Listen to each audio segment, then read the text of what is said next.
The proprietress, accompanied by her family, returned to Donghai for a familial visit, only to find herself inadvertently exiled to the enigmatic depths of the ocean, known as Yumen, where she became the sovereign of this realm. This shadowy expanse conceals countless peculiar legends: the loyal guardian dog, the grateful tiger, and the mystical serpent adorned in a blood-red bridal gown. Confronted by the surreal wonders surrounding her, she rekindled her former vocation and established a shop named Bridal, dedicated to retrieving lost possessions for the myriad beings of the deep sea. Through her repeated journeys amidst these extraordinary tales, she touched the souls ensnared by their obsessions and bore witness to how time flows quietly in an alternate manner beneath the ocean's depths. Chapter 1, Dragon King 1. Where we headed? Within the dragon domain, at the confluence of the four seas, lies Yumen. Am I the sovereign? Indeed. Are there any words of wisdom? One message must be conveyed to the sovereign. What is it? Until hell is empty, one shall not attain Buddhahood. I am a tree spirit, born amidst the swirling snow of December, atop the peaks of Fulong Mountain. I have operated a shop and also served as a wandering vendor, whether selling confections, running an inn, or peddling tea leaves. The name of my establishment has always remained unchanged. Bridal has never ceased its operations. The cup of tea known as Fuxing has never cooled. I wed a dragon from the East Sea, and by the end of last year, I ascended to the role of a mother of 2 children. Thank the heavens that my offspring, resembling humans from birth, have grown robust and plump, sparing me the arduous task of teaching them to assume human form in the future. Of course, they do possess minor differences, such as the small leaves on the chest of Jianghu and the dragon horns on the forehead of Weiji. Nevertheless, they are far removed from the absurd conjectures of those fools who liken them to dragon fruit and caterpillar fungus. To this day, I still harbor profound disdain for them. Now, having completed the annual customary speech, it is time for our family of 4 to embark on our holiday visit. Should you happen to see a pink sea cucumber sashaying by in a Hawaiian grass skirt, or a copperfish mumbling to itself while wearing headphones, or a blue crab cradling 3 iPads to monitor stock market trends, please do not be alarmed or presume you are hallucinating, for this is the ancestral home of the Donghai Dragon Clan, the residence of the Dragon King and his subordinates. The Donghai Dragon Palace that I have known Ao Chi for over a millennium, and we have been married for 4 years. This marks my first visit to the Donghai Dragon Palace.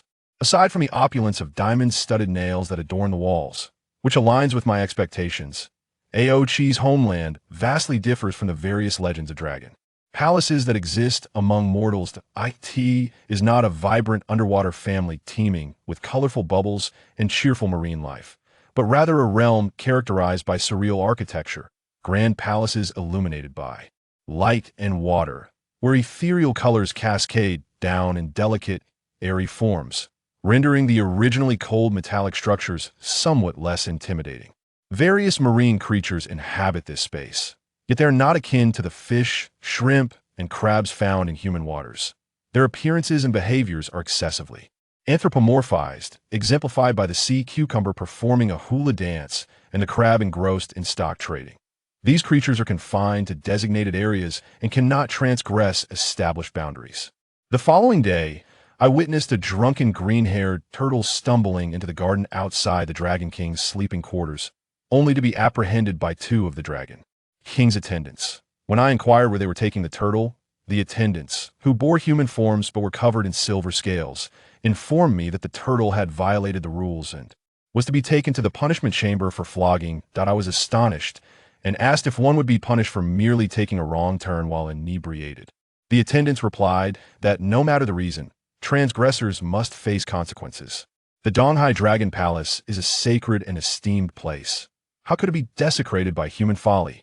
I further questioned whether a truly lost individual would also be punished. They nodded expressionlessly, affirming that rules are rules.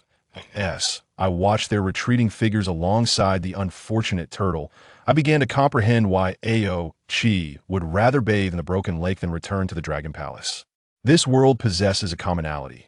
Any place bearing the title palace, be it imperial or dragon, is unlikely to be to my liking. However, how does one spank a turtle? Carrying this amusing question, My first task upon returning to my sleeping quarters was to admonish Jianghu and Weiji not to wander about recklessly. Although this is the territory of your great-grandfather, if you were to violate the rules here, you would meet the same fate as that turtle, and alas, you lack shells. Speaking of which, perhaps it is the peculiar genetics of the Donghai dragon clan combined with that of a millennium-old tree spirit that has resulted in these little rascals who, having just surpassed 100 days, are already too articulate, mischievous little tyrants. Their intelligence and speed of understanding the world astound even me. You would hardly believe that Jianghu, inherently fond of numbers, has long surpassed the multiplication table and now tackles any high school-level math problem with ease. Delighting in solitary battles with various figures, in contrast, Weiji is far more vivacious. In addition to sharing her father's fondness for the vacuum cleaner, she revels in disassembling and reassembling all the household appliances, engaging in immeasurable joy. The two little tyrants, one still and one restless, are by no means harmless. Yet, this is not the backyard of Buting's main hall. Even I must exercise caution here. If these newcomers are not properly disciplined, despite being the great-grandson of the Dragon King, they could easily face the consequences of transgressing the law, and I fear. For the little ones' well-being, that great-grandfather wouldn't spank us, Weiji declared, wielding a gleaming screwdriver while tormenting the malfunctioning vacuum cleaner. Only those who are not liked get punished. If great-grandfather didn't like us, he wouldn't play with us. See, the little imp's linguistic and logical abilities are quite impressive, are they not? The tool she holds was gifted to her by the Donghai Dragon King just yesterday. A bespoke children's toolkit tailored specifically for her, complete with wrenches, screwdrivers, and hammers. It appears ordinary, akin to the stainless steel tools used by common folk. Yet Aochi informed me that the materials used to make this toolkit are extraordinary. The Dragon King had them retrieved from the secret realms of the East Sea, imbued with inexplicable powers. In his youth, Aochi had possessed a sword made from the same material, but lost it by accident, incurring the Dragon King's wrath, which led to a month-long confinement atop the cliff of contemplation for reflection. This illustrates the preciousness of such materials. The fact that he gifted Weiji this toolkit speaks volumes about her esteemed position in his heart. However, I tend to believe only half of Aochi's grandiose claims. Given his nature, he could easily spin tales about even the most mundane objects. When I inquired about the origins of this remarkable material, he fumbled for words, ultimately stating it was simply a fine item. Huh, who would believe that? Mom, if anyone is to be spanked, it should be Jianghu. The little girl chimed in, her focus still on repairing the vacuum cleaner. Who would like someone who is serious and inactive, only interested in counting numbers? Upon hearing this, Jianghu, who was deeply engrossed in solving problems on a writing board, retorted, "Call me brother. Who will be fond of someone so presumptuous?" His pen glided smoothly across the board, undeterred by the interruption, as he continued his calculations with unwavering focus. The little one is merely 100 days old. Yet not only has he learned to run about energetically, but he also engages in spirited debates with his peers. This peculiar trait is beyond my comprehension. I cannot help but wonder whom he has inherited it from. I suspect that at such a tender age, both Aochi and I could hardly count our own fingers. Oh wait, 100 days I probably didn't even have fingers yet. Regardless, I cannot recall any child who, from the age of 100 days, became a little adversary to others. Surprisingly, Aochi shows no concern nor attempts to intervene when the two little ones quarrel. Rather, this fellow, as their father, exacerbates the situation by making absurd wagers, such as promising strawberry milkshakes to whoever wins the argument that day. It is truly infuriating. I had anticipated that Aochi would mature after becoming a father, perhaps reaching at least 80% maturity, yet he remains as immature as a half-cooked steak. Today marks the 23rd day since our return to Donghai. I find myself seated on a vibrantly colored coral lounge chair outside the Dragon King's palace, gazing vacantly at the sky. If you believe that the entirety of Donghai is filled with seawater, you are mistaken. In the area where the Dragon Palace is situated, one can look up to see a mesmerizing blend of blue and white, resembling a sky, while looking down reveals a smooth surface made of translucent white crystals, aside from the faint blue light that drifts through the air, which evokes a sense of wonder. This place bears little difference from the land. However, my understanding of Donghai remains quite superficial. I cannot articulate its vastness or depth, nor can I pinpoint its location in this world. Previously, I had thought of Donghai as merely a hidden corner of the expansive ocean on Earth, but I now realize that it cannot be defined by conventional geography. I lowered my gaze and extended my left hand, where the tattoo the size of a 50-cent coin remains vivid, an abstract dragon painted in red and blue, coiling upon my skin in the simplest form.It is not just I. Both Jiang Hu and Wei Ji bear the same mark. This was the seal of the coiled dragon that Ao Qi personally bestowed upon us. Before our family embarked on our journey to Donghai, he used a small, transparent seal containing a drop of dragon blood to stamp each of us, declaring that possessing this coiled dragon seal is equivalent to holding the key to enter Donghai. Without it, no foreign entity could possibly find the entrance to Donghai, making this seal a sort of access card. Truth be told, the stamping process was slightly painful, causing Wei Ji to wail, only to be consoled after consuming 3 cups of strawberry milkshake. It is only natural that outsiders cannot locate the entrance to Donghai. Who would ever guess that the mysterious dragon clan would conceal the entrance to their home within the mural of a dilapidated hotel? Indeed, when Ao Qi led us to a seaside chain hotel located in an inland city far from the coast, I could never have imagined that the large decorative painting hanging prominently in the lobby was the very door to the realm of the Donghai dragon clan that I assure you. It appeared to be an entirely ordinary painting, featuring a depiction of blue skies, white clouds, and the sea, with a frame thickly coated in dust. In response to my astonishment, Ao Qi merely remarked, "One must be discreet in life. As a dragon, one must be even more so." The hotel was bustling with business, and upon our arrival in the dead of night, the lobby manager greeted Ao Qi with profound respect. After a brief exchange, he promptly moved behind the counter, glanced around at the guests, and decisively pressed a decorative bell positioned next to his computer. The bell's chime resonated crisply through the midnight air. Following this sound, everyone else in the vicinity was rendered motionless. The lobby manager bowed to us and stepped aside by the mural, saying, "Lord Ao Qi and Lady, please." Lady. The term sent a shiver down my spine. I was not accustomed to such a title. Then, we each cradled a child and, akin to shopping for groceries at a market, leisurely stepped into the painting in the intentionally frozen space. I felt a slight chill, as if a breeze had swept past, and thus, my children and I truly and completely entered the dragon's world. Before us lay a shore shimmering with golden sands, as the azure sea parted to reveal a smooth, glistening pathway. The young and handsome, yet already venerable Dragon King dismounted from a black steed adorned with dragon horns, bounding towards us with exuberance. He embraced our little mischief makers, playfully rubbing his face against theirs, oblivious to the long line of elegantly attired subordinates trailing behind him. Although I merely scanned my surroundings hastily, it was clear that this Donghai diverged significantly from the depictions of dragon clans found in novels, such as Journey to the West. Not a single odd seafood creature was in sight. From ministers to attendants to maidens, all possessed strikingly refined features. The silk robes and skirts of the civil officials and ladies, though simple in design, were exquisitely crafted, with every stitch exuding an ethereal charm. The armor and blades of the military officials and guards gleamed brilliantly, exuding an air of authority that required no effort to command respect. These individuals, I realized, were Ao Qi's kin. This was the hometown where he had grown up. Even with my worldly experience, I couldn't help but gasp in awe. The saying, "Those who associate with the red become red," holds true, for it is no surprise that a dragon clan, whose attendants and maidens are so outstanding, would nurture a figure as noble and graceful as Ao Qi, of course.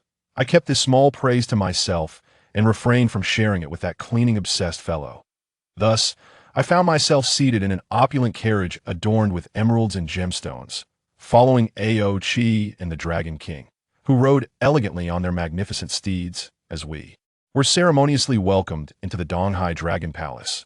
Through the glass windows of the carriage, I observed the lengthy procession and the vast sea that parted before us. As wild and untamed as it may be, at this moment, it was compelled to bow in servitude, submitting to an unfamiliar visitor. This notion left me feeling inexplicably uneasy.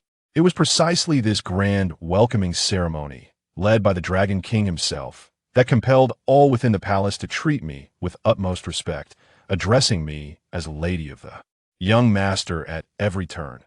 Every aspect of my stay was meticulously attended to, ensuring that I lacked for nothing. That I attempted to converse amiably with them as the owner of the establishment, but they merely nodded obediently, afraid to engage further or to leave, resulting in an awkward situation that I could only smile and allow them to retreat. By the third day in the Dragon Palace, I began to miss my Wang Chuan and Wu Ting. I had entrusted Wu Ting to Jiu Ju for safekeeping. Surely, there would be no issues, right? Furthermore, I distinctly recalled calling him to request that he send over diapers, leaving him the address of the seaside hotel. Ochi assured me that he had instructed his associates there to deliver them promptly. Yet days have passed without a word. Surely, Jiu has not met with an unfortunate incident in the storage room? I vaguely remember placing a somewhat perilous book inside. However, he should not be that unlucky, should he? In any case, whenever I contemplated firmly telling the Dragon King that this place was too dull and that I wished to return home early, I only needed to glance at him, completely disregarding his royal stature as he engaged joyfully with the children, and I swallowed my words of departure. Although my time spent with the Dragon King has not been extensive or particularly profound, I cannot shake the feeling that this venerable being, who reigns over the dragons and rivals the gods, is quite lonely. Very well, I shall remain a few more days, allowing my little mischief makers to cause him further distress. I calculated the days and decided to extend my stay for another half-month. After that, I must return to my own home. I long for the noodles cooked by young Master Zhao. I yearn for the newly opened hot pot restaurant down the street, and I miss the 2 yuan red bean buns from the neighboring shop. However, if the Dragon King could give me something akin to Bai Yao Shan Shui Zhu, I might consider prolonging my stay by another 2 or 3 days. As I sat in the garden, lost in my thoughts, Jun rushed in, her face pale, and knelt before me, nearly on the verge of tears. Madam, young master. He what? I was taken aback and quickly grasped her arms. What happened? Don't panic, speak slowly. I just want to fetch new clothes for the young master and young princess. I was gone for only a few minutes, and when I returned, the young master was nowhere to be found. I've searched everywhere. Jun's voice trembled with urgency. I asked the maid responsible for the daily care of the 2 little ones. She understood the significance of the young master in the Dragon King's eyes. Any mishap could cost her dearly. So he was merely missing. I breathed a sigh of relief. Don't worry, I'll go take a look. I patted her shoulder and turned towards the sleeping quarters. Chapter 2. Dragon King 2. Where's your brother?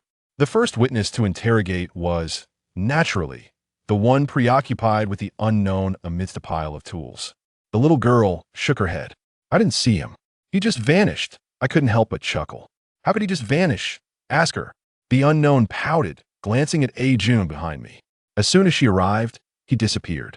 Jun nearly knelt again, stammering, Madam, this has nothing to do with me. I was only bringing clothes. Enough, it's not your fault. I interrupted her and glanced at the new garment she had brought, neatly placed on the table. 2 impeccably crafted red silk shirts adorned with 2 adorable golden dragons on the front. I smiled, feeling confident, and leapt directly out of the window. Behind the sleeping quarters lay a long, elegantly designed winding corridor, culminating in a charming pavilion. Nestled among various surreal architectural styles, the corridor was flanked by robust, verdant trees and vibrant flowers, exuding an ethereal aura. It felt like a rare paradise. After dinner, I often took the 2 little ones for a stroll here, believing it to be the most welcoming place in this grand palace. What? Why didn't Chi join us for a walk? In truth, since we arrived at the Dragon Palace, he had frequently been summoned by the Dragon King to discuss matters of state in the main hall with various dragon officials. Their discussions were a mystery to me, but he always returned to our quarters late, his expression dark. When I asked if the celestial beings were giving him trouble, he insisted they wouldn't dare. The 12 divine stones had been returned, and if they sought trouble, he would deal with the heavenly emperor himself. Thus, I felt reassured. There was no greater concern than confronting the celestial realm. Since that was not the case, I had little to worry about. Yet my curiosity persisted, and I inquired about his discontent, but he merely stated it was nothing, claiming he could handle it all while I focused on eating, sleeping, and caring for the children. Fine, I could overlook his matters, but I had to manage the situation with the little one. Calmly, I walked along the left side of the corridor. Upon reaching the fifth column, I suddenly leapt sideways and landed on the lawn outside, grabbing a branch of a small, stout tree. Raising an eyebrow, I asked, still hiding? With a flash of light, the small tree vanished, revealing the missing Ao Jianghu. Standing there with a twist of my grip on his ear, he looked somewhat dejected and asked, "Mom, how do you find me every time? While you are indeed clever, you can also be quite foolish, just like your father." I released his ear and playfully flicked his forehead. "Look around you. All the trees are tall, and yet here you are, standing out like a little gourd. Also, stop transforming into the same tree every time. Didn't I just buy you a botanical encyclopedia? There are so many trees you could mimic." "Oh, I see." Jianghu nodded earnestly. I picked him up and began walking back, saying, "Don't do this again." Ajun almost had a heart attack. Jianghu pouted, "I don't like those clothes. The red ones make me look like a sausage." I burst into laughter.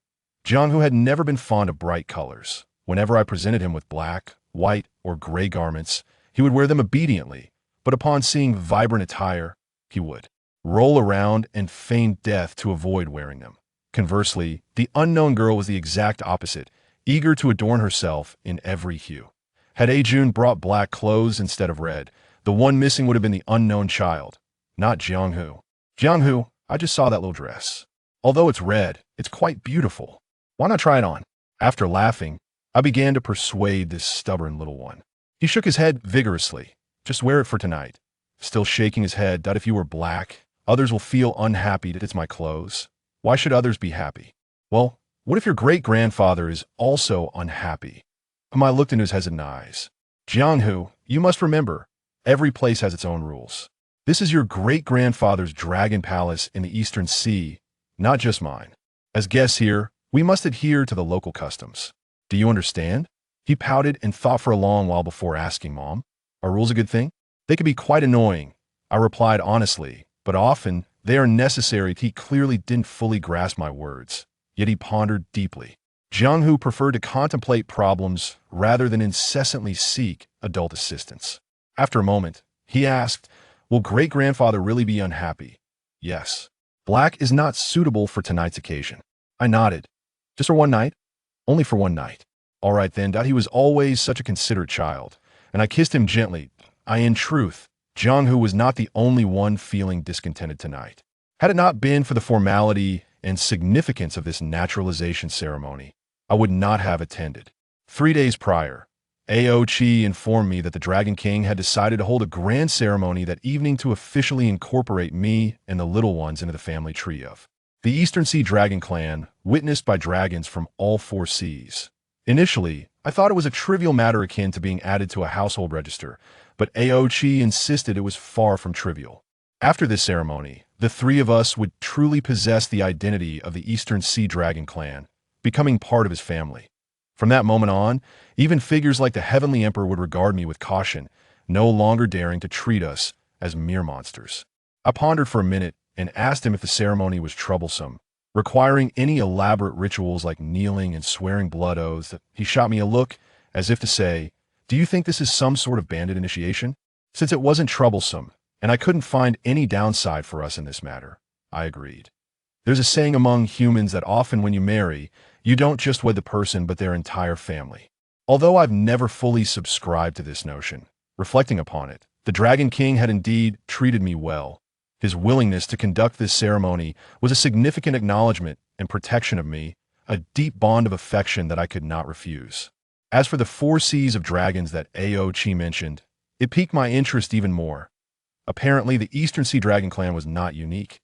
Ao Chi scoffed at my surprise, stating it was obvious. Where there is an east, there must be a west, and where there is a south, there must be a north. The Eastern Sea Dragon Clan had 3 branches, each with its own responsibilities, coexisting peacefully. However, due to the distances involved, they seldom interacted, which is why he had rarely mentioned them in my presence. Nonetheless, all 4 Sea Dragon Kings would be present at tonight's naturalization ceremony. I laughed and asked, "Such a grand gesture." Aochi, however, did not smile. His expression was as solemn as when he returned to the palace each day. He stated, "I am the sole grandson of the Dragon King of Donghai, and you are my wife. Therefore, it is highly likely that you will become the future mistress of the Donghai Dragon Palace. The old men will certainly be present." The notion of becoming the future mistress of the Donghai Dragon Palace echoed in my mind, causing a dull buzz. This was not the identity I desired. I was merely a tree spirit who had brought my child to visit his great-grandfather. After our visit, I intended to hastily return to my life as a proprietress selling sweets or tea. Such was my existence. Is it possible for me not to join your Donghai Dragon clan? I suddenly blurted out this foolish question. Ouchi glanced at me and replied slowly, "If they do not acknowledge you, then they do not acknowledge me." He abruptly pulled me into his embrace, resting his chin gently atop my head, and said, "Regardless, our family of four will remain together." A jolt of realization struck me. This so-called citizenship ceremony was far more intricate than I had anticipated. This matter had been the primary reason for my earlier contemplation in the garden, gazing at the sky. As night approached, my unease steadily intensified. Clutching the paste, I retraced my steps. After a few paces, a chill breeze swept past me that it was merely a trivial gust, yet it inexplicably drew a sharp intake of breath, as if a blade of ice had sliced through me, so swift that it did not hurt, yet left a fleeting sensation of numbness, as though my soul swayed, nearly dislodging from my body. Not just I, but even the flora on either side quivered as if startled by an immense fright. The climate within the Dragon Palace was consistently pleasant, a veritable haven of constant warmth with little wind or turbulence. This unsettling breeze was indeed rare. What captured my attention was not solely the wind.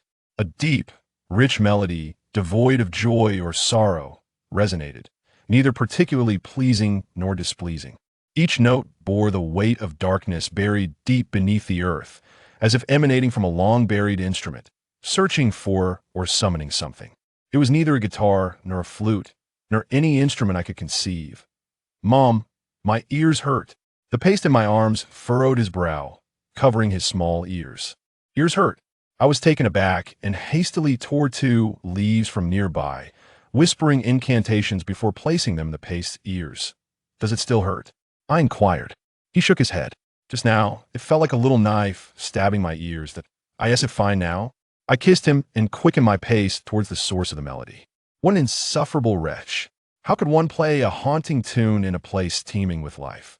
Though I was not entirely certain, this chilling, shadowy melody resembled a soul-soothing tune crafted to calm or bind wandering spirits. Years ago, I had heard a similar melody from my friend, the king of the underworld, Zhong Sut. If memory serves me right, it was played by one of her subordinates on a transverse flute, a lament for lost souls, traversing the paths of good and evil, a long song returning to its origin. But this was the Donghai Dragon Palace. For a young child like the paste, with eyes and ears still too pure, these sounds imbued with extraordinary energy could easily cause discomfort. The more I pondered, the more my displeasure grew. I was determined to confront this inconsiderate oddity and give him a piece of my mind. Chapter 3. The Dragon King 3. Mom, that uncle hit me. Seeing the unknown child sitting on the ground, wailing and pointing at someone across from me, my already foul mood worsened. What sort of day was this? First, it was the paste's misfortune, and now this child had been struck? How ironic that I had not yet exacted any retribution, and my own child had already been reprimanded. The incident unfolded in the garden of our palace. Yes, soon as I entered, I spotted the child seated on the ground, staring blankly at a towering pillar adorned with dragon carvings several meters away. A stranger, a man I had never seen before, lounged lazily against it. His long ebony hair cascaded down, interspersed with silvery strands resembling snow that would never melt. His black robe shimmered subtly with fine silver, and upon closer inspection, intricate embroidery formed scale-like patterns, understated yet luxurious, perfectly tailored to his remarkable physique. That a matching belt, embellished with a dragon-shaped bronze buckle, elegantly encircled his trim waist, while a thick, unadorned black wooden bracelet adorned his right wrist, unobtrusive, yet exuding an air of hidden treasure. The robe's hem flared out, revealing simple yet rugged black military boots, a harmonious blend of ancient and modern, softness and strength. All these contrasting elements rendered him uniquely distinguished, isolated from the world. Moreover, he appeared astonishingly youthful and handsome. Even in Donghai, famed for producing beauties, 99% of its inhabitants would pale in comparison before him. If only his complexion bore a hint of healthy color rather than the pallor of someone long removed from sunlight, I would struggle to discern any aspect of his appearance not associated with beauty. Yet, if one gazed at this man for too long, an uncanny sensation arose, as if, despite his beauty, he resembled a lifeless entity, animated only by breath. I scrutinized him in disbelief for several seconds, my gaze falling on a small object he held in his hand, a nearly featureless, black clay sun. The soul-soothing tune I had just heard was indeed produced by this clay sun. "He hit you?" I asked the child, but did not rush to lift her. This mischievous girl was always like this. She could tumble and bump around without a care when adults were absent, yet the moment she spotted us, she would wail as if she were being slaughtered. The child sniffled, yes. I heard a sound, and my ears hurt. When I came out, I saw this uncle blowing strange sound with a black pot. I stepped closer to ask who he was, and before I could approach, he hit me back. Boot dashed it, and oh, no. Ajun timidly emerged from somewhere, shivering behind me. I saw the little princess was still several steps away when she was bounced back. It was a bounce, not a hit. So scary, I didn't dare to come out. That I cast a glance at this timid girl. "Who is he?" "I don't know. Ajun has never seen him before." She shook her head, her face inexplicably flushing. Ah, handsome men garner admiration from all, even from unfamiliar little girls who wish to testify on their behalf to avoid injustice. There are not many who can play the sun so well. I turned back to the man. "From whence do you hail?" "Mind your child." The man languidly surveyed his surroundings, his dark eyes utterly dismissive of our presence. "If you approach me again, it will not be so simple." His words struck me as incredibly disagreeable. Seeing I had no intention of picking up the child, Ajun hastily extended her hand at Ajun. I called her to a halt, shaking my head to signal her not to move. Then I turned to the sniffling child. "Did you hurt yourself?" "A little," she pouted in grievance. "Can you stand?" Yes." "Then quickly rise. It is unbecoming for a young lady to sit on the ground.Oh. The child sniffled, slowly getting up. The paste had taken quite a few tumbles, yet I seldom assisted. "Paste, accompany your sister back." I patted the paste, who had been frowning silently, and then addressed Ajun. "Take them inside and give them a change of clean clothes." "Yes." Ajun promptly led the two little ones inside. Once the spacious garden was left with only the man and myself, I remarked coolly, "If my daughter has offended you, I apologize on her behalf." However, my tone hardened. I do not appreciate a man who resorts to heavy-handedness with children. His gaze suddenly sharpened, descending upon my face with a condescending air. "Child of a demon. Such pain is hardly worth mentioning." Demon. Since the moment I stepped into Donghai, no one has ever referred to me or my child in such a manner. Of course, I do not mind the title, for I am indeed a monster. Yet I am quite perturbed by the unmistakable disdain and presumption in his tone. The fact that I am a monster is well known throughout Donghai. I chuckled, "But I still believe you ought to apologize for your rude behavior towards the child." "Apologize?" The man curled his lips in a sneer, his gaze dismissing me entirely. "You are not worthy of it. I am not fond of quarrels, nor do I relish fights, but I feel compelled to teach this self-righteous man a lesson. It would be a disgrace to the reputation of a millennia-old monster matriarch otherwise. According to Ajun, the unknown must be some sort of defensive barrier he has conjured, and for a child barely over 100 days old, even if they possess extraordinary abilities, the harm from such a barrier can vary greatly. The unknown merely fell and hurt her bottom, which was fortunate. Had I delayed my return, this reckless girl might have committed an act displeasing to him, and a monster of his ilk would likely not hesitate to engage in barbarity. I glanced around and seized a broom left in the corner by a maid responsible for tidying the garden, brandishing its head towards him. "I shall say this once more. Apologize and ensure you do not come near my child again." The man scoffed. "You should not be here in the first place. Then do not blame me for sweeping you out." With my left hand, I formed a seal and silently recited an incantation, transforming the ordinary broom into a living entity, poised menacingly in the air, awaiting my command to strike. However, just as I began to utter the command, a large hand swept from behind me, grasping the broom's handle. Turning around, I found A.O. Chi with a serious expression, his his eyes betraying a hint of suppressed hostility as he stared at the impolite guest. In a tone that was both calm and steady, which I rarely heard from him, he said, "Wu Tsang Qing Shuang, are you being a bit excessive?" Taken aback, I blurted out, "Wu Zong Qing Shuang? Do you know him?" "It is Wu Tsang Qing Shuang, not Wu Zong Qing Shuang." A.O. Chi corrected me, turning to whisper in my ear, "Who would have such a foolish name?" I repeated the awkward name, muttering, "Every pervert surely has an even more perverse name." A.O. Chi. The man smiled, audaciously addressing A.O. Chi by his full name. I in Donghai, aside from the Dragon King and myself. No one would dare do such a thing. Yet he not only did so, but maintained an air of superiority. "After all these years, even if you do not call me uncle, you should at least address me as His Highness the Dragon King of Beihai." Beihai. Dragon King? I blinked in disbelief. Thus, this man's arrogance and rudeness were suddenly justified. I am not accustomed to regarding those without blood ties as relatives. A.O. Chi discarded the broom. "This is my private chamber with my wife and child. Not a place for you. The elders are in the main hall. Should you not be with them?" He smiled. "Farewell, I do not care what your reasons are. Do not disturb my family's life," A.O. Chi added firmly, directing a final remark at his retreating figure. "If you do not cherish the young, do not blame me for not respecting the old." Wu Tsang Qing Shuang offered no reply and leisurely exited the garden. "Are you all right?" A.O. Chi scrutinized me from head to toe. I just returned and heard Ajun say, "You confronted a man in black."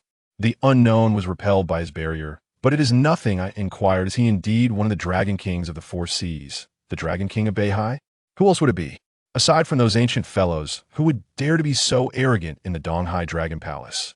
A.O. Chi frowned. "In the future, try to keep your distance from Wu Tsang Qing Shuang." "Are you afraid of him?" I raised an eyebrow. "You are the rebellious dragon, A.O. Chi, who does not even regard your grandfather." To my surprise, A.O. Chi did not respond with a shout of "Am I afraid of him?" but instead took a deep breath and said, "This man is ominous. It is best to avoid him." Then, fearing I might not take it seriously, he pinched my face and said, "We are parents now. We must take care of the little ones." That I nodded. In such moments, I usually refrain from arguing with him. Although A.O. Chi sometimes indulges our little monsters a bit too much, his competence as a father far outweighs any minor flaws. Since becoming a father, despite his seemingly carefree and playful demeanor, I can occasionally discern a certain maturity in his gaze and words. "Why has he come to our side?" I asked, and what he spoke of seemed to be the tune of soul sealing. "You can never ask Wu Tsang Qing Shuang why." A.O. Chi shook his head, frowning. "In any case, encountering him will never bring good fortune." There was no need for me to inquire further. Every expression and word from A.O. Chi transparently conveyed that the Donghai Dragon Clan and the Beihai Dragon Clan seemingly shared little in the way of fraternal bonds. "Once tonight's naturalization ceremony is completed, we will return the day after tomorrow." A.O. Chi pulled me toward our chamber. "Really?" I perked up immediately. "Did you inform your grandfather?" "I can leave whenever I please. What need is there to tell the old man?" A.O. Chi shot me a glare. "Did you know me the day before?" I pouted and casually remarked, "You have never mentioned any of your relatives to me." "Aside from the old man, I have no relatives among the Four Seas Dragon region." A.O. Chi's profile revealed no emotion. "Truly?" I felt a mischievous urge to tease him, deliberately elongating my tone. "But your grandfather has a younger brother, which makes him your dear uncle. Your uncle has a granddaughter with red scales, known as the third princess of Donghai. I don't remember. She has longed for you to marry her in Wangshuan." "I don't remember. I heard that your imprisonment in the Donghai ice prison for 100 years was because of her. Aren't you supposed to be giving the little ones a bath?" "Hey, I've been here for quite some time. Why hasn't she come to visit me, your sister-in-law? Are you hungry? Should I cook you a bowl of noodles?" A.O. Chi. I suddenly halted, staring him down. "You never talked to me about your old home." He paused for 2 seconds, scratching his head and sighing before falling silent for a moment, finally fixing his gaze upon me. "There aren't many happy memories associated with this place." "What do you want me to say?" "Everything worth remembering began from the broken lake of Daizhou City, from that foolish woman who followed my rival and called me an ugly monster." I dread when A.O. Chi becomes sentimental. Whenever he reveals a serious yet somewhat melancholic expression, I am reminded of his brief reunion with his parents and their eternal separation during our time in the underground city. Perhaps the brilliance of the sweeping machine has led us to forget the true inner world of this perpetually unreliable man. Human hearts are tender, and dragons should be the same, right? Thus, I resolved to refrain from initiating any inquiries concerning Donghai in the future. After all, our family would soon depart, and the place we would return to is forever in motion. Chapter 4. Dragon King 4. In the serene confines of the bedroom, an unfamiliar foot rested upon a plump belly. The two little ones had a fervent enthusiasm for napping. In truth, they adored sleep at any hour. The moment I informed them it was time for slumber, they would instantly cease their frolicking and dive into the warmth of the blankets, sinking into deep sleep within 3 minutes. This spared me considerable worry, as I need not even sing a lullaby. Today, Aochi appeared particularly weary, having settled into a lounge chair, his attention wandering as he perused on the origin of species, before succumbing to slumber with the book resting upon his chest. I gently draped a light blanket over him, leaving the 3 little ones in the bedroom as I quietly stepped outside. It was just past 2 in the afternoon, and the time in Donghai matched that of the outside world. Ajun and several other maidens were seated in the outer chamber, embroidering cross-stitch. Upon my emergence, they hastily set aside their needles and threads, rising to greet me. I gestured for them to continue before making my way out of the palace. To be candid, one of the primary reasons I held a disfavor toward Ajun was her fear of me, a sentiment shared by many in Donghai. Beyond the palace, the intersecting cross-shaped pathways led me to only one route I knew led to the main hall, the very heart of the Donghai Dragon Palace, where the Dragon King conducted affairs and rested.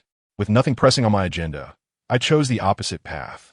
As I traversed the way, the guards and courtiers who spotted me bowed deeply, addressing me as Madam Young Master, before hastily retreating before I could respond. I chuckled softly, my footsteps echoing against the gleaming floor as I continued onward, navigating through an arched corridor constructed from massive red coral. My gaze was suddenly drawn upward to a magnificent peak, radiant and translucent, resembling a slumbering dragon sprawled before me. The mountain's dragon-like horns protruded sharply, akin to a sword that pierced the clouds, its tip intermittently veiled by a swirling array of colorful light. With my exceptional vision, I discerned an unassuming square structure perched atop the highest point, and looking further up, I was met with a dense, pale blue mist with nothing else in sight. Peering downward, I noticed a circle of walls, more transparent than glass, encircling the mountain's base. A crimson gate stood at the center, flanked by 4 imposing warriors wielding axes, each adorned with an invisible warning etched upon their foreheads: no trespassing. Such a colossal mountain existed within the Dragon Palace? This was indeed curious. As I approached, 2 axes were abruptly raised before me, wielded by a tall, handsome warrior with a sun-kissed complexion, sporting a pair of elongated, scaly ears. His deep green eyes glared at me, and the silver armor he donned nearly blinded me with its brilliance. I recognized them as the Dragon King's personal guards. As I stared at the menacing blades mere inches away, I smiled and inquired, am I not permitted entry? Without the Dragon King's permission, no one may enter the Mu cloud platform.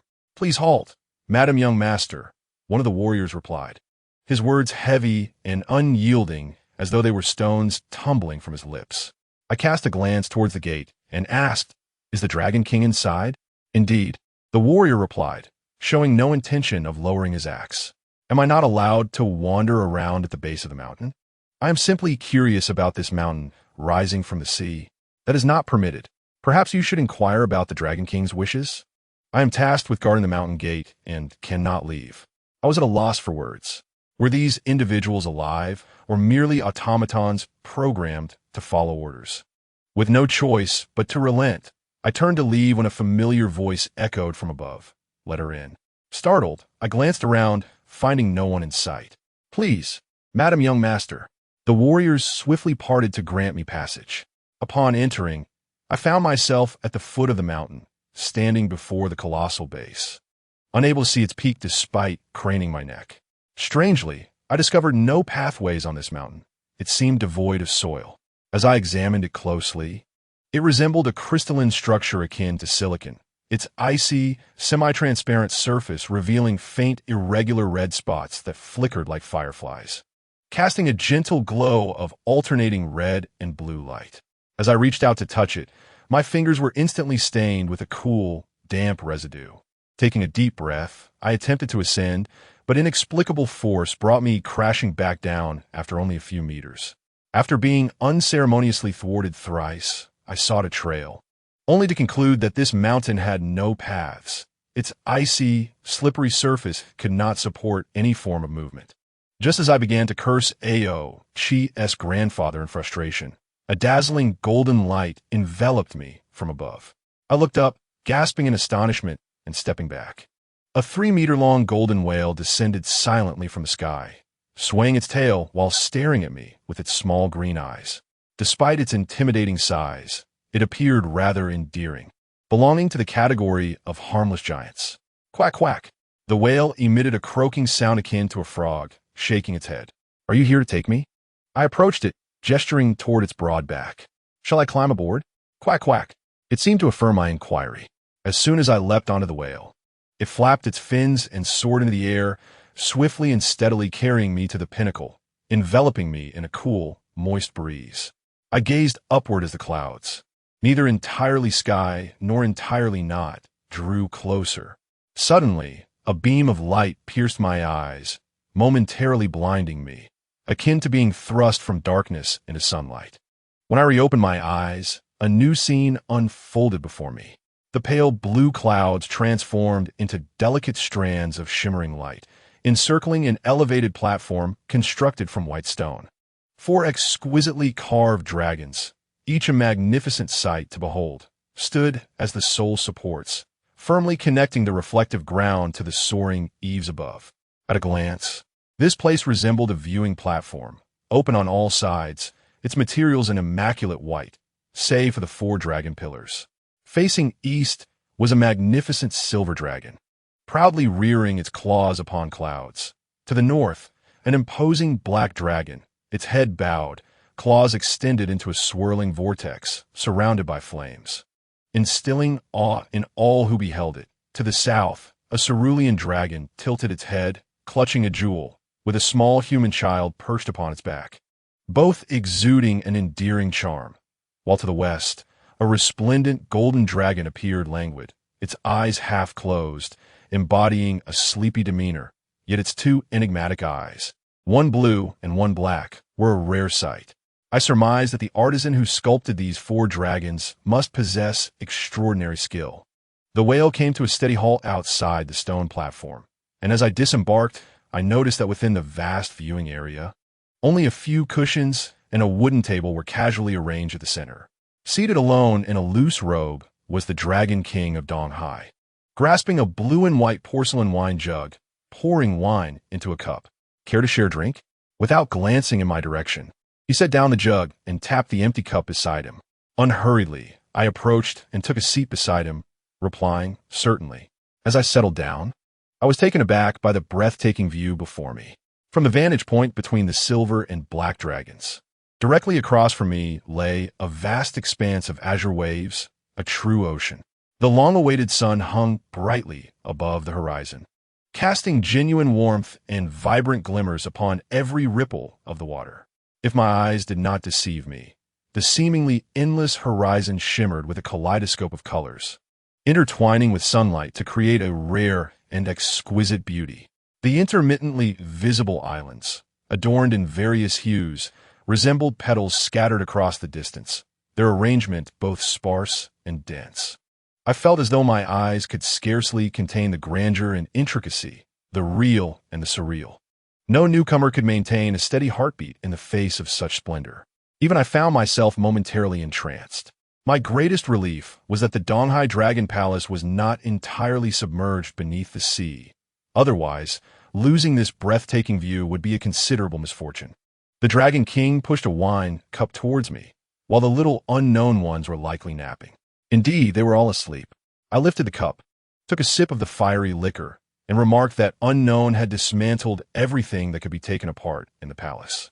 The Dragon King chuckled and said, "There has been much to attend to these past few days, and I haven't had the chance to join them for play. I miss them dearly. As he spoke, he covered his mouth and coughed a few times, indicating discomfort. Why endure such strong alcohol when unwell? I took his cup and decisively poured both our drinks together. Casually mentioning, I just saw the Beihai Long Wang. I thought you were in the main hall engaging in idle chatter. You must not be fond of Wu Sangqing Shuang. The Dragon King smiled, remarking that few would take a liking to him.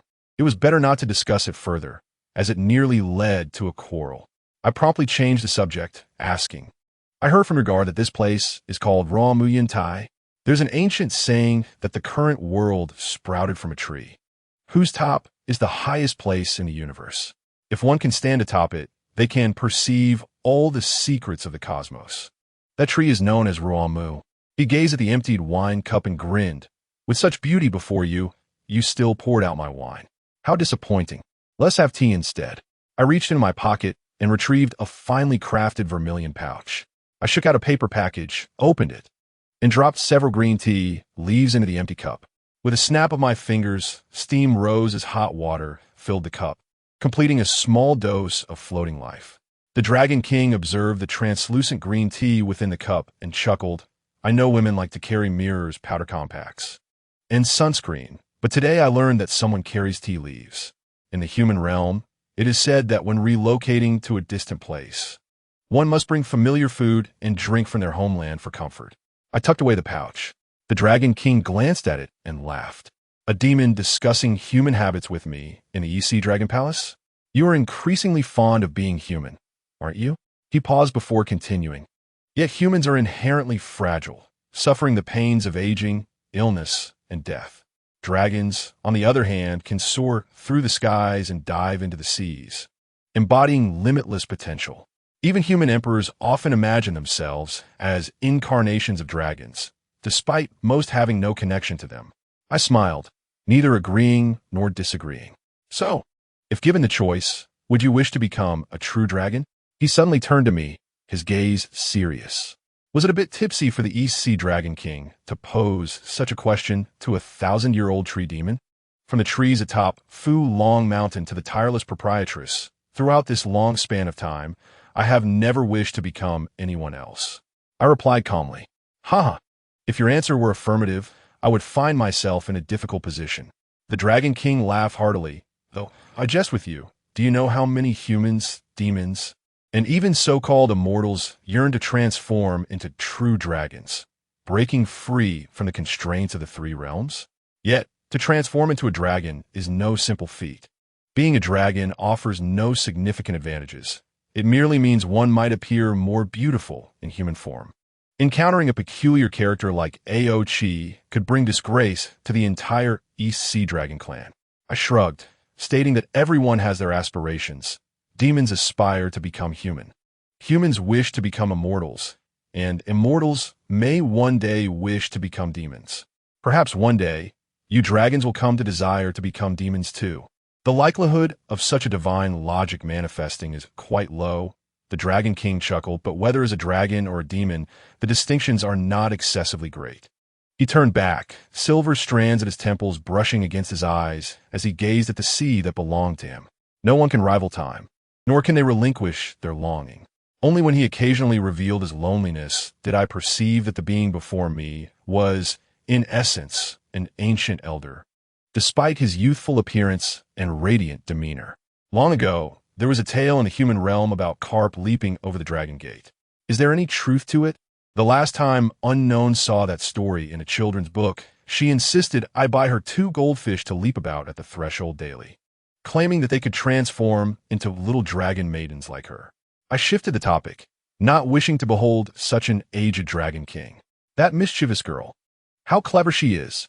Upon hearing Unknown's name, the Dragon King's solemnity was instantly replaced with mirth, and after laughing, he said, It cannot be entirely dismissed as a mere legend. Is it truly so? I asked, intrigued. If one leaps over the so-called Dragon Gate, do they become like you? If they could indeed leap across, that would be splendid. The Dragon King raised his cup and drank the tea in one gulp. The troublesome part lies with those who cannot leap across. No way. Does the Dragon Gate truly exist?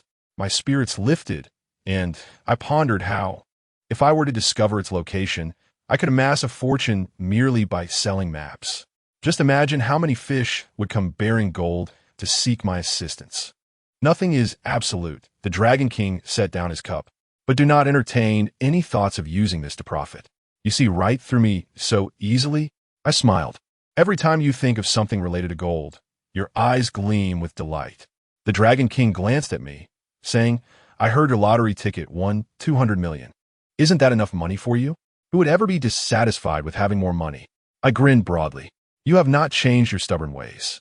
The Dragon King shook his head. I gifted Aochi a trinket as a belated birthday present for you. A birthday gift? He didn't give me anything. Not even a mention. I exclaimed, astonished. Gifts from the East Sea Dragon King are always of the utmost treasure. Surely Aochi wouldn't keep it for himself. He must still hold a grudge over my hiding of all that gold. Is that so? The Dragon King shrugged. I wouldn't know. Perhaps that lad has given it to another woman. If so, you should be pleased.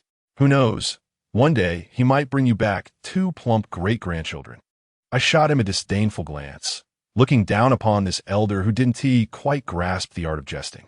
If that were the case, I would be too. Before I could finish my thought, the Dragon King's expression shifted dramatically. He covered his mouth with one hand and pressed firmly against his chest with the other, exhibiting a mix of shock and distress. Moments later, several unusual red spots emerged from his fingertips, rapidly forming a tide of crimson that spread across his hand, advancing up his arm with the intent to engulf his entire being.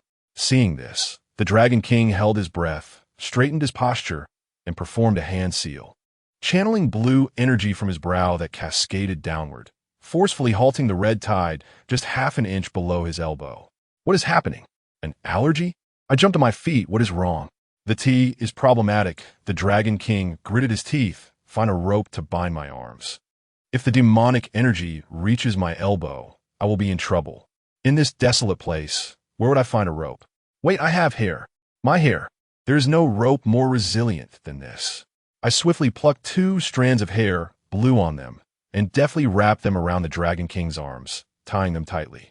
Once I completed this, he let out a slight sigh of relief, the blue light resisting the red tide, gradually waning as beads of sweat trickled down his forehead. Even in the perilous depths of the city, I had never witnessed him so flustered. What went wrong? I asked, supporting him, my heart racing at the thought that if anything happened to the Dragon King, the entire East Sea would tremble. The most troublesome aspect was that he mentioned demonic energy. In the entire East Sea, aside from me, who else could be a demon? It has nothing to do with you. Remarkably, he could still discern my thoughts at this moment, urging me to help him outside while calling a ding. Before he finished speaking, the enormous whale that had long since swum away reappeared swiftly outside the stone platform. Once atop the whale's back, the Dragon King whispered, return to the palace, and do not let anyone see. Upon receiving the command, the creature named a ding immediately flicked its tail, its small eyes seemingly widened, exhaling a puff of white mist from its mouth, propelling itself forward with a speed I had not anticipated. It shot out like a rocket. If it weren't for the whale's back providing a stabilizing force, I would surely have been thrown off due to that speed and inertia. A ding, moving rapidly, no longer appeared golden, but rather transparent like glass, with starlight glimmering within its belly, a sight to behold. As our altitude decreased, the buildings of the Dragon Palace became increasingly distinct, yet a ding showed no signs of slowing down, and I watched helplessly as it crashed to a rooftop. Alas, it seems we are on the brink of catastrophe. Have Long Wong and his pet completely lost their wits? Yet, astonishingly, a ding's body effortlessly passed through the walls, transforming us into beings of gaseous essence, whizzing through towering walls and trees without the slightest discomfort. On several occasions, we even glided through clusters of guards, merely stirring a gentle breeze that fluttered their hair, without them realizing that a colossal entity had just traversed their midst. Is this truly a ding's remarkable ability? Ahead lies the chamber of a Chung and Ao Chi, and isn't that a June and the others peering out at the entrance, searching for me? With a swift motion, a ding darted through the palace wall, selecting the most expedient route to Long Wong's chambers, a perfect straight line, just as my body emerged from the wall. A sinuous shadow surged upward from below. A dang swerved, as if something had grasped its tail, plummeting from the air and crushing a substantial patch of flowers and grasses in the garden. Long Wong and I rolled aside, our garments gathering dust, but otherwise unscathed. A dang, however, seemed uninjured but greatly startled. Its form reverted to its original golden hue, shrinking several fold to become a diminutive whale, frantically thrashing its tail amidst the disordered petals. A long black whip, shimmering with silvery scales, tightly ensnared a dang's tail. And it was this very entity that had pulled us from the sky. What immense power could halt a swiftly advancing leviathan? Rising from the ground, I found myself face to face with Wu Tsang Qingxuang, who lounged lazily on a nearby chaise, nonchalantly releasing the whip that had bound a dang, which slithered back into his grasp, coiling neatly around his right wrist, transforming into a black wooden bracelet. I did suspect that bracelet possessed depth. After all, we are in the East Sea. Long Wong stood up, brushing off the dirt from his attire, addressing Wu Tsang Qingxuang. You have gone too far. No sooner had he spoken than Ao Qi erupted from the chamber, momentarily taken aback upon recognizing us as the culprits behind the commotion that had disturbed his peaceful dreams. What was happening here? Ao Qi scrutinized our disheveled forms, his gaze finally settling on the unfazed Wu Tsang Qingxuang. Gritting his teeth, "It's you again." Wu Tsang Qingxuang dismissed him with indifference, slowly rising to address Long Wong. "It seems you never heed my advice. What did he say to you?" Ao Qi suddenly turned anxious, casting a worried glance at Long Wong, his grip on my arm tightening, as if fearing my abduction. Long Wong replied calmly, "I shall manage the affairs of the East Sea." "Is that so?" Wu Tsang Qingxuang raised an eyebrow, gesturing with his hand as a gust of wind surged forth, lifting the sleeves of Long Wong's robe, exposing his crimson arms. "Is this your measure?" Ao Qi's expression shifted dramatically. "Guards!" Wu Tsang Qingxuang coldly commanded, and a squad of fully armed black-armored warriors, wielding long spears and shields, emerged from the air, their faces concealed behind carved wooden masks. "Seize him!" Wu Tsang Qingxuang's gaze unerringly targeted me. In an instant, dozens of glinting spearheads were aimed at me, and two black-armored warriors marched toward me with purpose. "What does this have to do with me?" I protested. "Wu Tsang Qingxuang." Ao Qi's words were nearly ground out through clenched teeth as he stepped forward to shield me, swiftly raising his hand, unleashing a surge of golden-blue flames that struck the two warriors squarely in the chest. With a whoosh, the formidable soldiers staggered and collapsed into piles of black sand, vanishing into thin air. Everyone within the palace had been drawn out by the commotion, yet they kept their distance, quaking in fear, with Ajun leading a few timid maidens peeking from the garden's archway. "2. Wu Tsang Qingxuang held up 2 fingers. "How many of my subordinates can your sea-blue flames repel? 20? 200? Ao Qi, why do you still behave like a child?" "Outi Golat Bak." "I care not for reasons. You shall not touch her. She is a monster. She is my wife. To conspire against the East Sea Dragon King. She is the culprit." A profound silence enveloped the crowd, men and women exchanging apprehensive glances, their eyes filled with dread directed toward me. This burden is becoming unbearable. Just then, a thud echoed as Long Wong, the only one who could attest to my innocence, collapsed to the ground, unconscious, his jaws clenched tightly, his complexion ashen, as blood-red veins spread across his arms, which were ensnared by my hair, transforming the previous crimson tide into a frenzied torrent of blood, desperately attempting to break free from its confines. None in attendance had witnessed such a scene, and some of the more timid ones shrieked in terror.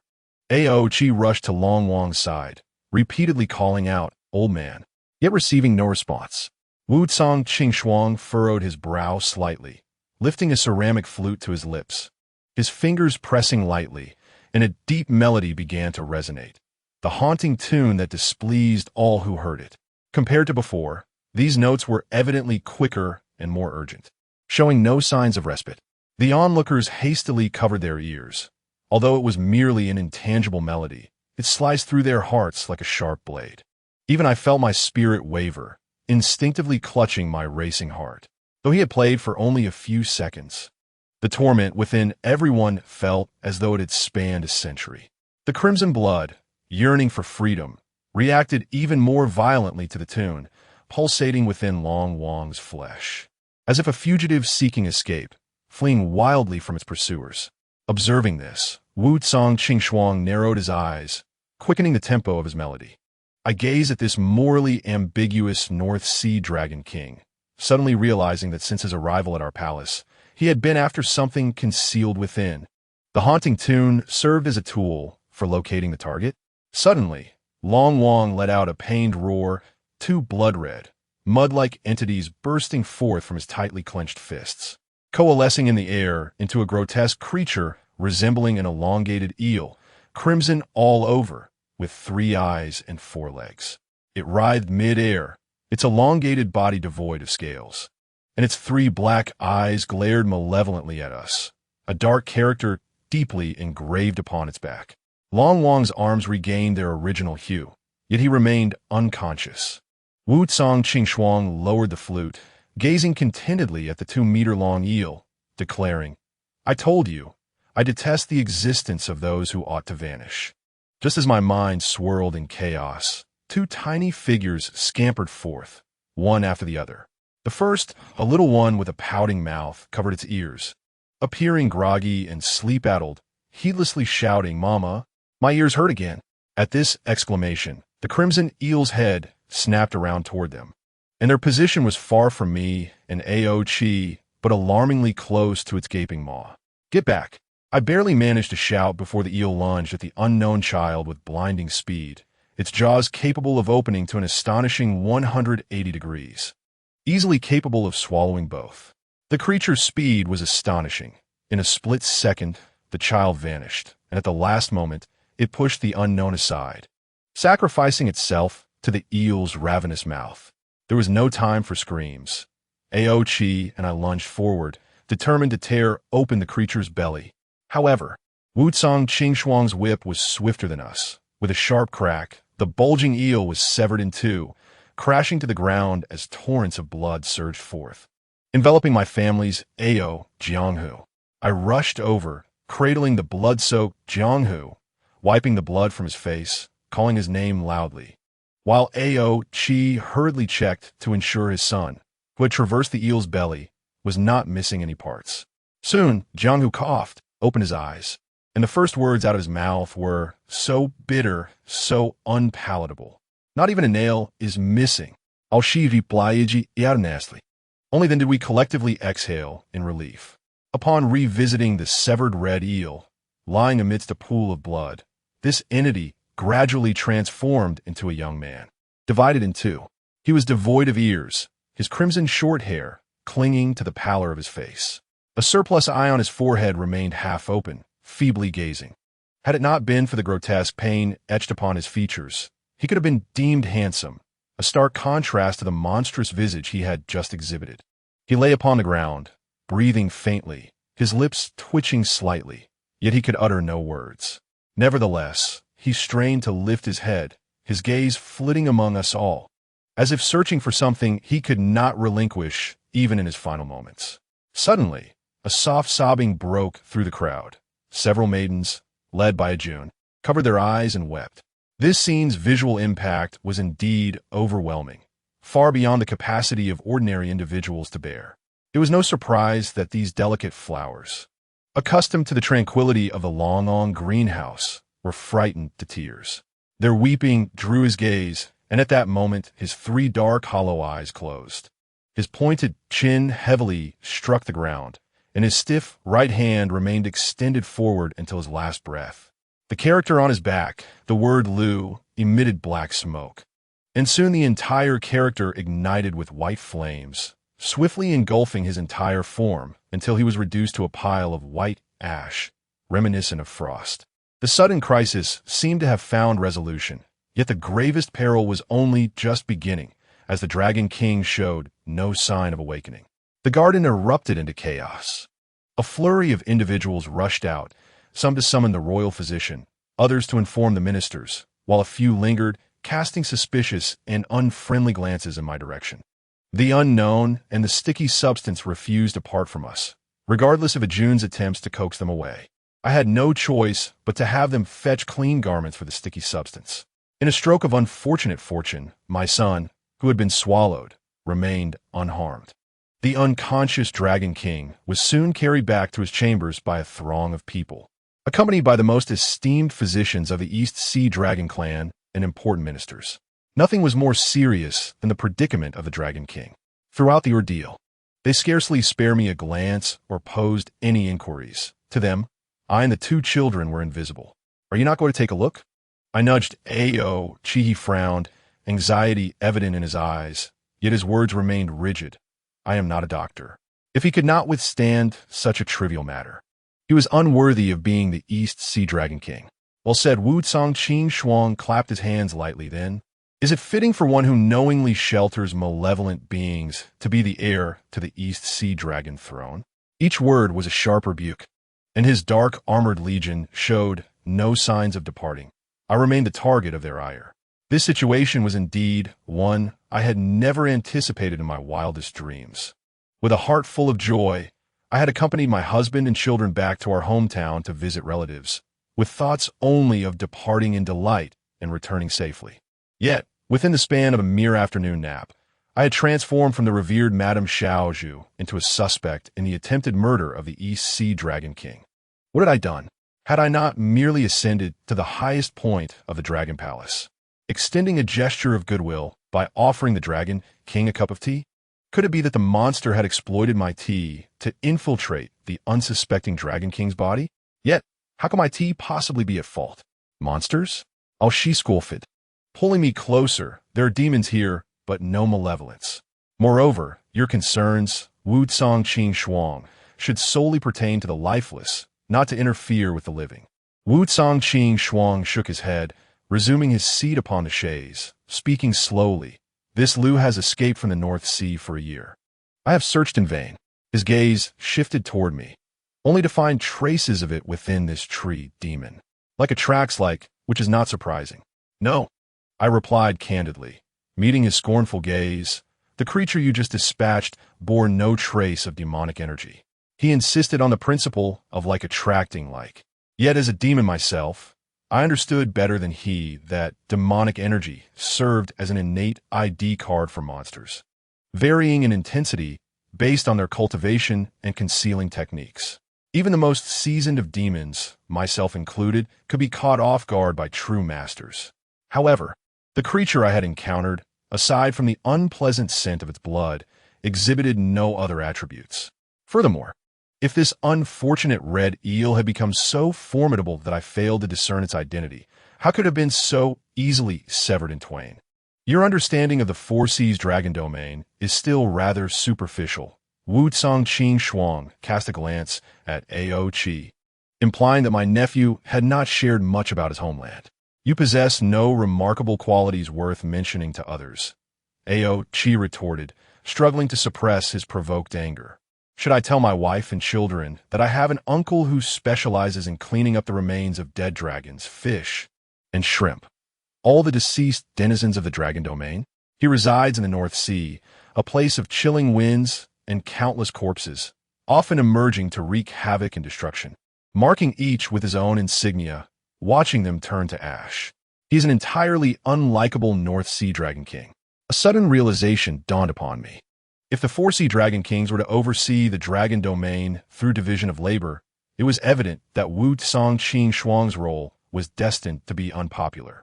A dragon king who constantly consorted with the dead would naturally earn the reputation of an ominous figure, thus explaining the pervasive aura of lifelessness surrounding him.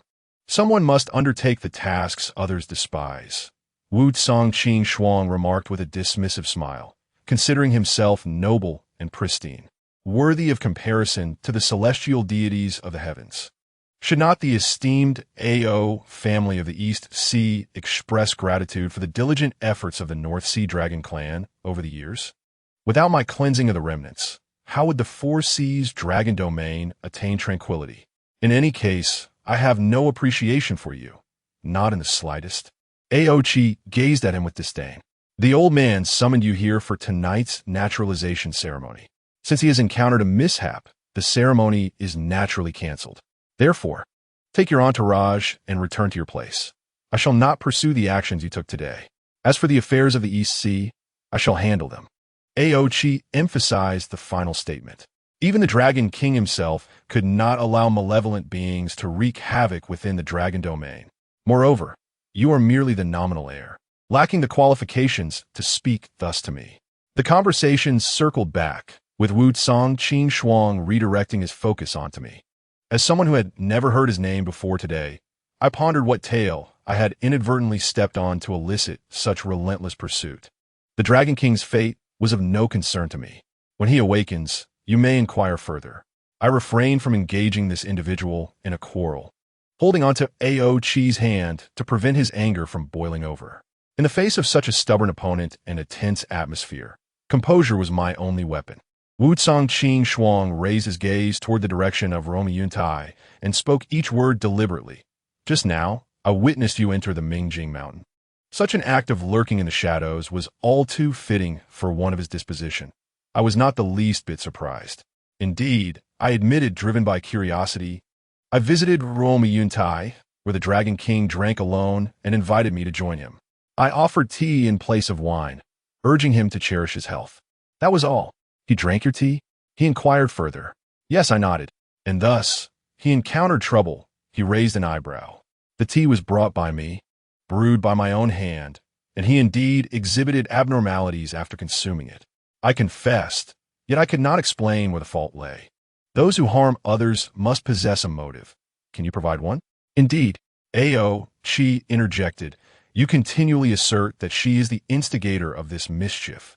Yet our family of four merely returned to the East Sea for a visit, enjoying harmonious relations with the old man.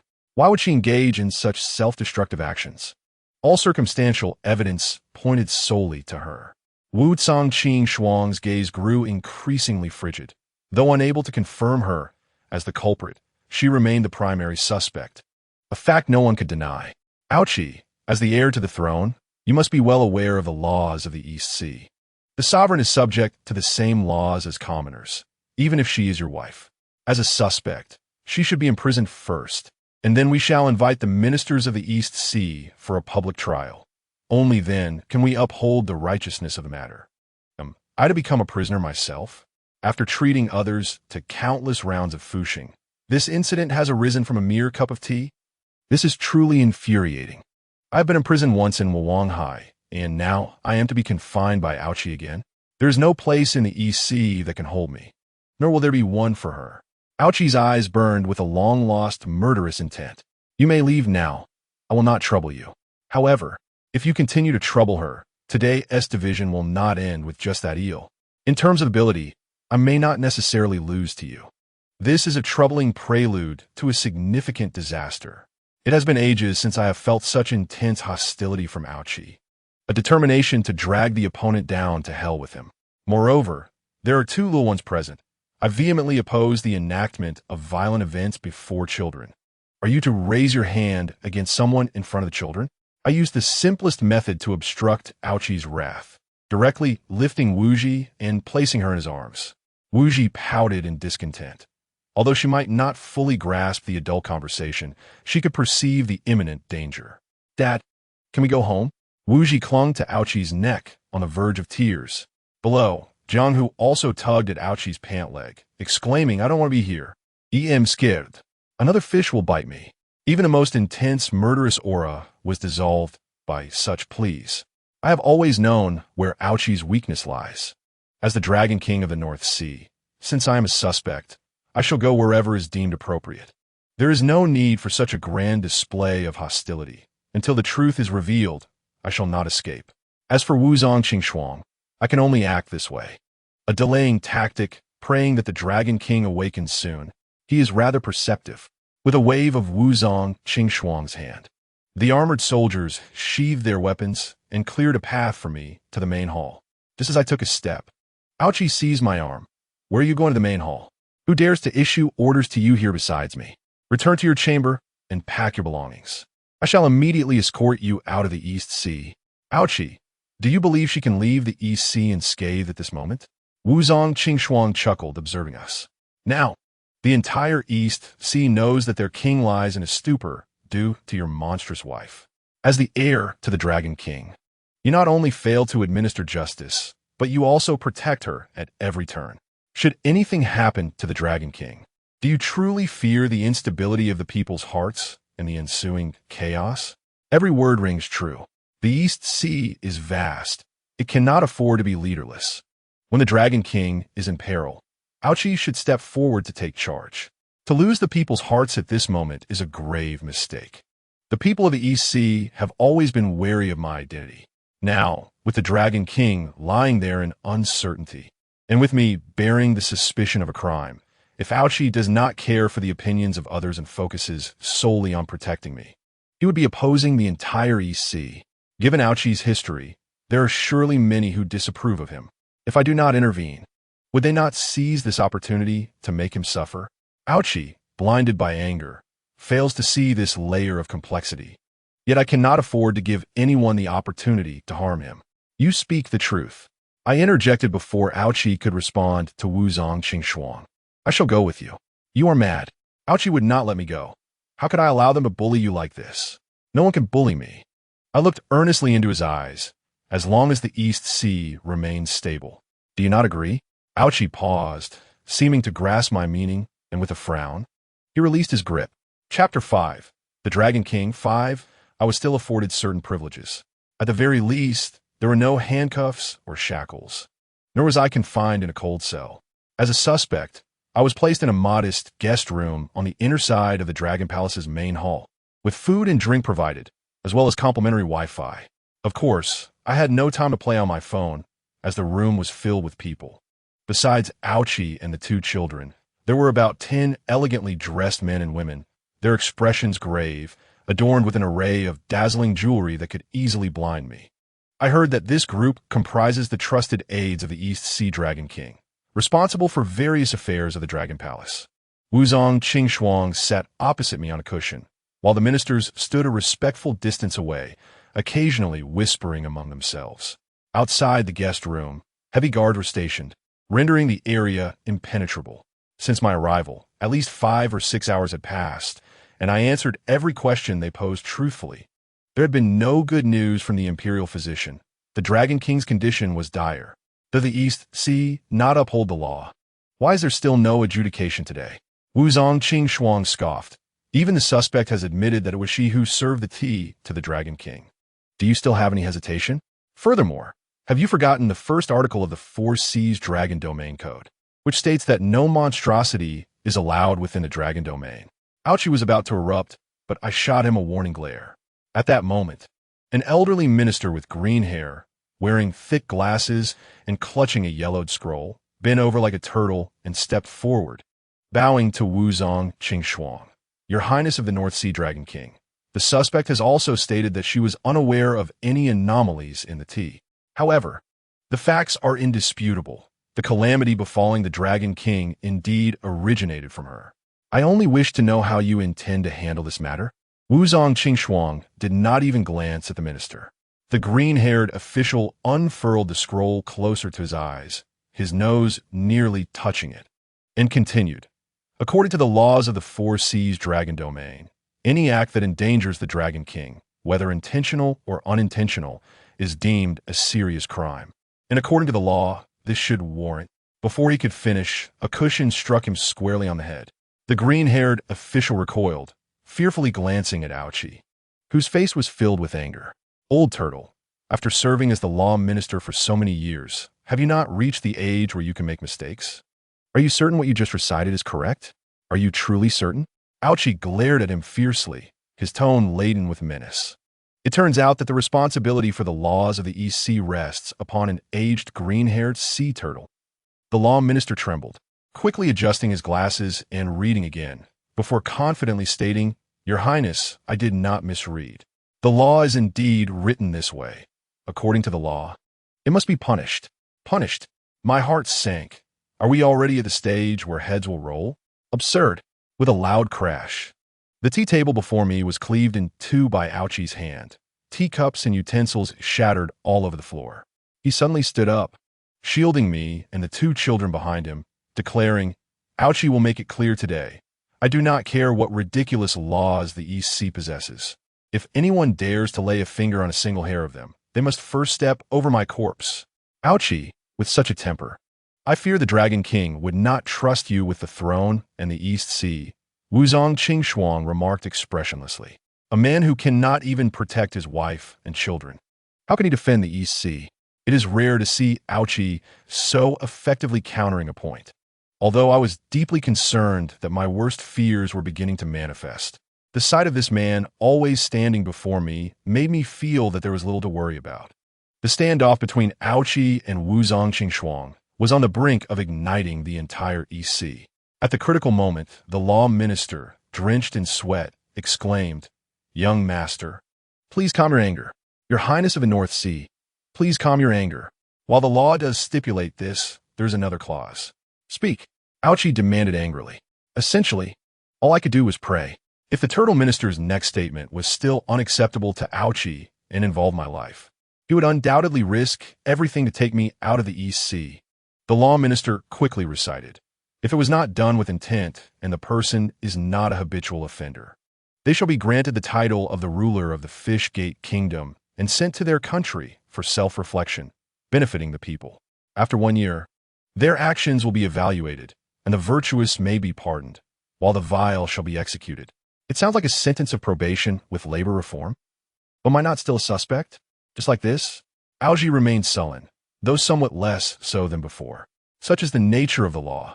The minister of the code urged, "Young master, unless His Highness the Dragon King awakens safely to exonerate your lady, there are but 2 paths available, execution or exile to Yumen. Should you have any objections, then there is little I can do." Disregarding the law, even one as esteemed as yourself cannot escape severe consequences. At that point, the entire EC would become your adversary. What then shall you do? His words were sound, and though Ouchi bristled with dissatisfaction, he could not voice his anger, merely shouting, "What sort of place is Yumen? Why have I never heard of it before?" Yumen is, after all, a place of ill repute, Wuzong Qingshuang whispered softly with a smile. "What did you say?" Ouchi did not catch her words. I heard them clearly. Regardless, one must face the consequences of their actions. As long as this principle is upheld, I have no further comments. Wuzong Qingshuang ignored him and turned to me, saying, "But you have yet to inquire about the suspect's intentions. Is she willing to go or not?" "Of course she is going," I replied with a smile, mimicking a gesture of slicing my throat. It was certainly preferable to losing one's head. Ouchi grew agitated again, seizing me and demanding, "Do you even know what that place is? You simply say go. What if the old man awakens tomorrow? What if he awakens the day after?" I chuckled.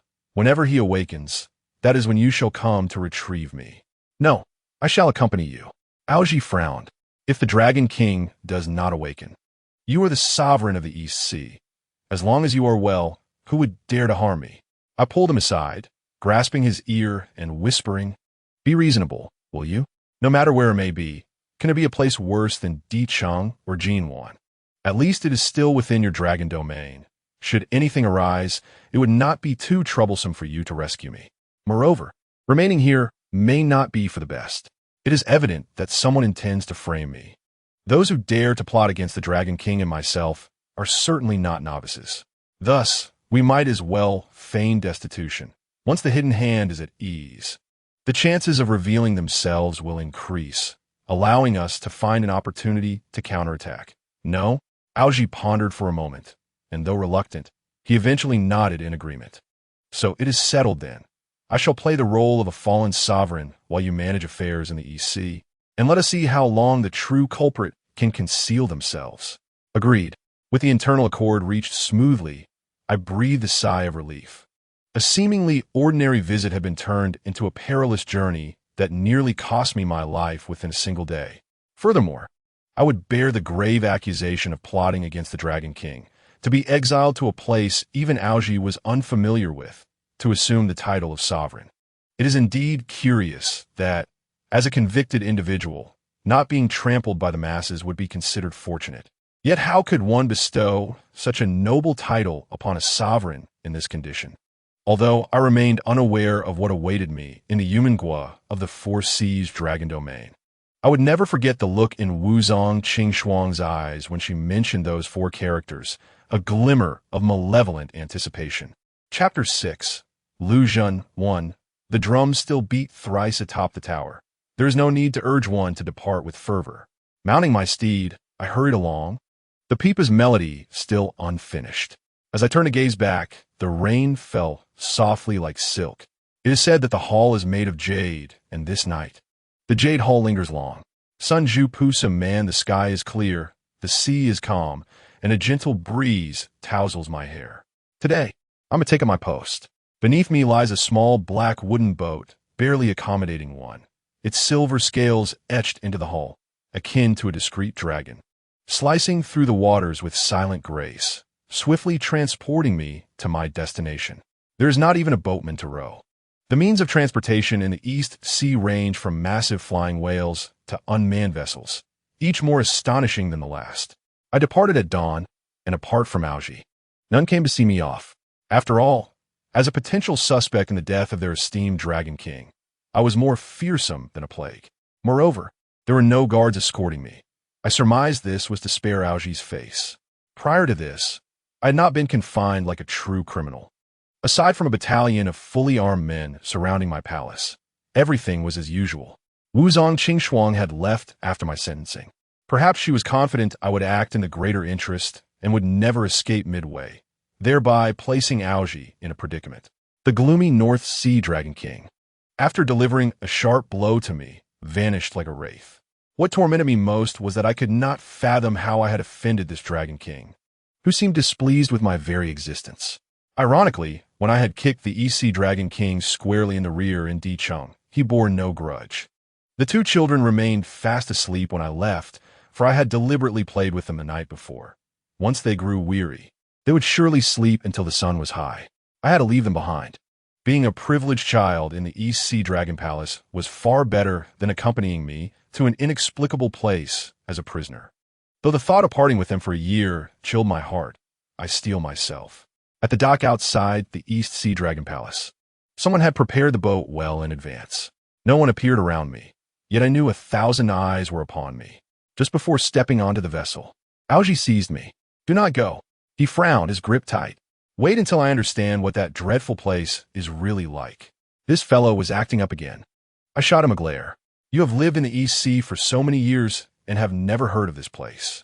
Do you think a few more days will enlighten you?" My eyelids twitched. This was an ominous sign. He would not let go, his eyes gleaming with ferocity as he gritted his teeth. "Then let us fight." "Fight? Nonsense." I tapped his head sharply. "I do not wish to confront all the dragons in the dragon domain alongside you. If you are unafraid of danger, I still fear trouble. We agreed to work together. If you keep this up, I shall divorce you. Will you still care for the two children? When I return in a year, if they have lost even half a pound, I will hold you accountable." Algie fell silent for a moment, took a deep breath, and exhaled forcefully, nodding resolutely. "Fine. Since you are the wild mistress, a stint in prison may not be such a bad experience for you, as long as you understand. What kind of scenes have I not witnessed? Yet I shall always be by your side." I was taken aback. However, there was no turning back. Algie could not accompany me. I was the only one bound for Yumengua. But so what? The ever-busy mistress, the wayward dragon Algie's wife, untroubled and unafraid, with an open heart and no fear. You shall govern the East Sea well, while I explore that place of which even you know nothing. I smiled at him. "In a year, you shall come to fetch me. Is it settled then?" "It is settled." Algie released me, extracting a golden-threaded pouch from his bosom, carefully opening it, and turning it over so that a glimmering object tied with a cord fell into his palm. A parting gift. I leaned in to see. It was a delicate, translucent gemstone, rectangular in shape, small yet quite substantial. Blue and red hues naturally blended within the crystal, the ends blue, the center red. Both colors subtly infused with a hint of purple, resembling flames burning in the sea, unassuming yet never extinguished. Moreover, the craftsmanship was exquisite, depicting a fierce face with dragon horns, surrounded by scales, a bizarre visage that appeared both human and dragon. Despite its menacing style, A lotus flower was intricately carved beneath the dragon's face, blooming serenely amidst the ferocity, embodying compassion. This small gemstone seamlessly encompassed two opposing styles, water and fire, motion and stillness, in conflict yet in harmony. It was indeed a rare treasure. As for the cord, it was a deep-colored, hand-woven piece, featuring a diamond knot design, meticulously adorned with rosewood beads, culminating in a bright golden transfer bead that connected perfectly with the gemstone. A fine object, absolutely a valuable treasure. I gazed at it, captivated, feeling an indescribable fondness. Before I could admire it further, Aoji had solemnly hung it around my neck. "This is a parting gift from the old man to you." His gaze shifted from the gemstone to my face. "You must take good care of it. Previously, the Dragon King mentioned a gift, and this is it. I am relieved that you did not keep it for yourself." I stood on my tiptoes and planted a playful kiss on his cheek. "How charming it is. Perfectly complementing my chi pao. Vulgar. All you think about is matching outfits." Aoji looked at me with frustration, unable to comprehend the significance of this object.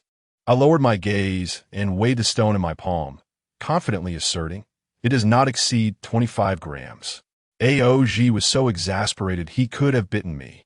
He patted his chest, struggling to regain composure, and articulated slowly, "The furious-faced Dragon King, revered across the seas. Life and death are in his hands. Decisions are made post-haste." I blinked. What does that mean? Without it, even if you were to slay a jellyfish within the dragon domain, you would be branded with a death sentence, executed immediately. Aoji paused, explaining that we have always been strict with outsiders within the dragon domain. No living being or plant may be touched by foreigners. Outsiders? I pointed at myself. What if I were to slay a heinous dragon to rid you of a threat? Then I would have to take on the world, single-handedly eliminating all who seek to harm you. Aoji frowned. "Here, rules are rules. To spare you discomfort." I did not mention this rather unpleasant rule, knowing your temperament would not allow for any violent incidents in the EC. This rule is not just unpleasant. It could be life-threatening. I smirked, gazing down at the furious-faced Dragon King in my hand, and remarked thus, "This seemingly valuable stone symbolizes the royal authority of the EC Dragon Clan. You may also interpret it as the imperial sword granted to you by the old fellow. With it, you may deal with any entity that poses a threat to you or the entire EC Dragon Clan. Moreover, you are, to my knowledge, the only outsider permitted to possess the furious-faced Dragon King." Suddenly, I felt as though the jewel hanging around my neck was not merely a 25-gram pendant, but rather a formidable sword weighing 1,000 pounds. Unscientific. I widened my eyes. Why would your grandfather gift me such an exaggerated present? Is he not afraid I might misuse the imperial sword for nefarious deeds? With so much seafood around here. Be serious. Aoji pinched my chin, frowning. "It seems the old fellow genuinely holds you in high regard." I sighed. If he truly liked me, he would awaken soon to clear my name. After saying this, I turned to look at the solitary boat and then at the sky, softly stating, "It is getting late. I must set off. This way, those lurking in the shadows, watching me, can feel at ease sooner."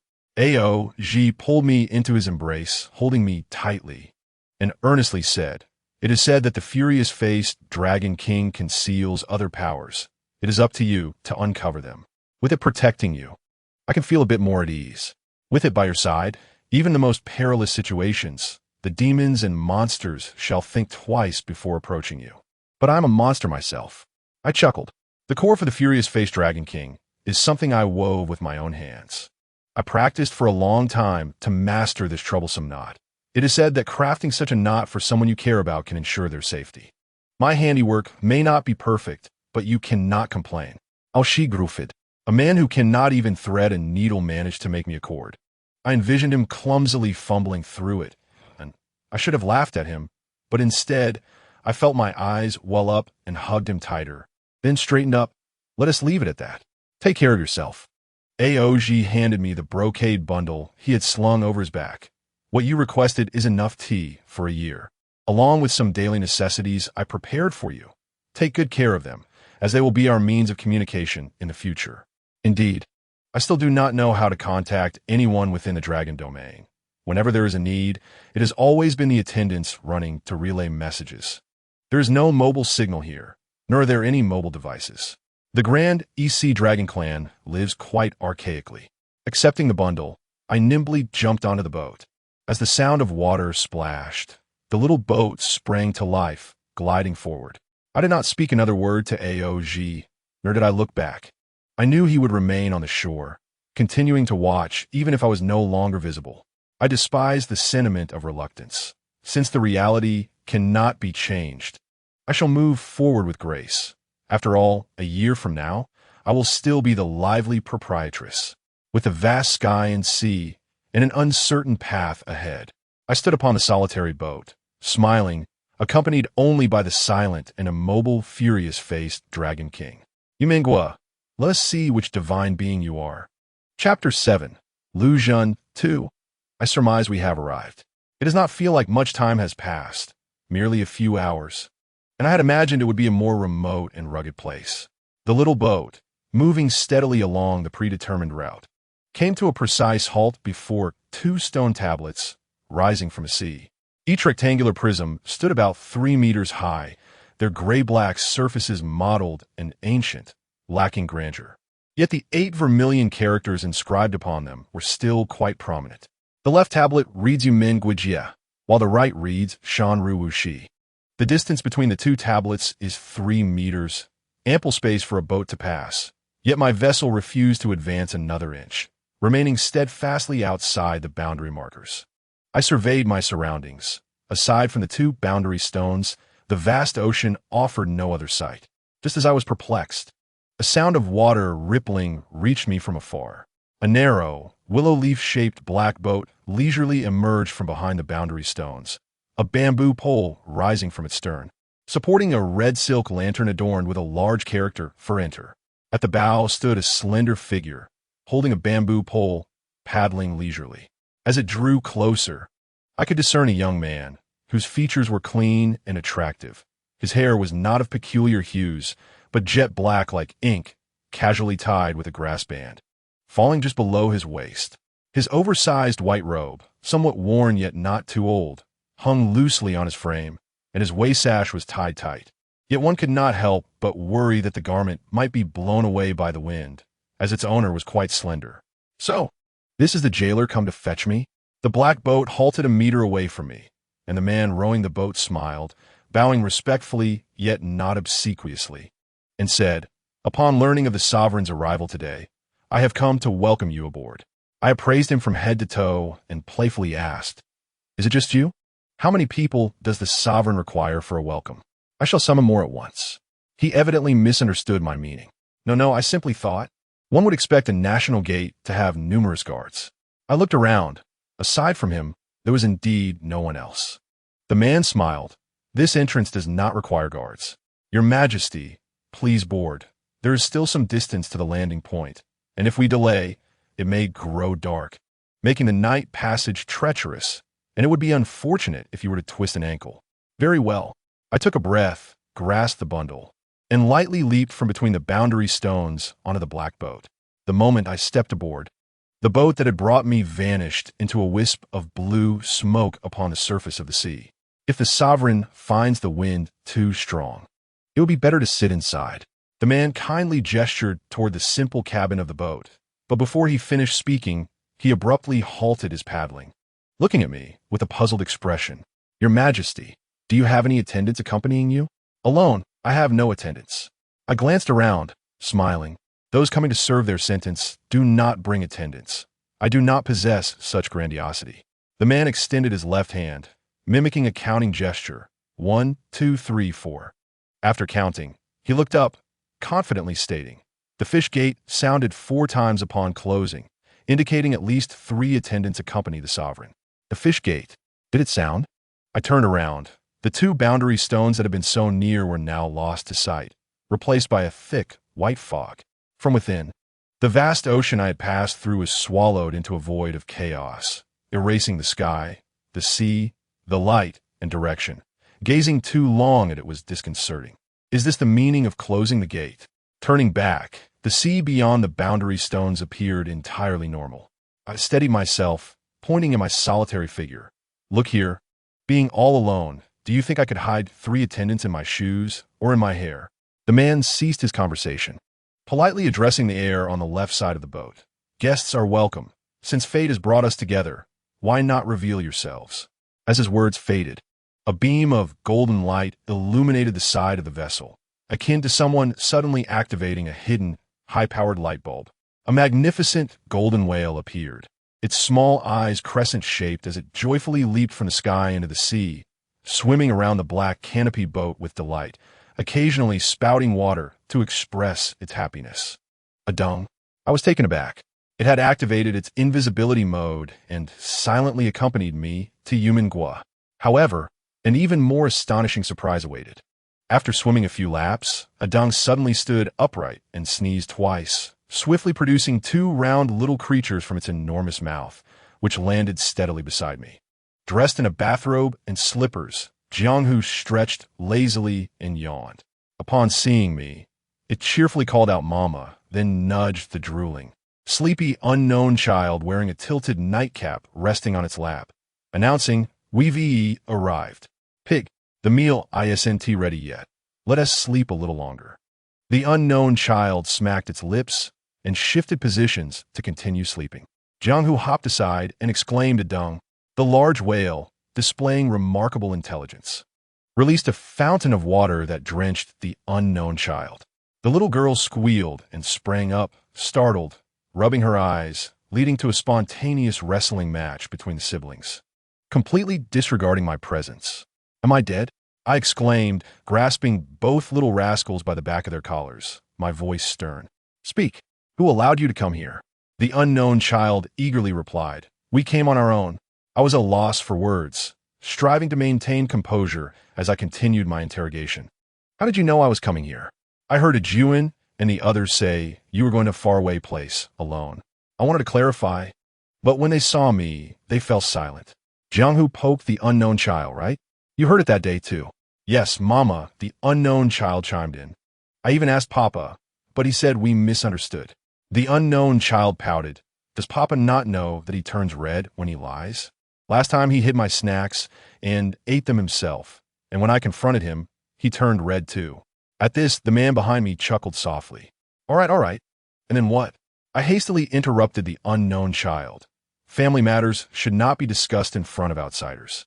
"Then we were all very unhappy," Jianghu explained, pointing at a dung in the water, and then I asked the dung if there was a way for us to go with you.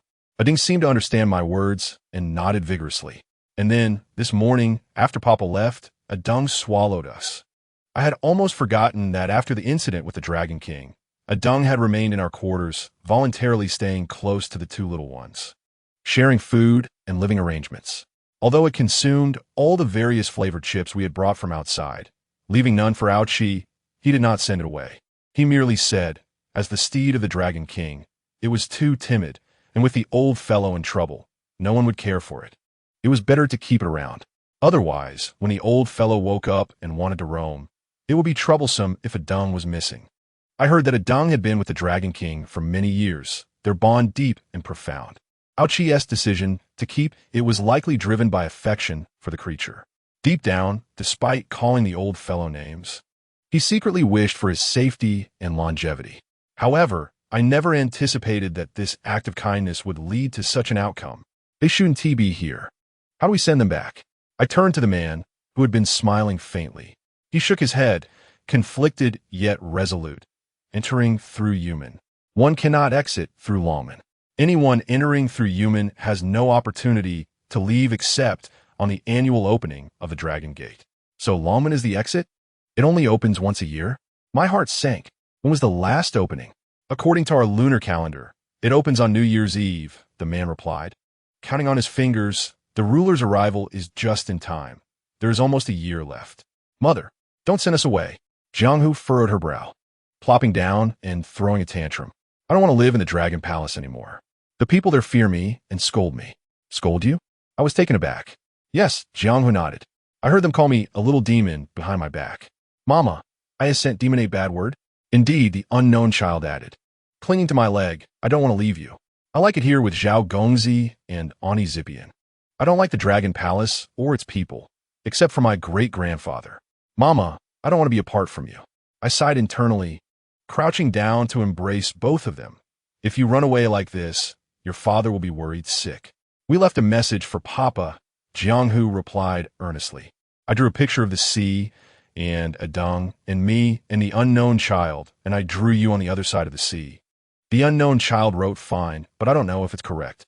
Anyway, Papa will understand, right? Of course it's correct. I'm more educated than you. Go away. To this day, you still think 3 times 7 equals 28. That's illiteracy. I couldn't help but laugh. Jianghu had an extraordinary aptitude for numbers, but she seemed less adept with words. Even now, she struggled to write her own name. The unknown child was slightly better, at least able to recite Chuang, Qianming Yu Guang, and write some simple characters. However, none of this should serve as justification for their running away. You are leaving your father all alone. He will be lonely. I scolded. But Papa has so many people with him. The unknown child protested, pushing aside the pom-pom on top of its nightcap. But Mama, you only have one person. Exactly, Jianghu nodded. The proportions are too far apart. But with us, there are 4. Most of the time, those 2 little rascals only cause me trouble, so their occasional understanding and thoughtfulness struck a chord within me. Without them, I would indeed be all alone. With them, I had a family. I could only pity Ao Qi. I could imagine his hysteria upon discovering the children were missing. Ruler, since the 2 young masters have come, it is fate. Instead of fretting over how to return, why not go with the flow? A year is not long. The man spoke sincerely. I rose and smiled. What I am concerned about is not our safety.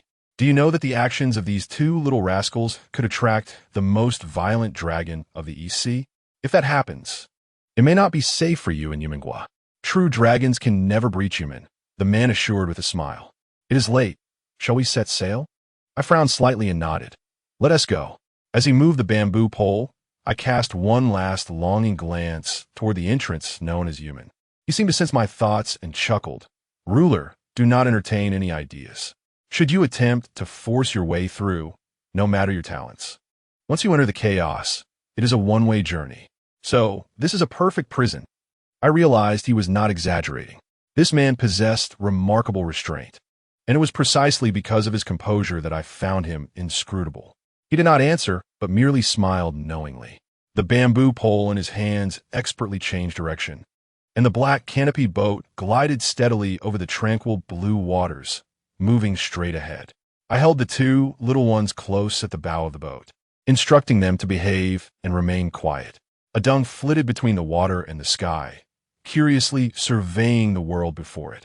Chapter 8. Lucian 3. The sound of water was gentle, and as we progressed further, the sea began to shallow. A faint glow appeared in the distance, resembling stars that had mistakenly fallen into a dark realm, flickering in the far horizon. The sea's surface was eerily calm, and the black canopy boat seemed to float upon a clear mirror, the receding waters bringing forth clusters of moon-white flowers, each as large as a bowl. Their petals layered exquisitely, exuding both opulence and elegance. Initially, only a few appeared, but gradually they multiplied, yet without chaos. Each flower remained poised and slightly aloof, parting gracefully to allow a passage for the boat, leaving not a single petal to disturb our path. So many flowers. In an unfamiliar realm, I beheld an astonishing array of blossoms upon the water for the first time. Leaning over the bow of the boat, I felt compelled to reach out and pluck one. Mother, what flower is this? It is a Bai Mu Dan. I promptly seized her hand, reiterating countless times the importance of restraint and decorum. She withdrew her hand, exclaiming, "How beautiful!" Yet, I pondered, are not lotus flowers the only ones that thrive on the water? There are also peonies that bloom in the sea, interjected the man who was propelling the boat, smiling, for we were in the realm of Yumengua. Beneath the surface of the water, I perceived another blossom, a crimson hue. The child pointed towards it, and upon closer inspection, I discerned a cluster of fiery red flowers, their petals delicate as silk, gently swaying like the flowing garments of a dancer, or like hands guiding one along a path. exhibiting a tender grace beneath the water. Due to the distance and the play of light, they were easily overlooked. But shouldn't such flowers bloom in the underworld? I mused. Flowers bloom and wither across millennia, their leaves never to meet again. The fiery blooms along the banks of the dark river clearly resemble the flowers of the other shore. What flower is this? Why does it grow beneath the water? Will not drown? The child queried with great curiosity. I refrained from answering her and turned to the man, asking, "Why are there blossoms of the other shore beneath the peonies?" "My lord, this place is indeed Yumen." He seemed to possess only this singular answer. As his words faded, the previously expansive view was abruptly obstructed by two verdant mountains, rising in undulating waves, emerging unexpectedly along the flower-laden path. Our boat seemed to glide from one lens into another, with each movement subtly altering the world around us. The sun was setting, casting a warm glow upon the mountains and the floral path, with small boats gliding through the waves. In a normal world, I would surely brew a fine cup of tea, savor the scenery, and compose poetry, not wishing to squander such a splendid ambience. Yet, I found myself in an extraordinary world, setting aside the sudden appearance of the mountains. The thought of traversing over a field of blossoms from the other shore made me feel quite uneasy. As the sky darkened, lanterns at the stern of the boat illuminated, casting a gentle red glow that declared the unique status of our vessel and the sanctity of its space. The drums atop the pavilion sounded thrice, urging us onward. The horse is restless. The peep-a-tune has yet to conclude. Glancing back, I noticed the ethereal rain. They say jade constructs the halls, and tonight the jade halls shall endure. The man, while rowing, began to sing a haunting melody. His spirits appeared far brighter than mine, and his voice was quite pleasant. Within the song, the distant lights I had previously glimpsed became increasingly vivid, dancing against the silhouette of a cluster of buildings. When he finished his song, I clapped a few times, a rendition of Poussin Man. It was truly commendable. To be honest, my aspiration is to become a musician, he confessed, a hint of shyness in his smile. Why did you choose to sing this for me? I inquired. Lord Sun Ju's lyrics are rather melancholic, he replied. When each new lord arrives, I sing this to alleviate their discontent. He candidly explained. Why? I asked, intrigued. Because every lord who arrives here bears a heavy heart, longing for the world they left behind. He smiled, much like Lord Sun Ju once felt. It was a time meant for revelry and cherished moments. Yet they were suddenly thrust into an unwelcome place. I believe no words could better encapsulate the sentiments of the lords than this song. Do you not agree, my lord? I shrugged and replied, it is not so sorrowful. He chuckled, then all the better. May you be unlike the rest. You mentioned previous lords. How many have there been in Yumen? I inquired further. He counted, responding, surely over a dozen. And where are they now? Have they completed their terms? I pressed on. He scratched his head, gazing toward the mountains with a hint of regret. They reside there. Following his gaze, I saw the high mountains and crescent moon, a blend of deep green and blue, devoid of anything but flowers and peculiar stones. Where are they? I asked, puzzled. On the other side lies their graves. I nearly choked on my own words, as two little ones hurried to pat my back. Graves? The fate of former lords is but a tomb on a desolate mountain? Does the Lord wish for water? He kindly inquired. I waved my hand, calmly asking, have all the previous lords of Yumen perished? Indeed, he replied. This young man evidently possessed a dispassionate demeanor, and his two words pierced my heart like an arrow. I began to grasp why the water was adorned with blossoms from the other shore. Once one enters Yumen, the fate of life and death remains uncertain. Perhaps these flowers are meant to guide souls to the underworld. I inhaled deeply, resolutely deciding not to dwell on dark thoughts. My lord, we are nearing the ferry. He seemed eager to divert my inquiries. Allow me to escort you to the lord's residence. Once you are settled, we shall announce your arrival to the realm. His considerate words sent an inexplicable chill through me. The mention of a residence and a new lord made me feel as though I were a rustic emperor. Yet if I were indeed an emperor, why had the previous ones not escaped their fates? Despite my surprise, a sense of adventurous anticipation stirred within me, a curious contradiction. Mother, where exactly are we headed? The child asked, eyeing the approaching lights. Is there a sweeping machine there? Perhaps, I chuckled. If not, how about you create one? Sure. I have the tools my great-grandfather bestowed upon me, right in a Deng's belly. The mischievous child beamed with delight. I doubt you could manage it. The last broom you made fell apart. The other child glared at her. That was merely a mistake. Losers always call a mistake. How annoying. I don't want you as my brother. Who will want that? The two little ones erupted into yet another round of playful bickering. It was reassuring to witness their spirited exchanges. It signified their lack of fear and the stability of their emotions. I wished to shield them from any fright, regardless of what awaited us ahead. I turned to my subordinate. Having met for so long, may I inquire your esteemed name? My lord, everyone calls me Pang Sinjin. He replied with a robust voice. I stifled a laugh. This slender fellow, though handsome and graceful, bore such a name. Your real name? I questioned, skeptical. Indeed, that is what everyone calls me. He scratched his head. If you find 3 characters too lengthy, you may call me Sanjin. I restrained my laughter. Very well. I shall call you Sanjin. However, I have a request. Please, my lord, speak. In the future, do not refer to me as my lord. I'm not accustomed to it. Simply call me boss lady. Huh? There should be distinctions of rank. That would be inappropriate, he said, looking troubled. That is how it shall be. I insisted. Since I am the lord, it is only fitting that I have the final say. After some contemplation, he relented. Very well. My lord boss lady, that is rather lengthy. As we drew closer to the ferry, the water became shallower, allowing me to see each petal of the blossoms from the other shore. A wooden plank path, long and straight, hovered above the water, the damp steps creaking underfoot, while a stone pillar stood nearby for tethering boats. The night had fully enveloped us, and a gentle breeze carried raindrops. Pang Sanjin anchored the boat and retrieved an oiled paper umbrella from the cabin, offering it to me. The weather has been quite dreadful lately.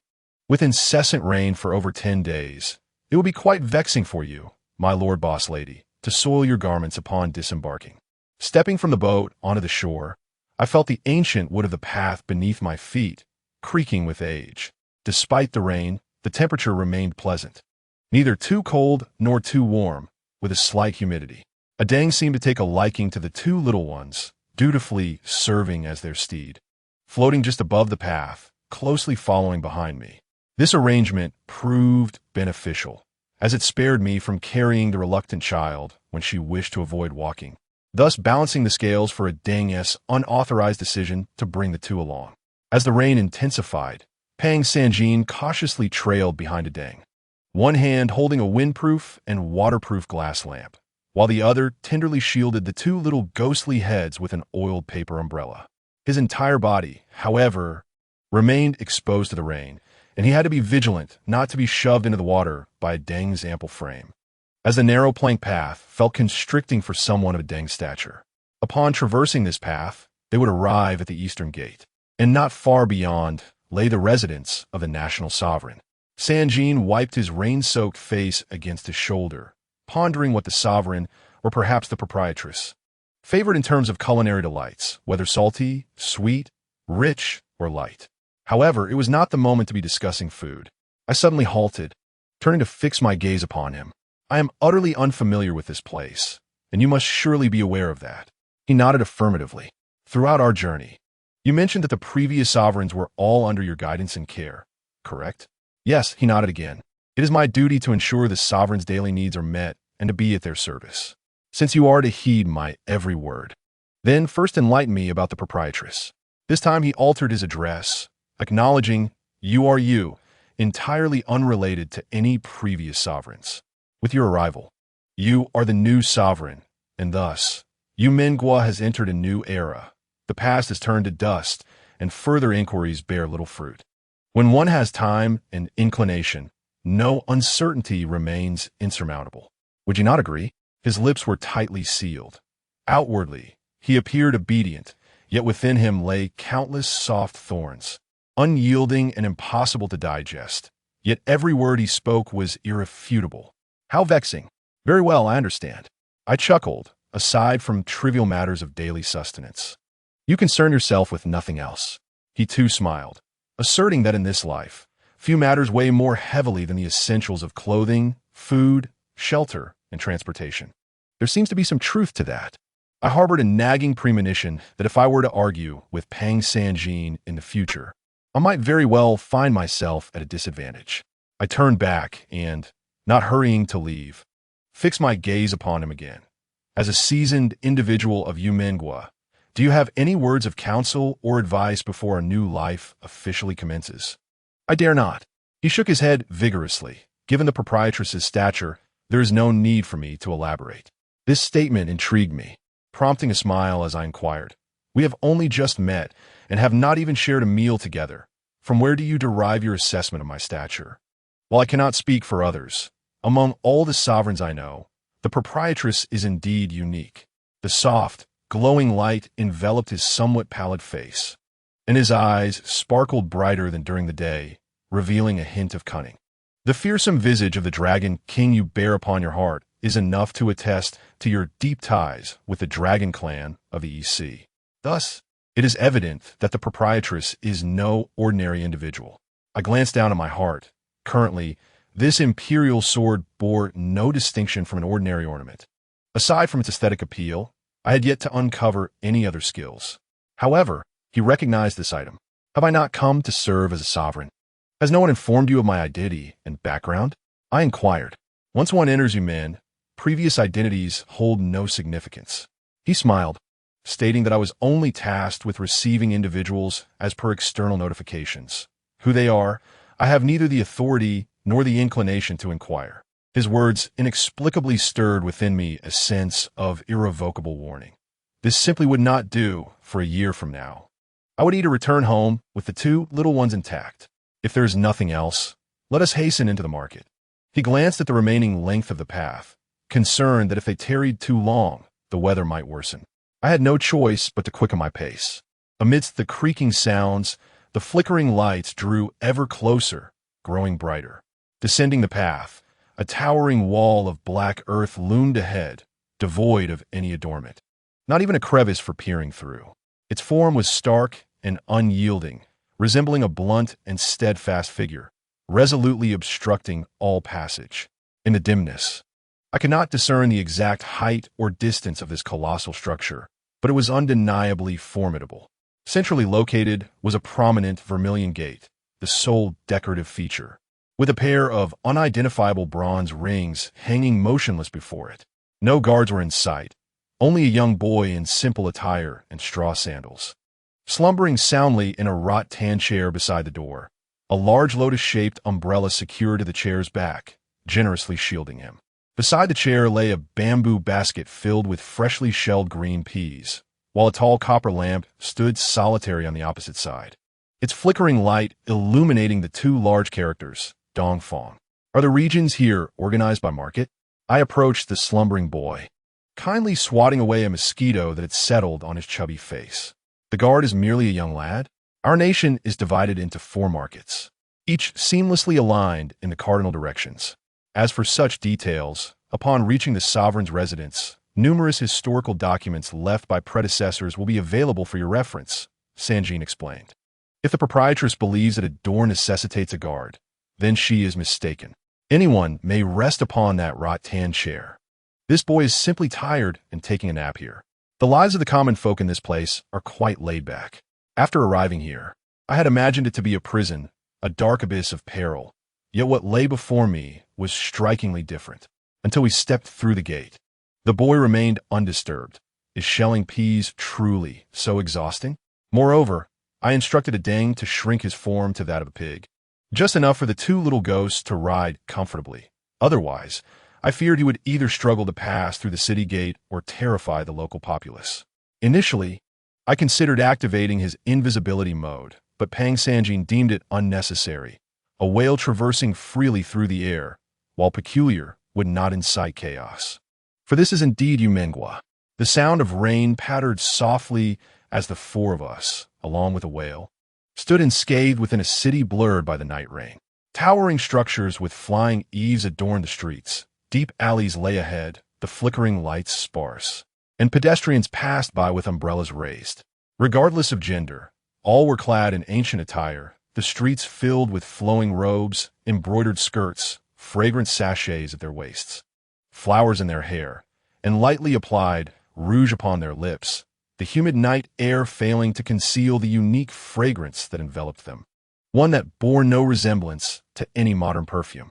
Not far away, a young man in a gray shirt and felt hat dashed out from a tavern bearing a wine sign, hastily gathering items to close up, while an elderly shopkeeper behind him fussed and gestured, still unable to retract his gaze. To the right, a horse-drawn carriage sped past, its embroidered curtains concealing an unknown young lady within, while the servant holding the reins and lamp called loudly for those ahead to watch their step. The turning wheels splashing mud and dirtying the skirt of a passing stout woman, eliciting a tirade of curses. Upon noticing us, she appeared startled, her eyes darting over us repeatedly before finally clutching her heart and fleeing. It was not just her. Every passerby who laid eyes upon us displayed expressions of astonishment, akin to witnessing a monkey clad in bizarre garb on the street, surprised yet not fearful. Time seemed to have regressed a millennium as I stood, umbrella in hand, bewildered by the scene before me. The two little ghosts, however, were filled with excitement, tugging at my garment, exclaiming, "Mom, this place is so fun. Why are they dressed like this? I've seen this in movies. Dad said they were such attire for historical dramas." I gestured for them to be quiet and pointed around, glancing at Pang Sanjin. "Is this truly how it appears here?" "It has always been thus," he affirmed. I gestured to convey my meaning, indicating that here, time bears no distinction from the outside world. He immediately grasped my intent, smiling as he reassured me, "Rest assured, you have not entered a bygone era. Within Yumen, this is the prevailing scene. You shall soon grow accustomed to it." I fell silent, yet suddenly understood why Pang Sanjin's manner of speech resonated with such an ancient charm. It seemed that Yumen was a place not inclined towards modernity. Nonetheless, I was fortunate to have traversed through the ages, gradually evolving from the ancient to the contemporary. Adapting to life here would not pose a challenge. "Please follow me." As I made my way left, nudged slightly by Pang Sanjin, I continued along the path, walking for a while longer until I reached Xiangxi Li, the residence of the National Lord. The name Xiangxi Li is rather sweet, but is it a standalone villa or a grand mansion? However, wait a moment. What is that thunderous sound of gongs? The clanging is so loud it feels as though it might dislodge one's very heart. Chapter 10, Lu Town 5. I say where to go, and Pang Sanjin takes me there without hesitation, which brings me some comfort. At this moment, I am more curious about the throngs of people pouring into the streets, all heading toward the same destination, as if fearing that arriving late would render their lives incomplete. Could it be that they are here to welcome me? Suddenly, a gust of cold wind carries a piece of white paper toward my face. Oh, it is a joss paper. I knew it. They are not here to greet me. The wide, straight road stretches east-west, embedded in the dark, muddy earth, extending so far that it seems to vanish into the horizon. Towering buildings flank either side of this opulent thoroughfare, which is paved entirely with white jade, spotless and smooth as the moonlight. Every few meters stands a 2-foot-thick, 3-foot-tall gray stone pillar, each intricately carved with a dragon, embellished with gold powder. Each dragon glares downward, its claws gripping the ground as if something loathsome lurks beneath, which they are determined to keep at bay. Alas, several pillars are already damaged, as if deliberately defaced, and the gold powder is in disarray. A true pity. An increasing number of people gather at the beginning of this grand road.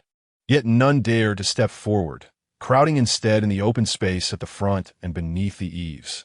Lanterns of various colors sway among the faces of the young and old, all eyes fixed upon a gaunt, bald elder draped in a yellow robe. A gleaming bagua mirror hangs before him, dancing with each of his movements.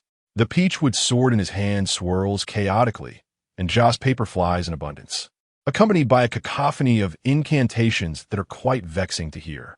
We stand at the back of the crowd, stretching our necks to catch a glimpse of the spectacle. A child notices A Deng and excitedly tugs at his mother's sleeve, shouting, "Mother, look at the big fish. A fish you can ride. I want one." The mother, startled at first, quickly pinches the child and rebukes in a hushed tone. "Why must you want this? This is surely a monster sold by the merchants from Beifong." If you dare to approach it, be careful it does not swallow you whole. Come along. She drags her whimpering child away, grumbling as they walk. How outrageous. Have the officials all perished? When did monsters roam the streets freely without reprimand? Deng is certainly not a monster. Oomph. Unwilling to accept this, she makes a face at the mother and child, then turns to me and says, "Mother, that leaping bald uncle is the real oddity. Is he having a spasm?" I chuckle as I straighten her sleep cap, responding, "That is a Taoist priest performing a ritual." I turn to Pang Sanjin and inquire, "In this heavy rain and late hour, what is happening here?" Like the Taoist from Tianxian Temple, he is likely here to quell the demons, Pang Sanjin replies. In the past year, there have been numerous disturbances along Changong Road, and the people have grown hesitant to travel, nearly abandoning it. Changong Road, so lavish and smooth, situated in a bustling district, has fallen into neglect. I inwardly lament the waste, for this long and pristine road, adorned with dragon pillars, is unparalleled even in modern times. Should it remain untouched, the first to suffer heartbreak would likely be the builders who poured their souls into its construction. Indeed, it has fallen into disuse, Pang Sanjin affirms. This road is the quickest route to Shifeng, and after the incidents, the populace must take detours, which is quite inconvenient. No sooner had he finished speaking when the Taoist priest completed his incantation, thrusting the peach with sword into a mound of rice on the altar. He scooped several handfuls of rice and scattered them across the road, then clapped his hands, addressing the gathered crowd loudly. "Beneath this road, a malevolent spirit lurks. I, a humble priest, have exhausted my magical powers to temporarily suppress it. To eradicate it, you must follow the posted notice and capture 49 live dogs within 7 days. Only then can this calamity be resolved." The crowd erupted into a buzz. This has been done 3 times already, yet the demon still harms people. Indeed, the first time we were asked to donate money for a statue to drive away the demon, the statue shattered after just 1 night. The last time, they requested donations of gold to mix with talismans to create gold powder to recoat the dragon pillars. But all that was accomplished was a small bowl of gold powder smeared on the dragon's eyes. And now they want us to catch dogs. Does this old priest have any real skill, or is he merely a charlatan? It is a pity that Lord Nye is away. Had he been here, he would have dealt with this demon. Alas, who knows when he will return? With the ritual concluded, the rain continues to pour, and the curious onlookers begin to disperse amidst their chatter. Those who notice us regard us with the same peculiar expression as the woman who had scolded her child, casting us odd glances while trying to maintain distance. 2 young acolytes hastily pack up the ritual implements, loading them onto the back of a small black donkey. As the 3 of them depart amidst the jingling of the donkey's bell, the Taoist priest, stroking his long mustache, casts several sidelong glances at me with his large, slightly squinted eyes. Indeed, demons and Taoists are fated adversaries, encountering each other wherever they go. I meet his sly and unfriendly gaze with a wave and a smile, all the while thinking him to be a money-grubbing scoundrel. This road, with its auspicious name of Changong, bears no trace of demonic energy. Who could judge this better than I? "Mother, I am hungry," Deng whines, pointing at her rumbling stomach. Poor Jiao, who did not speak. Yet his belly growled louder than Deng's. Even Deng seemed less spirited than when she arrived. "Let us return," I tell Pang Sanjin, "lead the way." Just as we are about to leave, a frail voice calls out from behind, "Look, everyone has dispersed. You should head back as well. If you continue to stand in the rain, your health will surely suffer." Turning around, I see an elderly man with white hair holding an umbrella, attempting to pull a man who is sitting in the mud and water. The dim light filtering from the shops nearby is insufficient to illuminate the man's features. He appears filthy, as if he hasn't washed his face in centuries. All I can discern are the deep wrinkles etched across his forehead, and his disheveled hair is mostly white. The old man struggles to move him even slightly. It is as if he is rooted to the ground. Sitting motionless on the left side of Changong Road, his eyes unblinking, his mouth silent. As he methodically picks up fallen grains of rice and sends them to his mouth, certainly not the behavior of a normal person. "Little Zheng, will you heed your uncle's advice?" The elder sighs in resignation. "You are no longer young. To speak harshly, You may not know when your time will come. Stay at home, where it is clean. At least you will have a place to lie down. What good does it do to remain here? The man continues to consume his rice, showing no sign of response. Such a pity, such a pity. The old man shakes his head, walking away while muttering, "Your family has laid countless roads, a great merit. Yet how has the next generation ended up in such a state? Heaven truly has no eyes." Hearing this, I quickly step forward and call out, "Elder, please wait." The old man halts and turns back, astonished, his lips trembling slightly. "What does this young lady wish to discuss? May I ask, do you know this man?" I inquire, gesturing toward the deranged individual, striving to keep my voice gentle. "Yes." The elder scrutinizes me, his eyes still wary. "I heard you mention that this road was his responsibility to pave." I press on, "As I'm new to this place, I wish to clarify some matters. So I sought your guidance." Perhaps sensing my lack of malice, the elder relaxed a bit, though still noting my peculiar attire. He replied, "He did not pave it. It was his father. Here, the Tang and Liu families have long excelled in road and bridge construction, with the Liu family's technique being superior. Many roads here bear the blood and sweat of the Liu family. Regrettably, ruler.The devoted his life to hard work, paving roads to benefit the people. At the age of over 50, he finally had Liu Zheng, his only offspring, whom he raised with great care until the child turned 10. However, the boy fell ill with a fever and fell into a deep sleep for an entire year. After trying countless remedies, the child finally awakened, but alas, the high fever had left him simple-minded, a shell of his former self. A few years later, ruler.The passed away, and the simple-minded son refused to wear mourning clothes, even casting the ancestral tablet into the flames. Alas, having a child, yet no one to see him off in his final moments. Ruler.The was known for his generosity, yet he departed in such desolation. In the 30 years that followed, Liu's young son remained unchanged, sitting by the roadside day after day, refusing to return home. Lost in his own world, the Liu family fell into decline, leaving only a loyal old servant to manage a dilapidated room. Yet he could do nothing for Liu Zheng, only visiting a few times daily to bring him meals. Heaven knows how much longer the old servant could serve the young master. It is indeed pitiable. This was the first tale I heard in Yumen, and it was far from joyous. I pointed at the man referred to as Liu Zheng and asked, "You say he has been sitting here by the road for 30 years? Indeed, he has." The elder's expression was sorrowful. Our family once lived close to the Liu family and had received much kindness from ruler.The. Now, witnessing his only son being addressed as the madman Liu, my heart aches. Yet, what can an old bone like me do? Alas, each has their fate. Ruler.The once paved this Chang'an road as his final masterpiece, intending it to symbolize prosperity. But who could have foreseen such a fate? Enough, enough, young lady, as you are new here. Heed this old man's advice. Return home early as night falls. Do not linger near this cursed road. With that, he left me, sighing deeply. Chang'an, what a beautiful name. Constructed so long, so straight, so splendid. I truly cannot bear to label it as a cursed path. Moreover, did not Pang Sanjin mention that this is a shortcut? As a lazy person, I certainly cannot endure the torment of knowing there is a shortcut I cannot traverse. This matter I must attend to.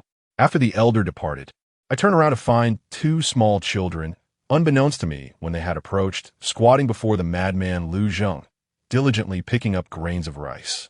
"Uncle, my mom says rice must be cooked before it can be eaten." Unbeknownst handed a handful of grains into his grimy hands. "What you are doing is not right. Do you have a rice cooker at home?" The kind-hearted Zhang Hu, and unbeknown indeed, displayed commendable compassion.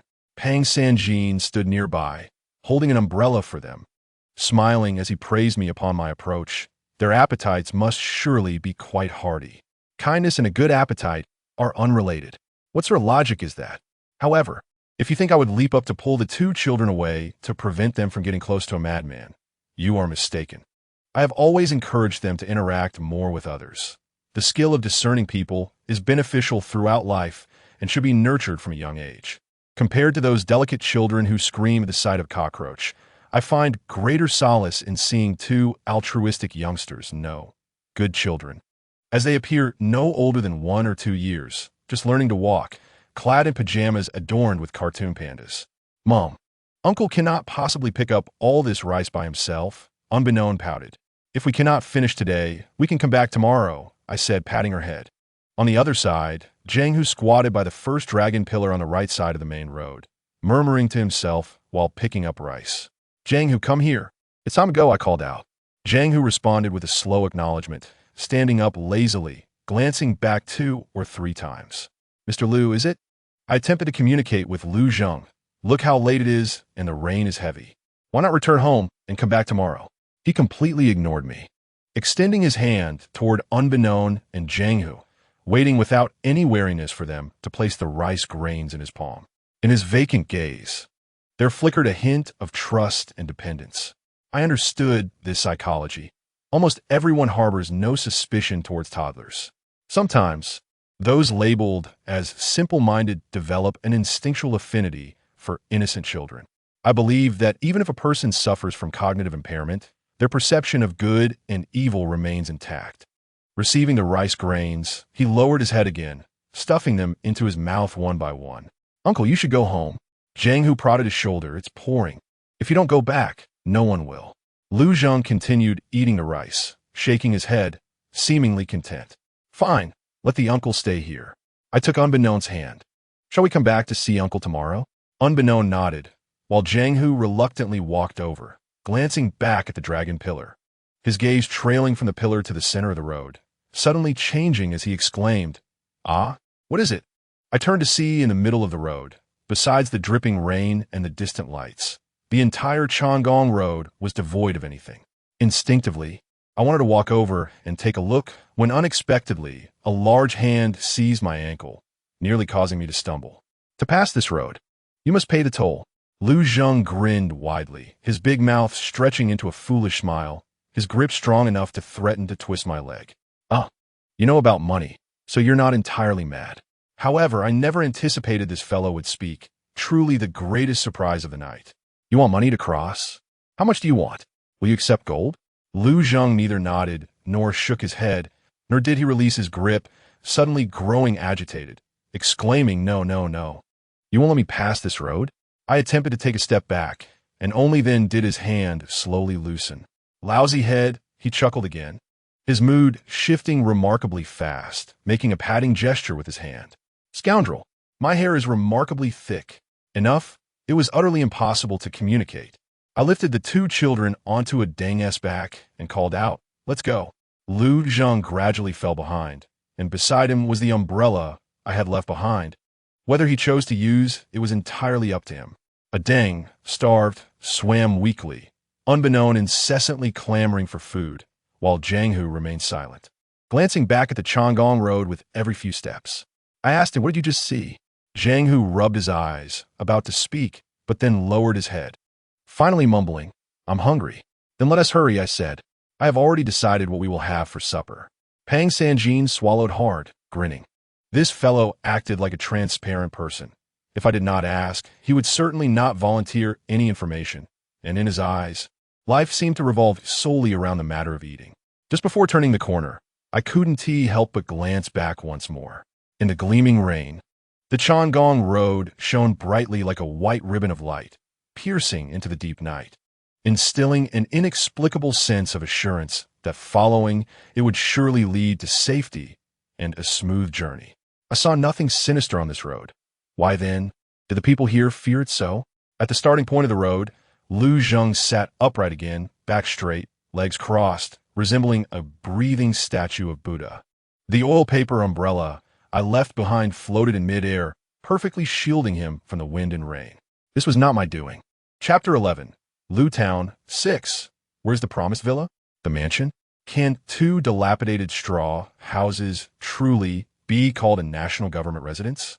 I folded my umbrella, standing dumbfounded on a nearly collapsing rickety bridge behind me, the area barely qualifying as a courtyard, where wild grass grew taller than the 2 small children. Upon entering, Unbeknown had even stepped on the tail of a small snake. She was fine, but the snake, frightened, jumped up, cursing before fleeing. The low earthen wall surrounding the courtyard was a deep brown, appearing relatively sturdy, albeit faintly emitting the scent of cow dung. The circular main gate opened to the east. Yet when I pushed it to enter, half of the door promptly collapsed without hesitation. My world was crumbling. A frog leaped from the muddy pond beneath the bridge onto the bridge, glancing at me before returning to catch mosquitoes. After the rain ceased, the mosquitoes were particularly abundant and quite hospitable. I slapped my face, having already dealt with the fifth one. 2 square houses, constructed from decaying wood and thatched roofs, creaked ominously in the wind. I feared that even the slightest heavy footfall could reduce them to rubble. One of the larger structures had 2 stories, with its peeling redwood pillars feebly supporting a pavilion-like upper floor. Above the entrance, a crooked signboard with black background and white characters proclaimed the words Guajufu. My dignity crumbled further. Had it not been for the droppings of numerous small birds upon the sign, my spirits might have lifted slightly. The illustrious residence of the state lord. Yet, on my journey here, I had not perceived this as a particularly impoverished locale. The people's lives seemed quite prosperous, with commoners residing in tall, splendid homes. How was it that I, as the ruler of a nation, found myself confined to a dilapidated hut? This place seemed to fall short even of Du Gongbu's humble abode from ages past, a truly melancholic realization. It had been long since my last visit, and the area had become desolate once more. Hong Sanjin threw a stone into the muddy pond, provoking a chorus of displeased croaks from the frogs. He laughed, suggesting that the waterway had likely been choked with silt, but would soon flow freely again after being cleared. "Madam," he mused, "in your leisure, sitting by the pond to watch the fish frolic among the lotus leaves, with the moon reflected in the gentle waves, would indeed be a delightful pastime. Bah, I see no fish, no lotus, only filthy mud and aloof frogs." I grimaced as I moved forward, while Pong Sanjin, entirely unconcerned with my mood, cheerfully introduced me to the local amenities and their usage. "Madam, this main house serves as the hall, bedroom, and study all in one, without any divisions. Everything is quite straightforward. The toilet and bathing area are located in the small bamboo grove behind the main house, just a few steps away. Should you find it inconvenient to traverse at night, I could procure a chamber pot for you, but you must attend to its emptying and cleaning each morning. Follow me. The northern wall of the main house is where all manuscripts are stored. Behold, this entire wall is lined with bookshelves crafted from fine wood. Though somewhat disorganized, dusty, and adorned with spider webs, a little tidying would suffice. Feel free to peruse them at your leisure. It will help you quickly familiarize yourself with our history. This is the bed, though one foot has been gnawed away by mice. Fear not, I have propped it up with bricks. It should remain intact as long as you avoid jumping upon it. I have also prepared fresh bedding, having checked it multiple times for fleas, so you and your family may rest assured. This staircase leads to the upper floor. Exercise caution, as one step has been hollowed out by the previous lord and remains unrepaired. The upper floor is solely for your enjoyment of the scenery, poetic musings, and tea-drinking conversations. Thus it has no walls, only bamboo curtains for privacy, keeping it warm in winter and cool in summer. Ah, why are these bamboo curtains turned green? It must be the recent humidity. The kitchen is right beside the main house, where apart from the stove and cooking utensils, my own chamber lies. Do not be surprised. I have always considered the kitchen my home and take great pleasure in cooking. The young masters should refrain from entering uninvited, as hot pots and sharp knives could harm their delicate skin. In summary, all matters related to your clothing, food, shelter, and transportation will be managed by me. Feel free to issue any commands you see fit, and I shall endeavor to fulfill them. However, I shall not meddle in affairs beyond this scope. All right, I understand. I stood amidst a pile of dilapidated furniture, raising a hand to silence Pong Sanjin's incessant chatter. Tomorrow, we clean. For now, go prepare dinner. Yes. Pong Sanjin hurried off to the kitchen. I approached the extensive bookshelf, where various ancient texts and scrolls lay haphazardly stacked. I randomly pulled out the nearest volume, titled Yumen Guoji, brushing away the cobwebs and suppressing the dust that rose. Upon opening the cover, I found yellowed rice paper inscribed with 4 lines of clerical script.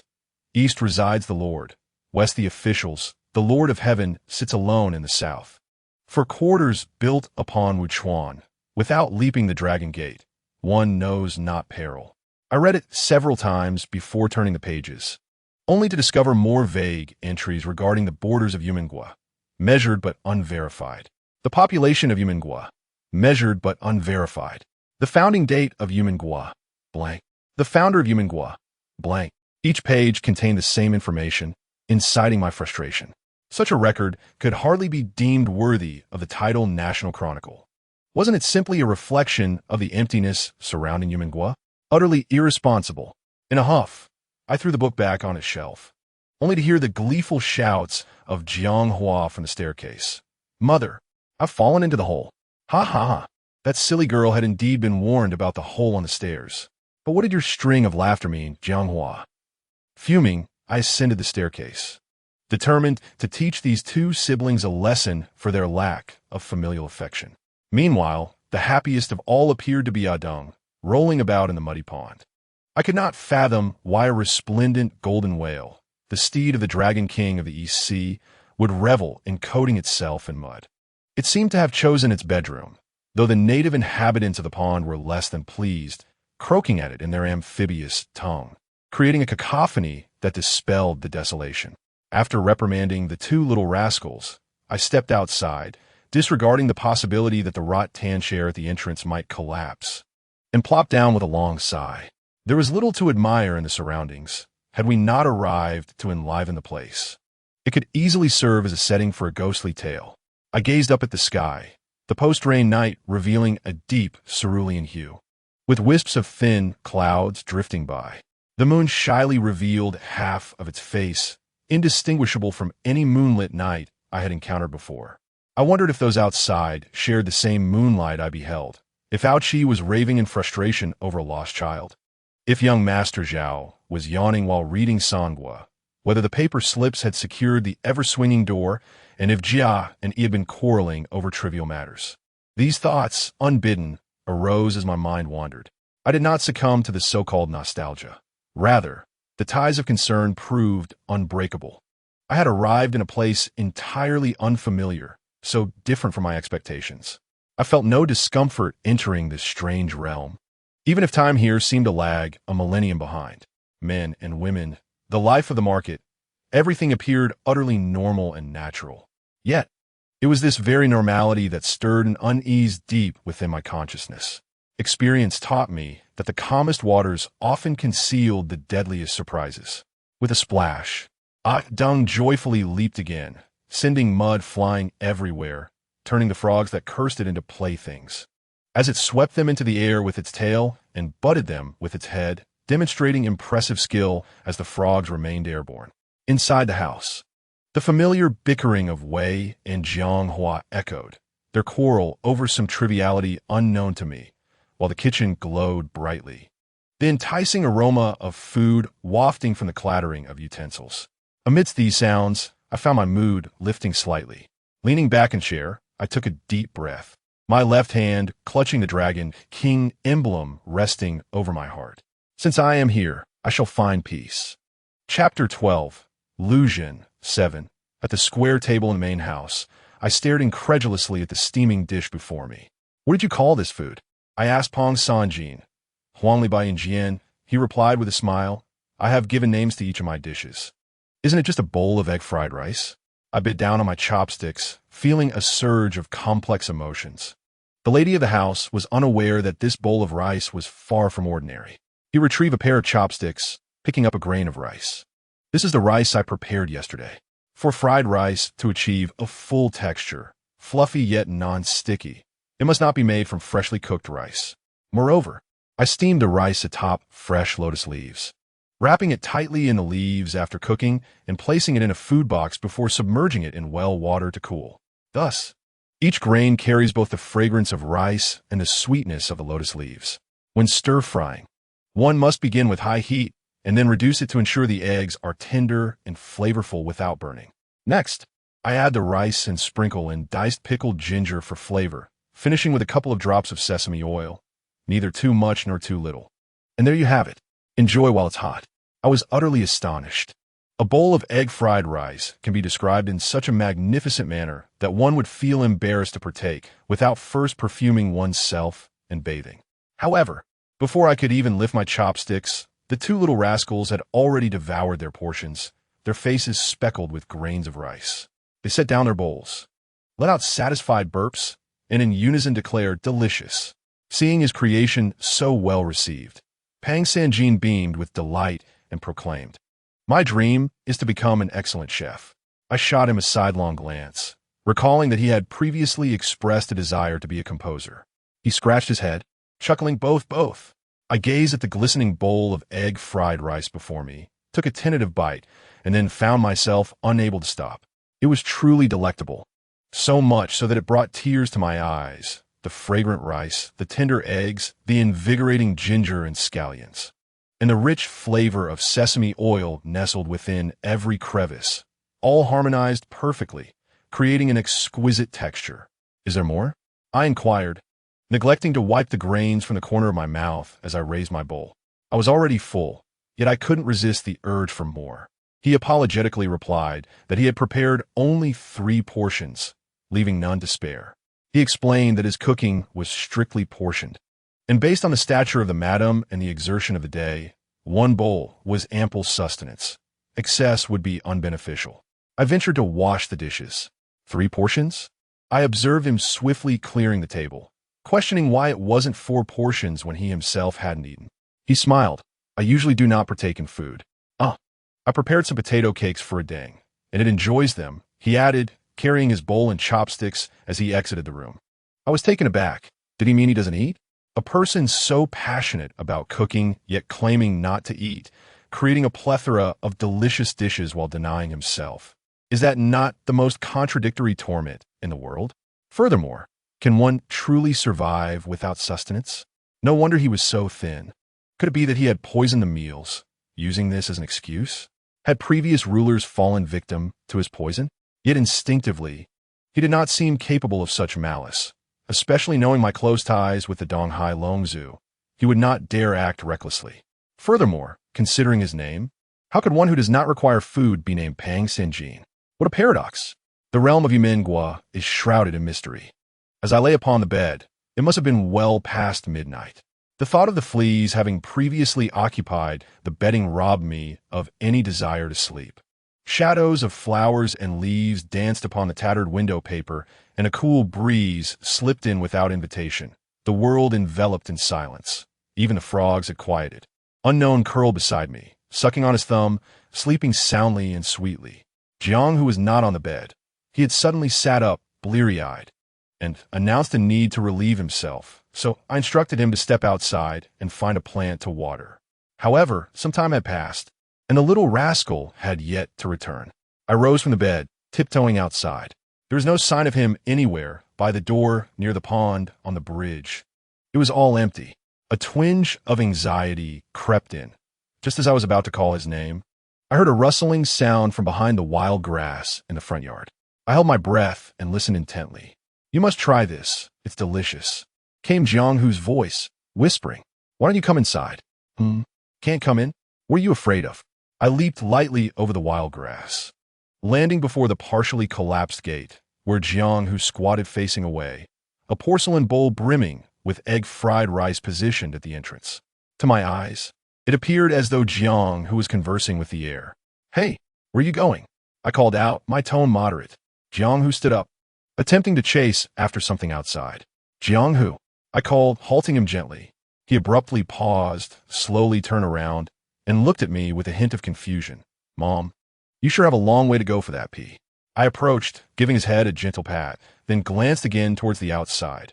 Earthen walls, stone paths, swaying flower trees, not a soul in sight. Jianghu hung his head in silence. "Who were you talking to just now?" I asked, eyeing the bowl on the ground. "Were you inviting someone to eat?" He remained silent. "All right then, let us head back to sleep." I have no habit of pressing for answers, especially with children. If we insist that children respect their parents, we must lead by example, beginning with respecting their secrets. Moreover, I appreciate Jianghu's nature, preferring silence over deceit. I took his hand and led him back inside. As we crossed the bridge, he suddenly tugged at my hand gravely stating, "Mom, Sanjin uncle is lying." "Oh, what did he say?" I asked, intrigued. "He claimed he only prepared 3 bowls of rice, but there are actually 4. Jianghu huffed. "He is not being honest." I couldn't help but chuckle. "How do you know?" I slipped into the kitchen to search for food, and there on the stove sat the bowl of rice.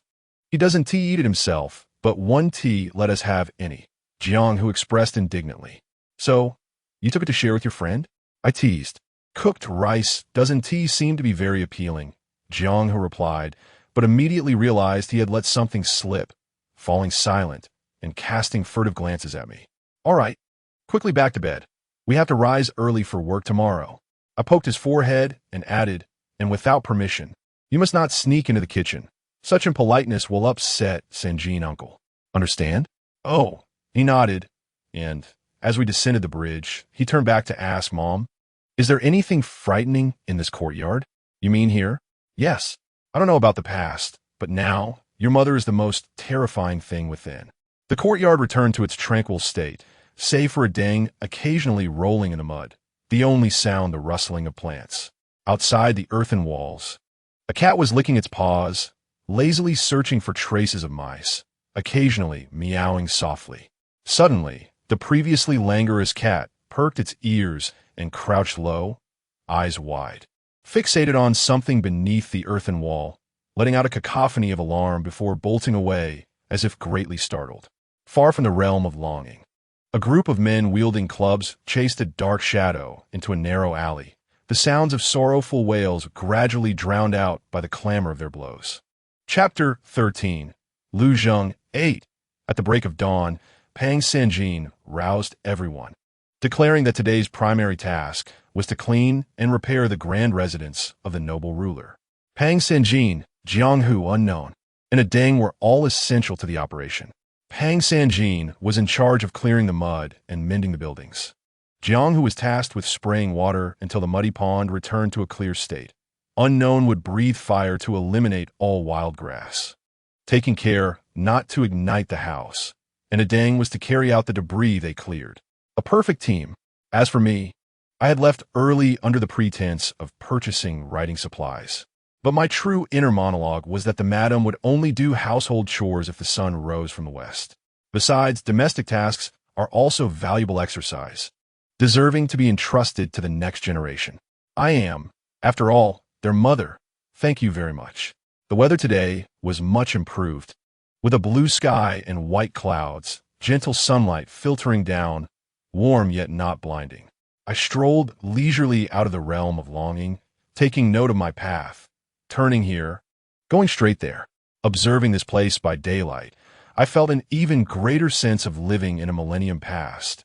Every road, building, and passerby attested to the vibrant existence of an ancient society alive in modernity.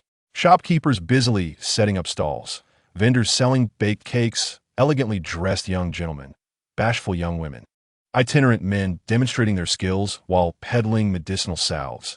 All of these vivid scenes unfolded before me. Everyone else appeared normal. The one out of place was me. In my cheap how, I attracted countless curious glances along the way. However, I had no intention of changing. As you may know, this precious glass silk is resilient to both cold and heat, adaptable and self-cleaning, remaining pristine and intact no matter how long I wear it. What garment could surpass it? Moreover, it has accompanied me through thick and thin. Having worn it in, I shall wear it out. Most importantly, it accentuates my figure. After inquiring with several passers-by, I finally located a calligraphy and painting shop. As I stepped out, my weight seemed to increase by 3 pounds, burdening me with a pouch filled with dozens of copper coins and a few small pieces of silver. I was repeatedly cautioned to haggle when buying items and to spend my money wisely.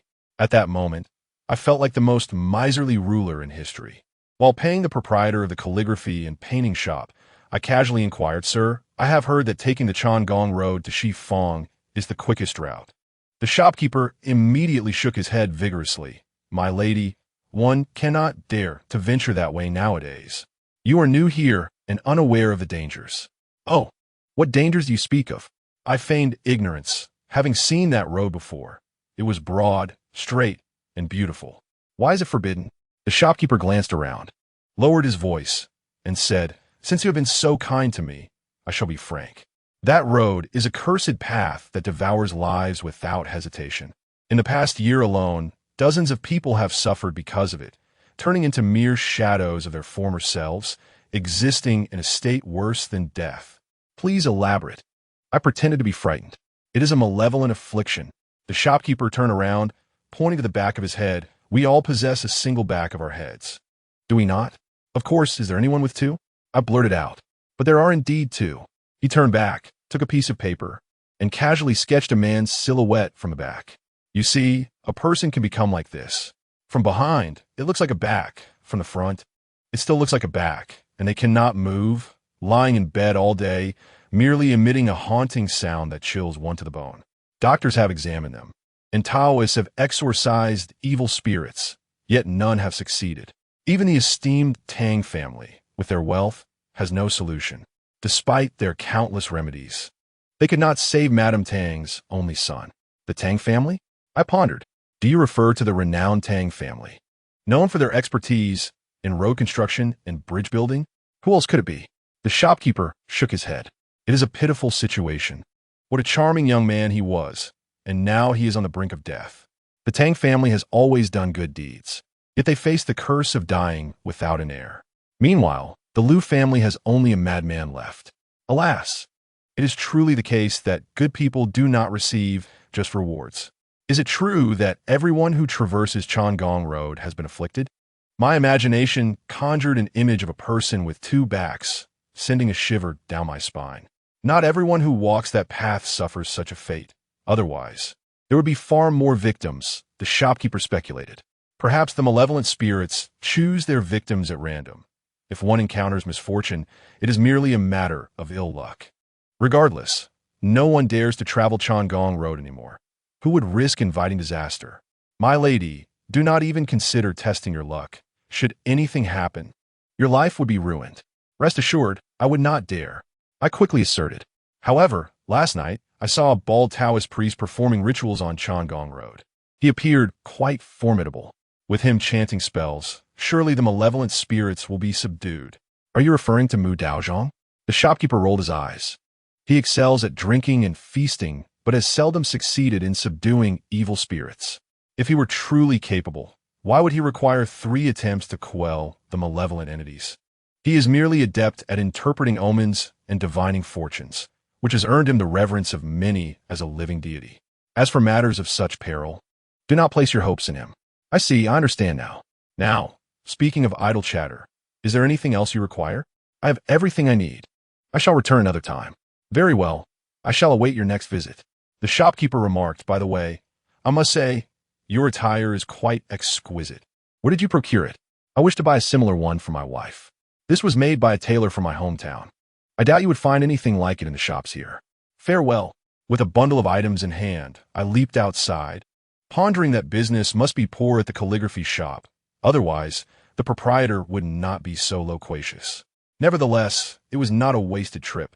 The sunlight outside grew more intense as I passed a small stall and bought 2 buns, munching on them while I pondered the clues I had gathered. Essentially, the Liu family, known for their road construction, was facing misfortune. Their only son had become a madman, and the last road they built had encountered problems, affecting a large number of people who transformed into strange beings with backs on both sides. Among them was the Liu family's only son. Were the victims randomly chosen, or was there some connection among them? Most importantly, if there were no evil spirits beneath the road, what then was causing the trouble? As I pondered, I found myself meandering until I unexpectedly arrived at the entrance of Chang'an Road. Compared to other streets, the shops and houses lining Chang'an Road appeared desolate, clearly affected by the rumors of malevolent spirits. Even the residents had vacated, let alone those wishing to conduct business. What a pity it was for such a prime location to be so abandoned. I wondered if anyone planned to sell their shop. At this time, the price must be quite low.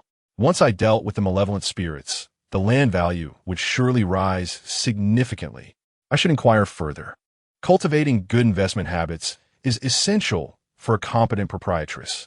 However, what was that crowd gathered at the road's entrance? A silver-top palanquin was parked nearby. I squeezed my way through to take a look.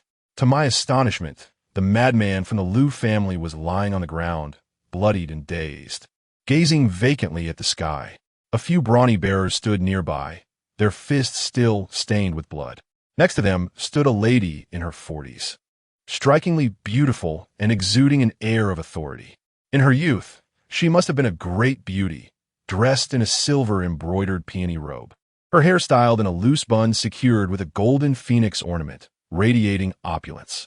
She coldly regarded the Liu madman, disregarding the astonished gazes of the onlookers, and demanded, "Will you not speak?" The madman merely stared blankly, neither crying out in pain nor attempting to rise, continuing to gaze at the sky. The noblewoman stepped forward, gripping the madman's collar as if she were a strong man, pulling him upright with a fierce expression. "My father warned you long ago that the soil here is soft and close to water. You must not construct roads. Your Liu family has acted recklessly, harming yourselves and dragging my Tang family into this mess. I will ask you again, what nefarious methods did your father employ to attract these malevolent spirits? Speak." The madman gazed at her with a vacant expression before suddenly breaking into a grin, clapping his hands and exclaiming, "Little mosquito, little mosquito." The noblewoman was taken aback. "Little mosquito, little mosquito." The madman continued to clap. Regaining her composure, the noblewoman delivered a sharp slap to his face, forcefully pushing him back to the ground. Rising, she pointed at him, her voice laced with fury. "Liu Zheng, I do not care if you are truly mad or merely pretending. I shall return in 3 days. If you do not speak, do not blame me for breaking your bones. If anything happens to my Zhong'er, I will demand your blood as a sacrifice. Everyone here may bear witness. I, Tang One, speak my words with conviction and will not go back on them." What a formidable noblewoman she was. Even her name exuded strength. I surmised she was the legendary Madame Tang, a woman dedicated to the road and bridge industry, undeniably possessing a commanding presence that surpassed the delicate ladies skilled in embroidery. With that, Madame Tang turned and entered her palanquin, departing. The crowd began to disperse, discussing the events as they left. Surely, Madame Tang must have lost her senses. Everyone knew the Liu madman had been insane for 30 years. Yet she still sought to interrogate him. "You are not anxious. It is not your son who is transformed into a monster. Asking questions is one thing. But why resort to violence?" The Liu madman was rather pitiable as well. I wondered if he had sustained serious injuries. If he died, it would be acceptable. But being half alive would be the most troublesome outcome. As I listened to the chatter around me, no one paid attention to the Liu madman's fate.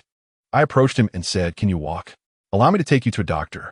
He refused to move, sliding back down to the ground, murmuring, "Liu Zhen is gone." "What did you say?" I crouched beside him and asked again. Suddenly, he began clapping again, then mysteriously whispered to me, "Liu Zhen is gone. It is broken. It is broken. Liu Zhen." I had only heard of paperweights, tools used to secure paper while writing. What was Liu Zhen? No one had ever told me about it. "What is Liu Zhen? Pray tell," I inquired once more. He stared at me blankly, then grinned widely. "To pass through here, one must leave behind road tolls." Before he finished speaking, blood began to flow from the side of his head, his eyes rolled back, and he collapsed with a thud. Alas, Lady Tang's hand was indeed heavy. One ought not to strike at the head. In that fleeting moment, I distinctly sensed something darting past me, though I saw no living creature, not even an ant. Yet, I was certain it was a being of some sort, moving at great speed and heading in the direction away from Lady Tang. A faint scent of anger lingered in the air. I glanced around, swiftly scrutinizing the passers-by, and ultimately chose a tall man clad in gray, wearing a conical hat and bearing a sword at his waist. I boldly approached him, thrusting my purse into his hands, and urged him, quickly, "Take this madman to a doctor. You can carry him, can't you? I have matters to attend to." The purse contained medical fees and a token of gratitude.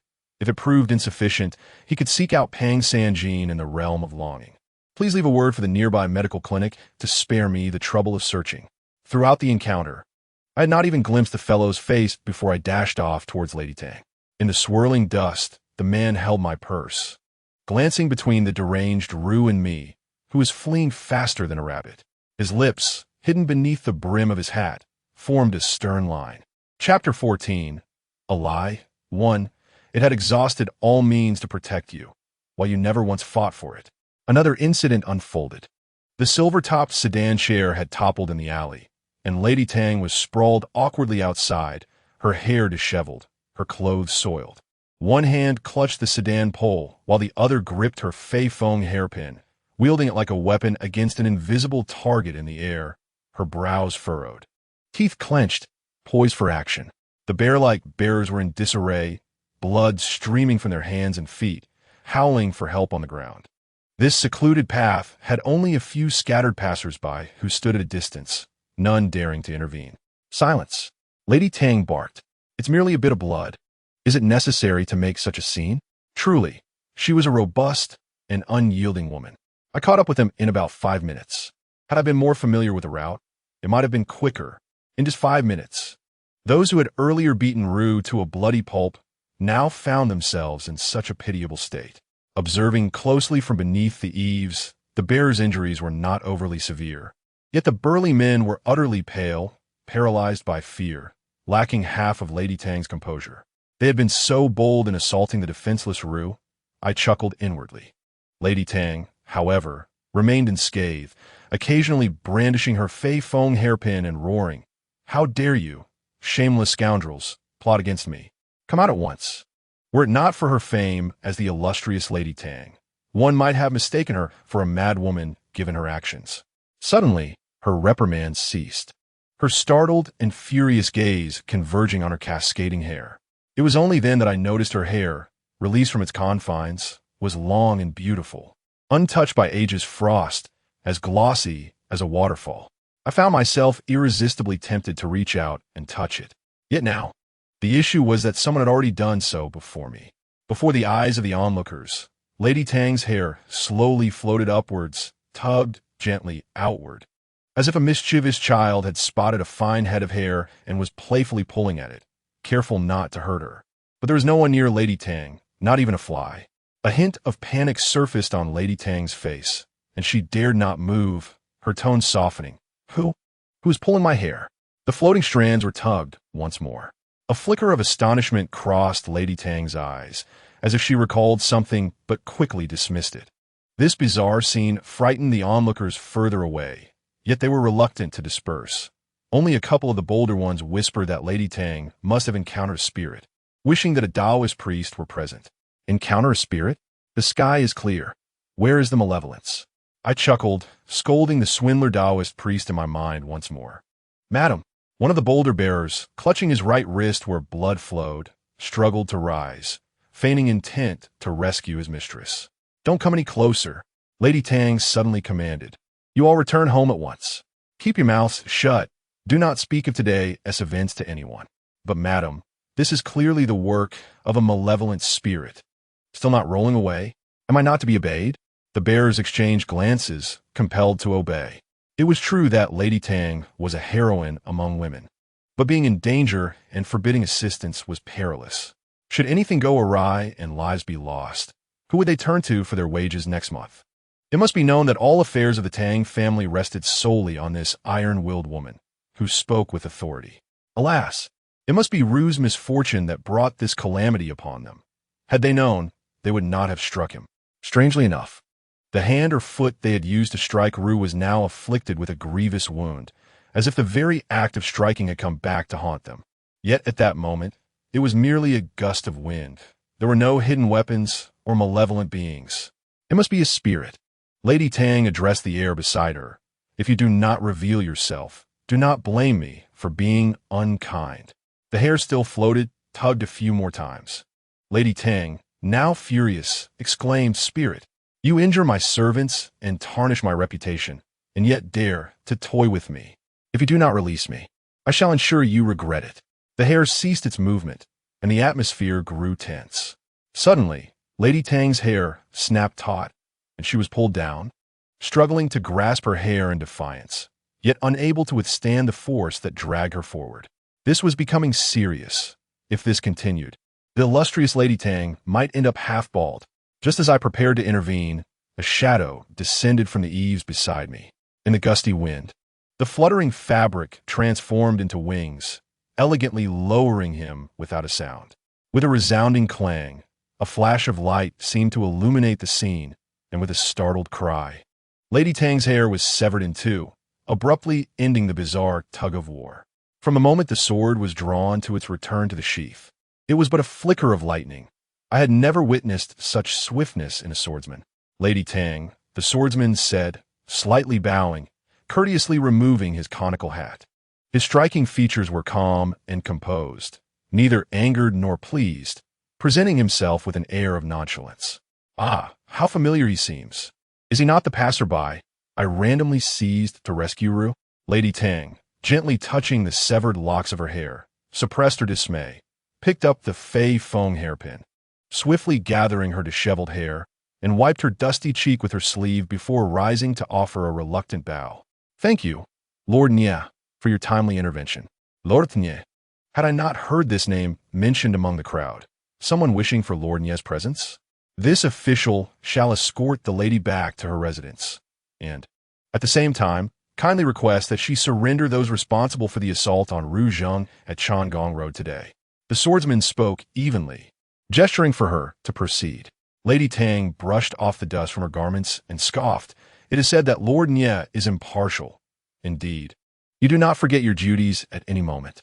For gathering in a brawl and injuring without cause, this official shall act according to the law against the assailants. The swordsman regarded Lady Tang with a steady gaze. Should it be discovered that there are behind-the-scenes instigators, they shall be punished even more severely. You wish for me to hand them over? Lady Tang retorted with a cold snort. May I inquire what evidence Lord Nye possesses to prove that these individuals hail from the Tang family? The swordsman raised his left hand, unhesitatingly pointing in my direction. One of the witnesses. With Lady Tang's renowned reputation, surely no one within Yumen would be unfamiliar with her. If she dared to concoct excuses, it would surely tarnish her status. Lady Tang cast a sidelong glance at me, her expression one of disdain and condescension. So, Lord Nye is determined to trouble the Tang family? What does your conflict have to do with me? I interjected, hastily waving my hands. I was merely passing by. I do not know this beautiful lady. I must take my leave. Hold. The 3-foot-long sword was unceremoniously leveled before me, as a witness to the assault on Ru Zheng. You're not to leave my line of sight until the assailants are apprehended and the case resolved. If I were to refuse, the sword before me would be unsheathed. Would it not? Lord Nye, is it? I had no choice but to turn around and bestow upon him a radiant smile. As a newcomer to your esteemed country, having only arrived 2 days prior, I am reluctant to involve myself in the grievances between you and this lady. Perhaps it would be best for you both to resolve your matters amongst yourselves. It is already noon, and my family awaits my return for a meal. Upon hearing this, the swordsman sheathed his weapon, scrutinizing me from head to toe, then tapping his nose thoughtfully. Suddenly, he bowed slightly, saying, I did not expect to meet the esteemed lord of the realm. My apologies. A new sovereign? Lady Tang's expression shifted, and the piercing gazes directed at me felt as though they could pierce right through. Is this truly the demeanor of one in power? Indeed, this is my demeanor. Within the realm of Yumen, I possess neither vast wealth nor significant fame, nor would I ever instruct my subordinates to strike a defenseless madman. I trust one have not caused Lady Tang to laugh at my expense. I returned her smile and turned to the swordsman, inquiring, How did you come to know of my identity? Is it inscribed upon my forehead? Although I have just returned from distant travels, Brother Sanjin had informed me long ago that a new sovereign would soon arrive. Observing your demeanor and the lingering scent reminiscent of the Lord's manner, I surmise your identity with considerable certainty, replied the swordsman. The scent? I hastily tugged at my sleeve and inhaled deeply. Surely it could not be foul. The sovereign would not perceive this fragrance, as it is a fault of Brother Fat Sanjin for neglecting the upkeep of the manor, allowing filth and decay to thrive. The odor could be detected from 10 paces away. He shook his head, asserting that should the sovereign apply diligence to renew the manor, the scent might dissipate.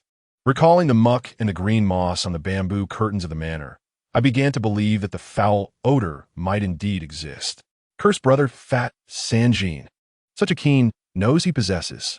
Seeing his seriousness, I jested. After conversing for a while, May I inquire your esteemed name? I am Nye Chaoran, he replied, clasping his sword and bowing, serving in the western office of Yumen, as the sovereign resides in the east and the official in the west. I recalled the words from that dreadful Yumen chronicle, which suggested that aside from the sovereign, there might be other administrators in this place. The official office? I queried. The county office? The court of appeals? There are no such superfluous titles, Nietzsche stated. The official office is simply the official office. I am an official, presiding over minor and major cases, punishing those who commit wrongdoing. Now that a sovereign has taken office, I shall strive to assist in handling relevant matters. However, as the sovereign is new to this position, I advise caution and encourage you to heed the counsel of others. After all, the ruler of a nation is of utmost importance. Yet, how is it that I sensed none of this importance from him? He spoke neither with undue humility nor arrogance. At a measured pace, appearing to be my subordinate, yet there was not a hint of deference in his demeanor. His superficial courtesy merely served as a veiled warning. As a new sovereign, I ought to remain grounded, for even a powerful dragon does not suppress a local snake. Understood. I nodded vigorously, committing his advice to memory. I shall endeavor to work collaboratively with you to contribute to our nation's prosperity. Should I encounter any confusion, I hope you will not hesitate to enlighten me, and do not regard my ignorance with disdain. The sovereign jested. Everything is to be centered around the esteemed Lord. How could I presume to speak further? We are both masters of pleasantries. Indeed, to recognize you amidst the vast sea of people is a remarkable fortune. I shifted the conversation, speaking of which, the person I entrusted to you. Rest assured, Lu Zheng has been sent to the medical clinic for treatment. His life is not in jeopardy, he remarked, casting a glance at Lady Tang, lamenting that others had been too harsh. The physician indicated that it would take at least 10 days to 2 weeks for any improvement. Lady Tang's complexion fluctuated between pallor and flush. Throughout my exchange with Nietzsche, she seemed to ponder for an extended period, ultimately unable to formulate a rebuttal, and resignedly waved her sleeve, stating coldly, "If you two feel such camaraderie and insist on disregarding me, I have no further words. That rogue Lu Zheng indeed suffered because of me. Who could blame him for feigning madness? He has obstinately refused to reveal what dark sorcery his father employed on Changwang Road, which has brought harm to countless souls, even affecting my dear Zhang. As a mother, with only one child, unless you sever my head from my shoulders, I shall continue to seek clarity from Lu Zheng. He is so far gone. What can he possibly tell you? I mused that Lu Zheng's madness could not be feigned. His dazed and vacant demeanor could not be the product of mere acting, sustained for over 30 years. If he were indeed mad, why would he still recall my childhood nickname?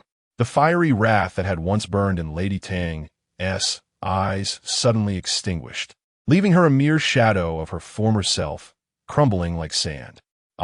If I recall correctly, when Lu Zheng clapped and called out my nickname, she had struck him soundly. After 30 years, this man remains unchanged, a complete shell of a human being. She smiled ruefully.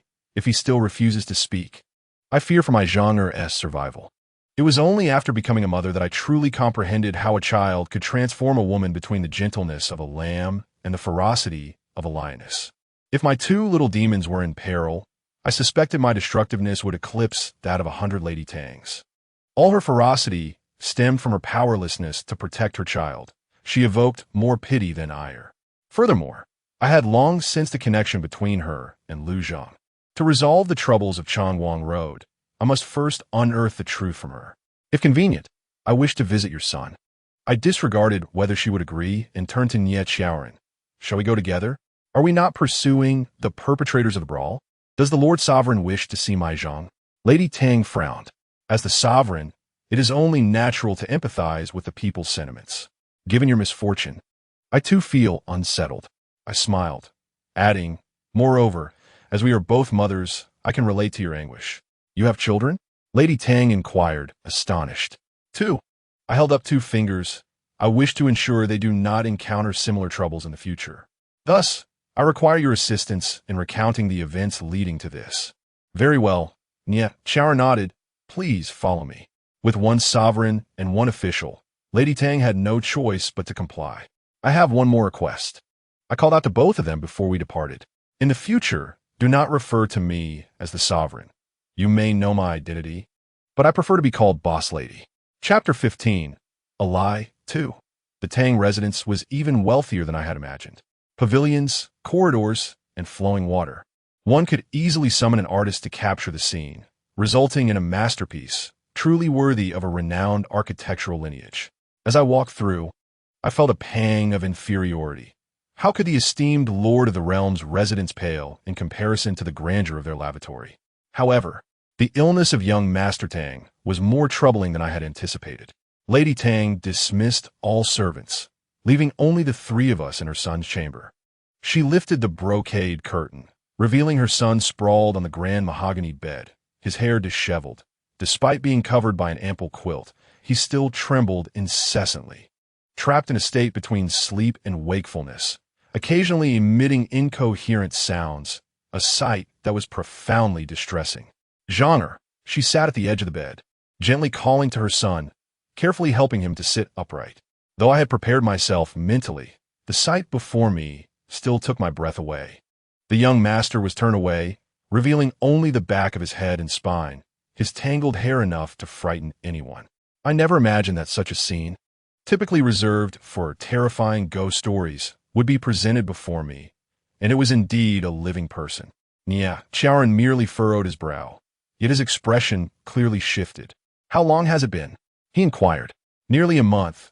Lady Tang tenderly stroked her son's back, as if that alone might bring him some comfort. A month ago, Zhang and his friends ventured into the Eastern District. Passing by Changwang Road, they remarked on its beauty and straightness, lamenting that it had been tainted by malevolence and that no one dared to tread upon it. In a drunken bravado, Zhang, asserting his lineage, declared that he would walk that cursed path. Foolishly, they wagered that if Zhang had the courage to traverse Changwang Road, they would write off a year's worth of his homework. If he fled midway, he would have to mark coward upon his forehead and parade through the streets. Naturally, Zhang accepted the challenge and set forth onto Changwang Road. She paused for a moment, sighed, and recounted how Lu Fengzi had grasped his foot, insisting he could not go. Yet this foolish child would not listen. Amidst the uproar from the crowd, he even struck Lu Fengzi with a punch and boldly set off towards the Changwang Road. Both mother and son seemed to relish physical altercations. I smirked, resolved to reiterate the importance of refraining from resorting to violence when I returned to discuss this with Jiang Hu. Engaging in unprovoked brawls often leads one into deeper predicaments, with dire consequences awaiting. And then what transpired? Were those boys truly terrified to the point of trembling at the sight of such a Tang Gongzi? I imagined the scene when the figure of Tang Gongzi, illuminated by the moonlight, appeared before his companions. Madame Tang shook her head, stating they reported that Zhang had traversed half of the Changwang Road, loudly berating the path and claiming the Lu family was inferior to the Tang family, and other drunken ramblings. When Zhang returned, he appeared dazed but otherwise unremarkable. They merely assumed he had succumbed to the effects of alcohol, praising his audacity as they escorted him back to the estate. Little did they know, the maid who attended to Zhang the following morning was so frightened she nearly lost her life. This is all I know. Over the past month, I have exhausted every means to seek medical assistance, even inviting Taoists and monks to perform rituals, yet there has been no sign of improvement for Zhang. A Taoist? I blurted out, could it be that you sought assistance from the Mu Dao, Ren of Tianxianguan? Indeed, it was he. Madame Tang not dead, revealing that he had been attempting to eradicate the malevolent forces along Changwang Road, and due to his considerable reputation, she had enlisted his help. The results, however, were less than satisfactory. I felt she ought to reimburse me for the silver paid to the Mu Dao run. He claimed that only by eliminating the malevolent entities along Changwang Road could Zhang return to his former self. He provided me with a pair of colorful strings to bind around the wrists of both myself and Zhang. She rolled up her sleeve, revealing a twisted, multicolored string on her wrist. He had clearly informed me that in such a state, one could neither eat nor drink, and without external support, death would surely follow within 7 days. This enchanted string would allow our lives to be intertwined, with 10 days of my life traded for one of Zhang. However, the limit was only 49 days, If the malevolent forces were not eradicated by then, not only would Zhang Heir perish, but I too would be doomed. Thus, he had inquired carefully whether I wished to tie the string. She instructed her son to lie down once more and cover himself with the blanket, adding, "This matter I have not disclosed to anyone." Everyone assumed the Mu Dao Run possessed formidable powers, though he could not cure Zhang Heir's affliction. He had temporarily preserved his life. In accordance with his request, I provided him with a substantial sum of silver, and he assured me that after 3 rituals, the malevolent forces would be eliminated. I heard that he had performed a ritual the previous night. I regarded the strings around her and Tang Gongzi's wrists, which were clearly manifestations of dubious sorcery. Yet, I found myself unable to reprimand Madame Tang, for had Jiang Hue's life hung in the balance, I too would have tied the string without hesitation, perhaps even swifter than she. My husband had passed away prematurely, and I alone managed the Tang family's affairs. Everyone regarded me as an unwavering iron lady, as resilient as any man, yet they did not perceive that my only vulnerability lay in Zhang Heir. Her eyes glistened with unshed tears, for one cannot comprehend the sentiment of being willing to forsake one's life for another, caring not for opposing the entire world. "Is that why you sought out Lu Fengzi?" I inquired. "It is not in my nature to merely wait for others to render aid." She dabbed her eyes and lowered the curtain, resolute that all troubles stem from the Lu family. "How do you ascertain this?" Nijiaoren questioned. Noting that Changong Road was constructed by Lu Laoda over 30 years ago and had remained safe until the peculiar incidents arose within the past year. Why place blame on a family already in decline? Madame Tang regarded us, speaking slowly. When Changong Road was completed, my father foretold that within 3 years, calamity would ensue. He was not only skilled in construction, but also possessed considerable knowledge of the secrets of the I Ching. His divination with 3 coins never failed. Yet, it was unexpected that it would not be 3 years, but rather 30. "The art of divination is hardly trustworthy," Nie Xiaoran retorted. "Your assault on Lu Zhang seems more like an outlet for personal grievances." Madame Tang shot him a cold glance. "According to Master Nie, should I be ambushed by an unseen malevolent force on my way home today, that too would merely be a coincidence?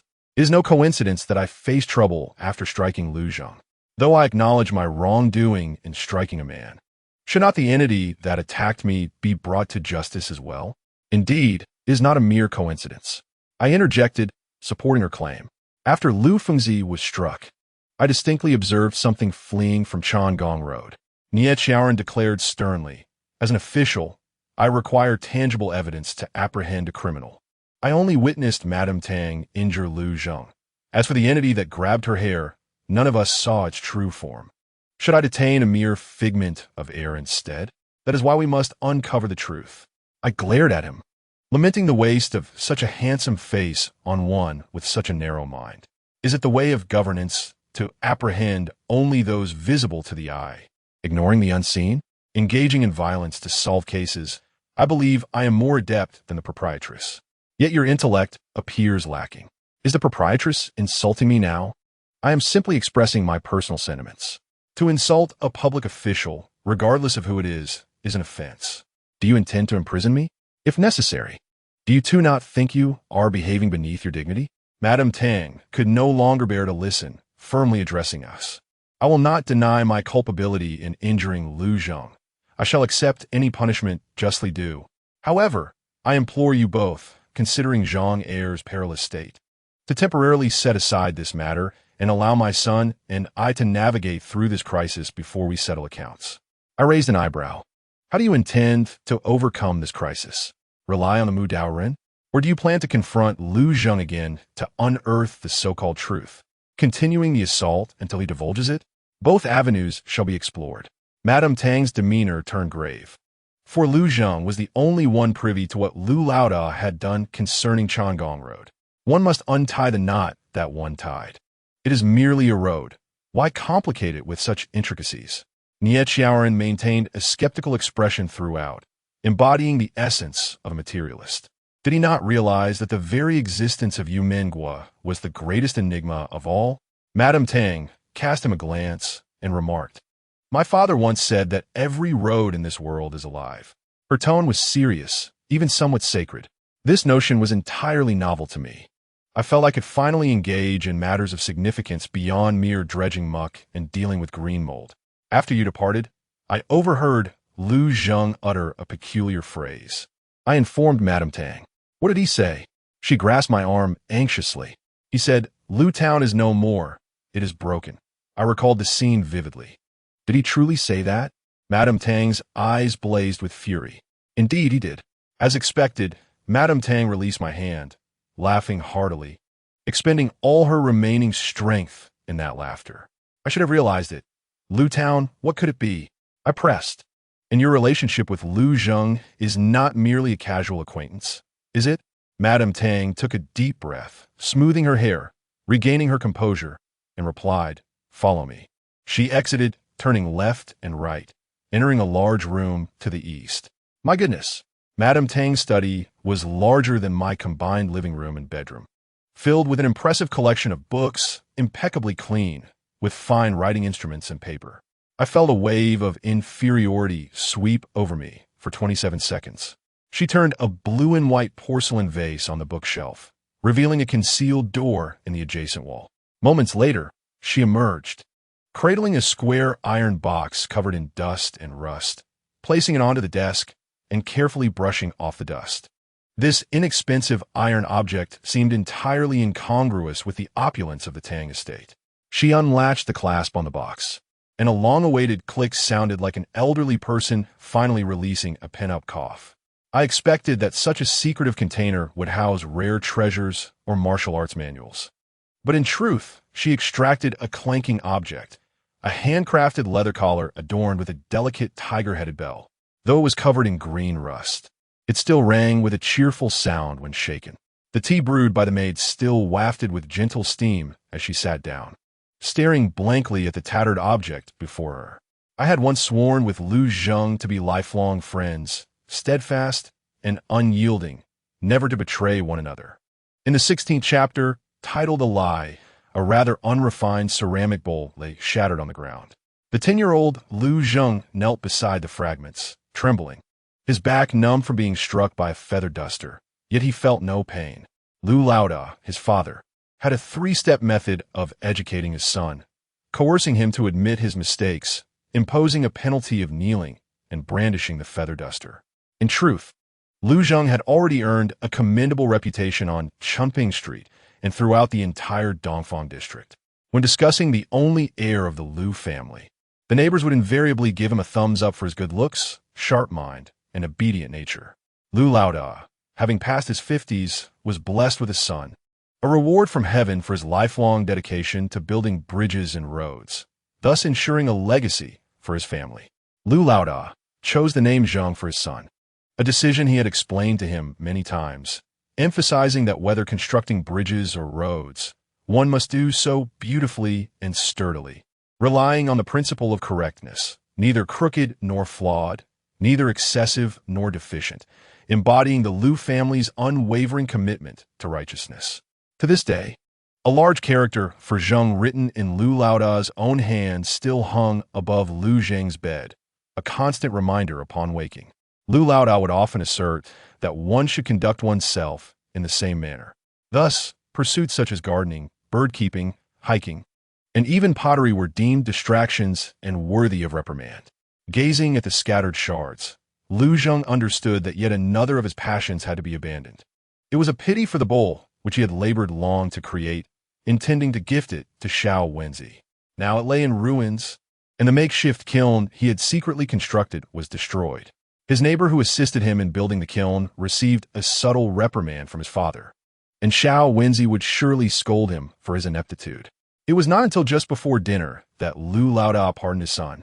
At the dining table, as usual, he spoke with heartfelt sincerity, emphasizing that the integrity of the Lu family, whether in the construction of bridges or roads, depended on both skill and an unwavering mindset that allowed for no errors. You are my only child, he continued, and all my abilities, along with the esteemed name of the Lu family, must be passed down to you. Lu Zheng silently nodded, too afraid to touch his chopsticks. Indulging in trivial pursuits leads to a loss of ambition, Zheng, his father, concluded each time, allowing him to exhale with relief and finally eat. Recently, however, his father's admonition included an additional warning. One must not be outdone by those inferior to oneself. This concern stemmed from a ranking list. 3 years prior, the renowned Tianyi Guild in Yumen, the largest and most prestigious in the country, had invested heavily in soliciting recommendations from the populace for the finest in every profession.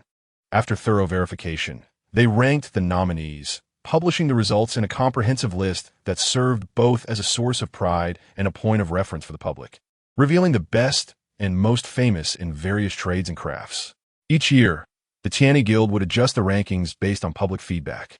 In the previous 2 years, the Liu family had held the top position for road and bridge construction on the list. This year, however, they had fallen to second place, overtaken by the Tang family of Mingzhu Lane in the Shifeng district. Liu Laoda's rank had diminished, and upon the release of the latest list, Liu Zheng noticed his father's drinking and eating habits had significantly declined. The oil lamps in his room often burned late into the night, and the maid would find a mess of blueprints and torn pages scattered across the floor upon her morning cleaning. Liu Zheng perceived that his father had become increasingly eccentric and busy, frequently leaving home with a box containing various measuring tools, sometimes not returning until dawn. The household servants murmured that he always headed towards the bamboo fence in Donghai, measuring and surveying the area alone. The bamboo fence stood on a patch of wasteland amidst the bustling district of Donghai, a contradiction in terms yet a reality, surrounded by buildings and throngs of people. This particular area was a quagmire where roads collapsed and structures crumbled, resembling a muddy river incapable of bearing weight. Even ordinary people would find it difficult to walk there, sinking with every step until the mud reached their knees. This vast area served as a shortcut from Dongfang to Shifeng, and if a solid path could be laid, it would be a boon for the community. Unfortunately, over the years, many had attempted various methods to no avail, and the land remained fenced off, a playground for stray cats and dogs. Liu Zheng was not particularly concerned with his father's activities. His focus remained on how to explain the bowl incident to Xiao Wenzi. After dinner, with the evenings still young, he relished the summer for this very reason. As soon as Liu Laoda left, he slipped out the back door, carefully opening it just a crack to peer around. Alai, the scruffy dog that always curled up beside the back door, opened one eye, observing him discreetly. Alai was a mutt of no particular breed, with slender legs and short fur, its entire body a shade of deep black, appearing perpetually underfed. The family's cook often neglected to fill its bowl with leftovers, and though it lingered near the kitchen, it never stole food. It would only eat what the Liu family provided, refusing to touch anything else, even in hunger. Despite its meager existence, Alai seemed content, exuding an ever-vibrant spirit. The name Alai derived from a large scar on its left side, near its ear, where fur had never grown, resembling a bald spot akin to a skin condition. This unattractive feature only added to its already unappealing appearance, and few in the Liu household, particularly Liu Laoda, held any affection for it. In truth, Liu Laoda had a slight aversion to animals with fur, believing them to be breeding grounds for lice and fleas. The only reason he reluctantly allowed Alai to stay in the backyard was that it had been rescued by Liu Zheng's mother. In fact, Alai was older than Liu Zheng. That winter, when Liu Zheng's mother was merely 3 months pregnant, she returned home from a fabric market without the intended cloth for sewing, but instead with a small, filthy black puppy shivering in her basket. Liu Laoda pinched his nose in disapproval, questioning why she had brought such a creature home. "What can I do?" Liu Madam sighed as she recounted the story. "I was weary at the market and stopped by a tea house to rest, leaving my empty basket by my feet. After just a few sips, I heard a commotion under the table, and before I knew it, this little dog had darted into my basket. Shortly after, a large man emerged from a nearby alley, frantically searching for something. The tea house staff inquired about his plight, and he explained that he had lost a puppy that had slipped from his grasp. He only had this one left, and a customer had specifically ordered tender dog meat. What was he to do now? The staff laughed and suggested he release it, but he scoffed at the idea, insisting he would not pay for lost money. Liu Madam glanced down at her basket, and the little dog looked up at her with bright eyes. Without making a sound, she discreetly pulled out her handkerchief, covering the basket, and left the team money on the table, departing with the basket in hand while the man continued his search. "Let's keep it," she said, stroking the puppy's shiny head. At that time, it was not yet a scruffy creature. Lu Laoda frowned. He and his wife shared a loving relationship, and he never denied her requests, especially since she was not a woman of many demands. However, he truly did not like dogs. "It won't eat much of our food, and it can guard the home," she continued. "Since it has found its way into my basket, it is destined to be with us. Isn't it a good omen? Fine, we can keep it." Lu Laoda relented, albeit with the condition that it must remain in the backyard and never enter the house. "All right," Lu Madam replied cheerfully.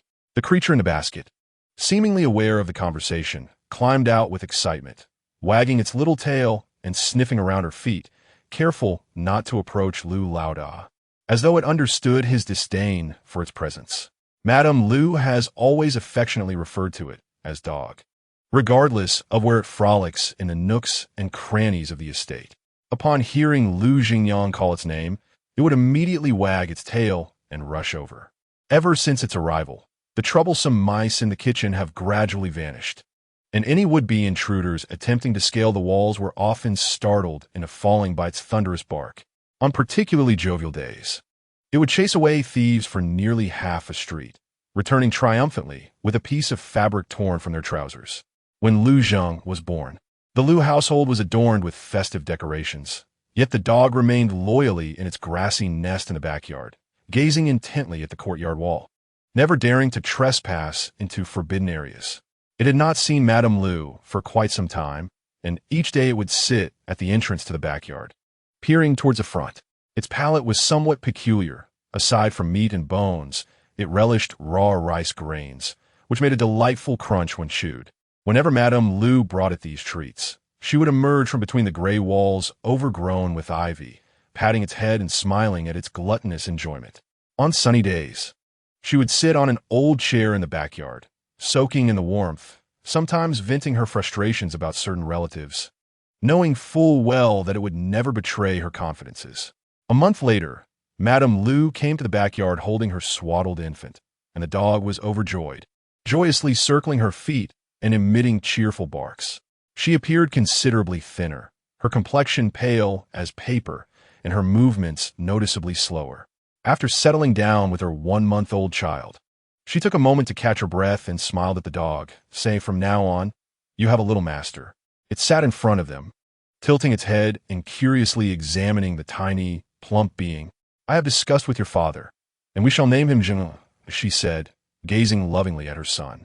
The summer sun was still quite intense, yet it could not bring even a hint of color to her cheeks. Cautiously, the dog nudged the swaddled infant with its wet nose, finding the little one fast asleep, his delicate nose twitching. It gently licked his nose in affection. "You seem to like him as well," she chuckled, playfully poking its nose. "If I am ever gone, you must not let anyone bully him. If someone dares to, you should tear their trousers so they run about in the streets bare." The dog huffed, resting its front paws on her knee, and both were filled with joy. She remarked, "Dog, you two should have a name, something pleasant and amusing. Allow me to ponder a bit." However, it did not wait long for this delightful name. 3 days later, the Lu household was engulfed in waves of sorrowful cries as Madame Lu passed away. According to custom, the coffin remained in the house for 3 days. And on the day of the funeral, the dog, usually found in the backyard, unexpectedly ran to the room where the coffin lay. Anyone who attempted to move it was met with its fierce bite. Overwhelmed by grief, Lu Laoda could not bring himself to reprimand it and summoned several servants to restrain it with ropes, dragging it back to the backyard. When everyone returned, they found only half of a chewed rope hanging from a post, stained with blood. Just as everyone believed that the black dog, once cherished by Madame Lu, would never return, it slowly walked back to the backyard 3 days later, covered in mud and bits of wild grass, with a scrap of joss paper stuck to its hind leg. The servants who had cared for Madame Lu speculated that it had likely remained by her grave during its absence. Of course, this theory could never be verified. It returned to the Lu residence, curled up in its grassy nest in the backyard, and for a long time it lost its appetite, requiring 3 meals to finish what it once consumed in one. Only after a considerable duration did it regain its former self, still guarding the backyard and never straying beyond its boundaries. These events were relayed to Lu Zheng by the servants, and everyone in the Lu family relied on repetitive reminiscences to honor their ever-kind mistress. Since her passing, Lu Laoda, who was already stern and unsmiling, became even more unapproachable. Any minor mistake by the household servants would result in severe punishment. Though Lu Laoda's career continued to flourish, the number of those willing to remain in the Lu household diminished over time. In Lu Zheng's memory, the black dog that had been present since his birth was not merely a gentle creature. It forbade anyone from touching it, did not beg for food, and never stepped into the front yard, spending its days in the backyard, catching mice and scaring off intruders, unwavering through the years. Only Lu Zheng was allowed to pat its head, tug on its tail, and make it dance around his feet in delight. His wet nurse recounted that when he first learned to walk, he would run about the yard mischievously. Once, when they could not find him despite searching every room, they discovered him asleep in the dog's nest, lying on the great black dog's belly, which, known for its fierce reputation, remained perfectly still, stretching out its limbs to ensure he was comfortable. Upon learning of this incident, Lu Laoda punished everyone involved and furiously declared that he would expel the dog. A servant who had long served Madame Lu stepped forward, risking punishment, to remind him, at least it was left by the mistress. Ultimately, Lu Laoda abandoned the idea of banishing it. In the following years, Lu Laoda invested immense effort into constructing 2 roads and 3 bridges, earning accolades and wealth in equal measure. Lu Zheng grew from a toddler into a literate youth capable of reciting poetry, and the sorrow of losing his mother began to fade within the Lu household. Even Alai underwent a transformation, not in size, but rather. A bald patch appeared on its head, rendering it even less appealing. Alai, the name given casually by the cook after its transformation, became a name by which everyone called it. Had Madame Lu still been alive, she surely would not have approved of such an unappealing name. Once certain that no one was around, Lu Zheng slipped out the back door. Perhaps Xiao Mosquito was waiting anxiously. Alai yawned, shaking its head before following, the tiger head bell around its neck jingling all the way. This was the unspoken understanding between it and Lu Zheng. Whenever Lu Zheng ventured out alone, Alai would always accompany him. On days when Lu Zheng attended school, it hardly remained in the backyard, instead leaning against the wall, waiting at the alleyway that Lu Zheng would traverse, sometimes for an entire day. Its grasp of time was a mystery. For the moment it would rise and wag its tail, Lu Zheng's silhouette, laden with a school bag, would soon appear in the distance, prompting Alai's tail to wag even more enthusiastically. Lu Zheng cherished Alai and had grown accustomed to its presence. When Xiao Mosquito informed him that dogs only lived for about 10 years, he held Alai in front of her, shedding tears and foolishly declaring that he wished to share his life with Alai, much to her amusement. For Lu Zheng, who had no mother and few friends, Alai made his childhood somewhat bearable. Little Mosquito expressed her disdain for boys who cried incessantly, yet she found herself paired with one who was particularly prone to tears. He wept when Fatty Lu threw a caterpillar at him, cried when he could not locate his homework, and shed tears when he struggled to climb a tree. Despite his emotional nature, he excelled academically, retaining every lesson after a single repetition from the teacher. He had read more books than the entire class combined. Thus, he and Little Mosquito remained the best of allies. He, a guardian against bullying, and she, a tireless tutor in literacy and arithmetic. Even when Little Mosquito was expelled from school, Lu Zheng would often sit at the stone table at the west end of the bamboo market in the evenings to teach her. Now, Little Mosquito could recite all 300 Tang poems by heart. Lu Zheng was aware of her family's poverty. Her father, illiterate, earned a meager living driving a dung cart, belonging to the lowest strata of society. He once asked her why she sought to attend school. She shot him a glance, stating, "How else can I learn to read? I have no money for tuition." When he inquired about the necessity of literacy, the slender girl with long hair pondered for a moment before earnestly replying, "With knowledge. My father would no longer have to drive the dung cart." Thus, their private bamboo market school persisted to this day. Lu Zheng imparted all he had learned to Little Mosquito without charging her tuition, even treating her to various snacks from the market. The wonton vendor recognized the pair, the boy who cried and the girl who laughed, along with the scruffy black dog that always trailed behind the boy. This idyllic routine continued for nearly 3 years. Yet Lu Zheng had never seen little Mosquito so despondent. "What is wrong?" he inquired cautiously. A lie, their dog, sat between them, tilting its head to observe the unusually silent little Mosquito. Suddenly, it stood up, resting its paws on her knee, gently tugging at her long braid. This was its way of showing affection, a gesture reserved solely for her. Perhaps it was due to Lu Zheng's frequent remarks that little Mosquito was a good person and his dear friend. Or perhaps it was simply an animal's instinctual perception of kindness and malice.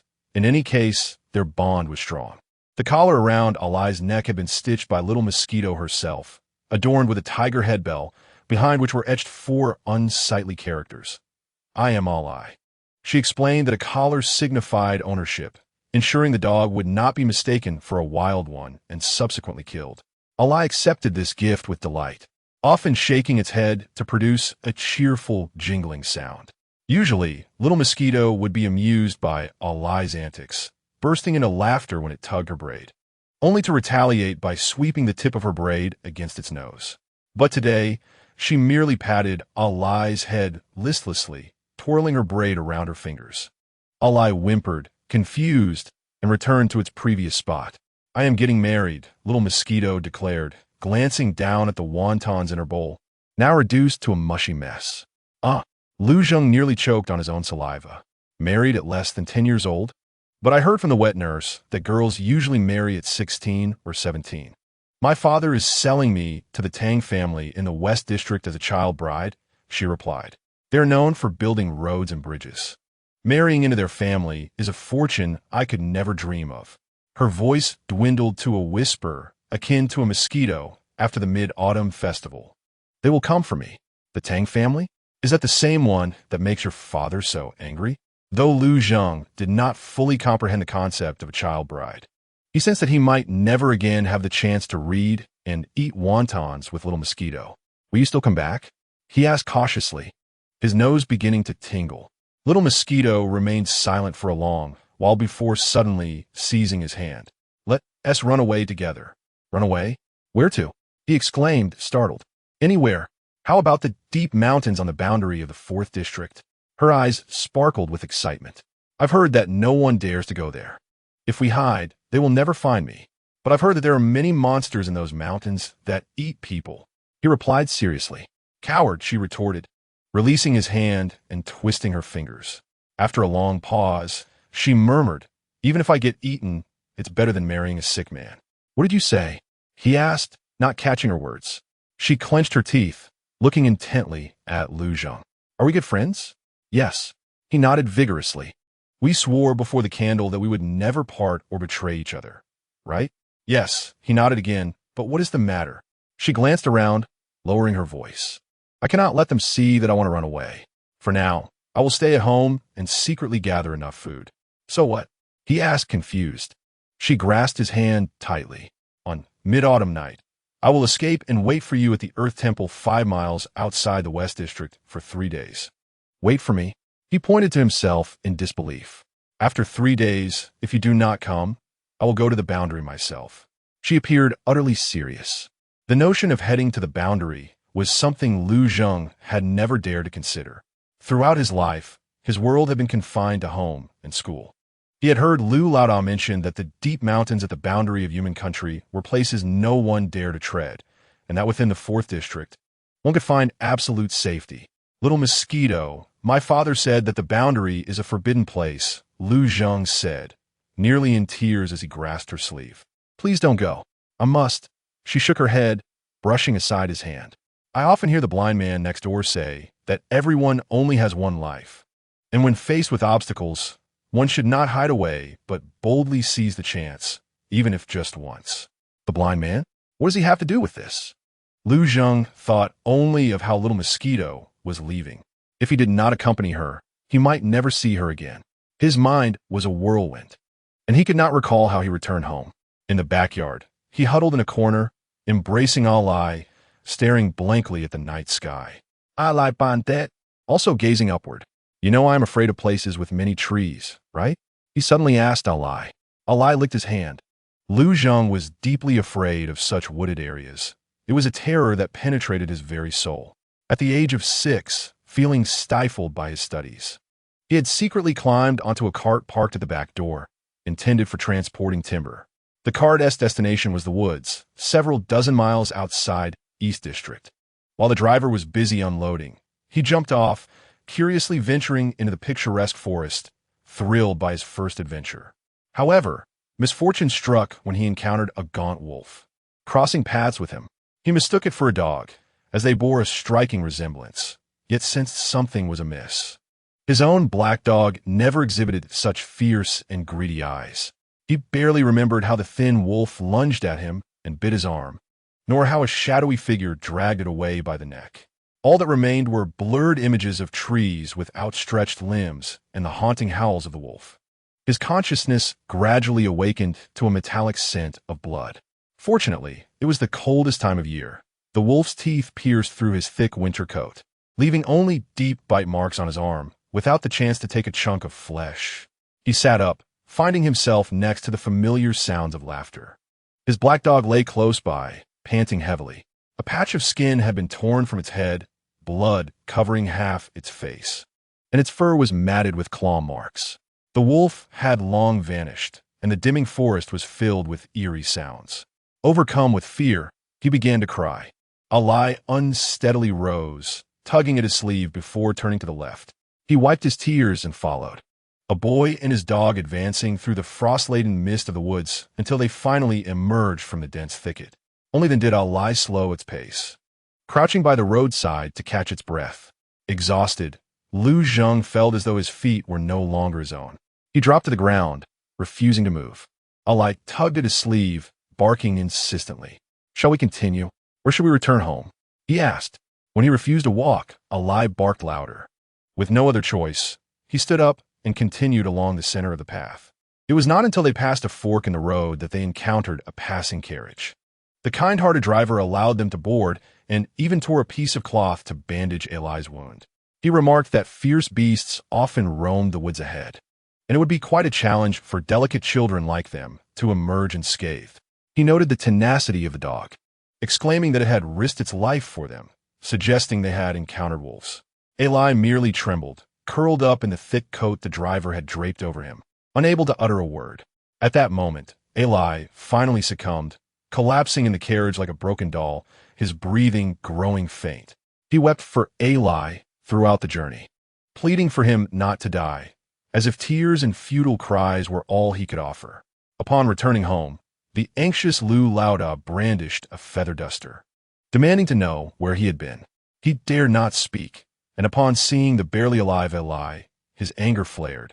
Convinced that Lu Zheng had taken the poor creature out to play recklessly and had gotten it into fights with other dogs. The ordeal concluded with Lu Zheng being punished by kneeling, while Alai was unceremoniously tossed back into the backyard. The servants hastily sprinkled some cheap coagulating powder onto its wounds. Lu Laoda thought that if this dog were to die, it would at least bring some peace. However, Alai proved resilient, healing within half a month, and even gaining a better appetite than before, though the patch of fur on its head would never grow back. The ugly name Alai would forever remain. The truth of the matter was shared only with Xiao Wenzi, who, upon touching Alai's scar, remarked that he had surpassed many others. To Lu Zheng, she stuck out her tongue, stating that Alai was responsible for bleeding while Lu Zheng merely shed tears. Lu Zheng, touched by her words, awkwardly smiled. Chapter 18. Alai 5. Several days passed, and Xiao Wenzi did not come to seek him out again. Instead, someone sought out Lu Laoda, a middle-aged man, elegant and refined, arrived bearing a fine tea set as a gift. Unfortunately, the meeting did not end well. Before the conversation between host and guest could conclude, Lu Laoda unceremoniously threw him out the door, leaving him in a sorry state. Lu Zheng seldom witnessed his father in such a rage, despite his bad temper. He was always polite to outsiders. "You of the Tang family cannot achieve this, but we of the Lu family can. This road I shall build, and no outsider shall interfere. Brother Lu, the soil of the bamboo fence differs. It cannot be used for road construction. Forcing it may lead to disaster. I have my methods to ensure this road remains stable for 100 years. Are you worried that once this road is established, the esteemed Tang family will lose face? It is but a hollow reputation. Why concern oneself with it? I harbor no ill intentions, merely enough. I have matters to attend to, no need for further discussion. Lu Zheng watched the middle-aged man sigh as he exited, and for reasons unknown, he suddenly called out timidly after him, "Uncle Tang." The man turned back, surprised to see the sorrowful boy standing there awkwardly, and smiled. "You must be Lu Laoda's son, am I correct? What troubles you? Is your family like mine?" Lu Zheng asked softly. The man paused, then chuckled. "Our families engage in similar traits." "Is your family wealthy?" he inquired further. "Somewhat, enough to stave off hunger." The man replied, patting his head, finding the boy quite amusing. "Do you buy daughters from other families?" Lu Zheng boldly asked. Xiao Wenzi. His eyes reddened. She had just learned the 300 Tang poems and was still trying to master song CI. "Please do not purchase her." "Xiao Wenzi?" The man looked puzzled. Lu Zheng, with tears in his eyes and a flushed face, felt embarrassed and frightened, not knowing what to say, so he turned and fled. At this point, Tang Foreign chuckled softly. She looked at me and said, when my father recounted this part, I could easily envision Lu Zheng's timid demeanor. "Surely, the Tang family is not as bad as you imagine," I inquired with a smile. "Why not ask if I ever fled to the borders?" She countered, "If you had escaped successfully, how could you be the esteemed Tang Foreign today?" I pondered how she had emerged from the shadow of being a child bride.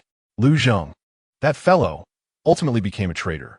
She smiled enigmatically, stroking her collar. Just after the Mid-Autumn Festival, before I had even warmed the soil of the temple, I was captured by the Tang family. My father personally brought people to fetch me. At that time, I did not even dare to call him father, instead nervously addressing him as Tang Leioi. I thought I was destined for a beating and to be tied up, but his first words were, "The food you brought is insufficient. The border is still far away." I listened intently as she continued. I trembled, asking how he knew I was there.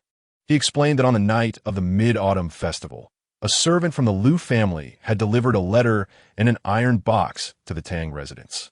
I understood immediately and wanted nothing more than to strangle that cowardly traitor who had sold me out. Perhaps that memory was too vivid. Even her expression returned to that of the angry little girl from years ago. I was furious, feeling that all those years of friendship had been for naught. If the Tang family were to kill me, I would haunt him even in death. But I never expected Tang Leioi to simply drape a cloak over my shoulders, saying, "Child, I did not come to bind you, but to invite you. After we return to the Tang residence, I will explain everything in detail. If you still wish to leave, I shall not stop you, and the silver owed to your father will not be reclaimed." Unable to contain my curiosity about Tang Leoi's demeanor, I imagined such a kind-hearted man could not possibly be unattractive. He was sincere, Tang Foreign continued. I returned to the Tang residence with him. His only son was 2 years older than I, perpetually frail. A wandering doctor familiar with some mystical arts suggested that perhaps marrying a girl with a strong zodiac could bring him good fortune and alleviate his ailments. With no other options, he sent people to seek a suitable match based on the doctor's recommendations. Unbeknownst to him, my father discovered this and noticed that my zodiac matched perfectly, leading him to consider the possibility. Tang Leioi stated, "Marriage is merely a formality. If after 3 years there is no improvement, you are free to leave, and I will not reclaim the silver meant for your father." Seeing the young Tang Gongzi on the brink of death and Tang Leoi's desperation to save his son, I felt compassion and agreed to stay. I stifled a laugh. "And thus, you remained for a lifetime." A blush crept onto her cheeks as she recounted, strangely enough, during my 2nd year in the Tang family. Tang Gongzi's health improved significantly. Over time, I discovered he was quite knowledgeable, enjoyed conversation, and had a gentle temperament. Several years passed, and I found myself unable to leave the Tang family. Tang Leioi treated me as his own daughter, praising my intelligence and wit. He not only hired a teacher for me, but also imparted all the wisdom he had accumulated over the years regarding bridge building and road construction. Noticing I lacked a proper name, he bestowed upon me the name Tangwen. As for my biological father, He only visited the Tang family during festivals to beg for money, showing no other interest. At 19, I officially became the young mistress of the Tang family. And a few years later, I gave birth to Zhang. At this point, her gaze dimmed. Regrettably, my father never even laid eyes on Zhang before he passed away due to an illness. When Zhang was 5, my husband also shed tears, witnessing our loved ones depart one by one, while I struggled to maintain our family business. The hardships were beyond what outsiders could comprehend. If anything were to happen to Zhang, I would find it exceedingly difficult to carry on. Ning Xiaoran and I fell into a contemplative silence. Yet, your act of violence against others is never justified, Ning Xiaoran interjected, successfully redirecting the atmosphere back to the original topic. Hand them over, and accompany me back to the magistrate's office. Set your matters aside for the moment. I pushed him aside, pointing at the collar. Why return this to you? Was it not always around Ali's neck? This I do not understand either. Tang Foreign shook her head. After I returned to the Tang residence, I was so filled with anger that I did not seek out Lu Zheng for 2 whole years. I only learned that his father had built an excellent road to the Moon Palace at the bamboo fence, breaking the evil curse against road construction. And the Lu family regained its former prominence on the list of trades. Later, it became apparent that when the road to Changong was yet to be completed, Lu Zheng had succumbed to a fever, falling into an unending slumber, awakening only a year later, though tragically his mind had become clouded. Years passed, and Lu Laoda passed away, leaving Lu Zheng as a madman, wandering aimlessly by the roadside. Do you still harbor resentment towards the traitor who betrayed you? I inquired of her. Do you think that with only the care of his aged servant, he could have lived to this day in peace? She retorted, a bitter smile gracing her lips. Though he no longer recognizes me, I cannot help but recognize him. No wonder when he called you little mosquito. Your expression was so peculiar. I reflected on the scene from earlier, realizing he was not completely mad. This, however, is of little consequence.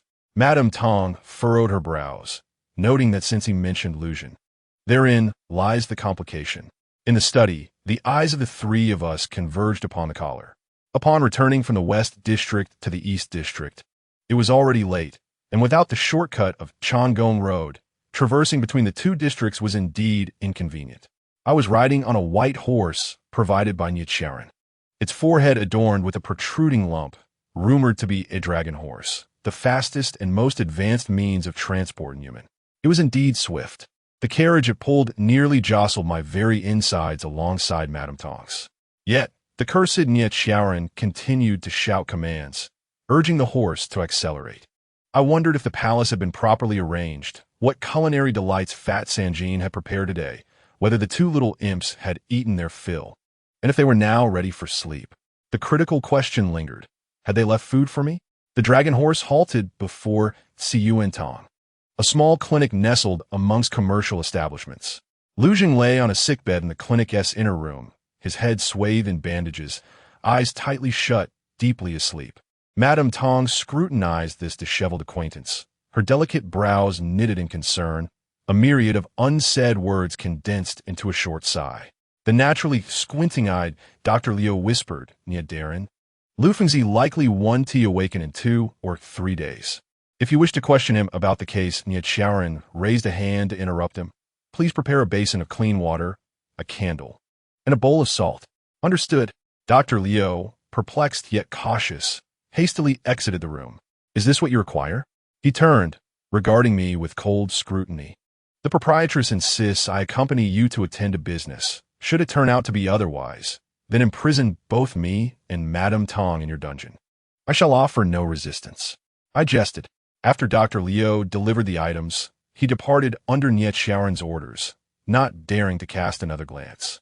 You mentioned that only Lu Zheng would know what the road town beneath Changong Road was, I stated, placing the basin upon a round stool beside the bed. Retrieving the slender white candle, inscribing a series of runes upon it with my nail, then concentrating to gently blow, igniting the wick. Madame Tong was taken aback by my candle-lighting technique, while Nia Xiaoran slightly furrowed his brow. Indeed, I continued, since ancient times, those who constructed roads, bridges, and waterways would often establish a town at the foundation to ensure stability. Rivers have river towns like the Bronze Bull and Iron Beast. Bridges have bridge towns, such as the Square Pot and 8 trigrams balance. As for the road towns, there are numerous types, some buried with heavy locks, others with statues of bodhisattvas, some with iron turtles, and many that employed blood from slaughtered fowl or sheep as a charm. Most of these practices are merely traditional rituals, akin to setting off firecrackers during the new year. However, my father once said that land, like people, possesses its own temperament, and thus there are places where roads cannot be built.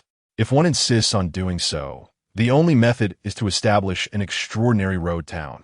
Some predecessors in the trade have attempted such feats in the pursuit of fame and fortune, but their ends were always tragic. I inquired of him what extraordinary meant, and he replied that it was best not to speak of crooked paths. The candlelight illuminated Madame Tong's eyes, a whirlpool of complex emotions surging within her. Thus, when you mentioned that Lu Zheng referred to this term, while I cannot assert it with absolute certainty, the various oddities of Changong Road are likely connected to this. Only by targeting the root cause can we hope for a glimmer of hope. Her expression bore regret, lamenting her past harshness. For now, she could not even hear a madman's ramblings. I summoned you here to assist in clarifying this matter, I smiled, evenly pouring a full bowl of salt into the basin of water, then gently placing the lit candle upon the water surface. To my astonishment, instead of sinking, it floated, buoyed by a layer of white light emanating from within. Madame Tong gasped again. You can perform magic? This is not magic. It is technique. I offered no further explanation, pulling Lu Zheng's left hand over the side of the bed, allowing his fingers to barely dip into the water, then beckoning Madame Tong to extend her left hand, immersing her fingers into the opposite side of the basin. What are you doing? Nianshaoren's brows knitted in irritation, his face betraying a sense of being toyed with. Do not merely observe. I, in my dual capacity as both the sovereign and the proprietress, command you to ensure that during the process of Madame Tong and I seeking Lu Zheng, the candle remains lit and Lu Zheng does not awaken. Otherwise, we shall all find ourselves in trouble. I ceased my playful demeanor, speaking with utmost seriousness. He pondered briefly before coldly retorting, whether he awakens is beyond my control. Is it so difficult to ensure he remains unconscious until he opens his eyes? I shot him a look of disdain. I assure you, Nip Darren, I am not jesting. Preposterous, he muttered under his breath. I disregarded him, advising Madame Tong, no matter what you see or hear, remain calm and follow my lead. For now, only the technique of soul probing may be of use. Soul probing? I share my experience. Even the most tattered soul has a spot of purity. I, too, extended my hand, slowly submerging my fingers into the icy water. Madame Tong, concentrate and close your eyes. Hold on to the singular thought of saving your dear Zheng. She bit her lip and closed her eyes. I inhaled deeply, shutting my eyes and silently reciting incantations, hoping I had not erred. If I had indeed misremembered, I implore your forgiveness, for I am but a humble housewife who has long set aside her craft to tend to her children. The candlelight danced upon the water's surface, scattering tiny points of light that began to spiral and intertwine, forming rippling halos.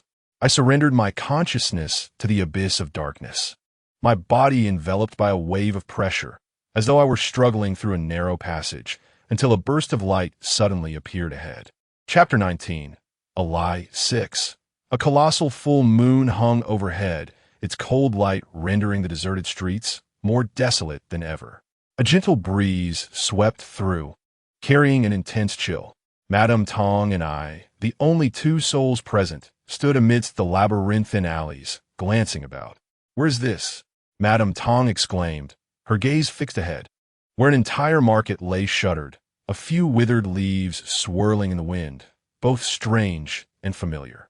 Instinctively, she moved forward, her eyes landing upon a small stall displaying a stove, bowls, and a sign for sesame oil wontons. Nearby, a stone table bore a scattered book, rustling in the wind.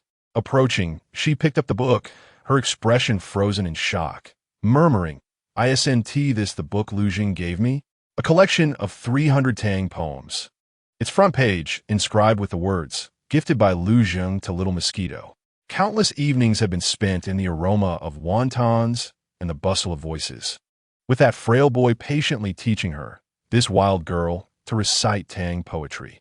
Madame Tang grasped my arm tightly. "This is the Judon market from 30 years ago. Lu Zheng had always tutored me here. I possessed no ability to reverse time. I meticulously searched every inconspicuous corner surrounding us.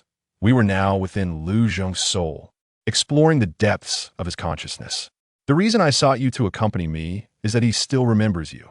Your presence here would facilitate our search for him." "I do not quite understand." Madame Tang appeared bewildered. "Who are we looking for?" Given Lu Zheng's current state of madness, communicating with him through normal means was utterly impossible. I continued my search, yet found no other presence. A person's psyche, regardless of its condition, be it dazed, mad, or in a comatose state, represents a form of confinement, and there would invariably be a portion of normal consciousness imprisoned somewhere. My task was to transcend this barrier, to see if I could uncover a semblance of the normal Lu Zheng, locked away. However, I'm not entirely confident. Let's rely on chance. What we see before us is likely the part that Lu Zheng cherishes most deeply in his heart. Try calling his name. Say the things you used to say. Quickly. Lady Tang nodded, seemingly understanding, cleared her throat, and shouted, "Lu Zheng, where have you gone? Were you not supposed to treat me to sesame oil dumplings?" Her booming voice reverberated around, yet it elicited no response. "What about the song CI? Did you not say you were going to start learning it? And the ceramic bowl I made, which you have yet to retrieve? This is infuriating. If Fatty Lu bullies you again, I will no longer come to your aid. You coward, coward!" As she shouted, tears unexpectedly welled up in Lady Tang's eyes. "Coward! You say nothing and turn into a madman. Our friendship has been in vain." A sorrowful cry wafted through the air, but it was not Lady Tang's. Beneath the previously empty stone table, a small figure, curled into a ball, had appeared at some point. Bathed in moonlight, a tear-streaked face slowly emerged from between its knees, sobbing as it asked, "Who are you?" Lady Tang's expression changed dramatically, her outstretched finger trembling. You are Lu Zheng?" The little boy continued to cry, offering no answer. "Come out. What are you hiding for?" She crouched down and pulled him from beneath the table. "I'm so scared." He trembled in her grasp, crying as he spoke, saying that his father intended to bury a lie and, wailing, added that if he did not obey, he too would be buried. "I'm so afraid, Annie. Can you help me save a lie?" "A lie?" Lady Tang was taken aback. "What has happened? Will you help save it?" He made a concerted effort to stifle his tears, as though he had encountered a great savior. "Yes." I nodded immediately, urging him to lead us to it. He turned and ran, and we hastily followed.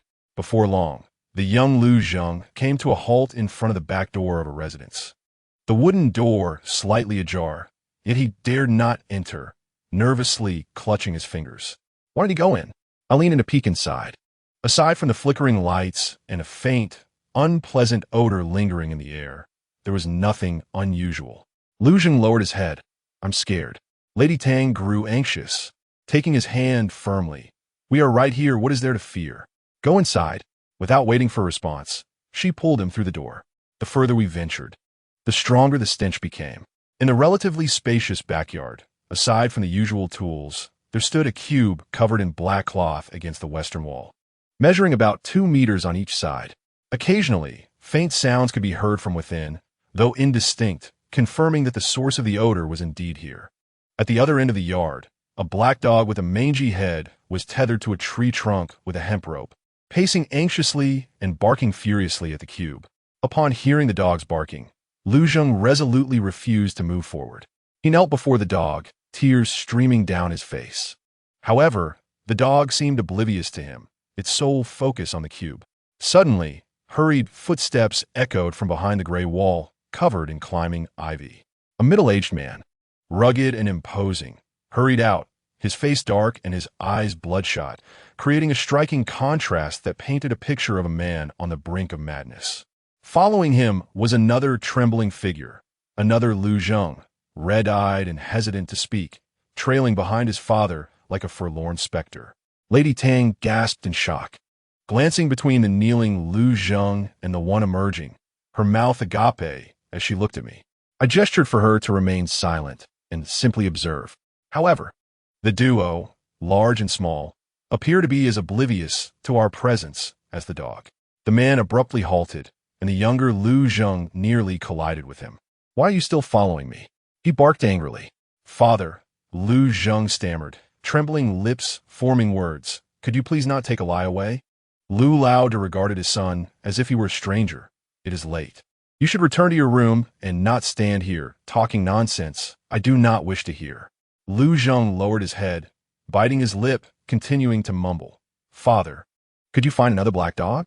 Zheng he crouched down, resting a hand on his son's frail shoulder.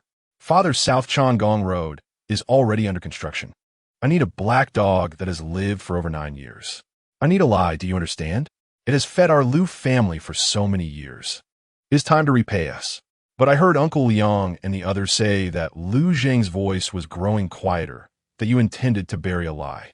He must have hoped for his father to immediately deny it, even if it meant telling a lie.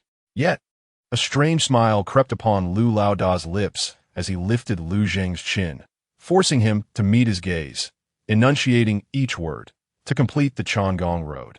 "The only way is to use a lie as the road's foundation. Zheng only by establishing a flawless foundation can this road endure for eternity. Our family's name must not be overshadowed or submerged by time." Lu Zheng was taken aback, stifling his tears as he replied. "The foundations you buried before were made of bronze, iron, and clay. Why this time those foundations could not hold the bamboo fence area?" Lu Lao shook his head, directing his gaze toward the cube, asserting that it was necessary for success. Lu Zheng's voice fell to a whisper, barely audible to himself. "We don't have to construct the Changong Road."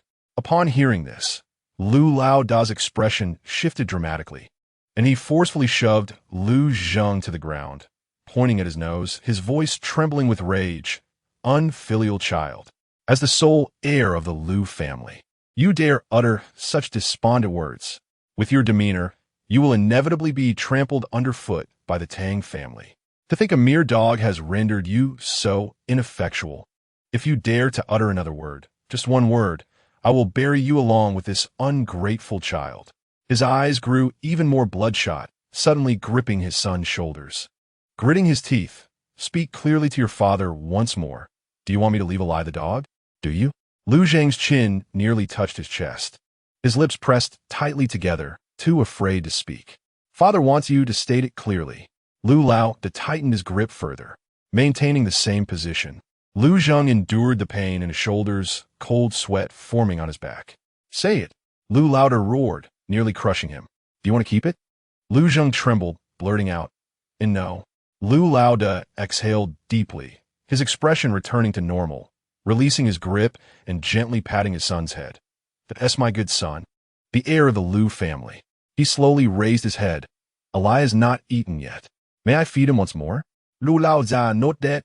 He rose and went to the kitchen, filling a bowl with raw rice and heading toward Eli. Just as before, from a distance, Eli's tail was already wagging. He walked slowly, hesitating several times, as if by not approaching, time itself would stand still. Yet, he ultimately completed the distance, placing the bowl of white rice before Eli, gently stroking its head, whispering, "Eat, eat well." Eli wagged its tail, lowering its head to feast. The crisp sounds of crunching rice resonating joyfully, the only pleasant sound of the night. He remained crouched before Eli, occasionally caressing it.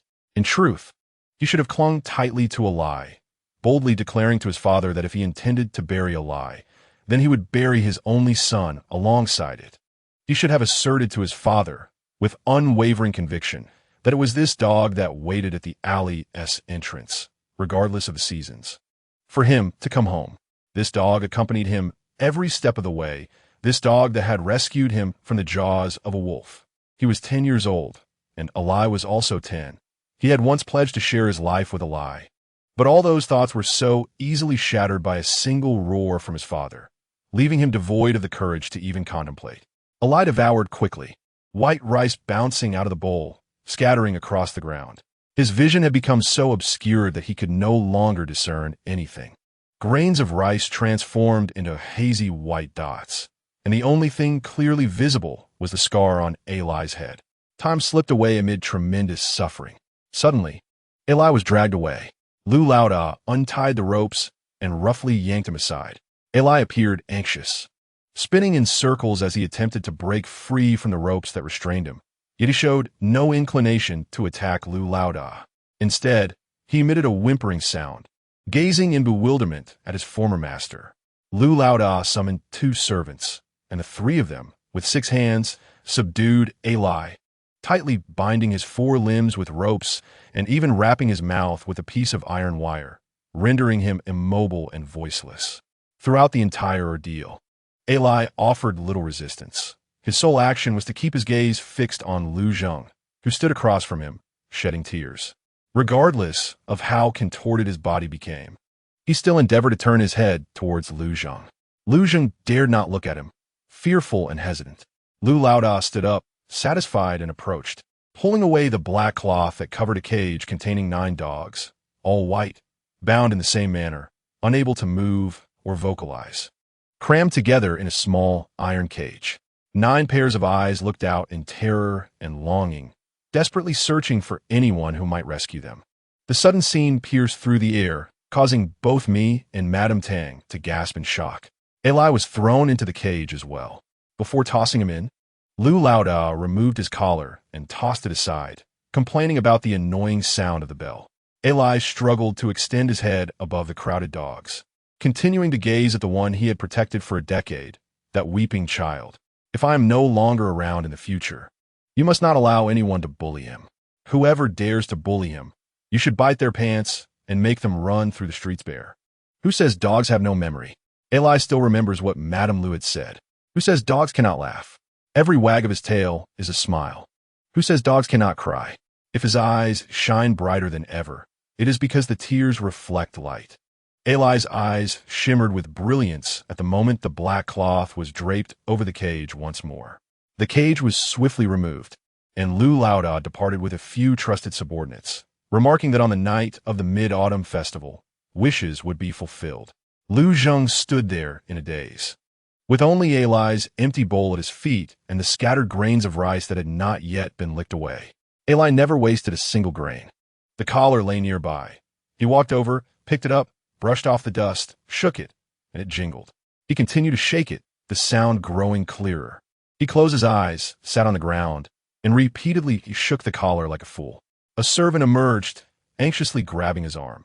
"Young master, please stop shaking it." He shrugged off the servant's hand, continuing to shake it, as if the presence of that sound would keep Eli from leaving. After a long while, when his hand grew too weary to lift, he finally stopped, drenched in sweat, stood up, and silently returned to his room. He sat at his desk, spread out a piece of paper, and with trembling hands slowly wrote a single sentence. "If seeking someone, please go to the land temple outside Shifang." He set down the pen, folded the paper into an envelope, and found a metal box to place Eli's collar inside. He sent it to the Tang family in Shifang. He handed the letter and the metal box to a servant. "Why is this?" the servant asked, puzzled. "We have no dealings with the Tang family." A peculiar smile flickered in his dazed gaze as he murmured dreamily, "The Tang family is better than the Lu family. The borders are too perilous. She should stay behind, even if she resents this coward for a lifetime." "Young master, I do not quite understand," the servant said. Worry etched on his face. "Go." "Yes." The servant departed for quite some time before he slowly walked back to his bed, lay down, and closed his eyes, indifferent to the chill of the night breeze. Madame Tang and I quietly left his room. In the backyard, the first encounter was with Lu Zheng, who was still squatting before the empty tree. It was only when I called his name that he snapped out of his stupor and turned around, his face still glistening with tears. "Can you help me bring Eli back?" His heart ached, and he gasped for breath. "I have searched here for so long, yet I cannot find where Chan Gong Road lies." Of course, it could not be found. The instinct of most people dictates that they would avoid places that evoke fear, while many others might simply feel they cannot locate the place rather than being afraid to search. This is indeed a considerable dilemma. I crouched down, gazing at this pitiful little boy, and gently said, "He has done everything to protect you. Yet you have never once fought for him when he needed your aid in return." Lu Zheng stared at me with tear-filled eyes, seemingly lost in thought, uncertain whether he comprehended my words or remained bewildered. Madame Tang forcefully slapped her own face, pulling me aside and exclaiming angrily, "So ruler.The actually used black and white evil spirits to seal the road, burying 10 black and 9 white dog alive on the night of the full moon. Such cruel and malicious sorcery causes the soil beneath Changong Road to be burdened with dog souls, rendering it unyielding. Black and white evil spirits?" I furrow my brow. While I may not fully grasp the intricacies of road construction, I am acutely aware that any form of sorcery that derives power from the torture of living beings carries a potent backlash. Ruler.The, despite his robust stature, met an untimely demise, undoubtedly falling victim to this ironclad rule. This method of sealing roads is something I encountered long ago in an old text on road construction. Its sheer cruelty left a deep impression on me. However, I could never have imagined that the typically reputable ruler.The would resort to such a sinister method. She trembled with rage, realizing that all misfortune stemmed from Ali's tragic death. The lingering resentment had finally broken free after 30 years, transforming into a vengeful spirit seeking retribution against humanity. Madame Tang's reasoning was logical. I recalled the wooden man adamantly insisting that the common folk capture dogs for him. Could it be that this individual possesses a modicum of skill, at least enough to know that the things beneath Changong Road are related to dogs? Is it possible that the crux of the matter lies with Ali, who has been buried underground? Yet, I still felt something was amiss. I glanced around. The full moon hung in the sky, casting a silent glow, and the only sound was our breathing. Since we arrived here, we have encountered 2 Lu Zhengs. Have we not? I suddenly asked Madame Tang. She nodded. That is indeed what puzzles me. Why are there 2 Lu Zhengs? The key is not this. I shook my head, stating that under normal circumstances, we should have encountered 3 Lu Zhengs. 3? Madame Tang exclaimed in surprise. Just then, a sudden knocking echoed from the courtyard gate, which had been shut without our notice, startling us in the dark. Madame Tang and I exchanged glances, and with an air of authority, she declared, "I will go open the door and see whether it is a god or a ghost." Wait. I grasped her arm, pointing towards the wall. "Let me check." The soul summoning technique was something Aochi had reluctantly taught me after losing a bet. His reluctance stemmed not from its difficulty, but from its danger. The soul is an immensely complex system, residing within each individual's spiritual world, relying on the body yet transcending it, unpredictable and elusive. Once one crosses the threshold into another's soul, it is akin to entering a realm wholly beyond one's control, where one may uncover secrets unknown and must be prepared to face unimaginable peril. Thus, I must confess that this is my first time employing this spell. I leaped onto the courtyard wall, quietly peering down. In the hazy moonlight, a man clad in gray robes and adorned with a ribbon binding his hair stood at the entrance, his back straight but his face obscured from view, presenting yet another eerie, double-faced figure. I held my breath, gazing into the distance, my heart racing. More and more shadows began to flicker in the moonlight. The previously deserted streets seemed to have orchestrated a gathering, as a large group of people surged forward in unison toward the Lu residence. Not far away, several men and women approached, all with their backs turned, slowly converging on the Lu mansion. Chapter 20. The Hidden Thought 1. All things in the world exist within 3 thoughts. The initial thought is one of confusion, the second one reveals truth, and the third leads to despair. It is said that a single thought can conjure hell or heaven. What is this phenomenon? The scene glimpsed through the crack of the door startled Lady Tang, turning her face pale. She grasped my arm and whispered, "Could it be illusion?" I shook my head. "You may experience illusions, but I will not." "Then what is the origin of this entity? Why does it resemble Zhang?" Lady Tang still retained a flicker of courage, unwilling to relent as she leaned closer to the crack in the door. "It's not good. More coming." I understood that the realm of human consciousness is ever-changing. It is not surprising to encounter such monsters, and the appearance of 1,000 dinosaurs would not be remarkable. I cared not for their numbers, but rather for the potential hostility they might harbor. A cacophony of rummaging echoed from behind us. Turning around, I saw Lu Zheng, having unearthed a long-handled broom, gripping it tightly with trembling legs, his gaze fixed intently on the door. "The broom won't protect you," I cautioned him. "Are you afraid those creatures outside will burst in and devour you?" Lu Zheng shook his head, mumbling, "No, they never come close."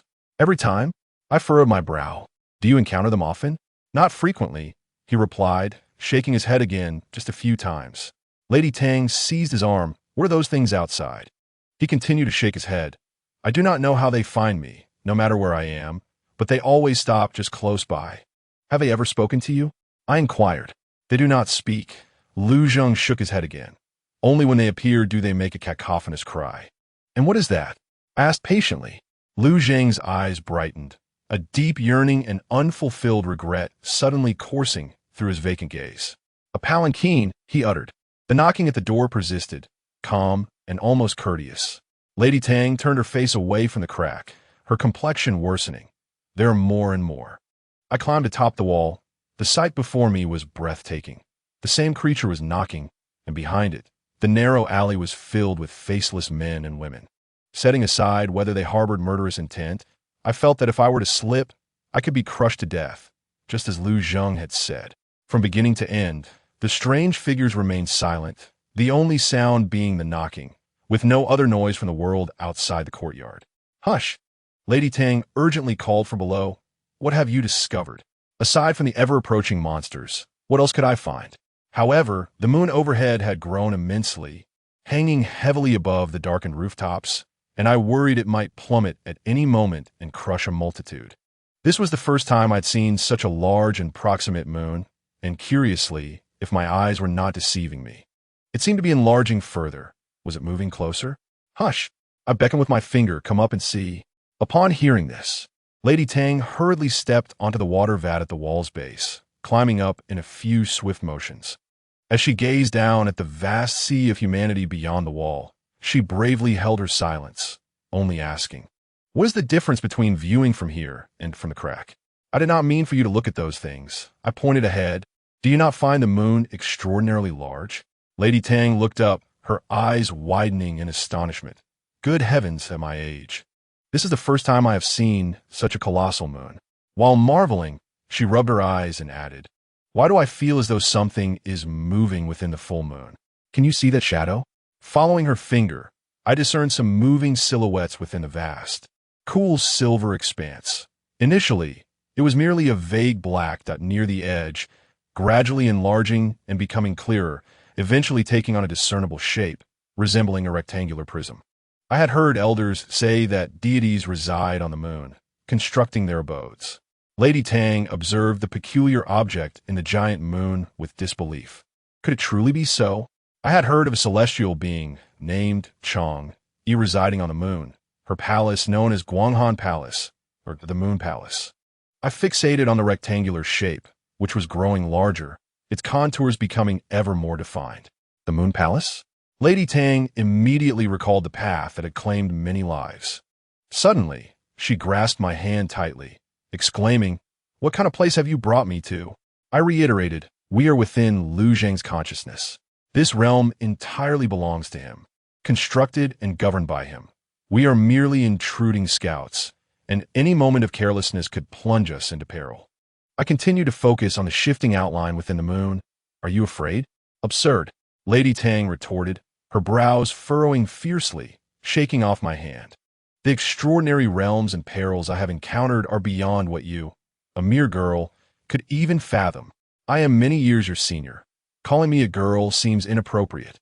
I replied, "Nonsense. I'm certainly of an age that could qualify me as your mother." "Hush!" I swiftly covered her mouth and pointed to the wall below. The creatures crowded outside the door suddenly froze.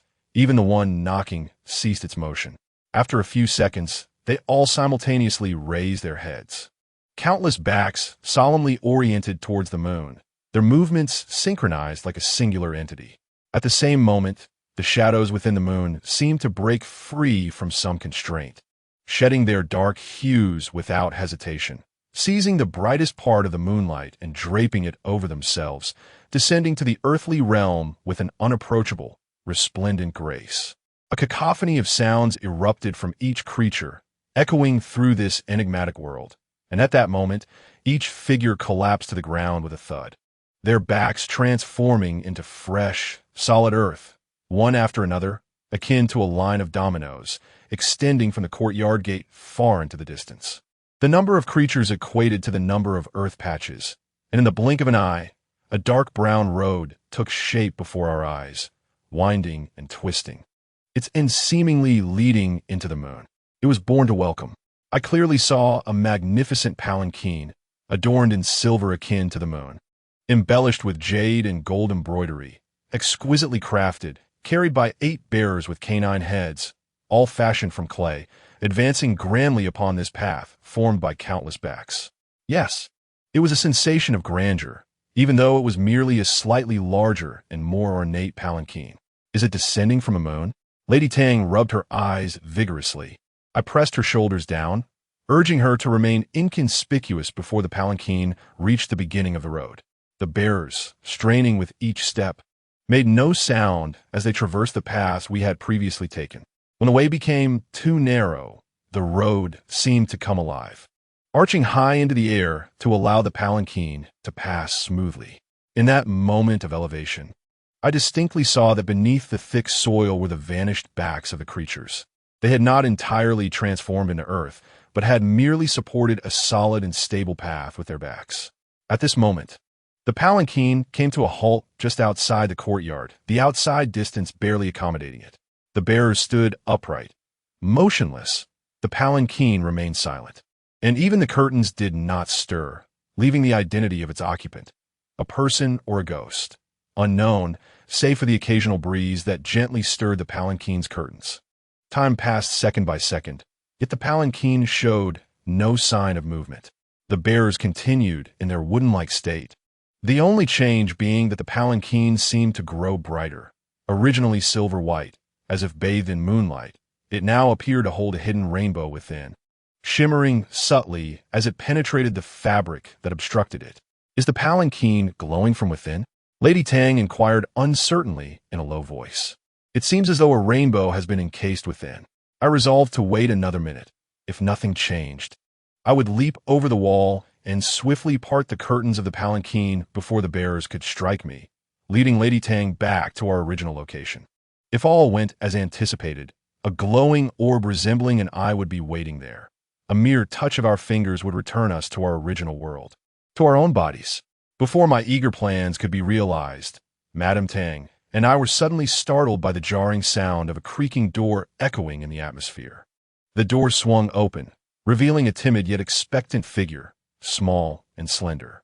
With just a few steps, he could step into the enticing spectrum of colors. And with another step, he could reach the sedan chair. "Lu Zheng, stand still." I barely managed to utter these words when the boy halted, staring blankly to his right. There, lurking was a black beast, its blood-red eyes glowing like tiny bulbs, revealing sharp, white fangs as it acknowledged Lu Zheng's presence. I could not discern whether it had materialized suddenly or had been concealed in the shadows all along. If its eyes had not glowed red and its mouth had not bared its teeth, no one would have noticed it, for its hue matched the deepest night. "No, don't come any closer. It's always you." Lu Zheng frantically waved the broom in his hand, attempting to advance toward the sedan chair. Always. Was Lu Zheng wielding the broom not to fend off that horde of monsters, but rather this beast? The creature rose slowly, stepping from the shadows into the light, revealing itself as a dog of imposing size, more than twice the size of an average dog, with red eyes and wicked teeth, a conspicuous scar atop its left brow. Lu Zheng dared not move. Retreat was not an option, and he could only brandish the broom as a talisman of protection. Madame Tang, in a state of urgency, was about to leap down, but I seized her arm. "You'll be bitten to death." She glared at me, grinding her teeth. "That's a lie. It is indeed him. He must harbor a grudge against Lu Zheng, returning as a monster to settle scores. Listen, here, unless he wishes to be bitten to death.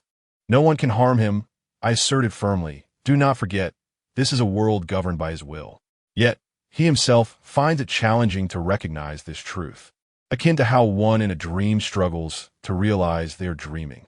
A growl, primal and threatening, emanated from the beast's razor-sharp teeth as it fixated its fierce gaze on the boy, who was but a step away from the sedan chair. "Don't come closer." Overwhelmed by terror, Lu Zheng finally shrieked, and almost simultaneously, the black dog lunged forward, claws bared in a savage attack. It is indeed true that human potential is most vividly displayed in moments of life and death. That frail Lu Zheng reminded me of a young man named Lu Xiang, who recklessly fled towards the alley's end, with the black dog pursuing him like a streak of dark lightning, both boy and beast vanishing around the corner in an instant. Should we just leave him? Madame Tang remained unconvinced, her gaze fixed on the direction they had disappeared. He is not our primary concern. The focus lies below. I pointed towards the steadfast sedan chair, which remained undisturbed amidst the chaos of screams and pursuit. A long, cool, mournful sigh descended from within, casting an eerie pallor under the pale moonlight. It was neither distinctly masculine nor feminine, possessing a peculiar tone that sent chills down one's spine and twisted the heart. That single sigh seemed to serve as a command, prompting the bearers to swiftly lift the sedan and retreat rapidly, following the path they had come, disappearing into the moonlight. Without a moment's pause, as the massive moon gradually returned to its original size after their entry, Madame Tang and I had just leaped over the surrounding wall when the ground beneath us began to sway violently, rocking us in every direction. I almost forgot that this path was supported by countless faceless entities, and now that the visitor had departed, they would surely seek to withdraw. "Hurry! To the fort from where we came," I urged Madame Tang, pulling her along, but after just a few steps, we nearly fell headlong as several rough hands burst forth from the earth, gripping us with an unyielding hold. Their cacophony morphed into a pained wail as they emerged from the ground, seeming to cling to us as if releasing us would mean losing their sole chance at survival.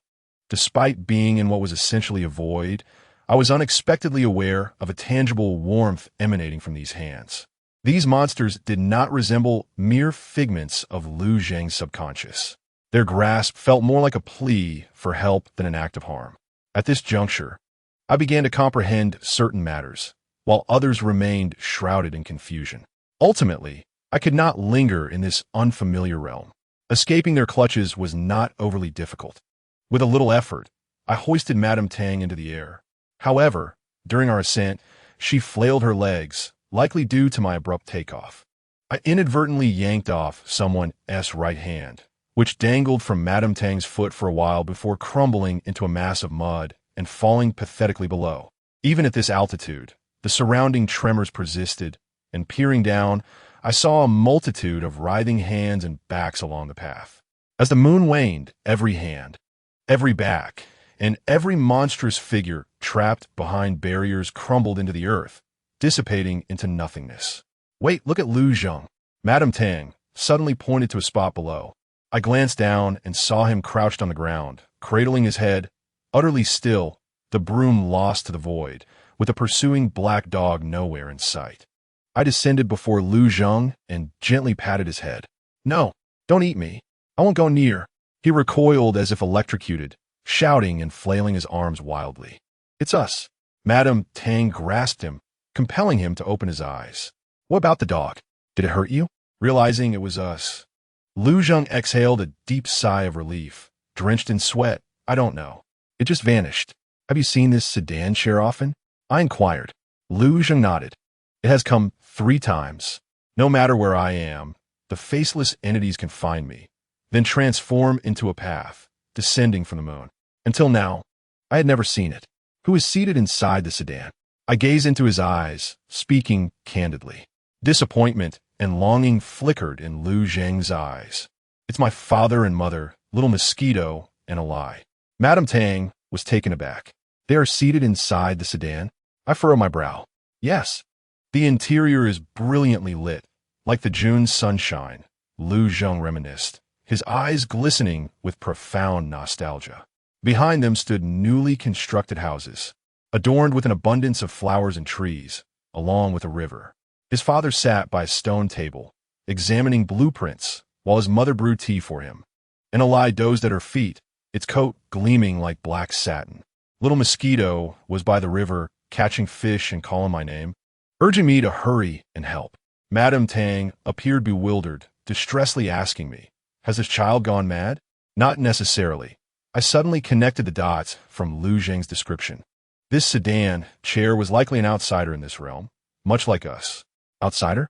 Are you suggesting that the sedan chair and the monsters also came seeking Lu Zheng? We shall discuss this further upon our return. Chapter 21. In 2. My expression must have been quite complex as I beheld Lu Zheng lying in bed, now bearing a panda eye. You said he must not awaken. Yeah, Sharon remarked coldly. But surely, the method employed need not be so severe, I responded. As a master of your caliber, couldn't you have simply targeted a fainting point? I typically choose the most straightforward and effective approach. Yeah, Sharon shot me a glance. You two have been in a deep slumber for several hours, indulging in the supernatural, only to awaken to pursue this matter. Lord Nye, the truth I have witnessed may be beyond your wildest imagination and intelligence. Madame Tang succinctly recounted everything she had seen, validating that her journey had not been in vain. At the very least, she had grasped the truth.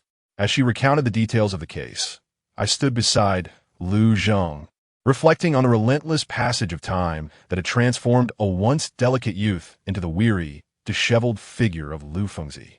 I lifted his eyelids and leaned in for a closer inspection, thinking to myself, indeed, you imply that Alai, the dog, who was once buried alive in Lu Town, harbors resentment and has now morphed into a demon, emerging to terrorize the populace, thus becoming a creature with only a back and no front.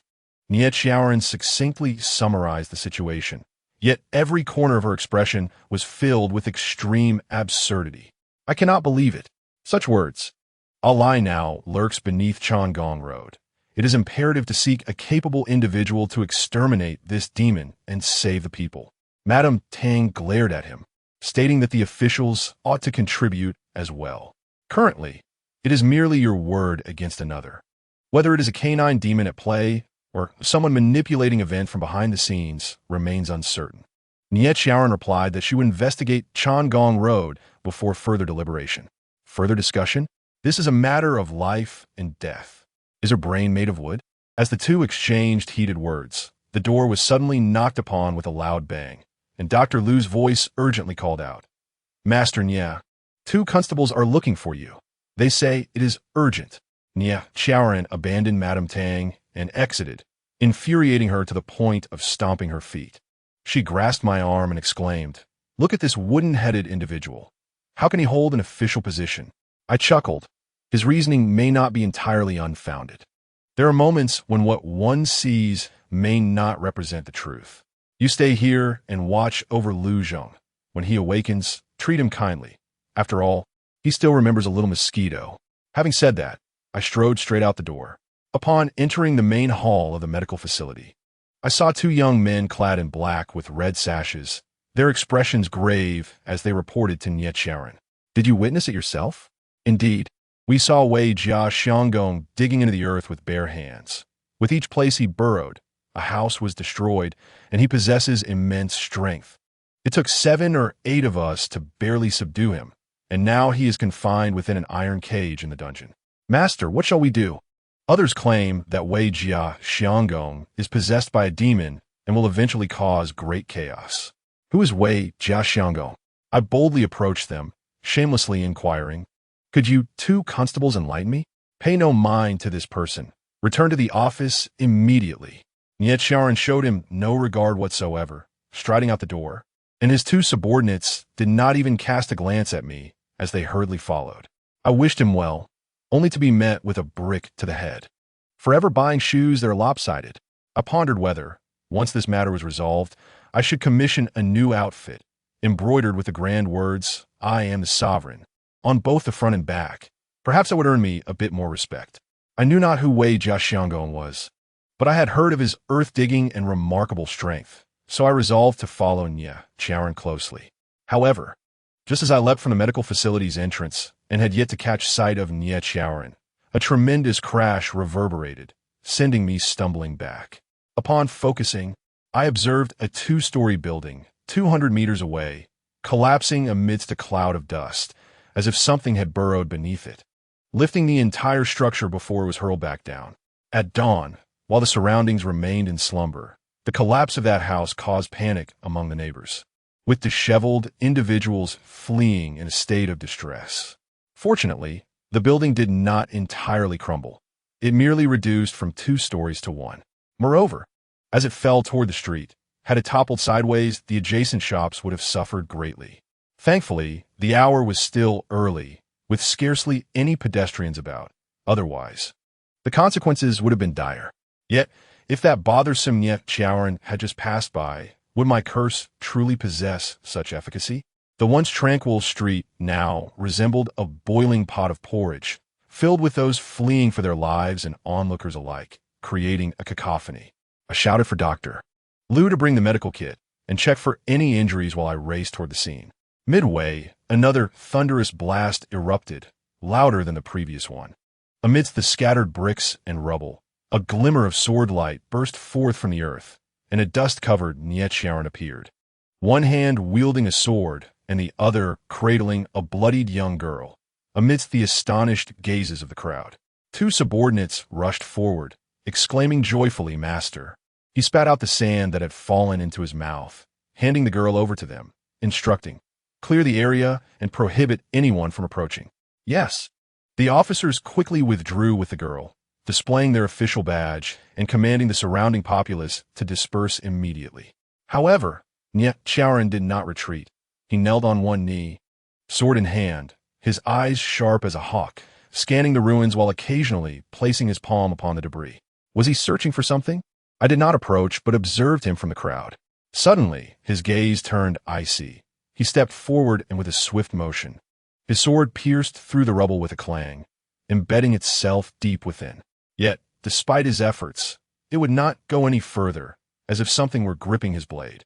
Seeing his repeated attempts to withdraw the sword fail, Niet Chaoran furrowed his brow. After a brief contemplation, he rubbed his left hand against the blade, causing a bloody wound to open on his index finger. Others likely did not notice this subtle action, but my keen eyes caught every detail.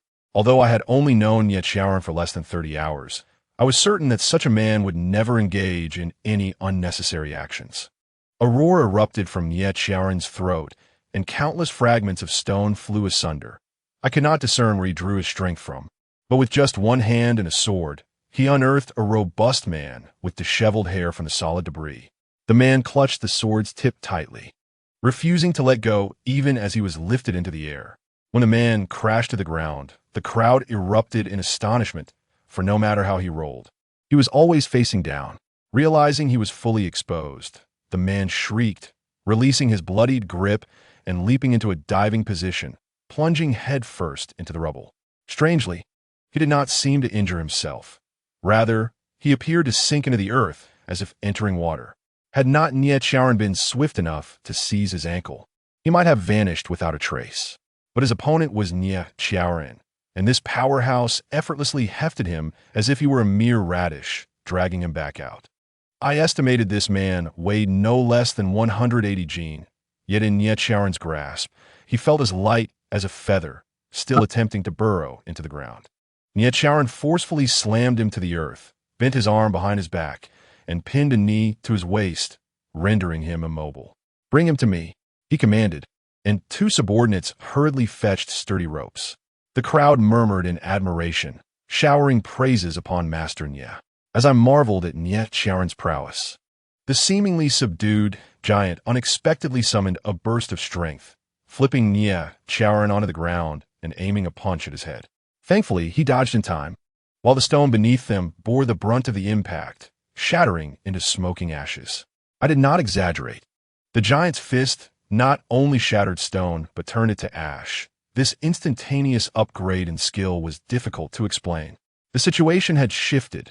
Now the giant pursued Niet Chaoran, each punch growing more ferocious, the area of impact widening with each blow.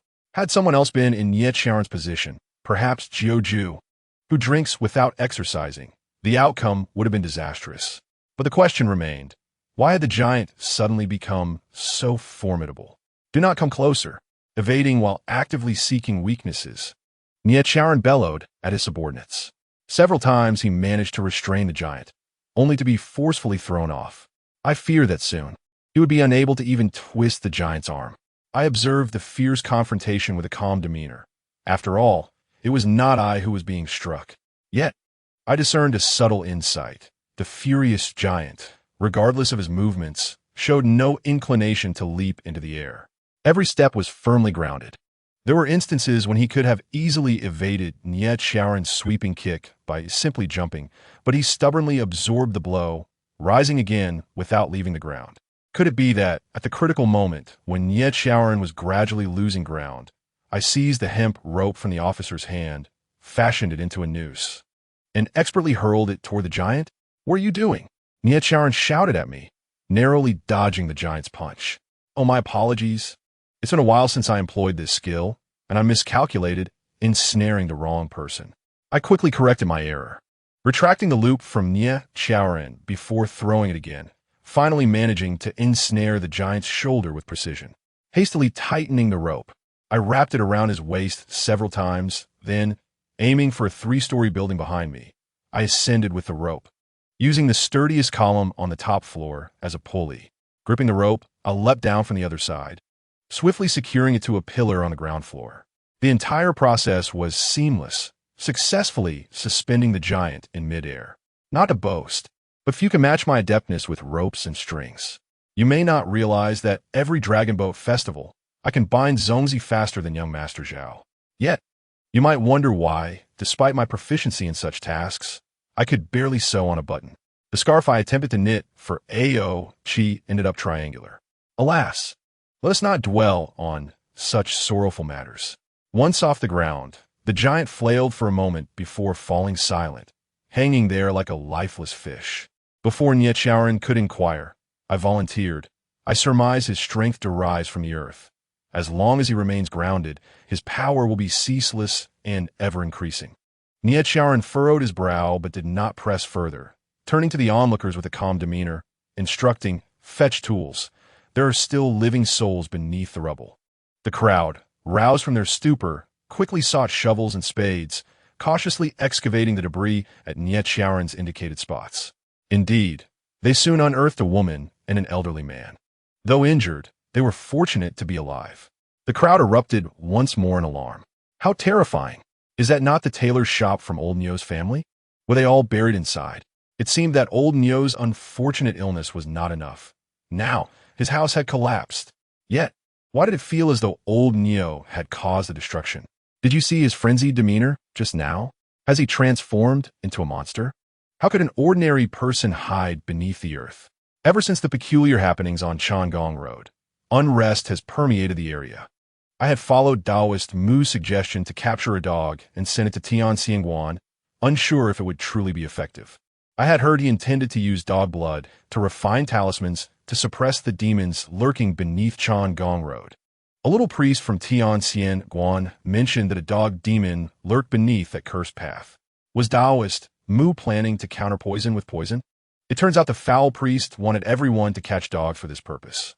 I truly wished to douse him in dog blood. Nie Chaoran wiped his face and summoned 2 of his subordinates, commanding, "Quickly dispatch personnel to keep an eye on this fellow. Remember, without my orders, anyone attempting to lower him must be treated as a first-degree criminal, and the Wei family gentlemen in prison must not be allowed to touch the ground." Understood. Upon finishing, Nie Chaoran whistled, and the noble, elegant dragon horse trotted up to the clinic. "Follow me." He grasped my arm and tossed me into the carriage with tremendous force, causing me to cry out in pain. He paused for a moment, murmuring an apology. Was he apologizing for the rough treatment or for disrespecting a superior? It was rare for such a man to express regret. "I expected you to say thank you," I remarked, rubbing my arm. Had I not intervened in time, the popular figure, Lord Nie, would surely have lost considerable face. I do not seek favors, thus I never express gratitude. He leaped onto the horse, hastily departing towards the northeast. "At least tell me where we are headed. I cannot afford to dawdle. Matters concerning Changong Road cannot be delayed." The only response was the rushing wind. I was uncertain of Nie Chaoran's intentions, but the carriage sped up as if racing against the dawn that was about to break. Chapter 22. Funyang 3. The carriage twisted and turned through the still slumbering streets. The further we went, the sparser the houses became, eventually replaced entirely by an untamed wilderness of varying heights and wild stones. Unfamiliar with the terrain, I could not fathom why Nietzschearen was in such a hurry. I knew that with such a person, one could only ask once. If he did not answer the first time, asking 100 times would yield the same result. Leaning out of the window, I observed him as he drove, occasionally glancing up at the faint dawn breaking in the distance.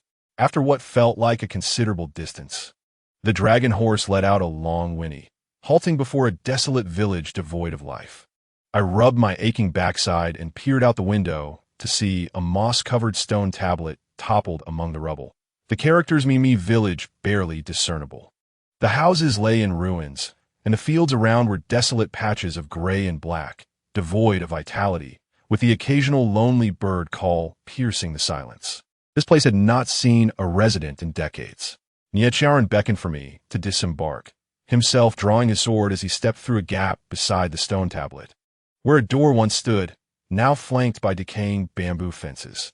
He walked faster and faster, almost breaking into a run, as if he wished to soar over the uneven path of the sheep pasture. Thankfully, as a demon, I could float behind him without touching the ground. Otherwise, I could never keep pace with this man who darted like a wild dog. I would not use such a favorable term to describe him. Those who treat me poorly belong in the category of wild dogs.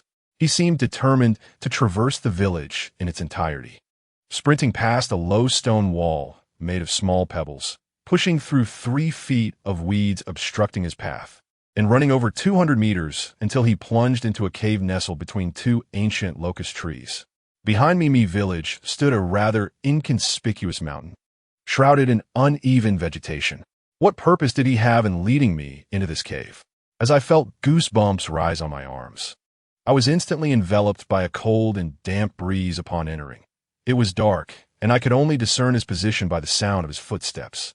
Turning left and right, the path twisted and turned. Gradually, the footsteps ahead slowed, and a beam of faint light fell into my darkened vision. That was another cave entrance. The closer I drew, the brighter and colder it became. By the time I entered, my teeth were chattering from the extreme cold. If not for the protection of my Kinchipao, I would have instantly frozen into a crisp. You may not believe me, but look at Nietzschearen. Even his eyebrows were coated in a layer of white frost. The cave was roughly 100 square meters in size, with no visible exit. The walls gleamed with moisture, covered in a thick layer of ice, and in the center stood a strangely shaped ice pillar, frozen in a pose as if it were a roaring flame, forever captured in its fierce display. Beneath the ice pillar lay a chain, thicker than my arm, also encased in ice, exuding an eerie color.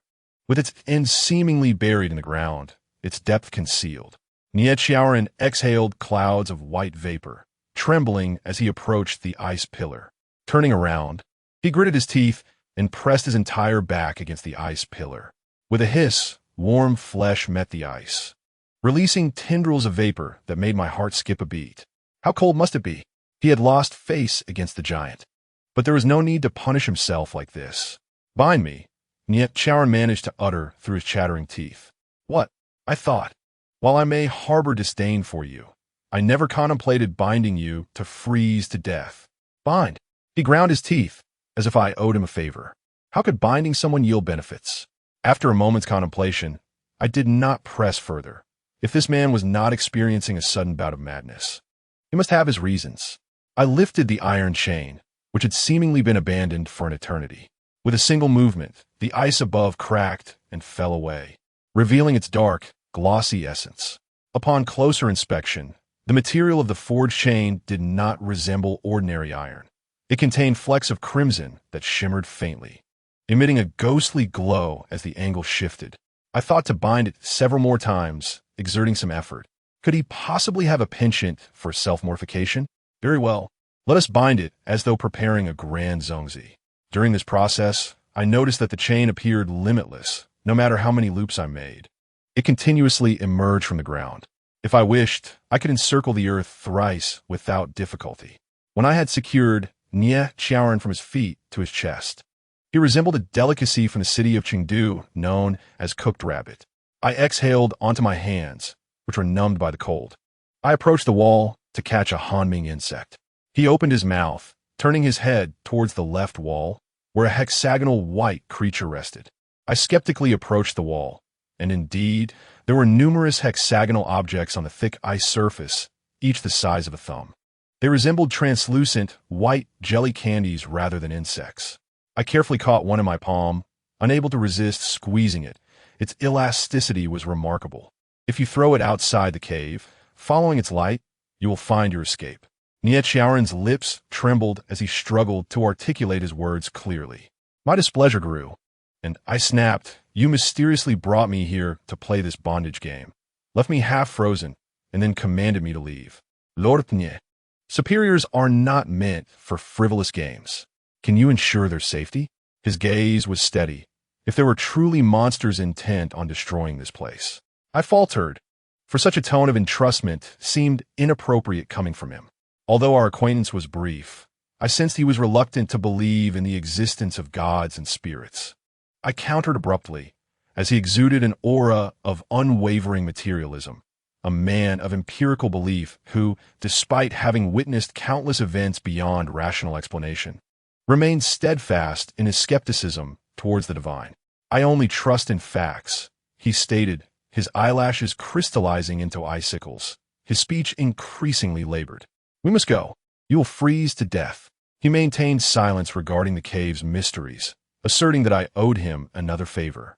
"If you freeze to death, who will I turn to for favors? I shall repay you. I will not go back on my word. Now move." His eyes blazed with urgency. "Very well. Let us leave. I am not the one being frozen," I replied, heading towards the cave entrance. Yet, I heard his voice behind me. I halted and turned back. "What is it? Are you reluctant to see me go?" My silhouette cast a shadow in his gradually dimming gaze. He withdrew his attention, hesitating. "It's nothing. Let us go." I turned once more, and he called out again. I glanced back, my patience igniting into visible anger. "Nietzschean, what exactly are you playing at?" "Bring them all back," he murmured, his gaze becoming increasingly vacant. "There are no monsters here." His head slowly drooped. I feared he had succumbed, rushing back to check his breathing. Fortunately, despite his frozen state, his breaths remained steady, even stronger than when he was conscious. I called his name and slapped his face, but he showed no response. After deliberation, I concluded that the situation concerning Changong Road was more pressing. Observing, I realized the victims had now moved towards their aggressors.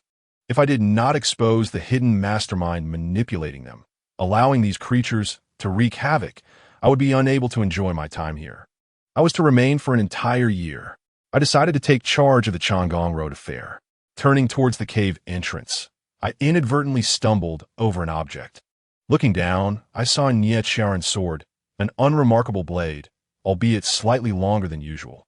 The wooden scabbard bore a dark red hue, marked with numerous old, blackened scratches. Several leather-like cords tightly wound around it, nearly indistinguishable from the scabbard itself, likely to prevent it from splitting. The hilt was similarly bound, indicating meticulous care in its wrapping. At the end of the hilt hung a red tassel, tied in a double bow, now nearly blackened but still revealing a small character, Lu, embroidered in gold thread at its center, delicate and charming. My intuition suggested that the person who wrapped this sword and crafted the tassel was the same individual. Likely a woman. Was she Nie's first love? His current partner? I suppressed my curiosity, carefully placed the sword near Nietzschean, respecting the bond between a swordsman and his weapon. Exiting the cave, the brightness overwhelmed me. Following Nietzsche's advice, I tossed the Hanming insect forward. It emitted a few chirps, and a ball of fluffy white light illuminated the path, soaring in a specific direction. This seemingly inconspicuous cave was, in fact, a complex labyrinth, riddled with countless twists and turns. Without the guidance of the Hanming insect, it would take me a month to find my way out, given my navigational skills. As I followed the insect, the cold sensation lessened with each step. Before I fully exited the cave, I instinctively squinted. The entrance was blindingly bright. Today, it seemed, was a sunny day, with a hint of gold and red peeking over the horizon. Yet, such vibrant hues could not mask the desolation and lifelessness of Mimi Village. I hurried through the dilapidated houses and barren fields, noticing peculiar details. Many houses had clotheslines strung outside, adorned with tattered, faded rags that swayed in the sunlight and wind. Likely remnants of garments. Most of the windows were left ajar, and several stone tables at the door still held cups and bowls, their contents congealed into repulsive, dark clumps. It appeared that the inhabitants had left in haste, not even taking the time to gather their clothes or close the windows. What could have transpired with such urgency? Temporarily setting aside my questions regarding Nye Chaoran and Mimi village, I mounted my llama and galloped in the direction from which I had come, contemplating a straightforward method to resolve the Chang'an Road incident. This matter required swift action. I could forego breakfast if necessary. Chapter 23. Funyan 4. I believed I should have turned left at that previous fork, yet the scenery increasingly diverged from what I'd seen upon my arrival. I recalled a few stone statues that had lost their heads, but now there lay a meadow filled with wildflowers. Wait, wasn't this supposed to be a hillside? How had it transformed into a Taoist temple? Indeed, I had strayed from the path. Tightening the reins to turn around, I paused. What was that black smoke emerging from within the temple? A group of little Taoist priests, clutching their bottoms and shielding their heads, tumbled out, seemingly engulfed in smoke. What were they shouting? Monsters! Fire-breathing monsters! Help! Fire! I urged my horse forward, approaching the modest entrance of the temple, where the golden characters Tianxian Temple were prominently displayed. Had the lair of the wooden Taoist been attacked? Just as I reveled in the misfortune, a burst of laughter erupted from within the temple, bright and cheerful, reminiscent of a playful hen. I was startled and swiftly dismounted, entering the temple. Before me, an elderly Taoist, well past 50, clutched his long beard tightly, darting around the courtyard, shouting, "Little monster! No, little deity! Don't burn my beard! Have mercy!" Behind him, a small creature, whimsically donning a crooked sleeping hat, floated in the air, gleefully chasing him. The once respectable temple lay in disarray, with signs of fire and water damage everywhere. The terrified Taoists scattered, their faces as black as coal, some with their robes singed, others missing eyebrows and hair. "Get down here!" I exclaimed, furious. Why was that girl causing chaos here instead of remaining at the royal palace? Upon hearing my voice, Wuji momentarily ceased her captivating game of chase, playfully sticking out her tongue before gracefully descending from the air and leaping into my embrace, exclaiming, "Ma, you come too." Before I could respond, the fortunate elder in distress rushed towards me, disregarding my presence entirely. He, relying solely on Wuji's affectionate call of Ma, tearfully beseeched, "Divine being, please command this little deity to cease her antics. No, command her to silence. If she continues to incinerate, I fear the Tianxian Temple will be left in ruins. This place represents the heartfelt efforts of Taoist Mu and cannot be destroyed." I sensed that should I refuse him, he might resort to desperate measures. "Taoist, the child is merely being mischievous. It is my lack of supervision that led to this chaos. Allow me to offer my apologies first." I aimed to calm his frayed emotions, questioning how it had escalated to such a disgraceful spectacle. "Ma, it's like this," Wuji eagerly interjected. "Silence." I shot her a sharp glance. It was not yet time for her to disclose her transgressions. I too am perplexed, the elder lamented, his voice tinged with tears. Before dawn, a commotion arose, and when we investigated, we found this little deity spitting fire at the haystack in the backyard. Everyone was terrified and rushed to extinguish the flames. Yet as we quelled one fire, she ignited another. Anyone who approached was met with her fiery onslaught, resulting in this pandemonium. "Is that so?" I inquired sternly of Wuji. "If he speaks falsely to slander you, I shall pluck every hair from his chin. If you lie, then you're not my daughter." Wuji pouted, reluctantly nodded, and quickly added, "They are the bad people." "What makes them bad?" I pressed further. "They want to harm the dogs." Wuji furrowed her brows, gesturing angrily. "There are 13 dogs. I saw it with my own eyes." She pointed. "They were hanging the dogs and using sharp knives to cut them. If we had tea arrived in time, they would have all perished." At her words, the elder's face reddened with embarrassment. "Is that so? Has Jianghu also arrived?" I pondered. If both little demons were to act together, It would be remarkable if the Tianxian temple remained unscathed. I had long instilled in the little ones the merciless nature of water and fire and emphasized that the abilities inherited from the Donghai dragon clan, benevolent in both water and fire, were a double-edged sword not to be misused. Wuji's first punishment had been for using her fire to roast chicken wings. Had it not been for young Master Zhao's timely intervention, we would have faced ruin. Taoist, could it be a craving for dog meat that has driven you to such a feast? I inquired with a smile. Nay, nay, the elder stammered, unable to meet my gaze.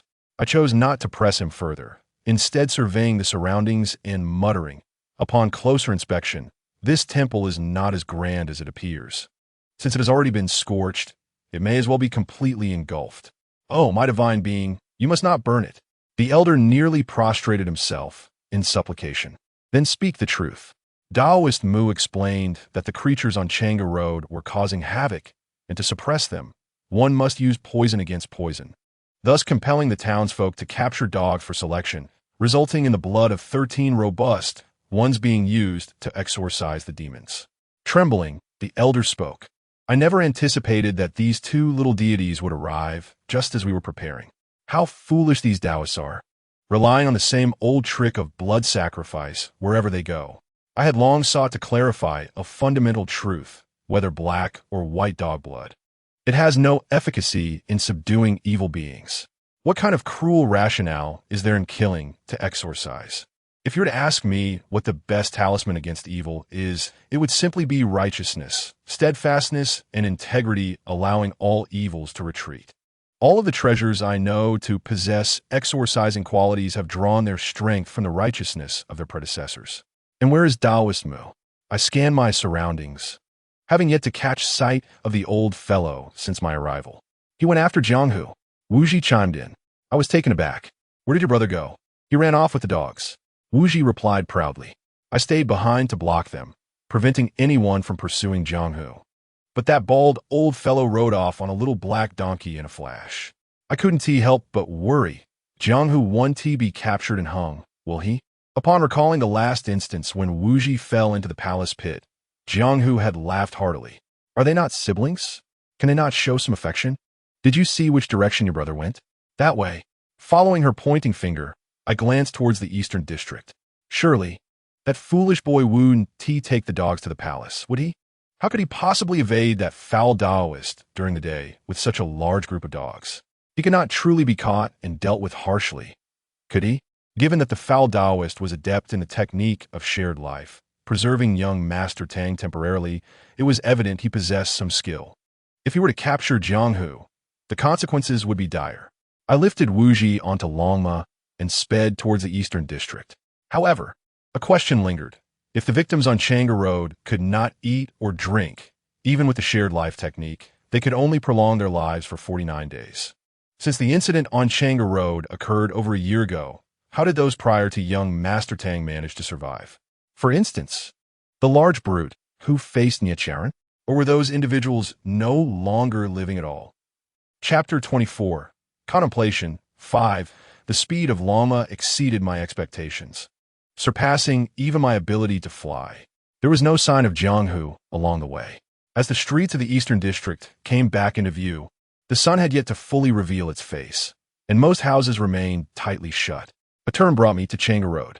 Threads of sunlight began to filter through. Yet this path seemed shrouded in a layer of damp, cold mist, growing thicker as I advanced. 7 or 8 early risers gathered at the road's entrance. Peering curiously at the other end, where a black donkey was tethered to the stone railing, evidently displeased at having missed breakfast, braying loudly. The mount of the foul Taoist? I dismounted and approached the onlookers to inquire what had drawn their attention so early. Taoist Mu entered Chang'e Road with a small child. An elderly man wiped his nose and gestured down the path. Indeed, a remarkable individual. Apart from him, I doubt anyone else would dare tread this road. But there's a child. What purpose could there be in taking a child in? Who knows? Why don't you follow and see? Are you mad? I do have to be out of my mind to go in. I silently cursed the old fool, then turned to Wuji, saying, You must return home immediately and have Uncle Sanjin prepare breakfast for you. Remember, if I do not return, you are not to step outside. Oh, Wuji nodded. Should I leave food for you? If you dare eat it all, I shall disown you. Oh, Wuji wiggled her little bottom and ran off, but not before turning back. Ma, don't let anyone hang Jianghu. I paused, finally acknowledging that the little girl had some conscience. Understood. Now hurry back. No one shall hang my son while I still breathe, especially not that bald old Taoist. Turning towards Chang'e Road, I was halted by the woman, who pulled my arm urgently. Miss, what are you doing? That is no place to venture. It's fine. I'm just going to take a look. I smiled, gently removing her hand. This road, which had terrified so many, must not be left abandoned. Amidst the astonished gazes, I strode purposefully onto this ominous path that had instilled fear in countless souls. The mist swirled around me, chilling my body and rendering the scenery increasingly monotonous. Shades of white, resembling a senseless dream. No, this was not mere mist. It was an obstruction set to deter prying eyes. It must be the foul Taoist's doing. Chang'e Road was longer than I had anticipated. Each stone brick beneath my feet was meticulously cut, fitting together so precisely that not even a blade could slip between them, indicative of the great effort expended by its builders. Alas, while the road may be well-crafted, the intentions were wicked. As I drew closer to the center of Chang'e Road, a figure gradually materialized ahead, accompanied by frantic exclamations. Where have you hidden those 13 beasts? Child, this is no jest. You know there are demons lurking beneath this road. If you do not speak, I shall summon those demons to devour you. I will not speak. Little wretch, do you dare to believe that I will sever one of your hands to feed the monsters? You dare. Do you see this? A blade. Do you know what blade is for? It is reserved for your own demise. The old Taoist Mu, that scoundrel, wielded a curved knife in one hand while the other grasped a piece of yellow cloth inscribed with runes. The other end of the cloth was tightly wrapped around a writhing creature, swaying in the air with his movements. The unknown had spoken half the truth. Indeed, it had been captured and hung up. The gooey creature barely managed to protrude its head from the yellow cloth, glaring fiercely at Taoist Mu. I walked silently, and by the time Taoist Mu noticed my presence, I was already smiling at him a mere step away. Taoist, the child is still young. Is it truly wise to bind him this way? Mother, I cannot move, nor can I spit water. The gooey creature squirmed like a worm. Well done. I shot him a glance. Who told you to act recklessly? Taoist Mu, startled by my sudden appearance, quickly regained his composure upon realizing I did not intend to confront him, and retorted fiercely, to raise without teaching is a grave mistake. As his mother, you should compel this ungrateful child to reveal the whereabouts of those beasts. Delaying my spell casting is a responsibility you cannot bear. Indeed, Taoist speaks most wisely. It is truly my fault. I nodded vigorously, but then shifted the topic. However, Taoist, expending so much effort to eliminate the monsters along this road seems quite wasteful. Taoist Mu paused in confusion. I pointed disdainfully at the road beneath my feet and declared loudly, in my entire life, I have never traversed such poorly constructed paths. Not only is the material unsightly, but the surface is also uneven, nearly causing me to twist my ankle.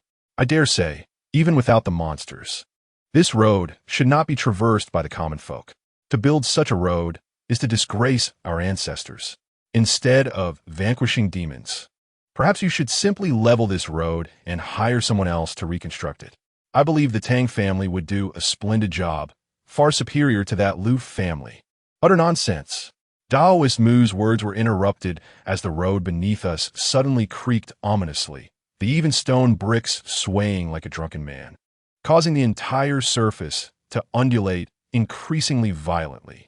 Taoist Mu struggled to maintain his balance, beads of sweat forming on his forehead. You must have provoked that dog demon. Seizing upon his moment of panic, I swiftly grasped his wrist. With a flick of my wrist, the curved knife was in my hand. With a swift motion, I slashed, and with a sound like tearing fabric, the yellow cloth was split in two. I then deftly flicked my foot, catching the gooey creature securely in my embrace. After all, it was still a child. The incantation inscribed upon the cloth was merely a basic barrier spell, one that only a creature of such lowly stature could be restrained by such a rag, unable to even spit water. The moment I tore the cloth away, The little demon attempted to unleash a torrent to drown this foul Taoist, but I swiftly covered its mouth and admonished, "Do not act recklessly." "Mother, he is wicked," the gooey creature exclaimed, pulling down my hand. "The dog has done nothing to him." "Enough. I am aware of the situation now. You are not to speak or act foolishly. Remain by my side and do not do anything," I stated sternly.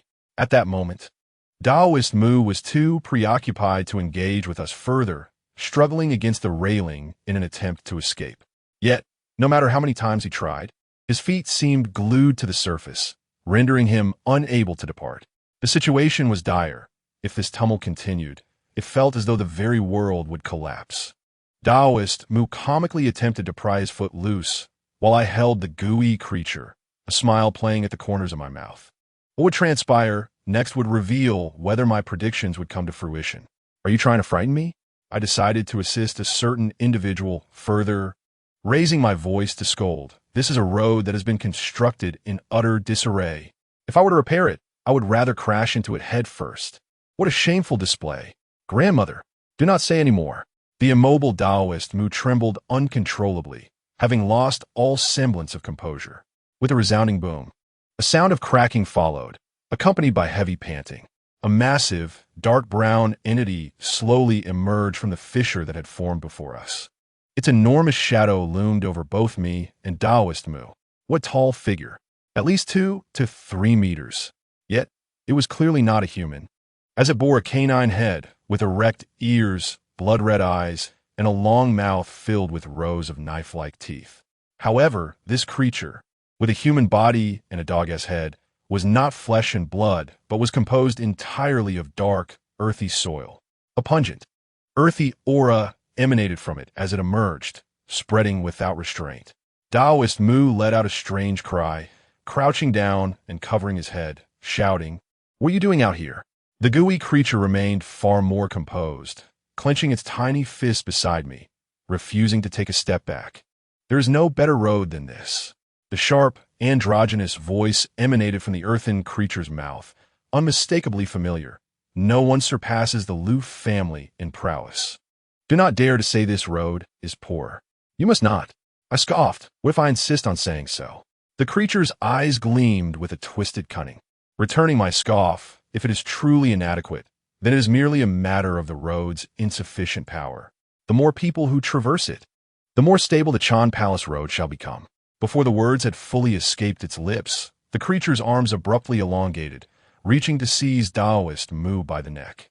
"No, do not take my front," the old man cried out in alarm. The blade flashed like a crescent moon as I wielded Taoist Mu's curved knife to save him. The severed arm fell to the ground, transforming into a pile of muck. Yet, almost instantly, the severed limb regenerated, swirling as fresh soil emerged, forming a complete arm once more. "I warned you that you would cause great trouble. The dog demon can only be subdued by its own blood." Taoist Mu shouted in fear and anger. I paid him no heed, pushing the gooey creature aside, leaping into the air, channeling my energy to my fingertips, tracing a shimmering green circle that rippled like water. With a thrust of my palm aimed at the center of the circle, I commanded, "Scatter." The circle zipped forward, penetrating the earthen creature's face without leaving a trace. The creature momentarily paused in confusion, then touched its face, emitting a peculiar laugh. Is this merely a tickle? But its laughter was short-lived. As I landed back on the ground, a beam of green light sliced through the creature's neck, and its fearsome canine head fell away, rolling to the ground, leaving behind a towering body that slowly crumbled into a pile of foul-smelling soil. The tumult of the road subsided with its collapse, leaving only the fissure as a reminder of the frightening spectacle that had just unfolded. Taoist Mu stood there, dumbfounded, his jaw nearly unhinged, pointing at me. You, what on earth are you? You killed a dog demon with your bare hands?" I wish to inform this half-baked individual that for a seasoned practitioner like myself, dealing with such a low-tier demon is simpler than slapping your face. "Do you truly believe that was a dog demon?" I gazed at the dog-ass head that had rolled aside, still intact. The truth was evident. Did he think that was the head of a pig? Taoist Mu, having narrowly escaped disaster, became quite irate. I smiled, curling my fingers to flick a beam of light that struck precisely at the center of the doghead's brow. Instantly, its form split in two, transforming into smoke, and a human figure gradually emerged, expanding until it became a curled-up, bare boy shielding his face with his palms. Taoist Mu was once again startled, nearly stifling a scream by stuffing his fingers into his mouth. "Lu Zheng, leaving your body is not a trivial affair," I said coldly. "We need to have a serious discussion." The boy moved slightly, slowly lowering his hands. What a grotesque face it was, with eyes misaligned, a nearly non-existent nose, and a drooping mouth. His features resembled a melted wax candle, hauntingly ghastly. There is nothing surprising about this. Most people's appearances are far from pleasing. You have lingered outside for 30 years, and instead of returning, you have made yourself look so hideous. Is it truly so entertaining to mingle with that earthen spirit? I glanced at the mound formed from the giant's body. Amidst the earthen mound, a rustling sound emerged, and a fist-sized clump of mud, resembling a potato, timidly crawled out, blinking its round, glistening eyes. It was a diminutive creature with limbs akin to matchsticks. The grotesque boy, I referred to as Lu Zheng, slowly rose, his hands dangling by his sides, tilting his head with a listless gaze directed at me. "Chang'an Lu is the finest road in the world. Those who dislike it should contribute to its improvement. You must detest this road," he declared. I chuckled softly. I only harbor disdain for those who speak ill of it. Lu Zheng's visage contorted with a certain malice. Those who toil under the burden of this road, yet still claim it is unworthy, should be compelled to bear its weight themselves. That would be the most fitting solution. I regarded his self-satisfied eyes. "Do you believe this absolves you in the eyes of those you call a lie? Do you think it will alleviate your guilt?" Lu Zheng remained silent. "Any compensation holds meaning only while the other party is alive." I sighed. "You have erred time and again. Now there is no path back. I possess the capacity to transform this world for the better." He was entirely impervious to my words, his hatred intensifying. "To improve the world with the puppets you have seized and twisted into monsters?" I countered. "We can soon demolish all the structures and roads here, reconstructing everything anew." His head shook nervously, punctuated by fits of laughter. Suddenly, his gaze fell upon a small creature emerging from the earth, a common soil spirit, a lowly demon, dwelling beneath various terrains, only releasing its aura upon surfacing. It was no wonder there had been no demon energy on Chang'an Lu. Upon noticing Lu Zheng's stare, the soil spirit squeaked in fright, hopping clumsily into the sleeves of the old Taoist. "We shall make this place better," he muttered, laughing oddly as he approached the old Taoist. "Do not hide. Together we can enhance this place." I shook my head. It was too late to remedy the situation. "Lu Zheng, this ends here." I stepped forward, seizing his throat, feeling not flesh, but a cold emptiness. A lie. The gelatinous figure behind us suddenly cried out. A dark shadow darted from the void, halting between Lu Zheng and me. At last, I beheld the dog as described, ugly, afflicted with mange. It must have exerted all its energy to manifest before me, for such an insubstantial being is typically visible only to innocent children with exceptionally clear eyes. It crouched, gazing at me, exhaling softly, devoid of malice, only beseeching. "You have watched over Lu Zheng all these years, haven't you?" I inquired. "When I first arrived at Chang'an Lu, it rained, and you held up the umbrella I left behind for him when he was struck by Madame Tong. What did you intend to do? Seek revenge, or tell her that little mosquitoes should not harm Lu Zheng, for they are friends, and friends should not hurt one another?" The eyes of a lie brightened. "You wish to say, take Lu Zheng back." I looked at the Lu Zheng I restrained. "I'm afraid it is too late." A lie. Lu Zheng's third thought has become a demonic affliction. Simply put, he is irreparably broken, and the anger of the victims he has bound within himself can only be released upon his disappearance. I have no alternative. Eli's head drooped slowly. "You have done well," I sincerely said. "Once this matter is resolved, I shall exhume your remains and those of your companions for reburial, freeing you from the burdens of this road." Before I could finish, Gelatinous shouted, "Eli, run." The old Taoist had seized a piece of yellow cloth while I was distracted, preparing to capture Eli. In a moment of desperation, Gelatinous charged at the old Taoist's left side, causing him to stumble aside. Seizing the opportunity, Gelatinous scooped up a lie and dashed toward the exit. Foolish child, your mother is here. Can't you let that wretched Taoist be? Well, running might do you good. The old Taoist, embarrassed by his failed ambush, clutched the yellow cloth and explained, I had no intention of capturing it. I was merely curious about what it truly is. Wanted to bring it back to Tianxinguan for study. You don't even know what it is, and your Tianxinguan is indeed built on deception. I shot him a glare. The old man adjusted his sleeves and withdrew into silence. Despite my distraction, Lu Zheng gradually weakened in my grasp. He initially struggled, but soon fell still, his form shrinking and becoming increasingly transparent until he transformed into a small, luminous orb held in my hand, containing dozens of even smaller, faintly red bubbles the size of a thumb. For an ordinary person, the most vital aspect of living is breath. If a portion is maliciously snatched away, it is akin to a wound opening on the body, allowing demon energy to seep in, resulting in a state of being neither human nor ghost. I cradled the glowing orb in my palm, infusing it with spiritual energy and softly uttering, break. The orb fractured into countless fissures, shattering like glass, and brilliant shards scattered, fading into points of light. The liberated red bubbles surged from my palm, hastily escaping in all directions. I murmured to these small entities, may each return to their rightful place. I hope it is not too late, and that a few of you may survive. Having completed this task, I turned to the old Taoist and commanded, dissolve your barrier. Henceforth, there shall be no more hidden evils on Changong-lu. He hastily produced a small gourd, 2 to 3 inches in length, removed the stopper, inscribed a talisman over the opening, and uttered return. The mist around us swiftly retreated back into the gourd. To my surprise, instead of sunlight, rain fell upon me. I had thought today was clear. Rain is not unwelcome. It can cleanse many things. The notorious Changong-lu suffered only a fissure, with no other damage, remaining a commendable road worthy of admiration.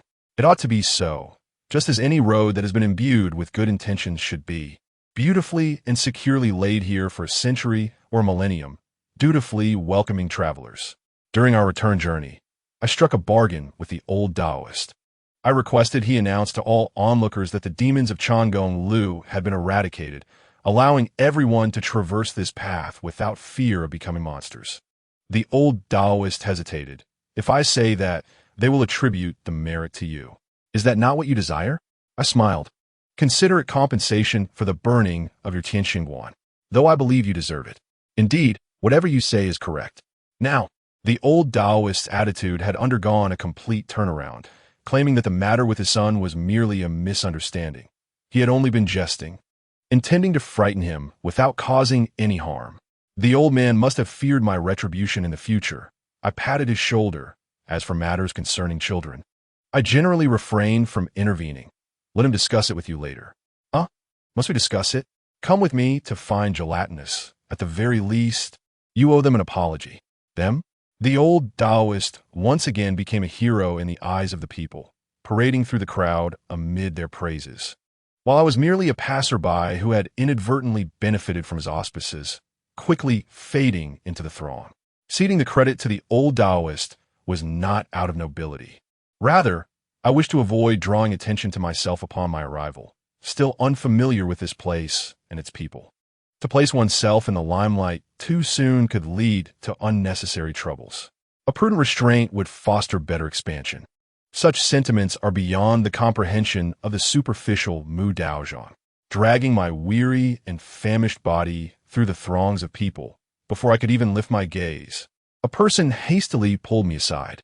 Madame Tang, with dark circles under her eyes, fixed her intense stare upon me. What on earth is happening? Upon hearing that Mu Daozhang had ventured into Changong Road to capture demons, I rushed over. Where had he been all this time? Why did that old Taoist suddenly set off to hunt demons? Observing her anxious expression, I smiled. In the future, do refrain from applying such heavy makeup. It's all smudged. This young lady, I am discussing serious matters. Madame Tang looked as though she wished to strike me. However, there is indeed a pressing issue I must inquire about. I suddenly adopted a serious tone. If Lu Zheng were to remain in such a state for life, would you mind having him reside with you? Of course, this is contingent upon your son returning to normalcy and being safe. Madame Tang was taken aback. What do you mean by that? Yes, I have questions as well. Having just received accolades and adoration from the crowd, Mu Daozhong caught up, seamlessly continuing Madame Tang's line of questioning.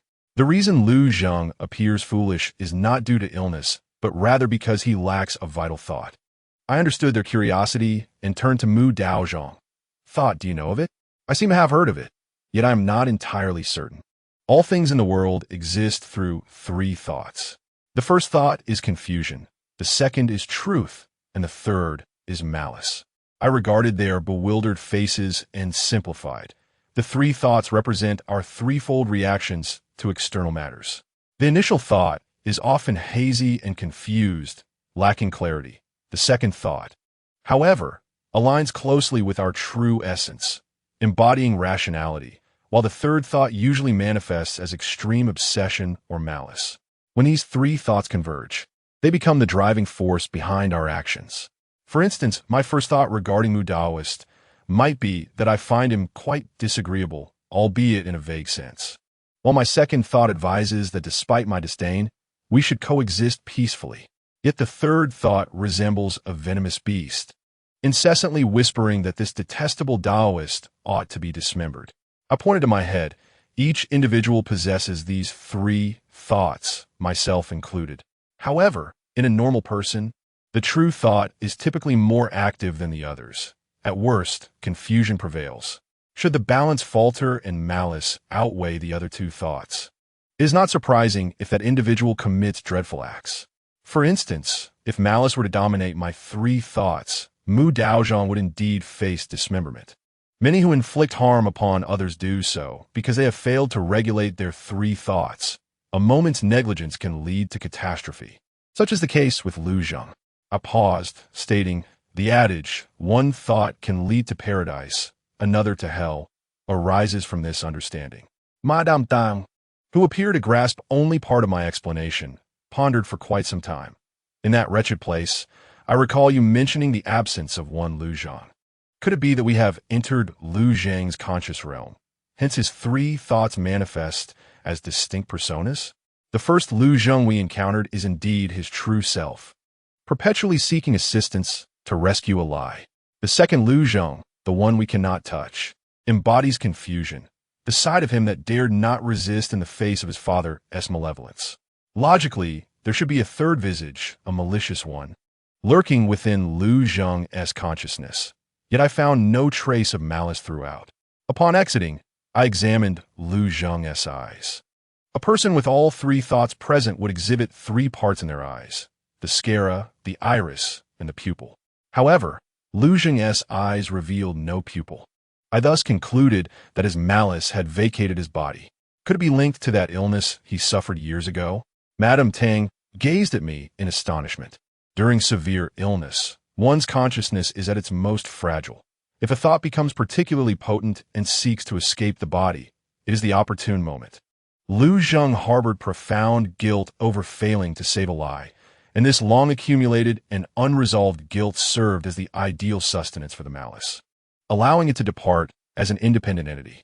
Once it left, with one thought absent, Lu Zheng could no longer be considered a normal individual. Yet what perplexes me is why, after 30 years of malice's absence from Lu Zheng's body, only in the past year have harmful actions begun to manifest. I paused again. Unless someone has suppressed it over these 30 years. Mu Daozhong scratched his bald head, tentatively suggesting, it can't be that dog, can it? I mused that only one particular individual would possess the answer. Chapter 25. The Hidden Thought. 6. The rain intensified. Upon returning to the half-tidied Guizhou mansion, Pang Sanjin emerged from the kitchen, and upon seeing me return with Madame Tang and Mu Daozhong after a night away, he merely smiled and remarked, I only cooked for 3. I longed to throttle this thin fellow. He showed no fear of my return to hold him accountable for not keeping an eye on Weiji and Jianghu. Where is Weiji? And what of Jianghu? Has he returned? I inquired of Pang Sanjin. Ah, they just took a dang to the backyard. As soon as he finished speaking, he hastily retreated into the smoke-filled kitchen, abandoning us. I need to prepare a sour vegetable and vermicelli soup. I could have sliced him into sour vegetables. The three of us hurried to the backyard, but found not a single trace of anyone. However, the large hole in the wall leading outside caught my attention.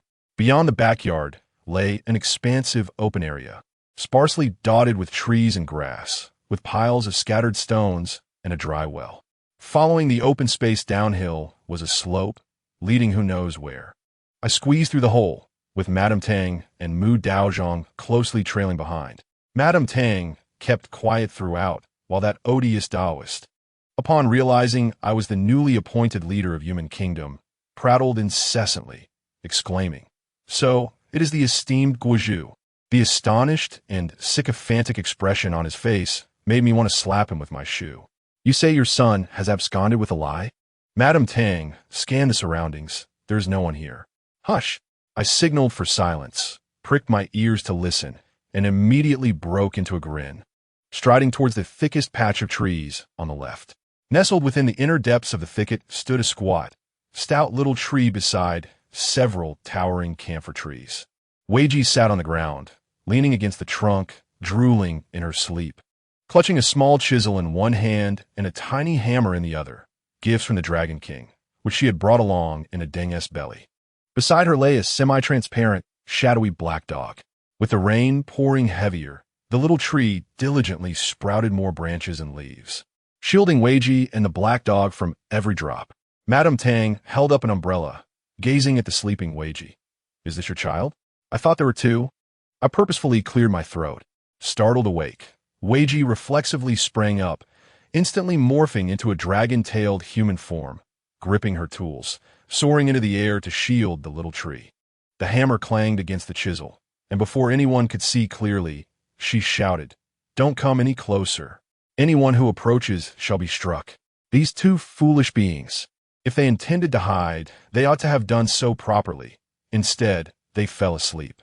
Yet considering they had not rested for half the night and had trekked to Tianxian Temple to stir up trouble, it is understandable for such tiny children to feel fatigued.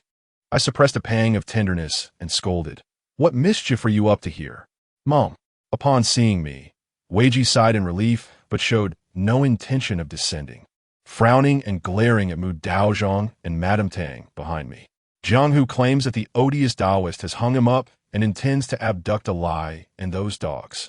I must protect them."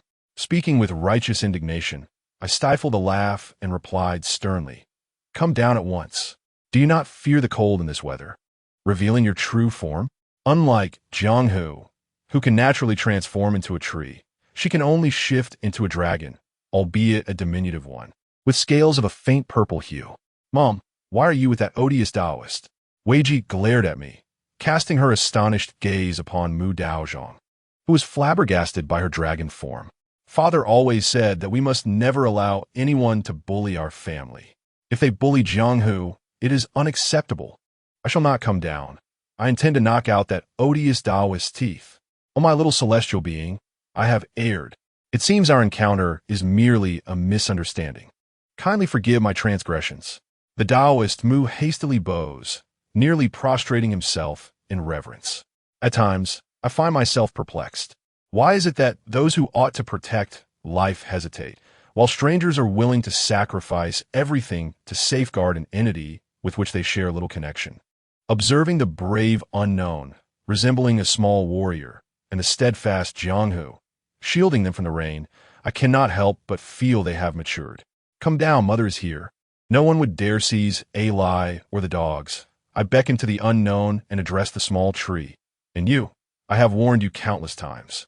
When you transform again, remember not to stand too close to trees that tower over you. Quickly revert back, for though you seldom fall ill, such heavy rain could lead to unforeseen consequences." Upon my command, the unknown sheathed her weapon and transformed back into the girl in her nightcap and pajamas, obediently running to my side, while Jianghu remained rooted in place, anxiously eyeing Eli beneath him. "That was the black dog speaking to you at the door that night, wasn't he it?" I approached and knelt to observe the canine. Indeed, Jianghu nodded sincerely, recalling how it had guarded the mad uncle while I was helping to gather rice. That night, it called out to me, claiming I was the only one who could see him in years, declaring that we possessed light within us. We possess light? I pondered, what else did it say? I invited it inside, yet it fled. This morning before dawn it returned, urgently beseeching me to rescue the dog from a Taoist who intended to harm them.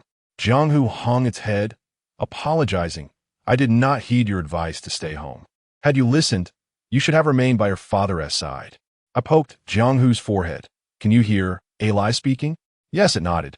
I gazed at Eli beside Jianghu and asked then, Eli, will you answer me one question? Mother, Eli says it knows what you wish to know. Jianghu interjected. I shall relay it to you. Eli explained that since becoming the road guardian, it had spent its days beneath the soil, supporting the path of Chang'an. 30 years ago, the spirit known as Lu arrived beneath Chang'an Road, weak and lamenting that those living should experience being a guardian too, transformed into faceless monsters to understand the burden of carrying this world on their backs. I had implored Lu to return to the body of its master, but it refused time and again. Gradually, I found it terrifying, leading me to confine it underground with other companions. As time passed, the power of the road guardian stabilized, and with the support of 9 other companions, I could venture above ground to visit the now diminished Lu Zhang. However, we never anticipated that Lu would deceive the earth spirits beneath Chang'an Road, merging into a formidable creature of earth. Although my companions and I could prevent this monster from breaching Chang'an Road, it could harm passers-by with its mental prowess, absorbing their vitality and transforming them into faceless beings merely for speaking ill of the Lu family or Chang'an Road. Recently, its power has only grown, allowing it to manipulate victims to destroy the land. I feared its strength could overwhelm me.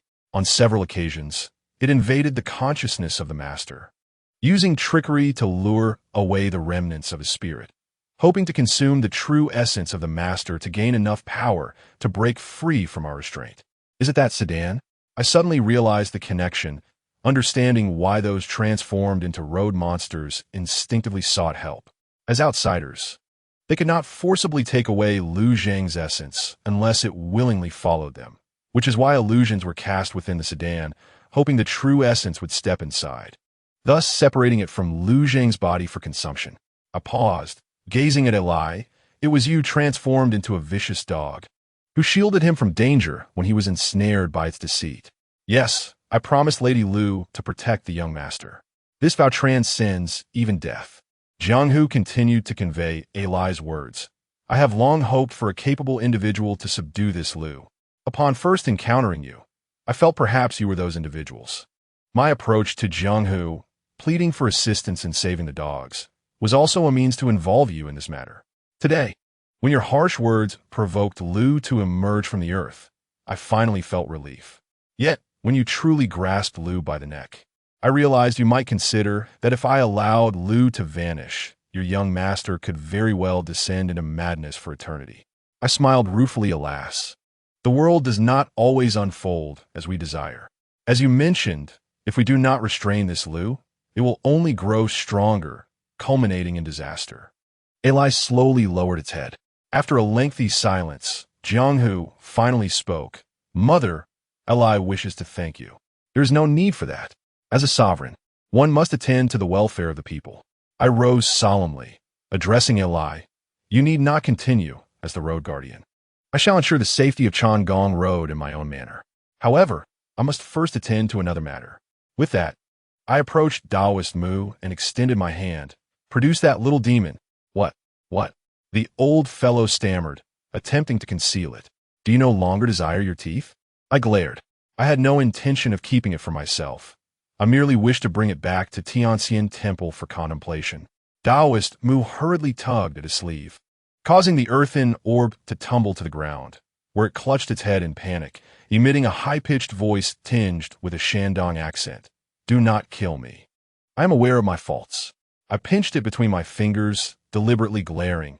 As an earth spirit, you ought to remain underground, safeguarding the land. Yet you conspired with vile entities, nearly causing a grave error. You foolish creature deserve to be fried 100 times in hot oil.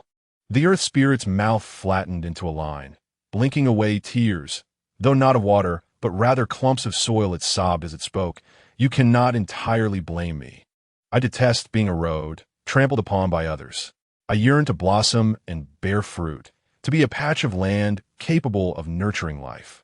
Yet, each time I bloom, they uproot me, insisting on paving roads atop my head. I resisted them. They built, I dismantled, preventing them from completing their work. Little did I know their malice brought this road guardian upon me. With 10 dogs, I dare not oppose them. They would bite me. Years later, Lu proposed that if I merged with it, we could escape the constraints of others and perhaps accomplish great deeds. In a moment of folly, I agreed. As for everything that occurred after Lu entered my body, I am utterly unaware. For all this time, I felt as though I was asleep. As it spoke, fearing my disbelief, it exerted a slight force, causing a tender red flower to blossom atop its head. Wiping its tears, it lamented, "I merely wish to be such a piece of land, beautiful in bloom. Yet they would not allow me to flourish." Truly, it was both infuriating and amusing, tinged with a hint of pity. To have one's passion suppressed and dismissed, witnessing oneself morph into an abomination, is indeed a prolonged suffering. Changgong Road is beautiful, and those who traverse it are filled with joy. Why not attempt to embrace the current state of being? I cradled the earth spirit in my palm, recognizing that none can live solely by their preferences in this world, unless they are the sole inhabitant. Sometimes, we must learn to reconcile with the world, for we are not alone. Reconcile?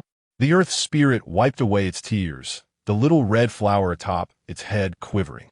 As long as you do not throw me into the oil pot, I shall attempt to refrain from opposing them, even without the 10 dogs. I will not dismantle their road. Agreed, it is settled. I extended my little finger and playfully tapped its matchstick-like hand. If flowers could bloom along the sides of the Changgong Road, I certainly would not uproot them. Truly? The eyes of the earth spirit sparkled with excitement. I would never go back on my word. Leaving the ecstatic earth spirit behind, I turned to the astonished Madame Tang and Taoist Mu, saying, "Let us keep today's events to ourselves. Everything ends here. You should continue to play the part of wise beings. And those who need to return home to see their sons should hurry back." Zihai Madame Tang, now awakening from her stupor, asked, "Do you mean that Zhang is fine?" How belatedly aware. The instigator has been vanquished, balance restored. And your Zhang is surely at this moment clamoring for a meal. I shrugged. Madame Tang dashed away, only to turn back after a couple of steps, grasping my hand, exclaiming, "If Zhang is safe, I shall consider you a friend for life. Whenever you need, just say the word, and I shall take responsibility for renovating this ramshackle abode of yours." With that, she vanished in a flash. Oh, this ramshackle abode of mine, my heart aches. As for you, hasten back to Tianxingguan, for after today, those who come to your temple to offer incense money will likely trample your doorstep. Lastly, I added, now that you know my identity, refrain from engaging in dubious activities in the future. Indeed, Taoist Mu had likely begun envisioning a mountain of incense money, his eyes narrowing into slits of mirth. Just as he was about to depart, he inquired, "Your Excellency, what about those dozen or so dogs?" I felt a surge of irritation and retorted, "Since Jiang, who has taken them, let him deal with them. What more do you wish?" "Nothing. I merely wish to inquire. Just asking, that is all." He hastily fled. "Come back," I called after him. "Have you forgotten something?" Taoist Mu paused, his eyes darting, and promptly bowed to Jiang Hu. I apologized to the young master. It was my fault for being blind to the truth and blinded by greed. I am willing to self-punish by cleaning Tianxingguan for 100 days. Jiang Hu huffed, holding up 3 fingers. "I want you to compensate me for 300 days' worth of meals for my peace of mind. Truly, he is my own son." The rain had ceased, and warm rays of light fell upon the damp ground. Once Taoist Mu had vanished from sight, I asked, "Jiang Hu, where are the dogs?" Jiang Hu turned toward the camphor tree and shouted, "Adang." The diminutive Adang shrank to the size of a leaf, descended from the tree, found a clear spot, and with a couple of puffs, expanded, opening its mouth to release 13 lively dogs. Jiang Hu, stroking one of the white canines, explained, "Upon exiting Tianxingguan, I instructed Adang to lead them home via a different route. I continued running, but could not outpace the foul Taoist, who caught me nearby the Changgong Road with a piece of cloth. I poked his head. Why the urgency? They are weaker than I. If others seek to harm them, I must save them. Jianghu stated earnestly. Did you not say, along with father, that we must not bully those weaker than ourselves? Indeed. However, in similar future situations, it is best to inform mother first. At least she can teach you how not to be captured by the foul Taoist's yellow cloth. I kissed Jianghu's forehead, turned around, and took the hand of Wei Ji, saying, Let us go home for a meal. Mother, wait. Alai has something to tell you. Jianghu pulled me back, glancing at Alai, who stood wagging its tail. What did it say? I inquired curiously. It said there was no need to move it. It is willing to remain as the guardian of Changong Road for eternity. Jianghu conveyed. Oh. I looked at Alai, inquiring, why? It expressed a desire to support this road with its back, as long as the young master and everyone walked steadily upon it. The hardships it had endured would mean nothing. Upon hearing this, I wished to say something to Alai, yet ultimately refrained, merely giving it a thumbs up. Through years of observation, I have discovered that holding grudges is far easier than remembering kindness. Thus, many among us often choose the easier path, forgetting that only the latter grants the strength to journey further or better. Mother, Wei Ji tugged my hand. What exactly is Alai, visible only to Jianghu? Is a monster? No, I chuckled. It is merely a promise left by Alai. Can promises take the form of dogs? Jianghu asked with curiosity. When you care deeply for someone, even if you lose your life, you will still leave behind a thought. This thought can take any shape. Alai embodies such a thought. It possesses little power, but continually engages in the most necessary act, which is to harbor no hatred. Mother, if I were to die, I would also leave my thoughts for you. Jianghu declared earnestly. Well, then you must have died foolishly. Wei Ji retorted. I am far more intelligent than you. Nonsense. I was never caught by the Taoist. Foolish Jianghu. If you continue to bicker, you shall forfeit your meal. Suddenly, a voice echoed from afar. Guizhu. Dear lady, a calamity has befallen. Your bundle has flown away, spilling the pickled vegetable vermicelli soup. My bundle? I only brought a cloth bag that Aoqi helped me tidy. Did that rascal put some peculiar items inside? Silence. We have returned, I exclaimed, dragging the two little ones as we hurried toward the Guizhu's residence. Chapter 26. Liu Sheng. 1. Liu Sheng possessed an aura entirely different from ordinary folk, being a youthful figure, yet exuding a tranquility akin to a rock. Yet, I did not like him. His cleanliness seemed excessively deliberate. I could not fathom why Aoqi would pack such a creature, a living being, into the bundle. The scattered pickled vegetable vermicelli soup still wafted an enticing aroma, while the fallen books lay haphazardly. A small white dragon, less than a foot in length and sporting a pair of bat-like wings, hovered before me, glaring furiously at the chair. Why did it take so long to release me? You tricked me into taking sleeping pills before leaving. This is animal cruelty. Animal cruelty. Mother, what is this? Why is there such a small dragon? Wei Ji whispered, It cannot be a dragon, can it? Father has no wings, nor does the Dragon King great-grandfather. How could a dragon possess such ugly wings? You are the ugly one. Your entire household is ugly. The little dragon turned its head toward the voice, angrily scolding another chair. Uncultured little girl, do you not know I am the beloved Xin Long from the East Sea, a rare and endangered species? What is a Xin Long? Jianghu asked, curiously observing it. And why do you keep talking to the chair? Is it the chair? The little dragon hastily attempted to adjust its direction, yet still could not pinpoint our location, having to assume an arrogant posture in the air. Not even knowing about Xin Long, yet daring to claim to be a member of the East Sea. I am from the famous twin family of the East Sea, responsible for transmitting information. My brother and I were long ago assigned to Aoqi, but this scoundrel has locked us away with a heap of junk for many years. My youth, my aspirations, I nearly squandered my life on the noble pursuit of information dissemination in the East Sea at the hands of this wastrel. I suppressed a laugh and asked, So, dear Xin Long, may I understand that Xin Long are all twins separated and held by different individuals, allowing communication between them through their twin connection? How sophisticated. The Xin Long proudly flicked its tail. Can you go online? Wei Ji inquired. I haven't watched cartoons in ages. Do you take me for mobile phone? The Xin Long huffed, Do not equate me with such lowly mechanical devices. Furthermore, there is no mobile signal throughout the East Sea. Yet what you describe sounds just like a mobile phone's functionality. I held back that remark and added, if that is the case, aside from berating us, should you not teach me how to utilize you? There is nothing to teach. If you have messages for Aoqi, just relay them to me, and I will send them back once you are done. The Xinlong flapped its wings, adding, oh, by the way, Aoqi has sent over 68 messages, and it is estimated that reading them will take 3.5 hours. I shall recite them for you. Before I could give my assent, Xinlong's left wing illuminated with a crimson light. In an instant, the little dragon vanished, and a living, breathing Aoqi stood before me, arms crossed and an expression of fury upon his face. He thundered, why have you not responded? It has been 10 hours. I fear that Xinlong would succumb to seasickness, so I administered a sedative. By now, it should have awakened. Release it at once. Ah, it is father.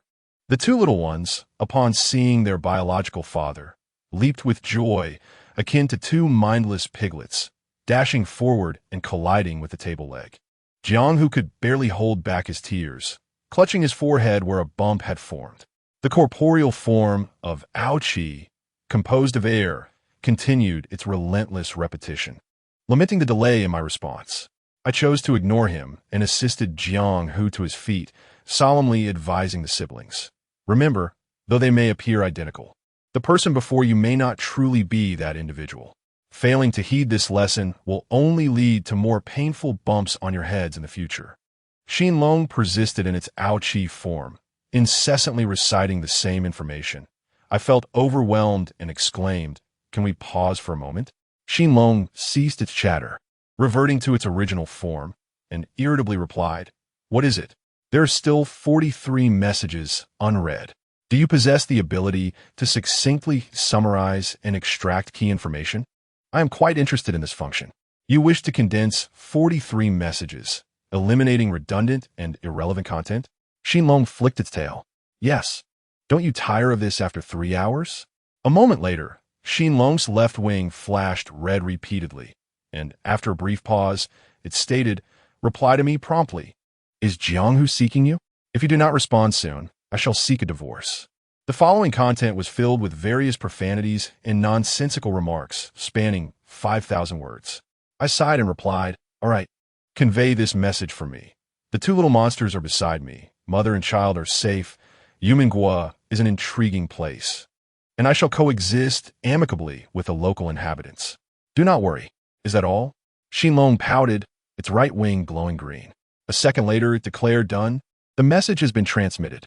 I burst into laughter. So that antenna of yours is not a wing after all. Ha ha. Where have you seen such an elegant antenna? Xinlong jumped in frustration, pacing around and cursing the table. Do not assume that just because you are the master, you can treat me with disdain.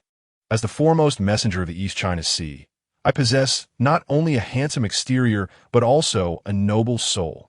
I stifle my laughter, stepping forward to grasp its waist with one hand while waving the other in front of its dragon head. Do you not see? Its dragon face flushed a deep crimson, and though it tried to retort, it could find no words. Ultimately, it lowered its head, briefly revealing a hint of helplessness, stating, Xinlong are naturally blind. I have always relied on my imagination to perceive this world. The room fell silent, and Jiang Hu and Wei Ji displayed an unmasked compassion only children possess. Why do I find your current demeanor so peculiar? Xinlong quickly reverted to its previous form, dissatisfied. Do not tell me you are pitying me. I do not require it. You should envy me, for throughout the East China Sea and even the entire universe, no creature possesses the prowess of our Xinlong. Wei Ji suddenly burst into tears and rushed forward, embracing Xinlong, exclaiming through tears and sniffles, little Xinlong, you must be what my mother often refers to as resilient despite adversity. Do not worry. I shall take care of you from now on. Jiang Hu has a dung, and I have you. We shall no longer be alone. Let go, let go. You are going to suffocate me. Xinlong struggled in Wei Ji's embrace. A girl with such strength will never find a husband. Haha, what lively scene. I resumed preparing the soup, ready for dinner. The rotund Sanjin, donned in an apron, entered with a smile, followed by a dung, who was eagerly nudging his head against Sanjin. He turned back and waved. You have already devoured the potato sticks today. You must understand that the portion of food here is fixed. To be a well-behaved whale, overeating can lead to trouble. Upon hearing this, Adung let out a puff of air, turned dejectedly, and swam away to play with frogs in the mud pit. Overeating only leads to a bit of an upset stomach. What trouble could that possibly be? Jiang Hu, feeling pity for his pet, cast a disapproving glance at Sanjin. You miser. In my domain, the only rule regarding food is one that must be adhered to. Sanjin patted Jiang Hu's head. Little master, there are many aspects to eating, and consuming too much will only bring endless suffering. With a chuckle, he continued, now, hurry and wash your hands. Dinner is almost ready. I followed him out, halting him before he entered the kitchen. Aren't you even curious about what I've been up to these past 2 days? Not at all. The lady boss is the ruler. She can do as she pleases. Sanjin replied with a smile.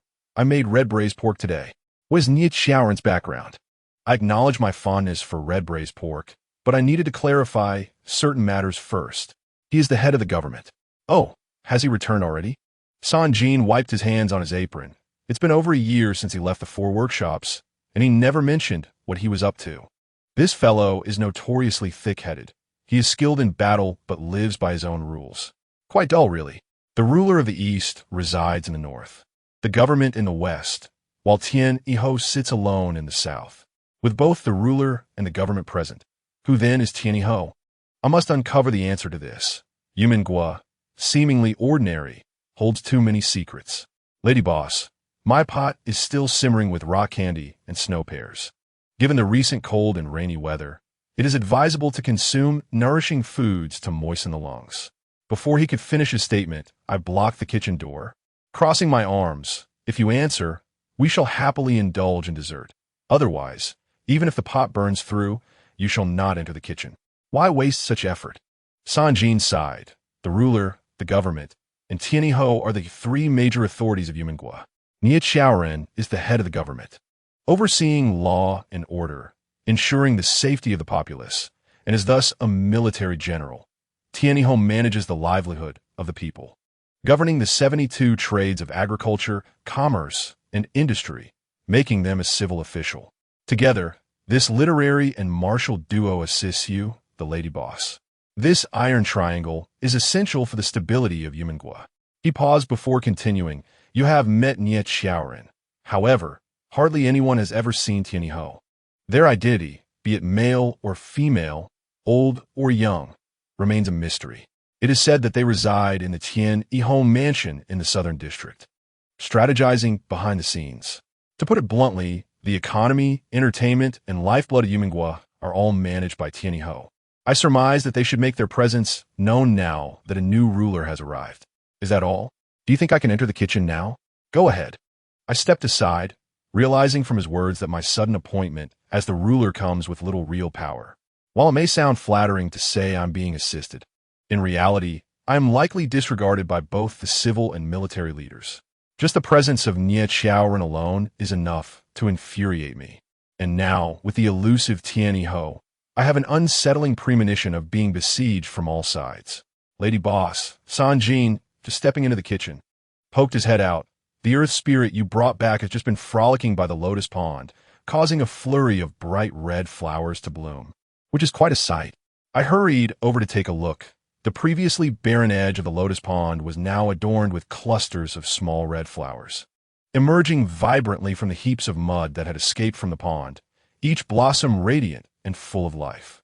It truly is a case of diverse aspirations. Encountering an earth spirit so fond of flowers is a first for me. However, where did this little creature go? I searched high and low around the red flowers but found it nowhere. Earth spirit, where have you run off to? Come out, I have something to say. I called out several times before faint cries for help echoed from behind me. Turning around, I found only a dung the size of a small pig, sulking in the lotus pond. Help! Came another muffled cry. All right, I stepped closer, squatted down, and, with a stern expression, addressed the dung, spit it out. A dung huffed a couple of times, reluctantly opened its mouth, and with a splutter, ejected the earth spirit, dripping with saliva, at my feet. How filthy the earth spirit is! Furthermore, Eating too many potato sticks will lead to weight gain. I helplessly urged the whale, who was upset over not having had any potato sticks and had resorted to tasting the earth spirit. Your figure is already less than ideal. A dang cast a sorrowful and indignant glance at me before swimming away, wagging its tail and choosing to ignore me. Its physique had never been commendable, and I was thoroughly startled. This enormous fish nearly regarded me as a mere snack. The damp earth spirit, trembling with apprehension, leapt onto my shoe. "Why are you making flowers bloom from the mud?" I inquired. "I find it quite beautiful. Your residence is in utter disrepair. Some lovely flowers could certainly help mask its ugliness," it replied candidly. "If you spare my life, I have nothing to offer in return, so let the mud blossom." It continued. I managed to squeeze out a thank you through gritted teeth, my resolve to renovate the sovereign's abode intensifying. Thus, I recognized that my new life in Yumen would plunge me into a whirlwind of activity. Chapter 27. Lu Sheng 2. Upon the return of the Earth Spirit to Changong Road. The townsfolk were astonished to discover that the once malevolent path no longer transformed people into monsters. Overnight, vibrant little red flowers bloomed along both sides of Changong Road, neither obstructing the thoroughfare nor detracting from the charming scenery. Mu Daozhong, accompanied by his young disciples, made a special visit to officially rename Changong Road, assuring everyone that it was now safe for passage, all the while collecting a myriad of gifts from unsuspecting citizens, remaining as incorrigible as ever. The victims affected by the sinister miasma, aside from those who had succumbed to their fate, including young Master Tang, returned to their normal lives.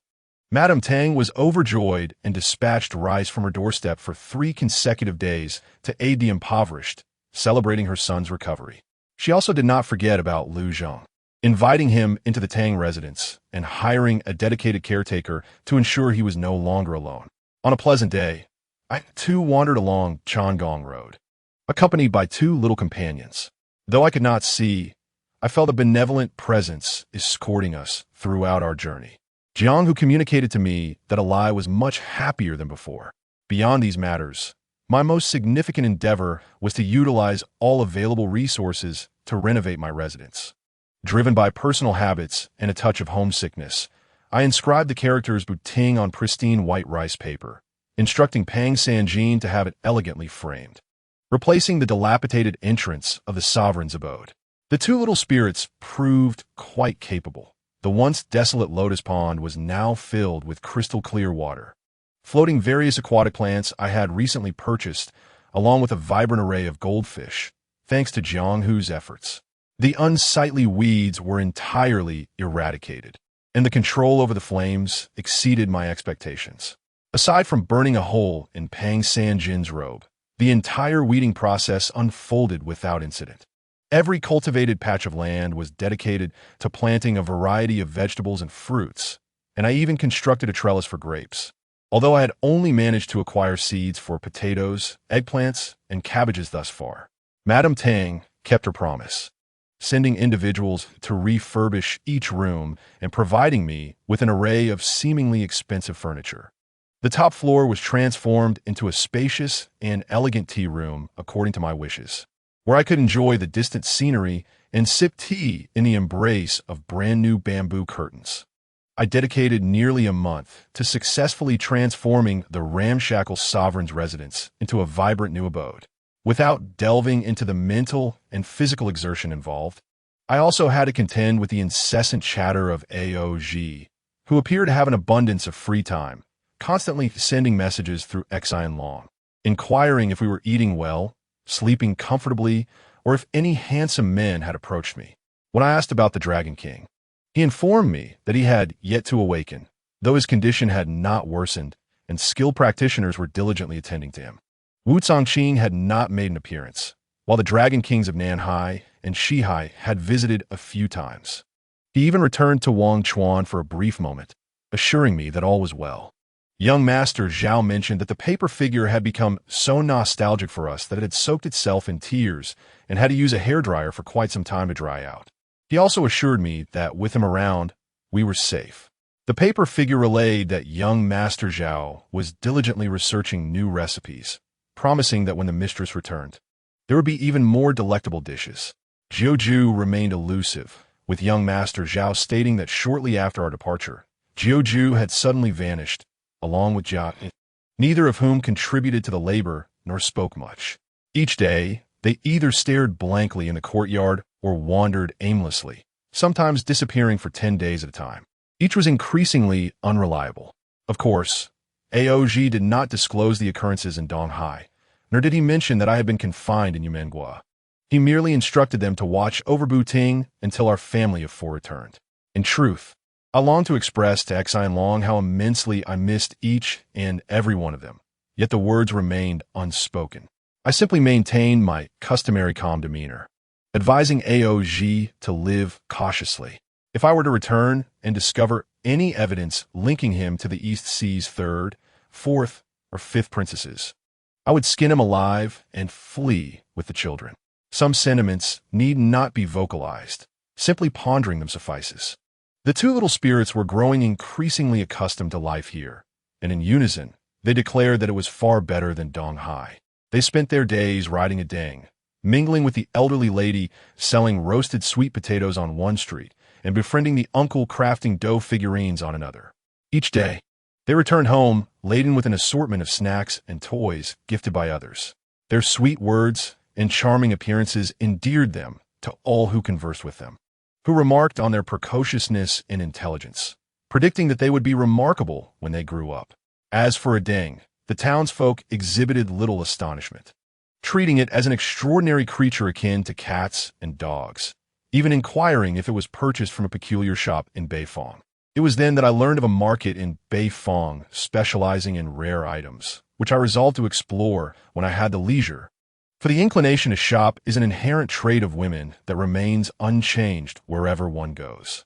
Additionally, I concealed my identity from everyone and employed a diversionary tactic, crafting an enchanted replica of the original sovereign's residence next to the new Buting, establishing a barrier that no one could breach. If anyone passed by, their eyes would only perceive the empty sovereign's abode. A masterful sleight of hand, unbeknownst to gods and ghosts alike. For the past month, no one has uncovered the ruse. They assumed it was merely the old residence next to the sovereign's abode being renovated, now occupied by new inhabitants, though unaware of the business being conducted there. In any case, I settled in discreetly, issuing strict orders that all who knew my true identity must keep it secret. I also cautioned the two little ones that if anyone inquired about their mother's occupation, they should reply that she is a businesswoman, and, if asked what kind of business, they should answer that she engages in whatever is profitable. If questioned about their father's whereabouts, they should state he has gone far away to procure goods, and that our family has just relocated to Yumen. Beyond that, they were to decline to answer with a smile. Ultimately, I successfully concealed the title of the sovereign of Yumen, perfectly returning to the role of a businesswoman, though I had yet to determine what kind of trade to pursue. Pang Senjin suggested teaching me to make buns and steam bread, asserting that becoming a bun expert would be splendid. Madame Tang advised me to learn about bridge building and road construction, promising success in 10 or 8 years. The elderly Mu Dao Zhang recommended I could take up a part-time role at Tian Xiangguan, claiming there was no easier way to earn money than by subduing demons and spirits, offering to split the profits 3 to 7, with him securing clients while I handled the operations. I dismissed all 3 unreliable individuals. Aside from these matters, the day after the incident on Changong Road settled, I ventured once more to Mimi village, retracing my steps to locate the cave. However, after wandering countless circles within, I was unable to find the icy lair where Nye Xiao Run was bound. I wondered if he had perished from the cold.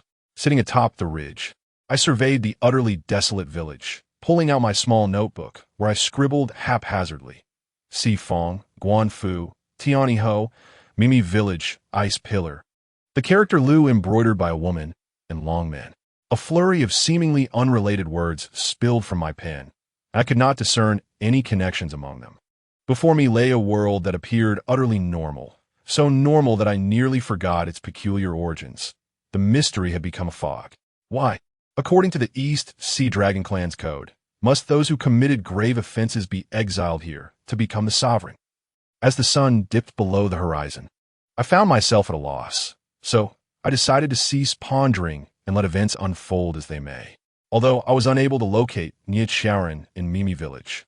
A few days later, I found a routine of drinking millet porridge every morning, enforced by my companion who had gained 3 pounds, rather monotonous. Thus, I ventured out in search of sustenance and unexpectedly encountered him in the early morning at a breakfast stall named Hauzilai, where he was seated, sipping soy milk. He appeared uninjured and in good spirits, maintaining his usual stoic demeanor. I sat beside him and ordered a bowl of soy milk, playfully inquiring, "Sernya, is the soy milk to your liking?" It had a rather ordinary taste. He did not even flutter his eyelids, leisurely sipping his drink. "If that is so, what brings you all the way to Dongfang? Is your official residence not in Shifeng, where one could find more delightful soy milk?" I insisted on eliciting more conversation from him. "Guest, your soy milk is ready. Be cautious, it's hot." A soft, gentle voice wafted down with the steaming soy milk. I looked up to see a young face, half of which was charming, while the other half displayed scars that marred its beauty. A girl of 15 or 16, dressed in a simple skirt with sleeves rolled high, revealed her delicate arms as she deftly placed the hot soy milk before me. The left side of her face was smooth and fair, a visage of beauty, while the right was marred by uneven, dark red scars reminiscent of twisted roots, distorting her almond-shaped eyes almost grotesquely. I smiled and thanked the girl, yet felt a twinge of sorrow for her misfortune. Sernya was a regular patron, and thanks to his support over the years, I had managed to sustain this little establishment. The girl seemed unconcerned about her appearance, cheerfully asking, "You seem unfamiliar. Are you friends with Sernya?" "Not quite." "Yes," both of us answered simultaneously. I shot Niet Sharon a fierce glare, then turned to the girl with a smile. "I recently moved here, unfamiliar with the surroundings, and I intend to engage in some small business.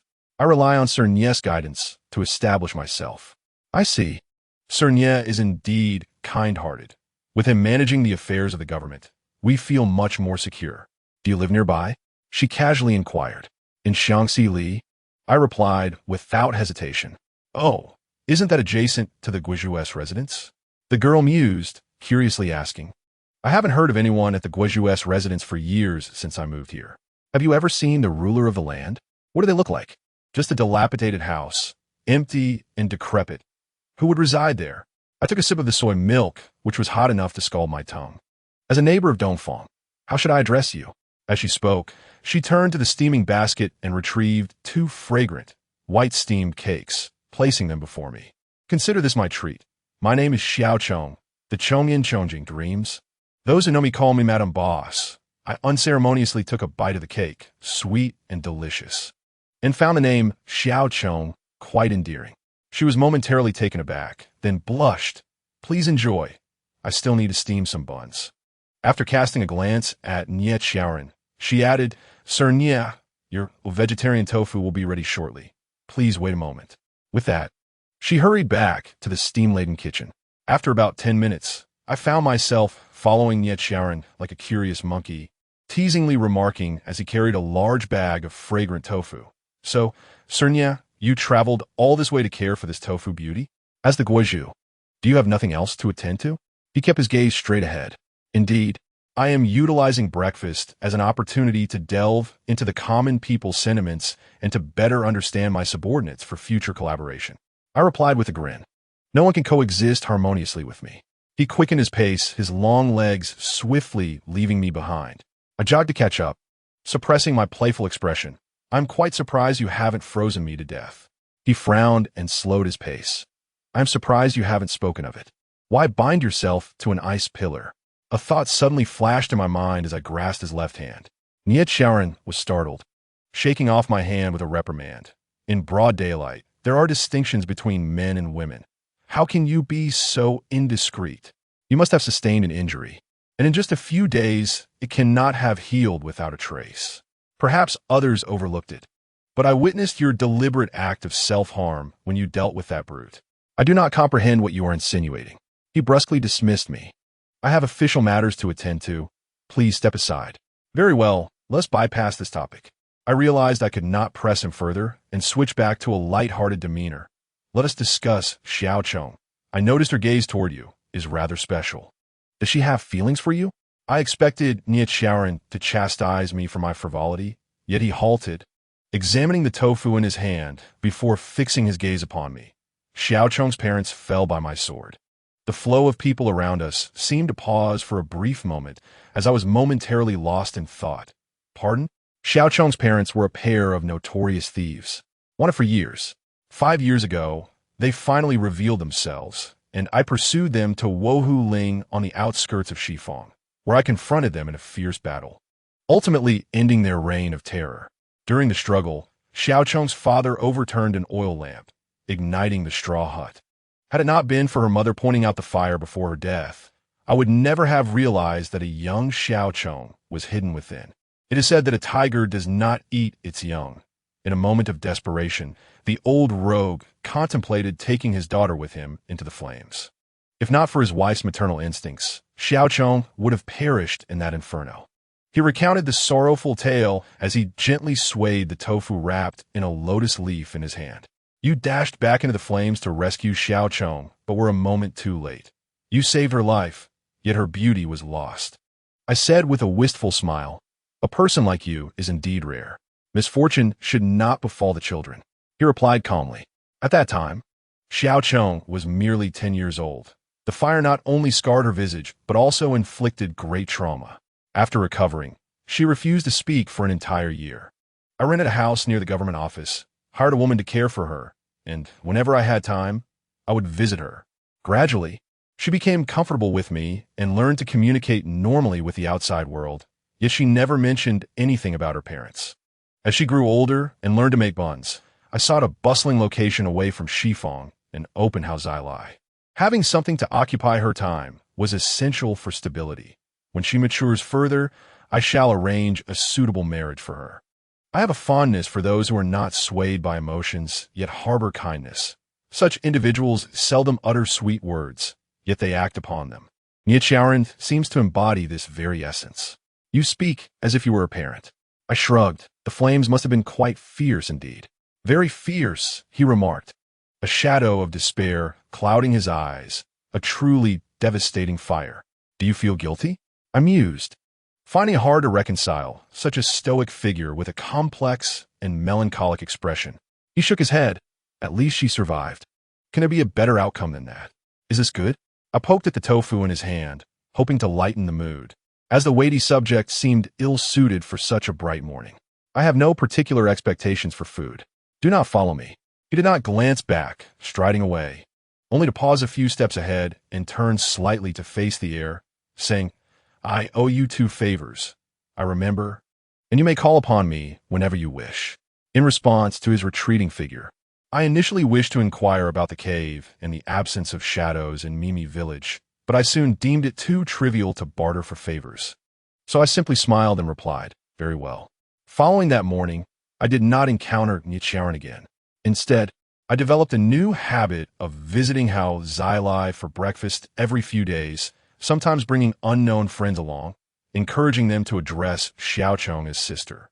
The little ones, sweet of tongue, delighted her with their affectionate calls, and each time, she generously treated them to extra soy milk, even stuffing 2 buns into their hands as they departed.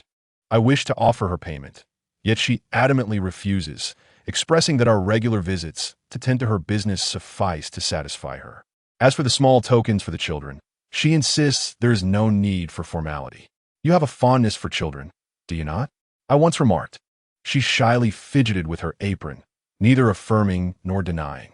When you become a wife, you too will have delightful children, I jested. Her hands wrinkled the apron further, and after a long pause, she managed a reluctant smile. "Boss lady, I lack your good fortune." In that moment, I sensed her shrinking into herself, overwhelmed by self-doubt and sorrow, burdened by negative emotions that weighed heavily upon her, preventing her from lifting her gaze.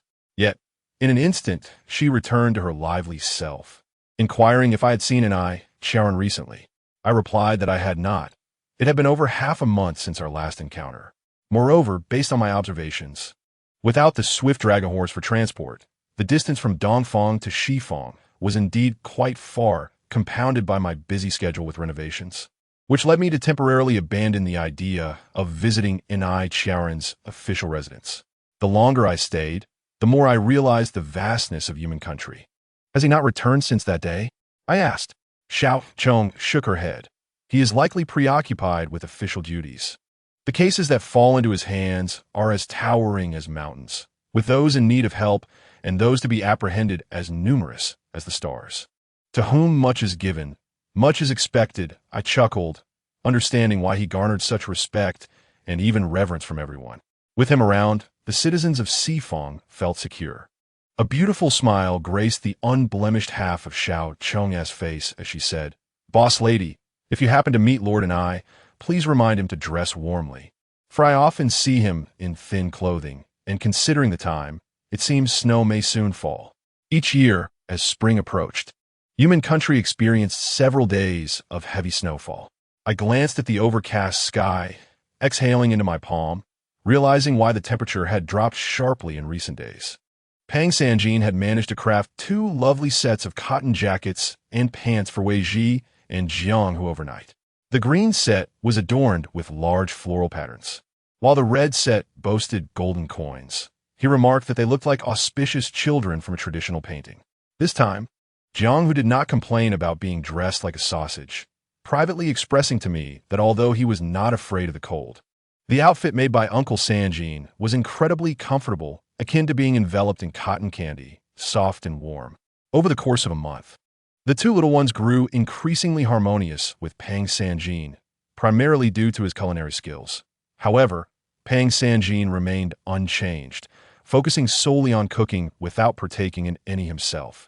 Additionally, I discovered his peculiar habit of setting aside an extra portion of each meal, not for us nor for himself, but merely to discard by the next day. When I inquired about this wastefulness, he claimed it was not waste, but merely a habit, one that did not require further examination. Observing Xiao Chong's flushed and embarrassed demeanor, I playfully suggested, "Why not remind Lord and I yourself to take care of his health? I am not particularly well acquainted with him.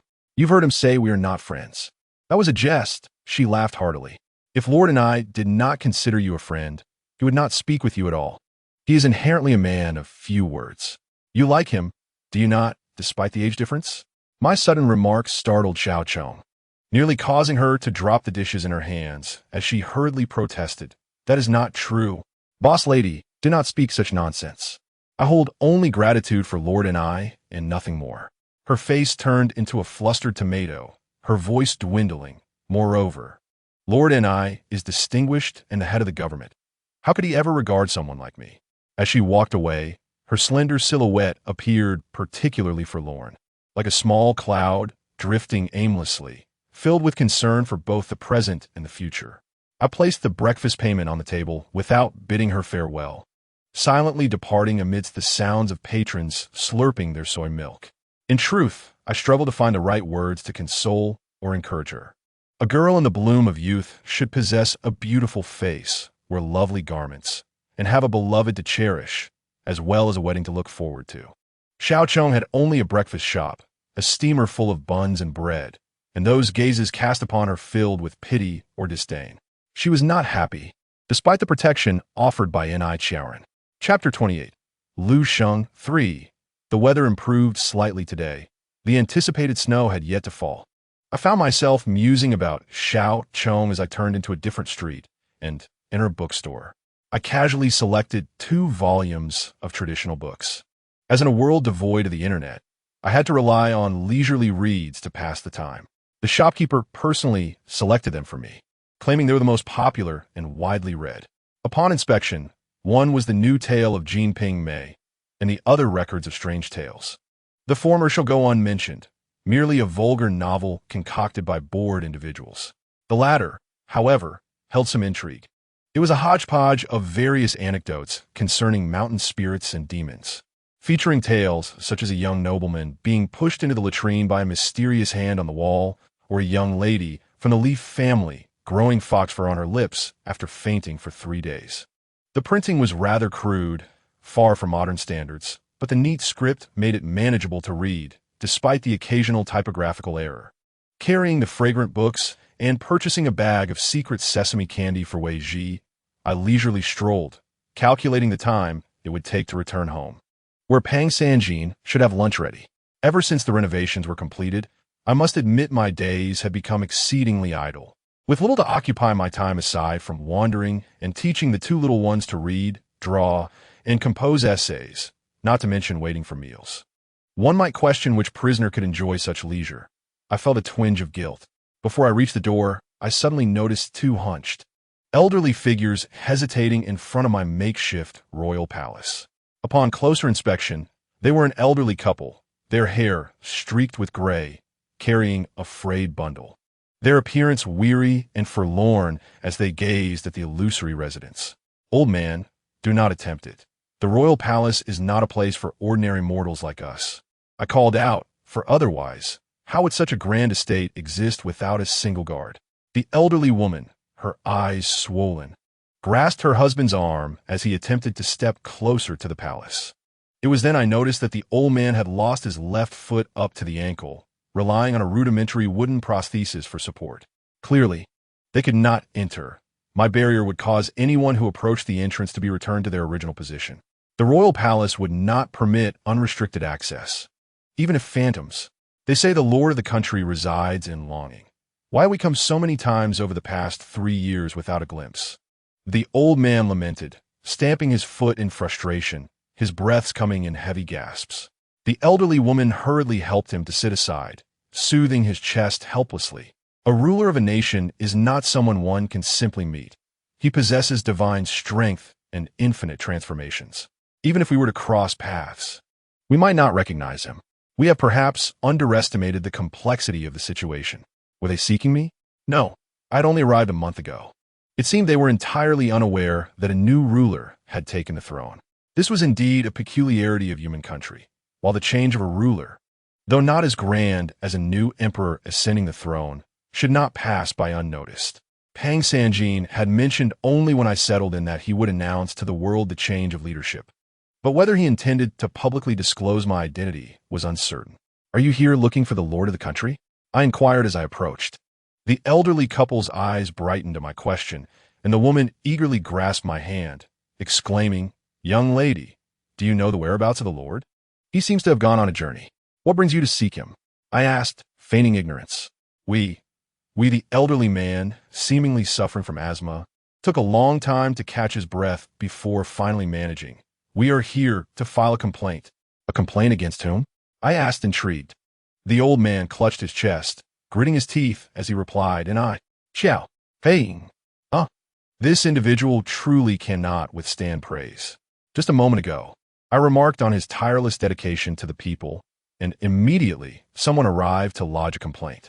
Observing the elderly man's flustered demeanor, I surmised that he was embroiled in a significant conflict with Nichiren. As soon as he uttered the name of the defendant, he was seized by a fit of intense coughing, gasping for breath. Sensing the urgency of the situation, I raised my voice and called out, "Pang Sanjin." Shortly thereafter, Pang Sanjin, covered in flour, hurried out. "Quickly, bring the two elderly gentlemen inside to rest." I ushered Pang Sanjin to assist in helping the old man inside, settling him in a reclining chair by the lotus pond where the air was most refreshing. Pang Sanjin poured hot water for the old man, who took the medicine handed to him by the elderly woman, gradually regaining his breath. At this moment, the landlady looked at me in confusion. They claimed to have come to report Nichiren. I answered him directly. "Oh, how unusual," Pang Sanjin exclaimed, wide-eyed. "This is the first time someone has accused Lord Nya. I intend to accuse him," the old man declared angrily, "for his negligence of duty and for treating human lives with disdain." Such grave accusations. Could the Nichiren he spoke of truly be the same as the one I knew? I quickly reassured him, "Please do not be alarmed. Although the sovereign is away on a journey, he has entrusted me with handling all matters in his absence. If you wish to voice your grievances, you may do so with us." I gestured to myself and Pang Sanjin. "We are the sovereign's personal aides." "Personal aides?" The elderly woman seemed puzzled by this title. "It means we are his close attendants, often managing many affairs on his behalf. As you are aware, the sovereign has innumerable responsibilities and concerns. I maintain my composure. Therefore, It would be prudent to share the reasons for your grievance against Nichiren.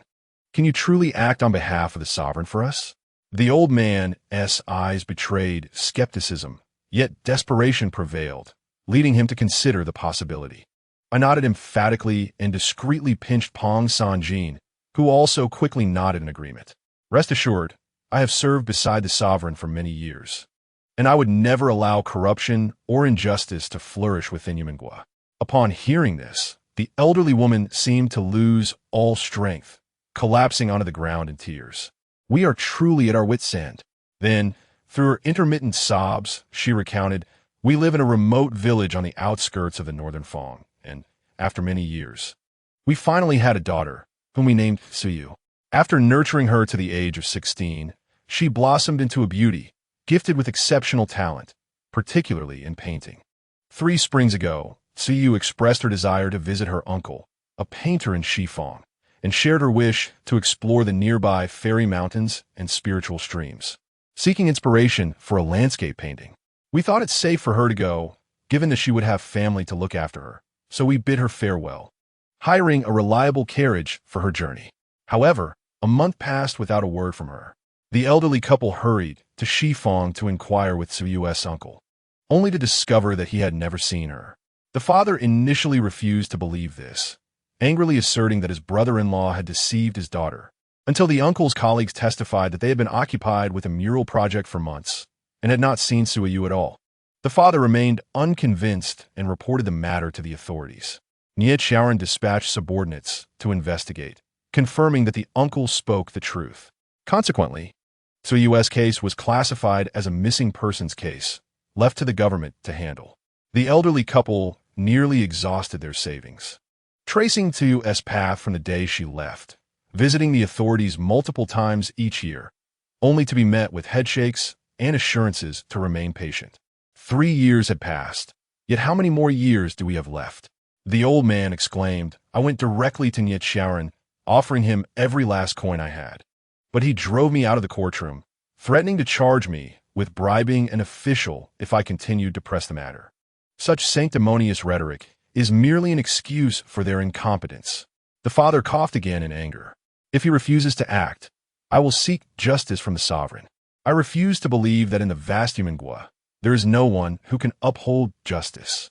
I furrowed my brow slightly. Nichiren has not found her daughter in 3 years? The elderly couple nodded, wiping away tears. The mother recounted, not long after Tsuyu went missing, her father, unable to sleep from worry, went outside to smoke his pipe in the dead of night. Misfortune struck when an unknown wild animal from the mountains entered the yard, viciously biting off his left foot. When I heard the commotion and rushed out, he was already unconscious, unable to recall what had happened. What were we to do with the remainder of our days? I quickly reassured her, please do not panic. You have been searching for Tsuyu's whereabouts diligently. Have you any leads? Yes. The father interjected eagerly.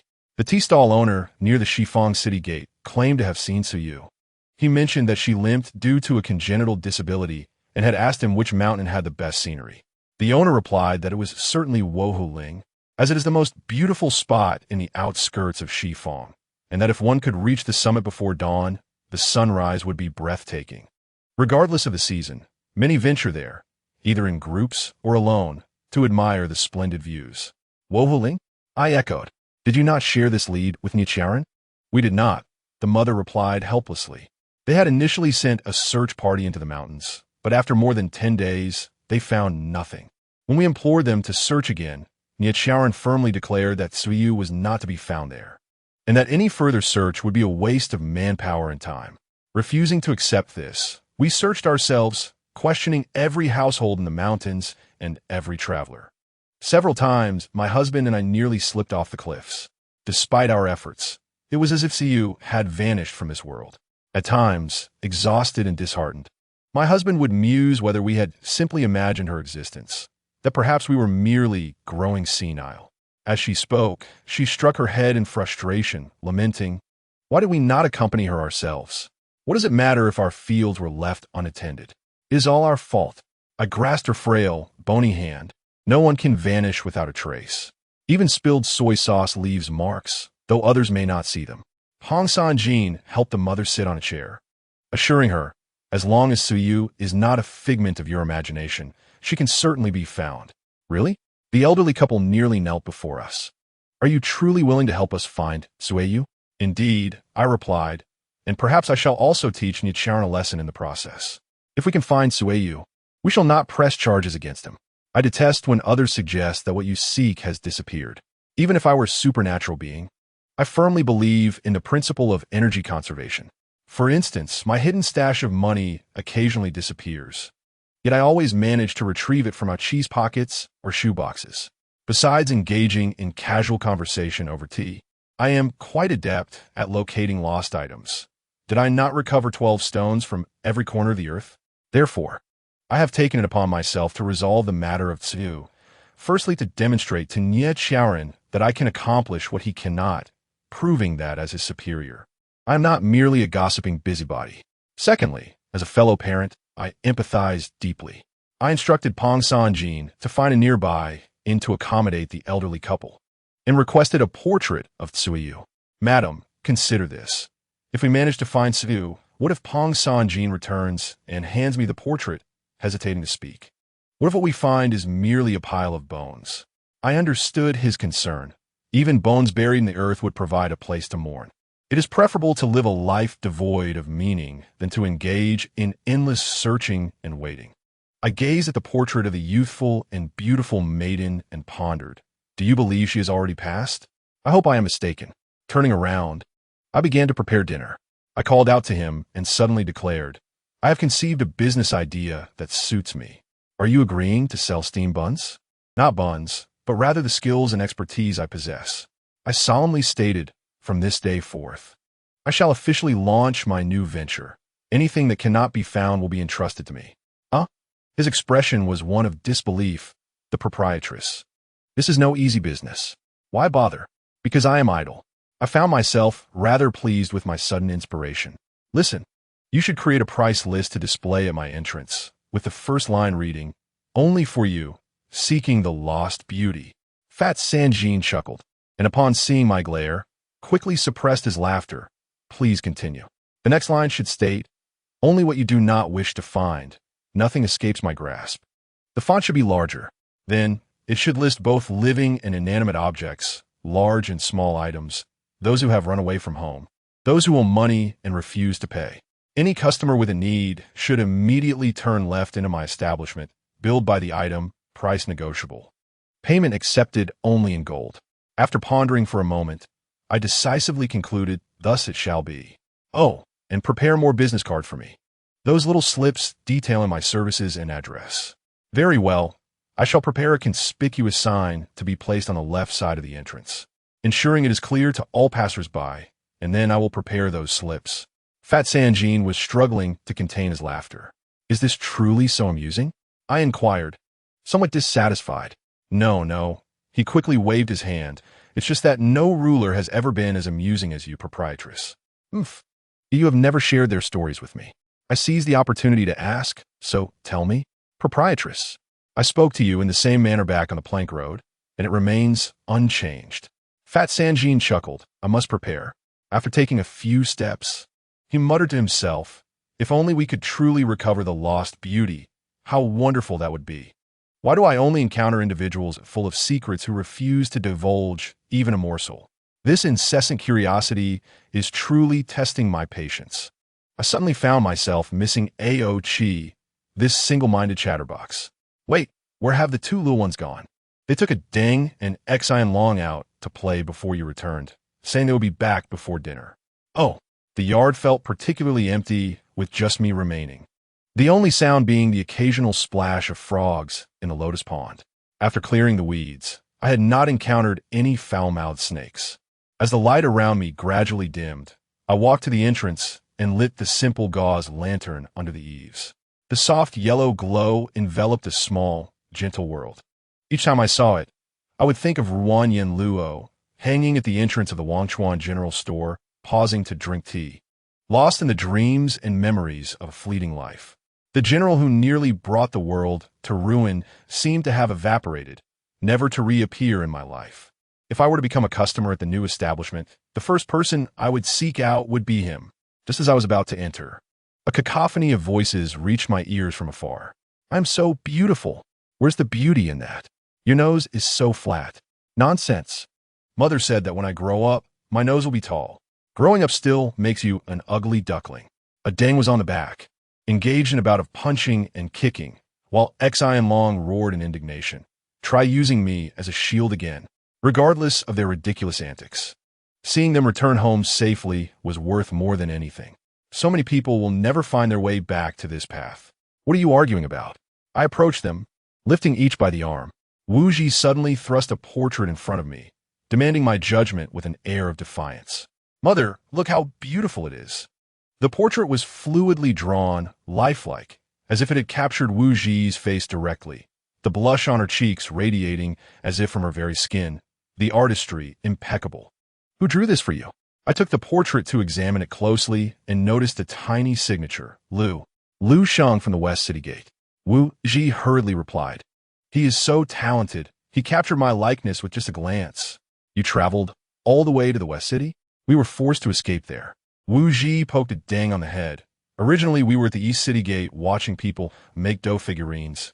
But a dang caught a whiff of the fried potato strips and devoured the entire pot, enraging the vendor who grabbed a broom to chase us. A dang swiftly carried us away. You know a dang's speed." A dang let out a loud burp, oblivious to whether it had digested that iron pot. "This potato glutton, and then you bolted to the West City?" "A dang, isn't that route a bit too far? I must have a word with the dang. If it gets chased again, how will I find the child if it shoots off into outer space?" "Mother, don't blame a dang. Without it, we wouldn't have met Lu Shang." Wu Ji held great admiration for this Lu Shang, and I even told him to bring my mother next time for a portrait. I noticed he had many beautiful portraits displayed, all of which looked as lovely as fairies. "Did you pay him?" I interrupted. "One of the family rules I have enforced is that one must pay for items purchased." Jiang Hu pouted. "That greedy cat spent all the money on sesame cakes. I asked you to lend me money, but you refused." Wu Ji shot him a glare. "It was you who refused to pay interest, so of course I would lend.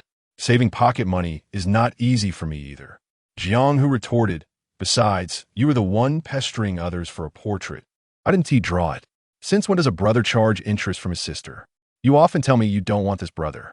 All right. Let us return for dinner. No more frivolous spending in the future." I pinched the cheeks of the two rascals and added, "If I go to the West City again, I will pay for your portraits." Once again, I must emphasize, no more reckless spending. Oh, should I be delighted or concerned?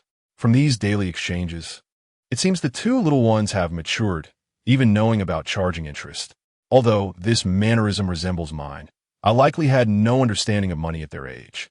Alas, I scarcely remember my own childhood. As I closed the door and was about to step inside, Xian Long's voice called out, "Hey, I have something to tell you." "What is it?" I lifted him onto my shoulder, stabilizing him. I heard strange noises from Lu Shang's place. Xian Long stated earnestly, an intermittent, uncomfortable sound. "The Lu Shang who drew for Wu Ji?" I frowned. "You heard from him?" "It certainly came from him. The moment I left him, I could no longer hear it." Xian Long huffed.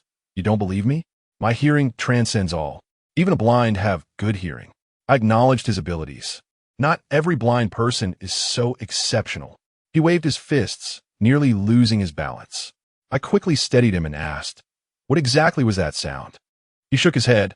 "I can only tell you what I heard. In any case, do not let the two little ones approach that person again." "You are quite kind to them," I remarked with a smile, not holding a grudge against Wu Ji for using you as a shield. "Who will be kind to them?" Xian Long twisted his neck. "If anything were to happen to them, that reckless scoundrel Ao Chi might snap my brother's neck in a fit of anger. I will not allow anyone to harm them." "Very well, let us eat." "Wait, Ao Chi has sent 8 messages. Summarize. Similar to yesterday. Tell him to go to hell." "Very well, I shall reply to him." Immediately spoke in Yist. Chapter 29. Lu Shang 4. The following morning, I rose early, instructing Fat Sanjin to keep a close eye on the two little ones, forbidding them from going anywhere, allowing only reading and writing at home. I took a dang and Xian Long with me as I stepped out. The notion of gaining 3 pounds can still be deemed efficient. Early in the morning, A conspicuous wooden sign has been erected on the left side of the entrance, its large characters meticulously engraved. Even a blind person could discern its message. Key phrases have been carefully outlined in red paint, such as seeking lost beauty and only gold accepted, which I find quite satisfactory. Today is particularly chilly. The sky permeated with a toxic shade of gray, suggesting that the long-awaited snow may soon arrive. I deliberately made my way to Xiaochang's shop, contemplating the warmth a bowl of soy milk would provide.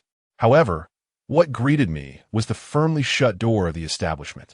This is quite unusual. Having known Xiaochang for so long, she is undoubtedly the most diligent person on the street, opening her shop early and closing it late. Since my last breakfast at her place, I had not visited this side for several days. The vendor next door, selling roasted goose, informed me that the ugly girl has not opened her shop for several days, perhaps due to illness. Locals refer to her simply as Ugly Girl, a name she responds to with natural cheerfulness. Is she ill, or has she, in the face of the cold, gone to Shifang to deliver warm clothing to Niechiaoren, without swift means of transport like Longma or a ding? A regular horse-drawn cart would take at least 2 or 3 days to travel from Dongfang to Shifang. I inquired about Xiaochang's residence, but no one seemed to know. After some contemplation, I instructed a ding to head straight to Shifang, instead of rushing to the government office. I went directly to the art stall near the city gate in Shifang as described by the unknown. Given the early hour and the inclement weather, the area around the city gate was devoid of the numerous delightful food stalls that the unknown had depicted. Shops and residences appeared more desolate than usual, with only a few stalls selling pancakes and roasted sweet potatoes half-heartedly attempting to attract customers. Lu Sheng's presence was an anomaly. He appeared quite youthful, frail in stature, sitting upright, with hair cascading down his back, longer than that of most young women, simply braided and tied with a red thread. His thin blue shirt danced lightly in the morning breeze, and his elegantly elongated fingers gently grasped a paintbrush. The soft, meticulous gaze emanating from his elongated eyes fell upon a place a few steps away from the stall where a tawny wildcat lay, engrossed in consuming a half-eaten fish. He painted with such attention to detail that each strand of fur seemed poised to flutter in the wind. With each completed section, a subtle smile graced the corners of his slightly upturned eyes, revealing a man who relished the act of painting, despite the biting cold and the lack of attention. These factors did not deter him. His art stall was a modified wooden cart positioned beside a robust old tree, with bamboo poles creating a space to hang his paintings. A stack of canvases that had no place to hang was neatly piled on the cart, while vibrant palettes and white porcelain water basins were arranged in a tidy manner, each aspect reflecting his pristine nature. As an artist, it was astonishing that he managed to remain unblemished by a single drop of ink or paint during the creative process. A level of cleanliness I could never comprehend, given that even cooking a bowl of noodles leaves me splattered with soy sauce. How could someone be so meticulous? Yet, the scene was undeniably beautiful. He was handsome, his artistry exquisite, his every gesture a work of art in itself. Lu Sheng possessed an aura entirely distinct from that of ordinary individuals, a vibrant youth yet exuding a stillness akin to that of a mountain. However, I found myself disliking him. His cleanliness felt overly deliberate.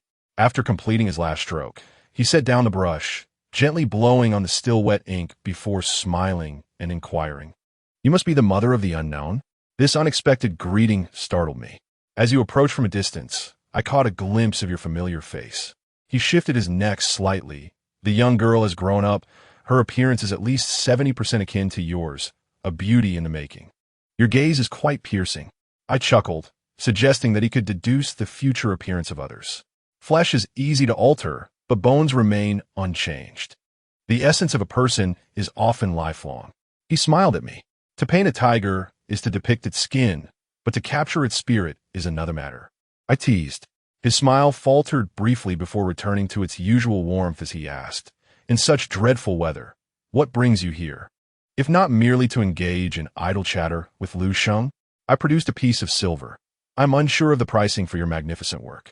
The young girl is quite naive, so I have come to pay for her today. It would be improper to let you toil without compensation. Is this amount sufficient?" "It is ample. Thank you for your generosity, madam. He did not refuse, accepting the silver, casting a glance at a Deng and exiled beside me. The pets you keep are quite remarkable. I had seen people raise fire-breathing six-horned lizards and even monkeys that could speak, but I had never encountered fish of such size or snakes with wings and legs. You blind fool! I am not a snake.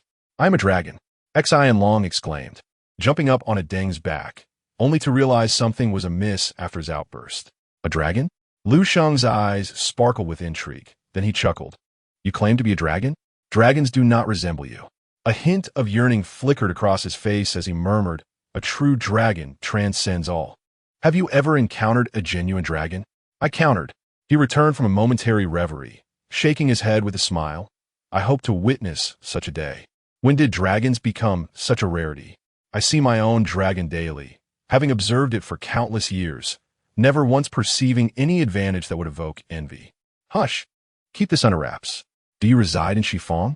I surveyed his art stall, the portraits that the unknown had described as celestial maidens fluttering on the bamboo poles. Yes, I live on Mahu Ridge.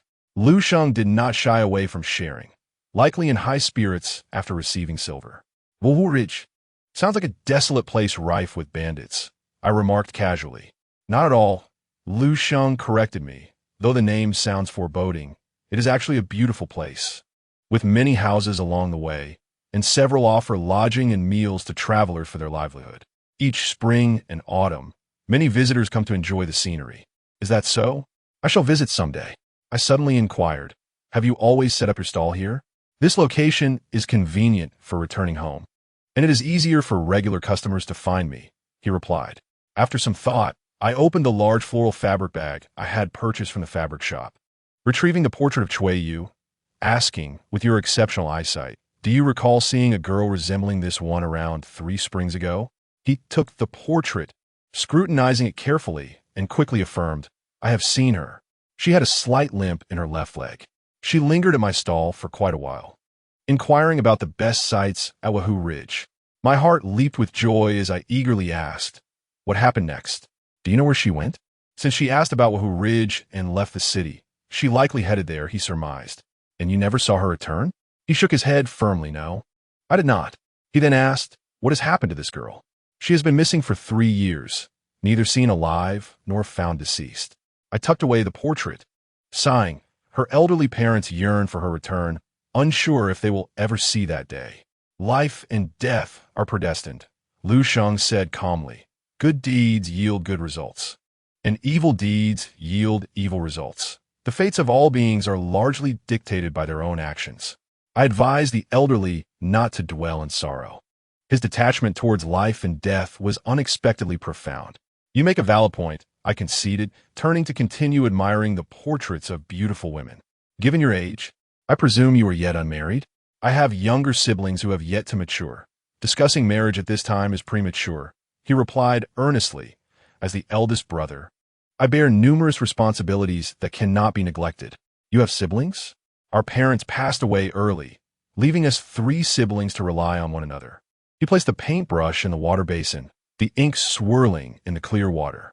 No wonder you are here braving the cold, I observed, noting that it was nearing noon and the flow of people was gradually increasing. Supporting a family is no easy task. It is manageable, he said, gently swaying the paintbrush. As it is something I enjoy, and it also earns me a living, it is not arduous. As soon as he finished speaking, a short, stout boy rushed in, his loud voice reaching us even before he was close. Lu Sheng, my mother is about to celebrate her 60th birthday. Hurry and paint me a birthday portrait of her to hang in the hall. I cannot have her berating me for not considering her.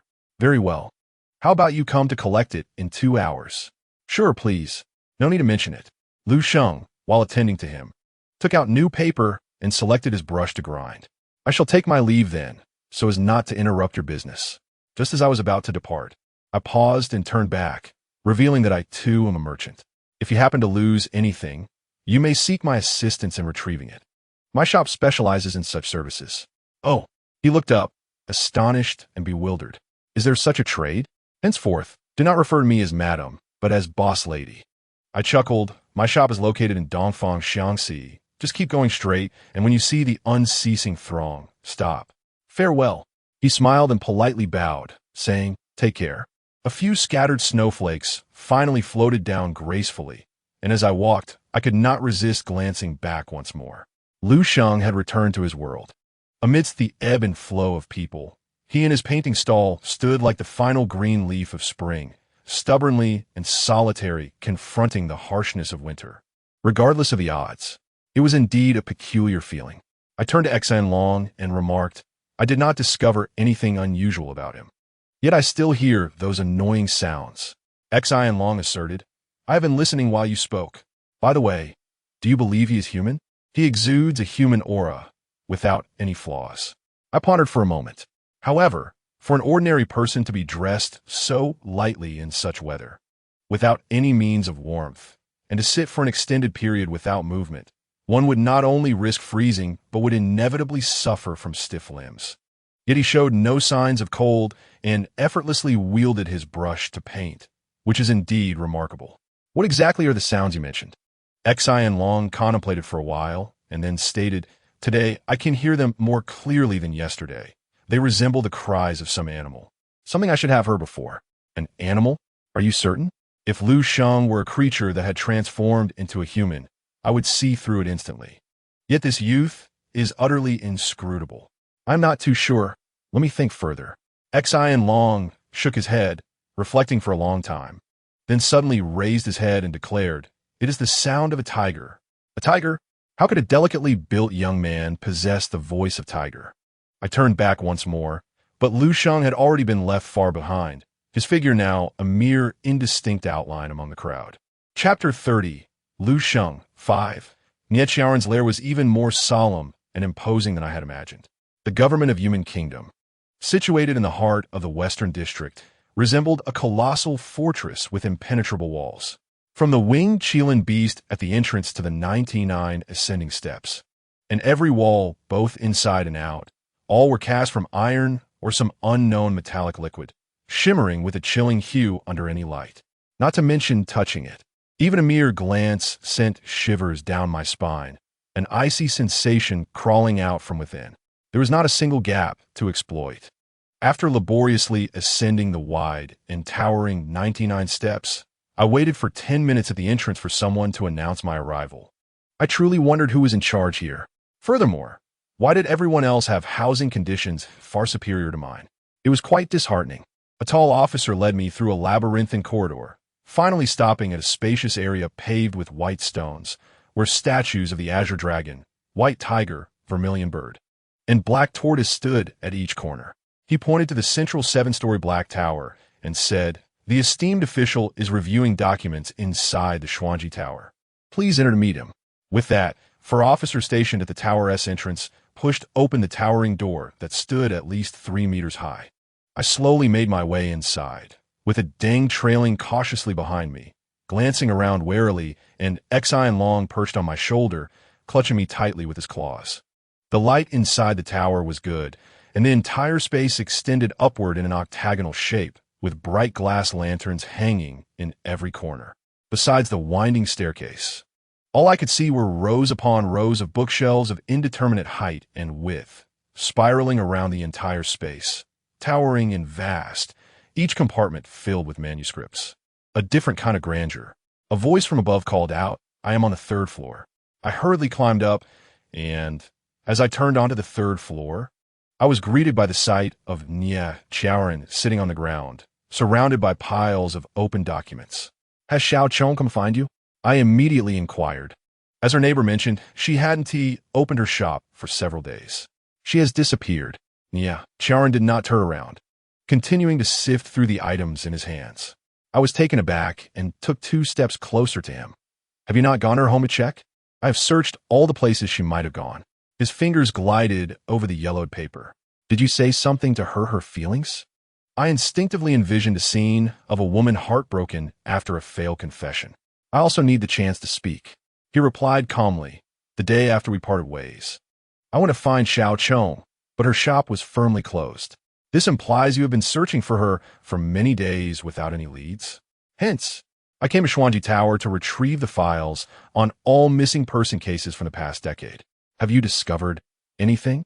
I sat down next to him, picking up the dusty pages from the ground.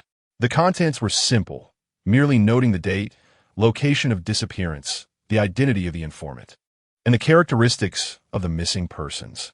Indeed, I have found some intriguing details. He seized a stack of documents set aside and tossed them in front of me. I picked one up. The first was from the year 817 of the Red Fish, in June, regarding a young woman from the Su family in the Southern District who went to the outskirts of the Western District, Wahu Ling, to visit her ill mother and did not return. The Su woman, aged 19, had been blinded in her left eye by a firecracker during her childhood. Her husband reported her disappearance to the authorities in August of the same year. The second document was from the year 818 of the Red Fish in August, concerning Ming Feng, the young son of Li Hong, the head of the Wanfu theater troupe in the Eastern District, who went missing while descending from Wahu Ling with his parents. Ming Feng, age 13, was known for his reclusive nature and unattractive appearance. His father reported his disappearance to the authorities in September of the same year. In total, there were 10 documents, spanning from the year 817 to 827 of the Red Fish, each year noting one disappearance, all occurring at Wahu Ling. The most recent case involved a missing person named Jiang Suiyu. As I perused the document, I asked, "Is this your method of recording years?" A color change in the fish every millennium. He turned his head, and the light illuminated his face, startling me. I blurted out, "Why are you cover your face?" A thick, impenetrable black cloth fashioned into a mask obscured his face, revealing only a pair of bloodshot eyes weary from lack of sleep. I sifted through thousands of missing persons files to select these 10. He did not respond to my question, expressing a hint of self-reproach, saying, "It was my oversight not to have thought to review earlier and identify the pattern, treating it merely as a common missing persons case." I looked at the names of these missing individuals. Do you suspect that the disappearances of these 10 individuals were caused by the same perpetrator? He is clever, not greedy, choosing an excellent location. Wahu Ling's terrain is complex, and every year, many people go missing in the mountains. Some are found, merely lost. Others have fallen from cliffs or been attacked and killed by wild beasts. The government receives countless similar cases every year, making it the perfect cover to conceal a deliberate crime amidst a multitude of accidental disappearances. I was puzzled. You mentioned that people frequently go missing in Wahu Ling. So why single out these 10? Look more closely, he urged. I examined the documents again, striving to find commonalities, muttering to myself, "Blind, unattractive, disabled left foot." A realization struck me, and I looked at him. All 10 of these individuals have varying degrees of physical disabilities. Furthermore, they are all under 20, very young. He added, "A perpetrator with a penchant for harming young individuals with physical disabilities?" My anger surged. The victims he harmed likely extend beyond just those who have disappeared. Nietzscheoren stated. Huh. I gazed at him in confusion. What do you mean? Nietzscheoren slowly peeled off the mask from his face, revealing a massive, grotesque scar, burned by fire, crawling across his right cheek, a sight that was shocking. The once handsome Nietzscheoren had instantly turned to dust. I stared in astonishment, unable to close my mouth for an extended moment, pointing at his scar and asking, "What have you been doing these past few days? Were you pressed to the furnace and roasted?" "No, this is an old injury, not a new one." He calmly readjusted his mask, maintaining his usual composure. "It is naturally an old injury. Do you not find this scar rather familiar?" I was momentarily taken aback, as a face instantly surfaced in my mind. Xiao Chong. His gaze dimmed for a moment. I was perplexed. How could a scar identical to Xiao Chong's suddenly appear on Nietzscheoren's face in such a short span of time? Was Xiao Chong's disappearance somehow linked to this matter? I inquired, "When did this happen?" "Your face." 3 days ago, Nietzscheoren replied. "I merely felt an itch on my right cheek during the night, and to my shock, I was awakened by excruciating pain in the early hours, only to discover this thing on my face." The pain subsided after a full hour. Fortunately for me, had it been you, a woman who treasures her beauty as if it were her life, you might have succumbed to the pain on the spot. Even if you survived, you would likely resort to self-destruction upon seeing your face in this state. I shot him a disdainful glance. It's commendable that you still have the wit to jest. With such a ghastly appearance, you may find it challenging to attract a wife in the future. He took a deep breath, refraining from further banter, and stated, I only wish to find Xiao Chong. With a fire that large, she should have survived. There is no reason for her to simply vanish. Throughout, this man's sole concern was for Xiao Chong. His own injury seemed scarcely worthy of mention. I remained silent for a long while, then donned a carefree demeanor and nudged his arm. Very well, if you plead with me, I shall take on this task for you. He regarded me as if I were a peculiar creature. I am the victim. Why is it you who seems abnormal? What business are you talking about? Allow me to make a formal declaration. My public identity is that of the proprietress of the shop called Buting in the realm of unrequited love, which specializes in locating lost items. I charge by the item, accepting only gold as compensation. If you can afford my fee, I will undertake the task of finding Xiao Chong, and regardless of the dangers I may face, I will uncover her whereabouts. I declared earnestly. He looked at me with an even stranger expression. Isn't finding Xiao Chong your responsibility? You are a sovereign, after all. Discovering that I am a ruler at this juncture is rather late.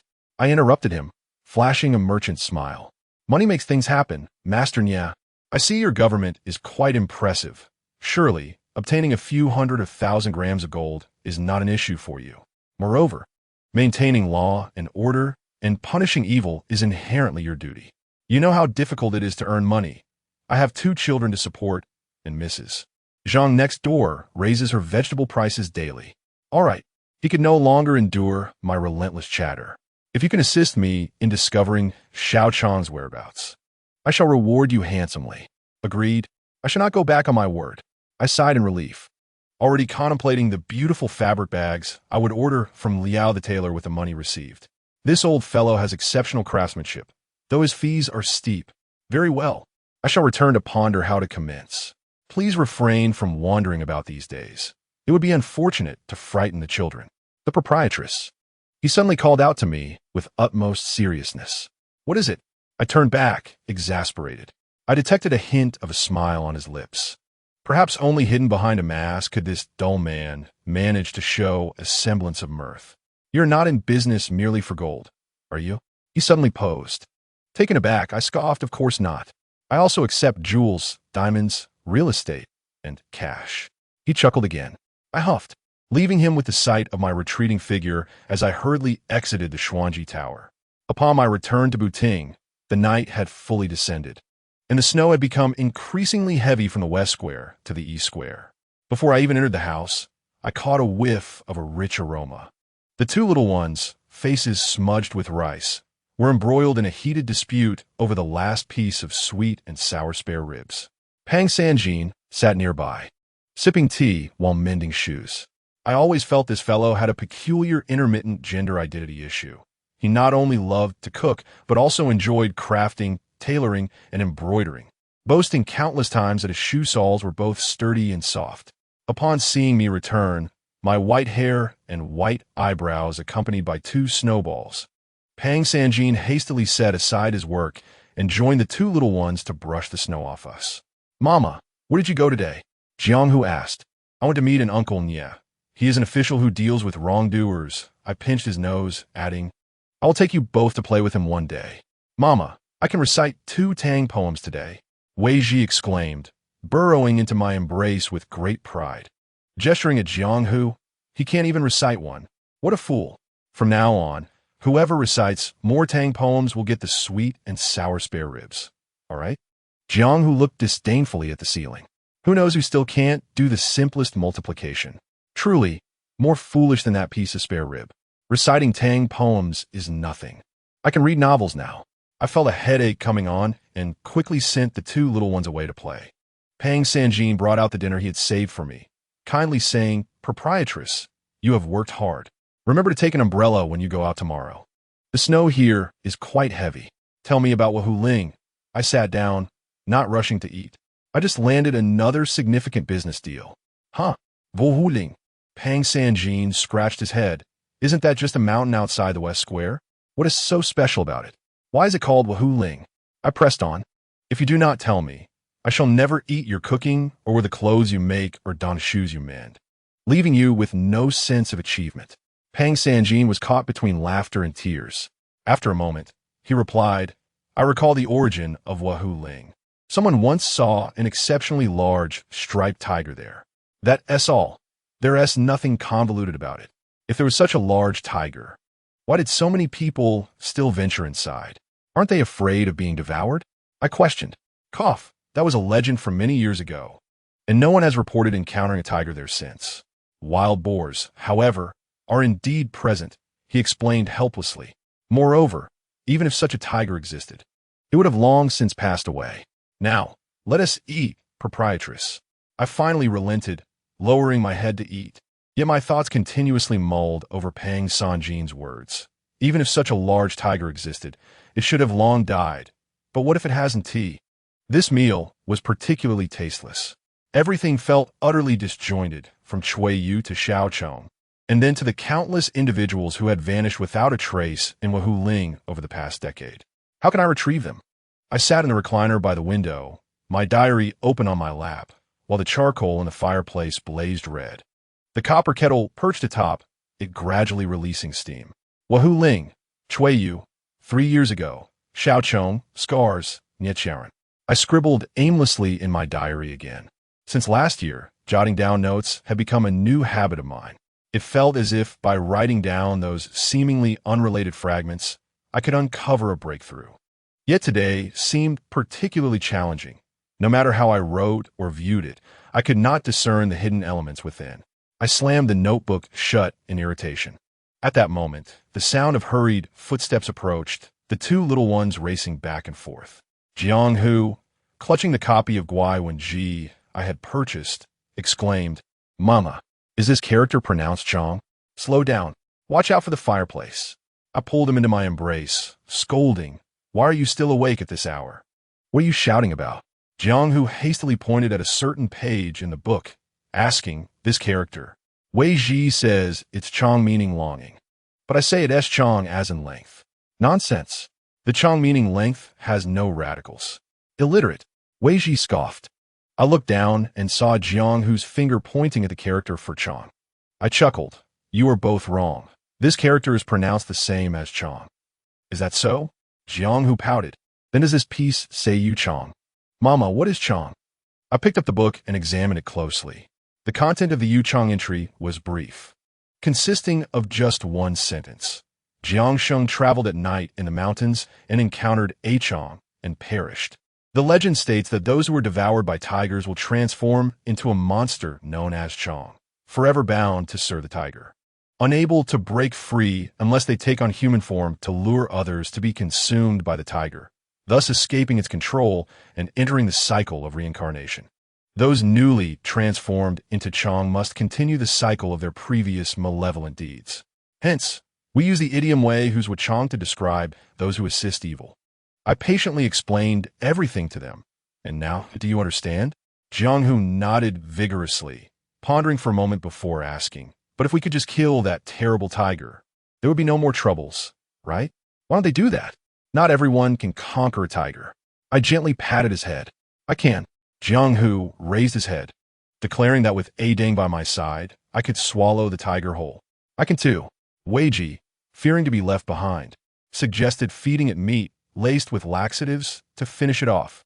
I burst into laughter, realizing that my whimsical nature mirrored that of my father, Ao Chi. Yet, I hope that one day in the future, they can truly face any tiger without fear, just as they do now. After sending them off to sleep, the water was ready. I returned to my seat and brewed myself a cup of Fuxing tea. The emerald liquid swirled in the pristine white porcelain cup, and the familiar, delicate fragrance began to emerge. Taking a sip, the bitterness overwhelmed me, clearing my mind much more than before. I set the teacup down and opened my notebook, gazing at the chaotic scribbles for an unknown length of time. Suddenly, I picked up my pen and inscribed the name Lu Sheng amidst the doodles. I did not know why I wrote his name. I only understood that I should take on the role of a visitor and make a trip to Wahoo Ling. Yes, that has settled then. Time for sleep. Chapter 31. The Misfortunes of the Past. 1. Pain is the quickest path to awakening. Old friends offer a simple meal and invite me to their rural abode. Green trees blend seamlessly with the village, while the azure mountains slope gently beyond the walls. As dusk descends, the wind stirs the trees, and Lu Qinghe, as usual, dons his beloved white robe adorned with cloud patterns, holding a yellowed poetry collection. Sipping a cup of wine, he finds joy in reciting verses. He affectionately names his residence Shanshui Zhuang, even though the mountains within are merely stones he piled up himself. And the water is a small pit he excavated, filled with just a shallow layer of water to serve as a pond. Relying on the heavens to bless him with rain to prevent it from drying up. The wooden huts, hastily constructed, often require repairs to barely withstand inclement weather. The sturdiest feature of Shanshui Zhuang, aside from the centenarian tree at the center of the courtyard, is the iron fence encircling the property. Unlike the typical fences made from bamboo or wood, the fence here is made of gleaming iron, with sharp tips forged at the top, standing closely together to resolutely guard the small Shanshui Zhuang. Should anyone carelessly fall upon these iron bars, they would surely suffer grievous wounds. This is not a paradise where one lingers indefinitely. Yet Lu Qinghe has resided here for many years and holds no desire to leave. The outside world does not pique his curiosity, nor does he envy it. A cheerful whistle interrupted Lu Qinghe's solitary amusement. He set down his poetry collection and glanced over the fence, spotting a vendor carrying a birdcage passing by the entrance. This was not Lu Qinghe's first encounter with such a bird vendor. In Wahu Ling, where the mountains are extraordinary and the waters exquisite, various birds abound throughout the seasons. It is common for bird catchers to venture into the mountains with empty cages, returning mostly laden with their catches. The cages filled with lively chirping. Today, however, this particular vendor seemed to have had little luck. His cage contained only a few sparrows and a drooping gray pigeon, one wing appearing broken, with patches of blood among its feathers. Lu Qinghe rose and called out to the vendor outside. The bird vendor, now over 60, paused and looked in, lifting his conical hat. Seeing a handsome young man behind the fence, he smiled warmly, feeling an immediate fondness, and approached with cupped hands, saying, "Did you call for me, young sir?" There was no one else present. Lu Qinghe observed the vendor's birdcage and inquired with a smile, "Old sir, are you out bird catching?"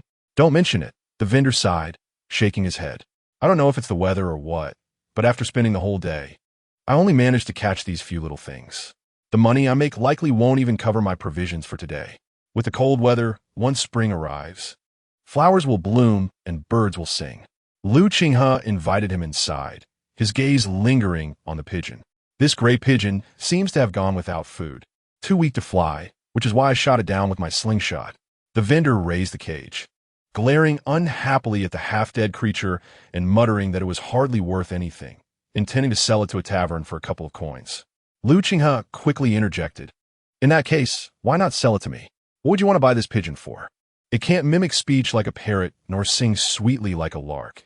Apart from being used in a soup with gastrodia for headaches, it's of little use." The vendor asked, puzzled. Lu Qinghe replied with a smile, "To be honest, my younger sister has loved raising pigeons since she was little. Now that my sibling and I live here year-round, it can be quite lonely. I fear she might become bored. So I intend to gift her this little creature to cheer her up. If that's the case, then this pigeon is yours." The vendor sniffed, looking greedy. "Just give me a cup of that fine wine on the table." Lu Qinghe smiled and cupped his hands, saying, "It's rare for you to be so generous. So I shall not be impolite. This wine is but a common drink. You may take it without hesitation." He then fetched a clean cup and filled it generously before handing it to the vendor. The vendor, evidently fond of drink, eagerly accepted the cup and drained it in one go, wiping his mouth only after finishing the entire jug, exclaiming, "Your wine is fragrant and smooth, leaving an endless aftertaste." Lu Qinghe remarked, "This wine is called Xiaoyu, brewed only under the light of the summer moon." The vendor, now slightly tipsy, laughed heartily. "I've never heard of wine made from moonlight. You are quite an interesting person." Saying this, he opened the birdcage and roughly grabbed the gray pigeon, stuffing it into Lu Qinghe's hands, cautioning, "Take care of it. Don't let it fly away." With that, he bid farewell. "Take your time, old sir," Lu Qinghe said as he held the trembling pigeon, walking the vendor to the gate. Though it was called a gate, it was merely a square frame forged from iron. "Young sir, wait, wait." The vendor, hiccuping from the line, swayed as he walked. After a few steps, he suddenly remembered he had left his birdcage behind but was too lazy to walk back. He turned and shouted to Lu Qinghe, "Young sir, please hand me my birdcage." Lu Qinghe frowned slightly, glanced at the cage resting by the stone table, retrieved it, but did not step outside. He simply placed the cage at the entrance, saying, "Please come and collect it." The drunken vendor, feeling increasingly lethargic, called from a few steps away, "Could you take a few steps closer for me? Your wine is quite potent. My legs feel so heavy." Lu Qinghe remained steadfast at the entrance, patiently smiling. "The cage is here. I thank you for your generous gift, and I hope to see you again." With that, he turned and went back inside. The vendor, resigned, had no choice but to stagger over, pick up the cage, and walk down a mountain while muttering, too lazy to take even a few more steps.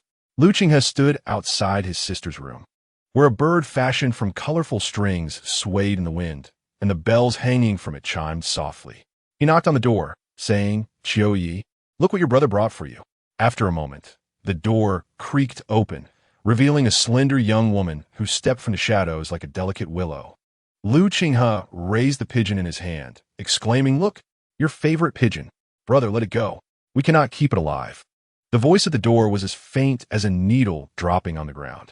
Days later, a woodcutter ascending the mountain discovered a skeleton in a forest, gnawed upon by wild beasts. Nearby lay a birdcage containing a few dead sparrows. After being bombarded with yet another round of meaningless chatter, I sorrowfully asked Exiled Long, "Do you have a blacklist function? Can you block Aochi for me?" Exiled Long scoffed, "Stop with your tricks. If one day he truly disappears, you'll regret it when you find yourself wailing in despair. But I am really annoyed by him right now. Why must he ask the same question 3 times before he stops? Why does he even feel the need to tell me how many pimples he has today?" I sighed, utterly exasperated. "Because you're not by his side," Exiled Long replied calmly. "His concerns have nowhere to be placed." I was unaccustomed to this sudden literary demeanor from Exiled Long, yet I could not deny that what it said might be true.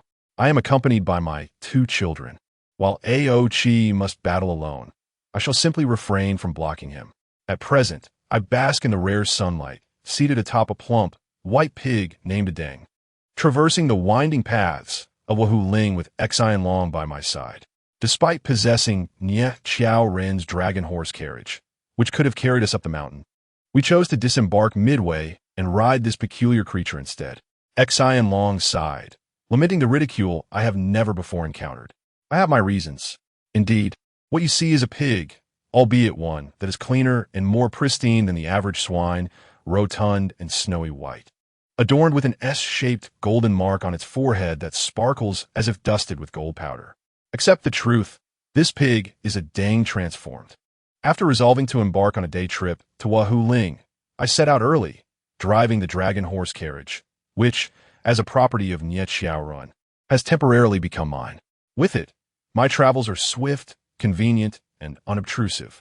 Thus, bringing a Deng along is not merely to conserve energy, but to afford it an opportunity to lose weight.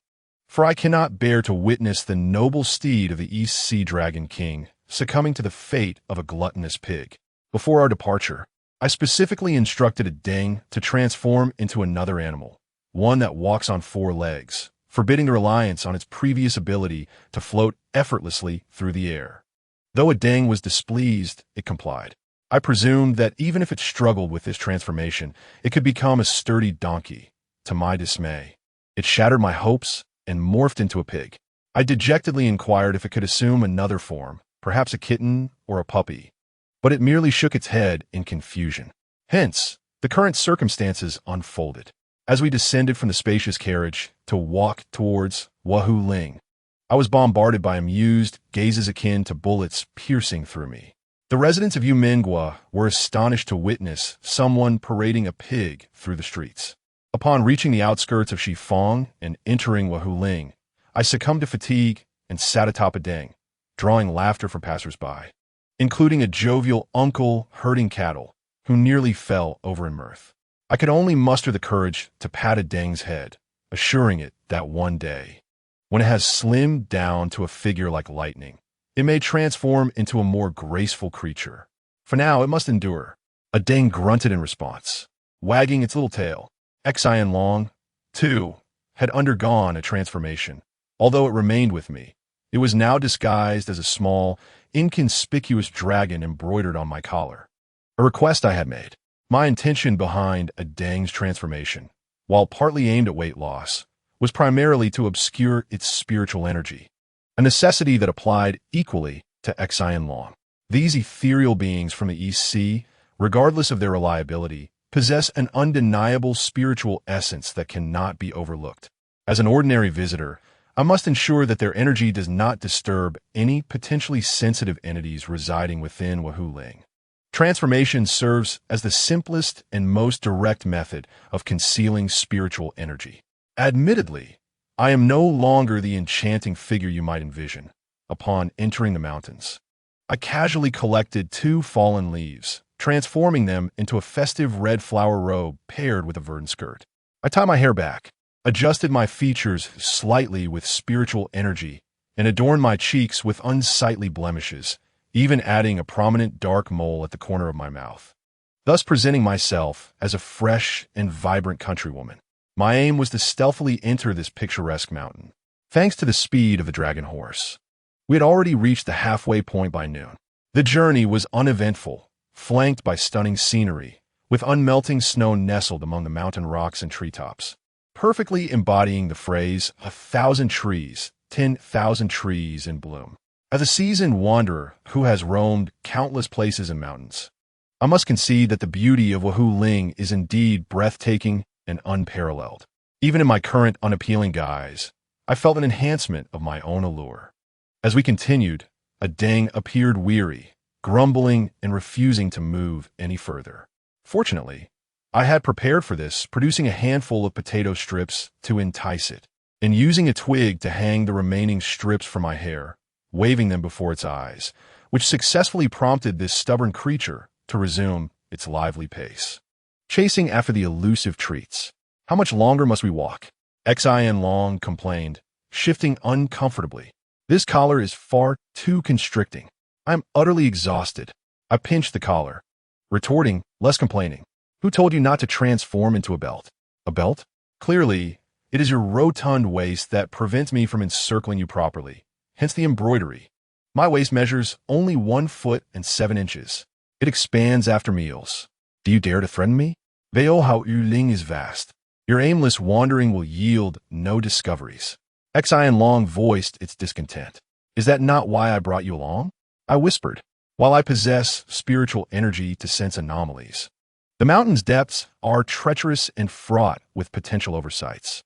Your ears, being the most sensitive in existence, must assist me in detecting sounds imperceptible to ordinary folk. What do I gain from this? I will not subject you to hardship during the holidays.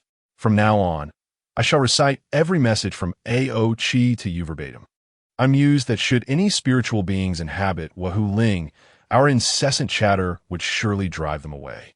As we continued along the gentle slope, we intermittently encountered groups of young travelers, most yawning and appearing fatigued, yet visibly elated, as if they had fulfilled a grand wish, animatedly discussing their shared experiences. I perked up my ears and learned that they had ascended the mountain the previous night, eager to witness the sunrise. Prior to this, I had heard from Pang Sanjin that the sunrise at Wahoo Ling is remarkably splendid, prompting many to brave the harshest of weather. Some are young and curious, while others seek a beautiful spot to declare their love with their beloved, and it is said that many renowned artists are among them, hoping to immortalize that fleeting beauty in their paintings, undeterred by the myriad dangers associated with the mountain, such as fierce tigers and bandits. For love and beauty are powerful motivators. The stunning mountain scenery and the radiant dawn indeed make it a desirable destination. No wonder Lu Sheng chose to establish a home here. Yet, is it truly as wonderful as it seems? Upon encountering the third group of descending youths, I scrutinized them for a moment before stepping forward to halt their progress. Are you gentlemen returning from the sunrise? The 3 halted, appearing to be from ordinary families. One young man, donning a thick felt hat, surveyed me before politely replying, indeed. How may we assist you, dear sister? I have heard tales of the breathtaking sunrise at Wahoo Ling and have come to join the festivities. Yet after a long day of travel, I find my feet weary. Might there be a shortcut to the summit? The young man glanced between me and Adeng, scratching his head. Sister, are you not riding a pig? Why complain of sore feet? I smiled broadly. It is the pig's feet that tire. Another young man in a blue robe could not contain his amusement. It is a first to see someone riding a pig. You are still quite far from the summit. With your stamina, you may not reach it before nightfall. Instead, while it is still early, continue along this path until you see two intertwined old locust trees. Then turn left onto the Bluestone Road. You can stay overnight at Shan Shui Zhuang and set off for the summit before dawn. Shan Shui Zhuang? Is it an inn? I inquired curiously. Not quite. It is merely a family residence.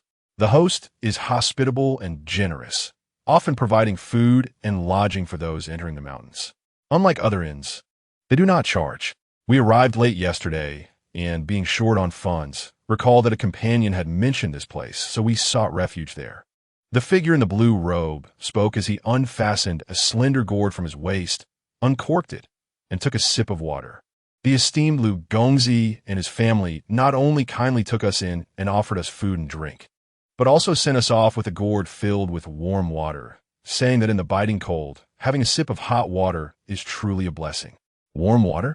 I cast a glance at the dampness at the corner of the blue-robed man's mouth, which was clearly several drops of a peculiar azure liquid, exuding a nauseating stench that they could not detect. Could this warm water have something else mixed in? I observed the blue-robed man savoring his drink, while his two companions also had similar gourds hanging from their waists. They claimed it was mountain spring water that had been boiled without any other ingredients. The blue-robed man looked at me curiously. Sister, are you thirsty? I nodded hurriedly. My throat is parched. I forgot to bring my water bottle when I set out. If you don't mind, please have some. He offered me the gourd. Thank you. I took it, held it to my nose to sniff, and my suspicions were further confirmed. Sister, what are you doing? This is water, not wine. It has no flavor. He and his companions were puzzled by my actions. I smiled and returned the gourd to him, saying, I suddenly don't feel thirsty anymore. Thank you. Then we shall take our leave. The blue-robed man exchanged glances with the one in the thick felt hat, undoubtedly thinking they had encountered a rather eccentric woman. Take care. I stepped aside and watched them whispering as they departed. Then, as they had barely taken 5 steps away, I glanced around, seeing no one else, and took a deep breath, gently blowing towards the backs of the 3 individuals. In the blink of an eye, they collapsed unconscious. What are you doing blowing demonic energy at them? Xin Long shouted, They will lose consciousness. Are you blind? I replied, hastening to the side of the 3 fallen figures and crouching down to check their pulses one by one. My ears are my eyes. Your actions cannot escape my hearing. Xin Long squirmed in my collar. You cannot directly use demonic energy on living beings. It could lead to a fatal outcome. If you keep chattering, I'll make you a lifetime embroiderer. I withdrew my hand. These 3 had long ceased to have a pulse. What does that mean? Xin Long queried, perplexed. They weren't killed by your demonic energy, were they? If I say they were already not considered living when we encountered them, would that be easier to comprehend? I replied coldly. Their foreheads are dark, and their feet cast no shadows. I unfastened the gourds from their waists. These are things you cannot hear, right? Impossible. Xin Long protested. If they were corpses, I would be able to tell. But they have not completely died. I uncorked one gourd and poured out its contents, concluding with a tap on the bottom of the gourd, from which fell a 2-inch long black worm resembling a creature with 8 legs, wriggling desperately in a puddle of blue liquid, unable to adapt to the outside world. It's an 8-legged goo. I gestured with my fingers, the worm being drawn back into the gourd by my mental power, and I corked it tightly. This vile substance, passed down from the demon capturing sorcerers of the Western Han Dynasty, was used by those unable to defeat monsters. They would cunningly introduce this artificially created goo into the food or water of the demons. Once ingested, these goo would continuously dilute the demonic energy within the creatures, hindering their spiritual powers and making them easily captured by their opponents during confrontations. It is indeed a nefarious trick. I had heard of the 8-legged goo. If not extracted, the demonic energy would gradually diminish until it vanished completely, leading to a weakened state or even death. Xin Long was utterly confused, but these are definitely humans. I gaze at the 3 gourds in my hands, pondering briefly before stating someone is attempting to save their lives. How so? Xinlong almost leaped from my collar as I held him tightly. I lifted their eyelids, revealing several abnormal green spots embedded in their eyeballs. They must have been afflicted by demon poison long ago, rendering their pulses non-existent and resembling living corpses. Someone had used the 8-legged goo in their water, enticing them to drink. In reality, it was leveraging the power of the goo to dilute the demon poison, as long as they consumed sufficient medicated water. The toxins within them would gradually dissipate, and their lives would slowly be restored. I returned the gourds to their sides and called for Adong, instructing it to quickly swallow these unfortunate souls and keep them safe until I figured out the whole story, with the condition that it would be fed all the remaining potato strips for its enjoyment. Occasionally, I ponder why potato strips can be digested by Adong, while these living beings can be preserved intact. However, no matter how much I think about it, I cannot comprehend it. Perhaps Adong possesses 2 stomachs? One for eating and one for storage? What if one day it gets them mixed up? Hopefully, such an accident will never occur. After clearing the scene, I clapped my hands, jumped onto Adong's back, and gave a pat on the rear. Let us go. Following the route they mentioned, we will find lodging. Chapter 32. The Calamity of the Living Dead. 2. Lu Chuya, this young lady, certainly embodies the phrase worthy of pity. When I first laid eyes on her, diligently sweeping the courtyard at the entrance of Shanshui Zhuang, the image that came to mind was that of Daiyu burying flowers. The only distinction being that Lucia wielded a long broom, and there were no fallen flowers to bury, only the withered leaves blown in from all directions. It is rare to encounter a woman so slender and beautiful. Even a thick lake green skirt, were it to adorn me, would inevitably render me like a lumbering bear. But on her, it lost its weight, floating gracefully like a colorful wisp of cloud, elegantly enveloping her form. Her hair was equally lovely, cascading down in a sleek and lustrous manner, styled in a simple bun held in place by a modest, bright green jade leaf hairpin, exuding a refined charm. Being slender certainly has its advantages. I cannot help but remark, having previously dined with Zhe with Gravo Gongzi and now with Pong Sanjin, both of whom are culinary masters. It is hardly my fault that I have not achieved a lightning-like figure. It is uncommon for a woman of my stature to venture to the mountain top to witness the sunrise, in the room warmed by charcoal flames. Lu Chuya placed 2 plates and a bowl on the table, filled with fragrant steamed buns and small dishes. In this wilderness, we have humble fare. Please do not take offense. I picked up the white bun, inhaling its aroma, and praised, "It smells delightful." "Did you make this, Chuya?" She shyly shook her head. "These were brought back by my elder brother. It's quite amusing, as I'm not adept at cooking." "Your elder brother?" I turned to glance at the ajar door, the incessant sound of wood chopping echoing from outside. That young man, named Lu Qinghe, before I even stepped through the gates of Shanshui Zhuang, had warmly approached me from behind the iron gate, inquiring about my business. Upon learning that I had come to witness the sunrise, he invited me in with even greater enthusiasm, mentioning that dinner had just been prepared, suggesting I eat before resting for a few hours. Perfectly timed to ascend the mountain before dawn. This gentleman was youthful, handsome, polite, warm, yet not overbearing. The likelihood of refusal was low.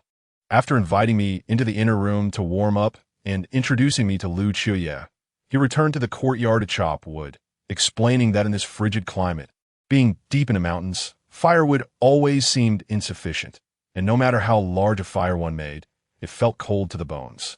"Your elder brother treats you very well, taking on all the hard work and even bringing you such fragrant buns." I continued to sniff, still not having taken a bite. "Sister misunderstood. Qinghe is my second brother. My elder brother has not yet returned." Lu Chuya seated herself across from me, placing a bamboo sewing basket on her lap, from which she pulled out an unfinished woven bird, leisurely continuing her work. "All the shopping and errands are handled by my elder brother." Saying this, she glanced at the untouched food, asking, "Sister, why aren't you eating? Is it not to your taste?" "Ah, my dear sister, you do not know. I have been tormented by a few bad teeth, and recently it has become quite bothersome. I dare not drink much water, for the slightest touch brings pain. I just consumed some herbal medicine before leaving, and the doctor instructed me not to eat for 10 hours. I feigned annoyance as I set down the steam bun, lamenting my inability to indulge. Lucia immediately displayed sympathy, inquiring if my discomfort stemmed from a toothache. I nodded, recalling how my aunt had suffered similarly in the past, enduring excruciating pain. Indeed, it could be quite unbearable. I covered my jaw and shook my head, shifting the conversation to the solitude of their remote dwelling. Noticing the absence of nearby inhabitants, I asked if they ever felt the chill of isolation living there. A fleeting shadow of concern crossed Lucia's brow, and her hands slowed in their work. After a pause, she murmured, "It's something we cannot alter." Realizing her words might have been inappropriate, she hastily added, "We have grown accustomed to it, and visitors do come by occasionally, bringing with them warmth and conversation. Indeed, the ebb and flow of guests does stave off loneliness." I surveyed the surroundings, noting the simplicity of the wooden cabin furnished with sturdy, aged wood, tables, chairs, benches, and beds, all devoid of any extravagant embellishments. Only a few intricately woven bird ornaments hung from the window frames and cabinet handles, reminiscent of the delicate creation in her hands. I approached the window and lifted a vibrant red bird, exclaiming, "Sister, you possess such deft hands. This resembles a real bird." "Not all, merely a pastime," she replied modestly. "If you like it, take one home." Her cheeks flushed slightly as she generously offered. "That would indeed please my daughter," I replied, not hesitating to accept, tucking the ornament into my pocket. "With your skill, you should consider crafting flowers and butterflies as well. I am certain such artistry would be met with great admiration in the marketplace." She chuckled, "Sister, you flatter me. I can only weave pigeons, nothing beyond that." "Huh? Are all these birds pigeons?" I scrutinized once more, and indeed, they appear to be pigeons, each one poised as if ready to take flight. "Do you have a fondness for pigeons?" This was quite rare. The young women I knew typically favored flowers, butterflies, or pets. "Yes," she nodded, skillfully intertwining the thread. "When I was a child, my father gifted me a pair of homing pigeons, and I grew quite attached to them. I find them to possess a certain spirit. No matter how far they fly, they always return to me. Pigeons do possess an innate sense of direction." I settled back, observing her lost in reminiscence. "Shanshui Zhuang is not your childhood home, is it?" "Due to family circumstances, my brother and I relocated here," she explained, her fingers dancing with the threads as a white pigeon neared completion. "And how long have you resided here?" I inquired further. After a moment's reflection, she answered, "It must be over 10 years now." I was taken aback, continuing the light-hearted banter. "You appear no older than 15 or 16. It's remarkable you have lived in the mountains for so long. I have heard tales of bandits and tigers in Woholing. Do you not fear danger?" With calm confidence, she replied, "Perhaps we have simply been fortunate, as we have never encountered any." "Let us hope that remains the case," I said, patting my chest. "I noticed there are no crops or livestock at Shanshui Zhuang. How do you and your brother make a living? Do you rely on hunting?" "We wouldn't dare hunt. We can hardly muster the courage to kill a chicken." She laughed self-deprecatingly. "We rely on my brother's art. He sells his paintings outside in exchange for food." "Painting?" I exclaimed. "Is your brother Lu Sheng? Do you know him?" She asked, clearly not surprised, likely considering I'd seen him outside. "Yes. He sets up a stall in Shifeng and does quite well," I praised, raising my thumb. "His artwork is truly remarkable. Indeed, my brother is exceptionally gifted. His brushwork is divine," she replied with a hint of pride. "It is thanks to him that we can live comfortably. He does not appear much older than you." "It is commendable that he shoulders such responsibilities at a young age," I remarked. "You are fortunate to have such a brother." She smiled again, though the curve of her lips seemed slightly forced. "Are many guests staying here?" I turned to gaze out the window, where a few snowflakes drifted in through the cracks. "Not particularly," she admitted. "Shanshui Zhuang is somewhat secluded, and only those who happen upon it tend to visit. Those who appreciate it may share their experience with others, leading to the occasional visitor." She stood to adjust the window, pulling it tightly shut. "I apologize. After years of wind and rain, the window has warped and does not close properly. Why not convert this place into an inn to earn some income?" I jested. "Then your brother would have an easier time and wouldn't need to sell his art in the harsh weather. She shook her head. My brother would never allow that. In truth, he is not particularly welcoming to transient guests. Whenever he discovers we have taken in travelers, his demeanor darkens considerably. He has even sent some patrons away when they wish to extend their stay. Is he a reclusive person who dislikes strangers? I asked, intrigued. He simply prefers that we do not interact with outsiders, she sighed. Over the years, many have visited his studio, so I cannot say he is truly reclusive. Oh, many people visit Shanshui Zhuang to see him? I inquired. I wonder what kind of friend someone so talented would attract. Surely they would be beautiful. Ethereal young ladies and gentlemen. She pondered for a moment before answering. They are indeed young, but each has their flaws. Some are unattractive, others with disabilities. A lightning bolt of realization struck me. Your brother is truly remarkable. Under different circumstances, few would even grant such individuals a second glance. I praised him discreetly, just as the door creaked open, interrupted by a gust of swirling snow. Lu Qinghe entered, brushing the snow from a newcomer while saying, I thought the weather would clear. It has begun to snow heavily once more. Xiaoya, quickly prepare a warm meal for your brother. No need. I have already eaten, Lu Sheng replied nonchalantly, his gaze briefly scanning me. I wagered he would not recognize me. To see through my disguise, he would need at least half my skill. Did he go to watch the sunrise? Lu Qiuye hurriedly explained. Taking a pig to watch the sunrise? That is indeed a rarity, Lu Xing chuckled. I tilted my head toward the door, where a dong was joyfully rolling around in the snow, thoroughly entertained by his own antics. Lu Qinghe laughed. This pig is amusing. It doesn't wander off even when untethered. While I chop wood, it rolls in the snow, never staying still. It is unaccustomed to such sights. It gets overjoyed just to wander about. My husband intended to sell it at the market, but we couldn't find a suitable buyer. We quarreled over it, and in my frustration, I took the pig up the mountain to clear my head. Let my husband worry about it. I hastily fabricated a story, secretly wishing to kick a dung for not behaving like a proper pig. Lu Qiuye giggled. I suspected you were miffed at your husband. It seemed odd for you to venture alone into the mountains in winter to watch the sunrise. Please do not be upset. The dawn will come soon, and you should return home before your husband grows anxious. No, I am determined to watch the sunrise. That rascal has promised to accompany me 1,000 times. Yet he never follows through.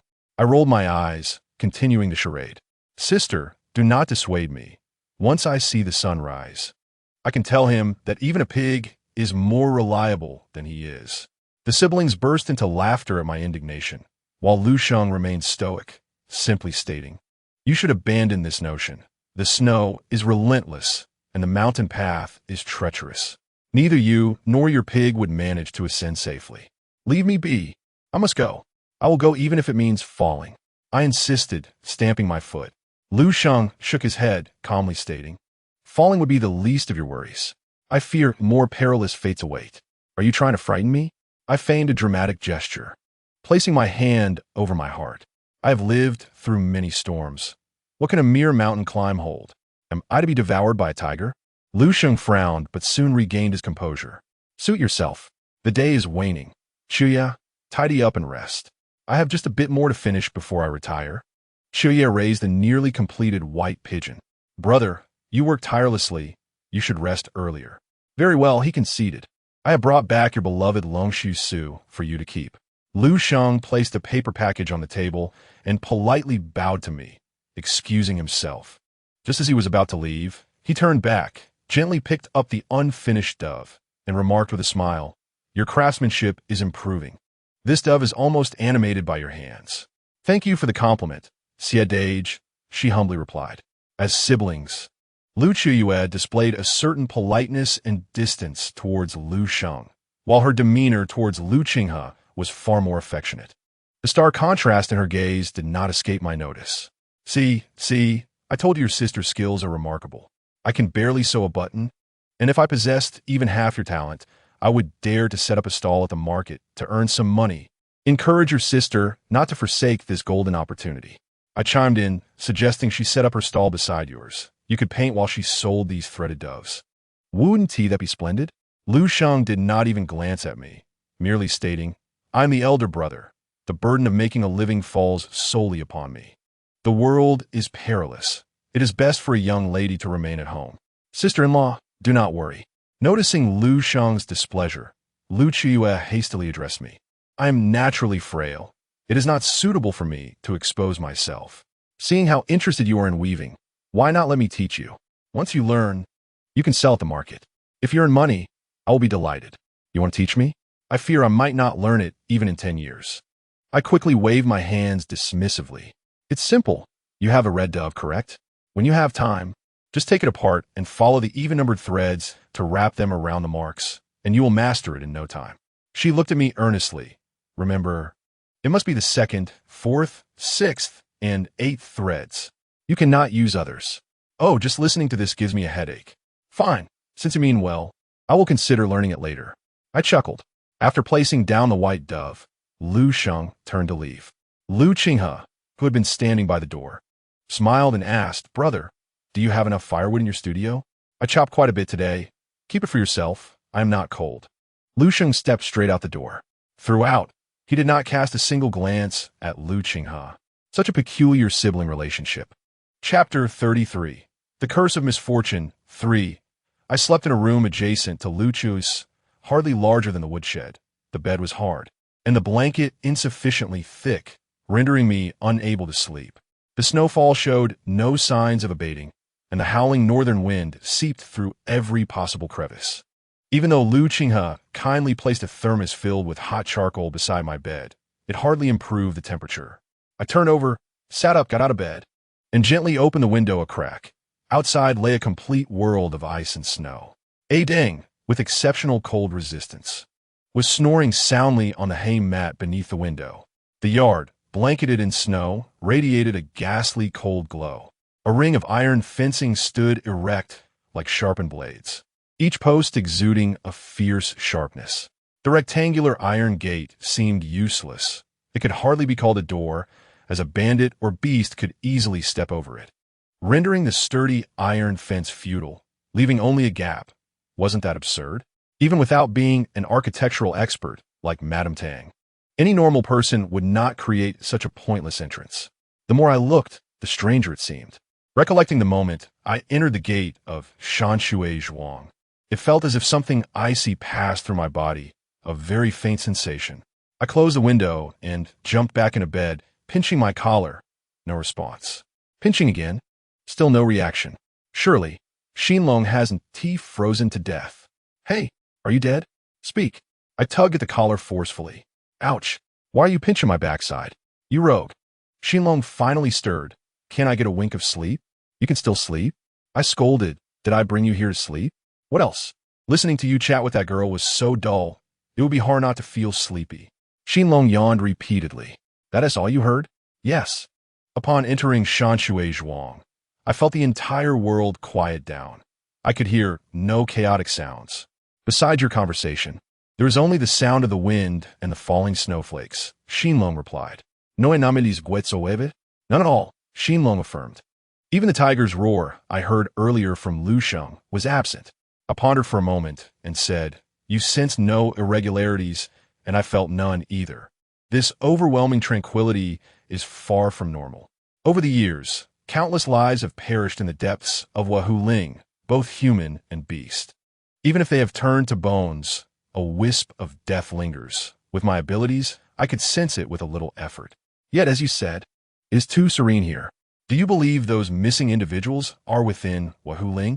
That is why you brought me along, to listen for their lingering sounds? Xinlong suddenly grasped. Indeed, I retrieved the red dove Lu Qiyu had gifted me.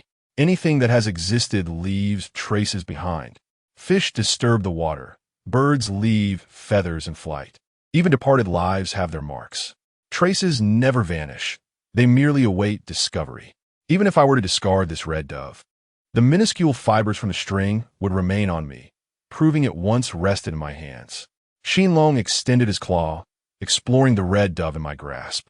I recall Lu Qiu mentioning teaching you weaving, yet she also implied you could learn independently by dismantling this dove, emphasizing the importance of using the 2nd, 4th, 6th, and 8th threads.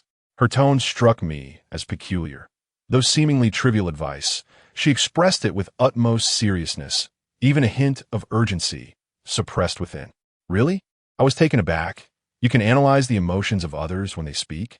Listening is my forte. The sounds of the world are my everything, Xinlong huffed. With this revelation, my focus shifted immediately to the small woven piece. After examining it for a moment, I frowned and swiftly dismantled the meticulously crafted red dove. Strands of thin string fell to the ground with my rough movements, along with a small white paper stick as thin as a toothpick. Indeed, a surprise awaited. I discarded the remnants of the red dove and carefully unfolded the paper stick. 2 lines of text, no larger than sesame seeds, gradually revealed themselves. Rain saves me. Send goes thousands of miles. 1,000 mountains do not see you, leaving only the cries of flying birds. After reciting it several times, Xinlong remarked, "What a nonsensical poem." I scrutinized it back and forth, unable to discern its significance. It must have been written by Lu Qiuyue. Who else would inscribe such a poem onto paper and twist it into a thin stick to conceal within the dove? But what purpose could this serve? A martial arts manual? Yet why would it be given to me? Moreover, where would one find a manual so short? Remember, it must be the 2nd, 4th, 6th, and 8th threads. Lu Qiuyue's earlier admonition suddenly became clear, causing my expression to change. I hastily held the paper before me, murmuring 2, 4, 6, 8, marking each number with my nails on the paper. "What are you doing?" Xinlong inquired. I let out a long sigh, my gaze fixed on the 4 scratches, a means of rescue. Huh. Xinlong was also taken aback, slapping his head in realization. I knew it. 2, 4, 6, and 8 refer to the positions of these 4 characters. I tucked the paper away. Why utilize such a convoluted method with a low success rate to seek help? What if I had never dismantled it? Since I arrived at Shanshui Zhuang, she had countless opportunities to call for help directly, unless something constrained her, preventing her from acting openly, Xinlong concluded. Indeed, that appears to be the only explanation. Let us go outside to investigate. No, it's cold. My warmth has been radiating towards you. No. Do you believe I could seal you within my collar indefinitely? Fine, let us go outside. It's freezing. Even as an immortal creature impervious to frost, I could not help but huddle my neck. A Ding slept soundly, like a pig. I cautiously stepped over its body, moving forward, guided by the faint glow reflected from snow. On a snowy night, the Shanshui Zhuang stood silently beneath a thick blanket of snow.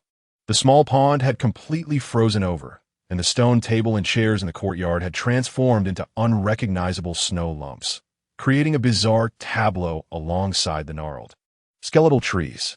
The leftmost house was Luing's room, which also served as a studio. On the way to the guest room, Lu Qinghe mentioned that his elder brother was generally admirable, save for his peculiar temper, especially concerning his studio, which was strictly off-limits to all but those granted permission to enter, including Lu Qiuyue.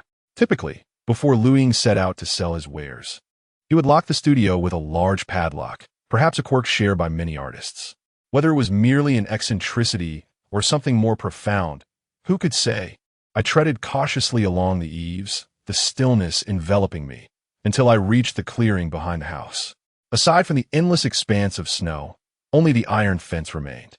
At that moment, realization struck me.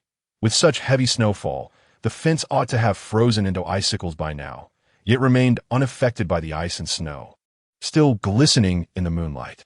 Doubt crept in as I approached the fence, extending my palm towards the nearest post and closing my eyes to steady my breath. After a moment, I opened my eyes and looked up at the sky, suddenly leaping into the air, soaring at least 20 meters above the ground, startling Xen Long, who exclaimed, "What are you doing? Can't you at least greet me before taking off? Do you not know I'm afraid of heights?" Silence. I hovered midair, arms crossed, gazing down. The world beneath me froze in time, all my attention focused on the diminutive Shanshui Zhuang below. Amusing. I chuckled softly before silently descending back into the courtyard. "What did you discover?" Xin Long asked eagerly. Ignoring him, I murmured to myself, "Indeed, a place of such comfort can dull one's vigilance." With that, I rolled in the snow and picked up a short, slender twig. A gentle stroke transformed it into a glimmering embroidery needle. "What on earth are you doing? Can't you see I'm right here?" "Ouch, that hurts." I swiftly grasped him by the collar with one hand and pinched the embroidery needle with the other, deftly pricking Exiled-Long's tail, causing him to nearly tumble from my grasp. Before he could unleash a torrent of curses, I pricked my own index finger with the needle. A sharp pain radiated from my fingertip, a jolt that awakened my senses, as if doused in icy water. At that moment, Exiled ceased his complaints, exclaiming, crying. So many cries. Although I could not hear them, waves of breath linked to death surged from beneath my feet. Sanshui Zhuang was not tranquil. Rather, it was our senses that had been muted. Pain was the shortcut to awareness, a lesson taught to me by Zimiao. The quickest and simplest method to break through barriers that disrupt perception. The iron fence, sharp as a blade, constituted such a barrier. I gazed at the snow beneath me, coldly asserting, there must be bones buried beneath this ground. How sinister to use barriers to obscure such truths. Even if a highly skilled individual were to pass by, they would struggle to uncover anything amiss beneath the surface. Thus, the souls of the wronged remain unrest forever, Exiled replied indignantly. My gaze traced each post of the fence, when suddenly I perceived other sounds emanating from below. Exiled darted from my collar to the ground, pacing back and forth before halting abruptly, pointing here. The strange sounds come from here. I crouched down, carefully clearing the snow around Exiled-Long's paw prints until I revealed the cold, damp earth. Right beneath, Exiled declared, dig 3 feet down, and we shall surely find something. Are you certain? I placed my palm on the soil, warning, if I'm mistaken, I might bury you up to your neck. There must be something, he insisted, faint whispers of speech barely discernible. After listening intently for a moment, Exiled urged, come here, come here. I inhaled deeply, channeling my spiritual energy into my palm, whispering, rise. The earth beneath my hand suddenly lifted, coalescing into a large clump of soil that gently settled aside, making no sound. The 3-foot-deep pit was soon revealed before us. I leaned closer to examine its contents. A dark, wine jar-like object, nearly 2 feet in diameter, half buried in the earth. The mouth was sealed with a piece of red cloth. It was assuredly not wine, nor pickled vegetables. I lowered myself, cautiously tearing away the red cloth, revealing a horrifying sight, an entire jar of bones. Upon further inspection, I noticed something inscribed on the back of the cloth, and I drew it out for a closer look, momentarily stunned. What's wrong? Sure, we must leave. In the darkness, I covered Lu Qiue's mouth. Startled awake, she struggled briefly until I whispered in her ear, it's me, Qiuyue. Recognizing my voice, she sat up, still shaken, grasping my arm. Sister-in-law, what is happening? I've dismantled the red pigeon, I replied. Say nothing. Just follow me. Swiftly, I draped her in a coat and pulled her from the bed. Is it really all right? Right now? She stammered, flustered by my sudden intrusion. Shouldn't he? I tell my brother. First, I will get you to safety. I will return for him later. I stated firmly, rest assured, I will not allow you to remain trapped in this cursed place. Her eyes widened in fear as she clutched my hand tightly. You already know? Who are you? I'm merely an ordinary person, a caretaker of pigs, with a penchant for righting wrongs. Yet I could not fathom why, with no real door in her courtyard, she had not sought an opportunity to escape. She shook her head, biting her lip. We cannot leave, no matter what. He has confined us here and forbids us from seeking help. He has cursed us. There have been times when I attempted to plead with guests, but as soon as I opened my mouth to ask for rescue, it felt as if 1,000 needles pierced my body, rendering me speechless. He told others I suffer from hysteria, that I have fits. I even tried writing my pleas down, thinking that would work, but the result was the same. In desperation, I turned my cries for help into poetry, hiding them in the pigeons. I suspect that if someone else were to decipher my meaning, the curse would not react. And now I am unharmed. Who is he? I furrowed my brow. Lu Ying? Lu Qiuyue nodded, her eyes filled with abject terror. The composure she once had now shattered. Her icy grip tightened around me, as if she were a drowning person finally grasping a lifeline. I want to leave this place. I wish to return home, to the alley filled with gardenias, with a river at the entrance and boats floating upon it. Tears welled in her eyes as she spoke. I want to go back. Come with me. Do not be afraid. I grasped her firmly as we exited the room. The snow had intensified, and Luing's room remained eerily silent. I kicked a Deng awake, whispering urgently, "Time to eat." A Deng, drooling, sprang up and eagerly followed me. The distance to the courtyard gate was not far. However, as we approached the iron gate, Lucia's grip tightened in fear and anticipation. "Do not let go. Just run with me." Despite the snow, I dashed swiftly, the iron gate within reach. With a swift motion, I pulled Lucia through the gate without a hitch. But almost simultaneously, I felt my right hand suddenly empty. I halted instantly, realizing Lucia was no longer by my side. She clearly emerged right alongside me. I quickly turned around, only to find her standing behind the door frame, her face awash with tears, shaking her head in sorrow and despair. "I cannot leave. I cannot leave." Upon witnessing this, I hastily retraced my steps, entering and exiting unimpeded. It seemed this barrier was solely intended to confine the Lu siblings. Why could this be? I scrutinized the door frame, even giving it a few kicks. Lucia stood helplessly behind me, murmuring, "I thought that if someone held my hand, I could go to a place devoid of fear and sorrow. Yet I still cannot leave." Once more, I grasped her hand tightly, dragging her towards the door frame. The attempt was futile. It was as if she walked upon another path, automatically turning back to her original spot upon reaching the frame. No matter how hard she tried, she could not step out of Shanshui Zhuang. She blankly wiped away her tears and bowed deeply to me. "Thank you, sister-in-law, for your assistance. Alas, this appears to be my fate. Before he notices, you must hurry down the mountain and never return to Wohuling. As for the matters concerning Shanshui Zhuang, do not speak of them to anyone. Forget them forever." "No." I stepped forward, grasping her trembling hands, and asked, "What has he done to you?" Her eyes were like a layer of dead ash. "He captured us siblings and brought us here. Apart from forbidding us to leave, he has not committed any other egregious acts. He even proclaimed himself our elder brother, living with us and providing us with food and drink. Initially, I protested and caused a ruckus, but he paid no heed to my actions. I could neither scold him back nor retaliate. I even attempted to starve myself. Yet when I grew weak and faint, he forced me to drink porridge.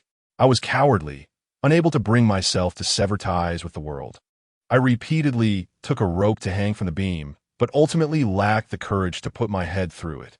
Day after day, I resigned myself to my fate. Yet the thought of leaving would occasionally resurface. Today, upon meeting you, sister-in-law, I felt for some inexplicable reason that you possess a certain intelligence and forthrightness, an unspoken steadiness that brings comfort. This rekindled my desire, leading me to give you the red dove. Forgive me. Fortunately, you are a woman of valor. Had it been anyone else, they would have likely been terrified into submission by my plight. You must leave quickly. You mentioned that there were visitors who came to see him, all of them with various physical deformities. Have those individuals returned? I seized her, unwilling to let her depart. She anxiously pondered, then shook her head. No. I remember that each visitor was different. They would linger in the studio for quite some time, emerging draped in the long cloaks he provided, obscuring their faces, and he would personally escort them out of Shanshui Zhuang, returning alone with the cloak. Is that all? No other abnormalities? I furrow my brow. Abnormalities? Lucia seemed to recall something suddenly. I remember one visitor, a limping girl from 2 or 3 years ago. When he escorted her out, I noticed she walked as normally as anyone else, without any trace of her limp. Is it Sueyu? She has been to Shanshui Zhuang. Sister-in-law, please stop asking. He is a terrifying presence. I cannot fathom his reasons for confining us, but I know he is no benevolent soul. If he captures you, it would surely spell trouble for you. She gazed hopelessly at everything within Shanshui Zhuang, stating that unless he were dead, I should never dream of leaving. Having said that, she covered her face and collapsed to the ground, sobbing quietly. I will certainly take you out. I turned my gaze toward the door frame and the iron fence. Moving closer, suddenly grasping one of the iron bars, murmuring incantations under my breath. With a forceful push, I heard a clang, sparks flying as I successfully broke it. A circle of white light rapidly expanding from the fracture, sending a tremor through the entire fence, even shaking the ground beneath us. Lucia was horrified, her mouth agape. She pointed at the broken iron bar, stammering. You actually broke it with your bare hands? If all of them are broken, you can leave. My hand reached for the second target. Lu Chuye, both shocked and frightened, cautioned, Sister-in-law, if you do this, he will, before she could finish. A warm yellow light suddenly illuminated from behind us, spilling through the slowly opening door. The creaking sound of footsteps on the snow approached us steadily. If you break a few more, sister-in-law, your hands will be ruined. The voice of Liuxing, calm and unperturbed, interrupted. Lu Chuye's face turned ashen as she stepped in front of me, arms outstretched, shaking her head vigorously. Do not harm her. I willingly let her go. I will not go anywhere. I only ask that you spare her. Liuxing's thin robe fluttered in the cold wind, his bare feet seemingly unaffected by the chill. Another sound of the door opening followed, and Lu Qinghe rushed out in a panic, draped in an outer garment, exclaiming upon seeing his kneeling sister and the broken fence. What on earth is happening? Chuye, why are you kneeling on the ground? How did bar break?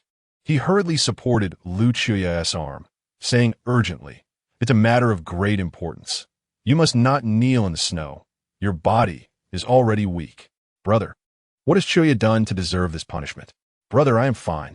Lu Chuye clung tightly to him, stating, I only wish to leave Shanshui Zhuang.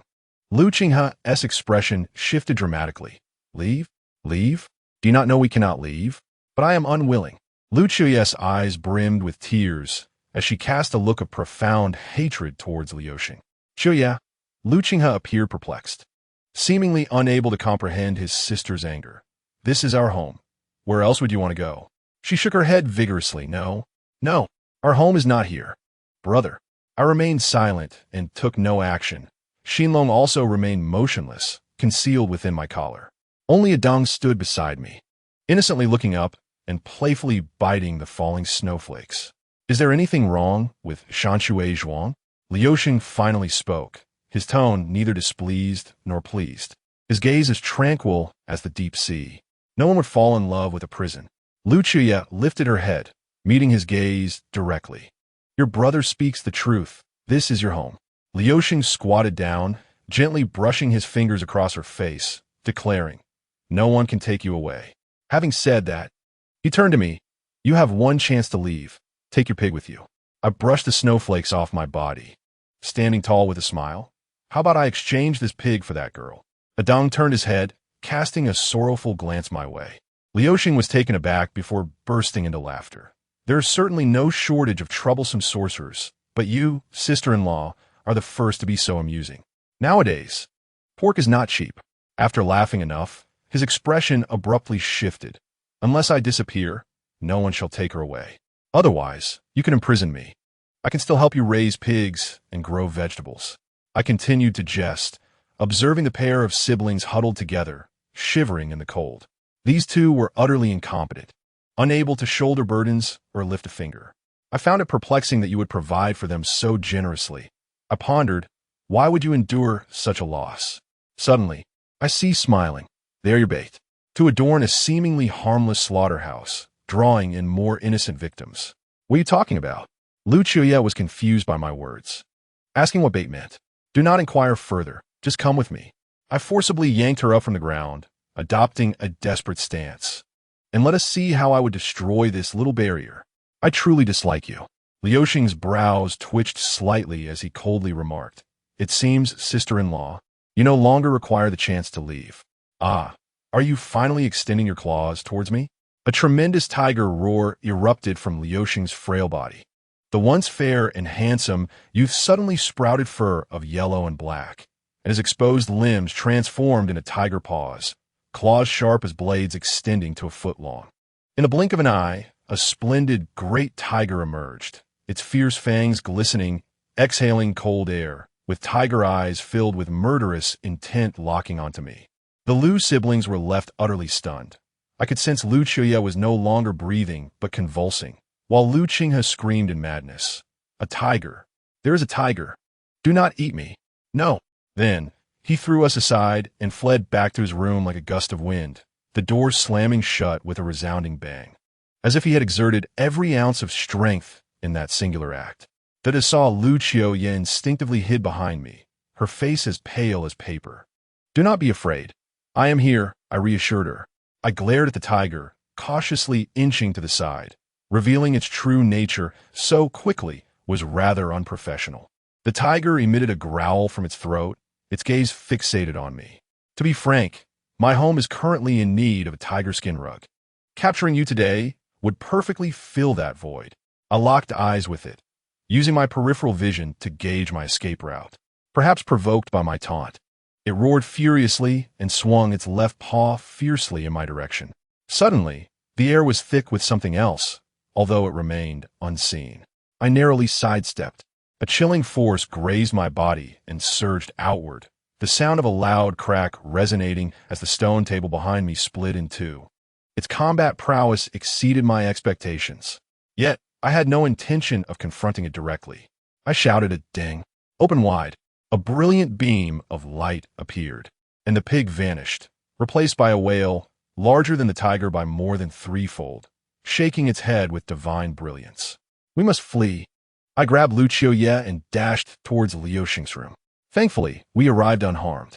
Bursting into the room, I quickly shut the door, sweeping my hand to inscribe a small seal, barring entry to the room. Inside, Liu Xing's room was brightly lit, yet it only accentuated Lu Qiuye's pallor. She was drenched in cold sweat, trembling against the wall, muttering vacantly, what to do. While this was purportedly Liu Xing's room and studio, it hardly resembled one, being merely a modest space of 12 or 20 square meters. Aside from some common furniture, I could not find a single sheet of paper or a brush. If it were indeed an art studio, there should at least be a few paintings hanging on the walls. Yet, apart from the modeled marks, there was nothing to be seen. I paced back and forth within the room, finding no flaws. If it were truly devoid of secrets, why treat it as a forbidden zone? Take 2 more steps. Xinlong emerged from my collar and landed on the ground. Upon seeing the little creature, Lu Qiuye let out another startled cry. This is my assistant. It doesn't bite. I quickly explained, then asked Xinlong, is there something amiss? If we were walking on the same surface. The echoes of our footsteps should be uniform, but just now I seem to hear 1 or 2 echoes that were off. Xinlong pressed against my foot and said, walk on, veer left, let me listen. Following its instructions, I moved towards the bed. Stop, Xinlong suddenly exclaimed, pointing at the stone slab beneath my feet. It is empty below. This little one enjoys playing with secret passages? I crouched down, brushing away the dust on the ground. The gray-black stone slab lacked any sheen, and the slabs were tightly pressed together. Not even a knife could slip through. Surely, there must be a mechanism. Xinlong hopped on the designated slab, and I scooped it onto my shoulder, delivering a decisive strike to the stone. The hard slab instantly transformed into black quicksand, spilling through the exposed opening, revealing a narrow stone staircase. In such an urgent moment, a straightforward approach suited my preferences perfectly. Qiuye, let us descend. I disregarded Lu Qiuye's willingness, pulling her along and leaping into the opening, navigating the uneven stone steps downward. The passage was engulfed in darkness. The damp chill assaulted us, accompanied by a nauseating odor. After a considerable run, a point of light gradually emerged ahead, growing larger as we approached. At that moment, a thunderous noise reverberated from above, causing the ground beneath us to tremble. He is coming. He is coming. Lu Qiuye screamed, suddenly losing her footing and stumbling down the steps, inadvertently pulling me along with her. Chapter 35, The Harbinger of Calamity 5. I had not rolled so heartily in quite some time. I lay sprawled on the ground, Xinlong painfully emerging from behind me, indignantly scolding me for using it as a cushion. Lu Qiuye collapsed nearby, whether from a fall or sheer fright. I cannot tell. Fortunately, we had only rolled down a few steps, and my back remained intact. At the end of the passage was an exquisitely adorned room. The place we fell from was its entrance, marked by a redwood archway intricately carved with dragon motifs. Beyond the door lay a square space several times larger than the shabby room above, its walls and floor adorned with redwood, exuding an ancient elegance. The ceiling was embedded with multicolored glass, the center depicting a celestial paradise in gold dust. Under the eternal lights, the beauty of the glass reflected and sparkled magnificently. Glancing up at the beams, strands of blue gauze hung down, obscuring whatever lay beyond. Only wisps of incense floated in the air, akin to a celestial abode. As I marveled at the splendor, Xinlong clamped its front paw over its ears, exclaiming, "It's so noisy, so noisy." The surroundings were silent. Where was the clamor coming from? Again, those cries. Xinlong stomped on my shoulder, the sounds growing closer and louder. "Didn't you just say there must be bones beneath?" It reminded me, having been distracted by the beauty around me. I overlooked the deathly aura that lingered invisibly since our entry into the passage. "You must be quiet for a moment." I stepped forward, lifting the gauze, revealing a large woven carpet spread across the floor. To the left stood a half-human tall bronze incense burner, and at the center of the carpet was a simple wooden easel with a round stool behind it. On a small table nearby lay an ink stick, an inkstone, a brush washer, and a roll of white paper. Nothing else. Is this truly Liu Sheng's studio? The light behind the gauze was inexplicably dimmer than outside, as if all illumination concentrated solely on the easel. I approached it, examining it closely, finding no discrepancies. Is painting alone worth hiding in this lightless place? Moreover, there was ink, an inkstone, and paper, yet where were the brushes? The foremost of the four treasures of the study was conspicuously absent. "Madam Boss, my heart is nearly shattered by their cries," Xinlong lamented, wagging its tail in distress. "You must see what lies here. Wait, it's too dark." I surveyed the surroundings, raised my hand, and snapped my fingers. A sphere of light sprang forth, gradually ascending. Under my control, the brightness intensified, revealing the hidden truths within the darkness. Portraits adorned the walls. Two of the three sides showcased images nearly life-sized upon closer inspection. They depicted young and beautiful men and women, captured in various graceful postures, some elegantly fanning themselves, others leaning against flowers with charming smiles.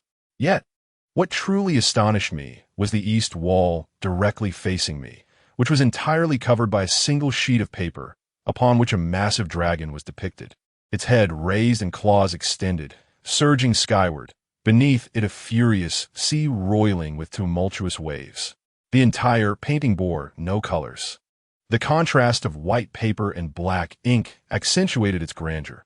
Gazing upon it for a moment longer made one question whether the dragon within the painting was alive. Each scale gleaming as if etched from the artist's very soul. This was the finest dragon I had ever seen, surpassing any dragon painting I had witnessed in the EC Dragon Palace, nearly reaching a state of obsessive perfection. Was this the work of Liu Sheng? Truly, a dragon transcends all. I suddenly recalled his words, having seen the envy etched across his face. Why must one paint a dragon? I shifted my gaze back to the portraits on the north and south walls, counting them. There were 11 in total. I found it peculiar that the arrangement of these portraits was somewhat odd. The north wall featured 7 evenly spaced portraits, while the south wall had only the first 3 evenly spaced, with the fourth portrait placed far from the third. Estimating, the gap in between was just enough to accommodate 2 more portraits, yet someone deliberately left that space empty. I approached the wall, drawn to the nearest spot, and began to scrutinize each portrait, starting from the first. The more I looked, the more I admired the artist's skill, not only were the figures lifelike. Even a flower in the background was rendered to perfection. However, the closer I examined the details, the more I felt an uncanny sensation of being watched by the subjects of the paintings.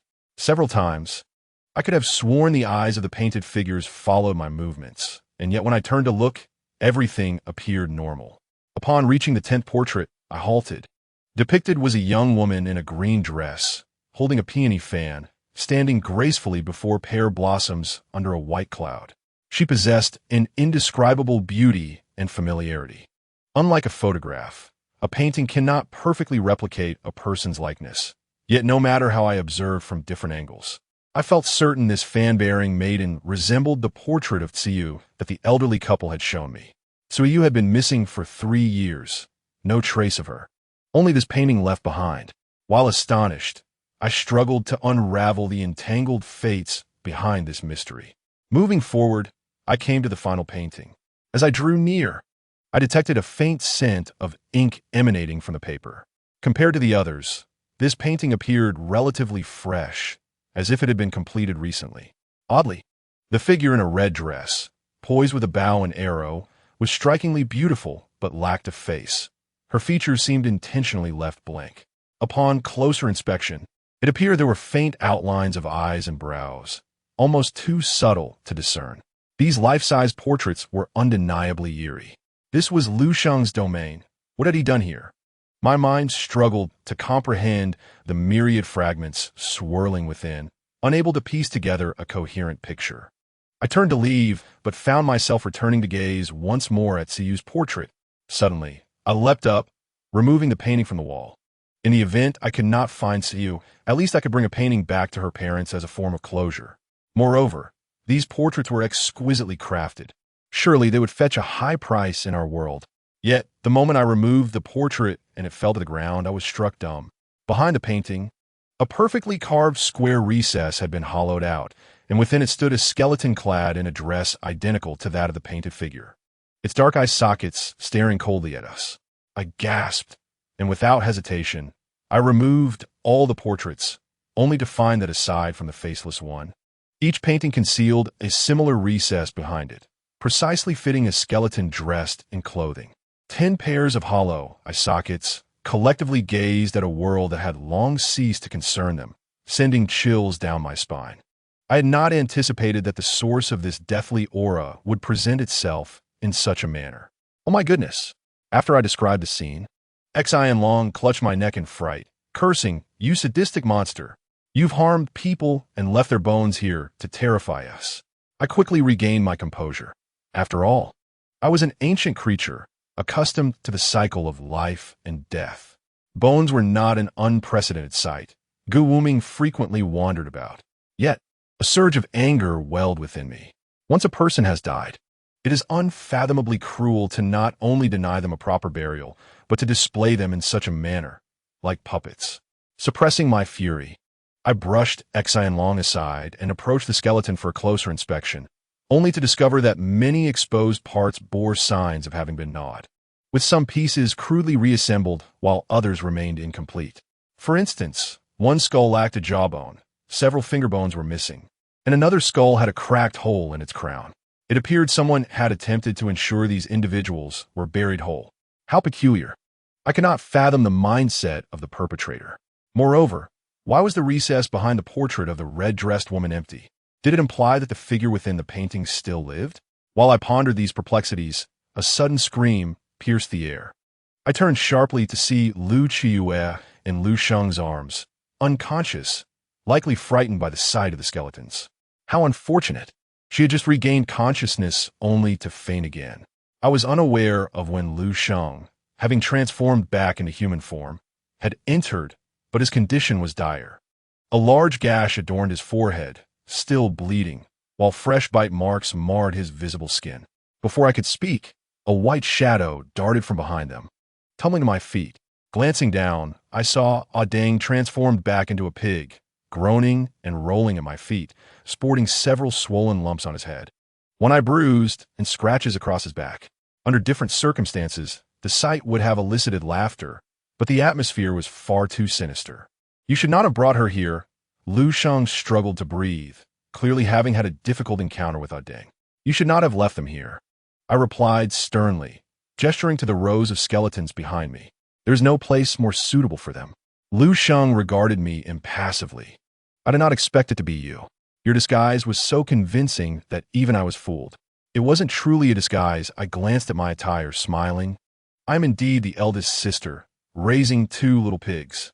He sighed deeply, murmuring, "I wish I had not encountered those 2 little ones." I waved my hand dismissively. "Indeed, if you had not harbored ill intentions, I would not have come here." He sneered. "Who are you, really?" "Just the proprietress." I snapped my fingers, and with a flash of green light, my facade vanished, revealing the long-haired, radiant proprietress known for helping others recover lost items. "Did I not mention this before? Have you found what you were looking for?" His gaze fell on the silent skeletons. I nodded, declaring, "I will take away everything that must be carried, including her." I pointed at the woman in his arms. "You may take anything you desire from here, except for her." Lu Sheng instinctively tightened his grip on her. I do not wish to fight you. Because I know I cannot win, I acknowledged. Is this your admission of defeat? I thought you were not one to easily concede. If you know you cannot best me, you should understand I can take anything I wish. Why must you press so hard? His jaw clenched tightly. We bear no animosity. Were they killed by you? I gazed calmly at him. Or should I address you as Lord Tiger? Some individuals live in a state of confusion. His expression softened, therefore. They do not deserve to live in this world. Confused? I chuckled. And you, what of yourself? I am rarely muddled, he replied, hoisting Lu Qiuyue as he spoke. As for today's events, let us assume they did not occur. But I cannot pretend it did not happen. I patted Deng's head. You see, my pig has been injured, yet I am still unable to take the person I desire. That is quite the loss for me. His eyes gradually filled with a menacing crimson hue. Are you determined to proceed this way? What if I am? I smiled. I do not wish for those little ones to be left without a mother. He spat out the words through gritted teeth, devoid of any jest. Your good intentions are noted, I said, looking at Lu Qiuyue in his arms. This woman, I must take away. No sooner had the words left my mouth than I felt a shift in my demeanor, and in a flash, I dashed before Lu Sheng. To him, it may have appeared as nothing more than a green whirlwind, denying him any chance to react. I struck his chest with one hand while swiftly seizing Lu Qiuyue's arm with the other, and as he fell, she landed safely in my embrace. Alas, if Ao Qi were to witness me grappling with a man over a woman, he would surely strangle me. Deng, I called out, stop pretending to be a pig. You cannot eat the tiger anyway. Deng snorted, promptly transforming back into his original form, swiftly carrying Exiled along as he followed my lead. I hastened to leave Lu Sheng behind, rushing back to the surface through the secret passage. Lu Sheng's chamber was nearly destroyed. He had exerted considerable force to break my seal, causing an entire wall to collapse. The snowfall had lessened somewhat, yet the wind had intensified, whipping in my face and making it difficult to see. The door to Lu Qing's room remained tightly shut. Surely, she hadn't been frightened to death. I tossed Lu Qiuyue onto Deng's back and sprinted ahead, reciting an incantation under my breath.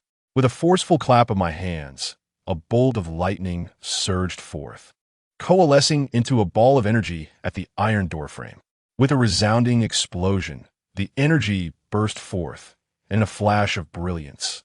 The iron frame slumped helplessly to the side, while the weakened iron fence collapsed like a set of fallen dominoes, emitting a strange hissing sound as it fell completely apart.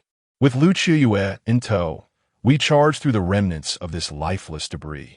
Perched on Deng's back, we wove through the snowy night in the mountains, leaving Shan Shui Zhuang behind, enveloped in snowflakes and howling winds. Suddenly, Exiled began to fumble over me, and I seized its wing, lifting it up. Dare you play tricks on me? I demanded. I merely wanted to ascertain whether you had returned to your original form, and whether your appearance affect your power. If you could shatter the barrier with a single palm, why did you choose to dismantle it piece by piece? Does your strength weaken when acting as a pig-raising matron? If you had unleashed your full potential back then, we would have rescued Lu Qiuyue long ago. Exiled struggled, pleading, let me down. I released it, glancing at the still unconscious Lu Qiuyue. I never intended to take her away. What? Exiled exclaimed in astonishment. Did my ears deceive me? I distinctly heard you assert to Lu Sheng that you must take this woman with you. You fought, you destroyed the barrier, and now you claim you have no intention of taking her? You think I am blind, do you? I accurately pinched its mouth shut. If you remain silent, I shall converse with you. Do we have an accord? Exiled snorted in frustration, reluctantly nodding. Deng, slow down. Decrease your pace and wait for them, I instructed, patting Deng's head. Upon hearing this, Deng immediately decelerated. I opted for a secluded and rugged path rather than the main road we had taken earlier. Grateful for Deng's exceptional navigation skills, which allowed us to deftly maneuver between trees and peculiar rocks. The deep mountains at this hour were eerily silent, yet the stillness only heightened the awareness of prying eyes lurking in the shadows. Why slow down? Exiled kept glancing back, nervously exclaiming, that pervert will surely catch up. He is a tiger. In a frenzy, he will devour us. Look at those white bones on the ground. How terrifying. Whenever I close my eyes, I see a great tiger prowling over the bones. I don't want to become a pile of bones myself. My eyesight is failing, and I can't run fast. Is there a difference between closing your eyes and keeping them open? I retorted. This chatterbox was indeed quite animated. No wonder it was employed as a communication device. I inquired, do you think those people were devoured by him? Xian Long nodded vigorously. It must be true. That's why they cry so mournfully. The wails I hear must be the lingering resentments of the bones. How pitiful it is to become a desiccated corpse at such a young age, with no knowledge of how many at home await their return. If Lu Sheng truly were the legendary striped tiger of Wahuling, I would never have left him alone with the Deng. I smiled, neither pressing nor insisting on taking Lu Qiuyue. Xian Long was left bewildered by my words. What do you mean? Do you believe Lu Sheng is not a tiger? But he is clearly transformed into one. A Deng can also transform into a pig, I commented, rolling my eyes at it. You might as well become a snake or a hot dog. How could I possibly turn into a hot dog? Xian Long was already in a frenzy, tugging at its own ears. What are you plotting? Have you ever heard of Chong? I suddenly asked. A creature that transforms from those consumed by tigers, luring others to be devoured? Xian Long's mouth fell agape. Do you think Lu Sheng is a Chong? Yet it quickly dismissed the notion, stating, that's impossible. From the first time I encountered Lu Sheng until now, even if he has changed into a tiger, he bears no trace of demonic aura. He entirely possesses the essence of a living being. If he were Chong, it would mean he had died once and transformed into a complete fiend. How could he still exude a human essence? It's not necessary to be consumed to become a Chong. I poked Xian Long's head. If clarity is lost here, strange occurrences may unfold. Lost clarity here? Xian Long pondered for a moment, then said, Are you implying that Lu Sheng is a Chong, but has not been devoured by a tiger? Perhaps. I shrugged. I don't really know. What do you mean you don't know? Aren't you the omniscient mistress? Xian Long leaped onto my head, bouncing and crying out. I have never been frightened in such a manner before. Woe is me. With tigers and white bones, I shall have nightmares. I grabbed it down, relishing its distress. Isn't it you who insisted I describe the scene? Now you're frightened? In fact, there are many more details I have yet to share with you. Like the skulls of the white bones, I want to listen. Xian Long covered its ears. I only wish to know what you intend to do next.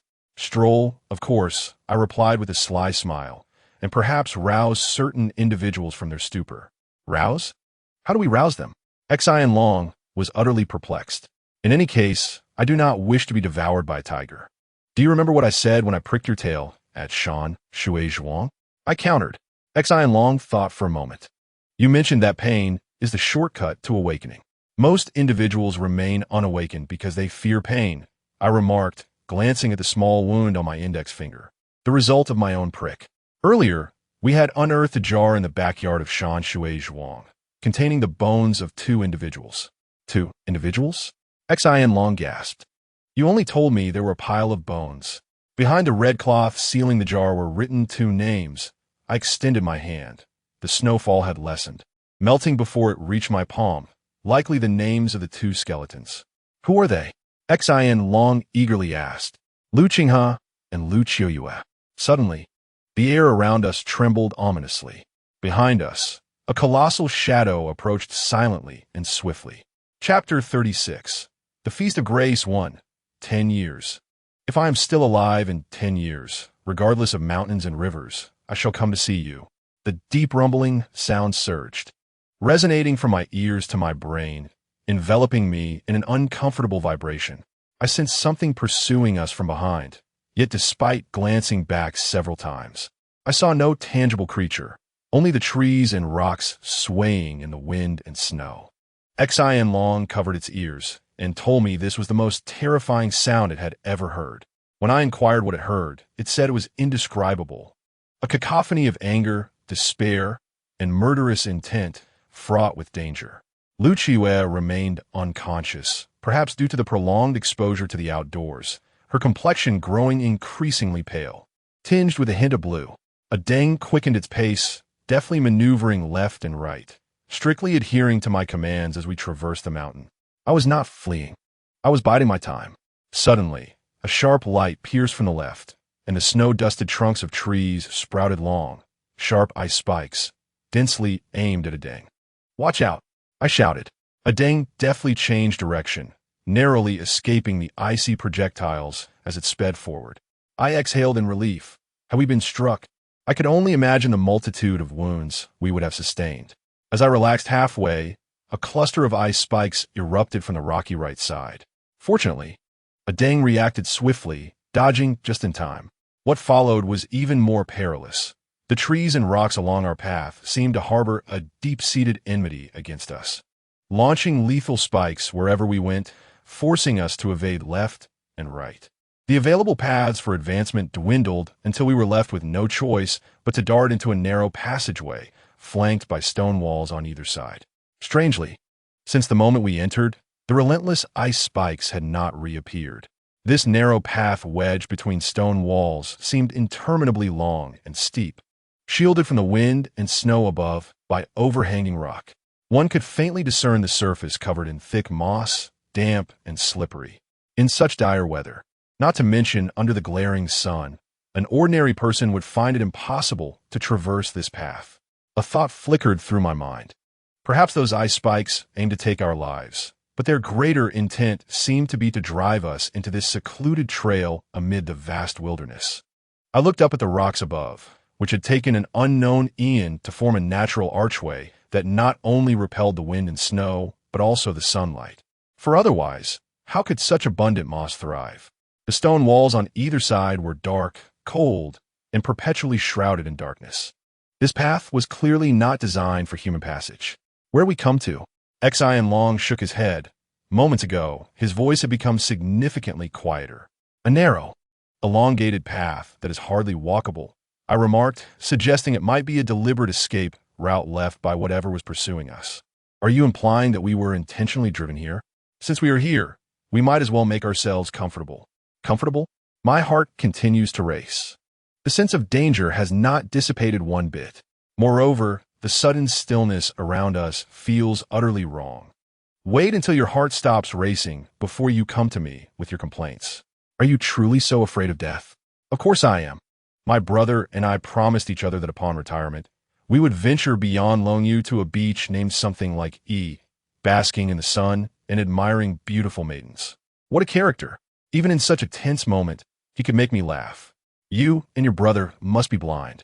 How do you expect to see beautiful maidens? Xian Long huffed. If every Xian Long survives until retirement, we will grow a pair of sparkling eyes, a reward from the god of fate. So, you have a legal retirement age? Do you expect us to sell our lives indefinitely?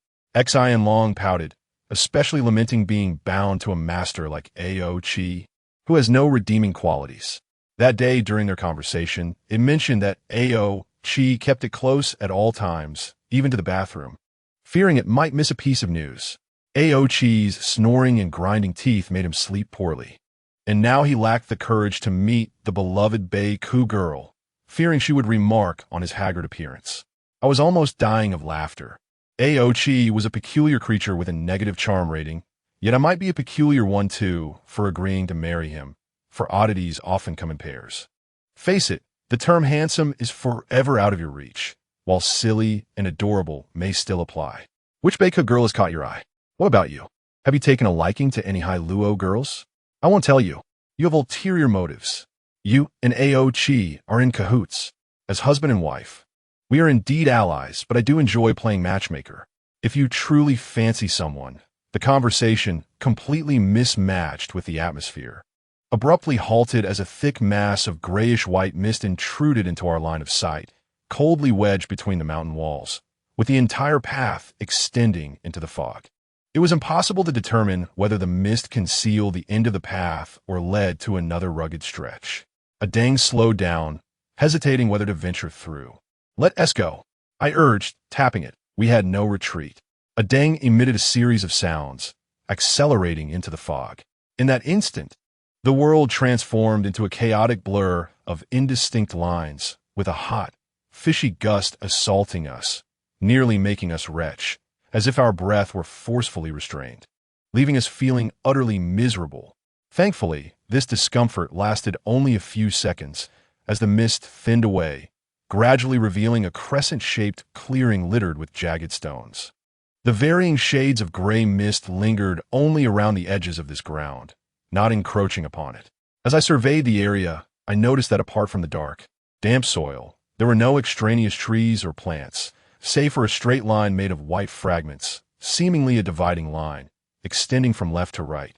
Both ends disappearing into the mist, its length unknown.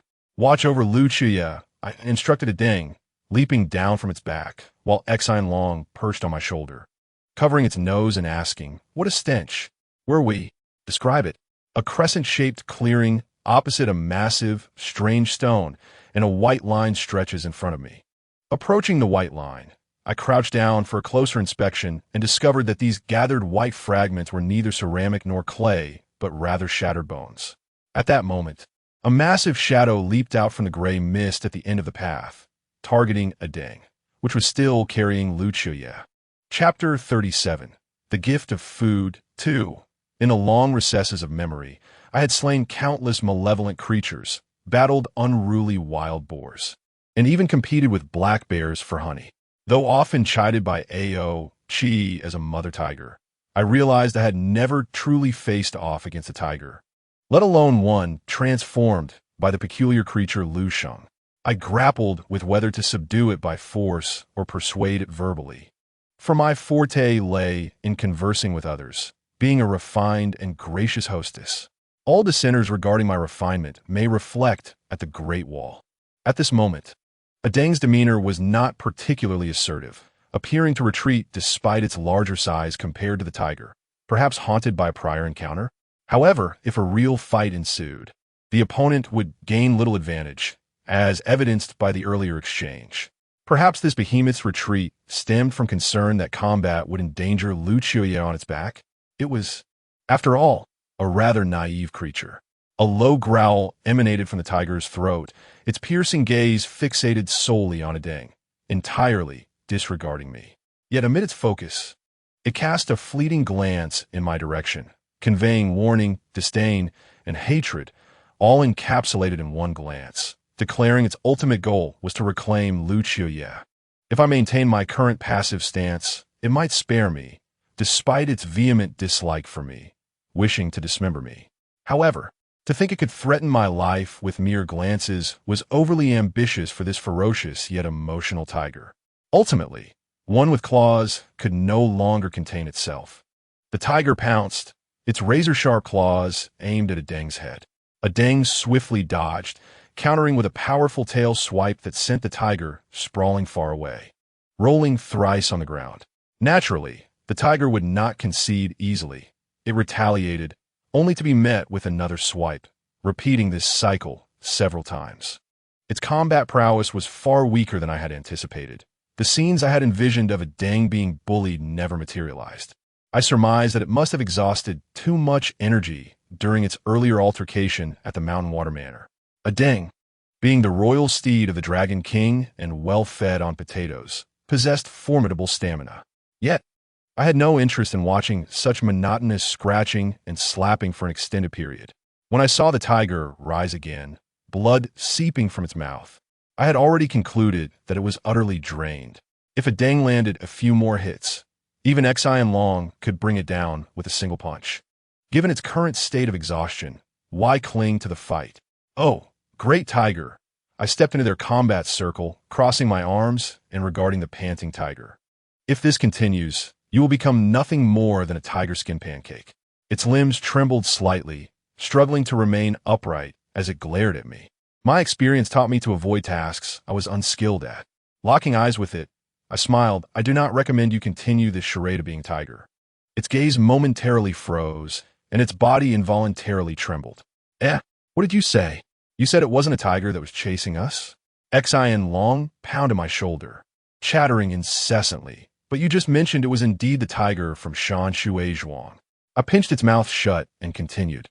"I am unaware of what Lu Chiwa signifies to you, nor do I comprehend your purpose in collecting those bones. However, I have the time to listen." A wisp of thin smoke wafted from the tiger's body, and in an instant, the fierce beast vanished. leaving only a pale and feeble Lu Sheng standing weakly in its stead. You have seen through my guise as not being a tiger. He looked up at me with a cold gaze and then laughed self-deprecatingly. I believe my disguise was flawless. In terms of appearance, you are indeed without flaw. I replied with a smile, but alas, appearance is merely appearance. You lack the primal ferocity of the king of the jungle, despite your attempts to act fearsome. You claim to be the proprietress who specializes in locating lost items. Very well. As a business person, you must have come here at someone else's behest. If I were to offer you double the reward to abandon your search, would you agree? He stated bluntly. My business solely encompasses searching, not relinquishing. I chuckled, adding, you are so destitute that you are reduced to peddling on the roadside. How much could you possibly reward me? I only accept gold, jewels, and real estate. He frowned, a rare plea evident in his eyes. Is there truly no room for negotiation? All I desire is to take Lu Qiyu away. What loss would it be to you? We have no grievances. Why must you be so hard-hearted? I turned a glance at Lu Qia, who lay lifeless on a Deng's back, and shook my head. Those who are meant to stay will not leave. Those who must go cannot be retained. It is not I who is hard-hearted. Share the details of your circumstances. Perhaps there exists another way. He remained silent for a long while, the last flicker of hope in his eyes extinguishing like a candle flame. He began to laugh, entirely devoid of the earlier elegance and charm, resembling a gambler who had lost everything, nervously laughing as he retreated, murmuring to the air, "What a pity! What a pity!" Has he gone mad? His laughter is so sinister and unhinged. Xian Long muttered, bewildered that he could laugh like a victor despite being unable to contend with a Deng. Sinister and unhinged laughter? I had not noticed, but Xian Long has exceptional hearing and is sensitive to the emotions within sounds. Since he mentioned it, Lu Sheng, retreating, suddenly halted, interrupting my thoughts. The earlier madness and despair vanished, and, as Xian Long had observed, he now stood before us like a winner in life, slowly exhaling, in the thin line between life and death. Hearing this, I felt an ominous chill and looked down, realizing that somehow a Deng and I had crossed the bone line, while Lu Sheng had stealthily retreated behind it. At this moment, we were like opposing factions, each occupying our territory. I hastily advanced, stopping abruptly 2 feet from the bone line, and Xian Long nearly tumbled from my shoulder, scolding, "Can't you take some responsibility for the safety of your passengers? If anything happens to me, you two will never hear each other's voices again." "That is quite the wish," I retorted, "if I hadn't stopped in time." "You have been crushed." "What do you mean?" I extended my palm, feeling the stubborn force before me. "The bone line is a barrier.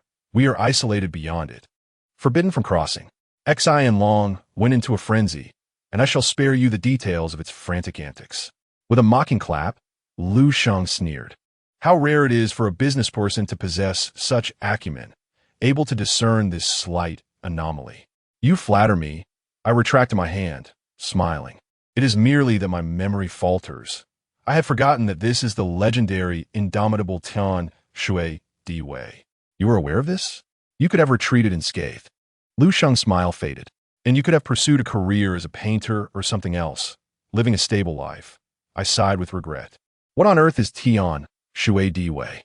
Xian Long jumped around on my shoulder. "The birds of the sky, the fish of the water, the beasts of the land, all 7 types of bones are collected and shattered into threads, forming Tian Shui Di Wei, a barrier likened to a wall of bronze and iron. If one carelessly crashes into it, it is akin to colliding with solid rock. With your slight frame, you'll be done for." I remained unperturbed, I said calmly. I had not considered this aspect earlier. That was my oversight. "So what now?" Xian Long asked dejectedly. "Are we to be trapped here until we become mummies?" "That would depend on the ones who can find us." I shrugged, glancing at Lu Sheng. "Do you intend to wait until we become mummies before coming in to take Lu Qiyu away?" "That could take quite a while." Lu Sheng's expression was devoid of emotion. "At least I have something worth waiting for. It is a pity for your children, who will never see their mother again." "Is it truly that grave?" I glared at him. Before I could finish speaking, Lu Sheng stepped to the center of the bone line and knelt down with a thud, his forehead striking the ground heavily. I was taken aback and said, There is no need for such grand gestures. If you seek my forgiveness, there are other ways. Perhaps discussing life's ideals or such. He ignored my words, continuing to bow repeatedly, each strike resounding harshly in the night air. Strangely, he was also muttering something, and with each bow, an unusual tremor surged beneath us, heading towards the massive stones behind us. 9 times he bowed, 9 times in total. Or perhaps it was not merely bowing, but a ritual to awaken something. Strange hissing sounds echoed behind us, akin to cold water suddenly dousing red-hot coals, sending chills down my spine. I hear the tigers roar again. Xian exclaimed, gripping my ear tightly. It's so loud. Howling. Enough, I have seen it. I instinctively pinched its mouth shut, adding, and the howling is from wolves. I deemed myself remarkably composed. Even as the monstrous stones around us transformed into a swirling mass of gray-black smoke, revealing an enormous, vividly striped tiger lying before us. In terms of appearance and fur, it bore resemblance to an ordinary tiger, yet its size was truly colossal. I estimated that a Deng's original form was already quite large, but this tiger was at least 2.5 times the size of Deng. I felt that a mere spit from it could drown me, and a casual swipe of its paw could flatten me. Thankfully, it had yet to open its eyes. Unfortunately, the cowardly Deng, upon encountering this behemoth, shrank in fear like a deflated balloon, instantly reducing to a size scarcely larger than a cat, trapped beneath Lu Chiyue and unable to move. Alas, I had nearly forgotten about this lamentable trait of his. When faced with sudden, overwhelming fear, his body would shrink instantaneously. I hurriedly pulled the rolling-eyed Deng from beneath Lu Chu, wishing to hang this cowardly creature out to dry and feed it to the cats. Just then, the giant tiger slowly opened its eyes, its bright red pupils gradually shifting their gaze towards Lu Sheng. Lu Sheng, it spoke in human language, though its mouth did not move, and I could not discern from where the voice originated. You disturb my serene slumber. You must pay for this. Lu Sheng remained kneeling, his face a mask of humility. Tiger Lord, please do not be angry. The mountains have been exceedingly cold of late, and I feared you might be hungry, so I brought you food. Food! Xian interjected, going into a frenzy once more. Did you hear that? That scoundrel is offering us to the tiger as a snack. What a treacherous act for a so-called artistic soul. The giant tiger yawned, and for us, it felt like a small storm. I clutched a Deng, pushed back several steps by the heat. It exhaled. Xian grabbed my hair to prevent me from flying away. I rapidly contemplated methods to deal with such a colossal creature. In terms of size, only the 2-headed redfin anaconda from Huangquan Lake could rival it. Though I had successfully beheaded that beast with the assistance of Lord Ku Yu, I knew that alone, I would find it impossible to subdue this inherently fierce giant. Do you still recall the withered moon, the butterfly demon who once made her living as a monster slayer? Despite her identity as a butterfly demon, her cultivation was exceptionally advanced, and her skills were unparalleled. In the fierce battle against the red-finned python, had it not been for her assistance, I would have easily been consumed by that serpent. Yet now, I find myself devoid of allies, forced to confront the impending danger alone while also safeguarding 2 utterly useless companions. Such a tragic predicament. After a yawn, the great tiger turned its gaze towards me, scrutinizing me closely before sniffing the air. Its mood soured even further. I only consume the young and living. How am I to swallow this horde of non-human entities you have delivered to me? Lu Yuan, taken aback, instinctively pointed at me. Is she not human? Unable to discern whether I was human or demon, the tiger's scornful tone dripped with derision, akin to a lofty deity looking down upon an insignificant pawn. It then turned its gaze back to me, still an old demon, though I could not ascertain its exact nature. Yet, even if presented to me on a silver platter, I would still find such aged meat unpalatable. Your negligence is deeply disappointing. Before the words had fully escaped its lips, its eyes grew cold, and with a mere flick of its forepaw, a clod of earth, the size of a fist, shot forth and struck Lu Yuan squarely in the chest with tremendous force, knocking him to the ground and causing him to spit blood. Yet he dared not linger. He scrambled to his feet, bowing repeatedly as he apologized. Tiger Lord, forgive me. Lu Yuan acknowledges his mistake. I shall never repeat this error. None of them noticed the tumultuous storm raging within me, nor did they perceive that I was on the verge of crushing my own fist. Aged meat, how dare this ancient, unyielding tiger utter such words about me? My true form may be difficult to consume, but my human guise is undeniably youthful and beautiful. All those years of skincare were not in vain. Indeed, the most effective way to incite a woman's wrath is to disparage her beauty, gently placing Ading down and pulling Exiled off to rest beside her. I whispered, "Stay away from me." Without any forewarning, I leapt into the air, striking directly at the tiger's head. From my experience, most creatures with a head have their weak spot located at the crown. Once that is breached, their spiritual energy dissipates, rendering them half dead and at the mercy of others. This tiger, though large, was merely a creature of the forest, not a rare species like the red-fin python.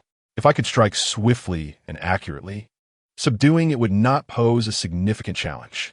Surprisingly, the great tiger offered no response to my sudden assault. I interpreted this as a sign that my speed had outpaced its sluggish reflexes, though I had not engaged in combat or practiced new spells in recent years. My foundation remained solid.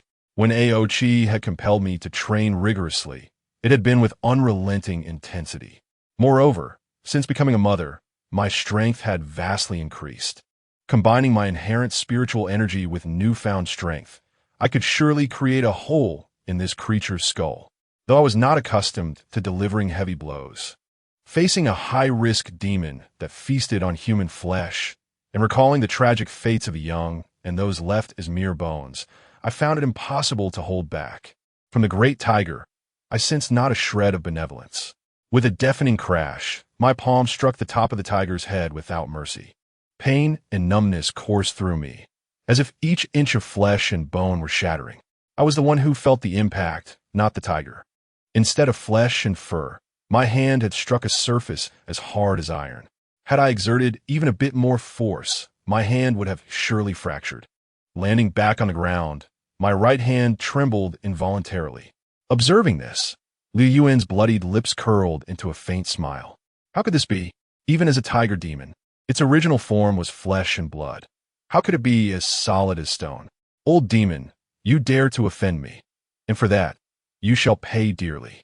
The tiger's eyes glinted with menace as it slowly rose from the ground, its massive form looming before me like a mountain. The situation had spiraled entirely out of my control. I had encountered countless demons, but never had I seen a tiger capable of rendering its body as unyielding as rock. I understood that different demons required different methods of handling. Some feared water, others fire, and the greatest taboo was using the wrong remedy. For those whose natures were unclear, striking at the crown was often effective. However, it seemed that subduing this tiger demon required a force akin to that needed to crush stone. If Aochi were here, his formidable explosive strength might suffice, or perhaps a naturally strong giant could manage it. But I could not. My spells relied mostly on finesse, and unless I conjured a colossal steamroller through my transmutation skills, I had no means to flatten it. A ton of TNT might also do the trick, but I lacked the time to summon external assistance. I am no superhuman. While transforming into a flower or butterfly is simple, conjuring a steamroller or a mountain of explosives is beyond my capabilities. Moreover, if I could casually summon gold, why would I toil in business?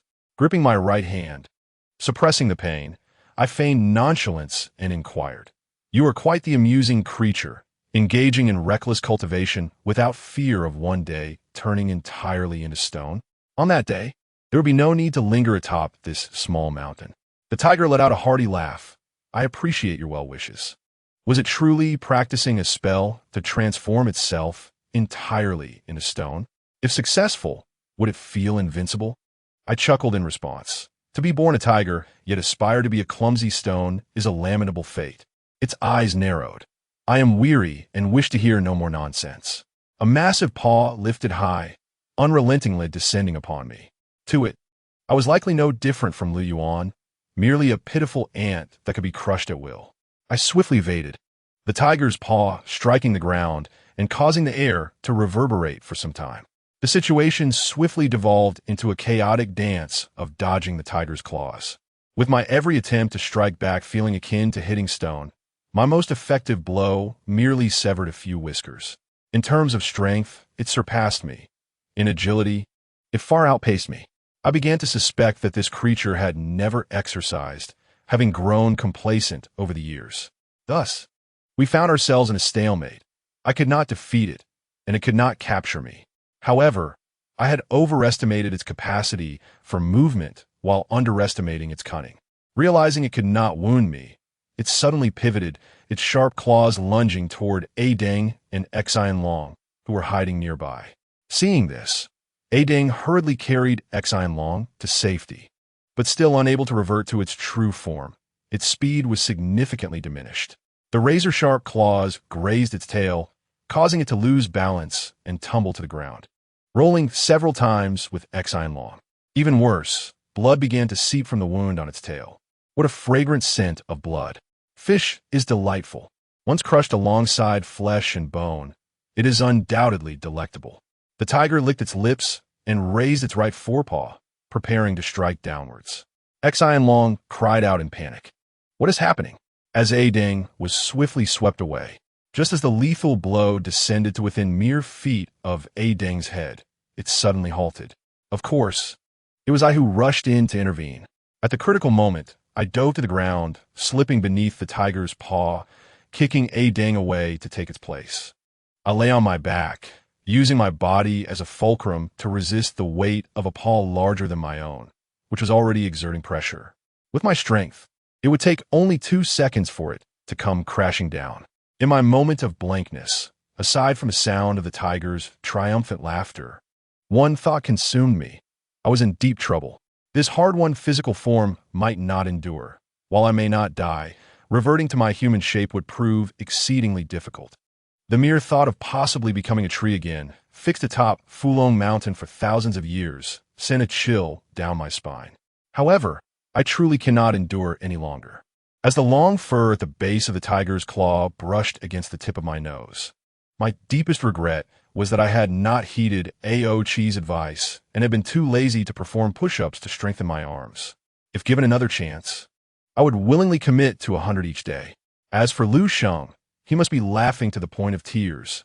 This fellow had never intended to confront us directly since we left Shan Shuizhuang. He is so astute that he surely understands he cannot overpower us. The pursuit and ice spikes along the way were merely tactics to lure us here.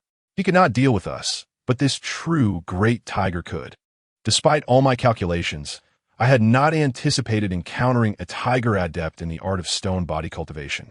Just when I thought I was on the brink of being shattered, 2 beams of light, one blue and one red, accompanied by a powerful gust of wind, surged from my heart and effortlessly pushed the tiger's claw away from my face. They swiftly coalesced into a sphere of red and blue light, roughly 2 feet in diameter, with a faint purple aura swirling at its center, reminiscent of flames burning in a sea of water. Seizing this moment, I rolled to the side and gasped for breath as I stood up, seeing its prey slip away. The enormous tiger was naturally filled with rage and lunged toward the glowing sphere. However, before it could bite down, a large hand unexpectedly emerged from within the sphere, firmly grasping its throat. Immediately afterward, the sphere erupted, releasing countless colorful sparks that illuminated half the sky. Beneath this brilliance stood a colossal figure with a human torso and a dragon's tail, adorned with red and blue scales. His upper body, though devoid of scales, bore a vividly lifelike lotus pattern at the heart, with a faint purple light emanating from its petals. His visage was strikingly split, half handsome and half fearsome, with 2 purple dragon horns protruding from either side of his head. Though peculiar, he exuded an indescribable divine majesty, resembling a god of unparalleled caliber. How could such a being emerge from within my heart? I broke into a cold sweat and instinctively touched my chest, encountering a cool object, the angry-faced Dragon King. During my time in Yumen, I had long forgotten this almost inconspicuous ornament, despite Chi having once told me it symbolized the sovereignty of the East Sea. Those who offend the East Sea Dragon clan shall be punished, The deep and melodious voice resonated from the half-man, half-dragon giant, each word carrying formidable weight. A cracking sound emanated from the great tiger, as though something was shattering in an unseen realm.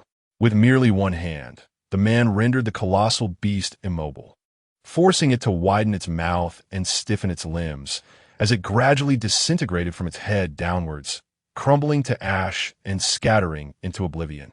Such a massive and resilient entity was effortlessly erased without a trace. It was not only I who was taken aback. Lu Sheng sat on the ground, his fingers digging into the earth with intensity, a tumult of complex and twisted emotions swirling in his eyes as he muttered, "How could this be?" In the nearly still air, the man turned and approached me nonchalantly, the radiance enveloping him gradually fading. As I regained my composure and was about to speak, he transformed back into two beams of red and blue light, swiftly darting into the angry-faced Dragon King pendant hanging at my chest, imparting a significant force that felt as though I had been struck in the heart. Just who was that? I seemed to have heard the voice of a dragon. Xian Long, still shaken, jumped over, followed by the wriggling Adeng. I was uncertain of what he was, but he had resolved our issue with the great tiger. I let out a long breath, picked up Adeng to check for injuries, and thankfully found that the wound was not deep and would not be fatal. Lu Sheng remained slumped on the ground, showing no intention to fight us or flee, simply sitting there, staring blankly ahead. "You killed it, you killed it. Are you filled with regret or sorrow?" I walked to the bone line, extended my index finger, and traced an unusual pattern in the air before scooping up a handful of earth and scattering it forward. A white mist erupted from the center of the bone line with a soft hiss. I stepped over the bone line and approached Lu Sheng. He looked up, astonished. "You can come out?" Years ago, dispelling barriers was the skill I had practiced with utmost seriousness. I smiled. The reason was simple. In order to compel me to focus on my studies, Aochi often created various barriers to prevent me from descending Feng Longshan to play. For the sake of the small wontons and chicken legs at the foot of the mountain, I was determined, and through the process of repeatedly seeking ways to break through, I inadvertently became skilled at dispelling barriers. Time flies, and many spells and incantations have become rusty due to lack of use. Yet barriers are still within my capability. I am grateful for the small wontons, chicken legs, and all the foods that have captivated me over the years. I looked up to see the wind had calmed significantly. Snowflakes continued to drift, and the crescent moonlit ground, once dominated by the great tiger, was now shrouded in a faint haze. The fog that had blocked the entrance gradually thinning and scattering aimlessly. Lu Sheng silently rose and walked over to the nearly forgotten Lu Chia, expressionless as he gazed at her still unconscious form, sitting cross-legged with a chuckle. "You never considered taking her away." I had thought I was orchestrating the entire situation, only to realize I was the one being orchestrated. It was not easy for me either, to prompt you to reveal your true intentions. I sacrificed my image by pretending to be a simple-minded pig farmer while avoiding your underhanded schemes. The key was the on-the-spot blunder, lacking practical experience in dealing with such tiger demons, nearly leading to my demise. I approached and sat down opposite him, unbothered by my presence, suggesting, "Shall we have a good talk? Now, it is too late for discussions." He gazed at Lu Chia, his dim eyes reflecting only despair and suppressed sadness. "You possess that dragon-like entity as your ally, yet even it could not slay you. It is evident that you are far more formidable than I had imagined. Faced with superior skill, there is nothing left to say. If you wish to kill, then do so. Whether or not I kill depends on my mood." I shrugged, adding, "Moreover, I am not accustomed to slaying someone who has yet to answer my questions. You are so cunning. Many matters need not my explanation, for you have already perceived them." "Nonsense. I am but a straightforward businessman." He chuckled. Chapter 38. The Gift of Food 3. What it could not endure the most was how old Wu, after getting drunk, would lean his foul mouth against the cage and talk to it, nor did it appreciate that he had bestowed upon it the name Lu Sheng. In fact, old Wu named every animal he captured Lu Sheng. Cats, dogs, birds, and fish all shared this name. It was a pigeon, an unremarkable, ordinary gray pigeon. It knew not where it was born, nor did it harbor many memories of its parents. Its most vivid recollection was of the sky and the mountains, flying aimlessly from one place to another. Of course, evading those avian predators was a necessary skill, and it was swifter than many of its kind, having escaped the talons of mountain eagles on several occasions. However, it later realized that there existed threats far more formidable than the claws of a mountain eagle, namely, the nets of humans, specifically the nets laid by Old Wu, which bore fine barbs. Those who collided with them would find no escape.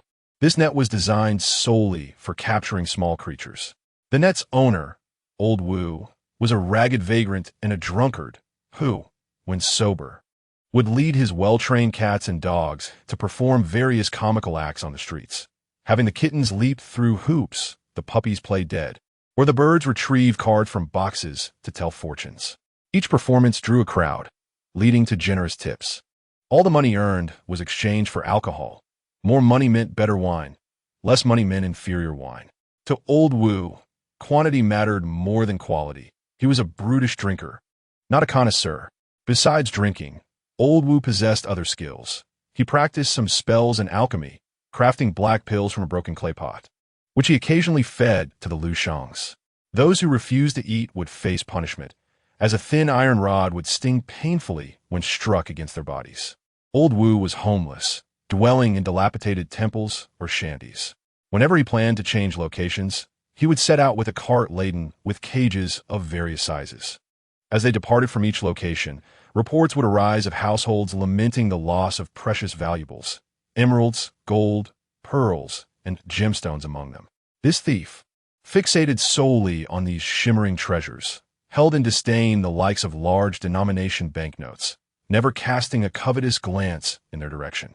The thief known as Gezi Lushing primarily pilfered various gemstone rings, for its small stature allowed it to carry only one or two at a time, much to the chagrin of Lao Wu, who often berated its inadequacy. It could not compare to the large black dog that feigned death and had once stolen a sizable piece of jade. Yes, they were indeed the thieves. By day, Lao Wu performed animal antics, and by night, he dispatched his companions to selected households to commit theft. Their singular aim was to acquire these glittering gems. Although Gezi Lushing frequently suffered beatings and scoldings, it did not envy the black dog, for it could never return. Not long ago, while attempting to steal gold from a household, it had been discovered, and the servants had overwhelmed it, beating it to death in a frenzy of rage. It feared the day it might also be caught, plucked of its feathers, and beheaded. Though it had contemplated escape, the pills provided by Lao Wu not only enhanced their human-like reasoning, but also bestowed upon them the uncanny ability to traverse walls and enter homes. However, should they go a mere few days without these pills, they would suffer excruciating pains in their bellies, a fate worse than death. Once a white cat named Lu Sheng, disenchanted with the life of a thief, fled, yet Lao Wu was unperturbed. Within 3 days, the white cat returned, pleading for the pills once more. No matter how it begged, Lao Wu did not spare it a glance. Hours later, the white cat died. Since then, no one had attempted to escape. This existence continued for many years. While Gezi Lushing was not the most skilled thief under Lao Wu's command, it was undoubtedly the most obedient. Lao Wu's demeanor toward it softened over time. On good days, he would release it from its cage and reward it with a few fragrant fried broad beans. Over the years, Lao Wu had amassed a considerable fortune in jewels and precious metals, yet he had never exchanged any of this wealth for anything, not even a small ring for a good bottle of wine. Whenever he acquired a new haul, he would wrap the stolen goods in tattered cloth and take them away, only to return with the items mysteriously vanished. Thus began the continuation of his seemingly impoverished vagabond life. There was one aspect of Lao Wu's behavior that perplexed Gezi Lushing. Time and again, it had witnessed him produce an object wrapped in a brocade cloth, which, when unfurled, revealed a writing brush, an unremarkable pen. Though its handle and nib were pristine white, as if never having touched ink or pigment, with a hint of antiquity about it. Gezi Lushing sensed that Lao Wu regarded this pen with a mixture of love and resentment. It was puzzling. How could such a rough man, entirely inept in the arts of writing, place such importance on a mere pen? Curiosity stirred within it, yet it dared not inquire. even though it had acquired the ability to speak human language. Strange how it had come to possess such a capability. Perhaps it was the effect of those pills?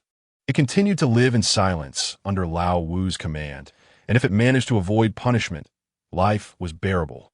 Yet, whenever it caught a glimpse of the sky from its cage, it yearned to escape, to reclaim its identity as a dove rather than a fearful thief.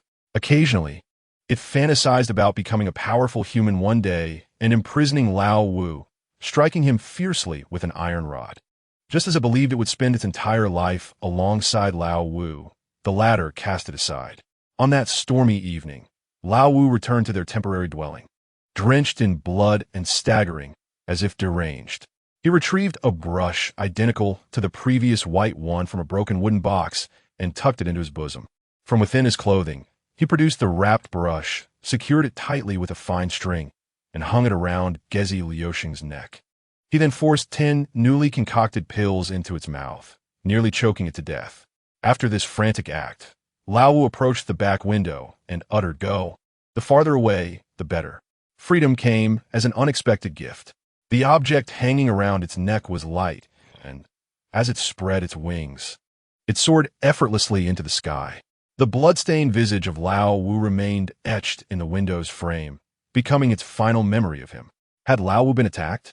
It recalled the black dog that had been slain, bearing similar wounds and blood. Yet, it would never uncover the truth. It flew northward, unable to pause, its belly grumbling not from hunger, but from a strange turmoil within. On the third day, it could no longer endure and managed to land atop the highest branch of a tree, where it temporarily concealed the items Lao Wu had given it among the dense foliage. It felt parched and weary, descending to a small puddle on the ground. However, before it could quench its thirst, a sharp pain shot through its left wing, sending it tumbling violently onto the rocky ground, stars dancing before its eyes. A pale, slender boy, appearing around 6 or 7 years of age, emerged from behind the tree, brandishing a slingshot and capturing it in his hands, a relieved smile adorning his sweaty little face. It was treated as a gift from an older brother to his younger sister. That year, Lu Qinghe was 7, and Lu Chuya was 5, a pair of siblings living in the village with their uncle and aunt. It still recalled how, when Lu Qinghe handed its injured self to his sister, Lu Chuya's face contorted in displeasure, her brows knitting together. "Brother, it is not a hui." She cradled it carefully, her beautiful eyes filled with both frustration and pity. Lu Qinghe scratched his head awkwardly. "How can it not be a hui? Look, it's identical. I promised I would help you find a hui. Identical, yet not a hui." She lowered her head. "Brother, please do not deceive me again. I know a hui was eaten by ant." Days prior, she had discovered a hui's feathers in the crevice near the stove. Lu Qinghe had no words to counter her. Mumbling, "I saw you so upset, so." "I'm not upset, brother." She looked up, forcing a smile. "From now on, do not use the slingshot anymore. Mother used to say that wild children play with such things. You were meant to be a scholar." "All right, I won't use it anymore." He tossed the slingshot aside, his expression slightly downcast. "It is a pity Aunt says there is no money for me to attend school, nor will she buy me books. When our parents were alive, they came here, and Uncle was gravely ill. It took our parents a great deal of silver to have him treated. Now that they are gone, Uncle has forgotten all those past events." Lucia pressed her lips tightly together and, after a moment, said, "There will always be other ways." "Yes, do not worry. I promise to become a powerful person in the future and provide you with a good life." Lu Qinghe patted his sister's head. The two children, though young, exhibited a maturity beyond their years. Lucia secretly nurtured it by the stream on the eastern end of the village, applying herbs to its wounds. And in a secluded corner, she built a small nest from stones, lining it with straw. Each day, she tended to it, providing water and food with utmost care. Whenever she departed, she would cover the nest's entrance with stones, apologizing. I do not wish to confine you, but you cannot fly yet. Once you are well, I will let you go." If only it could convey, "You need not confine me. I would not leave," for in its life, it had never encountered such kindness. It adored the compassionate gaze of this child. It believed such a child must be endearing to all. Yet one day, when Lucia visited, she walked with a limp, a bruise marring the corner of her mouth. "Aunt's earrings are missing. She said I stole them. She sat on the ground, cradling it in her arms that night. I woke up from hunger and saw it all. Brother rushed in, hiding under the blankets. I asked him what he had taken. Was it food Aunt had hidden? He said it was earrings. By selling the earrings, we could buy books. As she spoke, she pondered. Why not buy 100 pairs of earrings and strike that woman with them? It questioned in its heart, and from that moment forth, it grew to dislike Lu Qinghe, who had caused its sister to be beaten. Mother said, a drop of kindness should be repaid with a fountain of gratitude. Let us consider it as a loan from an elder brother. In the future, I shall repay her with 100 pairs of earrings. Mother would surely be delighted to know. She gently stroked its head. It lay quietly in her embrace, listening to her murmurs. How I wish I had wings, so I could roam freely like you, going wherever I please. Sister Sue from a neighboring village remarked that the higher one ascends, the more splendid the view becomes. As she spoke, her spirits lifted. If only you were as large as a horse, you could carry me to lofty heights to behold the scenery. At that moment, even if my aunt wished to strike me, she would be unable to do so. He silently replied, once you grow up, she would dare not bully you anymore. The encounter with the Lu siblings was abrupt, as was their parting. It was a chilly afternoon when Lu Qiyue had yet to move the stone blocking the entrance of their small abode. Suddenly, a piercing female voice erupted from behind her. You wretched little creature, with everyone struggling to fill their bellies, you dare to pilfer our grain to feed the birds? Your uncle and I toil tirelessly to support you, and instead of gratitude, you engage in such treacherous acts. You ungrateful wretch, just wait until I teach you a lesson. A barrage of venomous curses accompanied the sharp sound of slaps, raining down upon Lu Qiyue. The small dwelling was forcefully kicked open, and the woman's coarse hand reached in, brutally seizing it, cursing, what good is this worthless thing? Aside from steaming it for food, what else can it do? Just like you, wasting precious grain, it attempted to struggle, but to no avail. Was its fate truly to become a dish in a steamer? Suddenly, Lu Qiyue, who had not offered any resistance, sprang up from the ground with an unexpected burst of speed and strength for one of her age, fiercely colliding with the stout woman, who was caught off guard and fell to the ground. Seizing the moment, Lu Qiyue snatched it from the woman's loosened grip and, like a nimble little monkey, flipped over and fled. She ran deep into the woods, only stopping when she confirmed that her aunt was not in pursuit, collapsing onto a carpet of fallen leaves. Utterly exhausted, we must part ways. If we stay any longer, she will devour you. I cannot fight her, she gasped. It has been over a month. Your wounds should have healed. Try to see if you can fly. It leapt from her palm, unfurling its wings and effortlessly landing on a high branch. She joyfully stood up, lifting her flushed face towards it, saying, do you know why I love pigeons? Because my father once told me that pigeons never get lost. As long as you treat them well, no matter how far they fly, they will always return to my side. When I grow up, if you remember this place and remember me, do come see me. It remained perched on the branch, silently observing her face and her silhouette. I cannot contend with your aunt, so I have nothing to repay you. It mused, but in 10 years if I am still alive. Regardless of the mountains and rivers that separate us, I will come to see you. With that thought, it spread its wings and flew away. Chapter 39. The Grace of Food for 10 years passed in the blink of an eye. On an evening painted with fiery sunset hues, a handsome youth, 16 or 17 years of age, calmly traversed the heat of summer with a travel trunk slung over his shoulder, as clear and refreshing as a mountain stream. Entering this sparsely populated village, when the villagers inquired about his identity, he introduced himself as Lu Sheng, a wandering painter who earned his keep by painting landscapes, animals, and portraits. The villagers shook their heads, remarking that in these times, who still had the heart to engage in such refined pursuits, not knowing when life might be lost. Puzzled, he asked what had transpired. The villagers explained that strange happenings had been reported on nearby Wahuling 2 years prior, in an effort to increase their catch. Villagers had used homemade explosives in the river of Wahuling. Although they had indeed caught a considerable number of fish since then, those who ventured into the mountains to gather firewood or hunt had often disappeared without a trace. When their families sought them out, they only found piles of bones, with no flesh remaining. It was said that a demon had emerged from the mountains, feeding on human flesh, and now no one dared to ascend the mountain.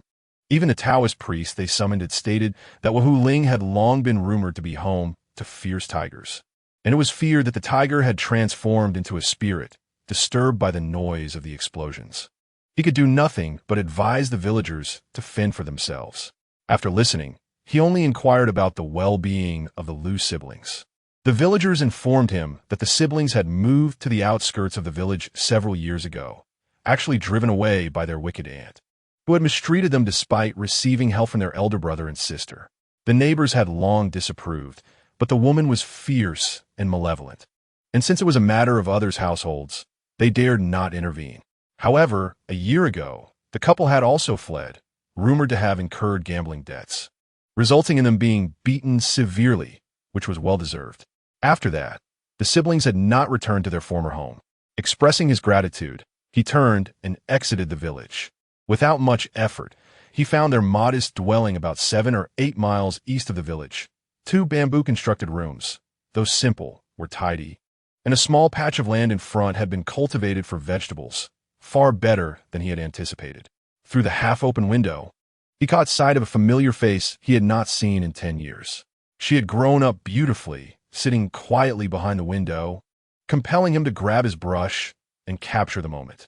How wonderful it was that she remained, and he was still alive. He feigned to be a passerby and knocked on her door, uncertain whether to recount the events or adventures of the past decade. She poured him some hot tea and offered him a few pancakes, mentioning that people often got lost here.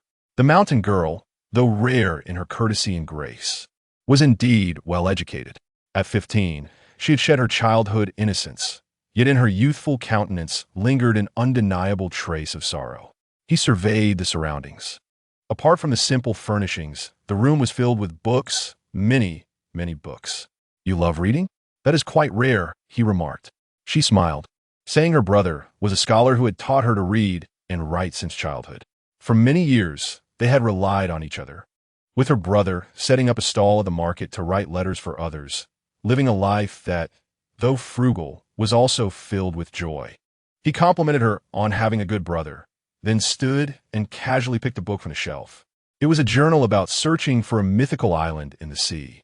He took another, which told the story of mortals cultivating their skills to attain immortality. And as he perused, he found that apart from poetry and prose, the entire shelf was filled with similar works.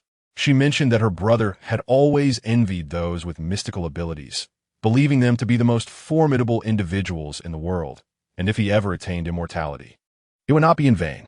He replaced the book and inquired, "Is becoming an immortal truly impressive?" She replied that she did not know, but it was her brother's dream. Turning to gaze into her eyes, he said, "In the Kingdom of Yumen, many speak of dragons as the mightiest beings in the world. To transform into a dragon would be the ultimate power." She smiled wryly, saying she had heard the tales of dragons, yet had never even seen a dragon's claw. If everyone claimed that becoming a dragon was the greatest achievement, then perhaps it was so. As they chatted, dusk approached. She handed him a lantern and pointed him in the direction to leave. Throughout their encounter, Liu Qinghe had not made an appearance. He accepted the lantern and asked, "Where is your brother?" Her expression faltered, and she evasively replied that her brother had gone out to buy supplies and would not return until tomorrow. He did not press further and took his leave. "Thank you for conversing with me," she suddenly said. "I thought I would never have the chance to make new friends." He turned back. She was smiling and waving goodbye. Night fell swiftly, bringing forth the sounds of darkness. Birds nestled in their nests, and wild beasts cautiously prowled. The small bamboo house resembled a lonely island. Perched on a nearby branch was a gray pigeon. As the crescent moon ascended to its zenith, a dark silhouette approached along the narrow path leading to the bamboo house. The pigeon's eyes shone brighter than ever. The shadow gradually expanded, elongating under the faint moonlight as Liu Qinghe, clad in a white robe adorned with cloud patterns, strolled leisurely along the path towards the bamboo dwelling. He was even more handsome than anticipated, though the softness in his brow and eyes lacked the ruggedness typically expected of a young man. He appeared as if he had just recovered from a severe illness, a faint pallor lingering on his face. His footsteps were almost soundless, gliding rather than walking. Thud, thud, thud. He paused before the door and knocked. "Kiye, I have returned." His voice resonated with joy. A light flickered in the tightly shut window, casting her shadow above. "Open the door, Chioyi, it's me." Yet, her shadow remained still, hesitating. "Brother has discovered the path to immortality. I have told you before, Wahoo Ling is a place of great spiritual energy. Brother has built a new home there. Come with me to live." Lu Qinghe knocked again, this time with greater force. Still, she did not respond, lingering in uncertainty. "Kiye, if you do not open the door, brother will be angry." Lu Qinghe's irritation grew.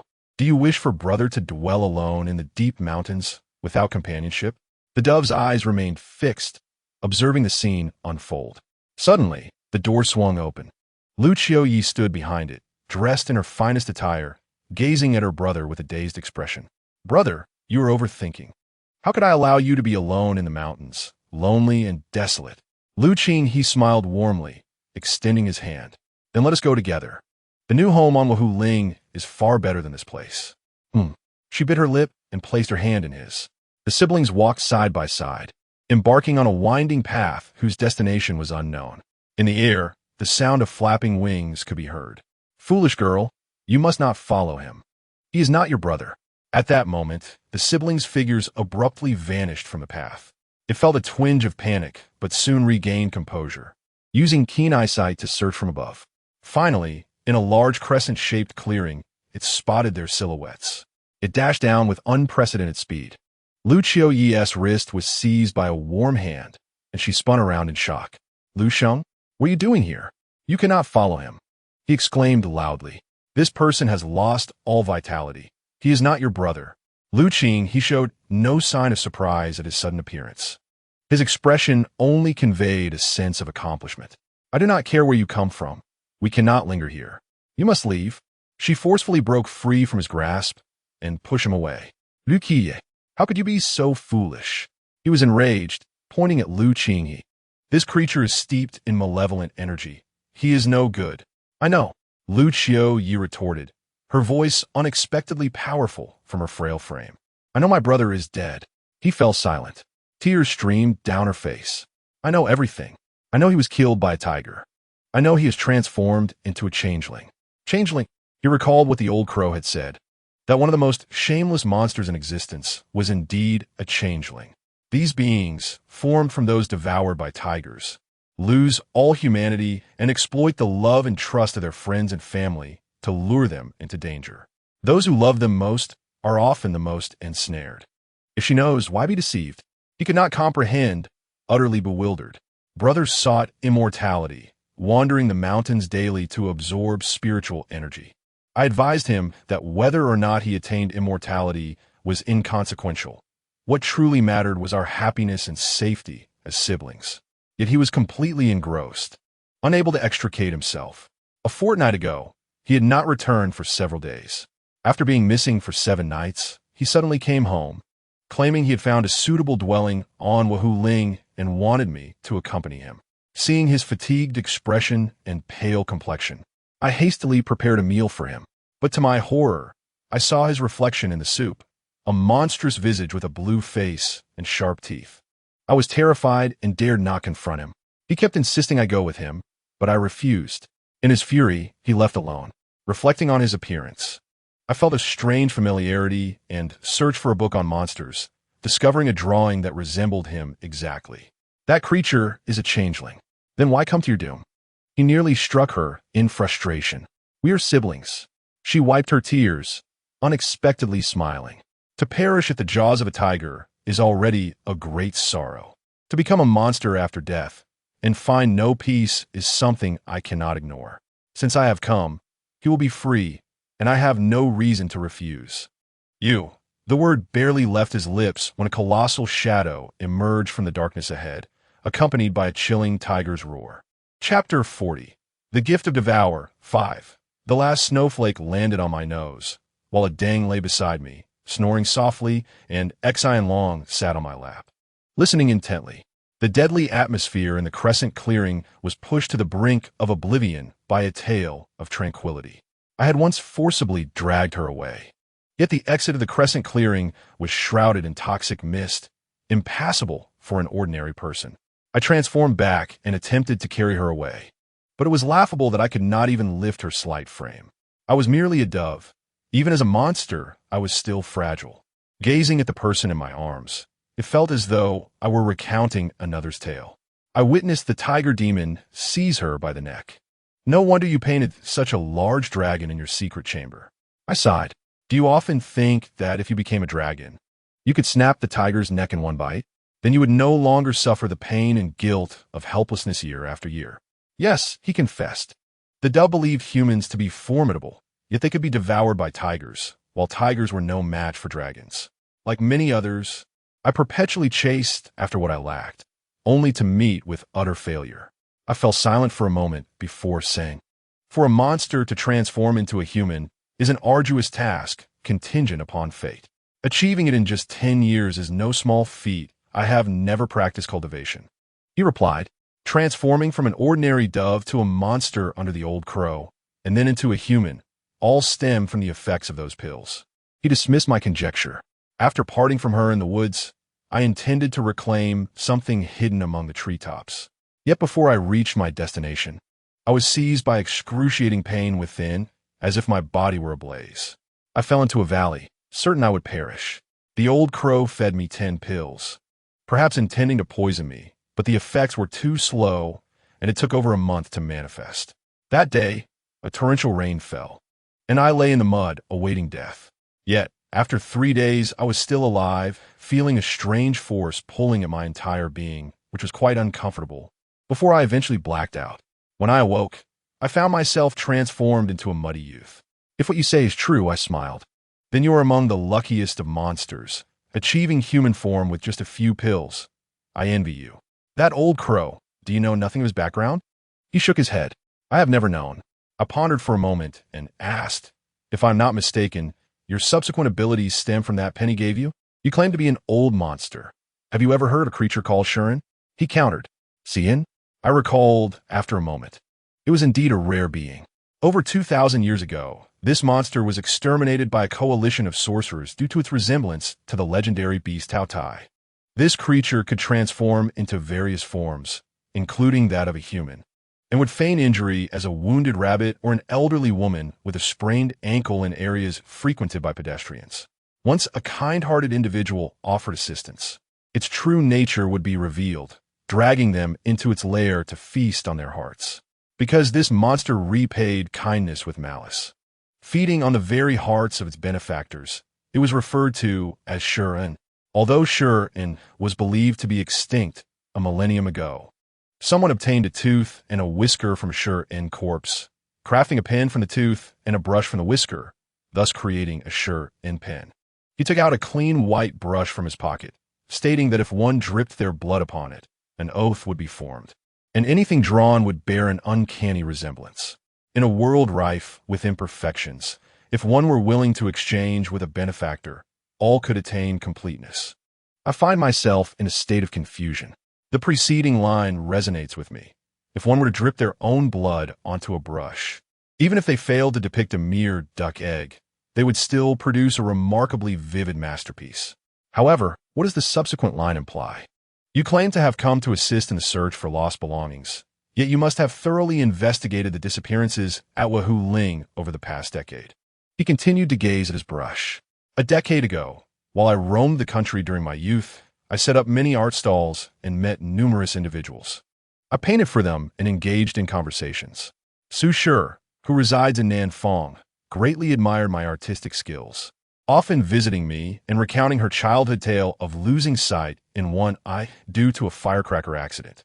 That year, as she entered matrimony, she lamented her perceived misfortune, feeling that her husband was lacking in every regard, especially when compared to her childhood friend, who, despite her ordinary appearance, had married into a respectable wealthy family. Had she not lost the vision in one eye, she mused, she would not have ended up with such an average spouse. I sensed her words were not mere idle chatter. There was a palpable bitterness in her tone. Thus, I inquired if she would be willing to restore her left eye to its former state, should a method exist. Without hesitation, she affirmed her willingness. lamenting the impossibility of such a remedy unless aided by divine intervention. Hence, you have become that divine being.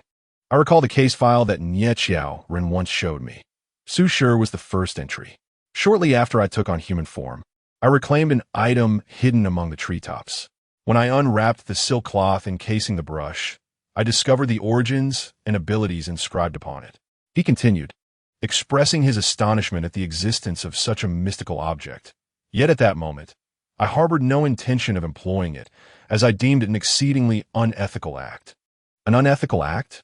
A sudden image flashed in my mind of Cui Yu's father, whose left leg had been bitten off, and the scar upon Nye Chiao Ren's face. Cui Yu, with her leg crippled, and Xiao Chong, whose visage had been marred by fire, illustrate that countless individuals bear imperfections in this world. If one were willing to exchange their benevolence for the restoration of others, would it not be a path to perfection? Could it be that this brush of benevolence allows for the transference of one's flaws onto those who have shown kindness, thus enabling them to endure the ensuing suffering in one's stead, akin to a sacrificial exchange? He calmly confirmed my conjecture. Should an individual, understanding this condition, still resolutely wish for their own perfection, they need only grasp this brush, which will inscribe the name of the person they owe the greatest debt of gratitude to upon paper. I merely need to burn this paper to ashes, mix it with the ink, and then wield the brush to depict this individual in flawless form, thus completing the task. Su Shi was the first. The name inscribed by the brush in her hand was that of her dear friend, who had saved her life when she fell into the water during her childhood. I solemnly asked her, once I complete your portrait, your dear friend will lose her left eye. Have you considered this? She retorted with a question of her own. Will her friend ever know it was her doing? I assured her that they would remain oblivious to the truth. Su Shi felt reassured, stating that if her left eye could truly be restored, allowing her to regain her beauty, she would certainly reward me handsomely. This brief exchange sent a chill through my heart. It is one thing to fail to repay kindness, but to repay kindness with malice is utterly despicable. You never intended to assist them. I suddenly realized. You were merely seeking sustenance for that tiger demon. What pact have you forged with it? His gaze returned to Lu Qiuye's face. I lack the ability to save her life, but I seek only her peace in death, that she may not become a monstrous creature serving the tiger. I guard her remains, questioning the tiger as to why it seeks food in such a manner. It revealed that had the villagers not come to the mountains to fish, inadvertently breaking the seal beneath the river, it would still be slumbering at the river's bottom. Many years prior, it had been unable to defeat its enemies and was sealed beneath the nameless waters of Wahuling, a source of immense humiliation. Upon regaining its freedom, its first order of business was to find sustenance. It began to ponder and reflect on why it had been bested in the past, ultimately concluding that it was simply not powerful enough. Thus, it chose to conceal itself within this crescent-shaped land, sealing the entrance with toxic mist and continuing its training. It stated that it was cultivating a spell to strengthen itself, and once successful, even the Heavenly King would be unable to contend with it. However, the drawback of this spell is that it cannot move extensively during its training. The more it resembles a stone, the more beneficial it is for its cultivation. Its food intake must also be carefully regulated. It cannot overeat nor starve, with a maximum consumption of one person per year, which could decrease to one every 3 years after a decade. Given that minimal movement is essential for swift mastery, it certainly required tools for hunting. By utilizing the last breath exhaled by those it had slain, it could summon them as servants, alleviating its concerns about food shortages.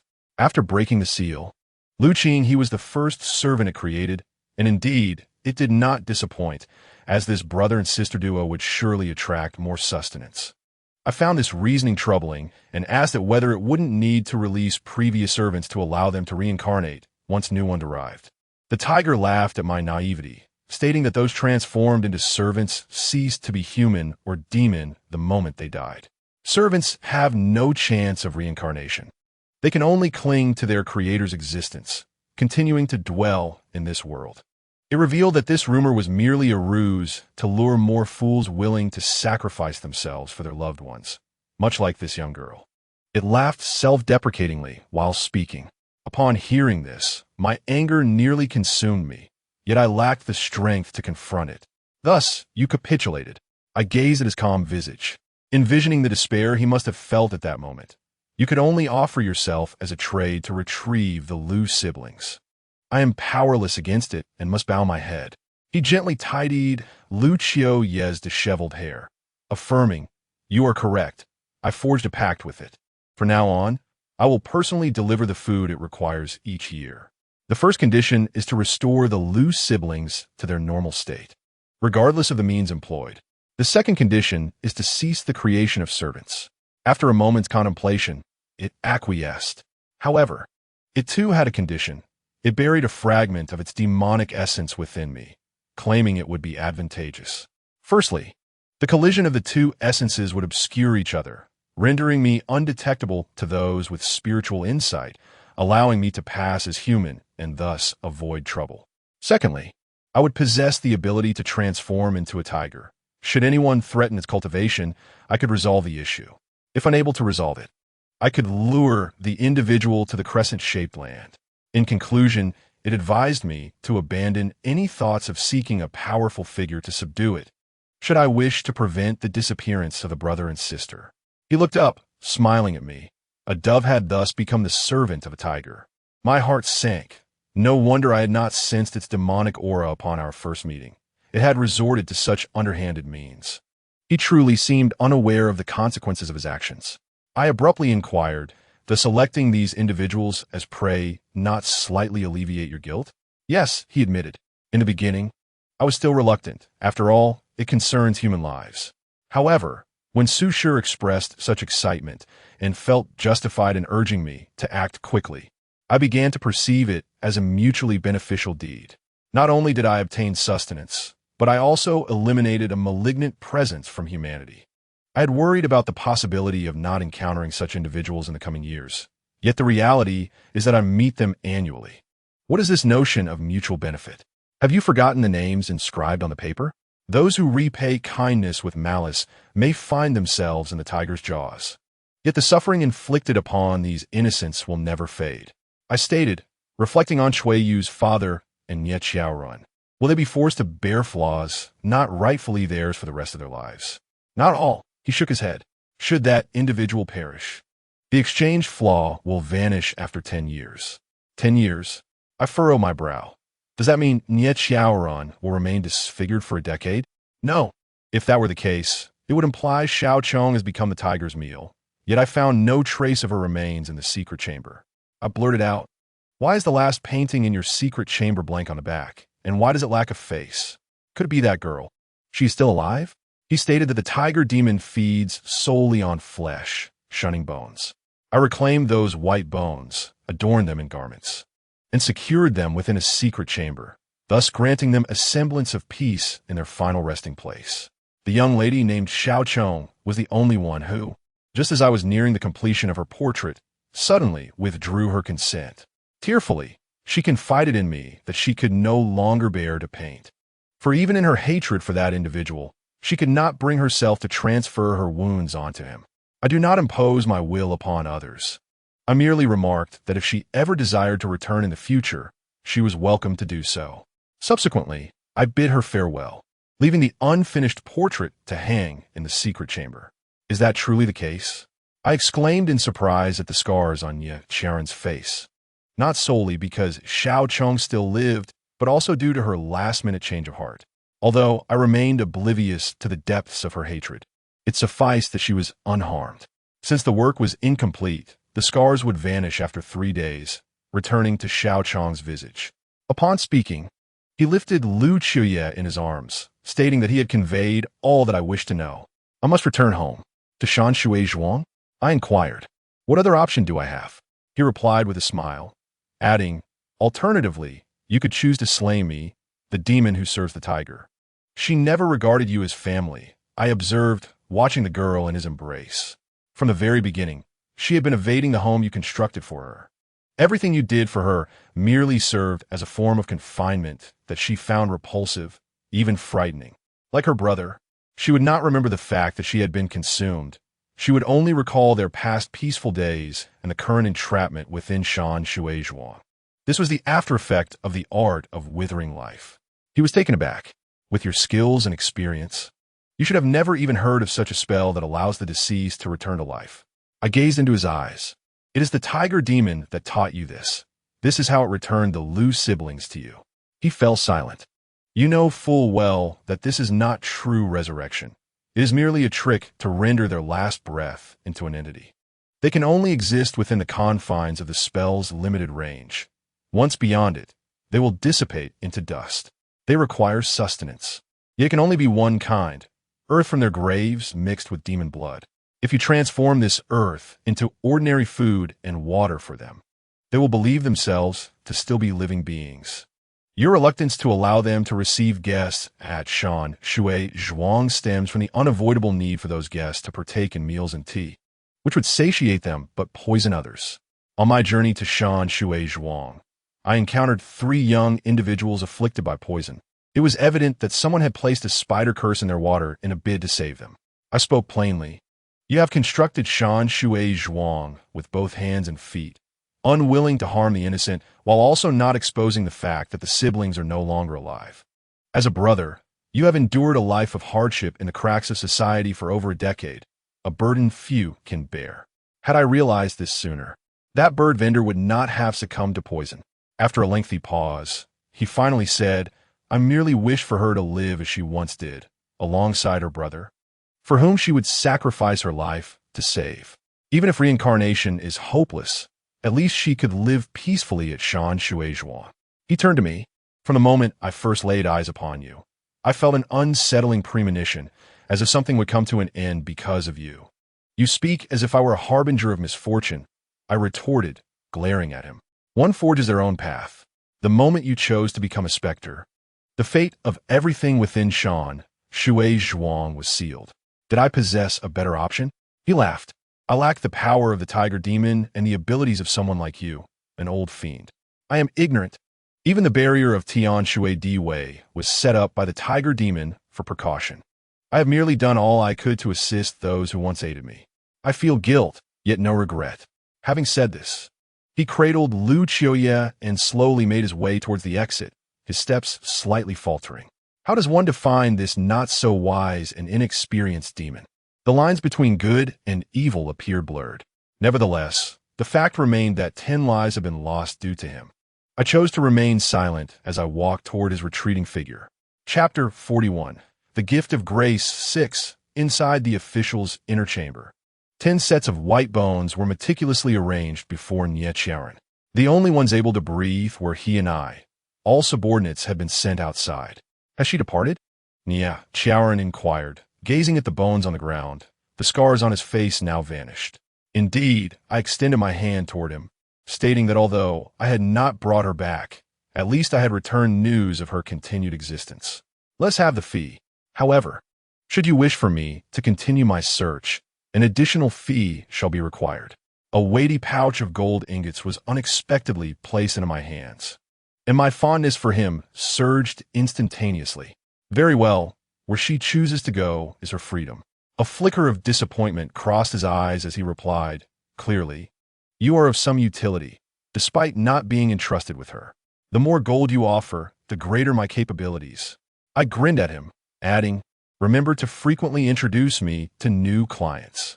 I recounted the entire saga of the disappearance mystery at Wahoo Ling, and the subsequent handling was now his responsibility.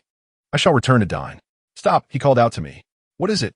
I frowned, exasperated. If you wish to keep me for a meal, it seems there is little to savor here. What of Lu Sheng? Did you kill him or let him go? He stepped closer, his voice cold. You seem to have omitted the conclusion. If I let him go, would you then issue a wanted notice for this dove? I countered. It is my duty, he replied. Whether demon or human, anyone who commits murder must be dealt with according to the law. You truly are a stubborn, unyielding, and unreasonable fellow. I regarded him earnestly. However, you shall never capture him again. Nie Jiaoren frowned. He is dead, I stated. Lu Sheng, this demon, was simply too inexperienced. The tiger demon had buried its own demonic aura within him. It was not merely to conceal his essence and augment his power. This flawed being had merely grown accustomed to securing insurance for himself. When Lu Shang consented to accept its suggestions, he had, in fact, bound his life to it. The specters it created were similarly ensnared. It compelled all tools to depend on itself. On the surface, it appeared as though it was sustaining them with its own strength. Yet the moment it perished, those bound to it would lose their chances of survival, thus minimizing the likelihood of betrayal. I discerned this truth from Lu Shang's increasingly feeble steps and his gradually transparent form. When I caught up to inform him, he merely paused momentarily before calmly stating, "No wonder I felt increasingly weary since earlier. The moment the tiger demon was crushed, I knew they could not remain." He looked at Lu Qiuye in his arms. I had long known their existence depended on the tiger demon. Should it encounter misfortune, they would meet the same fate. I simply did not anticipate that I would. As well, upon saying this, he smiled at me. "There is no need for you to act." I had harbored a resolute desire to rid myself of that nefarious tiger demon, yet I bore no ill will towards Lu Shang. Rest for a moment, I advised him. "The more you exert yourself, the quicker your vitality will dissipate. I must return." He inhaled deeply, continuing toward Shan Shui Zhuang. "Why the urgency to return?" I pressed. "I have something of great importance left behind there." "What is it?" He refused to answer, laboriously pressing on. However, the inexorable march of death did not relent due to his determination and effort. He had scarcely traversed the treacherous path beyond the crescent moon when he collapsed. A wisp of azure mist gently escaped from his embrace, spiraling gracefully in the frigid air before fragmenting into scintillating light, vanishing from sight. He had done everything yet could not retain those who should not remain. He lay alone on the ground, gazing skyward, murmuring, "If only I could carry her to the heavens, my aunt would no longer reach her." A demon nearing the end of its life seemed to utter nonsensical words. I quietly knelt beside him. With someone to accompany him, at least his departure would not be so desolate. My ability to assist him was limited to this. He summoned his remaining strength to retrieve the pen of grace. "Take this," his voice was faint. I grasped the cold, unyielding pen holder against my heated palm. "Not long ago, we were sworn enemies. Are you certain you wish to give it to me?" He struggled to muster a smile. "You would not wield it as I do." "What if I might?" "You would not forsake a fish you fought to rescue." His eyes slowly closed. "Perhaps not eliminating you is not such a misfortune. You claim to specialize in locating lost items. Could you assist me?" Before he could finish, his body transformed into vapor, leaving behind a solitary gray dove, a dove devoid of wings. "It is as it must be," I said to Enai Qiaorun. "That which ought to vanish has indeed vanished. Henceforth, you may freely explore." Wahu Ling Enai Qiaoren fell silent for a while before inquiring about the pen. "I have hidden it away. No one but I may touch it." I gazed at the row of withered bones on the ground. We thought the concept of gratitude had long been extinguished, yet this monster had never truly disappeared. It merely changed its dwelling. As long as I exist, I shall not enable them. With that, I turned to leave. I did not reveal to Enai Qiaoran that the ancient art capable of resurrecting the dead requires the practitioner to sever their own arms and bury them underground, thereby forming a circle enveloped by this spell. The resurrected beings would be encircled by these arms, confined to exist within this boundary, akin to ordinary lives. This incantation is ancient and seldom employed, for few are willing to sacrifice their own hands. I also withheld from him that I had unearthed a pair of wings from beneath the iron gate of Shan Shuizhuang. This must be the significant object it sought to reclaim. He had perpetually yearned for strength, feeling guilt for being merely a worthless dove. Yet he accomplished feats beyond the reach of those far mightier than he.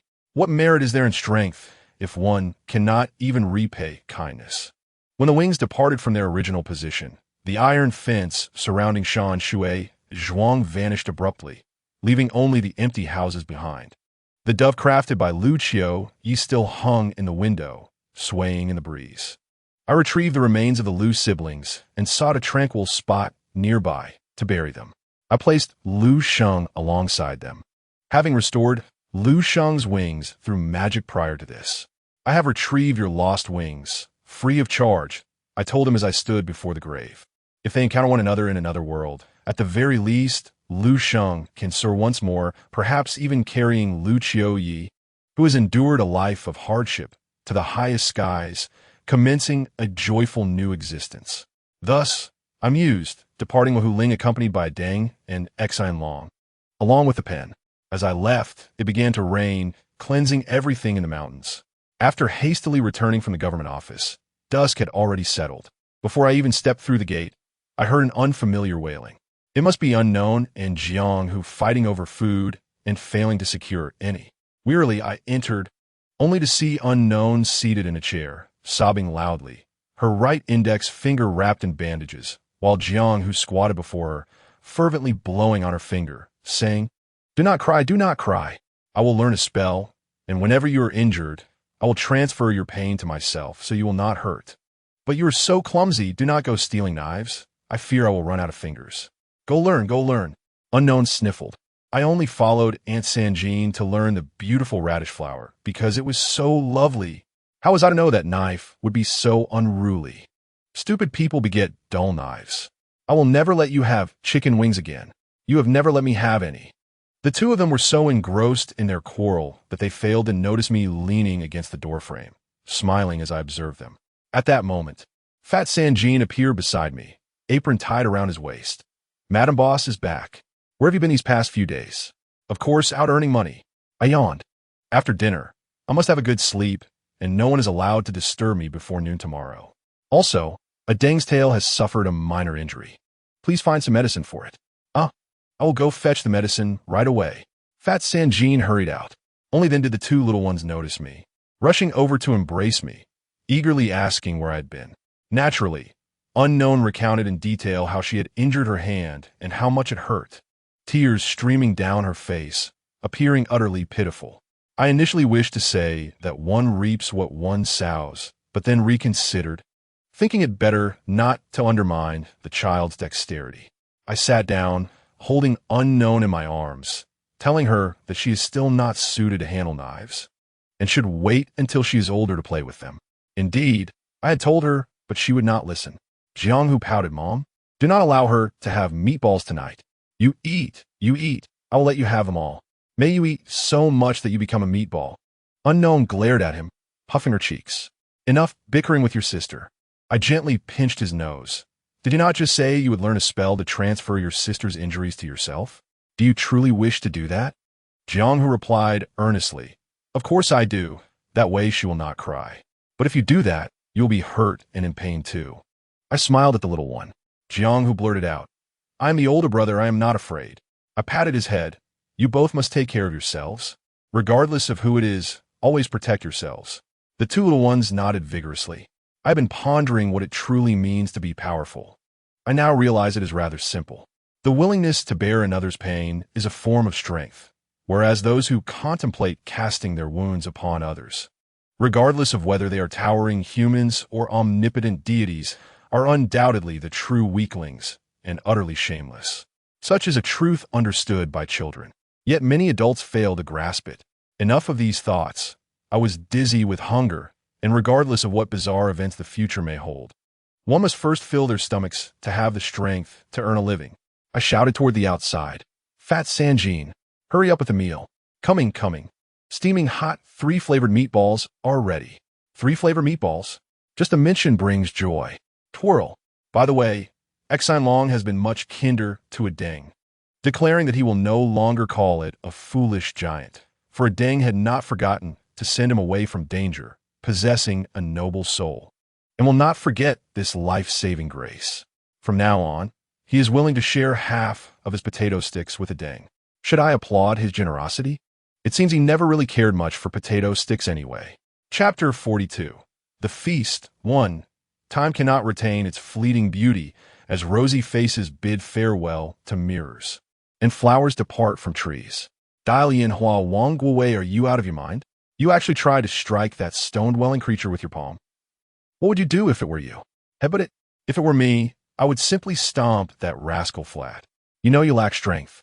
Why not choose a suitable weapon for yourself? This type of monster cannot be engaged in hand-to-hand combat. Do you not understand? Simply infuse some spirit into a knife, sword, bow, or axe, and use these sharp instruments to concentrate your attack on its crown, achieving twice the result with half the effort. Of course, you cannot defeat it barehanded. I recall you always carried a slender sword with you, did you not? I have not had it for ages. It was cumbersome around my waist. Do you have anything else to say?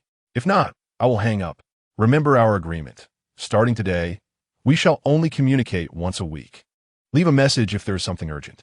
If you break your word, I will tie Long to a stone and sink him into the sea. You dare. What is there that I would not dare? Sin Long, Han Whoop. With a beep, the incessant chatter of the virtual AO Chi faded back into Long's true form, and the world instantly fell silent. I forgot to mention, Long not only receives messages, but also possesses real-time communication capabilities. When one wing lights up, it signifies a message. When both wings illuminate, one can communicate directly with AO Chi via holographic imagery. He is truly a marvel in the realm of communication.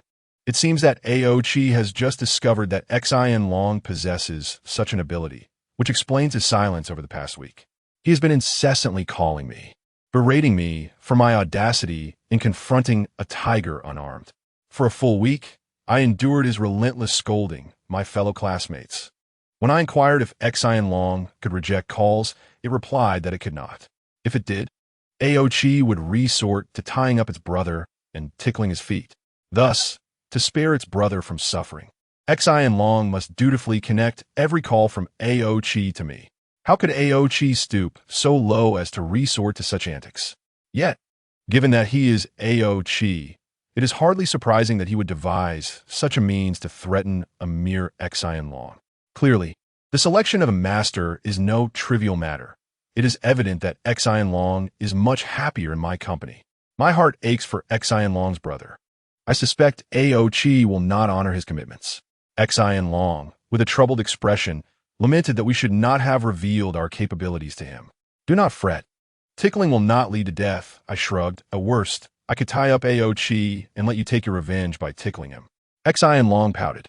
You wouldn't truly cast me into the sea, would you? I shrugged again. It depends on my mood. In truth, AO Chi is not entirely detestable, is he? Look at how joyful Jiang Hu Ji is when conversing with his father. Perhaps we should show some understanding for his loneliness and yearning. It is merely a conversation. After all, try letting him scold you for 7 days, I suggested. No way.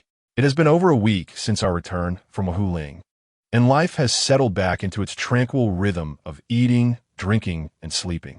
However, on the very next day, I took a ding to the government office to find Nie Xiaorun. My memory is so poor that I nearly forgot that a deng still harbored the 3 young men who had been afflicted by the demon poison. When I cheerfully delivered the 3 unconscious but unharmed fellows to Nie Xiaorun, he merely remarked that I should consume more walnut kernels, as they are excellent for enhancing memory. I found myself disliking him once more.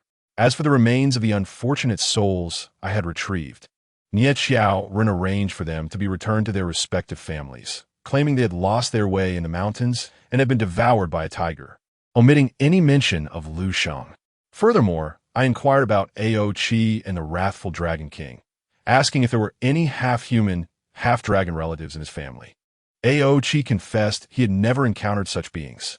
Regarding the wrathful Dragon King, he only knew it to be of significant importance and insisted that I must carry it with me at all times, even while bathing.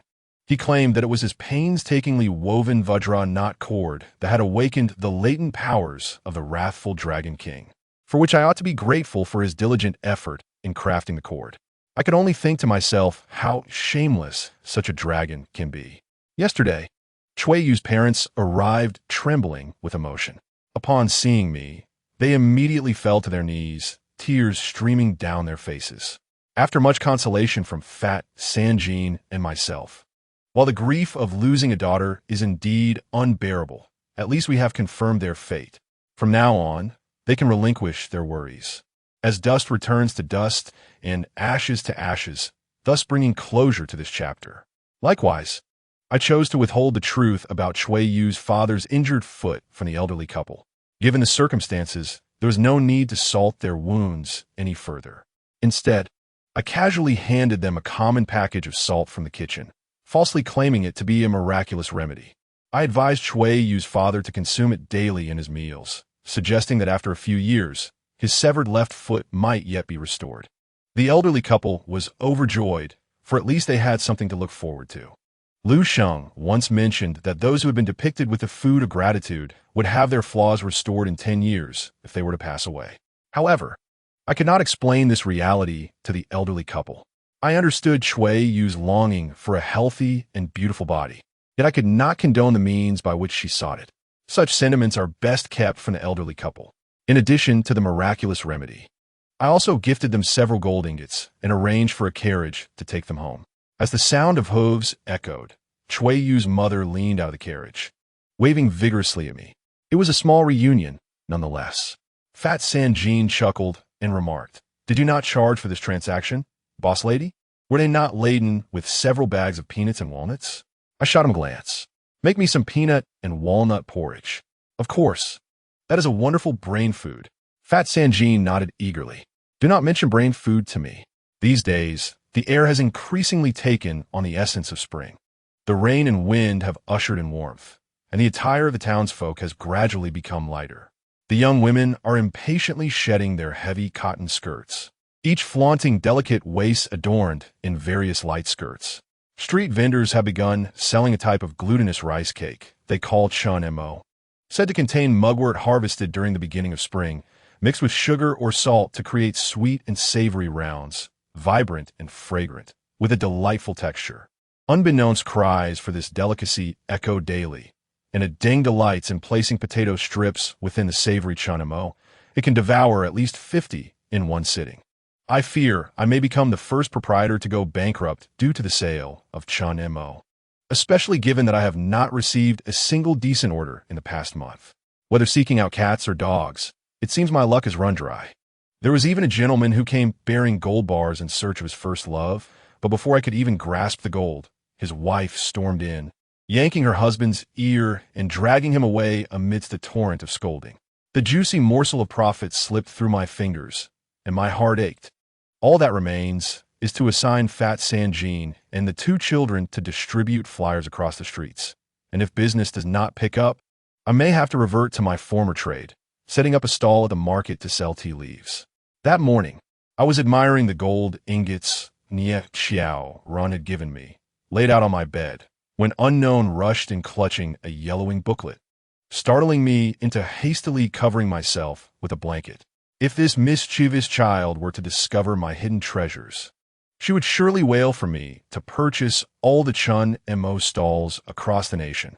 "Mom," she exclaimed loudly. "What is it?" I asked.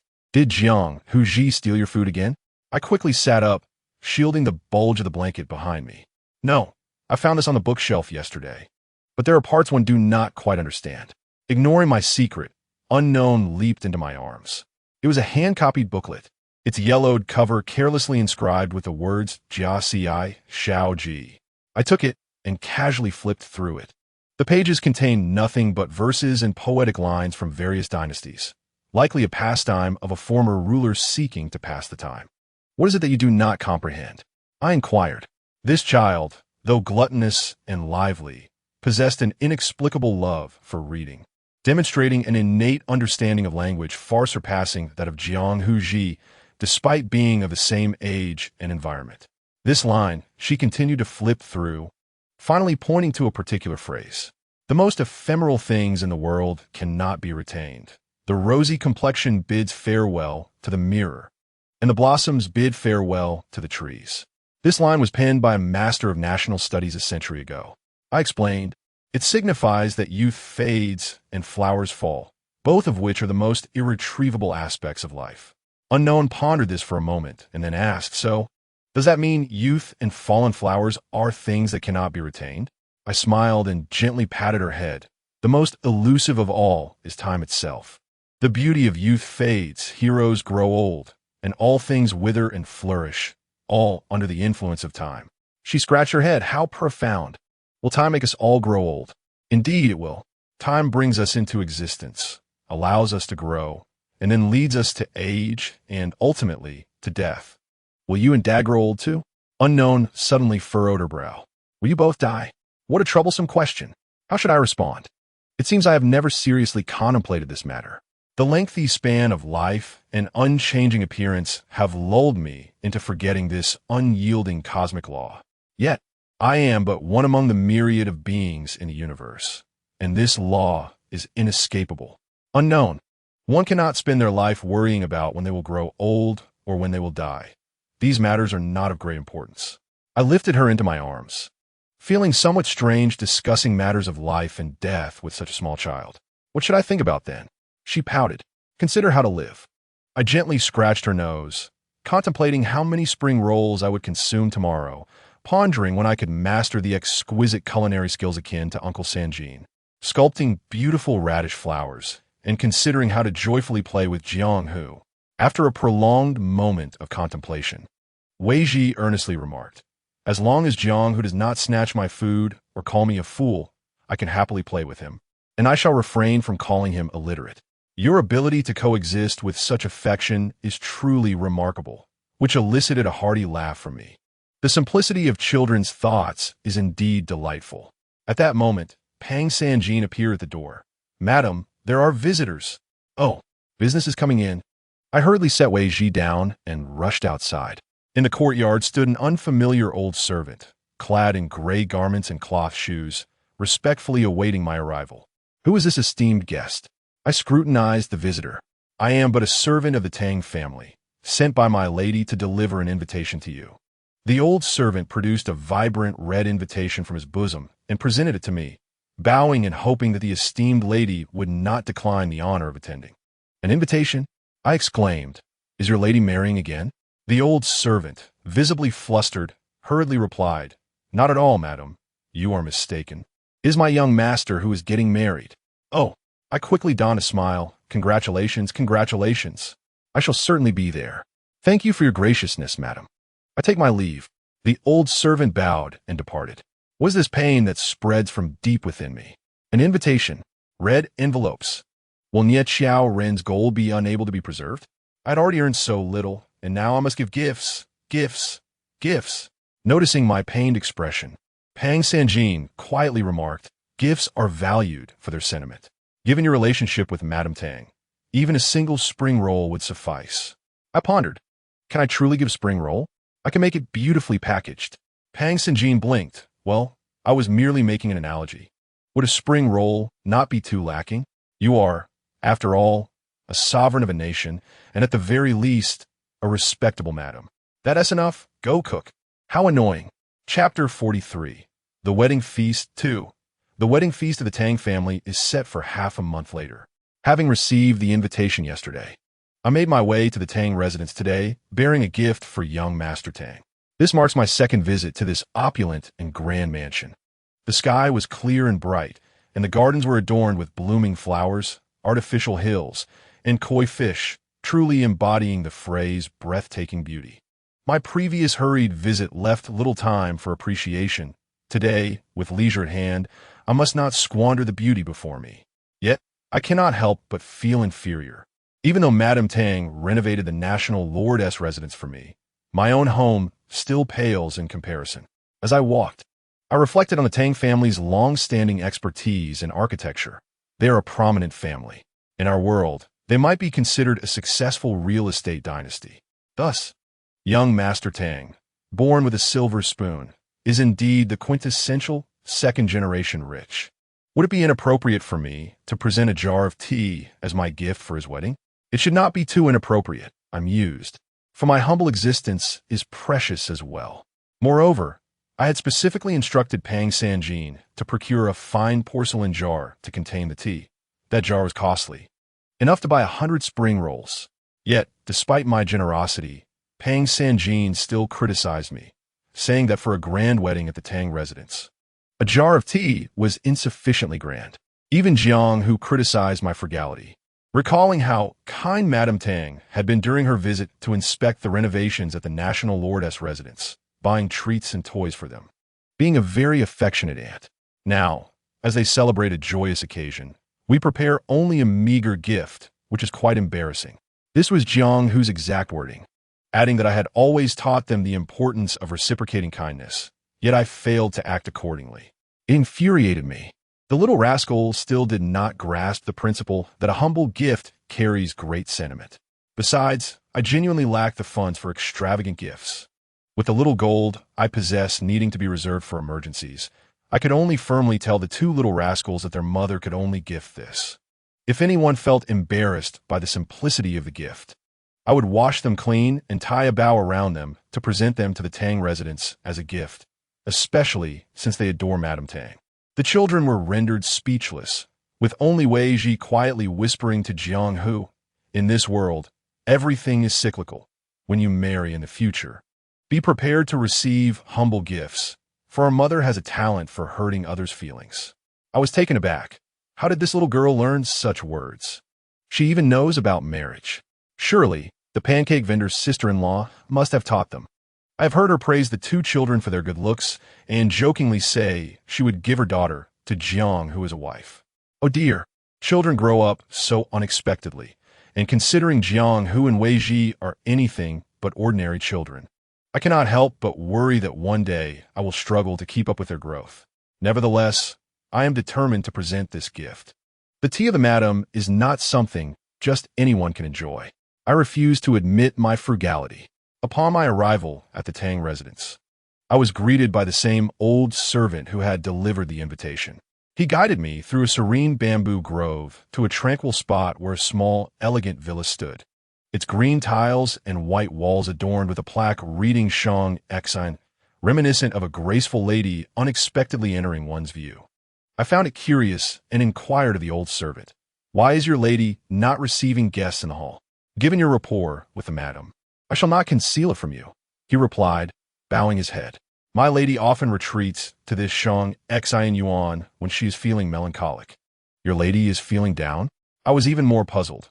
Her precious son is about to establish his own household, and she herself is to become a mother-in-law. What joyous news. How could you be feeling low? Yet I noticed a detail. As the wedding day approached, the Grand Tang residence displayed no signs of celebration. Not a single auspicious character or even a red ribbon was in sight. The old servant nodded. "The madam does not receive guests these days. It is only because you have come that she has allowed us to fetch you." He paused before adding, "If you could perhaps help to alleviate her spirits, it would be most appreciated. Given my relationship with the madam, this is certainly within my means." I glared at him. "But you must tell me why your lady is unhappy." The old servant, with a helpless expression, replied, "It is naturally concerning the young master. Alas, I am but a servant and cannot speak too freely. You will understand upon meeting the madam." Concerning young Master Tang? This young man had barely escaped a perilous fate. What trouble had he stirred up now? The more I pondered, the more my curiosity grew. The insatiable thirst for gossip in women is an unquenchable flame. I hastily pushed open the vermilion wooden door of Shang Exiled Yuan. Before me lay another exquisite little world, a square courtyard with a winding pebble path, flanked by grassy patches where peach blossoms and flowering crab apples grew, all showcasing the freshest colors of spring. One could not only reside in such a charming place, but even a leisurely stroll would elevate one's spirits. No wonder Madame Tang considered this her personal sanctuary. Once I earn a fortune, I shall construct a similar villa behind the National Lord's residence. At the path's end stood a half-open, intricately carved wooden door, with shimmering beaded curtains swaying gently in the breeze. I parted the beaded curtain and lightly rapped on the door. "Madame Tang?" "Come in. I'm here," came her voice, unchanged from usual. Lifting the curtain, I entered the room and navigated around a glazed screen to find Madame Tang seated alone on a couch by the window. On the wooden table before her lay a round mirror, surrounded by several colorful wooden boxes scattered about. "Help yourself to tea," she said, fiddling with one of the boxes without looking at me, lazily adding, "The teapot is over there. When I am here, I am always alone. I never allow servants to attend to me." The Lady Tang, contrary to my recollections, presented a strikingly different image. Adorned in opulence, clad in resplendent garments, and exuding an air of decisiveness, none of her customary attributes were visible at that moment. Instead, she wore a delicate pale blue silk dress devoid of any patterns. Her long hair casually gathered into a bun at the nape of her neck. She adorned herself with no jewelry, and her visage bore no trace of cosmetics, leading me to suspect she had just emerged from her slumber, enveloped in a palpable listlessness. Seated across from her, even though she had crossed the threshold of 40, untouched by makeup, she still possessed a beauty that could rival the most youthful of maidens. The afternoon light poured through the window, accentuating her porcelain skin, flawless and unblemished. To suggest she was 40 would be an understatement. 27 or 28 would be far more fitting. She appeared even more youthful than the last time I beheld her, demonstrating the heavens' particular favor towards this woman. It was wise of her not to summon the servants. I chuckled, remarking that her current appearance might indeed frighten them. Did you journey all this way merely to ridicule me? She shot me a glance, resuming her fidgeting with a wooden box. To groom oneself requires a certain disposition. After all, you, a steadfast iron lady, must find it difficult to be swayed by emotions, I mused. If your mood is indeed so turbulent, it must be a matter of great significance. She extended a finger to touch the corner of her eye, shaking her head in response. The carved balustrades and jade pavements may still remain, yet my youthful visage has faded.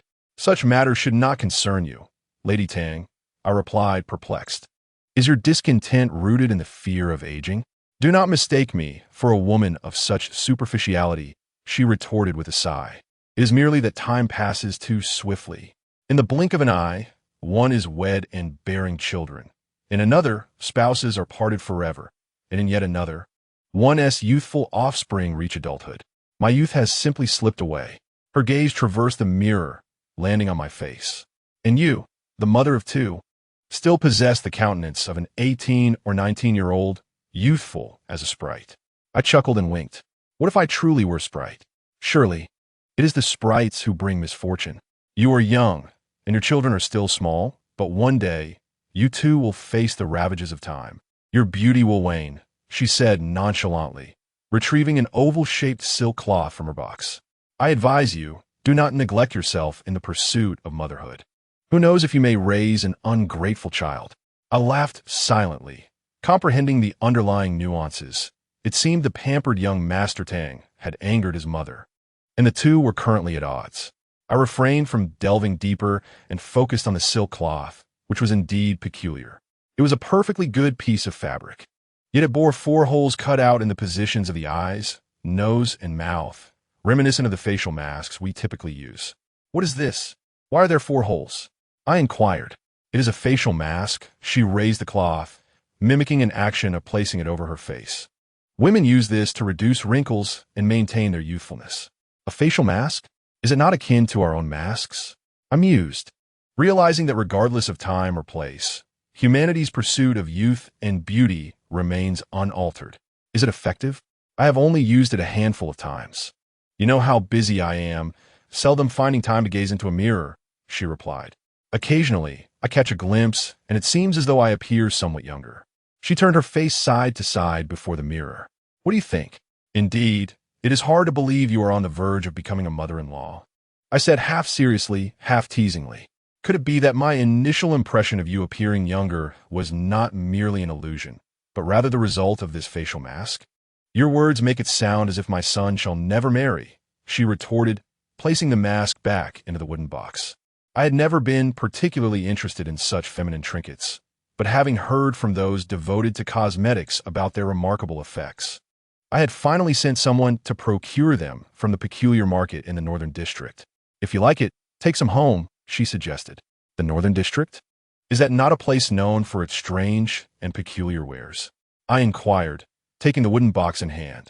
Its smooth, ancient surface gleamed with elegance, and on the lower right corner, 3 intricately carved red characters read Wan Juyin, accompanied by a delicate white begonia flower. The box resembled an exquisite piece of art, and the mere appearance of its contents could certainly entice countless affluent ladies. Indeed, that is the place, Lady Tang confirmed. Have you never been to the peculiar market? I have long wished to visit, yet I am perpetually entangled in various matters. Moreover, I have heard it is rather remote, making travel quite inconvenient. Not only is it remote, but it is also fraught with peril, she warned. The residents there are unlike us, often grotesque and uncouth. With some savages who delight in raw meat, and brawling is a common occurrence. As the ruler, you must visit one day, and do so with utmost caution, she advised. I had not realized the Northern District bore such a treacherous reputation.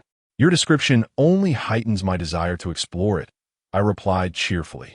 Especially the peculiar market. I have heard it is a place where one can find anything imaginable. I glanced back at the wooden box, continuing, it is indeed curious that in such a rough and violent place, one can procure such exquisite and beautiful items. The Northern District is known for its aberrations and unruly folk, Lady Tang remarked, her irritation palpable. After a moment, she composed herself, inhaling deeply. In my youth, I accompanied my father, who is also Zheng'er's grandfather, to the Northern District to construct several roads and build some houses and temples. Had I not witnessed those women using the facial mask to great effect, I would have had no desire to send anyone to that wretched place. The servant I sent reported that the shop selling this mask is called Wanjuyan, located within a small stall in the peculiar market. The proprietor is a young woman, rather lovely, yet her temperament is not pleasant. She is quite rude to her customers. Those who attempt to haggle find themselves doused in dirty water. I heard she once even injured a customer, and they say Wanjuyan only operates at night, closing before dawn, without exception. I felt a surge of indignation. Even deities should treat their guests with civility, especially when conducting business. Though the mask may be effective, I had no intention of purchasing again. There is no reason to spend money only to be mistreated. Time may age us all, but futile efforts to cling to youth will ultimately bear no fruit. As I listened to her speak, I carefully picked up one of the masks, observing its greatest distinction from the ones I had previously used. It was dry, devoid of any moisturizing liquid. In all my life, I had never encountered a dry mask.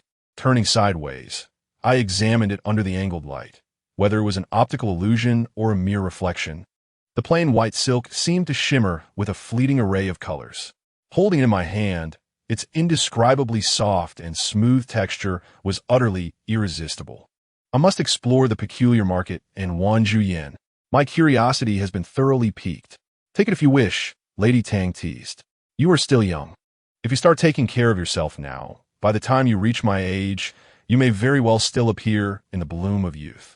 I felt a twinge of embarrassment at the thought of revealing my true age as an ancient creature, yet I carefully closed the wooden box, smiling brightly as I expressed my gratitude. Then, I shall graciously accept. I apologize for the inconvenience. You see, I originally came to present you with a gift. Yet it seems I have ended up receiving something from you instead.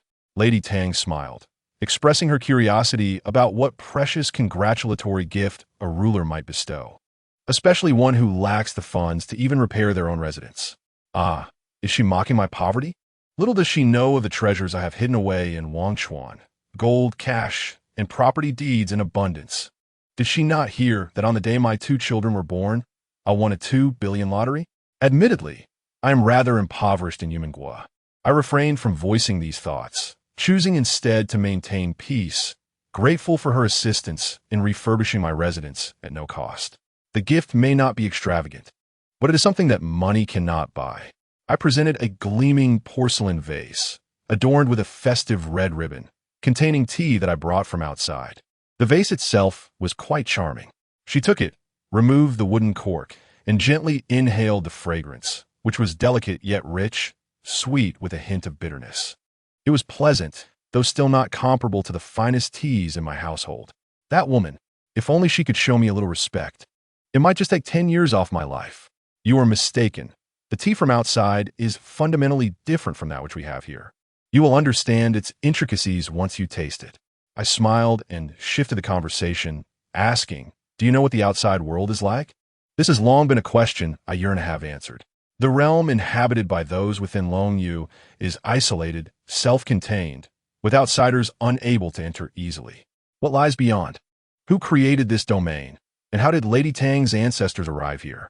I have no inkling, as that dead man, Fat Sanjin, refused to share anything beyond reciting menus. Lady Tang resealed the porcelain vase, a hint of confusion clouding her eyes. The outside? I do not know. I was born and raised here. This is my entire world. Have you never considered venturing outside? I inquired again.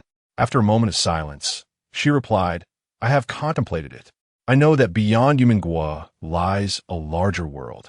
The records left by our ancestors contain descriptions of the outside. However, leaving is no simple task, and from what I gather, the outside world is not vastly different from ours, merely larger and more populated. If that is the case, why should I expend effort to explore a place that is so similar to Yumen?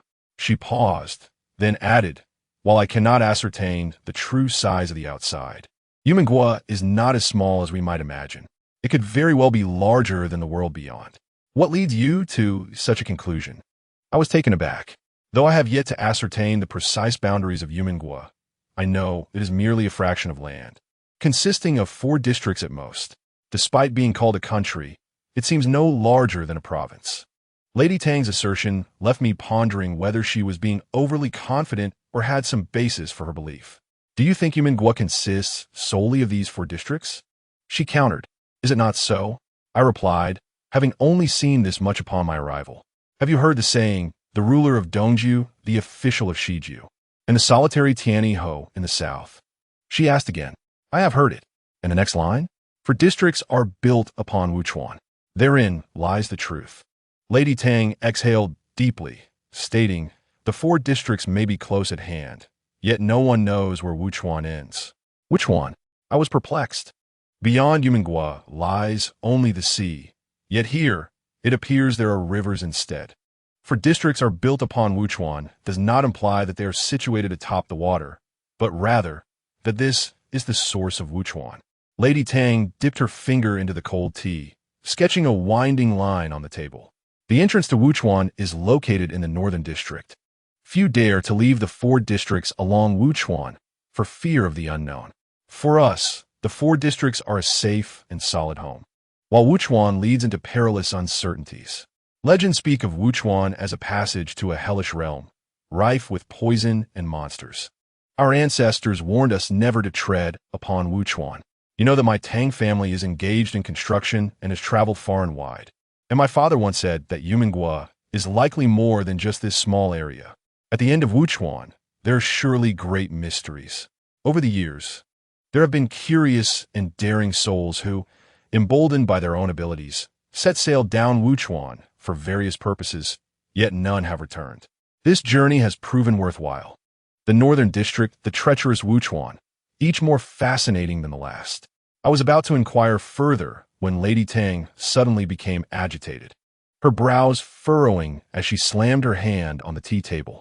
Thus, it is said, those who dwell near ink become black. It is no wonder that the northern district, adjacent to Wuchuan, cannot produce good mountains, good waters, or good people. Observing her anger rising from deep within, I pondered and asked with a smile, was it someone from a northern district who provoked your ire while you confined yourself within this delightful garden? Lady Tang was indeed struck with a poignant truth. You too are a mother, having spent years nurturing your son into adulthood, wishing nothing but the best for him, without any ulterior motives. Her brows knitted deeply with a sense of helplessness. Yet in the end, this piece of flesh that fell from you, this cherished treasure, perceives even your kindest advice as poison. If it were you, would you not feel heartbroken? Finally, we were getting to the crux of the matter. For a mother desperately suppressing her anger, especially one as strong-willed as Lady Tang, the only way to elicit the truth and soothe her was to engage in casual conversation, subtly steering it toward what I wish to learn. Surely you are not advising your son against marrying that girl, are you? I laughed heartily. Lady Tang glared at me, incredulous, as if I had seen through her very soul. Did I guess correctly? I applauded myself internally. As far as I know, a mother's emotions are often most volatile during the time her children establish their own families. They subconsciously feel that a significant part of their life is about to be taken away by someone else. I am well aware that many prospective mothers-in-law harbor hostility towards future daughters-in-law, seeking every flaw and potentially ruining countless good matches. You have misjudged. Lady Tang shot me a glance, stating that I, Tang One, am a person of stature, a pillar of the family, well-versed in the world, and I would not compare my temperament to that of ordinary women. I teased, then tell me, what precisely do you find unsatisfactory about this prospective daughter-in-law? Is it her family background that is not illustrious enough to match your son? I too hail from humble beginnings. How could I disdain others for that? Lady Tang frowned. That girl is from the Northern District. Is that not a slight against her background? I scoffed. I consider myself somewhat experienced and often tell my two little demons that in this world, even the finest places have their villains, and the worst places have their heroes. One cannot generalize. Although the Northern District is said to be fraught with danger, not everyone hailing from there is a scoundrel. Upon hearing this, Lady Tang's anger seemed to ease slightly as she remarked, whether they are scoundrels or not, I cannot yet conclude. However, this girl is without parents. Her origins are unclear, and in terms of character, she lacks virtue. In terms of appearance, there is nothing commendable. Moreover, she engages in a life of wrongdoing in the Northern District. Furthermore, Zhang Er claims to have known her for merely a year, in such a brief time. How can one truly discern a person's character? To marry her would be premature, and even to be a regular friend would not yet warrant such intimacy. I have yet to see Tang Gongzi's true appearance. When I last visited, he was still a creature without a proper face. Yet, given Lady Tang's beauty, it stands to reason that her son would not be lacking in looks, and with a prominent family background. It seems illogical for him to fall for a girl described so poorly, assuming Lady Tang's portrayal is indeed objective. Calm yourself. I see you are truly agitated. I rose, took the porcelain vase, and moved to the other side, personally brewing a cup of tea for Lady Tang, presenting it before her. Do sample my gift. It may soothe your spirit.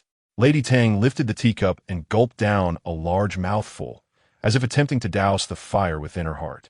Thankfully, I dodged in time, or I might have been splashed with tea. Madame Tang placed her teacup down heavily, wiping her mouth in a flustered manner as she exclaimed, "You mischievous girl, how dare you serve me such bitter water?" I was fully aware that this tea was exceedingly bitter. I chuckled and replied, "Yet this is the essence of floating life. You call this tea floating life?" Madame Tang looked disdainfully at the cup of jade-like water, pondering how such a bitter brew could bear such an elegant name. It truly seemed unjust. Many who tasted it would grimace in distaste and refuse to drink further. Madame Tang was no exception. I shook my head, lamenting the missed opportunities for splendid experiences. Hearing my philosophical musings, perhaps meant to challenge her, Madame Tang furrowed her brow, lifted her teacup, hesitated for a moment, and then took a small sip. This time, she did not spit it out. Instead, she continued to drink a third and fourth sip. "Oh, how has it become sweet?" she marveled, smacking her lips. Though still bitter, the taste revealed a refreshing and gentle sweetness, a flavor she had never encountered before. The initial bitterness followed by sweetness was the beauty of floating life.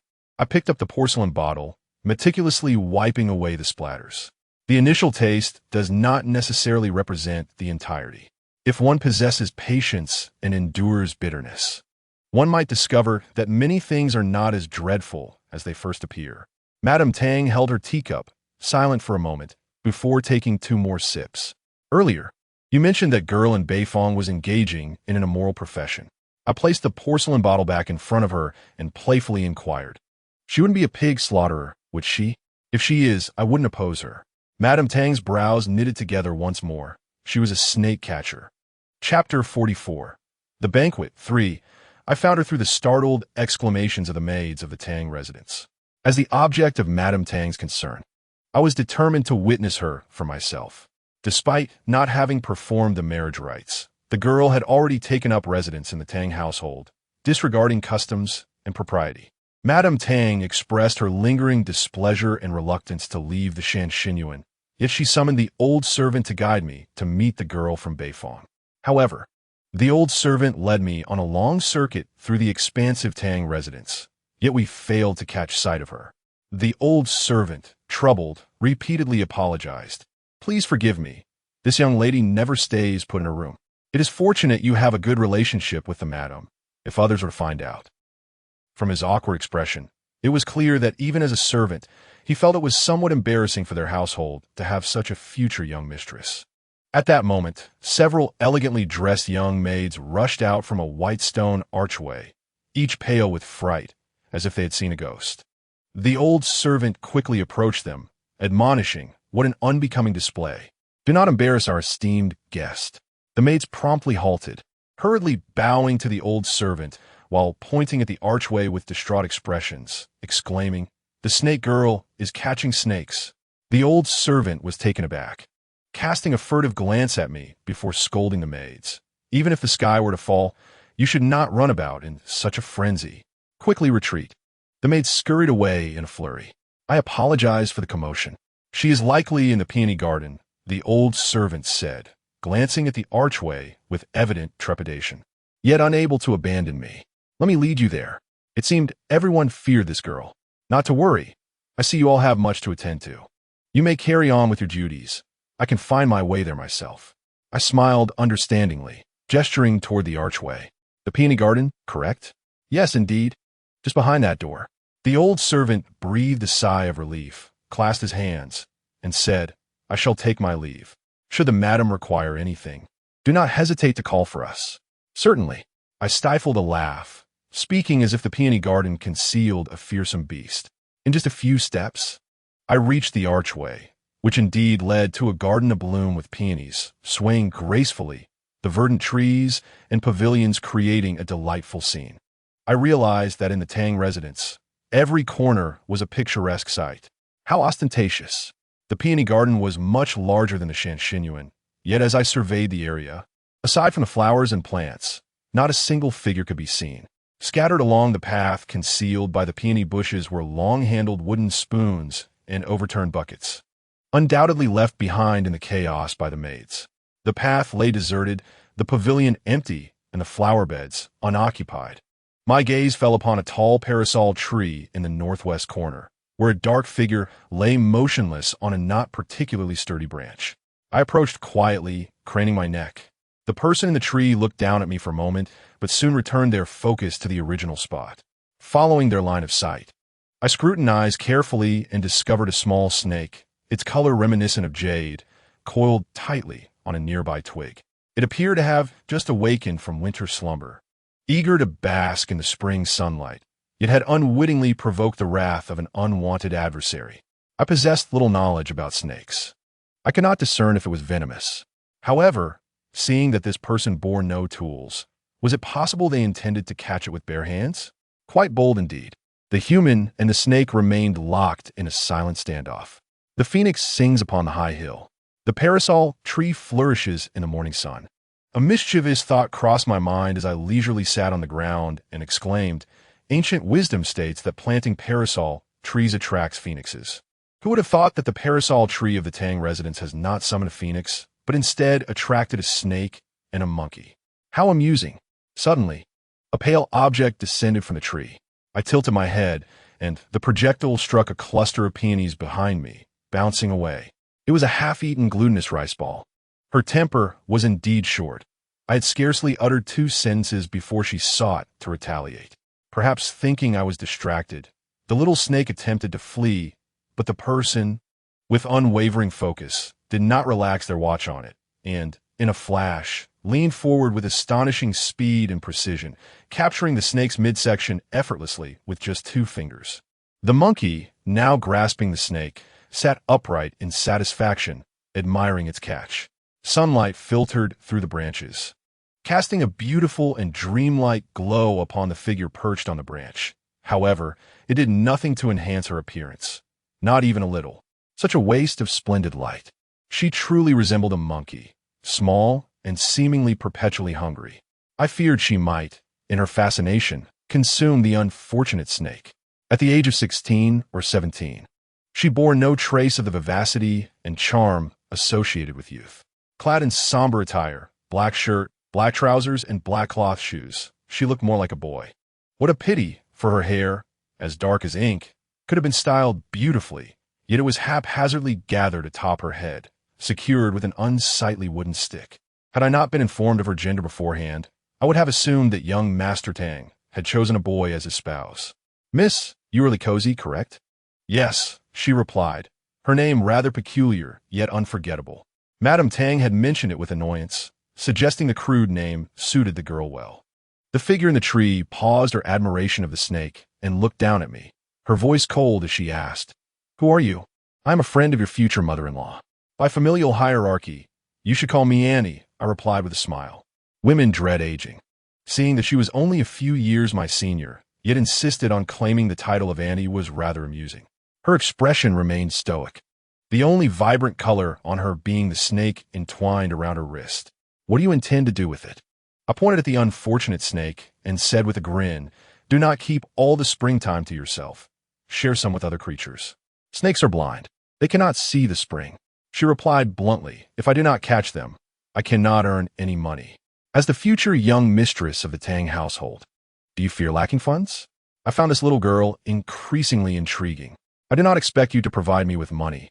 You do not like me. She gently stroked the hapless snake, her tone as calm as if discussing someone else's affairs. I stated plainly, since you are aware that Madame Tang does not favor you, you must also understand her disapproval of this marriage. I know. She leaped down from the tree with the grace of cat. Yet, I am not her husband. Why should I seek her consent? Fortunately, Madame Tang was not present.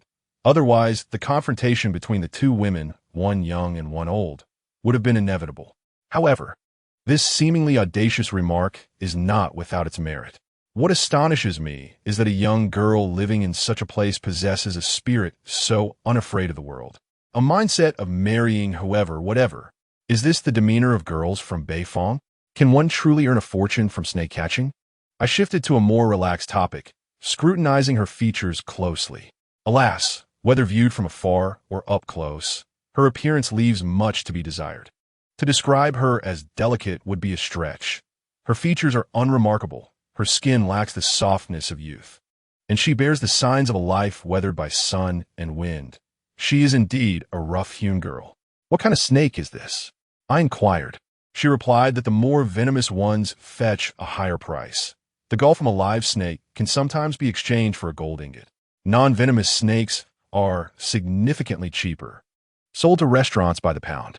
If one encounters snakes with beautiful patterns, their skins can be sold to tailors for pouches or sheaths. When there are special requests from customers demanding a specific type of snake, that is when the greatest profits are made. Perhaps everyone exhibits a more amiable demeanor when discussing their expertise. At least, as she spoke, her eyes held no hostility, conveying a sense of natural enjoyment in her profession. Even as I felt a shiver run down my spine. Is this a venomous snake? I pointed at her wrist. She shook her head. Just an ordinary grass snake. Its coloration might deceive those who do not know. Are you planning to sell it? I asked again. This snake is worthless, she replied. Its skin might fetch a small sum, but its colors are only suitable for embellishing garments. Given that it is neither venomous nor large, it must pose no threat to humans. I felt pity for the little snake, sunbathing itself to death, and thus pleaded, why not release it? I do not release snakes. I sell them, she answered earnestly. Very well, I shall buy it. I produced some silver coins and placed them in her hand, feeling akin to a seasoned rogue being extorted by a child. She weighed the coins in her palm, and with a flick of her wrist, the snake was upon me, causing me to hastily dislodge the cool creature from my body, watching as it safely wriggled into a peony bush. She tucked away the coins and continued. There are others like you who buy snakes only to release them. It is rather dull. The spring is lovely. Let us not commit acts of killing. It is a good deed, I smiled. What is an act of killing? She retorted. I answered to spare when one can. She furrowed her brow slightly and fell silent. Whether in confusion or disagreement, I could not tell. Our casual conversation fell into a delicate stalemate when my gaze was drawn to a glimmering object the size of a sandglass. Resting on her chest, crafted from either glass or crystal, it was transparent and flawless, filled with fine, multicolored sand, exquisitely strung with a black cord, serving as her sole adornment. The object you wear is quite special, I remarked, having never seen anyone wear a sandglass on their heart. Although it serves to measure time, it is not a pocket watch. Does it hold any particular significance? She glanced down at it and replied, it is nothing special. I have worn it since childhood. It can also be used to keep time, if needed. Yet, the way she cradled the sandglass, the slight shift in her expression hinted at a multitude of untold stories. She was neither beautiful nor gentle. At first glance, there was nothing praiseworthy about her. I could easily understand why Madame Tang held her in such disdain. Were I in her shoes, I too would feel discontent were a daughter-in-law of such a caliber to be brought to me. Thus, I found myself more intrigued by how a girl who lives by catching snakes could capture the heart of Tang Gongzi. Could it be that Tang Gongzi is so unattractive that he is fortunate to have won the affections of such a rare beauty? Or perhaps he has been scarred by past experiences, leading him to seek companionship outside the norm? Regardless of my musings, my initial speculation was swiftly dismissed by a familiar, affectionate call. Tang Gongzi, clad in a white embroidered robe, his visage as refined as jade, strode through the peony bushes, carrying a delicately crafted wooden food box. His demeanor radiant with springtime warmth, nearly blinding me with his opulence and striking appearance. Truly, Madame Tang's son had not squandered her excellent genes. Internally, I erupted in silent protest. How utterly mismatched. The two standing together resembled a swan beside a burnt duck. Pardon my bluntness, but the truth is undeniable. I heard from Xing Shu that you are here. Have you grown weary of being cooped up indoors and ventured out for fresh air? Tang Gongzi gazed at her with tender warmth, hurriedly opening the food box. I had the kitchen prepare some light and delightful pastries, including your favorite sticky rice cakes. Do try them. I came out for fresh air, saw a snake, and climbed the tree to catch it. I frightened your maid and attracted your mother-s friend. She replied, barely glancing at the food box. I'm not hungry. You eat. I will return to my room for a nap. With that, she turned and walked away without a backward glance. I assumed her aloofness was merely a reflection of her relationship with me and Madame Tang. But it seemed she also held Tang Gongzi in little regard. Tang Gongzi, disheartened, closed the food box, his thoughts still lingering solely on his beloved, before finally turning his attention to me, asking, Are you the friend of my mother that Cozy mentioned? That would be accurate, I replied, my gaze falling upon the food box, the air still carrying the sweet aroma. I had barely eaten lunch and suddenly felt hungry, shamelessly suggesting, How about I try the new pastries for you? You're hungry? Tang Gongzi looked at me with amusement. I nodded vigorously, let's not waste food. She does not eat. I shall. Seated in the pavilion of the peony garden, I relished the sesame rice cake in one hand and a glutinous rice osmanthus ball in the other, exclaiming with delight, These are truly delicious. Those who do not eat them are missing out. Really delicious? Tang Gongzi widened his eyes, pointing to himself, uncertainly saying, Actually, I made them myself. I struggled to swallow the last morsel of the dumpling, giving his shoulder a hearty pat. You rival my family as professional chefs. Tang Gongzi immediately brightened, his features relaxing into an even more charming expression. Such a fine young man would surely have matchmakers lining up at the gates of the Tang residence. Yet, why did the image of the burnt duck linger in my mind? Are you truly a friend of my mother? He asked, half in joy and half in confusion, scrutinizing me. The acquaintances of my mother who referred to her as a friend were all composed and serious. Each time we met, they merely reminded me to study diligently and inherit the family business. None behaved as you do, gorging on pastries in this little pavilion. Besides, you do not seem much older than I. True friendship is valued over age. I wiped my mouth and casually replied, Besides, I am the proprietress. Unlike the uncles and aunts, you know. Proprietress? Tang Gongzi blinked in surprise, quickly asking, Have you opened shop in Dongfang? Are you aware of my shop? I burped contentedly. Before I could finish my sentence, Tang Gongzi sprang to his feet as if electrified, kneeling before me without a second thought, and began to bow his head. Alarmed, I hurriedly crouched down to grasp his arm. Have you lost your senses? I am neither a deity nor an immortal, and certainly not your ancestral relative. Why do you bow to me? The young man replied earnestly, My mother firmly told me that I owe my life to the proprietress in Dongfang, who is always garbed in a green, peculiar outfit. If we ever meet, I must pay my respects for the life-saving grace she bestowed upon me. I shall never forget. Realization washed over me, and I exhaled in relief. Pulling him up from the ground, All right, you've bowed twice. That suffices. I have already felt your gratitude. Tang Gongzi scratched his head, gazing at my face. I just never expected my mother-s friend to be so young. I thought the proprietress would be like the one at Hongguei Inn, old and plump. Perhaps one day, I too shall become old and plump. I chuckled, hastily retrieving a business card from my pocket and handing it to him. Here, take this. If you ever misplace something, remember to seek me out for an 85% discount. Such a wealthy potential client must not be overlooked. As he pondered the advertisement inscribed on the card, he inquired, Madam, is your establishment solely dedicated to finding lost items? Indeed, I affirmed with a vigorous nod. Not only do we locate lost belongings, but we also recover misplaced money. Individuals, even cats, and yes, your lost dignity as well. As long as the reward is fitting, I shall see it returned to you, fairly and squarely. Tang Gongzi's mouth formed a Na shape. Is there anything you wish to retrieve? I seized the moment. He shook his head. Disappointment washed over me. Oh, then we shall speak again when you lose something. Can anything truly be found? He suddenly asked. Certainly. There exists nothing I cannot retrieve, save for what you cannot conceive. I pledged with a firm hand on my heart. Can happiness be found? He queried. I was momentarily taken aback, but soon laughed.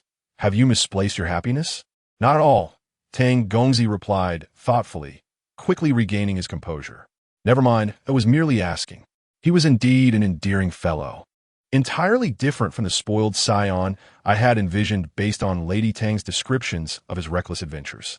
I had imagined him a typical, pampered young gentleman, but he turned out to be quite considerate and polite, with a charming appearance. I hear from your mother that you possess quite the audacity, I jested. You venture where others dare not tread. He smiled bashfully. Life is fleeting. One must live it with flair, broadening one's horizons. I have no particular hobbies, except for wandering in all directions, exploring places different from my home. His sincerity endeared him to me further. Your mother likely disapproves of your aimless wandering, I remarked. She constantly fears for my safety, he sighed. Such is the nature of motherhood, I replied with a smile. Yet, it seems you heed her words quite well. When she instructed you to pay your respects to me, you did so without hesitation. I believe she is correct. Hence I remembered, he said with a furrowed brow. If I disagree, I shall stubbornly refuse. I raised an eyebrow. And what of your engagement to Li Kozi? Surely you visited Shangxin Garden before arriving at Muden Garden. He hastily gathered the empty food containers. My mother has undoubtedly expressed her grievances to you. Indeed, she has voiced her disapproval of this match, I observed, noting his slightly disheartened demeanor. To be frank, after meeting your Kozi, I too harbored many questions. Do you grasp my meaning? Many share your concerns. As he continued to tidy the food containers, he replied, She is a very different kind of woman. Chapter 45. The Wedding Feast. 4. He finally experienced a sensation akin to the ancient art of acupressure. This feeling was decidedly unpleasant. It seemed that apart from his eyes, which could barely move, the rest of his body had been rendered utterly immobile, no longer belonging to him. He regretted dismissing a Liang.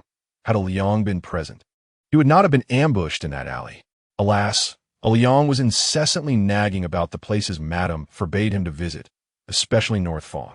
All he desired was to find a bird in Gue Sea that spoke many languages as his mother's birthday approached, and, as a dutiful son, he wished to present a novel and heartfelt gift. Little did he know that his filial piety would lead to a kidnapping. In the dim, cramped room lit only by a feeble oil lamp, a tall, lean man resembling a gourd entered, placing a bundle on the table and forcefully waking his squat companion, who was dozing like a winter melon. Are you truly so lazy? What if the goods escape? The gourd man slapped the winter melon on the back of the head. Are you awake?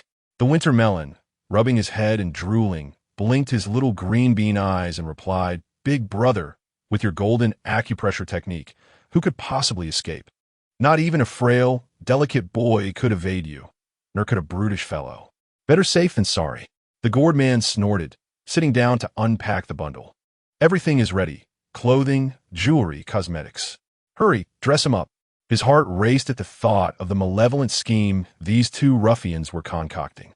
With a swift motion, the gourd man unfurled a blue floral dress meant for women, while the winter melon opened a box of fragrant powder, inhaling it with a lewd grin. Stay back. Stay back. I am the son of the Tang family, from Dongfang. If you dare touch a hair on my head, the Tang family will ensure you meet a grisly fate. This was merely the silent cry of his mind. He was paralyzed, unable to speak, and could only see and hear. As the two grotesque, menacing men approached with feminine attire, he was swiftly transformed into a woman, an utter humiliation. Having lived 17 years as a man, he was now subjected to the horror of makeup and rouge. No, apply more powder to make him fairer.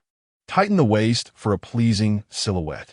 Let us paint his nails red too, and stuff soft cloth around his chest to prevent discovery. My heavens, this lad has a fine appearance. With a bit of makeup, he could easily pass as a stunning beauty. Big brother, we struck gold. Lording will undoubtedly be pleased. As long as he remains silent, no one will suspect he is a man. By the time they find out, we'll have long fled with a fortune. The implication of their words was clear. They intended to sell him as a young woman. Once they finished their preparations, a burlap sack was thrown over him. He was hoisted up like a living parcel and tossed into a carriage. After several hours of jostling, the carriage came to a halt. He was lifted again and unceremoniously dumped onto a hard floor. The sack was pulled away, revealing a brightly lit room that forced him to squint. Lording, my brother and I have exerted tremendous effort to find a girl that meets your requirements. Look, he has been immobilized and cannot escape. Rest assured. The gourd man bowed and ushered a tall figure wrapped in a black cloak before him. As he glanced up, all he could see was half a face hidden beneath a large hat. Cool fingers grasped his chin, turning it side to side for inspection. After a moment, the man stood and gestured to a servant, who promptly approached with a box brimming with silver ingots. The two ruffians nearly had their eyes pop out of their heads. The gourd man swallowed hard, repeating his thanks profusely. The man remained silent, merely waving them off. Yes, we wouldn't dare disturb you any further. Farewell. The gourd man hurriedly dragged the winter melon away. In the spacious room, the man cast another glance at him before whispering something to the servant and exiting. His heart raced, the sound of his heartbeat filling his ears. Where was he? The decor suggested a wealthy household. Surely, those two brutes hadn't sold him off as a bride. If that were the case, he would rather die than endure such a fate. Before long, several maidens entered, carrying vibrant wedding attire. In a flurry, they stripped him of his outer garments and draped the wedding attire over him. Anger and anxiety surged within him. He lamented why these careless girls didn't remove all his clothing, thus revealing his true identity. He could only watch helplessly as they washed his face and styled his hair, applying an even more elaborate makeup. Then, in the dead of night, he was carried outside by several burly men and placed into a small sedan chair, racing swiftly into the darkness. Time passed unmeasured, and the sedan chair came to a halt. He was carried out, surrounded by dimness, where a desolate expanse lay before him, punctuated by a few withered trees and the distant howls of wolves. The burly man who had borne him placed him within a circle formed by yellow talisman papers. Suddenly, two figures clad in Taoist attire emerged from the shadows, wielding willow branches dipped in water. They chanted incantations in a mystic manner while sprinkling water upon him, and he faintly heard phrases about a divine king's wedding, an extraordinary union. The Taoists danced for what seemed like half a tea's worth of time before abruptly halting to kneel, one on either side of him. Gradually, the sounds of joyous wedding music, swana and drums, began to resonate from the darkness ahead, growing closer and louder. A grand sedan chair, crimson with gilded patterns, was carried by four men dressed in red, accompanied by four beautiful maidens in red garments who scattered fresh flower petals from their bamboo baskets as they walked. It resembled a bridal procession. Yet who would engage in such matrimonial affairs at the witching hour? The sight of the vivid reds against the pitch black was profoundly alarming. The crimson sedan chair stopped 3 meters away from him, and the bearers, along with the leading women, bowed before it and retraced their steps. The two Taoists also bowed to the red chair, shaking their bells thrice before swiftly departing. On the desolate ground, he remained with the bizarre, crimson sedan. He wished to cry out for help, but found himself unable to do so. Despite not knowing who occupied the chair, he sensed an imminent danger. A gust of night wind arose, gaining strength, causing the sedan's silk curtains, adorned with golden pearls, to flutter and jingle. The temperature plummeted, cold sweat trickling down his brow. Suddenly, a fierce wind swept through, flipping the sedan's curtain over the pole. A pungent, briny scent rushed into his nostrils. His heart raced, nearly leaping from his chest. What sat within the chair was not a person, but a coiled black python, thicker than a man's thigh, its crimson eyes glimmering with a ghostly light. The serpent hissed, flicking its tongue greedily as it gazed at the bride before it. Was this truly how a divine king took a bride? To what, a snake? To be swallowed whole in marriage? His thoughts spiraled into chaos. Immobilized by fear, he could only watch as the red sedan swayed violently. The seemingly cumbersome black python suddenly raised its head and lunged forward like an arrow, its blood-red maw wide open, poised to devour him whole. It was the end. His life was about to be inexplicably forfeited. Cold sweat drenched his clothes. He had heard that snakes consumed their prey whole, slowly digesting them within their bellies. This method of demise would surely be excruciating. He could only squeeze his eyes shut, counting the seconds as if they were years. Waiting and waiting, yet the final strike never came. Instead, there was a commotion nearby. He opened his eyes in astonishment, spotting a small figure clad in black, tightly gripping the python's neck, rolling away together with the serpent. The startled python, angered by the ambush, thrashed violently, attempting to ensnare the small figure with its tail. But the little one seemed well acquainted with the serpent's tactics, rolling in the same direction as the python, refusing to be caught. As he watched the duel unfold at a distance, he felt a glimmer of hope, silently cheering for the small figure, when suddenly, the agile little one fell from the serpent's body, clumsily sitting on the ground. Alarm bells rang in his mind. In that split second of vulnerability, the black python leapt, swallowing the small figure's upper body whole. He could only watch in horror as the python triumphantly arched its body, methodically consuming the little one. A grotesque bulge sliding down its length, the scene utterly appalling. Such was the fate of the valiant. This was the reality he faced. He longed to weep, for hope had shattered before his very eyes. Just as despair enveloped him, a thunderous crash echoed, and beneath the night sky, countless pieces of flesh and bone scattered like petals flung by celestial maidens, the rich scent of blood and gore overwhelming him, nearly inducing him to vomit. A chunk of flesh, still attached to the serpent's skin, landed atop his head, and he could do nothing but endure the revulsion. Amidst the carnage, the little figure rose, blood and slime coating her form. She was not dead. The small figure wiped her face, revealing a pair of sparkling eyes, panting as she approached him, crouching to examine him, muttering, "Have you been immobilized?" Upon hearing this, he blinked at her in despair, confirming her suspicion.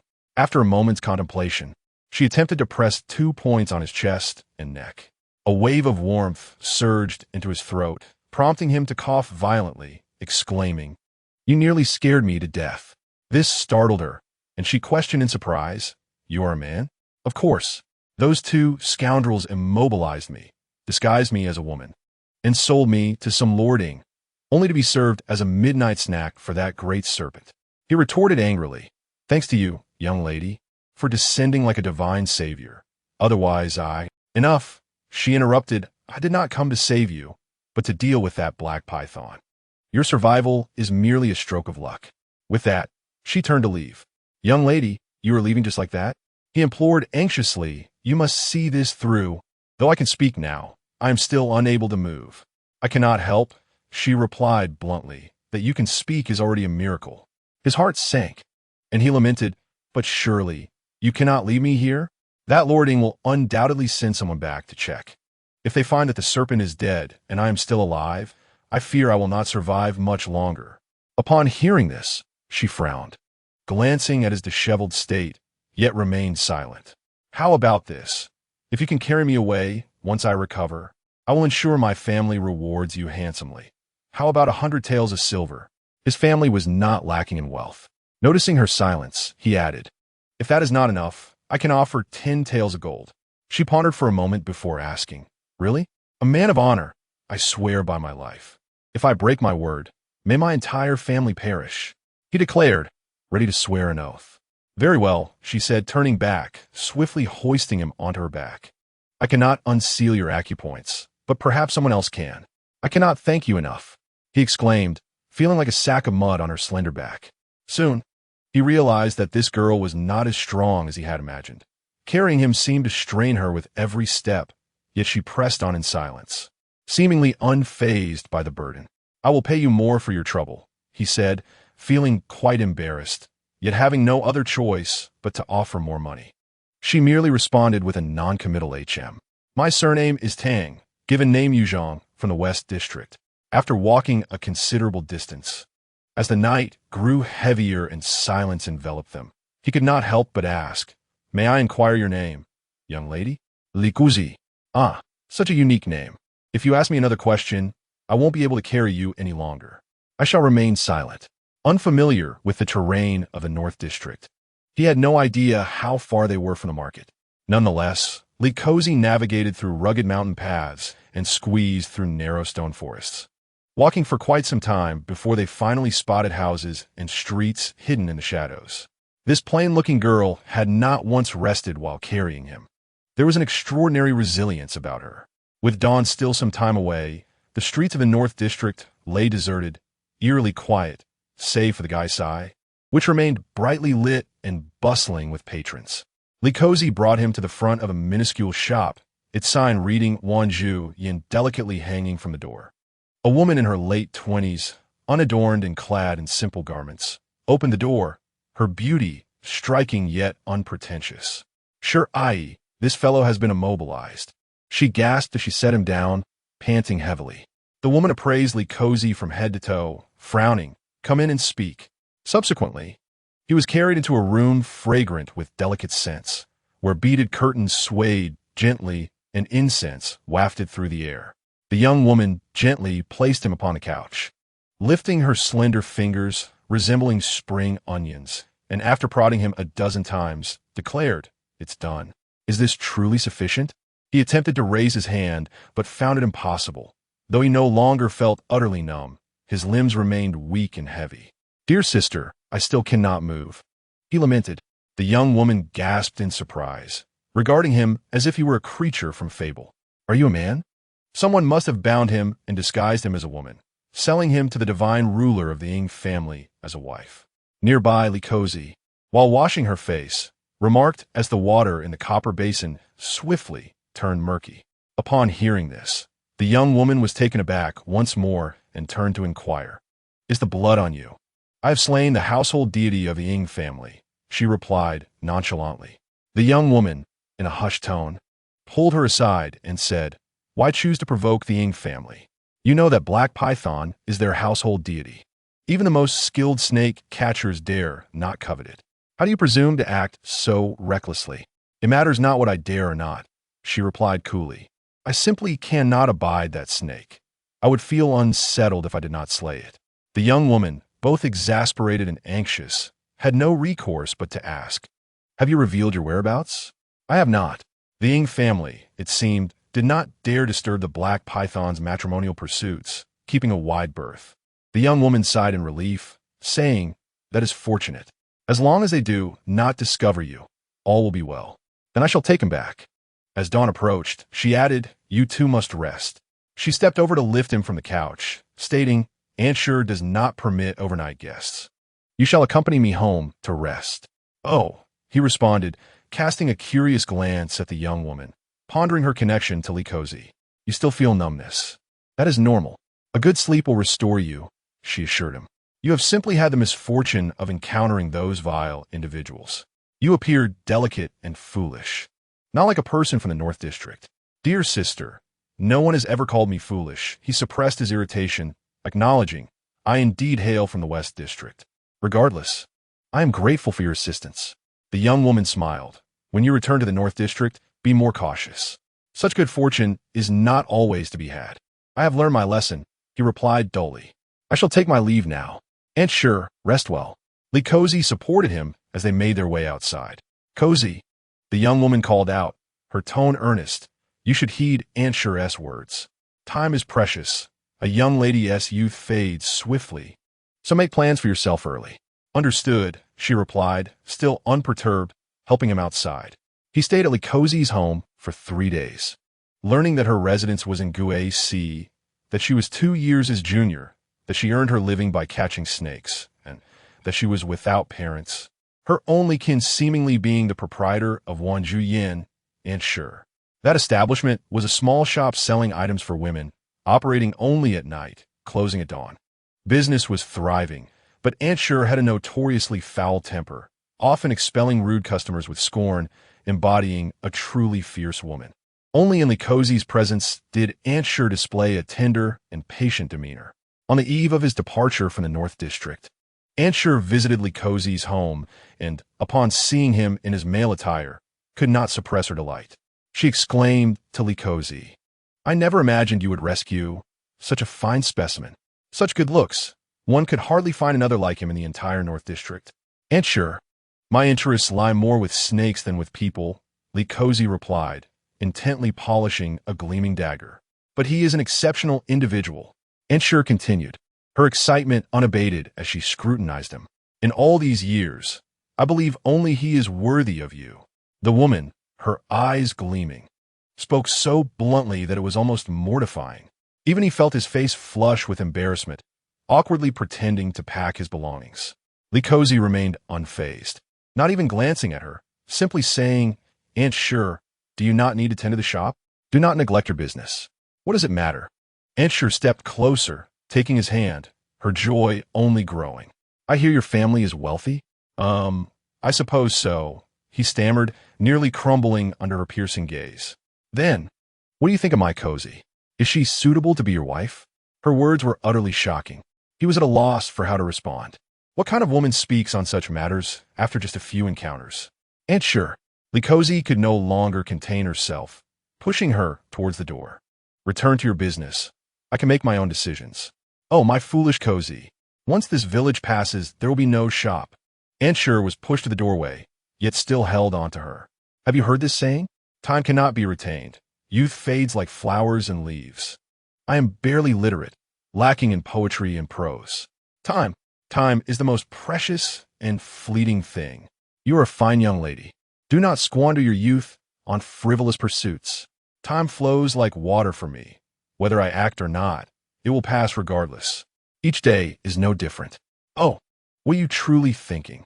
And then what?" I asked Lord Tang. He shrugged, then I left the next day. Liang nearly turned the entire North District upside down, searching for me. I pondered back and forth, say so. I still do not understand how you and Likozi progressed to the point of discussing marriage. I then smiled mischievously. Others are heroes saving beauties, and the fair maidens offer themselves. Could it be that you are akin to this tale? Please do not mock me. Lord Tang's face reddened as he lowered his voice. I have never spoken of this experience to anyone. It is truly embarrassing. Yet you share it with me? Do you not fear I will spread the word? You saved my life. Even if you did share it, I would not hold it against you." He sighed. "Moreover, you do not seem like an ignorant woman."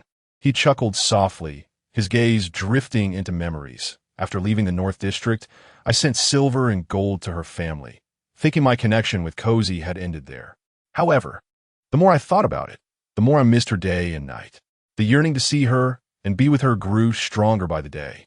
6 months later, I finally returned to the North District to find her. You may laugh, but I secretly sought her hand without informing my mother.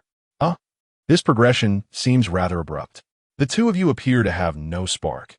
How could this young man become so infatuated, declaring that he would marry no one but her? Yet she merely cast him a cold glance and said not to delay her business before walking away. No matter how he expressed his feelings, she remained unmoved. He chuckled at his own plight, realizing that as the young master of the Tang family, he was accustomed to others catering to his whims, with suitors lining up from the West District to the East. Yet she treated him as though he were inconsequential.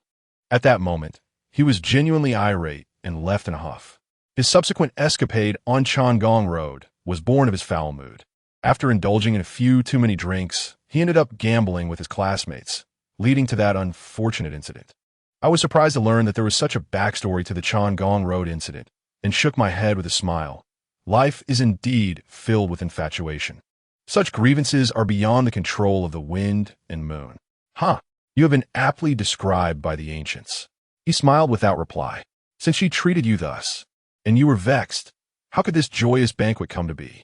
I remained quite confused. Initially, I believed I was destined to be without her. He lifted his gaze to the blooming gardens. About 7 or 8 days after awakening from the ordeal on Changong Road, she unexpectedly came to the Tang residence seeking me. When the servant led her to me, I thought I had not yet awakened from my afternoon nap and was seeing a phantom. She stood before me, slender and petite, dressed in black, her posture straight as she asked, "Did you truly mean to marry me?" I was taken aback. Did she say that? He nodded. I thought my ears were deceiving me. Yet she firmly asked again. Overcome with joy, I immediately replied, "Of course, it is true." I then took her to meet my mother. I exhaled deeply. At this point, the story seemed to reach its conclusion. Yet, was this truly not a mere jest? I believe in love at first sight, but for this young couple, I cannot shake the feeling that some element is amiss, though I cannot pinpoint what it might be. It is no wonder that Madame Tang was driven to such frustration by her sudden daughter-in-law. It is a heavy burden for anyone to bear. Do you truly believe she is the one destined to accompany you through life? I have my doubts about young Master Tang. Is he truly certain? Indeed, he nodded without hesitation, declaring, "She is like a nail driven into my heart, impossible to dislodge. I care not for her beauty or wealth. As long as she is herself, Li Kusi, I wish to be with her, to marry her for eternity." After this proclamation, he turned to me and asked, "Madam Boss, can you comprehend my sentiments? My mother will never understand." I chuckled softly, patting his shoulder. "I shall endeavor to speak with your mother again. Should she be willing to reconsider her stance, it would indeed be splendid. Yet if she remains obstinate, I too shall not yield." He furrowed his brow. "Rest assured, no mother desires anything but happiness for her child." I stretched lazily. "See, although she voices her dissent, she still sent out the wedding invitations for you." This revelation surprised him. He scratched his head, uncertain of his mother's true intentions. I smiled. "In any case, it is all for your benefit." "Let us hope so," he replied, rising to gather his lunchbox. "I must go see Kusi." Go on, you're quite attached," I teased. "I'm truly fortunate to have someone like you among my mother's friends." He laughed heartily, his face radiant in the sunlight. "I enjoy our conversations. Remember to arrive early on the day of the banquet." "Certainly. I shall be there ahead of time." As I watched young Master Tang's graceful figure gradually disappear behind the peonies, I remained seated. There was one matter that neither Madame Tang nor I had disclosed to him.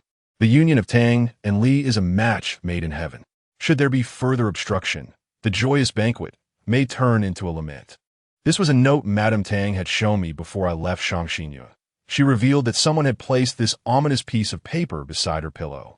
A short message brimming with malice and threats. We both understood that the essence of this threat lay not in the words, but in the fact that someone could place a note beside Madame Tang's pillow within the heavily guarded Tang residence. If they could leave a note today, who could say what they might do tomorrow? "You will send out invitations and host a banquet. Is this a concession?" I inquired. She retorted with a cold smile. "Do you believe I am one to easily compromise?" "Undoubtedly not." Like young Master Tang, I too was perplexed by the machinations of his mother. Yet I knew that the forthcoming banquet in half a month should be quite the spectacle. I rose from the peony garden. Regardless of the outcome, I must return and prepare new attire for the two little rascals, as it would be their first time attending a wedding banquet, and it is essential not to appear disrespectful. While the sun still shone, I plucked a peony flower and hummed a little tune as I proceeded. Chapter 46. The Poppy Tomb. 1. What do you believe to be irretrievable? Last night's moonlight. Childhood musings, departed souls, and the hearts of the deceased. Is it beautiful? Is it beautiful? Indeed, beautiful. Are you truly certain? Ask me once more, and I shall steam you in a pot. You are my mother. Even mothers have their tempers. Put on your shoes. If you dawdle any longer, you will miss the Tang family's wedding banquet. The little girl, brimming with joy, dashed away, leaving me time to stand before the dressing mirror, admiring my reflection and adjusting my coiffure. Fat 3 Jeans stated that attending a grand wedding required one to appear well-groomed. So he fashioned my hair into an elegant style that transformed my wild curls into a refined and noble appearance, all accomplished with a single gold and jade hairpin. This dedicated maid, skilled in household duties, surprisingly also excels as a hairstylist. Is there anything he cannot do? That unreliable gold medal playboy, Jiu, deserves his single status. But a dependable and capable man like Fat 3 Gene should not still be unattached. It simply isn't right. As a leader, I have contemplated discussing the matter of finding a spouse with Fat 3 Gene, yet each time I bring it up, he deftly sidesteps the topic, neither confirming nor denying his intentions, leaving his stance highly suspect. I surmise he is either destined for a life of celibacy or perhaps has an inclination towards men. How could he consistently display such domesticity? Lost in these thoughts, a newly attired little fellow in a red tang suit raced in, impatiently asking, "Mom, how much longer until we leave? Didn't you say the Tang residence is far from our home? If we don't set off soon, they will finish their meal. Your sister is still putting on her shoes." I crouched down to adjust his outfit, suddenly noticing he seemed to have grown a little taller. I measured his height with my hand and exclaimed, "Jiang-hu, have you grown again? Really?" Children are often quite concerned and delighted by their growth. And he hurried to the wall beside the wardrobe, where two distinct marks stood side by side, labeled Jiang-hu and unknown. Beside the marks, two crude outlines of adults were painted in red, one tall and one short. After countless inquiries from the two children about when they would grow up, I had drawn these outlines on the wall, labeling one as father and the other as mother. I explained that every time they grew taller, I would mark their height on the wall. And one day, when their marks reached the same height as their parents, they would be grown. Thus, the two little rascals found a new way to compete, measuring their heights at the wall daily and often squabbling over whether the other had unfairly marked a centimeter higher. It was evident that Jiang, who had indeed grown a bit, I set down the carving tool, and the new mark stood approximately 2 centimeters taller than the previous one. The unknown side lagged behind for now. "I have grown taller again," Jiang-hu exclaimed joyfully, tugging at my sleeve. "Mom, will I be as tall as Dad?" Gazing at his excited little face, I traced my fingers over the growing marks, pondering who said time is an invisible, intangible force. Everywhere, its presence is felt. "Of course you will. Perhaps even taller than your father. Then will I be just as capable as Dad? When has your father ever been capable? When he knocked out the front teeth of the troublemaker who wouldn't stop causing chaos, or when he managed to drink 20 cups of strawberry milkshake in one sitting. You should probably avoid following his example. I don't care. I just want to grow up quickly. Why the rush to grow up? Isn't being a child delightful? When I grow up, I can protect you." A wave of warmth surged from my heart as I playfully pinched his nose. "Oh, do you think that once you grow up, your father and I won't be able to protect ourselves?" Jiang-hu frowned, pouting as he contemplated for a moment before suddenly hugging me tightly. "Regardless, I won't let you leave me." Such nonsensical words. Perhaps all children speak without logic at times. Just like Aochi once recounted how, despite living a life of luxury and ease, he suddenly had a fit one day, leaving a note for the Dragon King saying, "I feel like you all do not love me. I'm leaving," and then hid in the storage room of the Dragon Palace for an entire day. When found, the Dragon King punished him by making him clean the entire palace's windows and floors without using magic or any assistance, declaring that if he failed to leave a reflection, he would face punishment. This ordeal nearly exhausted him. When the Dragon King reviewed his efforts, he casually remarked, "This is what a life without love looks like," and departed. This dark history amused me greatly, a perfect specimen of folly. So, perhaps Jiang, who has inherited this trait from Aochi, this is concerning. "Foolish child, how could your parents ever leave you?" I chuckled, patting his back. "Mom." A lively burst of red entered the room, as the equally adorable unknown joyfully bounded in, stretching out her feet adorned in cat-shaped red shoes, swaying back and forth. "Aren't these little cat shoes lovely? Uncle 3 Gene just gave them to me," she added, shaking her head and pointing to her matching cat hat. "And this hat, too." Pang Sanjin entered the room, his nose dusted with flour, chuckling as he kneaded the dough. "Last night, feeling idle, I prepared these. The little girl will find them just right. You ought to take some time to rest as well." Rising, I looked at this ever-busy fellow, who had already crafted new garments for them. There was no need for him to burn the midnight oil over shoes and hats. "You are so thin. I truly fear the day you might unexpectedly succumb to overwork." He chuckled, raising his right arm in a show of strength. "Thin I may be, but I possess muscle. The boss lady has no need for concern. All right. Even the wind could carry you away." I shot him a glance and added, The marriage at Tong Fu is quite a grand affair. Why not join us for a toast and partake in the festivities? Fat Sanjin quickly shook his head. Holding up the dough, I promised to Deng and Xinlong that I would prepare fried dumplings with sweet potato filling for them today. Besides, it's time for our big spring cleaning. If you take the two little ancestors away, I can work much more efficiently alone. Furthermore, if we travel to Tong Fu, the journey will take at least 2 or 3 days. If we are gone, we would miss any guests that arrive, and that would be a missed opportunity for business. This fellow always thought ahead, so I ceased my insistence and merely instructed, then keep a vigilant eye on things. Do not let any customers seeking items slip away. And leave me contact information to address matters upon my return. Of course, rest assured. Enjoy your meal. Fat Sanjin smiled. If you stumble upon any novel delicacies, do remember to share them with me. By the way, have you prepared the gift? Don't need to remind you. I scoffed. I've already delivered it to Tong Foreign in advance. It isn't truly a spring bun, is it? Am I that petty? Then what did you send? I won't tell you. It must be a spring bun. Get lost. Chapter 47. Ingzhong 2. The sky was clear and the air fresh. As the dragon horse galloped merrily under the gentle sun, even the sound of the wheels rolling over the road became melodious. Inside the carriage, two little ones leaned eagerly against the window, unwilling to miss any scene outside. The children flying kites, the cats and dogs squabbling, the vendors selling noodles, each sight eliciting their delightful exclamations. Mama, after we finish the wedding banquet, can we go fly kites? Weiji turned around, his rosy little face adorned with envy. I want a large butterfly kite, bigger and prettier than the one that person had earlier. All right, when we return, let your Uncle Sanjin make one for you. After all, he can do anything. I firmly believed that crafting a kite was well within the capabilities of the versatile Fat Sanjin. And why spend money on a kite when someone could make it for free? Uncle Sanjin can make kites? Weiji's eyes widened. I want one with flowers. A big butterfly kite. Of course, whatever you wish for is fine. So happy. Jianghu turned back, pouting. If I were you, I wouldn't go fly kites. Why not? Weiji asked in confusion. You're so short. How could your little legs run fast enough to get the kite up in the sky? Jianghu stated with conviction.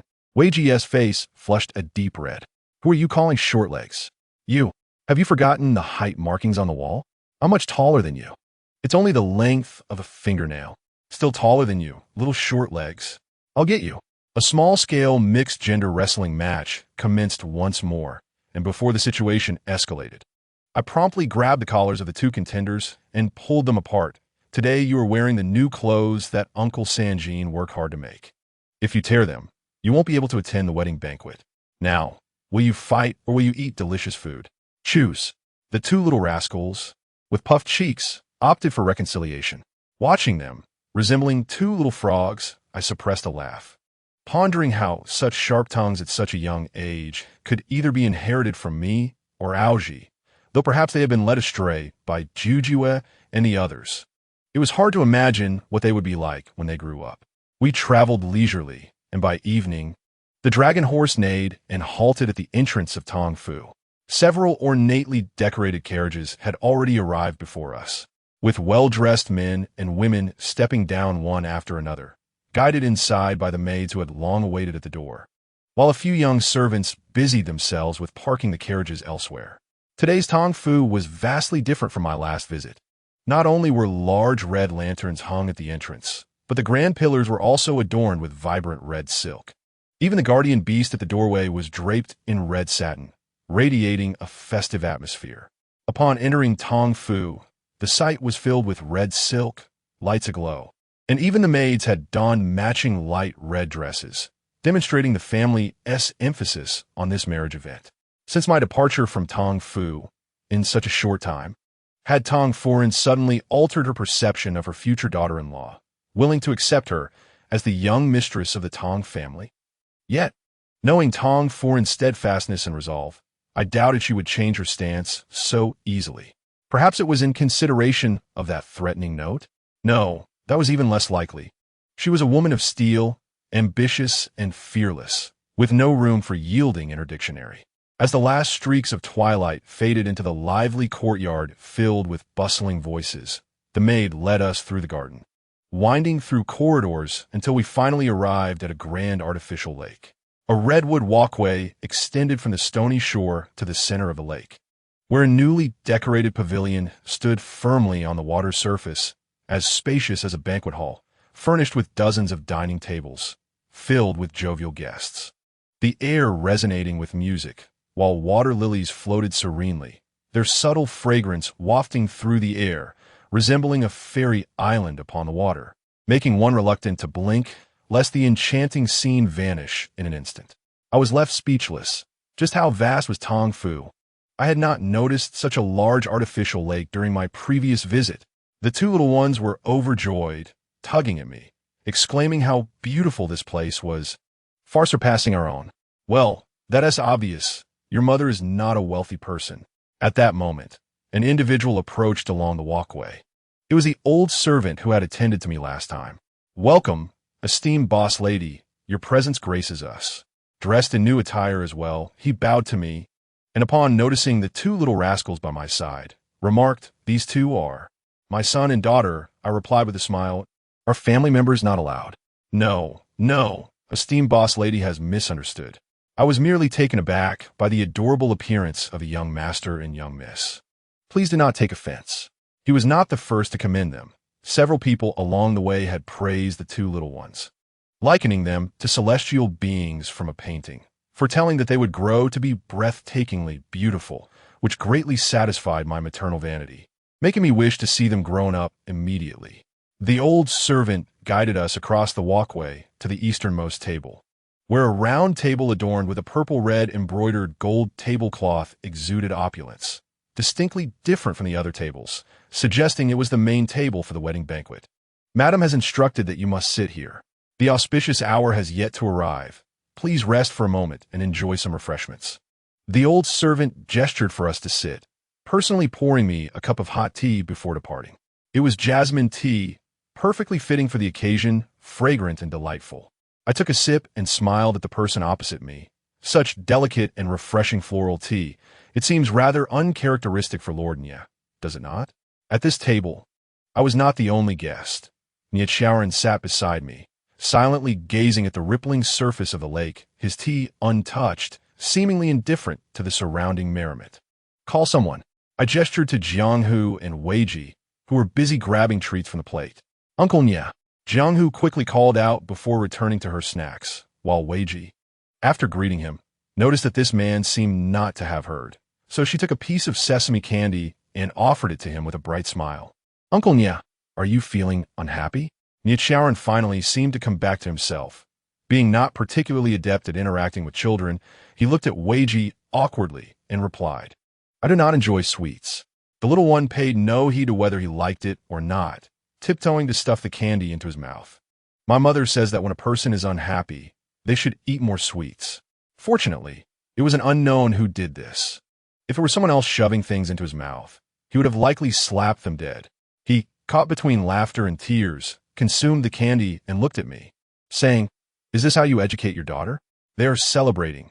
Can you not wear such a stern face? Even the child can tell you are unhappy. I blew away the jasmine petals floating on the tea, examining his profile. Ah, his face seems to have healed. He paused slightly, instinctively touching his cheek, his gaze dimming again. It has healed long ago. Aren't you going to seek out Xiao Chong? I asked directly. He turned his head back to gaze at the lake. There is no need. You should consider starting a family. Look at me, surrounded by old bachelors. You truly give me cause for concern. Nya Xiaoran coughed and glared at me. What does this have to do with whether I seek Xiao Chong or not? What concern is it of yours? Xiao Chong despises you. I put down my teacup, but I have fondness for you. I regard her merely as a sister, he declared firmly. I have no intention of marrying, so do not speak nonsense. No intention to marry? Either you have a beloved in your heart already, or you wish to become a monk. But given your position in the government, having killed many, you certainly cannot be a monk, I teased. His brows furrowed tightly. Even his fists clenched, as my jest seemed to strike a nerve. Mind your own business. He took a deep breath, relaxing his fists. I came today to offer congratulations. If you continue to chatter, do not blame me for lacking courtesy. You have never shown me any courtesy, I retorted. You eat something, as I nibbled on snacks. I surveyed the surroundings. Almost every table was filled with guests, men and women alike dressed to the nines, engaging in lively conversation. Adorned with pearls on their heads and gold bangles on their wrists, the brilliance dazzling to the eyes. The social circle of Tangforen was beyond my imagination. Yet, even now, I had yet to catch a glimpse of Tangforen. Ah, Madam Boss, Lord Nya, a figure resembling a monkey jumped to our table. It was the long-absent Mu Daozhong, holding a whisk and grinning, greeting us. I was over there and thought it looked like you too, and upon closer inspection, indeed it is. I scrutinized him from head to toe, teasing, TSK, your new Taoist robe looks quite expensive, and you have a new whisk as well. Oh, what is that embedded in the handle?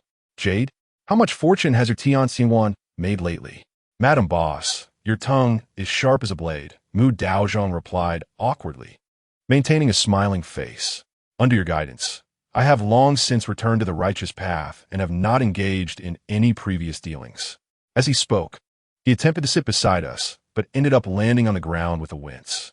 Just as he was about to curse, seeing the stool had been intentionally moved, he promptly lost his temper and hurriedly stood up, ingratiatingly addressing Jiang Hu.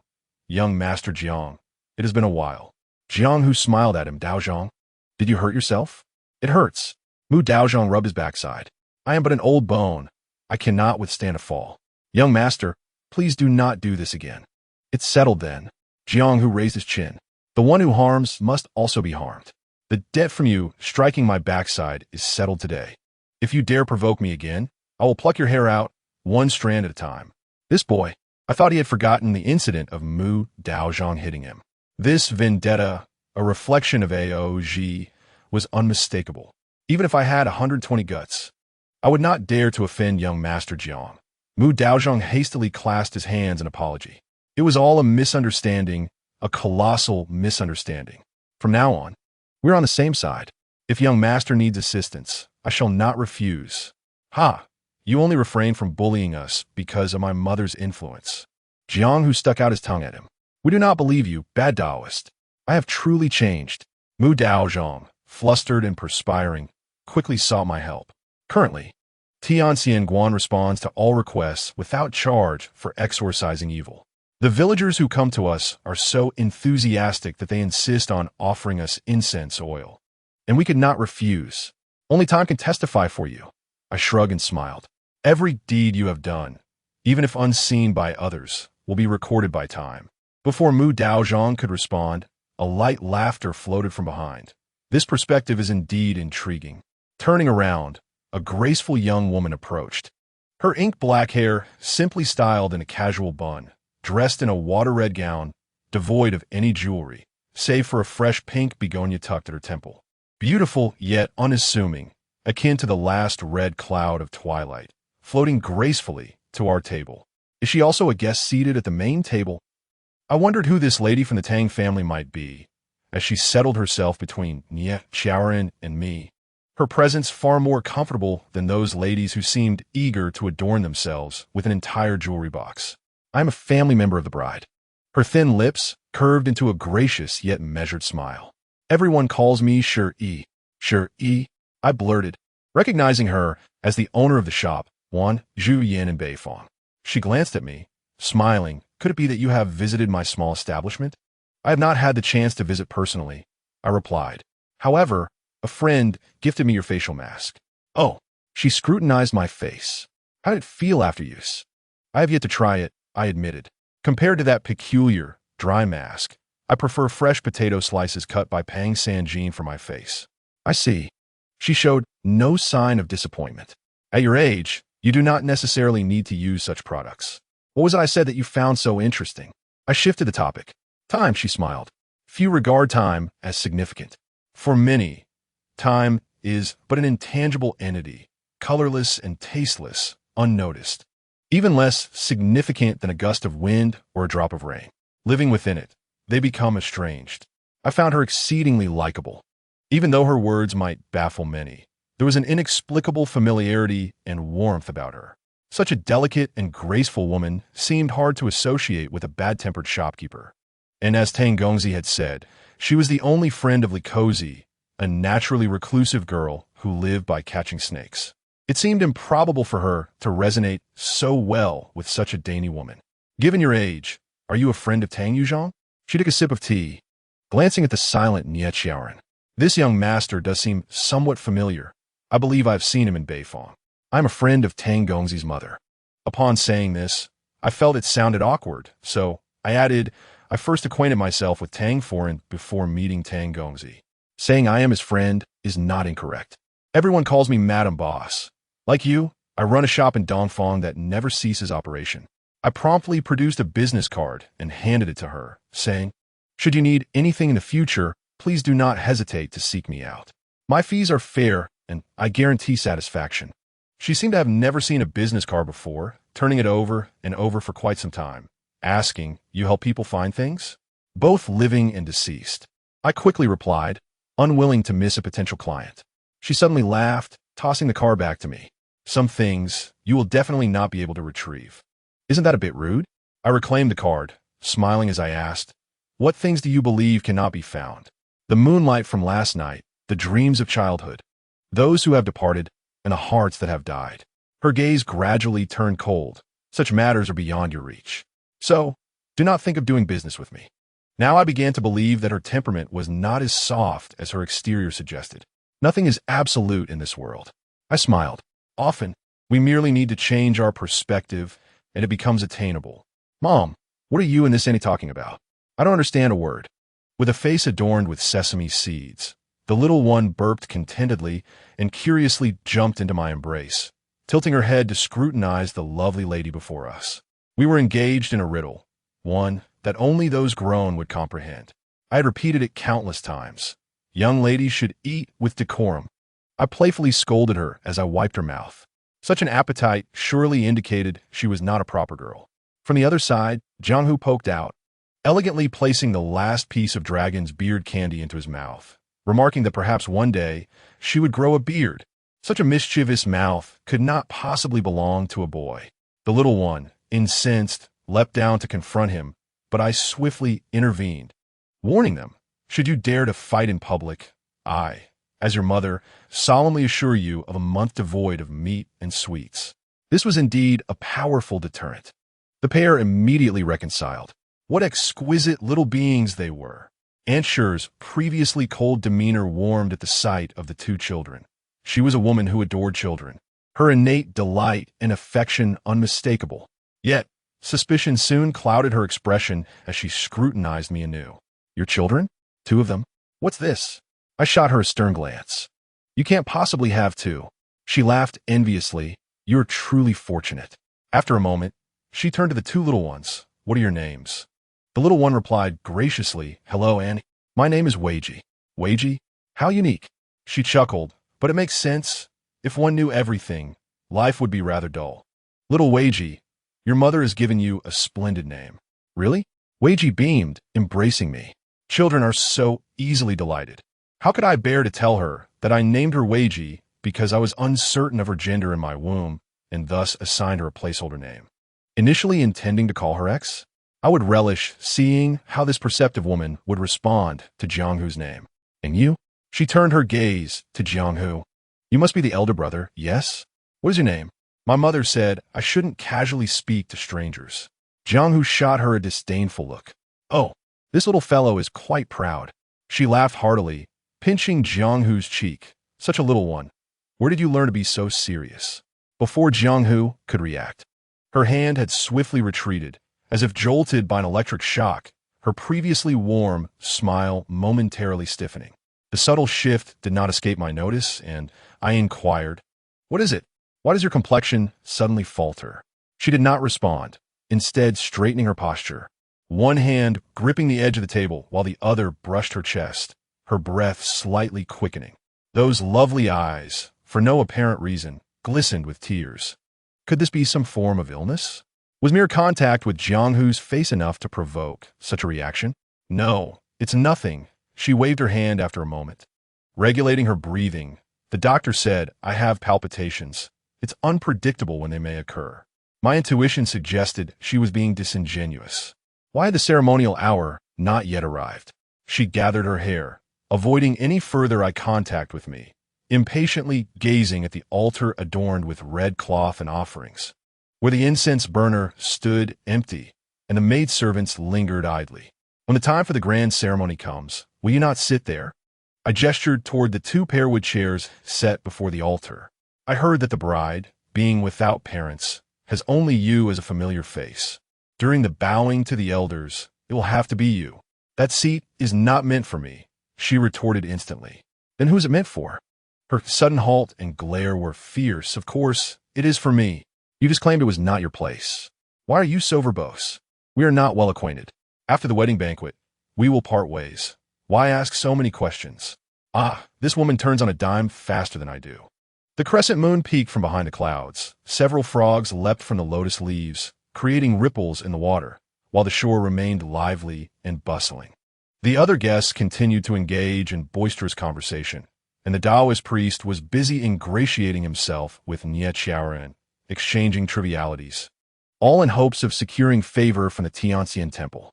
Aunt Sure had grown silent, a touch anxious, glancing at the moon above, then wandering toward the walkway, unable to remain still.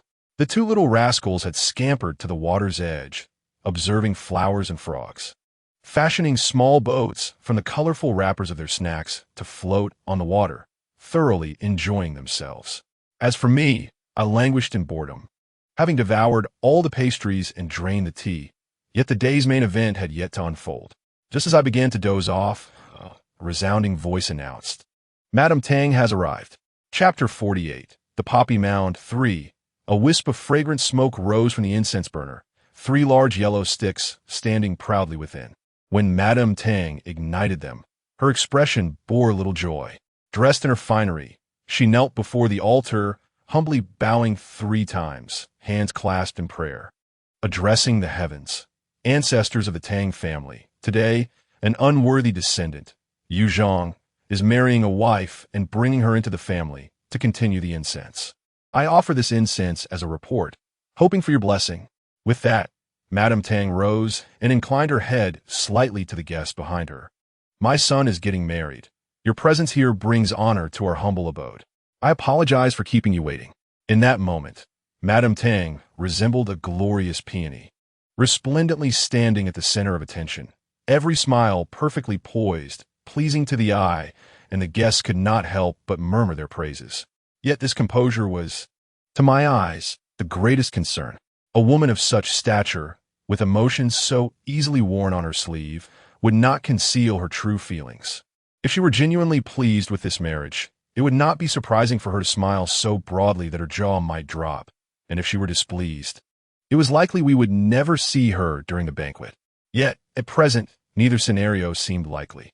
Come quickly, bring out the newlyweds. Everyone is eager to see the bride. It must be a breathtaking beauty to match young Master Tang. A few gossips among the guests could hardly contain their excitement. Madame Tang's my silent bee. The atmosphere brightened once more as a pair of elegantly dressed individuals, surrounded by maids and servants, gracefully approached from the walkway.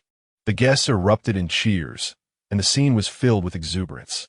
Young Master Tang, beaming with joy, held a red silk ribbon, the other end tied to the bride's wrist, her head adorned with a red veil, sparkling jewels, and golden ornaments, every detail exquisite. Just the sight of her attire was enough to elicit admiration for the Tang family's generosity and regard for their new daughter-in-law. Suddenly, a peanut shell struck my head. Nie Xiaoren, without glancing my way, merely said, "Wipe your mouth." This man must surely be a Scorpio. He appeared to be indifferent to everything. Yet not a single detail escaped his keen observation, like my salivating gaze upon the exquisite dragon and phoenix gold bracelets adorning the bride's wrists. I quickly wiped my mouth, grateful that none of the surrounding guests were paying me any mind.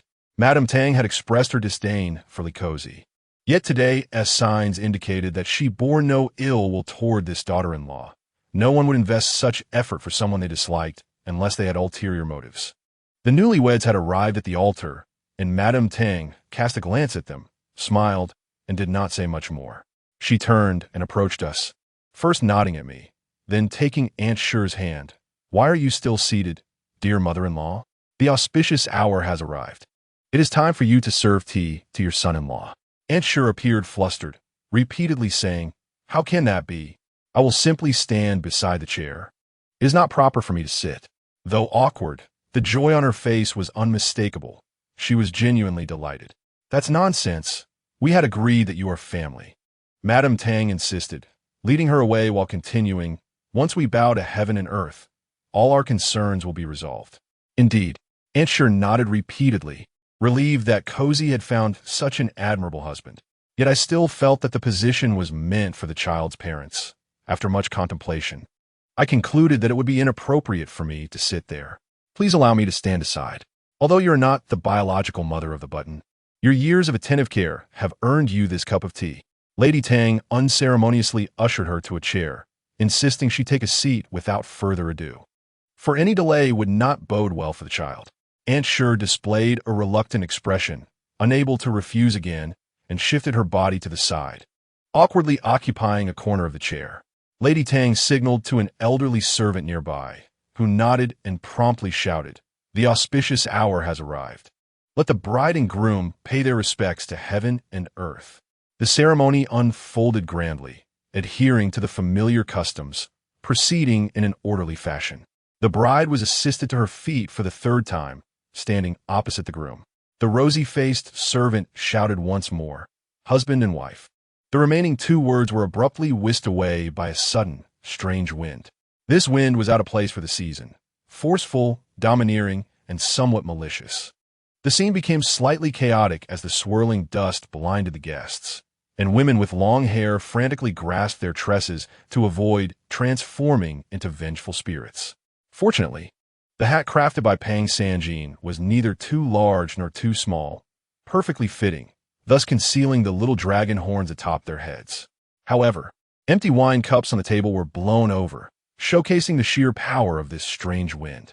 Several cloth hats flew through the air, meeting their demise in the water, leaving their unfortunate owners, several portly middle-aged men, embarrassed as they awkwardly covered their bald heads with their hands. Yet, the most unfortunate of all was not them, but the vibrant red cloth, the bride's veil, carried off by the wind into the lake. Young Master Tang, who had been beaming with joy, suddenly appeared as if struck by a heavy blow, his complexion paling, staring blankly at the unveiled bride, his lips quivering. Two others mirrored his expression. Lady Tang gasped in shock as if caught in a wrongdoing, yet she mustered the resolve to maintain her composure. Aunt Sure was far more straightforward, her face clearly etched with fury. The bride was Notly Cozy, a youthful beauty with willow-like brows and rosy lips, anxiously lowered her head, daring not to meet anyone's gaze, instinctively inching toward Lady Tang, terrified that young Master Tang might strike her down with a single blow.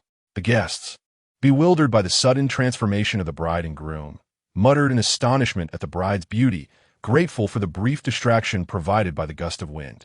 Lady Tang was the first to break the silence, not with explanations or reassurances, but calmly instructing the elderly servant, "Fetch another veil, lest we waste time." "Yes." The servant hurriedly departed. "Stop right there." Young Master Tang roared like a lion, startling everyone present. The servant froze, glancing between young Master Tang and Lady Tang, uncertain whether to advance or retreat. "Go." Lady Tang maintained her composure.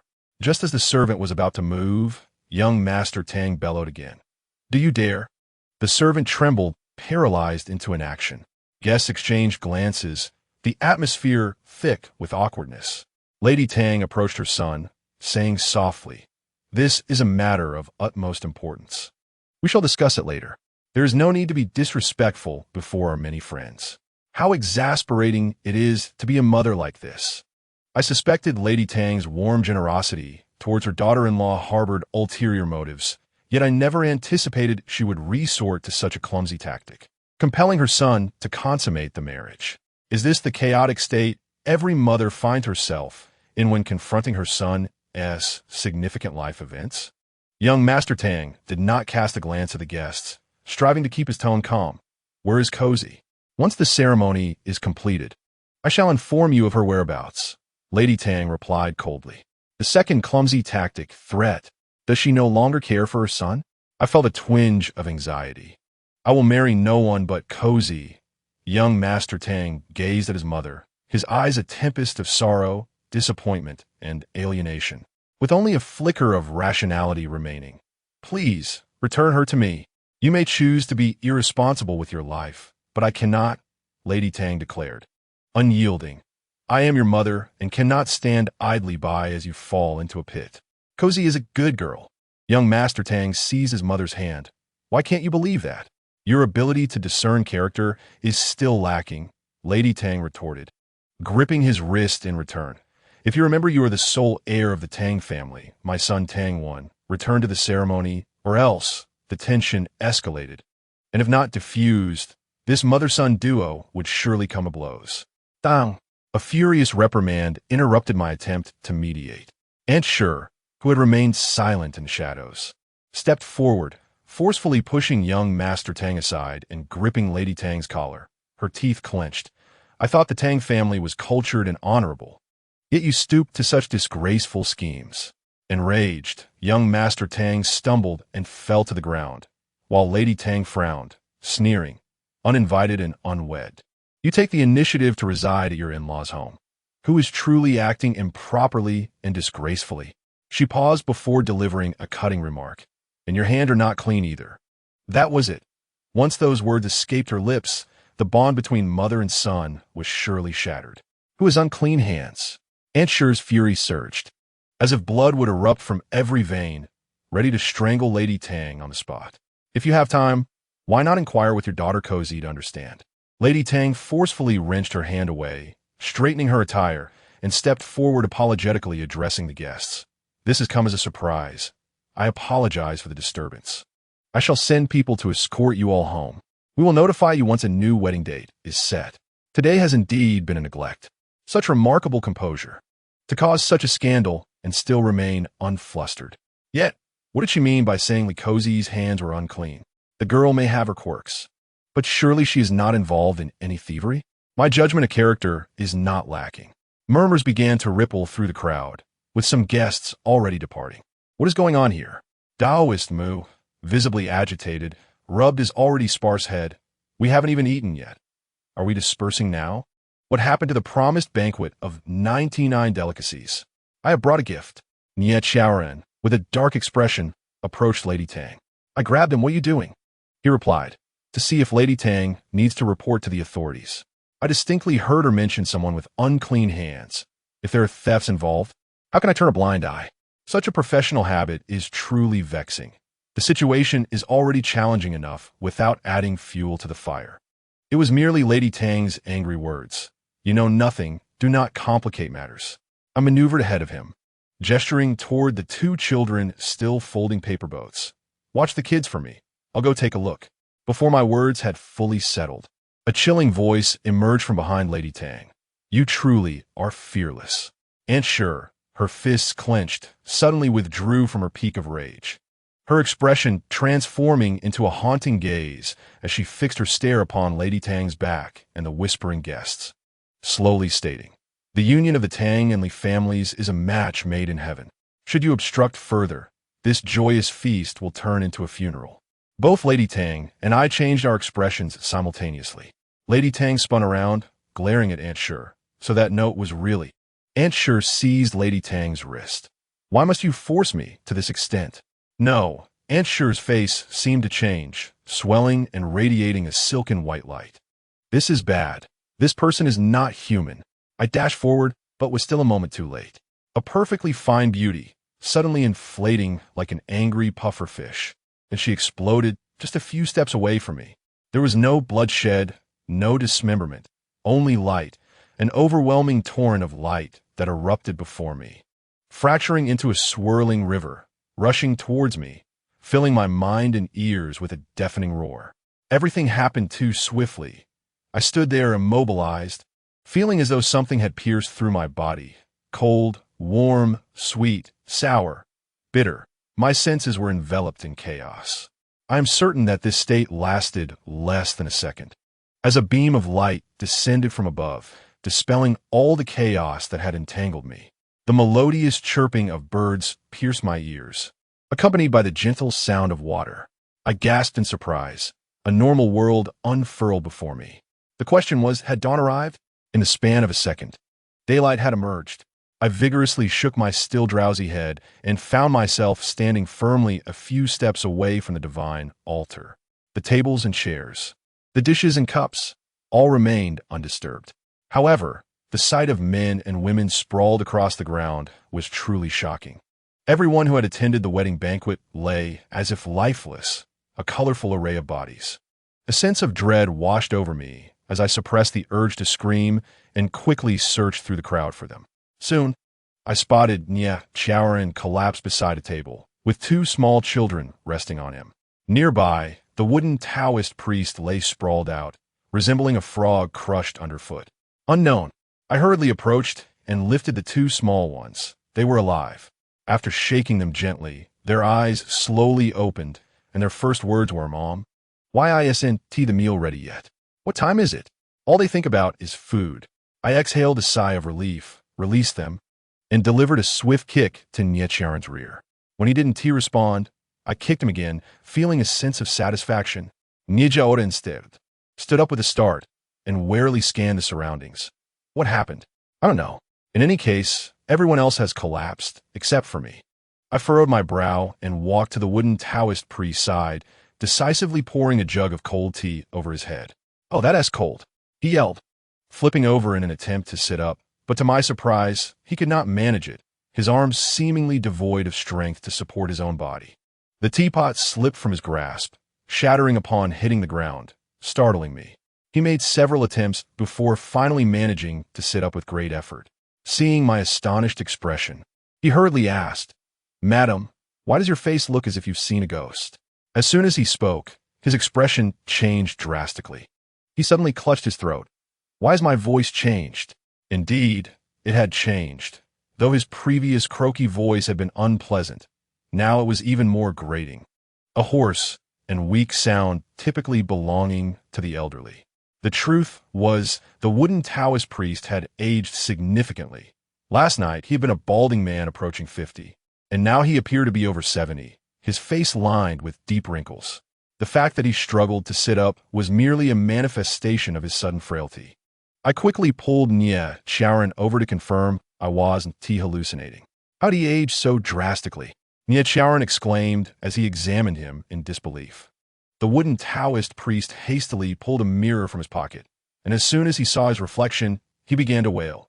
"I'm not even 50 yet. How did this happen? Oh no, you've lost every single hair." Both Unknown and Glutinous shouted, pointing at his bald head, their tone filled with astonishment. "Can't you two stop tormenting this poor priest?" he exclaimed, tossing the mirror aside and weeping over his smooth head. "There must be a demon at work." Nya Chaoran and I exchanged glances and hurried to check on the others. The results were utterly shocking. Each guest who had shared the table with us last night appeared to have aged at least 20 years. Take, for instance, the elegantly coiffed matron with a peony hairstyle. I distinctly remembered her as a plump woman, no more than 50, yet now she resembled a gray-haired old lady. The young man clad in a deep blue robe now looked to be in his 30s. As for the thin old man, who had been puffing on a tortoise-shell pipe, I recalled his large gold tooth. His appearance had not changed, but alas, he was dead. Nya Chaoran withdrew his hand after checking for a pulse and shook his head. He has been dead for quite some time. If we linger any longer, this joyous occasion will turn into a funeral. The familiar attire of Lady Tang caught my eye, and I rushed over to help her as she lay on the ground. She had not escaped unscathed either. Her face had aged a full 20 years. The only comfort was that she was still alive, and with a couple of slaps, I managed to rouse her. "Why do I feel so exhausted?" She attempted to sit up, but upon seeing her veiny, spotted hands, she gasped. "What has happened to my hands?" This is what happens when one grows old. I had no choice but to tell her the truth. When I offered her the mirror, she swatted it away with a forceful hand, covering her face in panic, murmuring, "Impossible. This can't be happening." Suddenly, she shouted, "Where's Zhang? Where is he? Do not panic. He is fine." I gestured toward the side, where Nya Chaoran was supporting the middle-aged Tang Gongzi, offering him a cup of cold tea to help calm his shock. Lady Tang staggered to her feet and rushed toward her son, grasping his cold hands. "Are you all right?" Tang Gongzi appeared oblivious, blankly swallowing the tea. Lady Tang suddenly slapped herself hard, exclaiming in anger, "This is a dream, just a dream." But slapping her face to a pulp was of no use. Nietcharan frowned, stating firmly, "This is not a dream. Almost everyone who attended the Tang residence last night has aged overnight." Lady Tang looked as if struck by lightning. A rare expression of fear and helplessness spread across her aged face, and her body began to tremble uncontrollably, gazing at the sprawled bodies on the ground. She ultimately could not withstand the strain and fainted.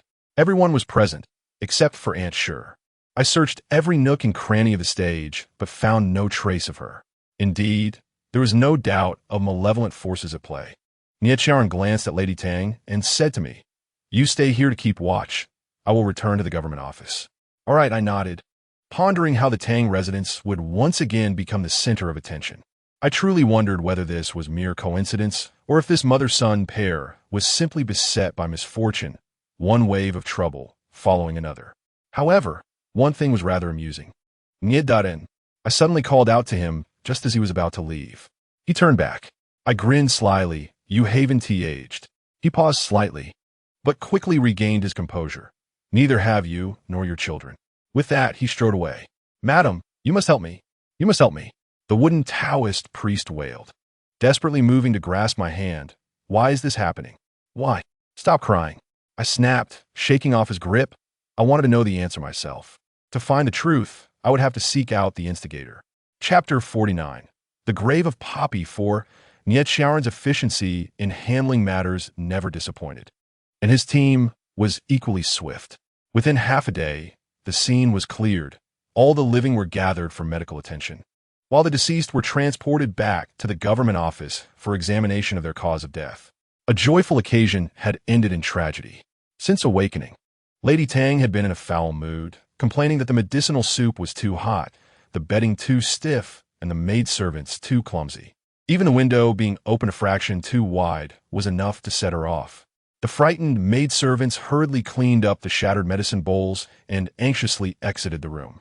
In times of extreme fear, individuals often exhibit various reactions. Some faint, others plead desperately, while some resort to the opposite extreme, anger. Indeed, those with particularly strong pride often belong to the latter category. Lady Tang was desperately attempting to conceal her fear, especially after catching sight of herself in the mirror. Fear is not something to be ashamed of, nor does it require concealment.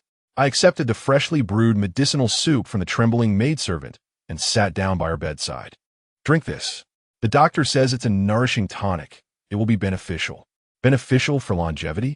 She clutched the bedding tightly, striving to calm herself, and forced a bitter smile. "Am I really an old woman now?" "Just a tad older," I replied, bringing the medicinal soup closer to her lips. "If you don't want to age further, you should drink it." She seized my wrist, nearly toppling the bowl. "Will I always look like this?" "I'm afraid I cannot provide you with an answer at this moment." I noted her bewildered and helpless gaze, but I promised her I would uncover the truth. Still holding on to me tightly, she insisted, "I will pay you. Aren't you the one who specializes in finding lost things? Bring back the 20 years I've lost." "You must find them. Business has unexpectedly come knocking at the door, hasn't it? If each guest at the wedding were to lose 20 years of their life, and entrusted me to retrieve it for them, counting the money until my hands cramp would no longer be a mere dream. Yet, is it truly so simple to reclaim lost time? The reward can be discussed later. I have accepted this business." I gestured toward the soup bowl. "But you must promise not to act foolishly during this time and to take your medicine on schedule. Otherwise, by the time I retrieve your 20 years, you may very well have passed away. Matters concerning the elderly are not to be taken lightly." She furrowed her brow, remained silent for a moment, and then drank the soup in one gulp. "Genre, he's doing quite well." I took the bowl, smiled, and said he is in the prime of his life. The doctor examined him and declared nothing was amiss. She visibly relaxed, only to become tense again. "Has someone died?" I sighed. 3. Mr. Chun from Wanlong Goldsmiths, Madame Jiang from Luyan Painting Studio, and Master Duanmu from Qinglin Escort Agency, as Nietcharan mentioned. "Mr. Chun, Madame Jiang, and Master Duanmu?" she asked in disbelief. "They have passed away?" "Yes," I nodded. "Their bodies have been sent back to the authorities, and Niet Xiaoran is currently investigating the cause of death. She leaned back against the pillow, murmuring, I am indirectly responsible for their demise. Let us discuss everything once I have clarity. I looked at her frail form and asked, Where have you hidden Li Cozy? She sighed, reluctantly revealing, In the dry well of the southern courtyard. You killed her? I exclaimed. Though I do not favor that individual, I would not resort to such extreme measures. She lacked the strength even to glare at me. Speaking slowly, I administered a drug in her food, intending for her to sleep through the night, so that by the next day, Zhang would be another's husband, thus extinguishing her hopes. I understand your maternal instincts, yet I cannot condone your actions. I shook my head, rising to my feet. Rest well, I shall handle the remaining matters. Suddenly, she threw off the covers and jumped out of bed. I will accompany you. Were it not for my desperate measures, this calamity would not have occurred. Can you manage to walk? I observed her disheveled white hair. It is merely 20 years of aging. I have not lost my limbs. She donned an outer garment, declaring it uncharacteristic to sit and await news. Very well, lead the way. I could not refuse an elderly woman who had shown remorse. So I summoned the yawning Wei Ji and Jiang Hu, and the four of us set out together. After taking a few steps, she seemed to suddenly remember something and stared intently at my face. Why is it that I have aged, yet you have not? I had anticipated her question, and I could not provide an explanation. Not every guest has aged. I was not lying. I truly do not know the reason. She pondered for a moment and sighed. Your well-being is at least a good thing. Let us proceed. Upon exiting the room, we were met by the long-faced Taoist priest. Mistress, I am unable to sleep at all. Do you have any leads? If you need assistance, do not hesitate to ask. You have aged so much. What help can you provide me? I waved my hand dismissively, exclaiming, I am going with Madame Tang to find Li Cozy. Step aside and return to your quarters. Mistress, go, go, go. Do not bother me. Someone, take this old man back to his room. With that, I supported Madame Tang, and we headed towards the southern courtyard. The scale of the Tang residence far exceeded my imagination, not only due to its vastness and grandeur, but also its layout. Previously, I had thought it merely a lavish estate. Having just traversed the corridors and winding paths under Madame Tang's guidance, I noticed we had passed the same points several times, with seemingly identical pavilions, rockeries, and flower beds, making me feel as though I were merely circling in the same place with her. Who constructed this residence? I inquired as we walked along the flower-strewn path shaded by bamboo. Madame Tang smiled. You noticed? For me, discerning such tricks is not particularly challenging. I glanced back at the two playful children. They would not be able to discern it. Ordinary people might struggle as well. This is the ancestral home of the Tang family. My father and my husband have put significant effort into it. Since ancient times, human hearts are difficult to fathom. Should anyone ever wish harm upon my Tang family, at least we, the orphan widow and child, would have some assurance. There are areas in the Tang residence that only I know how to access. Should others recklessly intrude, they might wander aimlessly until they perish from hunger. Whether one calls it the art of concealed gates or the veil of spirits, it is merely a means of survival. A hint of sorrow flickered in her eyes. Had they still been here, I would not be so helplessly bullied. I patted her arm. They are gone, but I remain. By accepting your business, I shall not let you down. Indeed, Aunt Tang, do not be disheartened. My mother is extraordinary. As long as she is compensated, there is nothing she cannot retrieve.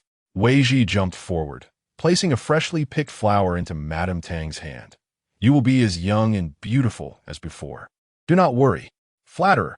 Jiang, who mischievously scattered a handful of bamboo leaves over Wei Ji's head, sticking out his tongue and running off, prompting Wei Ji to shake his fists in playful pursuit.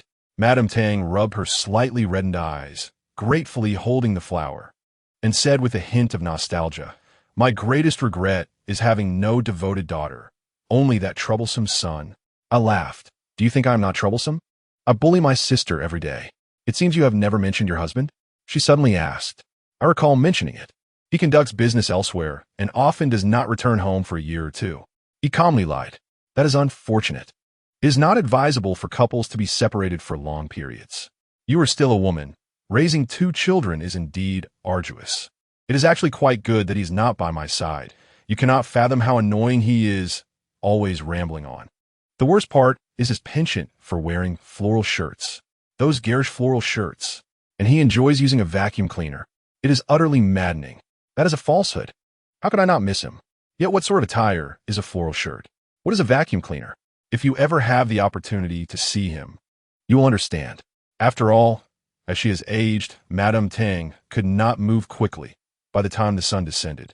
We finally arrived in front of a courtyard enclosed by white walls. Compared to the other courtyards of the Tang residence I had seen, this southern courtyard was strikingly humble. With peeling walls and no sign of any beautiful flowers or plants, the entire area appeared blackened as if scorched. Scattered stones littered the ground, and sparse wild grasses pushed through the cracks, unwilling to bask in the evening sun. As we stepped onto the uneven ground, Madame Tang pointed to the only building in the courtyard. This was originally a Buddhist hall, which has been abandoned since I entered the Tang family. My husband said it was once a place where a certain female ancestor recited scriptures and prayed for purity, hence its simplicity. Subsequently, as no one recited scriptures anymore, it fell into disrepair. I truly wish to tell her how much a square meter of land could sell for in the world I inhabit. The extravagance of the wealthy is often capricious. Such a large and splendid area, left to decay at will. The well is right next to the Buddhist hall. Its mouth gray and chipped, nearly level with the ground, quite unobtrusive. I leaned over the well's edge, cautiously peering into the inky darkness below, unable to discern anything. "Did you throw a cozy down there?" I asked Madame Tang. I lowered her down slowly with a rope. She frowned. "This well has long been dry. The bottom is merely soft mud and dead leaves. It won't kill anyone." I calculated the dosage of the drug. It is sufficient for her to sleep for a day and a night. In such a place, even if she were to awaken, she would not be able to escape. I felt the slippery, moss-covered well wall. Unless Cozy could fly, it would be nearly impossible to climb out, especially for someone who has been drugged. Even if they woke up, they would typically be too weak to move. Madame Tang is indeed thorough in her considerations. Cozy is still young and may contend with all manner of venomous snakes, but she cannot contend with this old ginger. Perhaps I went a bit too far. Madame Tang sighed. "With your abilities, you could bring her out, right?" I glanced once more at the dark abyss of the well and grimaced. "I do not know how deep it is. Saving lives is not included in your business, so that will require additional payment. Would 100 taels of gold suffice?" She asked helplessly. "That should be more than enough." I beamed with joy, quickly straightening my posture to stretch my limbs. Truly, money is easy to earn. Imagine if you tossed a few more coins, I would be overjoyed. Please refrain from mocking me. A glimmer of regret finally flickered in her eyes. "Let's first bring the person out." Before I could finish my sentence, a chill swept past me, and Madame Tang suddenly froze in that expression, her entire being seemingly petrified, even her breath suspended. I too remained still, my arm raised in midair. "Mom?" Weiji rushed to my side, nudging me, and upon seeing my lack of response, she shouted, "Jianghu, come quick." Mom and Aunt Tang are frozen.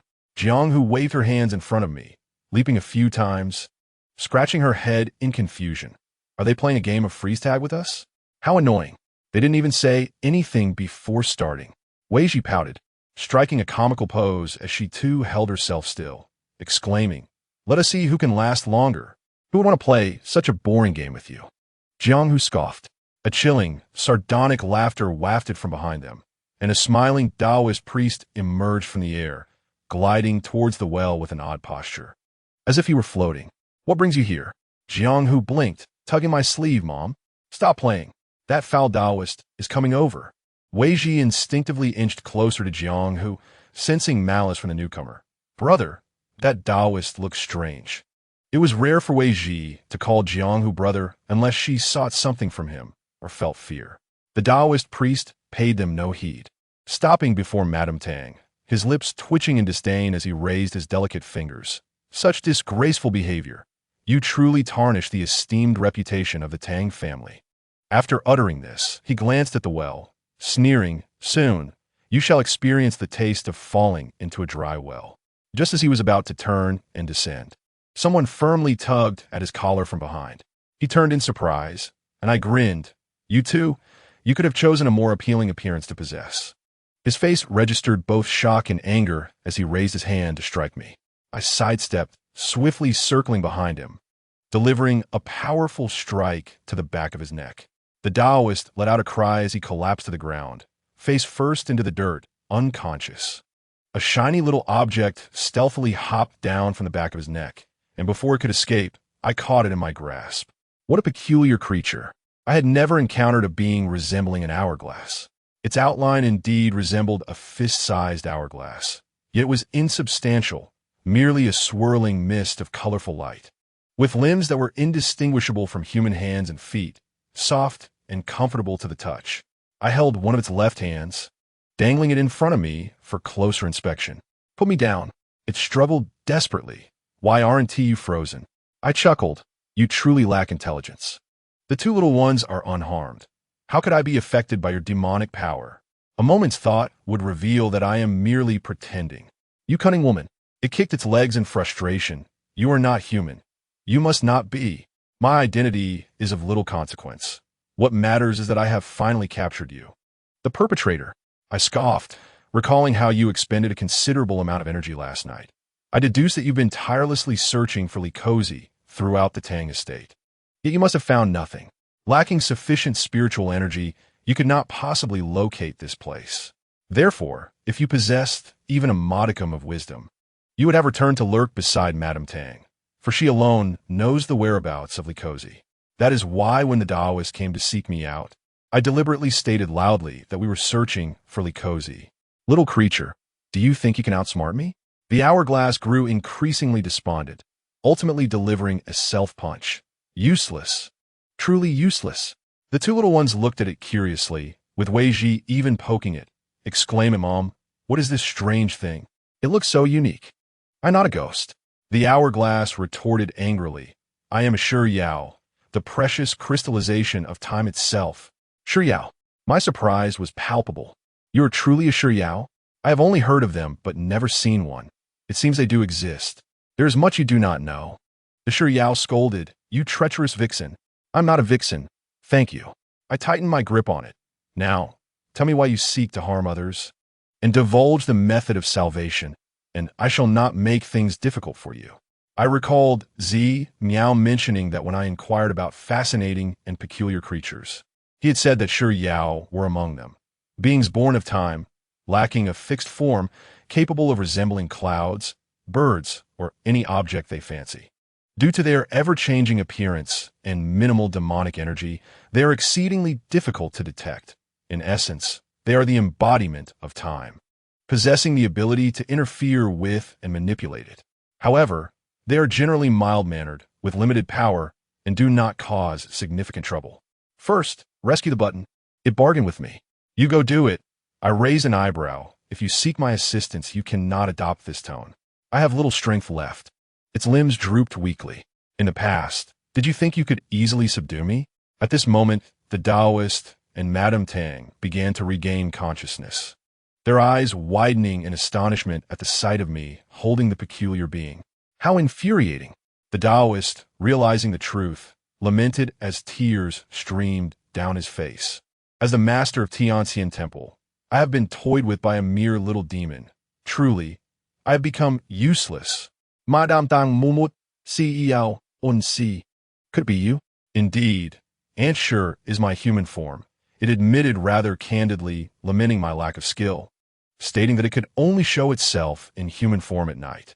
Last night, when dealing with you shameless rascals, I expended too much energy. I fear I may never revert to Aunt Shi again. However, the button is my closest kin.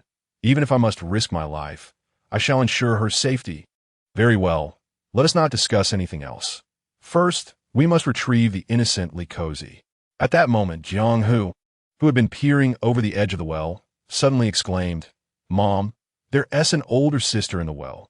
I was taken aback. How could Jiang Hu see Likosi in the depths of that dark well? I hurriedly approached the edge to take a look, but it remained pitch black, with nothing visible. Yet, Jiang Hu had never lied. Is she lying down? I inquired. No. She is standing and waving at me. Jiang Hu insisted. Who else did you throw down? I glanced at Madame Tang. There is no one else. I only let Likosi down. Madame Tang grew anxious, rising to peer into the well. There is no one. It's entirely dark. Jianghu, you must not deceive Aunt Tang. I'm telling the truth. Jianghu stamped her foot. I really saw her. Enough. I will go down. I plucked a hair from my head, transforming it into a thin rope to bind to Shi Yao, securing the other into my wrist. It cannot leave my side until you provide an answer. Madame Tang watched the unfathomable depths of the dry well, her concerns suddenly mounting as she grasped my arm. Be careful. I nodded, leaping into the well. A damp, cold breeze rushed past my ears. The scent of a place eternally devoid of sunlight assaulted me, quite unpleasant. I landed lightly, but before I could steady myself, two indistinct objects fell from above. Mom, it's so dark here. Wei Ji floated down slowly, with Jianghu trailing behind, holding her hand and scolding. Why can't you control your speed yet? You're already heavy enough. Dropping like that could crush someone. Why are you following me? I caught the feet of the two, dragging them into my embrace. Luckily, the space in the well was far larger than I had anticipated. Otherwise, we three would have surely been squished. You said we must stay by your side.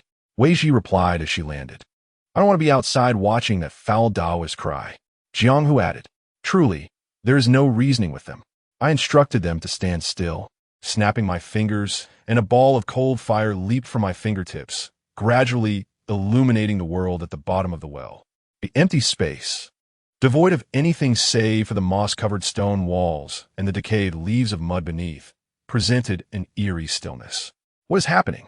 Lady Tang's voice echoed down from the well's mouth. There is no one here, I responded. Shi Yao was nearly driven to madness, tugging at the rope and shouting, That old witch has deceived me again. I shall kill her. I grasped her firmly, reprimanding, Cease your ruckus. If she says someone is here, then someone surely is. I trust her. In the flickering glow of the light, I surveyed my surroundings and found the well to be quite peculiar. Its bottom was significantly wider than its mouth and shaped like a square. Scattered at the eastern wall's base were several stones of various sizes, and faintly visible above them were some red objects.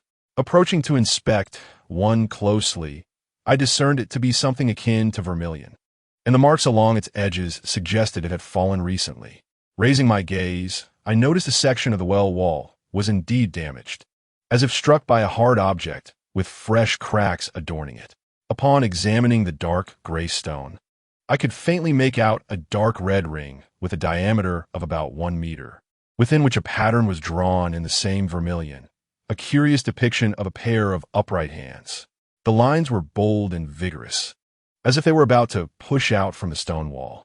Regrettably, the right hand was missing a small finger, presumably the very pieces of rubble scattered about. It baffled me how someone might paint such a strange image at the bottom of a well. After some contemplation, I instructed Jianghu and Wei Ji.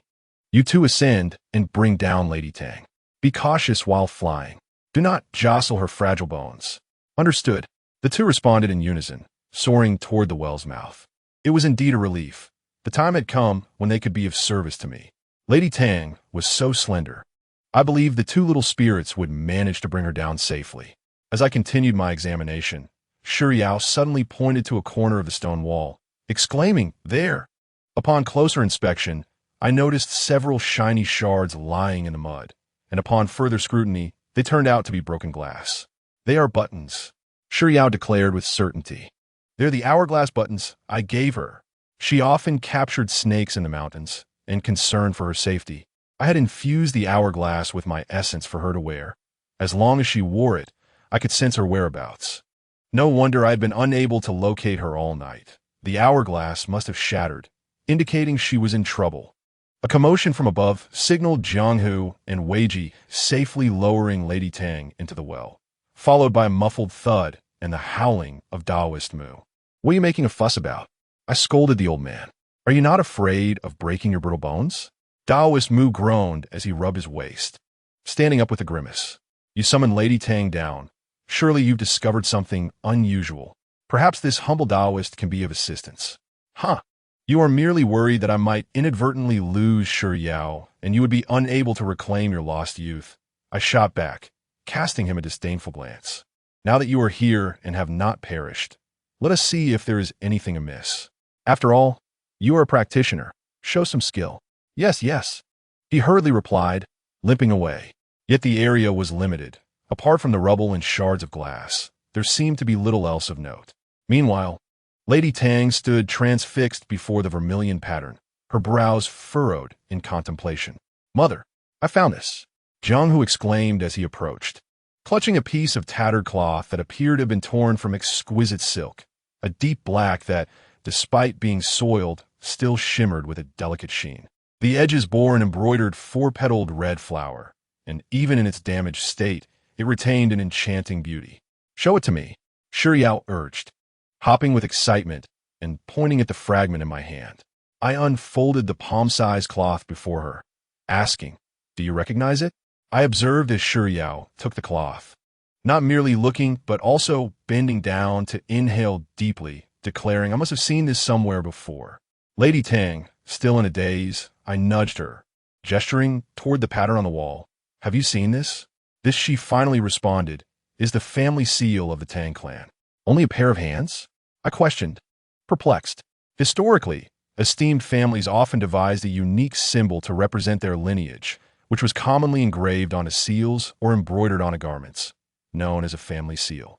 These seals not only served as a mark, but also embodied the essence of the family, and the designs were typically intricate and totemic. Frankly, I had never encountered a family seal so simple and unadorned. "Is it truly just a pair of hands belonging to the Tang family?" I inquired. Lady Tang gazed at the familiar design, her eyes glistening with unshed tears. "A single hand is enough to shake the world. This is the expectation our ancestors held for their descendants. We pave roads and build bridges, relying solely on these hands. This has been the way of the Tang family for generations." As she spoke, she wiped away the tears threatening to spill and turned to me with a smile. "This is what my husband told me. I once asked him the same question you did." "Indeed, I am impressed," I nodded. "But why would the Tang family's seal be concealed beneath this desolate well?" Lady Tang shook her head. "The Tang estate is vast and complex. There are many matters even I am unaware of." She stepped forward, gently caressing the incomplete family seal, lost once more in a lengthy reverie. Suddenly, a faint sound of laughter wafted from behind, prompting me to whirl around. Aside from Taoist Mu, who was still searching for clues, there was nothing else. I approached and poked Taoist Mu on the shoulder, asking, "What are you chuckling about?" He looked utterly bewildered. "What do you mean, Mrs. Boss? I am not laughing." "You still deny it?" I tug at the rope binding Yao. "Did you not hear that?" As a fellow spirit, I trust her hearing is not inferior to mine. "Do not disturb me. I'm in deep thought." Yao was entirely engrossed in her examination of the fabric. Mother, unknown, who had been busy acting as a little hunting dog, suddenly stood up, scratching at the back of her neck with a distressed expression. "My neck itches. Could a bug have fallen in? Come help me check." I took a deep breath, attempting to remain calm as I addressed unknown. "There are no bugs here. Do you see that blue pebble at your feet? Please pick it up for me." "A blue pebble?" Unknown scratched her neck while squatting down to sift through the mud at her feet. "Where's there a blue pebble?" This was the moment. My gaze sharpened, and an aggressive surge of spiritual energy darted from my fingertips, transforming into a crescent-shaped stream that mercilessly targeted whatever loomed above Unknown's head. It was not a bug, but a green-clad woman with long hair, suspended upside down in midair, her arms crossed, her body half-hidden, swaying gently as her hair brushed against Unknown's delicate neck. It seemed she was smiling at me with her colorless lips. Jiang remarked, "There's a sister in the well." How interesting. She wished to play a game of horror with me, daring to toy with my child. In a flash, I struck, and the upside-down woman vanished instantly, her form splitting in two like a piece of green paper, gently descending to the ground. In my urgency, the force I unleashed was considerable. As I severed the upside-down woman, the entire desolate well trembled violently for several seconds. A sense of impending danger surged through me. I dashed to Unknown, scooping her up and leaping to stand beside Jiang, shielding the two little ones behind me, while shouting to Lady Tang, "This place is quite suspicious. We should leave at once."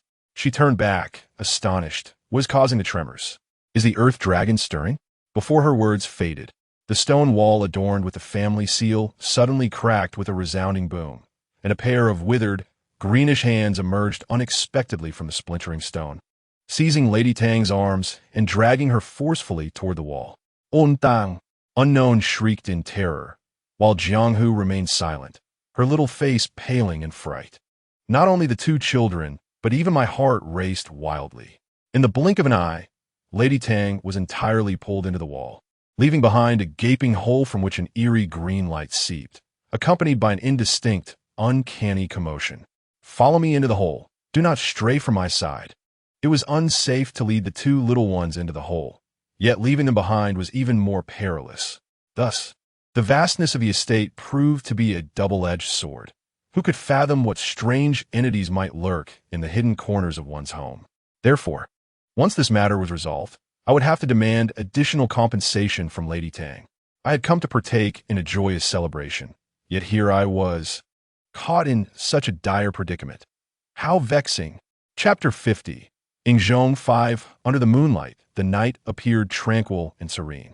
A series of knocks echoed through the stillness. Young Master Tang, in a daze, rose from his bed and called out for the visitor, but his voice was met with silence. The solitary oil lamp flickered weakly on the table, casting feeble shadows around the room. A sharp pain gripped his stomach, reminding him that since last night, he had not consumed a single grain of rice. Earlier, a maid had brought him porridge, but in his anger, he had overturned it. Yes, how could one eat when consumed by such rage? His mother had gone too far, nearly forcing him to wed another. No, she must return the nuptial token. Nothing was more pressing than this. The knocking persisted, now more insistent.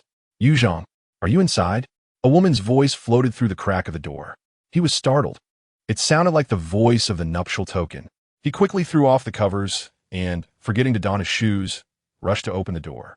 The vibrant red of her dress was striking against the darkness, and he immediately noticed the pair of mandarin ducks adorning the golden lock on her chest. He had designed it himself and instructed the goldsmith to craft it according to his drawings, intending it as a gift for the nuptial token, carefully selecting each jewel that adorned it. Cozy, he exclaimed with joy. Before he could take in more, the woman in the bridal gown grasped his hand and pulled him away. What's wrong, Cozy? Why are we running so fast? He could only follow her, not due to her strength, but out of fear of losing her again, his grip tightening around her. We're going to get married, she exclaimed, her pace quickening. Realization struck him. His mother must have discovered Cozy's escape and sent someone to pursue her. Given Cozy's temperament, she would never allow his mother to succeed. Once they had exchanged vows, the marriage would be an undeniable reality, rendering any opposition from his mother futile. All right, I know a place where no one will find us. Just follow me, he gasped. She interrupted him, her speed increasing, and he felt as if his feet were leaving the ground. The scenery around them transforming into a blur of colors as they sped away. With a sudden force, she pushed open an arched door and dragged him through. The world opened up before them, the scenery sharpening as she gradually slowed down. The moonlight remained, now even more luminous, revealing a vast sea of crimson flowers swaying gently in the silvery glow. It was not grandiose, but it was enchanting. She finally halted in the midst of the floral expanse, releasing his hand. Young Master Tang looked around in bewilderment.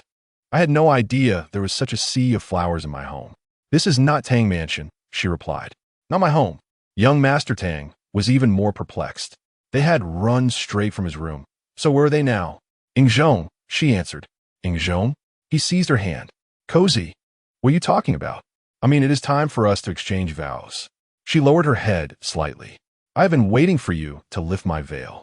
Young Master Tang then realized that she had been veiled all along, and it was remarkable that she could see the path while running so swiftly. But that was no longer important. What mattered was that he could finally marry the woman he loved. All right, under heaven and moonlight, and amidst the fragrant flowers, let us be witnesses to our union.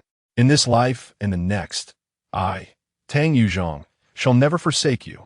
He joyfully took her hand, and they both knelt, proclaiming their vows to heaven and earth, followed by their mutual bow. Everything proceeded smoothly, with no pursuers to interrupt them, regardless of where they were. It was a splendid choice made by Li Cozy. My lady, young Master Tang could hardly contain his excitement as he reached out to gently lift the bride's veil. Boom! A thunderclap shattered his heart into a million pieces. As the red veil fell to the ground, young Master Tang collapsed, unable to steady himself. The stony ground would undoubtedly hurt him if he fell, but at that moment, he felt only one overwhelming sensation: fear. Li Cozy, unveiled, extended an excessively pale hand towards him. "My husband, why are you sitting on the ground? Shall I help you up?" Beneath the lifted veil, it was not the face he expected to see. Instead, there was nothing at all. A headless figure approached him gracefully. He was kneeling before a bride without a head. "Get away," he screamed, grabbing a stone and hurling it at her. "You are not my wife. Get away." "I am indeed," the headless bride persisted, her voice eerily calm. "You promised me that in this life, you would never forsake me. Come with me, my husband." "Never." Young Master Tang scrambled to his feet and bolted. Yet, after only 2 steps, 2 cold, soft arms ensnared his waist. "You cannot escape anywhere. In this life and the next, we are bound to each other." She clung to him tighter from behind, repeating those same words: "You cannot escape. You cannot escape." The moonlight, the floral sea, the headless bride, and the struggling young master painted an extraordinarily surreal tableau. He was suffocating. It was unbearable. Young Master Tang struggled desperately, crying out in despair, "Help." Suddenly, a flash of white light sliced through the night, accompanied by a startled scream from behind. Young Master Tang felt a sudden weightlessness, losing control as he stumbled forward. Help! Help! There's a monster! There's a monster!" Awakening in his bed, drenched in sweat, young Master Tang sat up abruptly. His eyes still closed as he grabbed the arm of the person beside him, pleading for aid. "Young Master Tang, wake up!" A hand, neither too harsh nor too gentle, slapped his face. At last, he opened his eyes, gripping Nia Charon's arm tightly. "Nia Darren," he gasped, panting heavily, still shaken. "What are you doing in my room?" "I was passing by," Nia Charon replied, pulling his hand away, frowning. "I heard you shouting and came to check. There's a monster." Young Master Tang wiped the cold sweat from his brow, speaking incoherently. "A headless female monster. She took me to a place called Ingzhong. She wants to marry me. She wants to let me leave." "Calm down," Nia Charon said coolly. "It was merely a nightmare. I will instruct the maid to prepare a meal for you. Eat well and rest." A nightmare? Was it truly just a nightmare? He pressed a hand to his chest, cautiously surveying his surroundings. Excessive worry and fear often result in nightmares, Nia Charon remarked nonchalantly. Seeing that he was indeed in a familiar setting, young Master Tang finally sighed in relief. Awkwardly apologizing to Nia Charon. "I'm terribly sorry." After saying this, he got out of bed to pour himself a drink.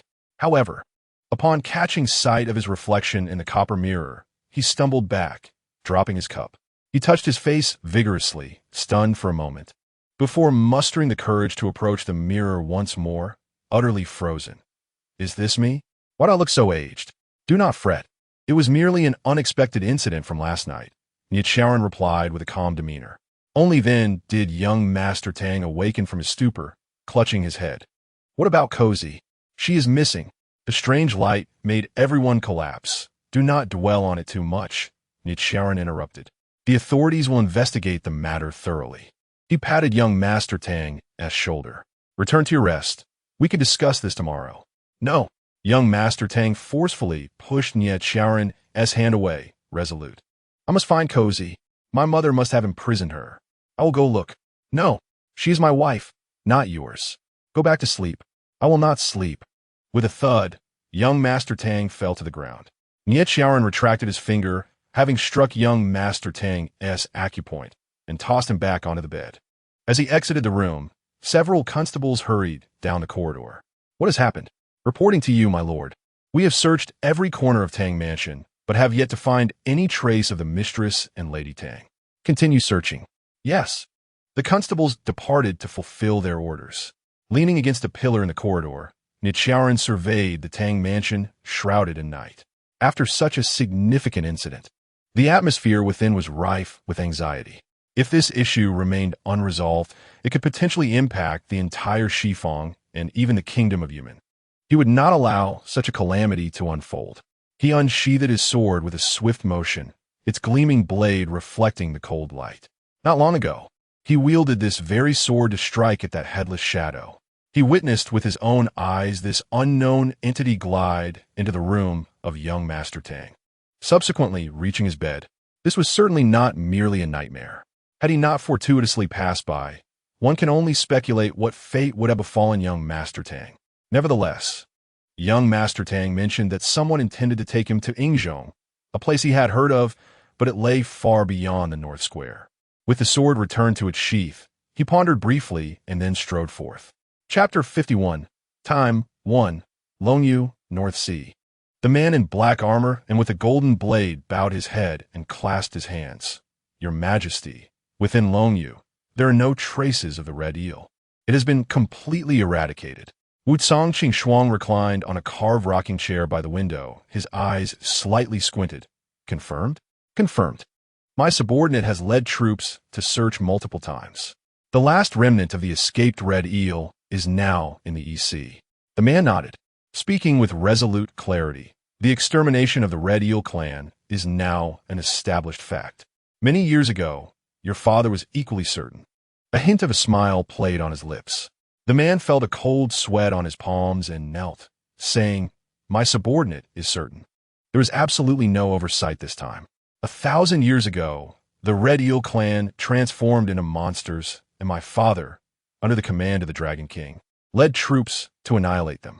One faction managed to escape, which indeed was my father's fault. As his son, I have felt ashamed for many years.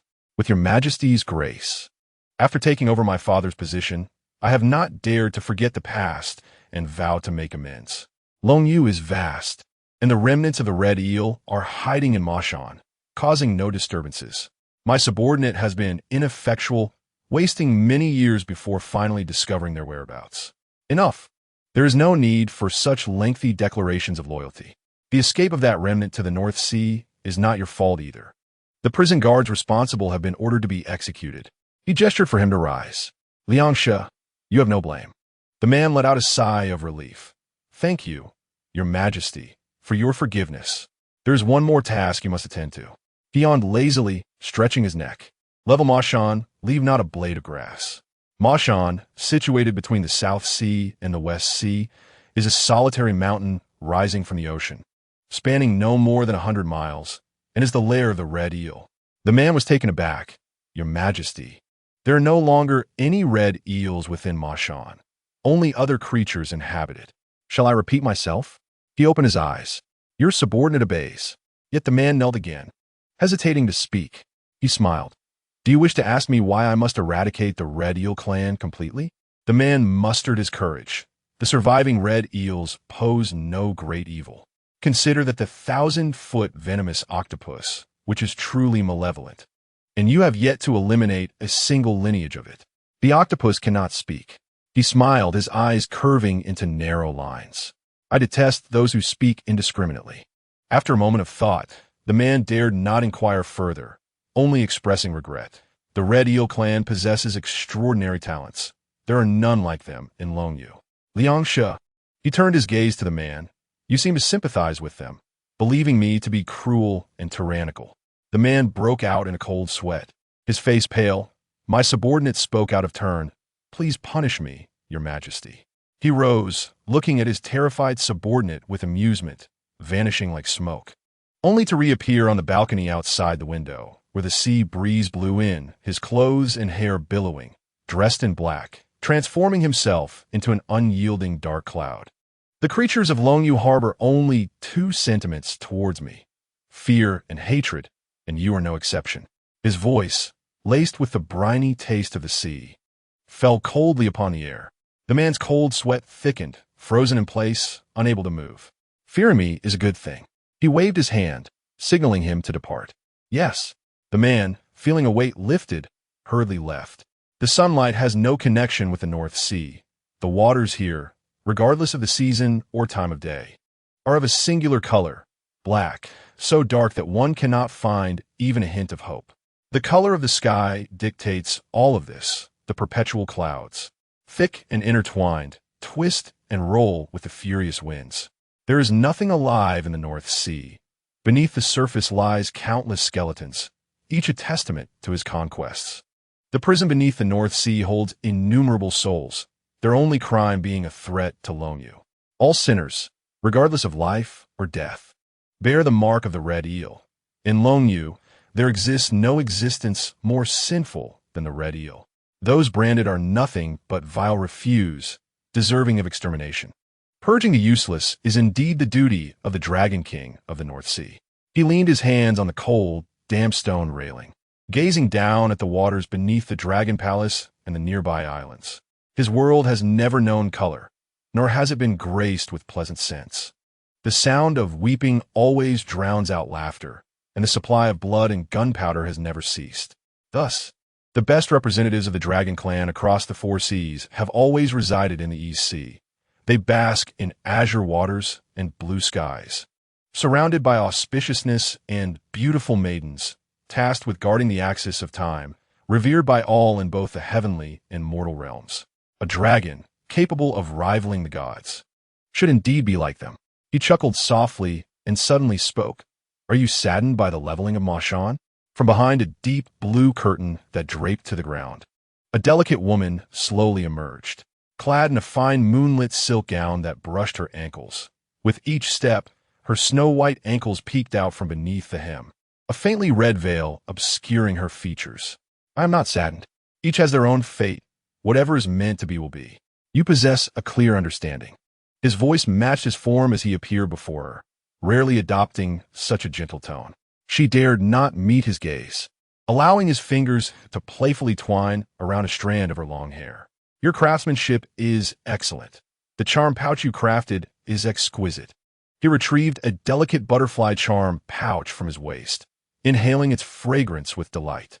Indeed, it suits my taste. As he spoke, he seemed to recall another matter. Chuckling, no wonder that monster bride from the East Sea accepted your goodwill, taking that crimson silk pouch to store tea leaves. Ha! Such a beautifully crafted item. Who would have thought it contained a red eel? I'm glad you like it. Her voice was as faint as a whisper. Eat this. He flicked his fingers, producing a black pill as if performing magic. The veil was slowly removed, and Ajun's face turned as red as the fabric. She accepted the pill and swallowed it whole. Now, you're the last red eel within Longyou. He tenderly caressed her delicate face, asking, being in the East Sea, are you still accustomed to it?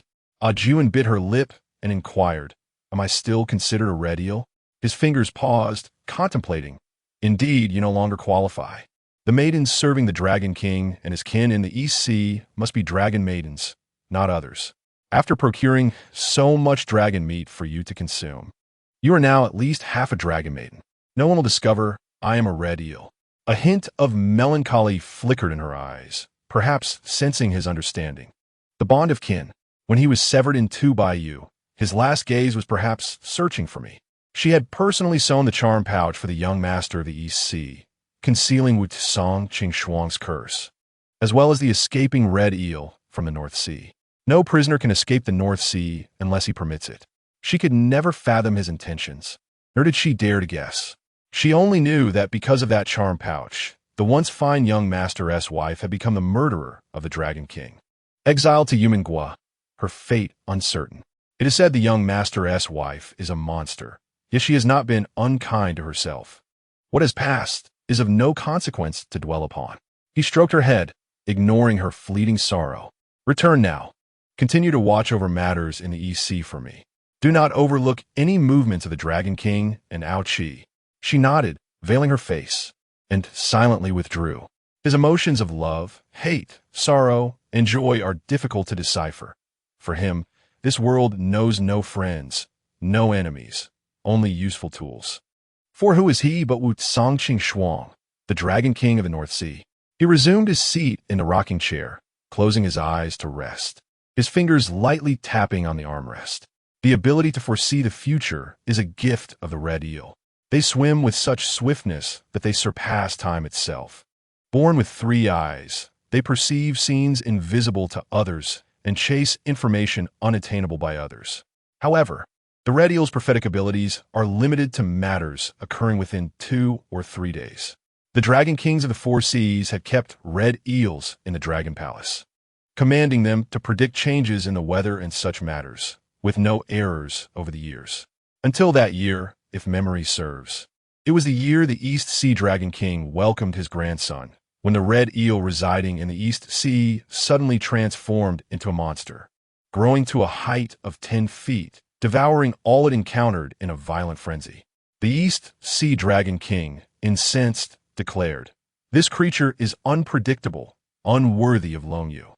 Hasten to exterminate it." This cleansing task should have been his responsibility.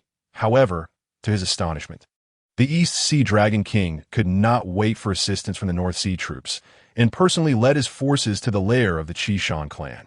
Ultimately, the two armies converged and joined forces to annihilate the Qishan lineage. This battle was a rare spectacle of brutality within the dragon realm. The Qishan were inherently gentle and, apart from their swiftness, possessed no other skills. Had it not been for a blunder by Liangshi's father, which allowed a small faction of Qishan to escape, they would have been extinct thousands of years ago. Following this, the East Sea Dragon King tasked Wu Tsang-Qingxuang with pursuing the remnants, and this pursuit spanned a millennium. The Qishan, secluded in Mo Shan, lived cautiously, and when Liangshi brought one to a cave in the northwest of Mo Shan, this panicked species met their demise beneath the North Sea troops' blades after feeble resistance and struggle. Ajun was among the few survivors. In comparison to her robust kin, her original form was less than a foot tall, possessing only 2 eyes, rendering her a cripple among the Qishan. Even in her transformed human shape, she appeared as a malnourished and unattractive child, lacking 1 eye, and thus unable to foresee the future. On that fateful night of death, when Liangshi's golden blade swung toward her neck, Wu Tsang-Qingxuang grasped Liangshi's arm. He noticed that she clutched a small, thick book, intended as a shield against the blade. Pages crafted from white fish skin, stitched together with silken threads from sea worms, disjointed and chaotic, resembling a grotesque talisman. He pushed aside those around him, cradled her gently, and inquired about the book. She explained that whenever they encountered anything related to the future, they would write it down and sew the pages together, accumulating over time into this tome. He was the capable North Sea Dragon King, and on that windless night, nearly all Qishan had perished, those who resisted reduced to ash, while the survivors were taken back to the North Sea Dragon prison. Yet, he spared Ajun. He needed her eyes, for the Qishan script was beyond his comprehension. For someone as humble as her, survival was the greatest luxury. Not only did he allow her to live, but he also ensured she thrived within the exalted halls of the East Sea Dragon Palace. Ajun found the meatballs made from dragon flesh to be the most unpalatable dish in existence. Each bite twisted her stomach in agony, making life feel worse than death. Yet, it was only through this that she could securely assume the guise of a beautiful dragon maiden, even if only in appearance. Her fear of death drove her to live recklessly. She diligently translated the fish skin book for him, word by word, daring not to make even the slightest mistake. The content of the fish skin book was vast and disordered, filled with obscure, dreamlike phrases, lacking in profound significance. The Qishan, apart from predicting climatic shifts and geological displacements, foretold that the West Sea Dragon King would take 3 wives, all fierce women, and that new species would emerge within the South Sea, including bizarre creatures like dolphins with phoenix tails, which were indeed trivial matters, regardless of the banality of its contents. Every page she translated was burned by Wu Tsang-Qingxuang, along with the original text. Moreover, no matter how exceptional her memory was, she could never recall what she had translated last.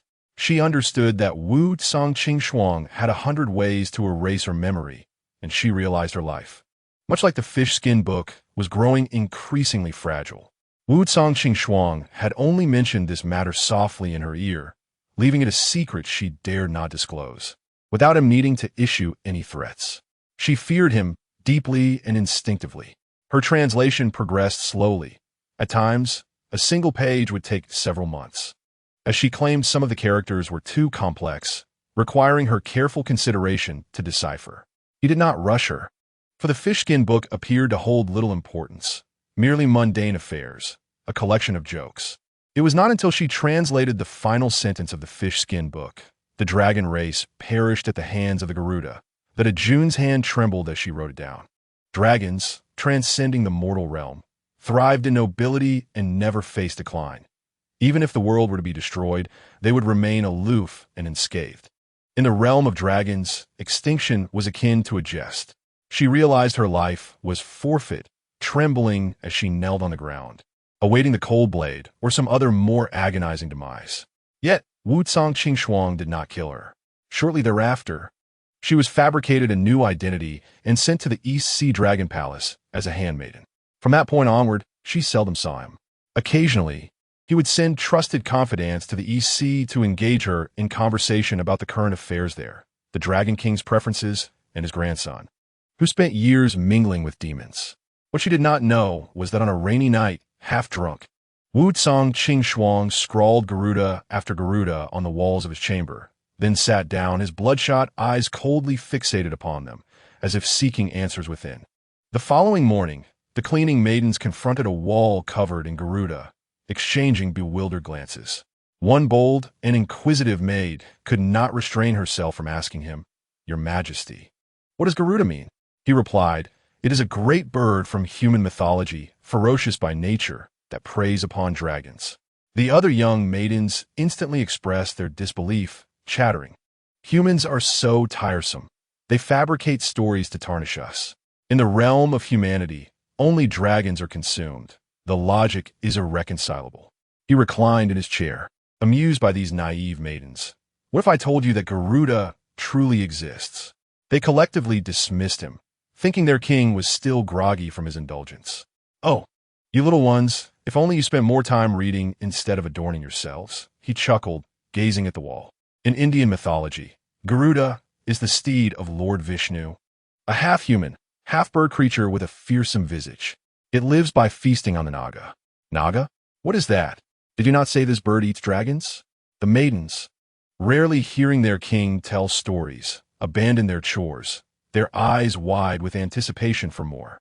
In this myth, the Naga represents the dragon race. However, in those times, people could not distinguish between dragons and serpents. From what I see, this Garuda likely devoured many serpents. As for dragons, perhaps it never even laid eyes upon them. He jested, "Yet one thing is certain. Though Garuda and the Naga are eternal enemies, they are half-brothers born of different mothers. How tragic it is that a deadly foe arises from one's kin."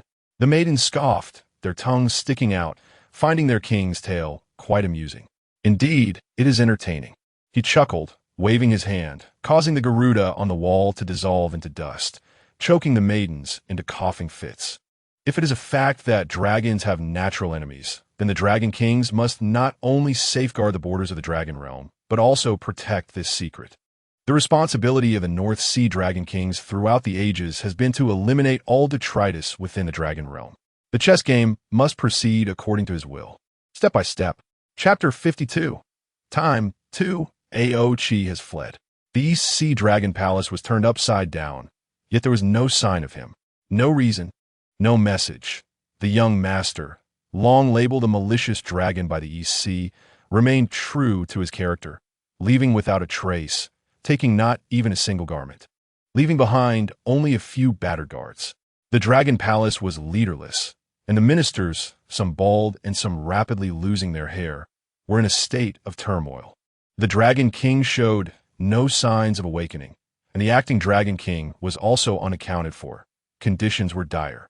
The battered guards reported that the young master had burst from his chamber before dawn, and their duty compelled them to ascertain his destination. However, he merely uttered, "Those who stand in my way shall die." Though they were fearful, they had no choice but to intervene, so merely escaping with their lives was a stroke of luck. Observing the direction in which the young master departed, it seemed he headed toward the docks. Perhaps he was merely seeking a respite from the ennui of palace life. A moment of solace upon the sea. If that were the case, it would be acceptable. The Minister of Law paced back and forth in the hall, hands behind his back, with the other ministers accompanying him in a similar manner, for at that moment, there was nothing else to be done but walk around. Some sighed, some remained silent, and some voiced their grievances. All dissatisfaction towards Ao Qi surfaced at this moment. How irresponsible!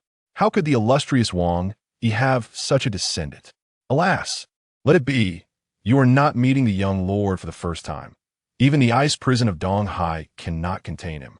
What can you and I do? Even our king is helpless against him, for he is the sole bloodline of Wang Yi.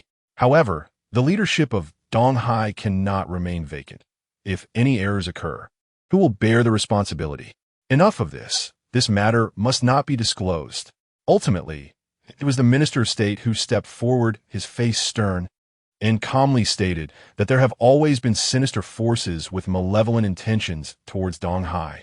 And should they learn of the old Dragon King's grave illness and the young Dragon King's disappearance, it would only stir up more trouble. If there are indeed issues, the other 3 Dragon Kings are still present, so it should not lead to a major crisis. As for Donghai's affairs, it is best not to trouble others. Another minister stroked his beard, expressing concern, adding that while the Dragon Kings of Shihai and Nanhai are somewhat reliable, what about the Dragon King of Beihai? At this remark, the assembly fell silent. From this moment onward, the defenses within and outside the Donghai Dragon Palace were strengthened, with double the manpower assigned to guard all external passages to ensure safety. The Minister of State broke the silence, gesturing with his hand, instructing all ministers to diligently fulfill their duties and to restrain their subordinates from making any oversight. Among the ministers, he had the longest tenure, and none objected. For who would not want to avoid such an embarrassing predicament for Donghai? Once the meeting concluded, everyone returned to their respective duties. In a now empty hall, the Minister of Law caught hold of the Minister of State, whispering that it would be wise to inform the Dragon King of Shihai about the situation concerning the young lord. The Minister of State frowned, replying that Yuan Yuchuan had been absent from the Dragon Domain for 9 out of 10 years, and it was already unexpected that he had come to Donghai to pay a visit recently. I guarantee that if we head to the Shihai Dragon Palace now, we will find him nowhere. Moreover, what assistance can this wandering cloud and wild crane offer us? The Minister of Law lowered his voice further, saying that you are aware that each of the 4 seas dragon domains has its own connections. Our Donghai has always interacted with the celestial realm, while Nanhai maintains relations with the human realm. As for Shihai, has it not always been friendly with the demon realm? Nonsense. What do you mean by being friendly with the demon realm? The Minister of State interrupted, glaring at him. That is called surveillance. Knowing oneself and one's enemy is the key to victory in 100 battles. Fine, imi spoke. Regardless, it is common knowledge that our young lord has married a demon. Although she has been exiled to Yumen Gua, my heart remains in disarray. The young lord's disappearance is likely tied to his wife. What if it leads to complications? The Minister of Law hesitated to continue. His reckless wandering is of no benefit to his wife. The Minister of State sighed, stating that dragons cannot enter Yumen Gua. Even if he were to guard the gates day and night, would that ensure his wife's safe return? I know the young lord never adheres to conventional norms. The Minister of Law contemplated and proposed that they should seek out the Dragon King of Shihai to discuss the true nature of our king's ailment. Perhaps he may have a solution. Furthermore, the Dragon King of Shihai is well acquainted with all manner of peculiar beings. If he is willing to assist us in locating the young lord, it would surely yield great results with less effort. After pondering for a while, the Minister of State could only nod in resignation, acknowledging that it was indeed a feasible plan. Then you should depart for Shihai at once. Today, the weather in Donghai was as bright as ever, with the vast waves shimmering and the azure waters stretching into the sky. Yet, no matter how splendid the weather and scenery, it could not conceal the anxiety and unrest in everyone's hearts. Where on earth have you gone? This same question simmered not only in the hearts of the people of Donghai, but also echoed 1,000 miles away, where others repeated it countless times within their own hearts. The soft sunlight slanted through the window, illuminating the disheveled figure of Ji Pian, who absent-mindedly dusted the vase on the windowsill with a rag while a sorrowful melody played repeatedly on the computer, filling the air with nostalgia and melancholy. A cloud of tear-inducing emotions swirling around the room. With a loud clap, the notebook was slammed shut by young Master Zhao, nearly shattering into pieces from the force. "Must you play air quanting you every single day?" he exclaimed, brandishing a kitchen knife with fierce indignation. "I find no other melody that can express my feelings," replied Ji Pian, her face drooping as she cradled the vase in a daze. "If you listen to this tune again, I shall smash the computer." "Young master," Zhao retorted angrily, Jipian turned her head to look at him, asking, "Are you cooking again? What else is there to do? You cook every day. Who are you cooking for?" Jipian inquired, noticing that the proprietress and her family were all absent.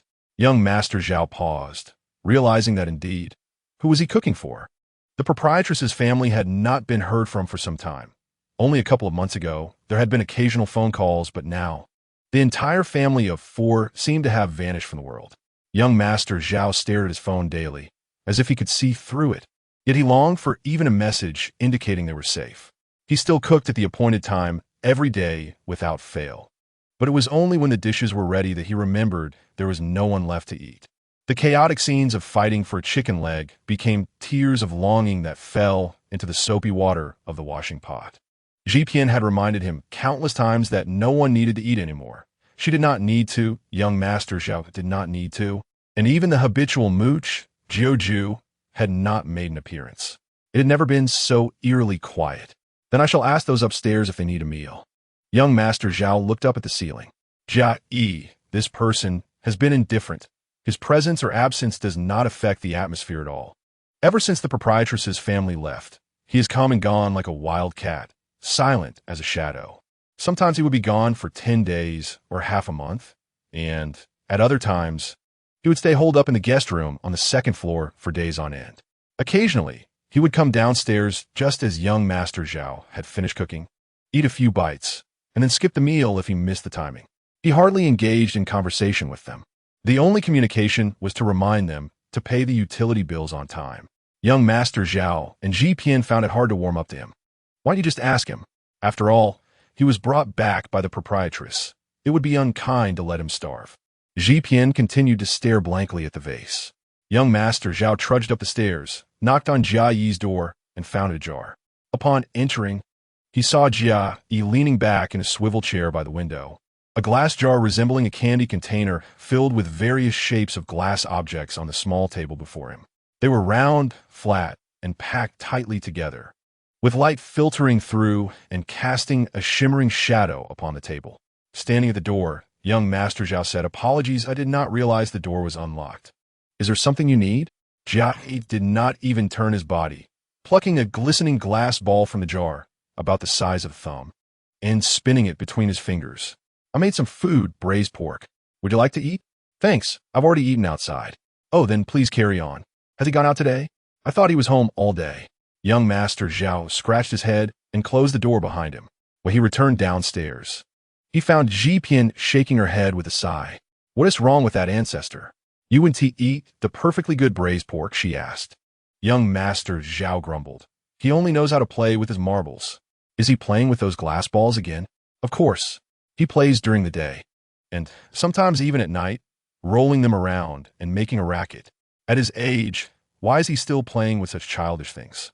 I really don't understand what the proprietress saw in him to bring him back. If you are so displeased, why not just give him a good beating? I feel I wouldn't stand a chance against him. He truly is a peculiar person. I've peeked through the door cracks several times, even at night. He never takes off his sunglasses. Isn't that a bit odd? Who knows? There are hardly any normal people left in there. Are we considered normal? I suppose. As long as you don't keep listening to air quanting you." With another clink, a glass ball fell back into the jar, and Jia Yi lifted the jar to examine it as if admiring a work of art. Each small item in the jar was colorless, transparent as water. One had to look closely to discern their outlines. Most were round balls resembling marbles, but among them was a particularly shaped piece of glass that resembled an eye, flawless and luminous, hidden among seemingly similar objects, making it difficult for others to notice its presence. The focal point of Jia and Yi's gaze was never the entire jar. Rather, it was solely that glassy eye he so adored. In truth, it was not glass, but stone, bearing a name unique to itself, Xiao Huyan. Little did anyone know, one of the 12 divine stones, Xiao Huyan, was clasped within his grasp. Chapter 53. Time 3. I was genuinely furious.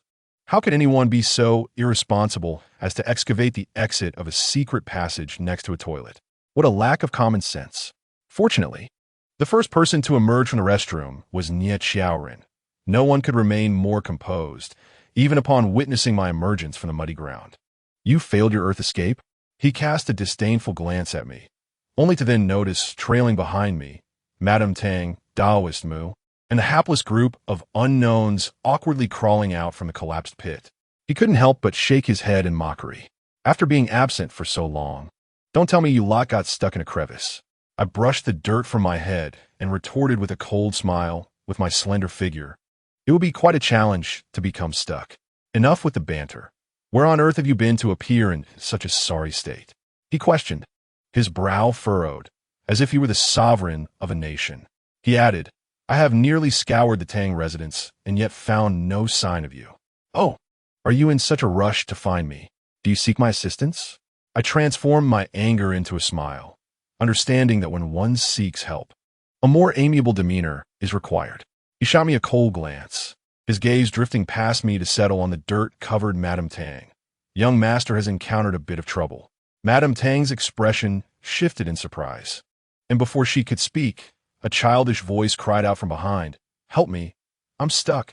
Everyone turned to see a pair of chubby, delicate little hands flailing from the pit below.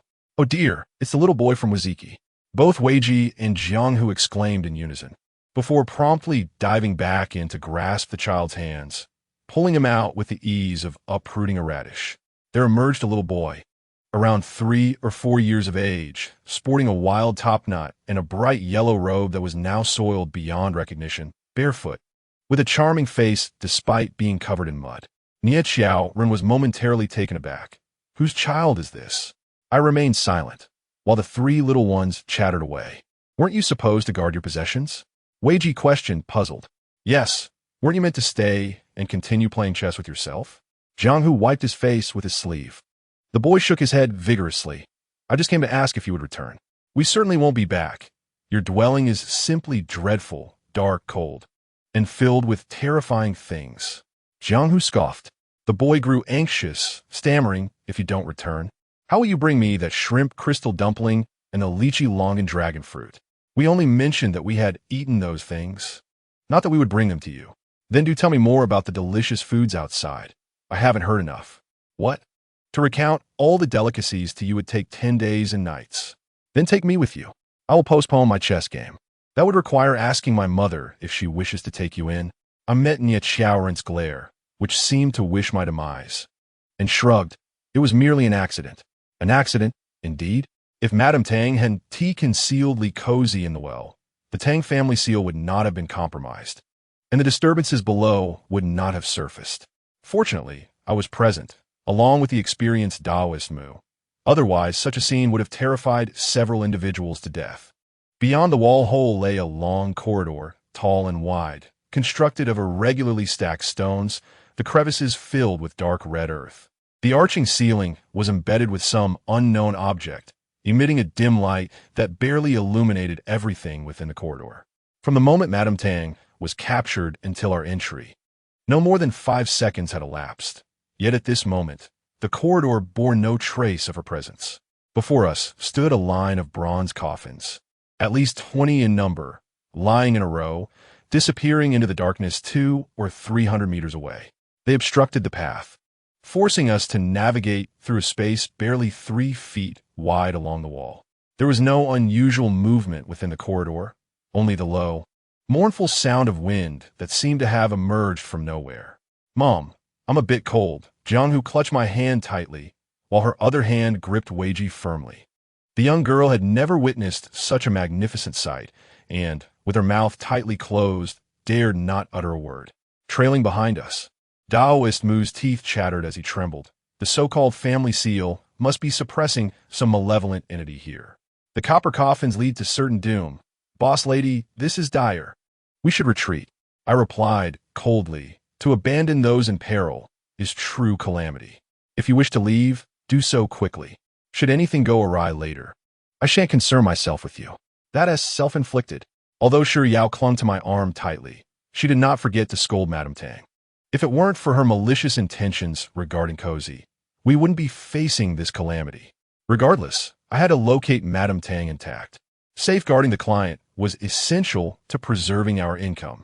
However, although this place appeared peculiar, there were no strange scents or disturbances. The atmosphere was stagnant, as if it were dead water.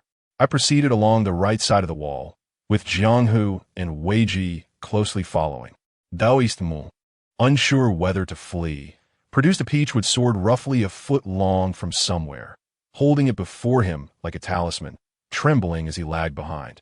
Uneven patches of dark green rust adorned the bronze coffins, mottled and weathered, having lain underground for countless years.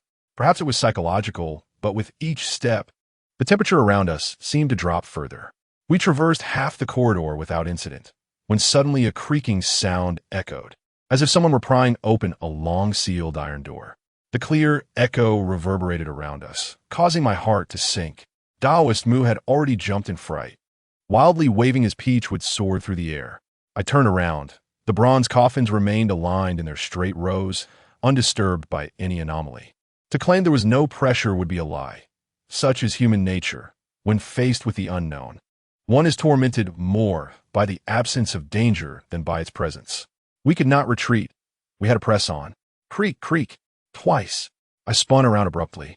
Everything remained the same, showing no signs of disturbance. Daoist Mu nearly wept, fearful of my reprimand for his cowardice, yet he clenched his teeth in silence. The patience of an ancient spirit is not limitless. Just as I was about to turn back to investigate, a sudden series of thuds resonated ahead, accompanied by a furious outburst. How dare these bold demons act recklessly in my Tang residence?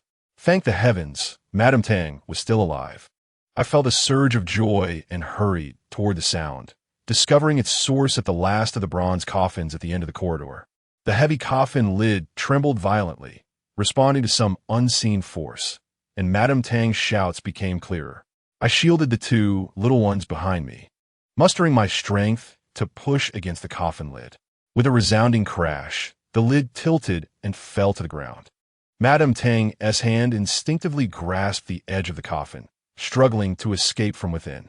Peering inside, I found Madame Tang lying supine, her body ensnared by the limbs of another individual. A pale, grayish face emerged from her side, its dark eyes glimmering with an unsettling red light. Strangely, the face bore only eyes devoid of any other features. The large hand, radiating a greenish hue, was attempting to cover her mouth once more. Upon closer inspection, it was evident that she was entangled not merely by hands and feet, but by strips of white paper, each an inch wide, that slithered from the body beneath her, wrapping around her tightly like serpents. Fortunately, her strength was formidable. She had managed to break half of the bindings, which allowed her the chance to kick against the coffin lid. No wonder there had been no sound. She had nearly become a mummy. I summoned my spiritual power, severing all the paper strips with a single gesture, then delivered a forceful strike to that loathsome face. A series of hissing sounds echoed, causing the paper notes to retract as if in pain. A pair of hands and feet quickly loosened, trembling as though electrocuted. Seizing the moment, I pulled Madame Tang from the coffin and dragged her a few steps away. Gasping for breath, she sank to the ground, pale as ash, and managed to utter, "There are indeed demons beneath the Tang residence."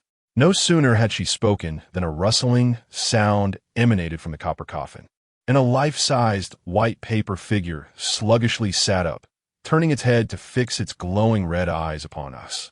This was no mere flat paper figure.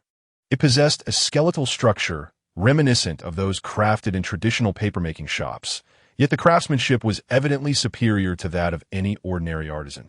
With proportions perfect from head to toe, even the fingers exquisitely detailed. If displayed in a shop window adorned with clothing, it would rival any plastic mannequin. Everyone stood in stunned silence when suddenly a cacophony of creaking noises filled the air.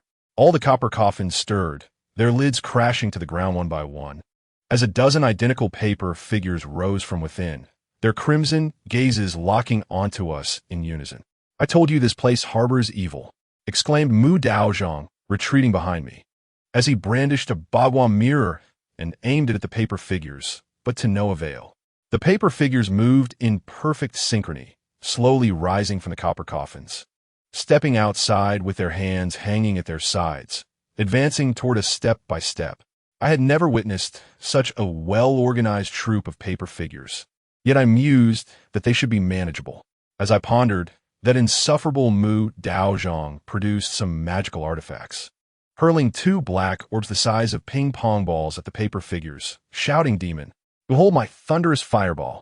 Unfortunately, he exerted too much force, sending the orbs sailing over the paper figures' heads, landing several meters behind them.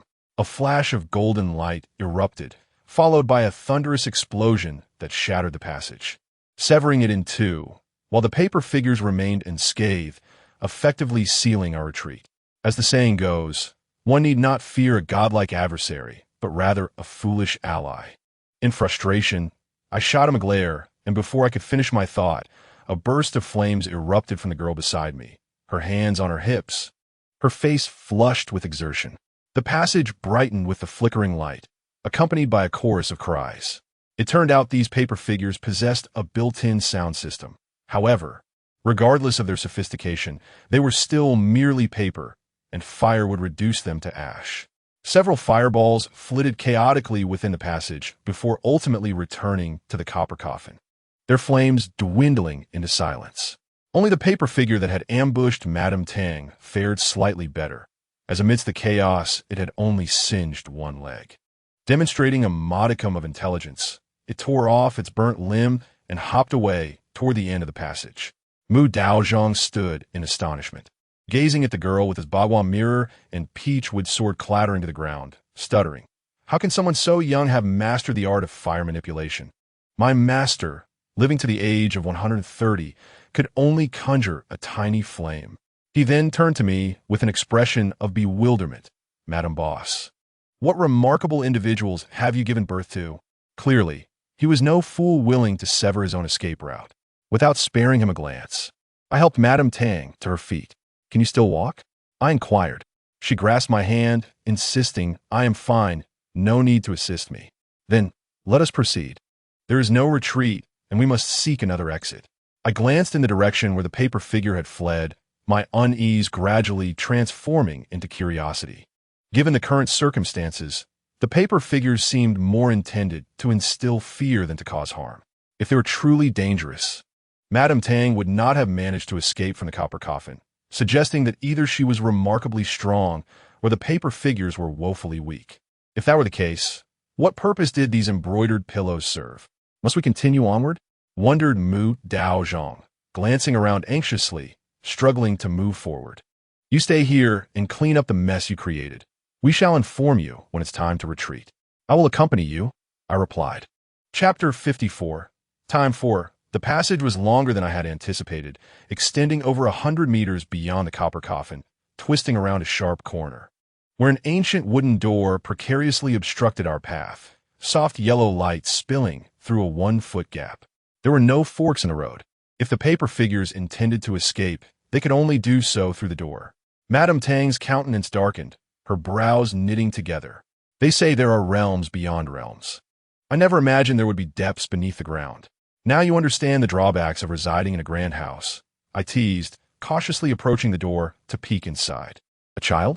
A wooden table, a mat and oil lamp, a chessboard, and a young boy, resting his chin on his hand, contemplating his next move with the white pieces. In terms of appearance, this pale, delicate child was as charming as any, the warm glow of the oil lamp illuminating his bright yellow robe, making him radiate with the light of a spring afternoon. The scene was utterly incongruous. In this dark, confined space, blocked by a copper coffin, such a figure seemed entirely out of place. "Do not disturb me. Let me finish this game, and I will assist you in reattaching your broken leg," the boy said slowly, his focus unwavering. I was certain I had not misjudged. The paper figure with his severed leg stood beside the wooden table, flailing its arms, expressing its fear and indignation in a language we could not comprehend. "Mom, there is a little brother inside," the girl exclaimed, peering closer. "He looks so handsome." "Handsome or not, he is with the paper figures, and that cannot bode well," I retorted, casting a glance at her. In a hushed tone, I asked Madame Tang, "Is he yours?" She shook her head. Since marrying into the Tang family, I have never seen such a child. I pondered the implications. Anyone residing in such a place must either be extraordinary or sinister, and we could not afford to be careless. I signaled for everyone to remain in place while I cautiously approached and pushed open the wooden door. The door was light but creaked loudly, and as I stepped fully into the doorway, the child showed no sign of shifting his focus, his bright, lively eyes intently fixed on the chessboard. His brow furrowed in concentration as he weighed his options. The paper figure, however, spotted me and the group behind me, immediately leaping up to hide behind the boy. Trembling in fear, I cleared my throat, feeling it necessary to greet the host, even if he were just a young child. The boy did not even glance up. "May I ask?" I began, only to be interrupted. "Shoo!" He placed a finger to his lips, signaling that he was on the brink of making his final move. Such composure was remarkable for one so young, reminiscent of a seasoned strategist. Since he had spoken, I held my tongue and patiently waited at the doorway. Half a minute passed before he reluctantly placed a piece on the board, gazing at the intertwined black and white, and sighed. "The outcome remains undecided. Very well, very well." Upon concluding his words, he looked up, displaying no hint of surprise, as if he were addressing an acquaintance he met daily, casually remarking, "I haven't seen anyone in a long time. Are you not afraid of us?" I inquired, stepping closer and surveying the irregular space of around 30 square meters, which contained only him and the paper figure. Nearby, a deep gray stone turtle lay beside a stone basin, and various objects cluttered the pair with shelves, paint-chipped jewelry boxes, wooden toys, and yellowing books, while the tallest shelf in the center held an assortment of well-preserved tools, including axes and chisels, all in pristine condition. "Are you going to kill me?" the boy countered, picking up the chess pieces and returning them to their box. "Why would I want to kill you?" I smiled. "Then that settles it. If you do not wish to kill me, why should I fear?" The boy shrugged, pouting slightly. "Little Bai says you burned them all. And Little Green got chopped in half. Little Bai, Little Green?" I was taken aback for a moment, then realized you were referring to the paper figure that was hung upside down to frighten people, the one before you. He nodded, stating that after I arrived here, it was only them who kept me company. Now that they are gone, my days have become exceedingly lonely. "Do you not intend to seek vengeance for them?" I asked with a smile, my heart brimming with caution, for I never underestimate my adversaries, even if they are mere children. Why seek revenge? Life and death are commonplace affairs. The boy surprised me again. He continued to pick up the chess pieces, sighing to himself, lamenting that it was always like this. Truly vexing. As he spoke, he looked up at us and inquired, "Do you know how to play chess?" The Taoist monk discreetly tugged at my sleeve, whispering, "This child appears harmless, yet he may harbor hidden depths. I believe it is prudent to subdue him early to ensure our safety. My Thunderbolt Golden Light Bomb remains in limited supply. If you dare mention your Thunderbolt Bomb again, I shall force you to swallow it and self-destruct." I shoved the old man aside, stepped forward with a friendly demeanor, and asked, "Do you enjoy playing chess?" My uncle said that playing chess is an excellent way to pass the time. He remained non-committal. I scrutinized him anew. "You do not seem to be a native of this place. How did you come to reside here?" "My uncle brought me here." He replied succinctly to each question. "What is your uncle's full name?" "I simply call him Uncle." "And what is your own name?" "I cannot recall." He placed the last chess piece back in the box, saying that if he could remember, he would not be living here. I stepped closer to him, observing him closely. "You are not human." The boy exuded neither human warmth nor demonic aura. "If you say I am not, then I am not," he replied calmly, looking up at me. "Do you intend to stay here? Although my space is limited, it would not be difficult to accommodate you." From beginning to end, he maintained a serene and kind demeanor, exuding an air of otherworldliness despite his tender age. "You do not even have a bun here. How could you possibly host anyone?" Wuji slyly approached me, sticking out his tongue at him.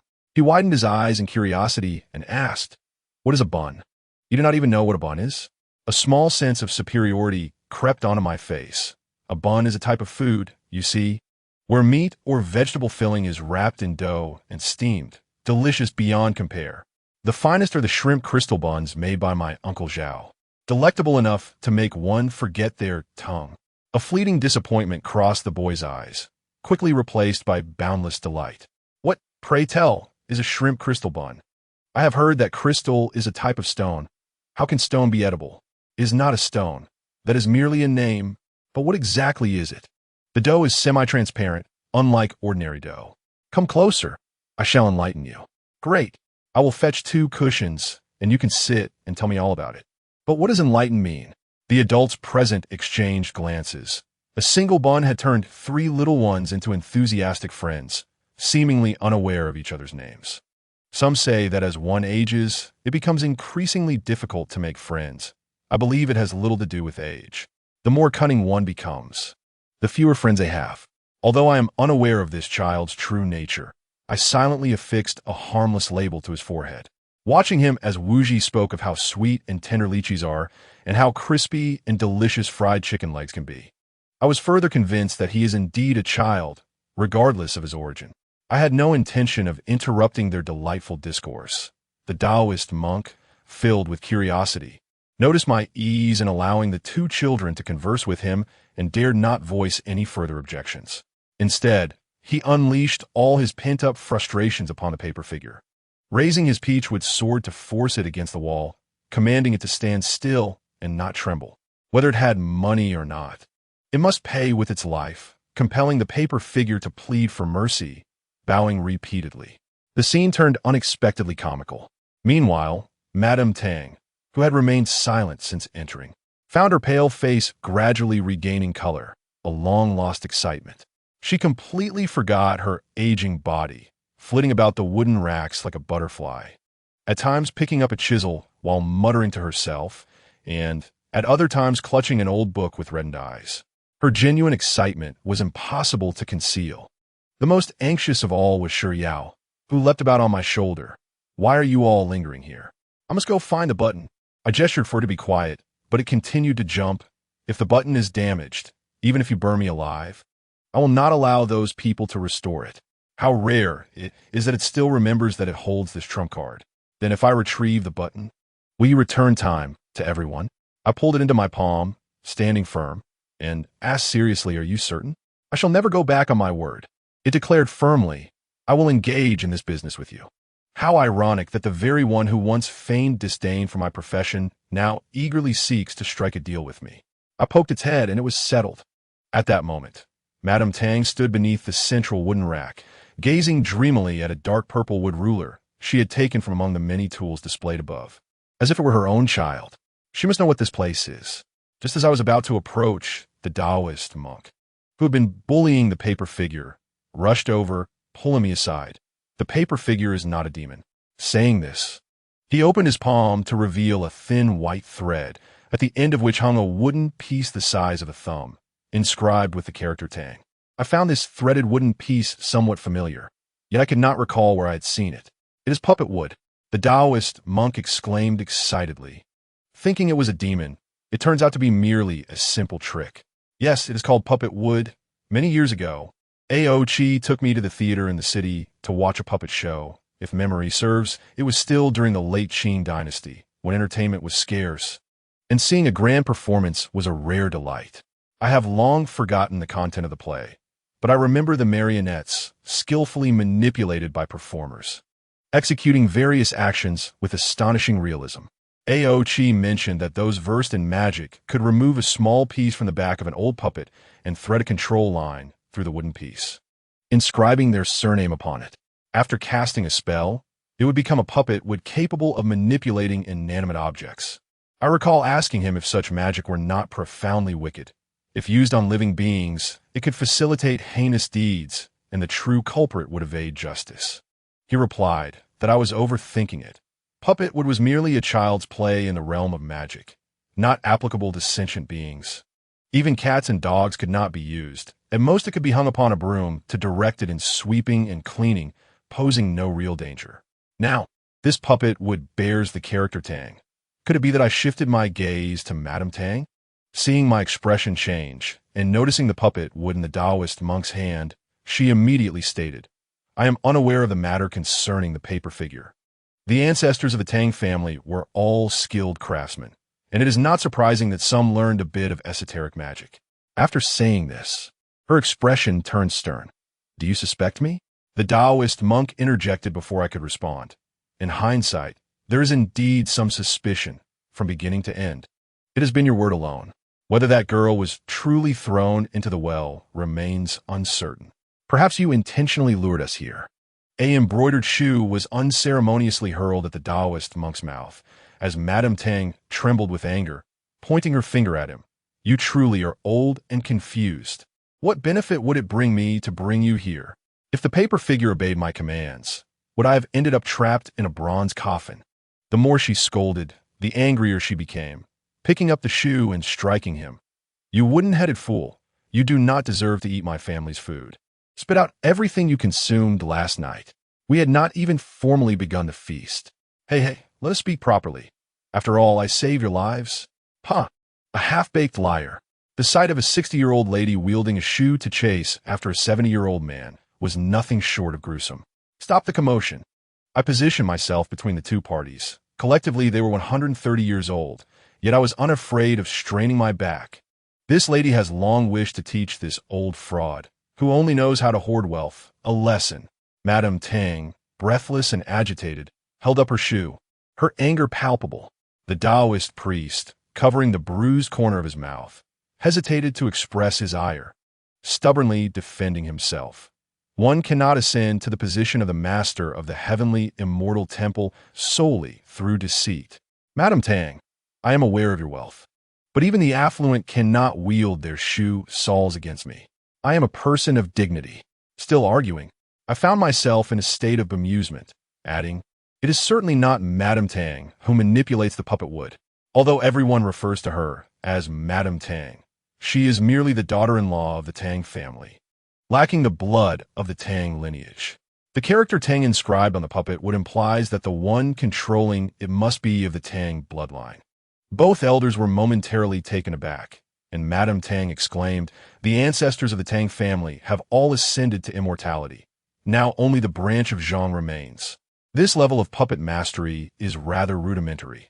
If the manipulator is not near the puppet, nothing can be accomplished. I shifted my gaze to the boy who was intently listening to the absurd boasts of the unknown figure, deliberately raising my voice, little one, right? He was engrossed, but did not miss my question, tilting his head in response, indeed. The paper figure listens to me. Upon hearing this, Madame Tang's expression changed dramatically, her eyes narrowing at the child as if he had pricked her. Impossible. This is absolutely inconceivable. She herself could hardly believe her conjecture, muttering, Zhang's father has been deceased for many years. It cannot be. Any woman encountering such a situation would instinctively suspect her husband of having an illegitimate child. No matter how unlikely that may be, it strikes like a thunderbolt. I promptly supported her as she took several deep breaths, grasping my arm. This cannot be true. Can't? This child is only 3 or 4 years old, and Zhang's father passed away when Zhang was 5. He cannot possibly be a descendant of the Tang family. She grew increasingly agitated, rushing barefoot towards the boy and gripping his shoulders tightly. Who are you? Why are you hiding beneath my Tang estate? The boy replied calmly and without anger, I told you. I came here with my uncle, and I am not hiding. I am living here. My uncle said I could stay until I decide where to go. He innocently explained, but I never decided where to go. This place is nice, comfortable, and quiet. So staying here is fine. I pulled Madame Tang aside and asked the boy, did your uncle teach you how to use the puppet wood? Yes, he nodded. My uncle said there is a family seal outside that ensures my safety. If anyone attempts to breach the seal, Xiao Lu and Xiao Bai will take action to scare them off. He scratched his head sheepishly, adding, so, it is not me who commands Xiao Lu and Xiao Bai to frighten you. Usually, I just talk and play chess with them. Unfortunately, they cannot learn. I have to play against myself, but I can never determine a winner. If you encounter someone who cannot be frightened off, won't that put you in danger? I inquired. You're not in danger, he replied earnestly. Mom, he's playing Go. The unknown figure interjected. How boring, right? Playing against oneself is amusing. I chuckled. It is easy to strike someone else's face, but quite difficult to strike one's own. Huh? The boy looked at me with confusion. Why? Whether in chess or combat. To achieve victory, one must strike decisively, leaving no opportunity for the opponent to breathe. However, when you battle against yourself, how can you bear to strike hard against yourself? I patted his head. Thus, the most challenging opponent in the world is oneself. This is also the reason you cannot determine a winner. The boy mulled over my word for a while before responding, though I do not fully understand, it seems to make some sense. Who taught you to play Go? I inquired, glancing at the old chessboard and box, which appeared quite worn. It was still my uncle, he replied. My uncle said that playing chess can pass the time and cultivate one's character. Does your uncle still come to see you? I asked. He hasn't come in a long time. He pouted he might be dead. I haven't seen him in decades, maybe even 100 years. 100 years. This child had lived in the earth for a century. Aren't you sad? I asked again, what if your uncle has indeed passed away? Being sad won't bring him back, he shrugged. I heard that those who are too sorrowful do not live long. I still want to live. This child is quite fascinating. I teased. Did you not say that life and death are ordinary matters? Why are you so apprehensive about death? I must guard what my uncle entrusted to me. He shot me a glance. If I die, no one will look after it. Finally, having gleaned some valuable information, I quickly pressed on. What is so important? He lowered his eyelids in dejection. I just don't know. You do not even know what it is? He shook his head. My uncle said before he left that he entrusted something to me to guard well. But that day, I searched high and low throughout the house and did not find anything new or unusual. But my uncle does not lie. If he said he gave it to me, he certainly did. So I am worried. He did not just leave me a gust of wind, did he? Thus, for so many years, you have not ventured anywhere, primarily because you need to guard something whose location you do not even know.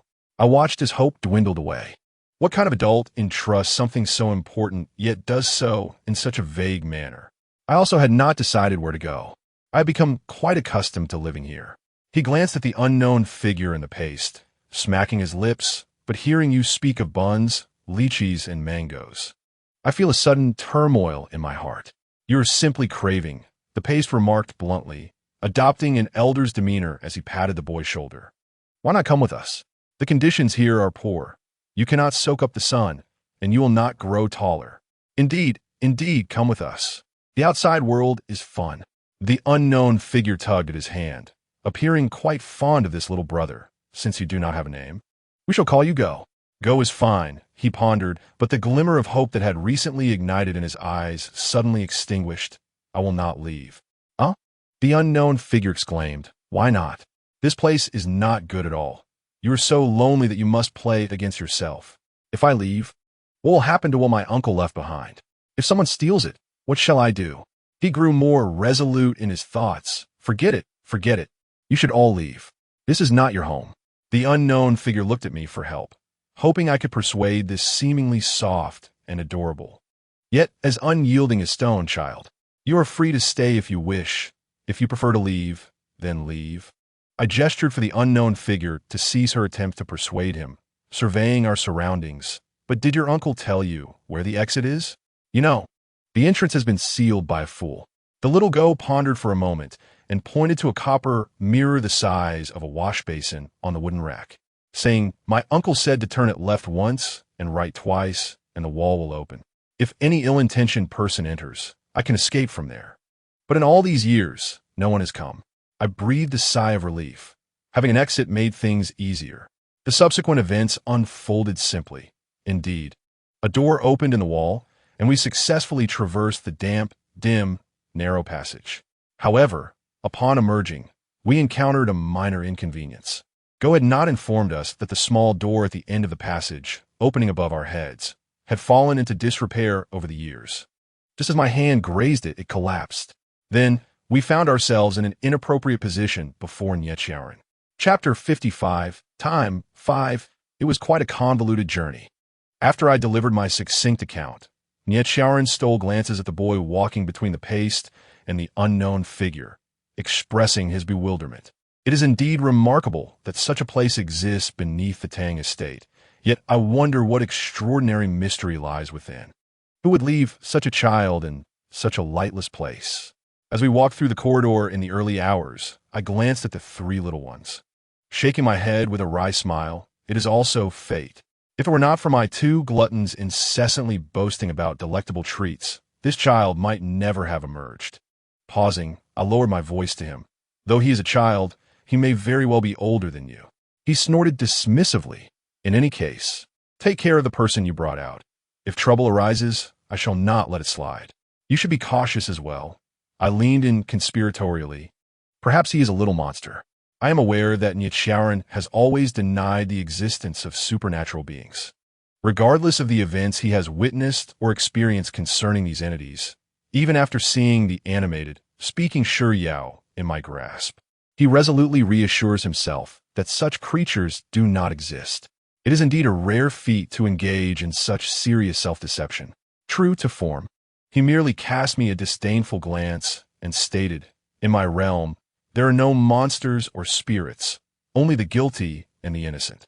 At that moment, the Shiryao in my hand suddenly began to struggle and exclaimed, "I remember now, the piece of cloth." I paused and held it upright in my palm, asking, "What cloth? Speak clearly." "The black cloth I found at the bottom of the well." The Shiryao insisted urgently. "That tattered piece adorned with red petals?" I recall that item. I had been clutching it tightly until it was lost amidst a series of unexpected events. The Shiryao affirmed, "I have only seen one person in Beifong wear such splendid fabric." "Who?" "Ingdarin." "Ingdarin?" I recalled how Tong Gongzi had vaguely mentioned this figure during a discussion of his romantic history. Ahem. You know that Cozy specializes in snake hunting. She had previously slain a large serpent, which happened to be the household deity of Ingdarin. The Shiryao appeared enlightened and was regretful, stomping its feet as it lamented why it hadn't thought of this sooner. If Cozy had killed his serpent, he would certainly not let her off easily. The thought of abducting Cozy on their wedding day made it increasingly distressing, causing its voice to tremble as it speculated that if he had her in his grasp, Cozy's fate will be dire. "Stop imagining the worst," I interjected. "If I truly despise someone, I would not allow them to perish so swiftly." The proprietress, with caution, interjected, "If this involves those from Beifong, matters could become rather complicated." I raise an eyebrow. What makes it complicated? Beifong is a lawless land, teeming with all manner of nefarious individuals and oddities. I have previously declined requests for assistance from those hailing from Beifong. The Taoist spoke earnestly. "It is not that I do not wish to earn silver, but I cannot abide the filth of that place." "You are not averse to earning silver, nor do you despise the chaos of that place. Rather, you lack the ability to resolve their issues," I bluntly pointed out. The Taoist awkwardly scratched his head regardless. "It is certainly not a favorable location." In the darkness before dawn, cloaked in damp, chilly dew, we traversed the empty corridor, following Nichiren. Apart from the three little ones who chattered cheerfully, the expressions of the others were far from pleasant, especially that of Tongforen. Since emerging from the underground, she had maintained a silent demeanor, showing no concern for our conversations, entirely absorbed in her own thoughts. "Had I not encountered you, I would have been on my way to Beifong by now," Nichiren suddenly spoke. "You are aware that this matter is related to Beifong?" I asked, somewhat taken aback. He did not respond, but proceeded directly to Tong Gongzi's room. Upon seeing him, the two subordinates stationed at the door promptly bowed, saying, "Why has Darren returned?" "Continue your watch," he nodded, pushing open the door and beckoning us to enter. Hearing the door creak, Tong Gongzi, wrapped in a blanket, peeked out from behind the screen. Upon seeing us, the fear in his eyes lessened slightly, but upon noticing the aged Tongforen, he was taken aback, rushing over to grasp her hands tightly. "Mother, how do you come to look like this? Are you injured elsewhere?" The bond between mother and son remained strong. Despite their earlier animosity overly cozy, they still cared for one another in moments of peril. Tongforen patted her son's shoulder, shaking her head. "I am fine. I have aged a bit, but I am not dead yet." As she spoke, she bit her lip and gazed into Tong Gongzi's eyes. I was excessive before. No one expected Tongforen to offer an apology. Tong Gongzi was momentarily stunned before shaking his head vigorously. "I heard that someone among the guests lost their life. As long as you are safe, that is enough." After speaking, he looked around and noticed Cozy was absent, his expression darkening again as he asked, "Where is Cozy? Why was she not brought here?" "Did you? She has been abducted, and this has nothing to do with your mother," I interjected bluntly. "Rest assured, we have gathered some clues. As long as she is alive, I guarantee to bring her back." "Abducted?" Tong Gongzi's face turned ashen, and he collapsed to the ground, mumbling incoherently. "No wonder I had such a nightmare. That dream must be an omen." Sensing something amiss, I pulled Nichiren aside and asked, "What is wrong with him?" "You mentioned Tong Gongzi encountered trouble?" "A dream.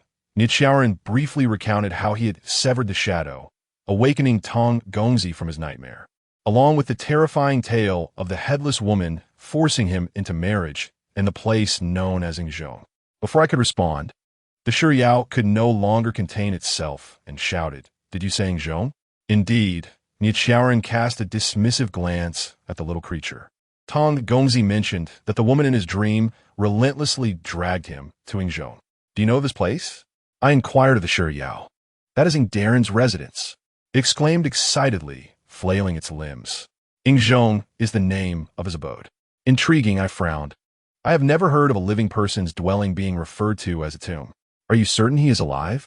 "Of course he is alive," the Shiryao assured. "He is undoubtedly a flesh-and-blood individual, quite prominent in Beifong and rather wealthy." "What business does Ingdaren engage in?" I asked again. "He deals in medicinal herbs," Nichiren replied. "Do you know this person?" I was taken aback. "Did you not say you seldom go to Beifong?" "I merely go infrequently," Nichiren stated, "but I'm somewhat aware of the notable figures there." "So you intend to go to Beifong?" While I was uncertain how Ingzhou was related to the Tong family incident, Tong Gongzi's nightmare seemed too coincidental, coupled with Li Kozi's abduction and the fabric mentioned earlier, which also pointed to Ingdaren. It was evident this was no mere coincidence. He looked at me. "Now that you have returned, I can be at ease. I believe it is unwise for Tong Gongzi to be left alone, especially at night. Keep a close watch on him. I will make a trip to Beifong." "Are the subsequent events truly connected to Beifong?" Tong Foreign glared at us, having overheard our conversation. "All remains conjecture," Nichiren replied candidly. "Was it the people of Beifong who abducted Kozi?" Tong Gongzi, previously in a daze, suddenly stood up and repeated, "Was it the people of Beifong who took Kozi?" "That is yet to be confirmed." I stepped forward to block the doorway, fearful that this fool might act rashly. "Do not rush, since I have taken on 2 commissions. Whether regarding your lost time or Li Kozi, I will retrieve them." "You're going to Beifong?" Nichiren frowned. "Are you saying I cannot go?" I shot him a glance, determined not to let any obstacles hinder my path to wealth. Proprietress, the Taoist, who had been staring blankly at Tong Gongzi, approached me and whispered, "You cannot leave Tong Gongzi alone." "Why not?" I asked, perplexed. "There are such matters?" I was taken aback. "Are you sure?" "I cannot say with absolute certainty, but I am about 70% sure," the Taoist asserted confidently. "As the master of Tianxingguan, I have studied certain ancient techniques for many years, aside from my Taoist cultivation." After considering, I glanced at the assortment of old and young in the room and said to Nichiren, "It seems you will need to prepare a sufficiently large carriage." Chapter 56. Time 6. The dragon horse galloped through the final stretch of darkness before dawn. 5 adults, 3 small children, and a Shiryao were crammed into the same carriage. Nichiren focused intently on driving from outside, while inside the carriage, Tong Foreign clutched her son's icy hand. Both mother and son closely huddled together, their brows furrowed. I had intended to persuade Tong Foreign to remain at the estate and await news, yet she was adamant, insisting on joining us to Beifong to uncover the truth, claiming that Li Kozi had been lost under her watch, and she was determined to bring her back personally. Along the journey, the most frequently uttered phrase by her was that the current situation was worse than if she had been properly married into the Tang residence from the very beginning. As for the perpetually sorrowful Taoist Mu, he was coerced into the carriage by me. He had incessantly recounted stories of treacherous mountains and waters birthing cunning folk. Under my relentless questioning, this old man hesitantly confessed that in his youth he left behind a romantic entanglement in Beifong. His reluctance to return, there was merely a desire to avoid an awkward encounter with an old flame. I couldn't help but wonder which misguided girl would find this gluttonous old fellow appealing, especially considering his lack of physical allure. Nevertheless, despite his numerous attempts to evade, I still forced him into the carriage, for there were matters at hand that required his assistance. The most delighted were the 3 little ones. Wizik, an exceptionally well-behaved child, found a rare companion of similar age in Zhuwu, and they were overjoyed, akin to children on a spring outing. Even though I had sternly warned them to remain close to me upon our arrival in Beifong, they were still bubbling with excitement. Nichiren remarked that even at the speed of a dragon horse, it would take 3 days and nights to reach Beifong. The carriage was stocked with water and provisions. Though it appeared that Taoist Mu consumed the most, Nietcharan primarily drank water, often subsisting on a single glutinous rice cake throughout the day. The Tang mother and son were in a state of anxiety, lacking appetite, nibbling on snacks only to abandon them after a single bite. Although I longed to indulge, I refrained, mindful that indulging in spring would lead to regret in summer. Jiwu, as per usual, was vying for sesame cakes with Jiwu. Yet she did not eat the one she snatched, but instead offered it to Wizik with a beaming smile, saying, "This is delicious, especially fragrant. You should eat it." Wizik, gazing at the enticing sesame cake, inhaled deeply, drooling as he remarked, "It truly smells sweet. Then go ahead and eat." Jiwu placed the sesame cake in his hands and stuck her tongue out at Jiwu, warning him that if he did not eat it, someone might snatch it away. Eating inside and outside, Jiwu turned away with a huff, suggesting Wizik might as well call him brother. Holding the sesame cake, Wizik stared at it for quite a while, savoring the aroma, yet ultimately returned it to Jiwu, saying, "You eat." "I'm not hungry." Jiwu, perplexed, asked, "But you haven't eaten at all? We've been out all day, and you haven't had anything. Is it that you dislike the food in the carriage?" Indeed, among our party, Wizik had consumed the least. In fact, he had not eaten or drunk anything at all, persisting in this manner throughout the day. Whenever food was offered, he would gaze longingly yet refuse to partake, always claiming he was not hungry. When I inquired about what he ate underground, he stated he had never felt hunger or thirst, hence he neither ate nor drank. This was indeed more excessive than gaining 3 pounds. He, despite refusing food, at least drank water. "I enjoy these foods, but I'm truly not hungry," Wizik said earnestly. "Thank you for providing me with so much to eat. If you won't eat it, just give it to me." Jiwu, seizing the moment, snatched the sesame cake from Jiwu's hand and cheerfully declared, "Anyone who doesn't compete with me for delicious food is a good friend." "Is this what qualifies as a good friend?" Wizik exclaimed, wide-eyed. "You truly don't dislike me?" "Jiwu dislikes you far more. Yet, I still wish to be her brother." "You rascal. Spit out my sesame cake." "Enough fighting. Tell me again how delicious the glutinous rice chicken wrapped in lotus leaves is." Jiwu, stop pinching Jiwu's face. "That's my arm. It is indeed delightful to be a child, untroubled by the long road ahead, oblivious to the taste of sorrow. Let them frolic. The journey is long, and we cannot allow the despondency of Madame Tang and her son to spread." On the first night, the children and Taoist Mu fell into a deep slumber in the jolting carriage, while young Master Tang leaned against the window, eyes tightly shut, restless in his attempts to sleep. Madame Tang occasionally adjusted the thin blanket over him, disregarding her own 2 sleepless nights, her eyes bloodshot. I lifted the curtain. Outside lay an expansive wilderness. Under the silvery moonlight, low, undulating hills were faintly discernible. No bird soared, no beasts roamed, and certainly no humans were present. A true reflection of the saying, in the vast mountains, birds take flight, and on countless paths, human traces vanish. The carriage sped northward under Nietcharan's adept guidance, skillfully avoiding marshy ground overgrown with aquatic plants, rolling on the fetid black mud. Indeed, the farther north we traveled, the more the air seemed to lose warmth and benevolence. A strangely unsettling sensation. Lowering the curtain, I said to Madame Tang, "If you cannot sleep, at least close your eyes to rest." Observing her current demeanor, she bore no resemblance to the imposing figure I had first encountered. She offered a wry smile. "With age comes a loss of authority. You're not one to concede to age so easily." I handed her the water flask. "Take a sip. It contains tea, refreshing for the mind." She accepted it, taking a small sip, commenting, "This is not the tea you gifted me." "Certainly not. My tea is far too precious to be poured liberally into a flask." I pouted. "Besides, you are already suffering enough. Drinking my tea would only add to your woes. All this suffering is self-inflicted." She gritted her teeth. Moonlight filtered through the occasionally lifted curtain, illuminating her silver strands, a beauty fading with time. She clutched the flask, lost in thought, and suddenly turned to me with a look of fear. I was taken aback, leaning over to pat her hand. "Unless you doubt my ability to retrieve your time from the hands of the demon, you need not worry. The frailty of age may indeed be sorrowful, but it does not instill fear in me. She shook her head, directing her gaze towards the sleeping young Master Tang. What I fear is for Zhang life.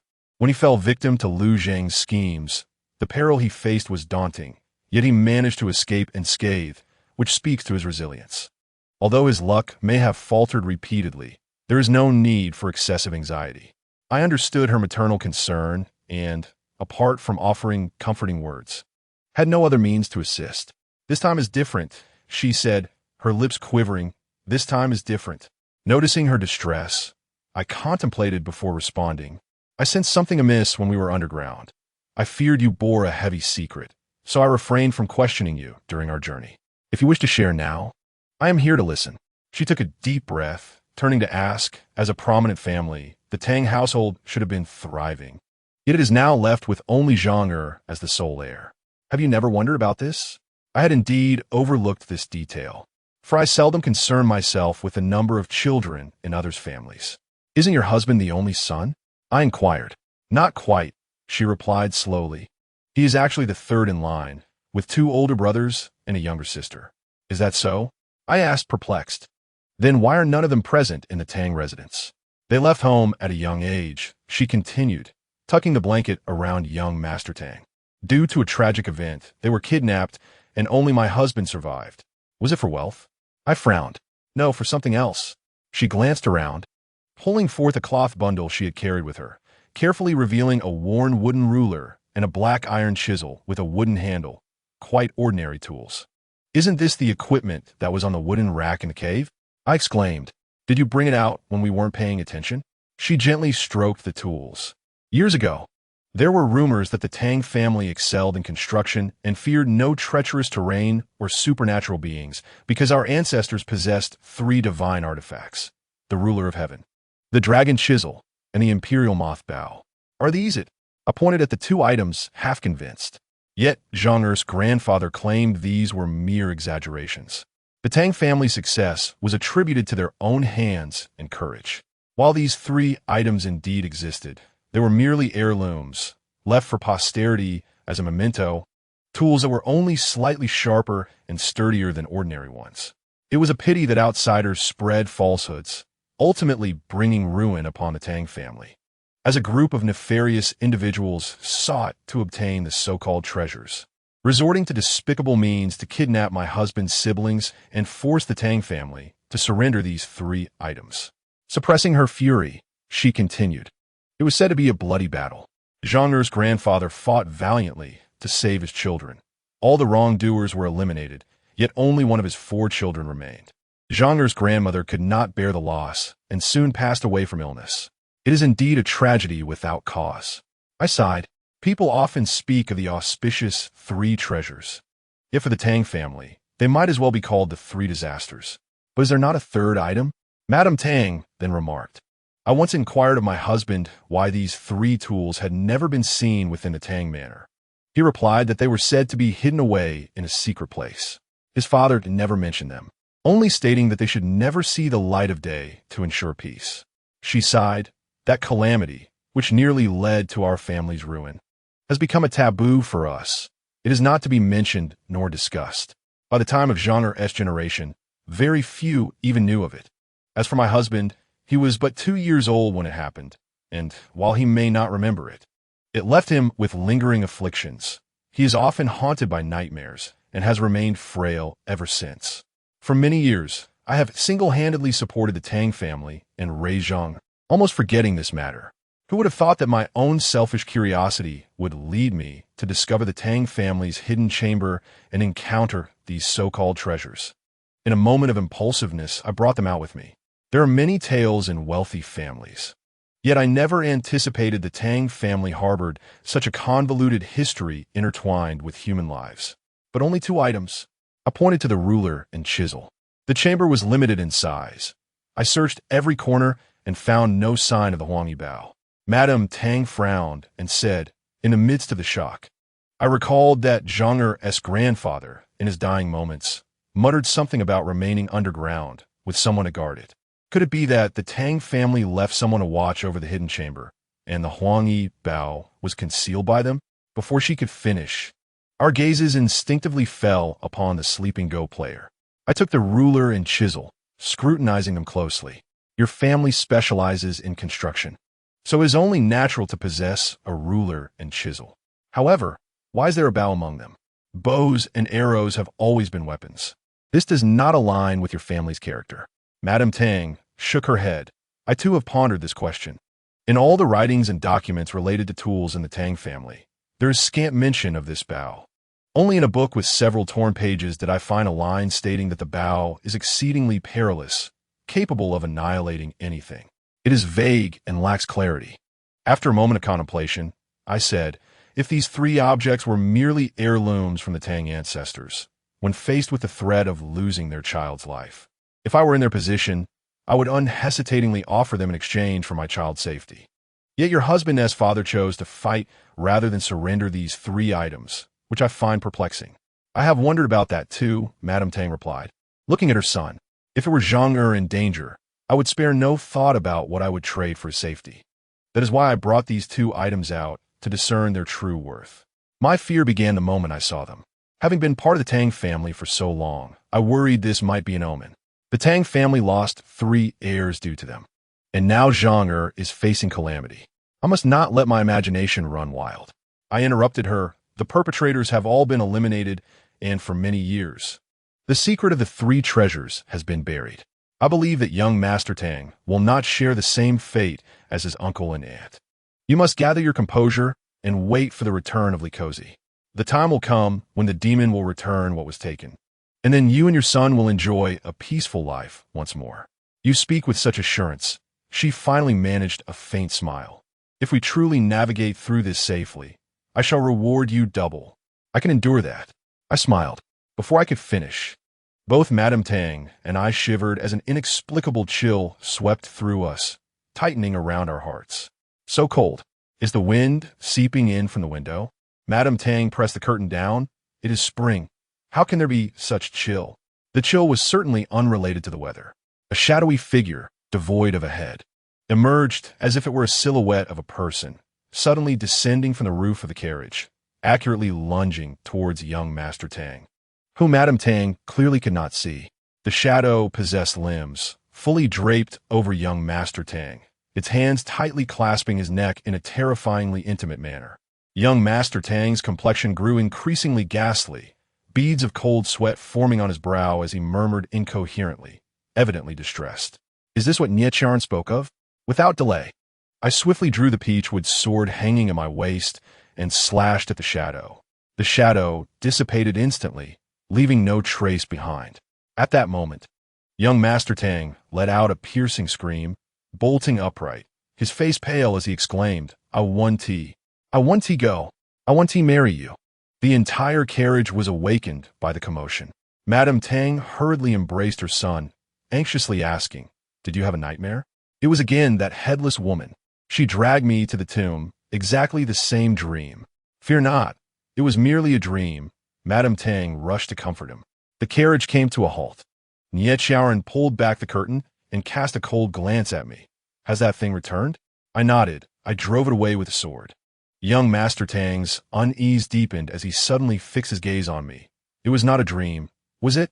Nie Xiaoran and I exchanged glances. Given the circumstances, there was no need to keep the truth from him any longer. Is what you say true? Madame Tang's expression shifted dramatically upon hearing the tale of the shadow. What on earth is it? Why does it haunt Zhang? At present, I cannot say for certain. I shook my head, but I suspect it is connected to that lording from Beifong. Madame Tang's anger flared. I have no ties to Beifong, and I have never even met this lording. According to what you say, if Cozy harmed his family's snake, it would be understandable for him to seek revenge. But why must he also target my Zhang? The Taoist priest interjected. The people of Beifong operate outside of reason. What shall we do now? Madame Tang inquired urgently. We cannot just stand by and watch Zhang suffer. At this moment, there's no way, I confessed. The foul Taoist claims that young Master Tang is likely afflicted by the peach blossom curse. The peach blossom curse? Madame Tang was puzzled. I have never heard of such a spell. An insidious and vile practice. Naturally, you would not be aware of it, the Taoist priest boasted slightly. Only a master from a legitimate lineage, like myself, can recognize it at a glance. Such a sinister and ghostly thing possesses a name as pleasant as Peach Blossom Curse. Nijaoren questioned. Are you certain? The name may sound lovely, but it is quite malicious in practice, the Taoist priest replied, moving closer to young Master Tang, his eyes glinting. Indeed, it is the Peach Blossom Curse. Look at young Master Tang's throat. Everyone leaned in to observe. On young Master Tang's fair neck, an indistinct series of flower petal-shaped gray-black shadows had emerged, about an inch wide, resembling a tightly fitting necklace that constricted around his neck. What is this? Madame Tang Gapet? Instinctively reaching out to wipe it away. Do not touch it. It is a curse. It cannot simply be wiped off, the Taoist priest commanded her to cease. Initially, I cannot be certain, but now seeing this peach blossom chain, I am certain young Master Tang is afflicted by the Peach Blossom Curse. Do not keep me in suspense. What exactly is the Peach Blossom Curse? Madame Tang demandet ugenti. Can it threaten his life? This curse is specifically designed to entangle matters of life and death in relationships, the Taoist priest explained. From the literal meaning, you should grasp its implications. Life and death. I pondered briefly, astonished. Could this be a spell that binds the living with the dead? Indeed, the priest affirmed. Historically, when unmarried individuals passed away prematurely, their families, fearing their eternal solitude, would seek a shaman to find another family that had lost children, binding the two families in marriage, a tradition meant to provide solace to the living. However, over time, some shamans turned to nefarious practices, manipulating this tradition into a dark art that ensnares the living with the dead, extorting money from their families. Those afflicted by the Peach Blossom Curse are tormented nightly by the dead, plagued by nightmares. If the curse is not lifted in time, the chain around their neck will tighten, ultimately leading to the demise of the living. The Taoist priest elaborated thus. Anyone who can cast the Peach Blossom Curse has always been regarded as a practitioner of the dark arts, facing severe punishment upon discovery. This sounds all too familiar. You must have used this nonsensical curse to extort money from others. I cast him a sidelong glance. So, someone has bound young Master Tang to some unknown dead entity through sorcery? Given that you have confirmed it is indeed the Peach Blossom Curse. Do you know how to lift it? Heaven and earth bear witness. I have never employed such a venomous curse. The Taoist Mu, feeling guilty, hastily defended himself, adding, It is not difficult to dispel the curse. One merely needs to ascertain the true nature of the other half and incinerate it upon discovery. However, how does one find this elusive object? Lady Tang exclaimed anxiously. Did you not say that it only appears as a shadow? Capturing that shadow would be futile, as it is not the essence itself. We must devise another strategy. After some contemplation, I suggested that we would discuss it further upon settling in Beifong. In the days to come, we must remain vigilant at night, safeguarding Tang Gongzi to the best of our abilities. This is our only recourse, Niet Sharon declared. As the dragon horse galloped forth, the carriage continuing its journey through an increasingly desolate landscape. The fabled Beifong awaited us, a realm teeming with peculiarities, a place fraught with danger. Chapter 57, Time 7. Our carriage was nearly overturned by a large black bull, which was leaping through the air, propelled by its four hooves. The youth clinging to its tail exhibited a foolish bravado, utterly ineffective in halting the bull's wild escape. The gravest concern was that we were now amidst the bustling streets of Beifong, where panicked pedestrians fled in disarray, while stalls and produce were trampled underfoot by either the bull or the throngs of people. Children cried in their mothers' arms, gasping for breath, and the adults wore ashen faces, fearing for their lives. To encounter a rampaging bull upon our arrival in Beifong was an exorbitant initiation. Were it not for Niet Sharon's adept driving skills, we would have surely been crushed by the bull. No one dared intervene, allowing the bull and its hapless pursuer to wreak havoc, leaving behind a long trail of destruction and gradually staining the ground with blood. Niet Sharon leapt from the carriage, deftly stepping on the heads of several onlookers, and swooped down like the wind, drawing his sword with a flash of snow-like brilliance. The bull, propelled by inertia, charged a few dozen meters before crashing to the ground, its head and body nearly severed. The speed and force displayed were incomprehensible to ordinary folk, imbued with a quiet ferocity. The scene was gruesome, and I hastily covered my eyes. I commanded the 3 young ones to remain in the carriage under Lady Tang's care, while I dashed towards the scene of the incident. Niet Xiaoran sheathed his sword and coldly addressed the dazed youth. "Is this your bull?" The young man, covered in dust and ragged clothing, battered and bruised, nodded vacantly. "What is your name? Where do you live?" Niet Xiaoran interrogated. No sooner had he spoken than a wailing, plump woman rushed towards us, lamenting, "You've taken my life. You wretched brat. How could you not tend to the bull properly?" As she approached and beheld the bull's lifeless form, she erupted into a cacophony of grief, lunging at the youth and striking him. "I wish I were dead. The bull is dead. Why are you still alive? Your life is worth less than that of the bull." The youth did not evade her blows, nor did he retaliate. A figure as gaunt as a monkey, riddled with injuries, could hardly withstand her wrath. I seized the woman's right wrist, smiling.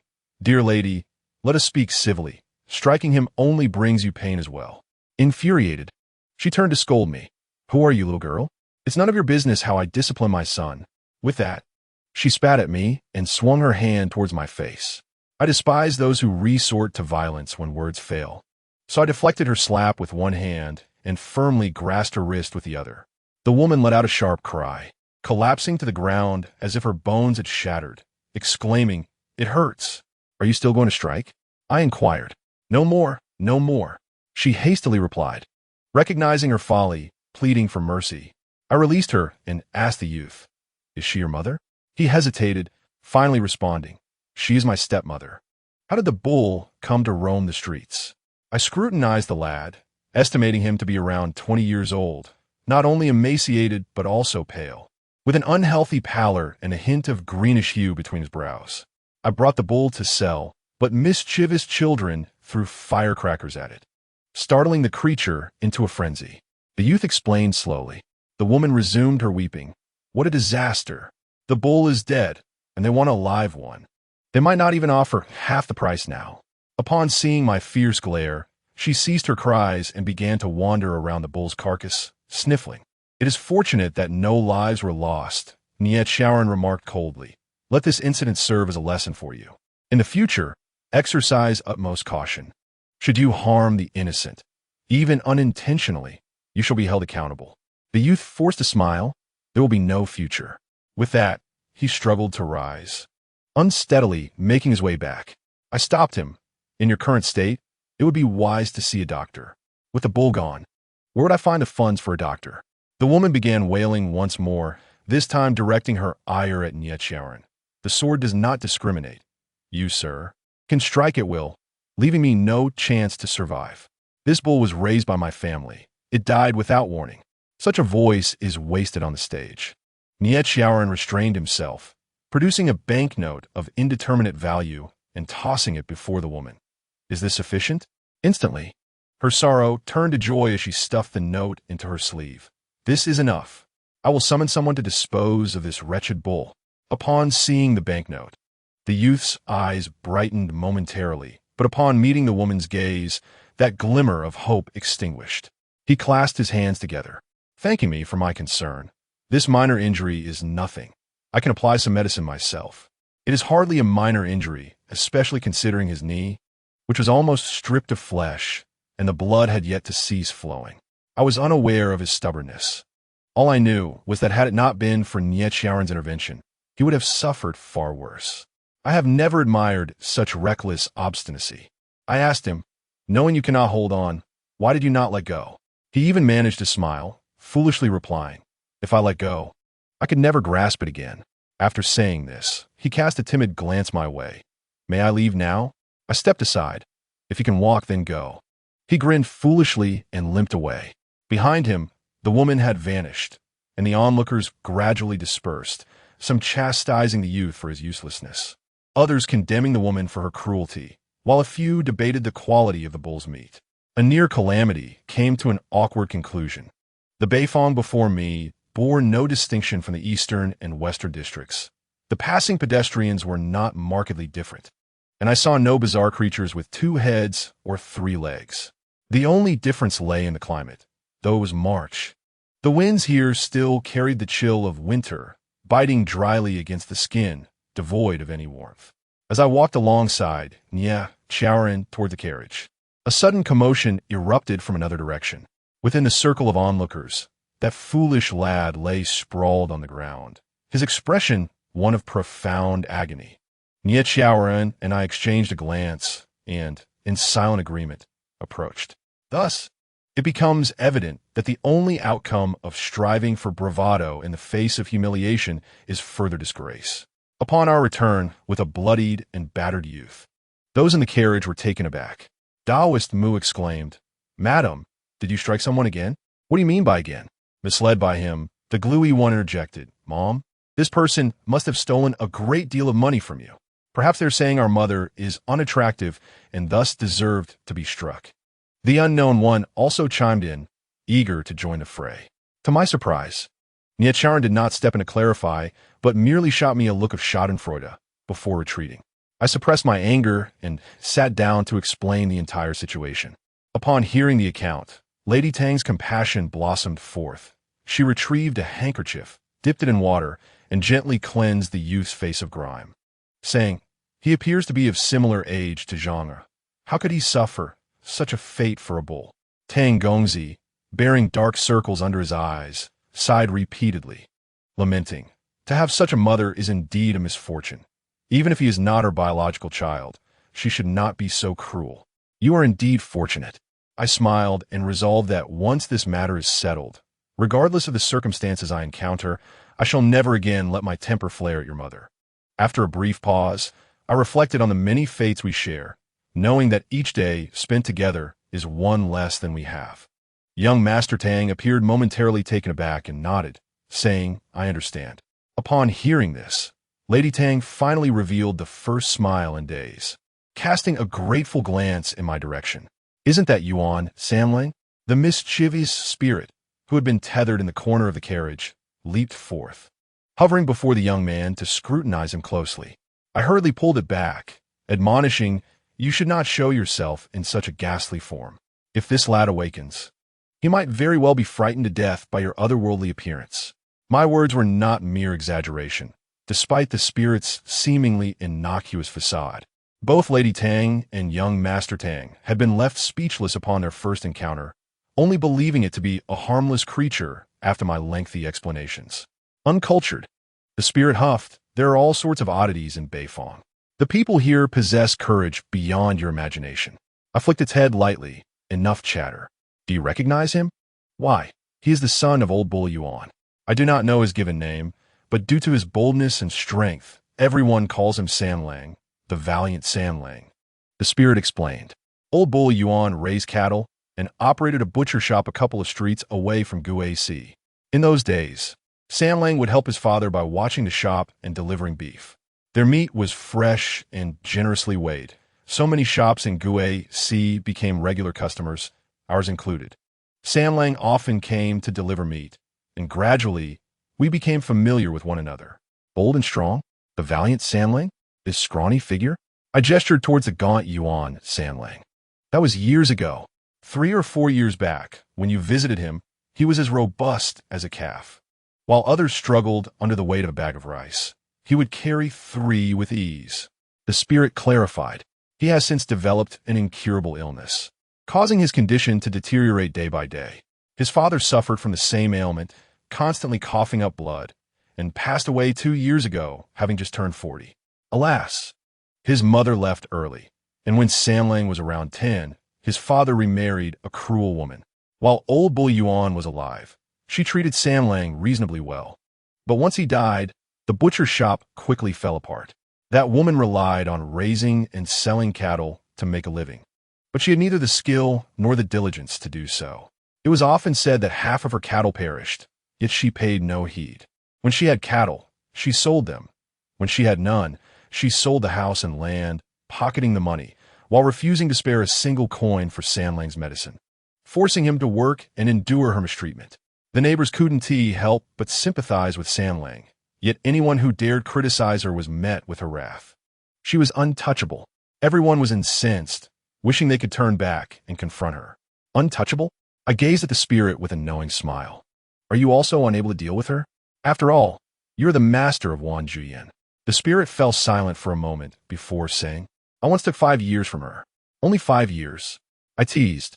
I thought you would take at least 20. The spirit retorted indignantly. I only acted out of anger towards you. I'm a creature of principles and would not harm anyone indiscriminately. If you continue to provoke me, you shall find yourselves paying for your own lodgings. Do not expect to stay in my home. Please, I was only jesting. Where could you find a better in your establishment?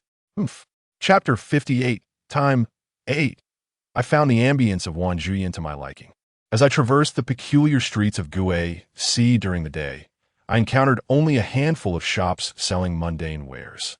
It was said that the night was when Gui-Si truly came alive, with vendors, mysterious figures, and an assortment of both common and rare items weaving together enchanting yet perilous tales amidst the fragrant twilight.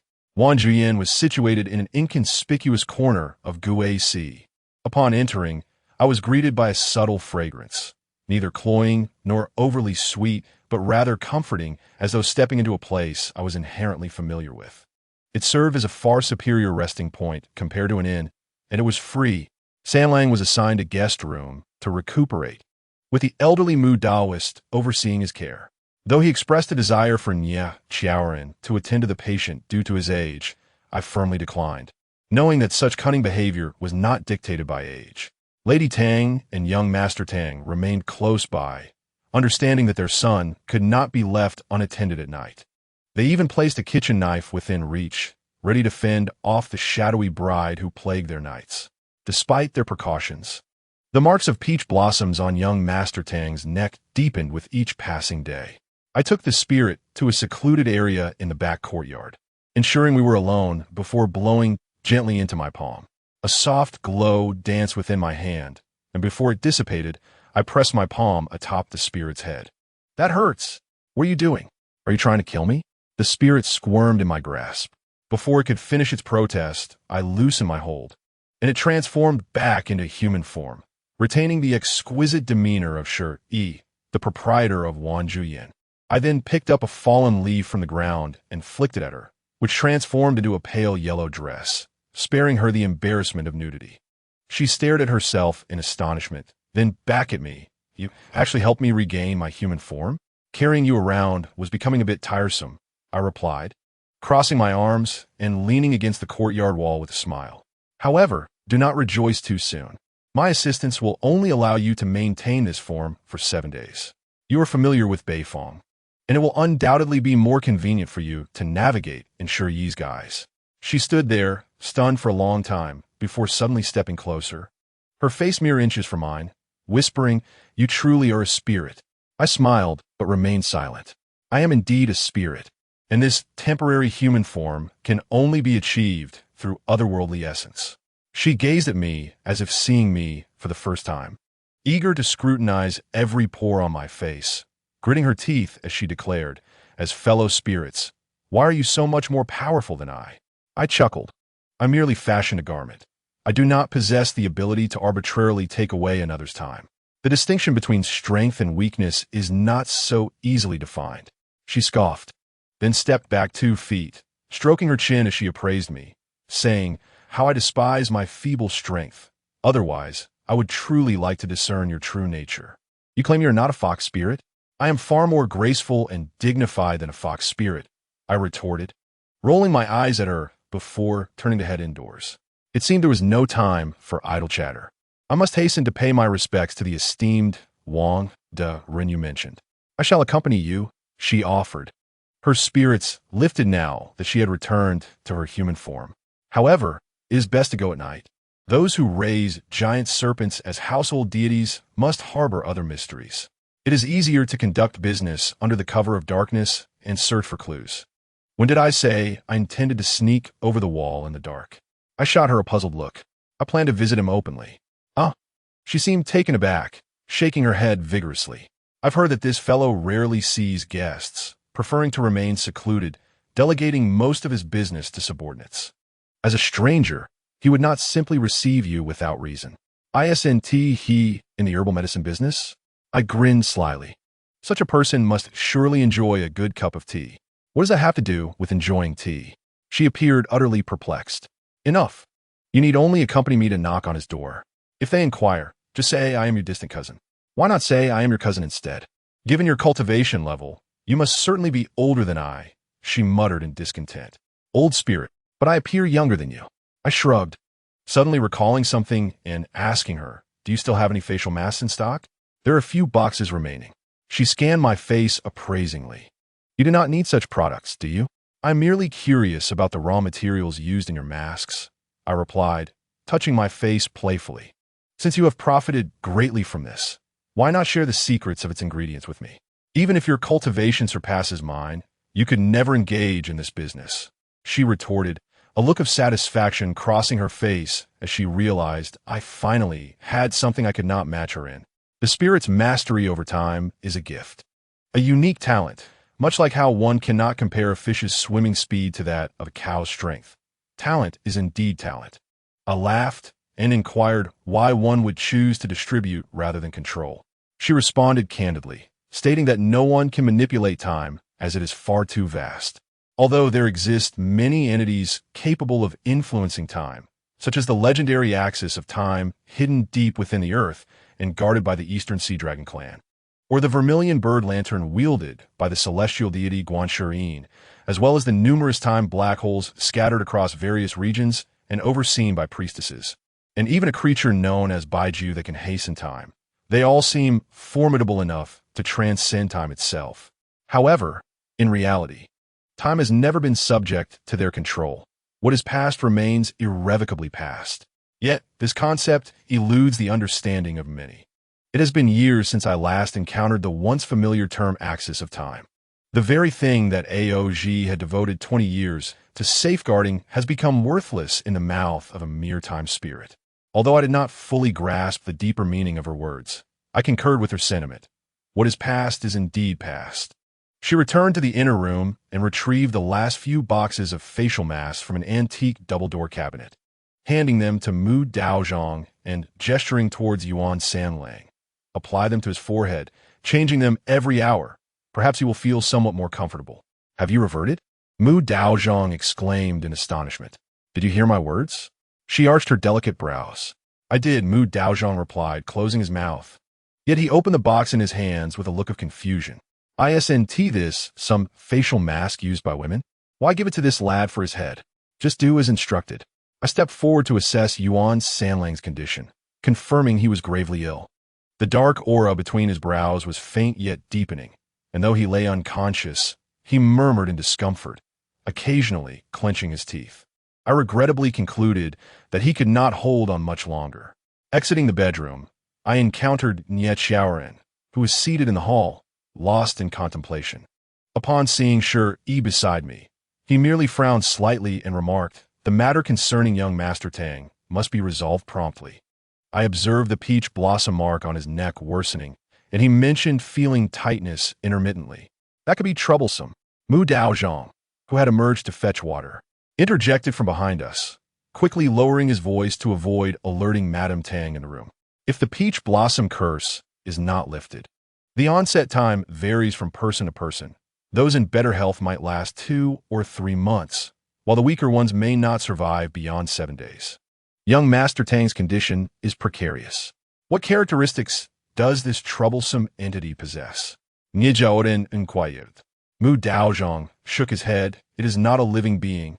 It is merely an inanimate object animated by curse energy. At night, it invades using an illusory form, while its true body remains stationary, making it exceedingly difficult to detect. Even if you were to scour the entire North Square, you might not find it.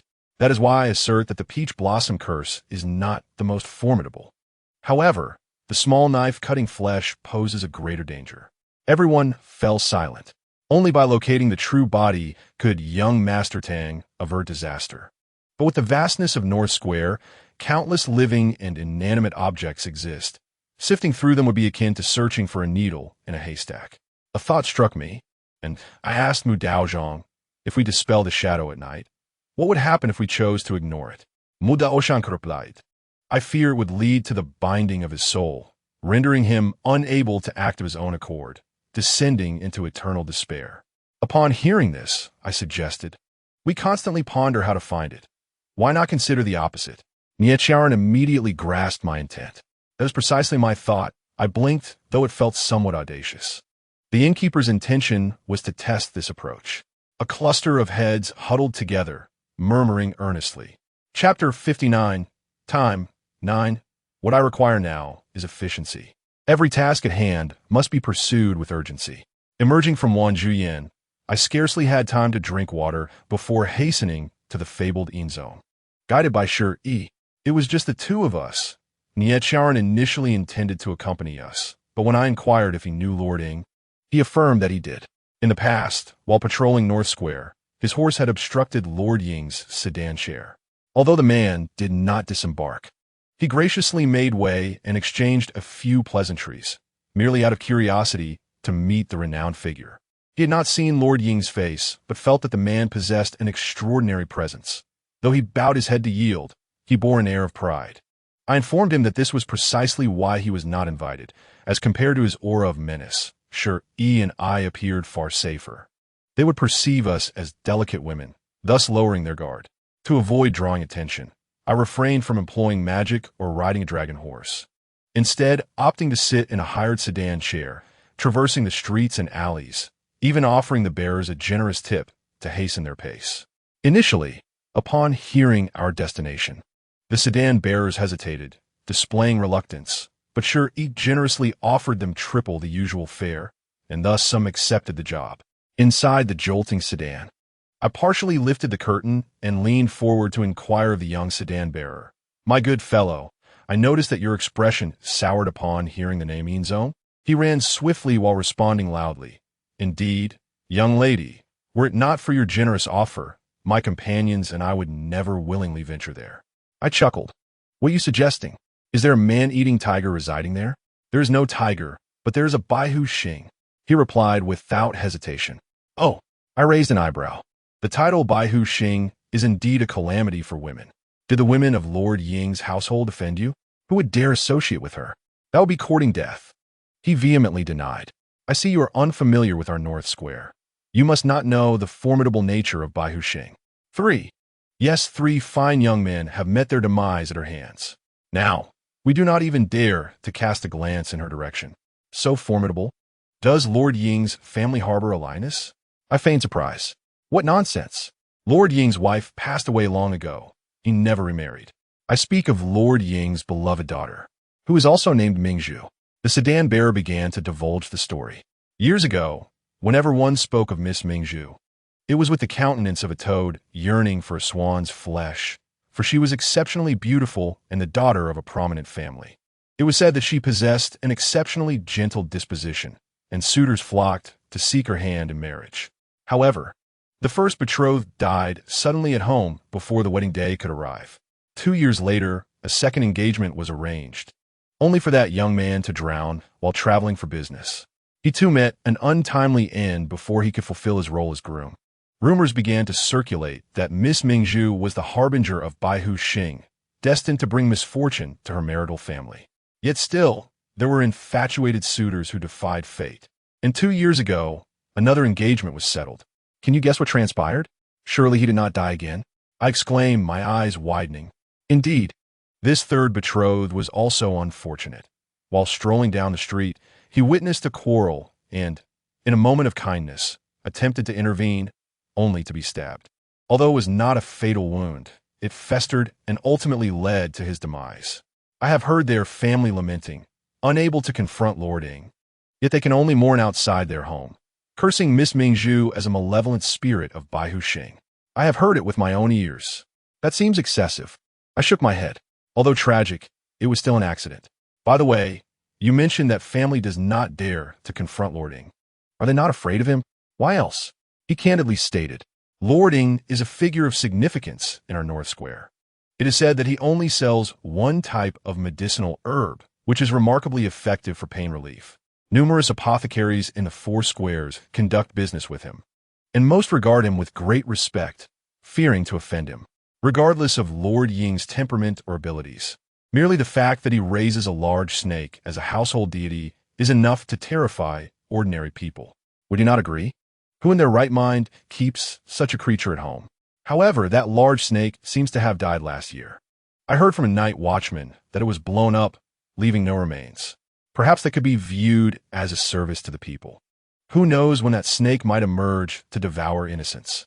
Ultimately, it all traces back to that snake. As the sun began to set, our carriage halted beneath a wall. I had just alighted when the sedan chair bearers remarked, "Not far ahead lies the ing zone. Ladies, just a few steps will suffice. We do not wish to proceed any further." Watching as the two chairs swiftly turned back, I inquired with a smile, "Is it truly so frightful there?" I had no prior dealings with the ing zone and was unaware of its mysteries. Aunt Sure pointed northward. "Do you see that mansion?" Following her gesture, I looked into the cold light of the setting sun, where a sprawling residence lay nestled among ancient trees and stone pathways, shrouded in an aura of gloom. Compared to the bustling market streets we had just traversed, this place felt eerily desolate, devoid of the usual carriages and passers-by. A mere street away lay a vibrant world teeming with life. Yet standing before this solitary mansion, one could easily believe it was the only household for miles around. Such a sensation of emptiness was unsettling, an unusual feeling that left me feeling hollow. As I approached, the weight of discomfort grew heavier. Yet I could discern no overt signs of wrongdoing. Perhaps the mansion and its proprietor were as tightly sealed as their secrets. Upon reaching the entrance, the exterior of the house revealed itself, with the door flanked by a pair of ominous stone guardians, their dark, purplish hue unsettling, as though poisoned. I ascended the stone steps, standing before the closed door, gazing up at the imposing characters ing zone inscribed above the entrance. It was remarkable that someone would boldly display such a name at their threshold. Aunt Sure knocked several times on the door's ring, waiting patiently until a young servant appeared. Eyeing us warily, "Who do you seek?" Aunt Sure recited our rehearsed lines. "Please announce our visit to lording. The esteemed hostess brings her cousin to pay a visit." The servant scrutinized us, waved his hand dismissively. "My master does not receive guests. Please leave." He began to shut the door, but I pressed my palm against it, smiling. "Might I trouble you to relay a message? I have come in search of lording for both purchasing and selling.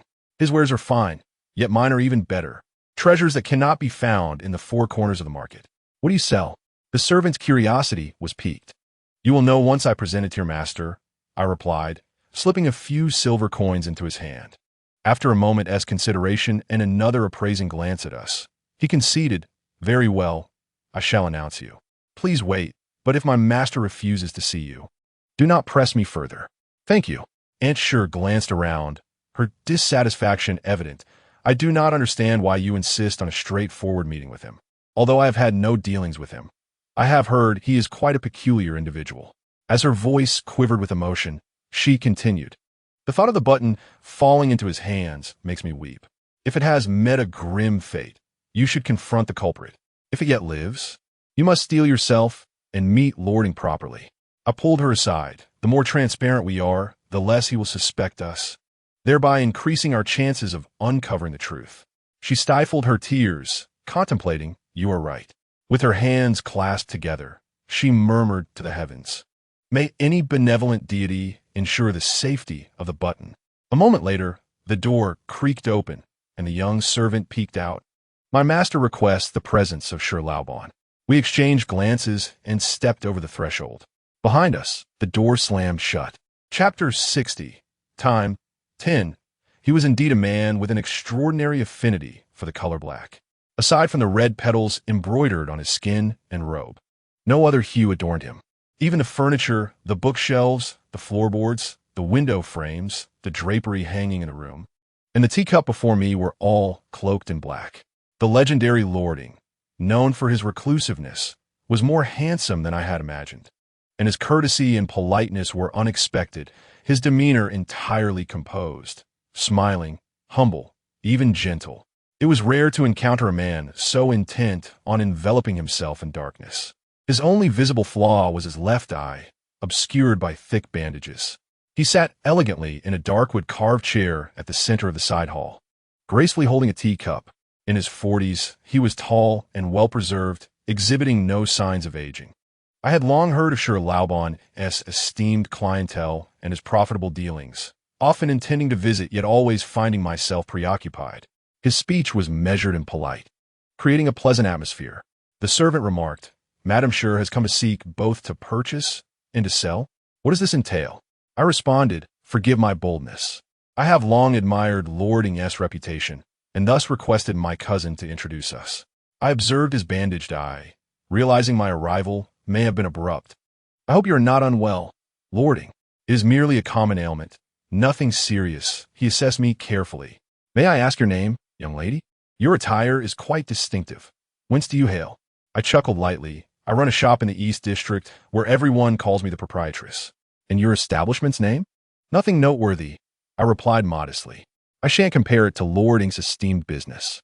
I have come to visit you, primarily to procure medicinal herbs and, secondarily, to offer some of my own goods, hoping for a small profit should it please Lording." He appeared troubled. "Madam, I must speak candidly. I only sell to established clients, and our stock is limited. It is not open for just anyone. To be frank, I have traveled a great distance on behalf of a friend seeking medicine. It is said that Lord's unique remedies are remarkably effective for pain relief. I have scoured local apothecaries and clinics, only to find them out of stock. My friend has suffered a grievous injury, and the pain is unbearable, preventing him from sleeping. I fear he may not survive." My storytelling abilities were well honed, while seeking medicine served as a facade. I believed that obtaining his so-called rare herbs might also reveal more of his secrets. He hesitated further. "I sympathize with your friend, yet, Lording, I am aware you are no ordinary man, nor do you lack for wealth. I would not dare to bribe you with gold."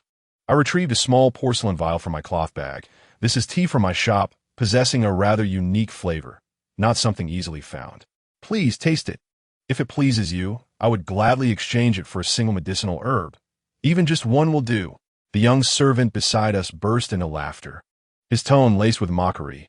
"I thought it to be some rare treasure, yet it is merely tea. My master is notoriously discerning about tea and possesses countless fine varieties." "How rude."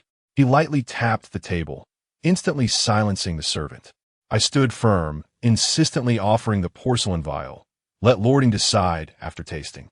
Whether it is ordinary or not, he should judge for himself. He regarded my tenacity with amusement, refraining from taking the vial, instead sipping his own tea. "What if I choose not to try it? Am I to fear it may be poisoned?" He retorted, "Surely, you yist." He set down his cup, chuckling. "Provocation is of no use. You, madam, are quite the spirited individual, pressing a guest to partake in tea." I sighed, retracting my hand in business. "I believe in mutual consent. Your words make my position difficult." "Very well, we shall take our leave." I turned to Ansure with a knowing glance. "Let us depart." "Stay," his voice called from behind us. "Try your tea before you leave." I exhaled in relief, fearing he might dismiss us without further ado. He brewed 3 cups of my tea. A cautious man, I inwardly chuckled. "Since you deem it a rarity, it would be unjust for me to partake alone. Please." He lifted the fragrant cup, inhaling its subtle aroma, refreshing to the senses. Just as he complimented it, Ansure spat out her hot tea, exclaiming, "It is utterly bitter. What sort of tea is this to torment me? What a pity to waste such fine tea." I shot her a disapproving glance, maintaining my composure as I blew on the verdant liquid, deliberately taking a large sip, only to exclaim, "Bitter indeed." He took a sip, slightly furrowing his brow, before placing the teacup down. "More bitter than bitter medicine. Truly, the proprietress's tea is remarkable. The sorrows of life are precisely like this. Hence the tea is aptly named Fushang." I gazed at the cup he had set aside and chuckled, inquiring, "Have you been daunted by this flavor, thus choosing not to continue?" "The name is indeed delightful, yet it does not suit my taste," regrettably wasting the proprietress's efforts. He resolutely refused to touch my Fu Sheng again and added, "Although I cannot fulfill the proprietress's business, since she is a relative of Boss Sure and has come from afar, it would be unreasonable for you to return empty-handed." He then turned to the young servant delivering the tea and commanded, "Go to the pharmacy and fetch a pill of Zue Shang-san."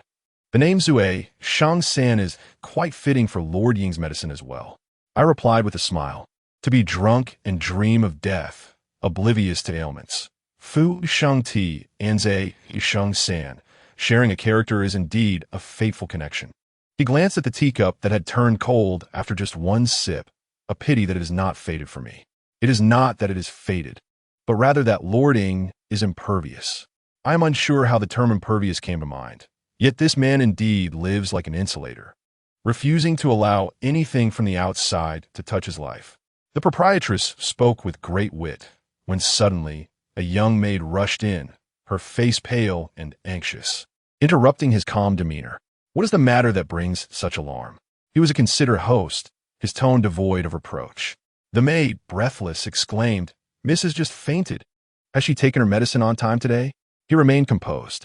"She has taken her medicine daily, never once neglecting it." The maid hurriedly responded. Just now she drank her medicine, and shortly thereafter, her face became flushed, followed by her losing consciousness. Should we not promptly summon Dr. Miao? Dr. Miao has gone out. Huh? Then what shall we do? Should we call for another doctor? The maid was increasingly distressed. He stood up, adjusting his attire. I shall go and see. This opportunity must not be squandered. I hastily rose as well. Lord Ying's precious daughter is unwell? Indeed, my daughter is frail. I shall attend to her. It would be remiss to neglect a distinguished guest. To be candid, I possess some knowledge of the art of medicine, although distant waters cannot quench near fires. Should I be of any assistance, it would be my way of repaying Lord Ying's kindness in providing medicine. I interrupted him before he could dismiss me, claiming that while I may not understand medicine, as an ancient creature, I naturally possess my own methods for healing. What truly perplexed me was not the fact that his daughter had lost 3 suitors, but rather his demeanor as a father. Even if it were merely a slight cold, Aochi would become as frantic as an ant on a hot pan, wishing to transfer every cold virus onto himself. The maid's words were grave, yet he remained unperturbed in his seat for quite some time. Could it be that he too believed in the nonsensical words of the Baihu star, remaining indifferent to his daughter for fear she would burden him? Indeed, my cousin, though young, possesses great knowledge. She has loved reading medical texts since childhood. Whenever someone has a headache or fever, her intervention is always effective. Ansher arrived just in time to support me. Since the situation is urgent, let her examine your daughter first. He pondered for a moment and gestured politely. Then I shall trouble the proprietress. This is the most unladylike boudoir I have ever seen. Which young girl's room lacks a touch of perfume, rouge, and delicate trinkets? Yet this one has none. Upon opening the door, a waft of incense mixed with a hint of smoke greeted me. Immediately, I beheld a Buddhist altar adorned with a compassionate guanyin. Aside from that, there were only bookshelves and a desk, all filled with scrolls of Buddhist scriptures. On the desk lay an unfinished Zongjing, and, as I leaned in to look, the handwriting was elegant and meticulous. This was the legendary Miss Mingzhu's chamber. The maid pulled aside a translucent bead curtain, revealing a young lady with a flushed countenance lying beneath a plain brocade quilt, a long-life lock of unknown material hanging over her heart, slanting listlessly like its owner. Another maid busied herself replacing the damp cloth on her forehead. Lord Ying approached the bedside, leaning down to examine his daughter, then gently touching her forehead, saying, "She must have caught a chill. Prepare a decoction to dispel cold and toxins." I edged closer, feigning the act of diagnosing the patient by raising her right hand. After a moment, Lord Ying inquired, "What insights does the proprietress have?" "It indeed seems like a chill has incited fiery toxins," I declared, observing Miss Ying's flushed complexion and feverish body, while her extremities felt icy, all indicative of this ailment. Ginger soup should be administered to counteract heat with heat. Ansher stood opposite me, vigorously winking, clearly concerned that I might overact and prescribe something harmful. Indeed, the illness was a fabrication, as was the prescription, because regardless of what medicine Miss Ying consumed, her ailment would remain unhealed. She was burning with fever, yet unlike an ordinary person. Her body was ablaze while her limbs were cold as ice. Furthermore, despite her reddened complexion, there was a palpable dark energy radiating from her brow to her philtrum, an energy invisible to humans. From my years as a creature of lore, It was evident that she had been afflicted by a potent curse of resentment for quite some time, its accumulation over the years rendering her condition severe. In this context, resentment is not merely an adjective. It is an invisible poison typically left behind by those who harbor grievances and unfulfilled desires before death. This has nothing to do with so-called ghosts. Indeed, once a person has died, they're gone. The notion of vengeful spirits seeking retribution is merely a tale for horror stories. While alive, one cannot easily navigate their circumstances upon death. Can they transform into Iron Man to battle the galaxy? Yet, in a singular lifetime, the countless thoughts within a body weighing over 100 genes traverse through decades or even centuries. Upon death, one would think it unreasonable not to leave behind something. Some leave behind love and memories. For instance, heirlooms from parents or ancestors evoke feelings of familiarity and comfort, perhaps due to nostalgia or the lingering affection of those who love them. Resentment, too, is a residue of such emotions. Where there is love, there is also hate, albeit opposites in nature. Defining this residue precisely is challenging. One might envision it as an invisible thought force or biological wave, or even liken it to bacteria. In summary, resentment is 100-fold more severe than a common cold, and at its worst, it not only harms oneself, but also entangles others. However, how could such a young lady, described by the palanquin bearers as gentle and virtuous, a sheltered daughter of a wealthy family, possibly accumulate such severe resentment? I placed Miss Ying's hand back under the quilt and remarked, "The young lady is indeed frail. She must rest more." "My daughter has indeed been burdened by excessive worries in recent years," he sighed. "Is it due to the matters of marriage?" I inquired delicately. He slightly furrowed his brow, then quickly relaxed. "You must have heard about my daughter's situation from others?" "I know a little."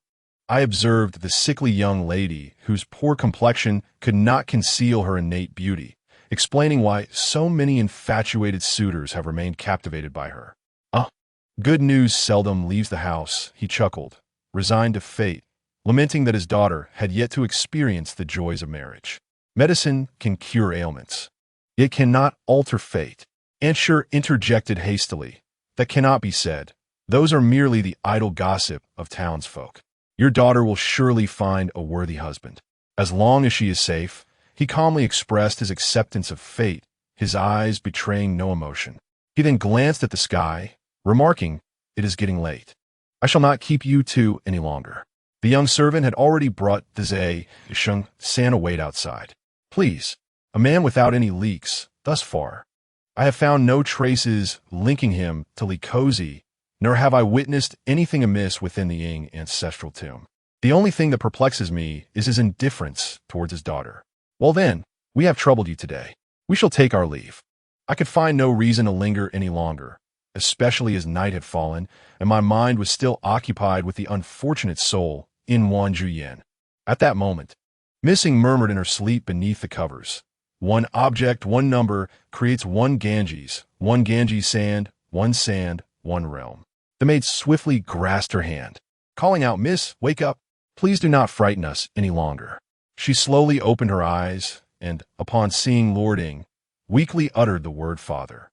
He took a step closer and gently touched her forehead, noting, "It is no longer as hot as before.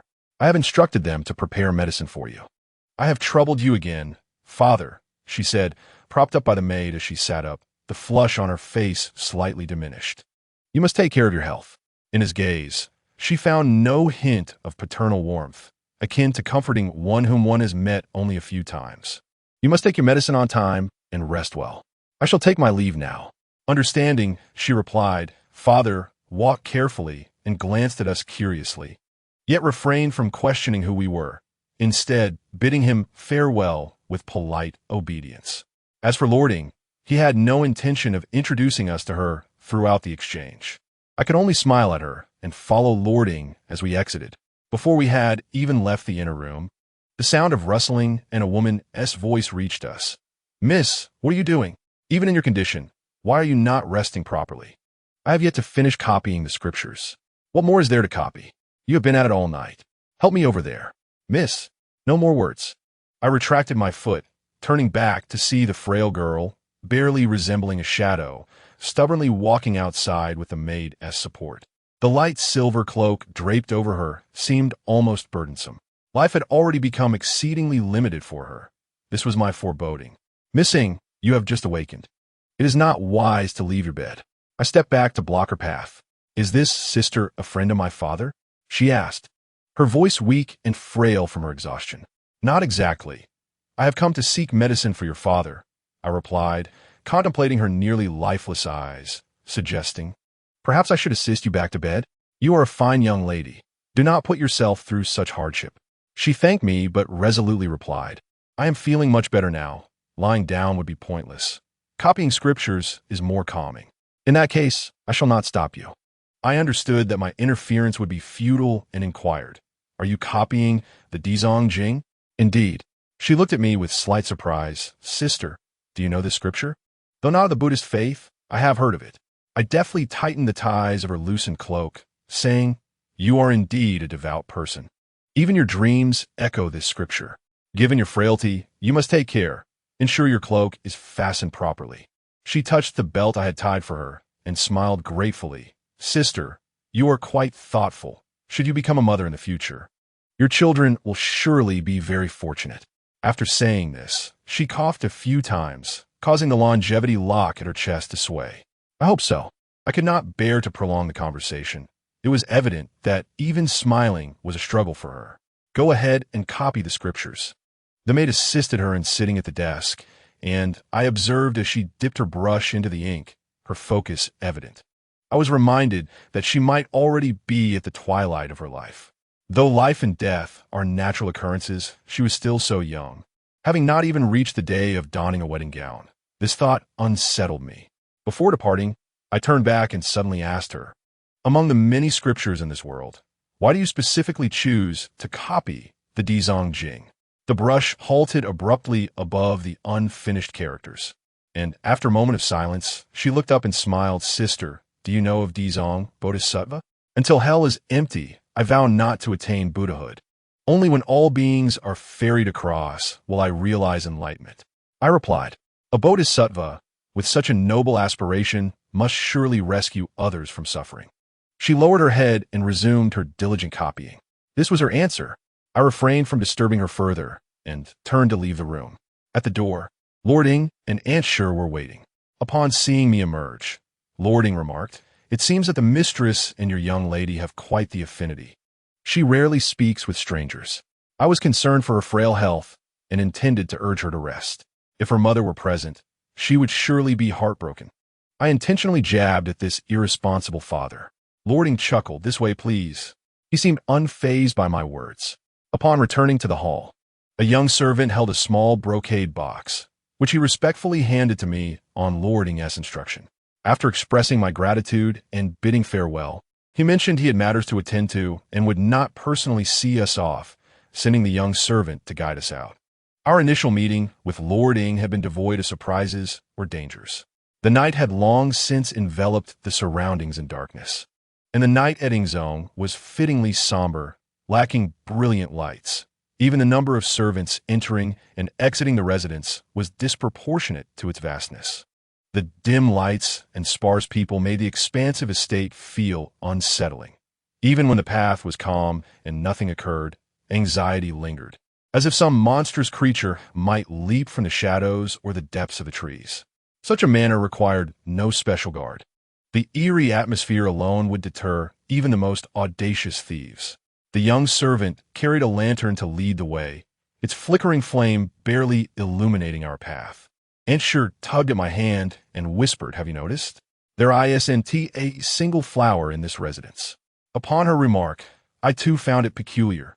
Indeed, from our entrance to our exit, amidst such a grand manner, there were no flowers to be seen, save for the usual trees. Spring had arrived, and one would expect to see at least a few budding flowers even in the humblest of households. This manor is truly magnificent, I remarked casually. But young sir, your master does not seem fond of flowers, does he? It truly is a waste of spring's beauty. Who says so? The most important thing to my master is his flowers, the young servant replied. I was taken aback, really. Yet we have not seen any. The flower garden is located at the back of the manor, not meant for public viewing, he added. There are caretakers there, and even we servants are not allowed to approach freely. What flowers are so precious that they are hidden from view? They may not be particularly rare. I have cleaned outside the garden before and caught glimpses of it. There's just a vast expanse of red flowers, nothing as beautiful as peonies or peach blossoms. The young servant replied dismissively.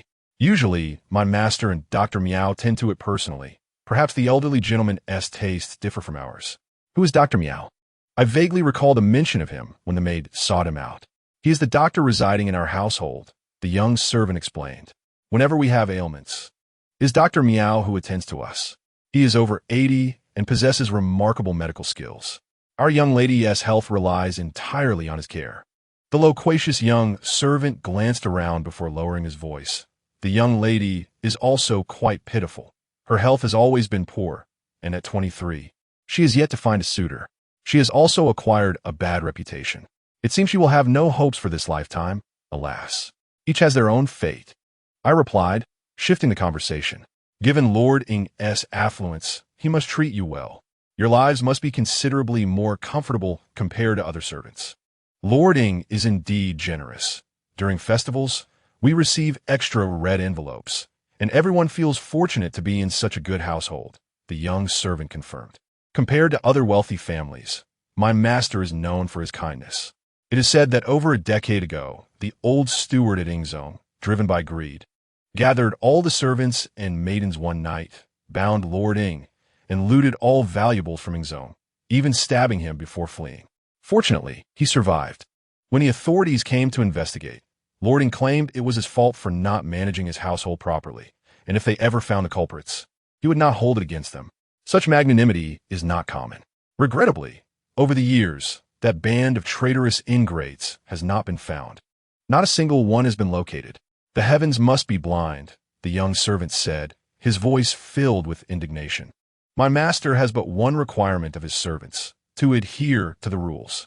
You must not see what you shouldn't, hear what you shouldn't, or speak what you shouldn't.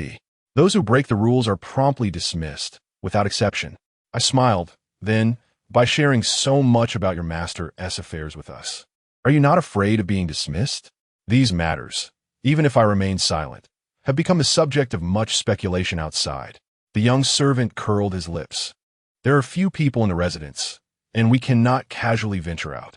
It is inevitable that we feel stifled, and if we do not engage in conversation, we might risk becoming utterly foolish. As we were idly chatting, unexpectedly, a figure emerged around the corner of the corridor, approaching us. The light was dim, and only after taking a few steps closer could I discern the features of a thin old man with white hair and a white beard, draped in a deep gray robe, leaning on a wooden staff adorned with a gourd. The night was deep and windy, and his garments billowed gracefully as he walked steadily, exuding an air of ethereal wisdom. Upon our encounter, he halted, stroking his beard and scrutinizing the young servant and myself. Is that you, Xiaoma? Are you seeing a guest off? Dr. Meow has returned. The young servant bowed respectfully and added, Miss fainted again today. It will be wise for you to take a look. Oh, how is the young lady now? She seems to have recovered and is currently transcribing scriptures in her room. I shall go and check on her, the old man replied, nodding politely at us before hurrying away. I nonchalantly observed his retreating figure and inquired of the young servant, Is that Dr. Meow? Indeed, he replied, clearly pleased. He possesses the bearing of an elderly immortal. Most certainly, he is far from an ordinary individual, I concurred. However, let us refrain from calling him an immortal. Perhaps old demon would be more fitting. In the eyes of others, he is an ethereal old physician, yet to me, he resembles a scorpion with a cultivation of no less than 500 years, reeking of venom. This distinction is clear to me. 500 years may seem lengthy for a human, but for a demon, it is but a fleeting moment. Had this scorpion cultivated for a longer duration and taken on human form, I might not have discerned its true nature at first glance. However, this creature is overly eager, masquerading in human skin while running amok, deceiving many, but not me. I can see through him, while he remains oblivious to my true identity. We are not of the same caliber. Yet, now is not the time to expose him.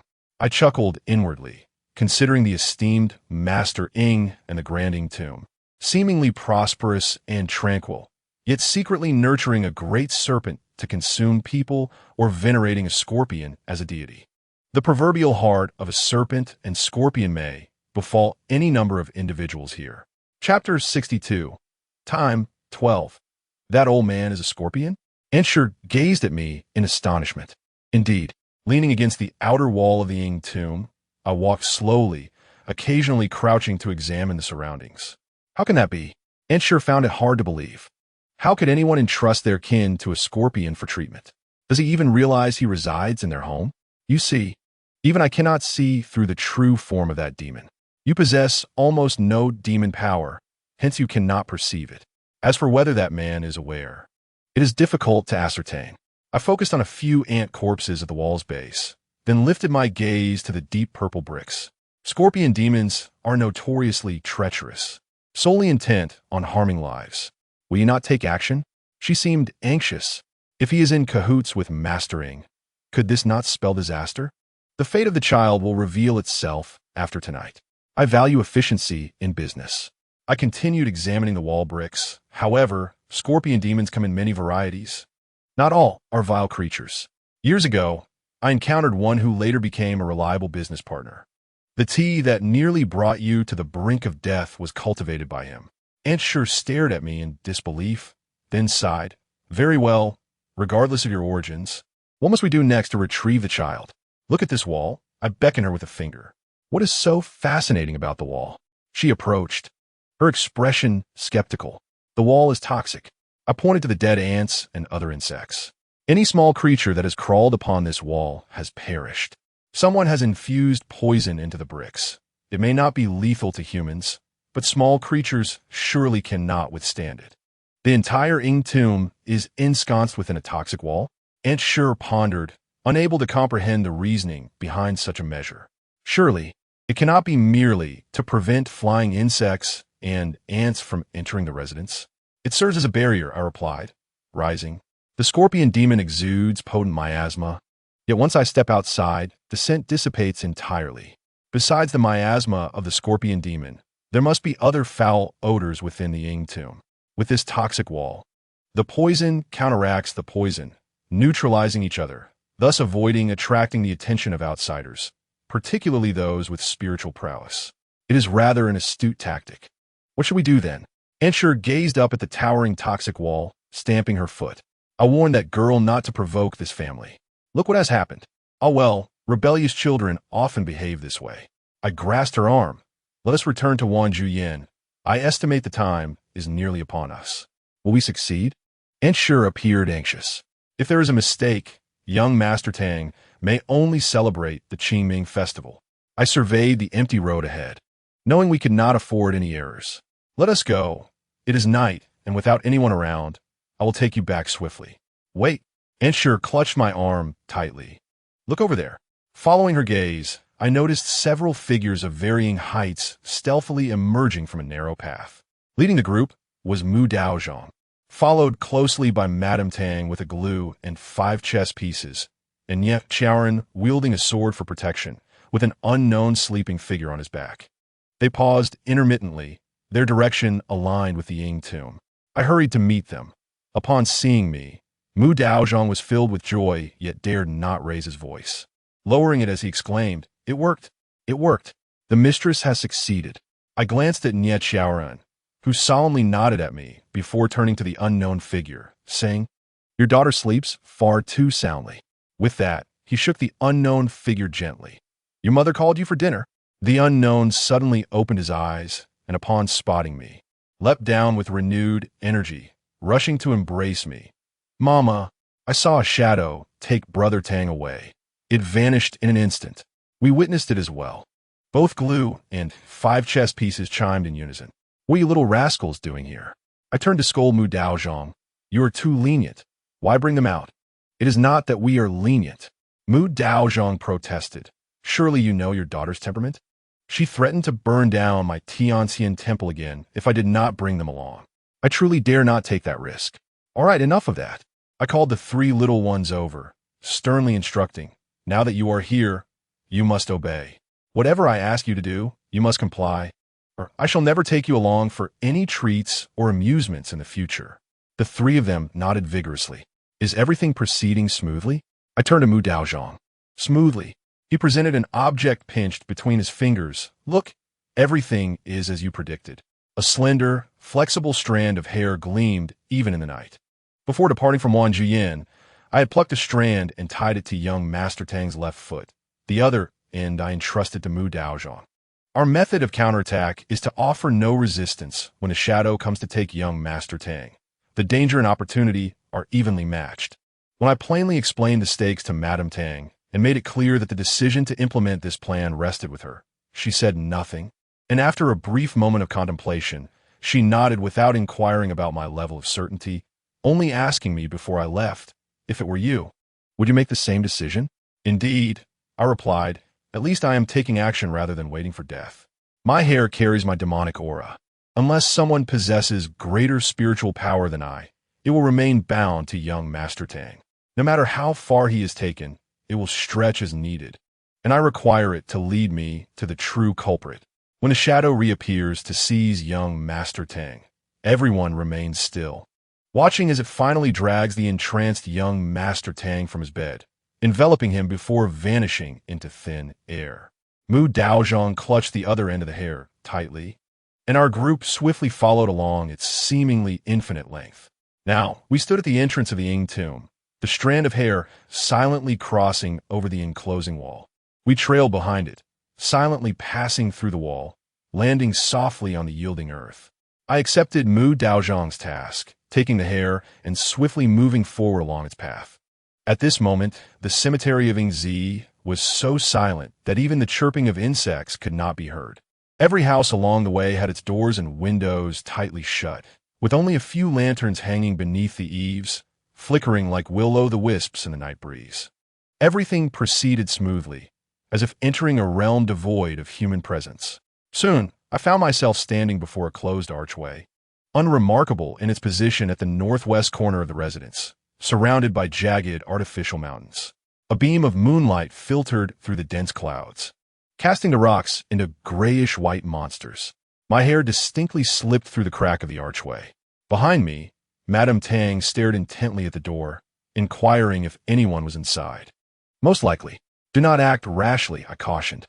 I glanced up, leaped onto the wall beside the arch, and crouched down to survey the scene beyond the archway.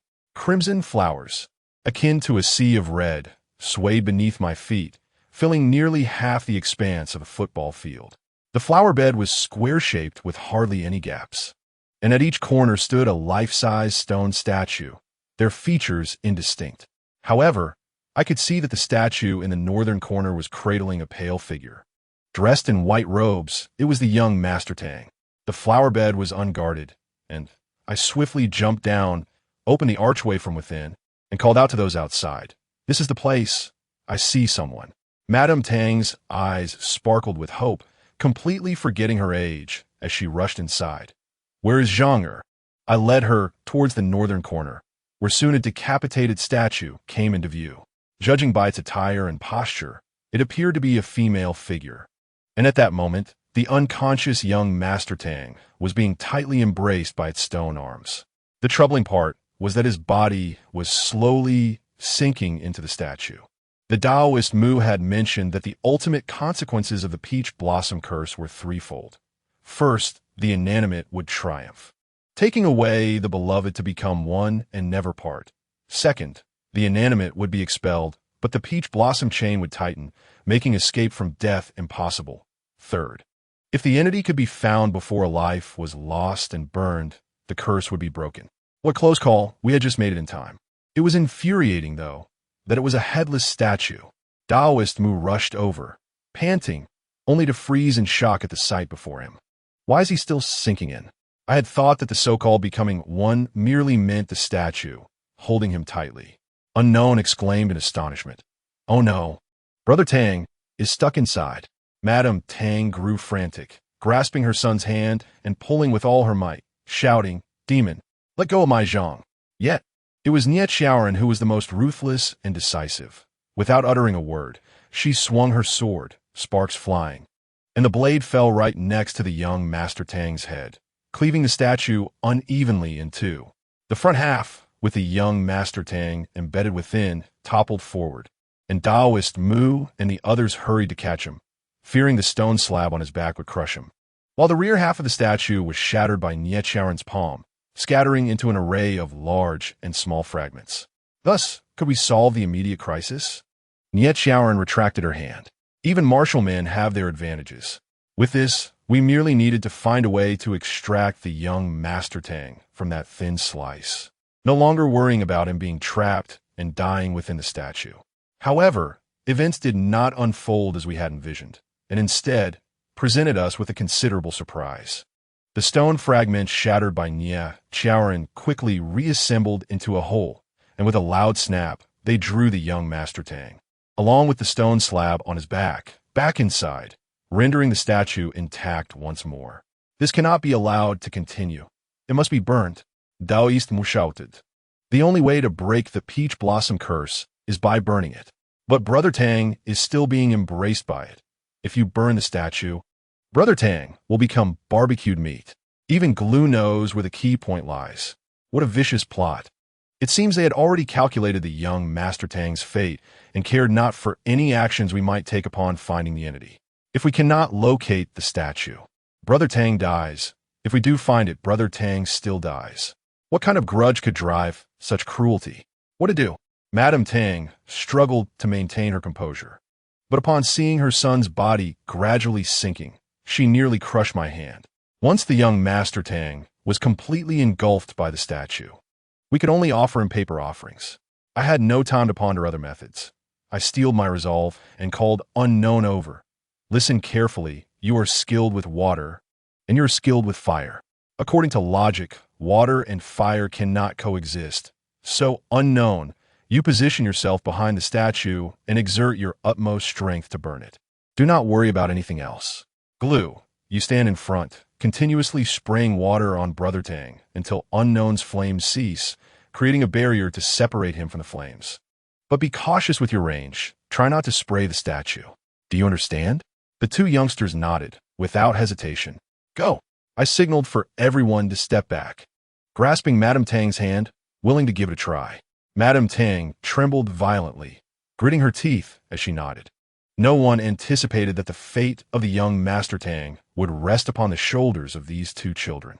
The two little ones took their positions, with Glue increasingly resembling a small adult, calmly announcing, 1, 2, 3, go!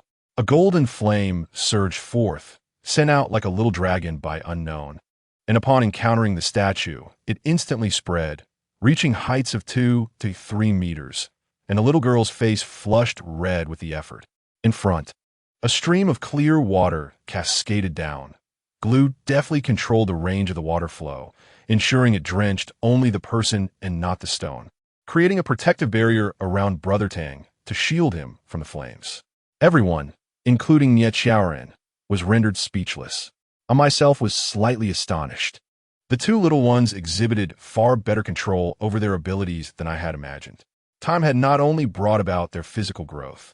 The air was thick with the steam of water and fire colliding, gradually releasing a foul burnt odor as countless cracks rapidly traversed the statue's surface, with a magma-like hue emerging from the widening fissures, shining with a searing light.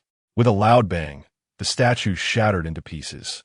Nietzsche skillfully caught the falling young Master Tang, while the remaining 2 stone hands clung precariously to him, which she swiftly struck down to the ground, smashing them to bits.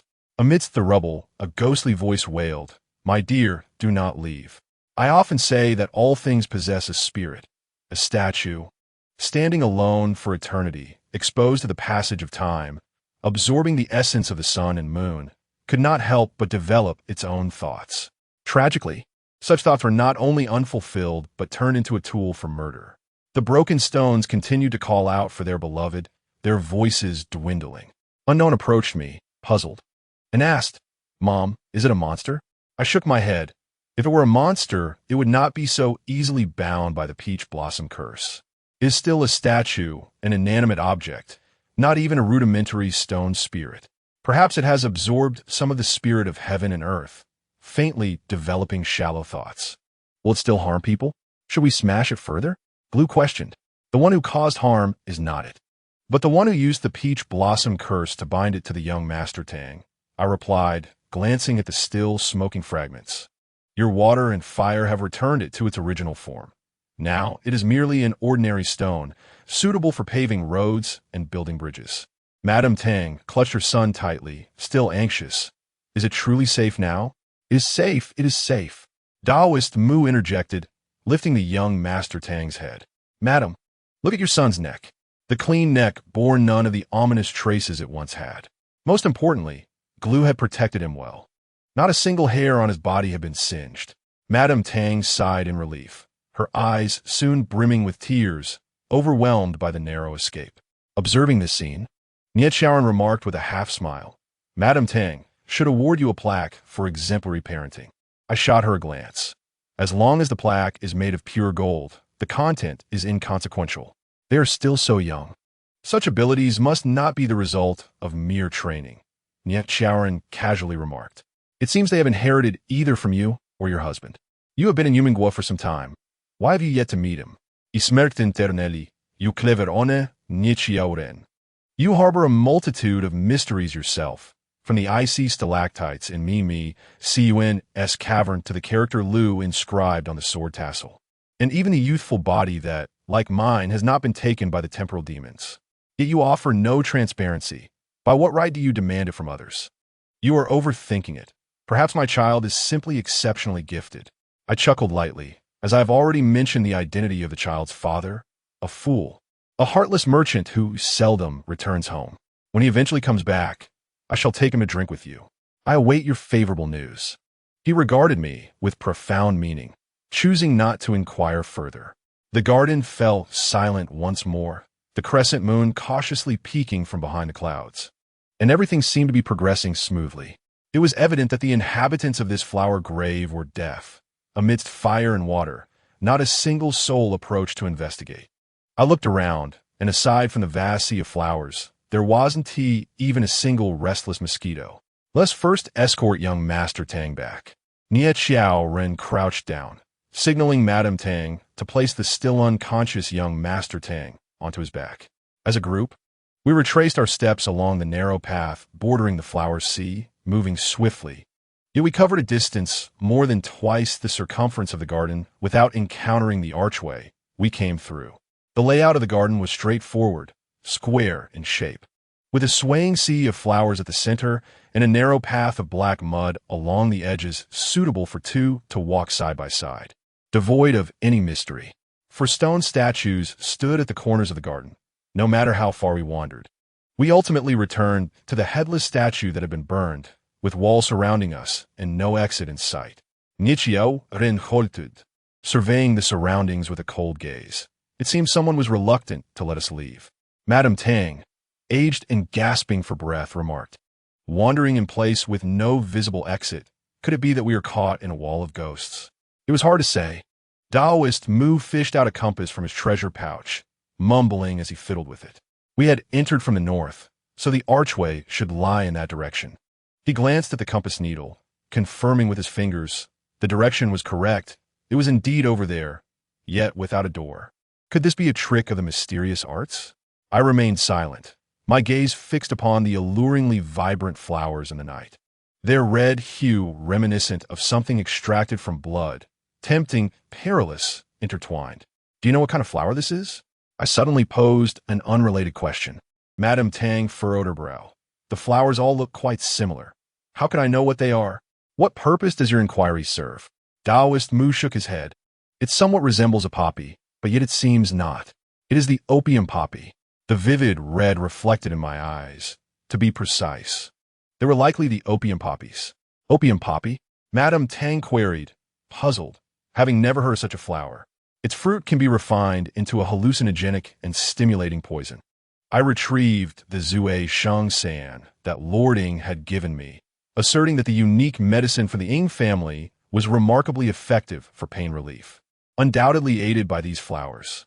Such a substance can indeed alleviate pain, but it merely addresses the symptoms, not the root cause.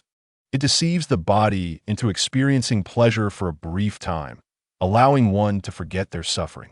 Those in dire pain may use it to ease their torment. Yet even those with minor ailments or the healthy may pursue the fleeting pleasure it brings, which is tantamount to digging their own graves. I paused, forcefully tossing the zue, sheng, sand into the flower's sea, and added, in our land, the owner of this flower garden would be executed without question. Ah, such beautiful flowers. Yet they are poisonous? Taoist Mu felt he had gained new knowledge, but the innkeeper asked, "What do you mean by executed?"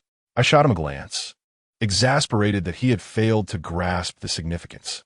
Are you suggesting that someone used the properties of these flowers to create an illusion for us? Nichiao Ren reacted swiftly. Those who can wield the peach blossom curse certainly wouldn't shy away from employing other sinister methods. I laughed. What shall we do then? Finally, the ever-quiet Wu Ziqi spoke. Should we open another door? No need for such trouble. I patted his head and turned to Taoist Mu, asking, "Do you have any cinnabar on you?" Yes. Taoist Mu promptly produced a small paper pouch from his cloth bag. Truly, he had everything one could need. If my impression of him were not so poor, I would undoubtedly commend him as a modern-day Taoist. Is this all? I took it, weighing it in my hand, muttering to myself that I ought to apply a bit more force to ensure it would suffice. I stepped forward, positioning myself closely at the edge of the flower sea, opened the paper pouch, and forcefully blew towards the pool of crimson powder inside. The fine cinnabar dust swirled and danced in the moonlight, as if animated, transforming into a bird the size of a fist, trailing a long tail, whirling around the flower's sea at lightning speed, spinning faster and faster until it became a red line. In the moment the bird vanished, the surroundings appeared unchanged. The moonlight remained, and the flowers swayed. The only difference was that the archway stood intact in its original place. Such a level of illusion could easily deceive children. "Mom, look, that flower is walking." Weiji suddenly tugged at my clothing, pointing in wonder to her right. "Where?" I retorted, "You must be seeing things." Jianghu turned to look, the flower branches swaying and rustling. Weiji insisted, Yes, there it is. I saw it." Defiantly, she broke free from my grasp and ran over, reaching for a branch as tall as she. The opium poppy on the branch bore no difference from its kin. A sudden, unsettling premonition flashed through my mind. I rushed after her, shouting, "Weiji, stop!" At the sound of my voice, just as Weiji's hand grasped the flower branch, a plume of black smoke erupted from beneath it, revealing a scorpion almost a foot long, its tail lifted, with one of its pincers clutching a poppy flower. A transformed object can only maintain its guise through borrowed strength, revealing it to be a lowly creature. Even its disguise is executed with such clumsy and laughable methods. Had it not been for Weiji, I would surely have succumbed to laughter at its grotesque appearance. Yet, regardless of its shortcomings, it remained a demon, a poisonous scorpion demon at that. The stone statue crumbled, the illusion shattered. This scorpion demon, humiliated, was stripped of not just its facade, but also its courage. Even the smallest of demons understands that it is unwise to confront a foe far superior. Evasion is the best tactic. And nothing is safer than transforming into a mere flower in the vast garden. It must have thought so, especially as we were hastily departing. Perhaps in a moment of negligence, we would entirely overlook its presence, allowing it to swagger away once we left. It was merely unfortunate for it. Or perhaps Weiji's keen sight was to blame. The timid creature, already on high alert, was suddenly revealed. This was not a fortuitous turn of events. For desperation breeds struggle. Startled, the scorpion demon thrust its venomous stinger towards Weiji. Should she be struck, although she would not face life-threatening peril, the demon's poison would undoubtedly bring her excruciating suffering. The events transpired too swiftly for me to launch an attack, or even pull Weiji away. However, the seemingly invisible Wu Ziqi suddenly appeared before her, embracing her and placing his back between her and the venomous stinger. I scarcely registered how Wu Ziqi had emerged. It felt as if a flash of lightning had darted past. The stinger pierced deeply into Wu Ziqi's back. How much pain must he have felt? The tiny child did not even furrow his brow. A hair shot out, swiftly binding the scorpion demon into a tight bundle. Flipping it onto its back, Wei Ji cried out, helplessly tugging at Wu Ziqi, shouting, Mom, Wu Ziqi is going to die. He is going to die. No, he will not die. I reassured her while pulling Wu Ziqi close, lifting his clothing to inspect the wound on his back. There was no injury. Though the stinger had struck fiercely, not even a red mark remained, and Wu Ziqi's skin was intact. Does it hurt? I adjusted his clothing. Child, do not pretend. If anything feels amiss, you must speak up. The others gathered around, Aunt Sure anxiously observing him, her tone filled with admiration, marveling at this child's remarkable courage at such a tender age. Waziki chuckled. I am perfectly fine. It did not sting me at all. Did it not sting you? Niet Shaoran expressed her skepticism, yet Waziki insisted. I truly felt nothing. Had I been stung, there would surely be a wound. After pondering for a moment, I replied, as long as you are unharmed, that is what matters. Now we must deal with that scorpion. I extracted the creature from the floral thicket and suspended it in mid-air. Do not take my life. The scorpion demon pleaded in a voice akin to that of an elderly man, unmistakably the so-called Dr. Meow. I have cultivated for 445 years. I am merely a servant trying to survive. I beseech the great immortal to spare me. I did not intend to offend. Your abrupt intrusion and the destruction of my statue, an illusion, left me frightened and desperate, prompting me to retaliate. This flower garden is vital for my cultivation.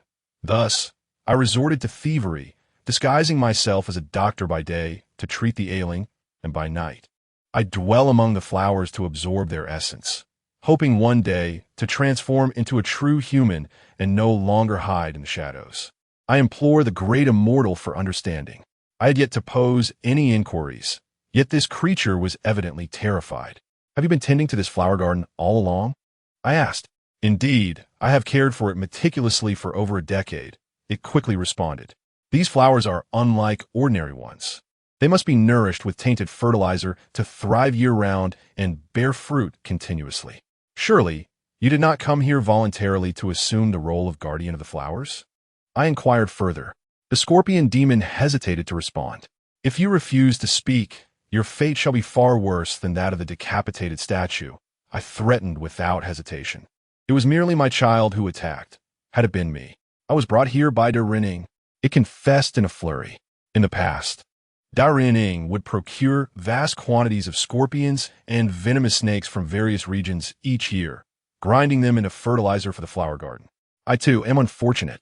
After enduring hundreds of years of arduous cultivation in the mountains, I have only learned to understand human speech, lacking even basic demonic abilities, which is why I was captured and sent to Da Renning along with a host of ordinary creatures. Fortunately, fate was not unkind. When Da Renning prepared the fertilizer, I pleaded for mercy, promising to serve him as a slave if he spared my life. He, being a man of courage, not only granted me life, but allowed me to reside within the flower garden and even taught me methods of cultivation.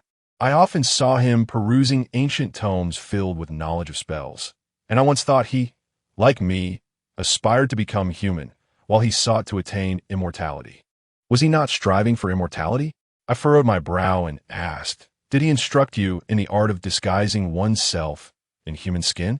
Yes, he taught me, saying my appearance would be inconvenient in the presence of others. I have encountered those who seek immortality, but he is not one of them. He is merely obsessed with studying various spell books, particularly fascinated by the art of transformation. However, this ability to change one thing into another is exceedingly difficult, something I cannot achieve, let alone he, a mere mortal. Yet he persists in his ways. Apart from concocting Zue, Shang San in the pharmacy, and occasionally meeting clients, he spends most of his time seeking out delicacies and amusements, cherishing Miss Mingzhu as if she were a precious gem. Aunt Sure exchanged glances with me and remarked, I perceive that Da Renning seems quite indifferent toward his daughter. Why does it sound as if you were describing another person? He was not like this before. It added, when I arrived at the Da Ren residence, Miss Mingzhu was merely 7 years old. Though beautiful, her health was frail, and she seldom emerged from her chamber. At that time, the household servants were all new and young, most of whom could hardly care for themselves, let alone tend to Miss Mingzhu. Thus, her well-being was always the responsibility of Da Renning himself. Whenever he acquired something delectable or entertaining, he would promptly deliver it to her room. In my view, Da Ruining cherished only three treasures. First, Miss Mingzhu. Second, Zui Sheng San. And third, the family deity of the Darun residence. However, a year ago, the family deity was killed by a maid from the Li family, and Ren Ying's demeanor changed thereafter, growing distant even from Miss Mingzhu. Because of that snake, your master not only infiltrated the Tang residence to capture Li Cozy, but also used the Taoist peach blossom spell to harm my family. Zhang Madame Tang exclaimed in fury. Is it considered manly to involve the innocent in such grievances? Madam, please do not anger me. All of this was Ren Ying's idea. It quickly defended itself. On the eve of Master Tang's wedding, my master took me into the Tang residence, utilizing my demonic power to create a diversion while searching for Li Cozy. It was then that we encountered you hiding the unconscious Li Cozy in a dry well. My master remarked that you should be grateful to us for eliminating those you wish to avoid. When we descended into the well to capture him, unexpectedly, this girl awoke. I could not discern that her petite frame possessed far more strength than usual. She was bold and adept in combat, entangling us in a struggle. My master nearly failed to subdue her, ultimately resorting to using a tranquilizing drug. And where is Li Cozy now? I relished interrogating such suspects, as they often divulged information willingly. I genuinely do not know, it replied, visibly distressed. Once he was brought back, my master dealt with him personally. You know I am but a servant. I rely on this flower garden for my cultivation and cannot afford to concern myself with such matters. Nie Xiaoran cast a glance at young Master Tang and asked, having captured the enemy Li Cozy, why did you then turn against young Master Tang? I too am unaware. It lamented. I cannot fathom my master's thoughts. Perhaps he harbors resentment towards the future husband of his enemy. Absurd. Madame Tang slammed her fist into the ground, vowing, I will not let this malicious villain escape, even at the cost of my family's legacy. I meticulously noted every word of the scorpion demon and suddenly inquired about a detail overlooked by everyone else. You just mentioned that upon your arrival at the Darun residence, all the servants were young. Were there no older ones?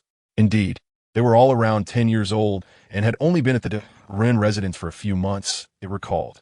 It is said that the former steward of Darun, driven by greed, colluded with a group of servants to bind my master, robbing him of his valuables and even wounding him with a knife. The injury was deep, close to the heart. I have seen it. As for the escapees among the inner thieves, they were never captured, and the matter ultimately faded away. Thus, all the servants in the Darun residence were newcomers. I heard that the authorities were informed at the time. I turned to Nie Xiaoran and smiled. The government certainly lacks efficiency. Nie Xiaoran replied earnestly. The head of the authorities at that time was not the current leader. It must have been the negligence of the previous officer. I have never encountered any record of this robbery and murder case in the unresolved files. What is your perspective on this case now? I asked. Unreasonable, he stated plainly. A person who spends their days among venomous flowers and delights in obscure arts would not easily fall victim to deceit. He paused, gazing at the sea of poisonous flowers, and added, or perhaps he simply needed a convincing reason. A reason? What justification would compel one to stab themselves? Taoist Mu scratched his head. I sneered. The disappearance of all the servants in the residence overnight must have a plausible explanation. The scorpion demon appeared perplexed. Why would one wish for their own household members to vanish? Do they not require assistance with cooking and daily tasks? Only De Renning knows the answer to that. I inquired again. What do you know about the family deity of the Darun residence? Isn't it just a large snake? The scorpion demon stammered. Almost everyone in the Bei Fong is aware of this, which is why they hold the Darun residence in such awe. What does such a large snake typically consume? I suddenly changed my tone, speaking sternly. If you dare withhold even a fraction of the truth, I will ensure you can no longer be a scorpion. No, I will tell you, it exclaimed. The great snake eats humans. Every year, my master offers a maiden to feed it. It only consumes food once a year. Moreover, the maiden must be dressed as a bride, with Taoists present to perform rituals, which has led to rumors that the deity marries a bride to ensure the Darun residence is blessed with favorable weather. The expressions of those present turned grave. Nie Xiaoran suppressed her anger. Once a year, and you allow this to happen? What are the families of those maidens? Why do they not report their daughters missing? It is said that everything is purchased with money, all voluntarily, and no one dares to oppose Xu. The scorpion demon trembled and lamented. My lord once said, there is nothing that cannot be bought with money. After saying this, it wept and pleaded for mercy. Please spare me, great deities. I have told you everything I know. I am merely a small demon. Killing me would only soil your hands. I pondered for a moment and said to Taoist Mu, first, let us confine this wretch. Do you have any demon-capturing artifacts in your treasure pouch? Yes, yes, yes. Taoist Mu never disappoints me. He rummaged through his bag and produced a withered little gourd, which should suffice to capture a small demon. I don't want to go inside. Before the words had left its mouth, a stream of white vapor, accompanied by Taoist Mu's incantation, erupted from the gourd's mouth, enveloping the scorpion demon and drawing it back in with a pop, clean and swift. Do not kill me. For the sake of the information I have shared. The wails echoed from within the gourd. Taoist Mu firmly sealed the gourd, shaking it with satisfaction. For it would be excellent for alchemy. How to deal with it is my decision. I snatched the gourd, greatly displeased with the notion of alchemy, for countless demons, great and small, have perished in the alchemist's cauldron throughout history. At this moment, the moonlight had once again concealed its presence, yet the poppy flowers appeared even more enchanting. For they are not plants that draw strength from the light. Their beauty is steeped in despair. As we exited the archway, Nie Xiaoran gazed at the empty courtyard before her and coldly remarked, after all this commotion, the master of the house remains composed, allowing us to run amok in his domain. The master of Xu is indeed a figure of significance. I addressed the group, Taoist Mu.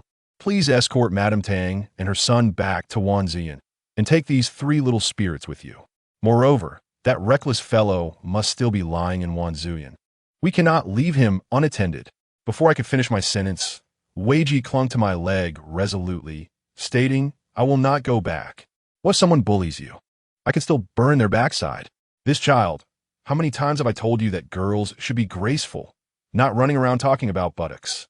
I poked her forehead. Though my heart was warmed. Where you are, I shall be as well. Jiang Hu, like an adult, embraced my arm, raising her small face if Dad is not here. I am the only man in the family. I cannot abandon you. Wiziki hurriedly stepped between them. I will not leave either. I am with them. The camaraderie among us children is so simple and direct. Staying is fine. I see that these 2 little ones are not so easily bullied.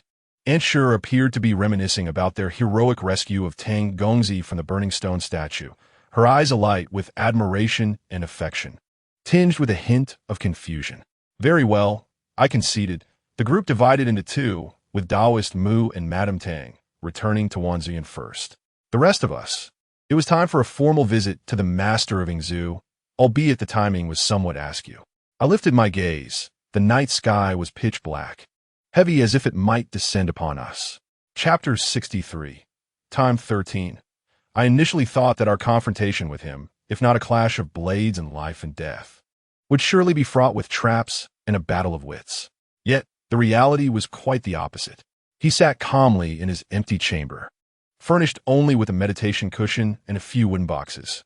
With closed eyes, he sat cross-legged, a small transparent box, no larger than 3 inches square, resting upon a delicate rosewood base before him. Inside were 2 pristine, elongated teeth, sharp as needles. Beside it, an incense burner emitted white smoke that swirled into strange patterns in the air. On the wall behind him hung a massive character for emptiness, its strokes forceful and knife-like. A chill breeze flowed in through the window facing him, the spring night still too cold. He left the window wide open, though outside there was nothing but a dark, windy scene, with only the shadows of trees swaying in the gloom. Others may offer incense to deities and spirits. Yet this was the first time I had seen teeth being venerated. I stepped closer, and I could see that the contents of the box were certainly not human teeth. They resembled the fangs of a serpent. He smiled gently with his eyes closed. It is also my first time encountering someone who intrudes, knocks out my servant at the door, yet offers no apology. Should not those who trespass in a tang manner first express their regrets? I smiled, straightforwardly stating, I have come to take Li Cozy back. If you could facilitate this, it would benefit everyone. He slightly opened his eyes, his gaze aligning with Wei Ji and Jiang Hue's faces, followed by a sincere smile. Your children? Mine. I placed the two little ones behind me, smiling. They are indeed at a mischievous age. A son and a daughter. A perfect combination. You are fortunate to have such blessings at a young age. Indeed wonderful. His gaze towards them was filled with kindness, yet my hands were empty, lacking even a single candy. We will not take your candy. Wei Ji poked her head out from behind me and stuck out her tongue. You are a bad man. To my surprise, he laughed heartily. Little girl, you will surely be remarkable when you grow up, able to see through others even at such a young age. Indeed, I am perhaps the bad man you speak of. Wei Ji was startled by his words, quickly retreating to cling to my clothing, exclaiming, Mom, is he crazy? I called Jianghu a bad man, and Jianghu will definitely retort. He is an adult. He will not scold you like Jianghu does. I gazed down at this man, as unyielding as a rock. Your accomplice from the flower garden has already revealed everything. I do not wish to resort to violence. As fellow parents, if you return Li Cozy, I will ensure that Miss Mingzhu does not lose her father. He closed his eyes again, calmly stating, simply by your side, Lord Nye, I could lose my life. Having lived to this age, the greatest truth I have learned is to never engage in matters beyond my capacity. Hence, I do not wish to fight with you. Suddenly, a flash of snow-white light struck down as I unexpectedly drew Nye Qiaoren's sword, pressing it accurately against his carotid artery. Nye Qiaoren was taken aback by my action, yet he quickly swallowed his words, for he saw within my eyes a lethal intent he had never seen before. I knew that one day, someone would come looking for me. He showed no concern for his life, speaking each word clearly and calmly. Yet he had not anticipated that the one who would eventually arrive would be a small woman selling tea. Alas, your tea is beyond my reach. Life is already so long and bitter. Must you make me drink such bitter tea? I asked him once more, where's Li Cozy? I pressed the sword closer, blood seeping from his skin. Even if he refused to speak, it would not take me long to raze Yingzhu to the ground. I would eventually find a clue. Feel free, he replied nonchalantly, but Li Cozy's life is mine to claim. I was taken aback, suddenly realizing that this man's existence was as devoid of vitality as his attire and the color of his room. A person unafraid of death, or perhaps one who has long awaited death, possesses no vulnerabilities. I lowered my sword. Aunt Sure charged at him, striking his face repeatedly. Return Cozy to me. You madman. If anything happens to Cozy, I will have your entire family at Yingzhu buried with him. Blood trickled from the corner of his mouth, and he made no effort to wipe it away, responding to Aunt Sure's fury with a smile. Suddenly, Aunt Sure knelt before him, her head knocking against the ground.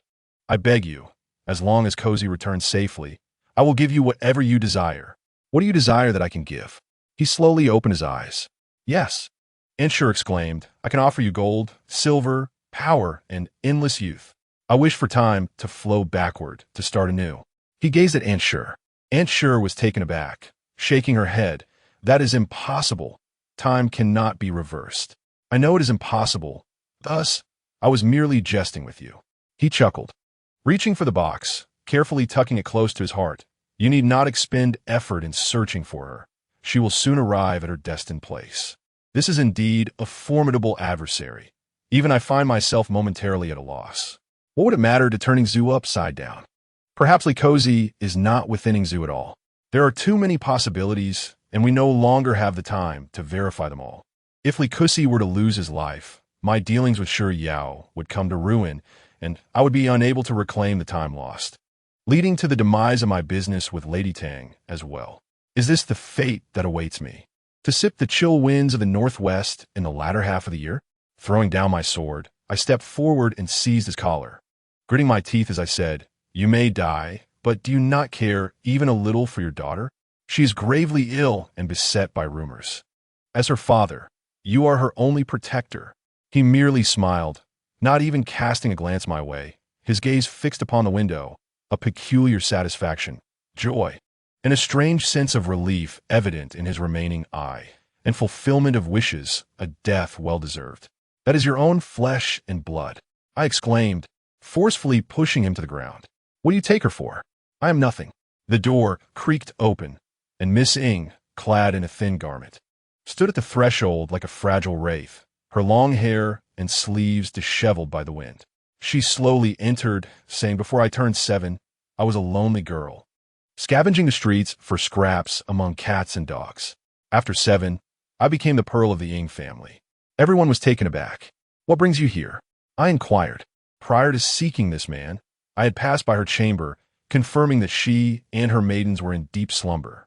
Still uneasy, I employed a spell to ensure their sleep was even deeper. I did not wish my confrontation with her father to disturb her. This girl desperately needed a peaceful rest. Yet, my magic seemed ineffective against her. Had the malice within her grown so potent that even my minor enchantments were swallowed whole? "I knew when you enter my room." She smiled at me. "Since you are not here for me, it must be for my father." After much hesitation, I decided to come. I shot a fierce glare at Sharon, exclaiming, "What a shame for one who claims unparalleled martial prowess, unable to sense a living presence standing outside." "I can detect anyone with murderous intent," he retorted, casting a sidelong glance at Miss Ing. "This girl, forget murderous intent. Her very essence is fading." "Uncle, you truly lack tact," I remarked, shaking my head. "What you say might hurt this sister's feelings, correct, mother?" I nodded in agreement. And yet Sharon frowned, clearing his throat deliberately, choosing not to speak further. "Is this sister's daughter?" Miss Ing asked in surprise, realizing that her sister had already become a mother, while during the day, I still regarded her as unmarried. I did not speak the truth during the day. "Please do not take offense." I pointed to the paste. "That too belongs to me." She paused, then laughed, saying with gratitude, "A sister with such a kind heart deserves to have both children and blessings. Now is not the time for mutual flattery." I shifted the conversation. "Did you hear what was just said?" "Yes." She did not deny it, acknowledging that she had heard everything. "Though what you said earlier." She smiled sorrowfully.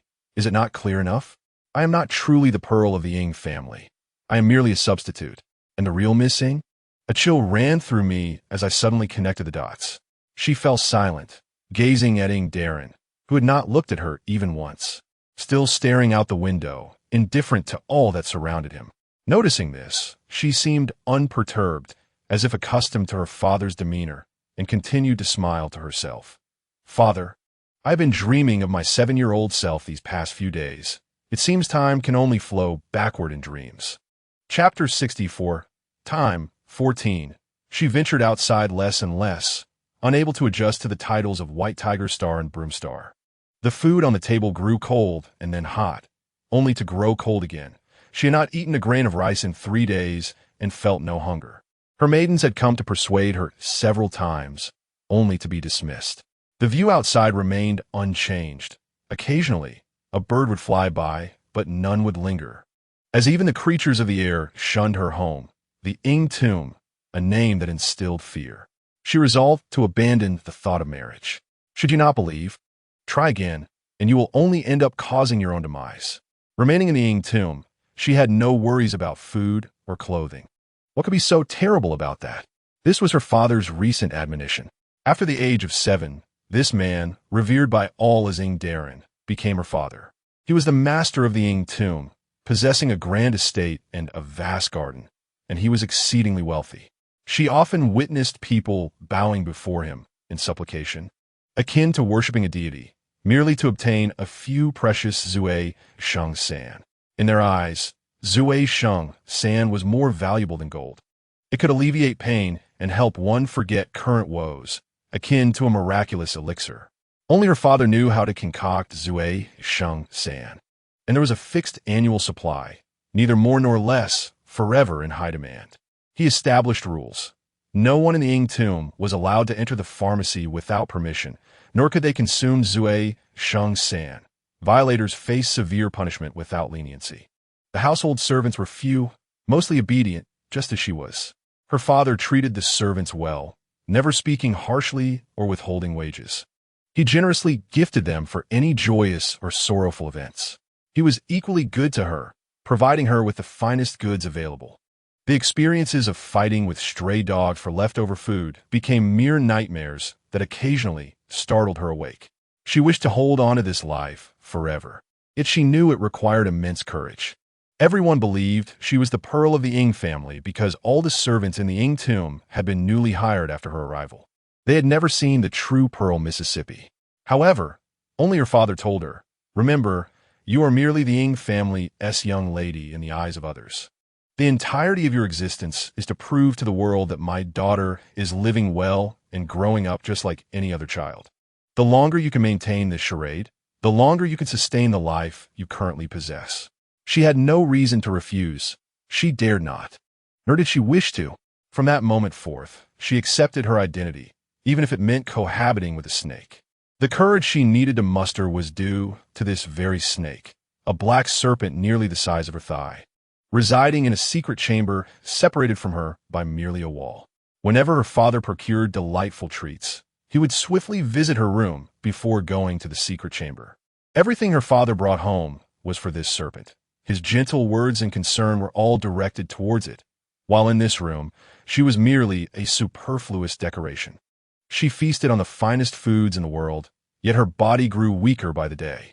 On the second day, after arriving at the Ing tomb, her father gifted her a longevity lock, a pure white piece that felt both smooth and slightly coarse, hanging from a silver chain and swaying gently.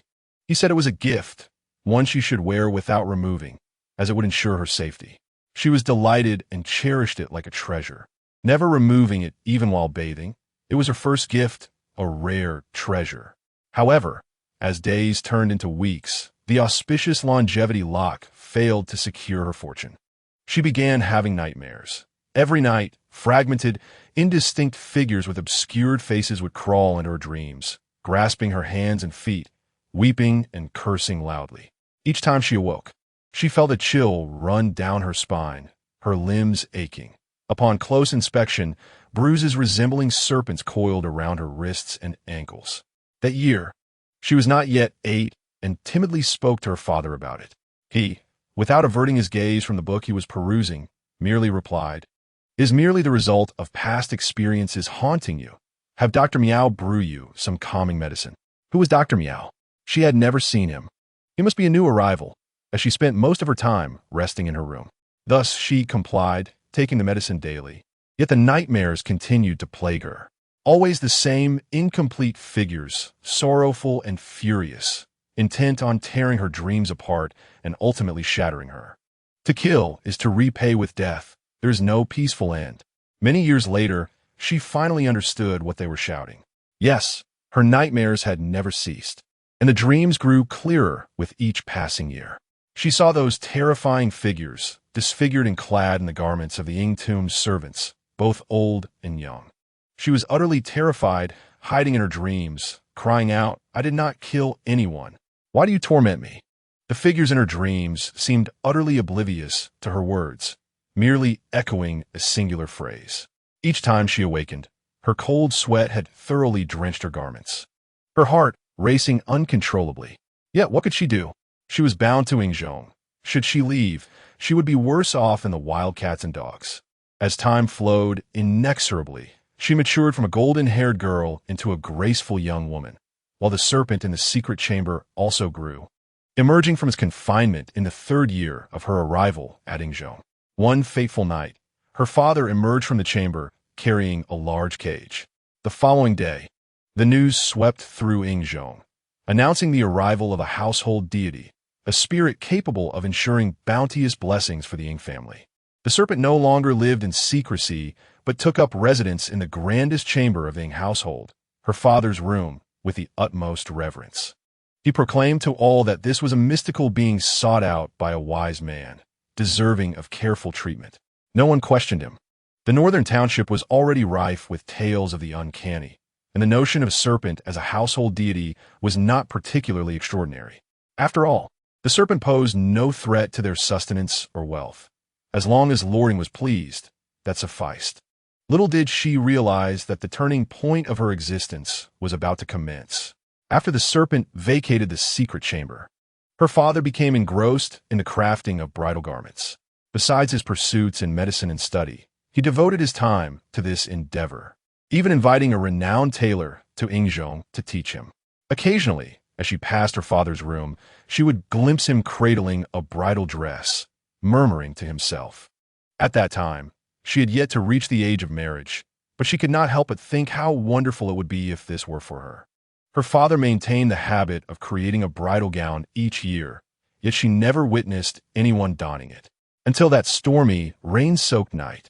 Having grown accustomed to being awakened by nightmares, she suddenly heard a commotion outside, cries for help and scolding voices. She donned her garments and ventured out, only to catch sight of several servants' retreating figures, amongst which was a woman clad in red, her presence accompanied by a faint hint of weeping. Was that not a bridal gown? Curiosity piqued, she followed cautiously. The downpour concealed her movements and obscured her path. The servants exited through the back door, where a sedan chair waited, along with two individuals clad as Taoist priests. She recognized them. They had frequented Yingzhong in recent years, and her father always bestowed a generous sum upon their departure. Fortunately, the heavy rain slowed the sedan's pace, allowing her to trail it to an unnamed desolate mountain. Hiding behind the thicket, she witnessed the bearers unceremoniously cast down the bound stranger in bridal attire, while under the priest's direction, they encircled her with talismans. The priest then began to dance in a bizarre manner, chanting phrases about divine weddings. Soon after, a resplendent red sedan chair adorned with gold was brought forth, and once it was set down, the crowd hastily dispersed, leaving only the red chair and the woman behind. Then she beheld the most horrifying scene of her life. A colossal black serpent erupted from the sedan and devoured the woman whole. Had they lost their minds? Offering a living person as sustenance for a serpent? She screamed in terror, her world spinning uncontrollably. Upon waking, she found herself in her own bed, her father quietly gazing at her. "Father, a serpent devoured a person," she cried, clinging to his arm in fright. There was little he could do. He replied calmly, "Mingzhu only feasts on brides, and she is not greedy. One each year suffices." He paused, an unusual tenderness glimmering in his eyes. As a father, I should not deny her even this modest wish. She was rendered speechless, the relentless rain still pouring outside, accompanied by distant thunder. "Father, what is wrong?" she asked, struggling to sit up, her words tumbling out in a rush. That was a serpent. How could it be, Mingzhu? "I am Mingzhu, your daughter." A resounding slap knocked her back onto the bed. She covered her face, awakening to the harsh reality, too frightened to even weep. "Have you forgotten my words?" His expression bore no anger, yet it instilled a deeper dread within her. "Your entire life has been a performance. You are not my daughter. She is." He rose to leave, but paused, turning back to say, "What you witnessed will repeat each year. Whether you choose to remain silent or to spread the word is entirely your decision." Long after his figure had vanished, her body continued to tremble. She clutched the blanket tightly, curling into a ball. No one understood her better than her father. Her frailty, timidity, and fear of her past life all condemned her to silence. Yet, why did he claim a serpent was his daughter? She found no answers. And so life continued. Under her father's stewardship, the Ying family's wealth grew ever more substantial, and the tales of the household deity's blessings spread through the streets. The notion of the divine wedding, as he had foretold, played out annually. The desire to escape Yingzhong blossomed after she met Gao Gongzi. At 17, tormented by nightmares for a decade, she still possessed an enchanting beauty, although somewhat pallid compared to her peers. That slight air of fragility only seemed to stir the protective instincts of young men. Gao Gongzi's father was a distinguished physician. One day, while accompanying her father to Yingzhong for revelry, he happened upon her reading in a pavilion, and the two were instantly smitten. Before long, the Gao family sent a matchmaker to propose, and her father raised no objections to the union. She was overjoyed, not only for having found someone worthy of lifelong devotion, but also for the prospect of finally departing Yingzhong and leaving behind this so-called father. The Gao family was equally thrilled to marry into the Ying family, hastening preparations for the wedding. Her father showed no interest in the matter until one afternoon. He unexpectedly entered her chamber and asked, "Are you truly set on marrying Gao Gongzi?" Panic seized her, and she knelt, pleading, "Please, father, grant me this." He helped her to her feet, sighed, "I will support you, but they may not honor this. Alas, it is your fate."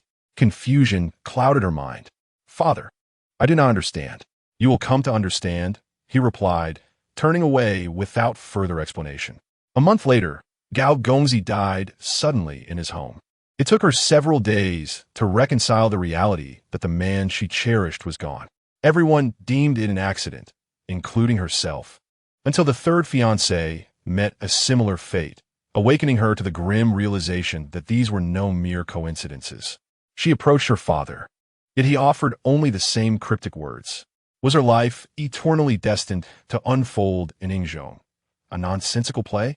On the fourth day of her hunger strike, her maidservants force-fed her a few spoonfuls of porridge, weeping as they urged her to preserve her health, for only then could she find her true love. She was at a loss for how to respond to their kindness. Her life had plunged into an abyss devoid of future or hope. She lacked the courage to escape Yingzhong on her own. She was but a puppet, raised by her father, and aside from playing the role of his daughter, she had no other means of survival. She existed like stagnant water, devoid of laughter, anger, or speech, spending her days in a stupor by the pond or in the pavilion, unresponsive to any calls, leaving the servants helpless to do anything but leave her in solitude. Thus, when she fainted and fell into the pond one day, no one noticed. Instinctively, she struggled momentarily before surrendering to stillness, wishing fervently that no one would discover her submerged form. However, Yuan Sanlong pulled her from the water. He had come to deliver beef to Yingzhong and, upon exiting the kitchen, noticed the fine weather and deliberately wandered over to admire the scenery. She was soaked to the bone, trembling, and Yuan Sanlong hastily draped his outer garment over her. He was not one for many words, and before a lady, he felt particularly awkward. She recognized Yuan Sanlong, the impoverished youth who often delivered fresh beef to Yingzhong. Yuan Sanlong also remembered her. Years prior, he had first seen her passing over the corridor bridge and had asked a nearby servant, "Who is that? She looks like a fairy." The young man cast a glance at her. Of course, she was the esteemed Miss Mingzhu of our family. "You, a mere toad, should merely gaze from afar. She is not someone you can aspire to." He certainly had no such intentions. He merely found her beautiful and was content to steal a few glances. Had it not been for this unforeseen incident, he believed he would never have had the chance to stand so close to her. She raised her hand and slapped him lightly, leaving him momentarily dazed. "What have I done wrong, Miss Mingzhu?" he asked earnestly. "Why did you pull me?" She frowned. "If I didn't pull you, you would have drowned," he timidly replied. She coldly laughed. Drowning would be preferable. He hesitated for a long time before mustering the courage to ask, "Miss Mingzhu, are you unhappy?" She looked at the foolish lad and retorted, "If someone were to die because of you, would you be happy?" "No." He shook his head, "But I would chant scriptures for them. My father said that by reciting scriptures for the deceased, their souls can find peace and perhaps ascend to the pure land. Whenever my father slaughters a cow, he recites scriptures for it." The mention of chanting for cows startled her, and she suddenly laughed, a sound that surprised even herself. In that moment, her laughter illuminated the world around him. "Miss Mingzhu, you look truly beautiful when you smile," he said, unable to contain himself. "If only you could smile every day. That would be wonderful. Yet, each time I see you, you seem sorrowful. Please don't be like this. I have heard about the matters concerning several young gentlemen, but they do not concern you." At once, she was struck at her sore spot, inhaling deeply as she said, "If you know I am the white tiger star that brings death, why don't you keep your distance?" He hurriedly shook his head. "I don't believe in white tiger stars or black tiger stars. Miss Mingzhu, live well, and surely someone will come to marry you." Her eyes grew warm, but she feigned a stern expression. "Stop with your nonsense. I truly mean it," he urged. "My father said that a girl at 18 is like a flower. Any man who doesn't marry her is a fool. But I'm already 21, she replied, unable to suppress a smile. "Go home, and be sure to deliver your beef well." She stood up and returned his coat. He stared blankly at her slender figure, silently wishing to see Miss Mingzhu smile every day. However, after that day, he never saw her again. The boy who delivered beef and the lady of the Ying family had but a single encounter in their lives. Perhaps it was due to catching a chill after falling into the water, Her already frail body deteriorated further, often leaving her bedridden. Apart from the luxurious garments and sumptuous food that never left her side, the same nightmares relentlessly accompanied her for over a decade. Once her health improved slightly, she moved out of her original bedroom. Her new room contained only a desk, chairs, and scriptures, and she began to copy the Dzang Sutra daily. Gradually, she no longer feared the figures in her dreams. In her dreamscape, she sat calmly in a corner, observing them as they wept and cursed. Finally, one day, she mustered the courage to ask them, "Who are you?" They remained deaf to her, a mix of young and old huddled together, shouting in anguish, "Kill for a life." Not ending well. The lady has turned into a snake. She is a monster, and so are you. Monster, you wretched monster. She awoke in a cold sweat, her neck feeling as if it were being constricted, the longevity lock pressing on her heart, heavy as 1,000 pounds, leaving her in torment. Suddenly, she grew to despise this trinket. She did not wish for longevity, not at all. Grasping the longevity lock, she pulled down with all her might. But as soon as she exerted force, a piercing pain shot through her heart, nearly causing her to faint. The moment she released her grip, the pain dissipated. As she regained her composure, the disquiet in her heart intensified. She seized the longevity lock once more, only to collapse in agony on the floor. This longevity lock seemed to have fused with her body in an invisible manner, as if it were a part of her flesh. What kind of gift had her father bestowed upon her? She sat numbly on the ground as the voices from her dreams grew louder. The lady has turned into a snake. Chapter 65. Time 15. The lady has turned into a snake? The crowd exchanged bewildered glances. Setting aside the true meaning of those words, from Miss Ying's fragmented recounting, we gleaned an astonishing fact. This Lord Ying had claimed a snake as his daughter and, under the guise of marrying a divine king, had for many years offered innocent women as sustenance to the serpent. On this point alone, anyone with a sense of justice would not let this snake escape unscathed. Li Cozy had done nothing wrong. Faced with every word uttered by Miss Ying, he had not argued from beginning to end. He merely listened, occasionally lifting the corners of his mouth in a faint smile, whether out of disdain for debate or indifference to whether these old tales remained sealed in silence. "Since you do not deny it, I shall take every word she says as truth." I coldly gazed at him. "In your eyes, human life truly holds no value." "It does," he replied. "Each girl has cost me a great deal of silver." He smiled, devoid of regret, guilt, or even the slightest hint of remorse. To what extent must a person's soul twist to trample humanity to such a degree? How much strength must I exert to restrain myself from striking him down? Whether you kill me or spare me, the outcome for Li Cozy remains the same. He continued to smile. "You often say that murder warrants a life. If I am to die, then Li Cozy must also deserve death. She merely killed a snake." Ensure rebuked, and a man-eating snake at that. "What she killed was my daughter." His smile vanished. "Father," Miss Ying cried out in despair, kneeling before him and gripping his arm tightly, her voice choked with emotion. "For 16 years, though I'm not your biological child, after 16 years together, even a cat or dog would have developed some feelings. Do I truly mean so little to you? You were merely an actress I hired." He coldly brushed her hand away. "But in the end, you still failed the performance." "Actress?" She stood stunned, her tears frozen within their confines, more sorrowful, yet unable to cry. "No matter what you have done to me, I have never hated you.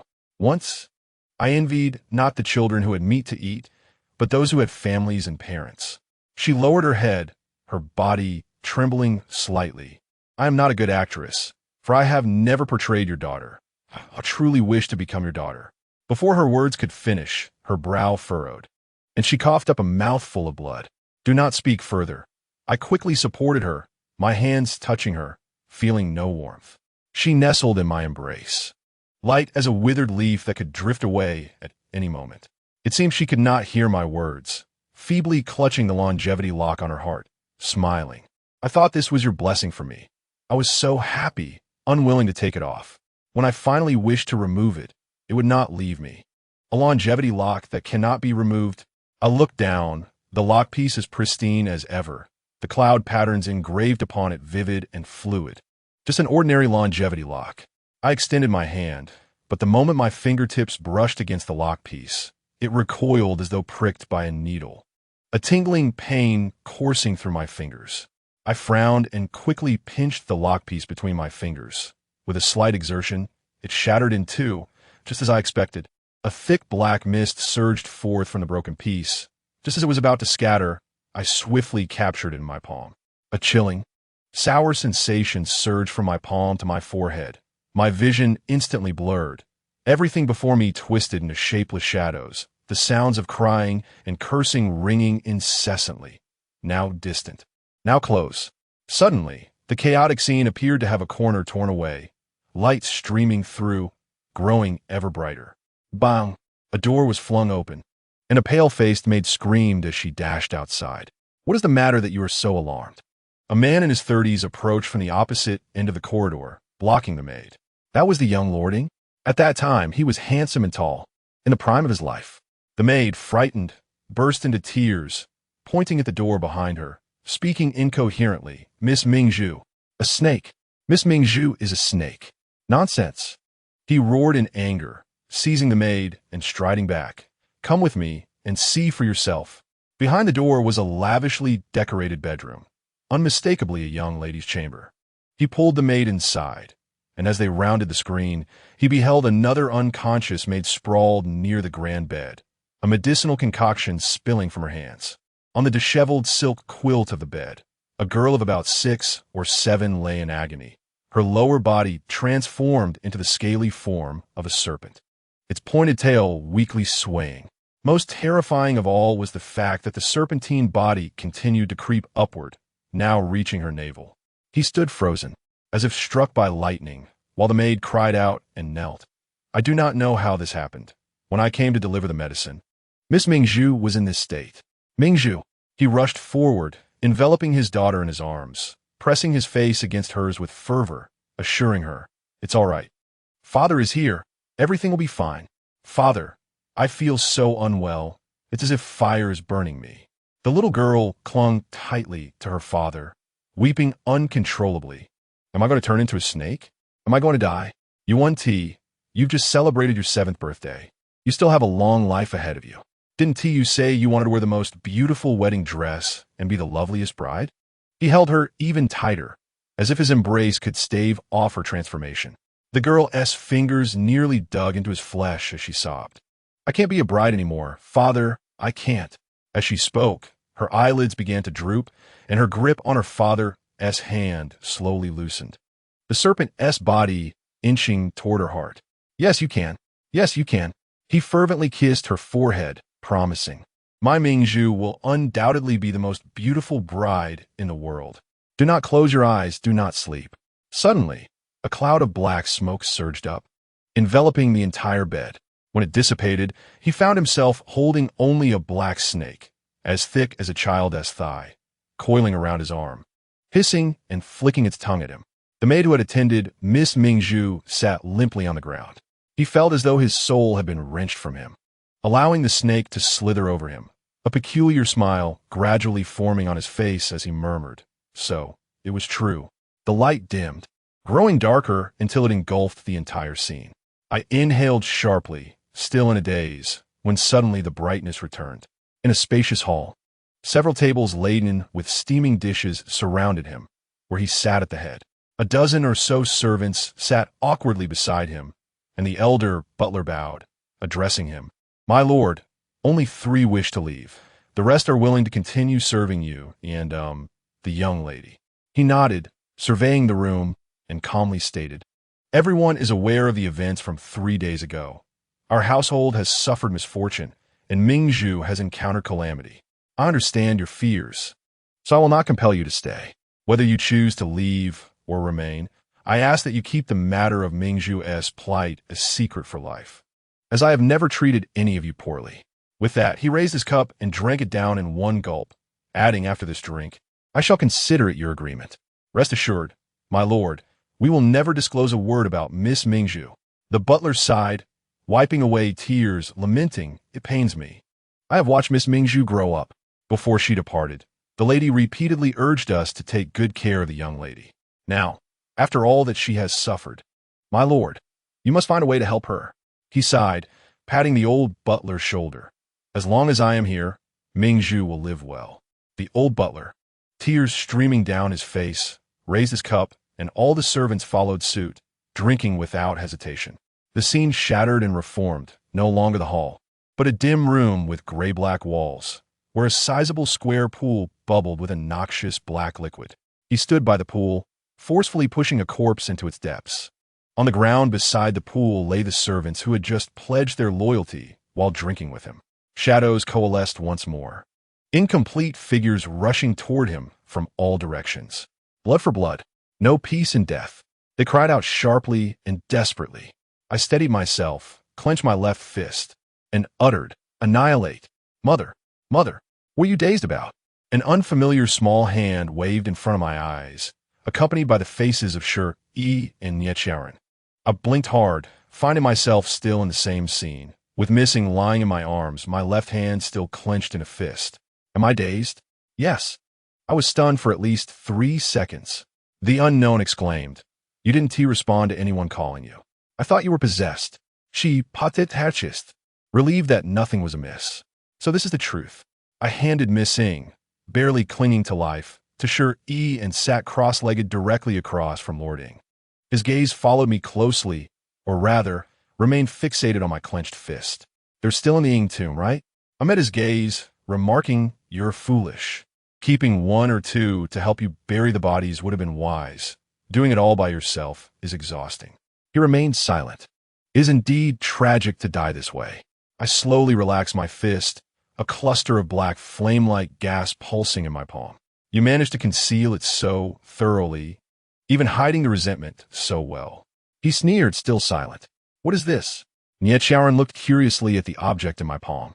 "Is it from the longevity lock?" After saying this, he picked up a piece of the longevity lock from the ground, scrutinizing it before frowning. "It's human bone." He turned the piece over, his expression shifting. "There are runes carved on the back." He handed the fragment to me. "Take a look." "No need to look. That is a curse to absorb and imprison resentment." I fixed my gaze firmly on Lord Ing's eyes, uninterested in anything else. "I do not care where you learned this dark magic. The fact remains that you are quite talented. At first, you even managed to deceive me. No one would suspect you would place a tool to control resentment on your own daughter. You are unafraid of murder, yet wary of the trouble that resentment may bring you. What is the true nature of that longevity lock?" Shi asked, perplexed. "What is that in your hand?" 16 years ago, Lord Ing poisoned all the servants within the Ing tomb to keep a secret. He disposed of their bodies in his own way, hiding them somewhere within the Ing tomb. Countless innocent lives perished, inevitably giving rise to resentment. To prevent these invisible entities from attracting the attention of powerful figures, he inscribed a dark curse within human bones, carving it into the shape of a longevity lock for Miss Ing to wear. Thus, all the resentment within the Ing tomb would be drawn to Miss Ing, effectively turning her into a living vessel for collecting resentment.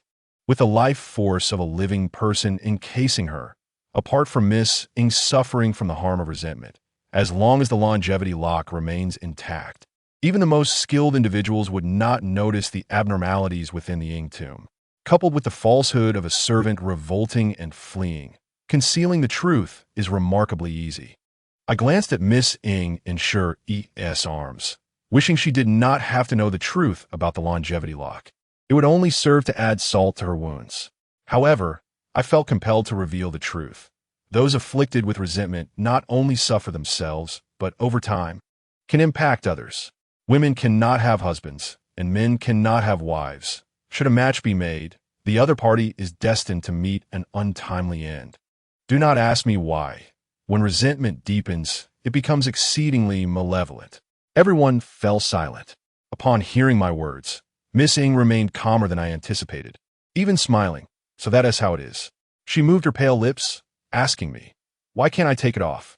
"Only the one who cast the spell, or someone of greater power than the caster, can break it." I felt a pang of sorrow. "I'm sorry, we met too late." She shook her head. "This is the fate I deserve. No wonder there are no old ones in the Ing tomb. Such heartless beasts exist in this world." Shi trembled with rage, furious at the thought of so many lives being sacrificed for secret. I met the eager gazes of everyone present and declared, the true Miss Ing was transformed into a snake at the age of 7, becoming the household deity of the Ing tomb. Thus, as Miss Ing just mentioned, she became a substitute, a mere distraction, further concealing the secret. Lord Ing's brow twitched slightly. Everyone was dumbfounded, including the false Miss Ing, who murmured, "How can this be? How could a perfectly fine person turn into a snake? This is impossible. Unbelievable." Yeah, Charon shook his head. Could it be that she was cursed? Ansher said nothing, her expression darkening significantly. It was unexpected that these beings would report to you. Lord Ing gazed at the small, resentful mass and finally spoke. It was merely a wisp of anger. Unable to articulate words, I exhaled gently upon my palm, dissipating the resentment, yet retained memories, and, even in its disarray, hints could still be discerned. You may exhaust all means to erase everything, yet you must not fathom that love and hatred do not vanish with death. Our emotions will always remain, manifesting in myriad ways regardless of the passage of time. Indeed, they endure, you're quite right. His eyes suddenly sparkled with light. As everything I did was to preserve the precious pearl. I fear you still do not grasp my words. I sighed, and it is no wonder that you cannot appreciate my tea. Do you know why I named my daughter Mingzhu? He suddenly asked, a long-lost tenderness surfacing in his gaze. My wife teased me for being too pedestrian. Yet, I could not conceive of a name more expressive of my sentiments. She is our cherished Mingzhu. I still recall the first time she smiled at me, the first time she called me father, and I have preserved her shoes and garments. I intend to present these to her upon her marriage, to convey that everything associated with her was too precious for me to discard. And only after she departs in the bridal sedan will I allow my tears to flow. His gaze wandered beyond me into distant memories. Mingzhu adored beauty and favored red garments. I told her that the attire worn by brides was the most exquisite red in the world, and that silly girl would incessantly declare her desire to grow up and become a bride. Her mother passed away early, hence I must vigilantly safeguard her, ensuring that her mother's legacy is honored. Our precious Mingzhu must thrive forever. Following the longest speech he had ever uttered, a profound silence enveloped the room. Every individual who perished because of you was once someone else's treasured pearl. I gazed through the curling smoke at the man whose visage was steeped in reminiscence. Every bride-to-be you sent to her grave was destined to become a bride.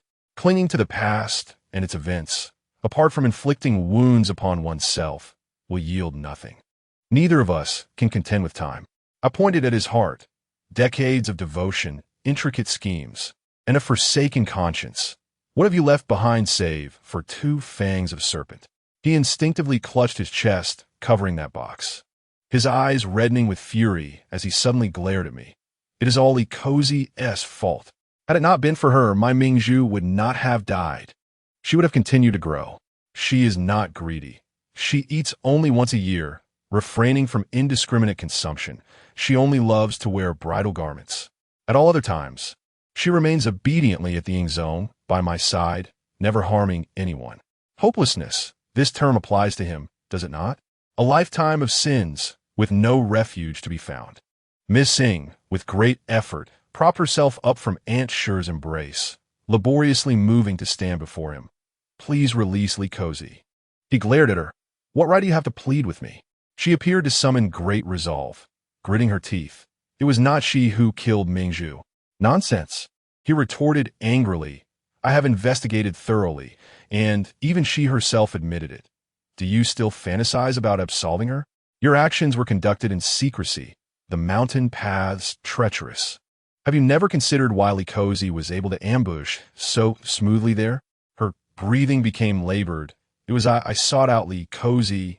I informed her that the deity of the Ing zone demanded a maiden every year, and it was I who implored her to eliminate this scourge. Do you know? Before her, I had sought several snake catchers, but upon hearing of the Ing zone deity, they all refused to act, fearing that the serpent had become something otherworldly, and that the powerful Lord Ing was not to be trifled with. Only Likozi had the courage. Another unforeseen revelation.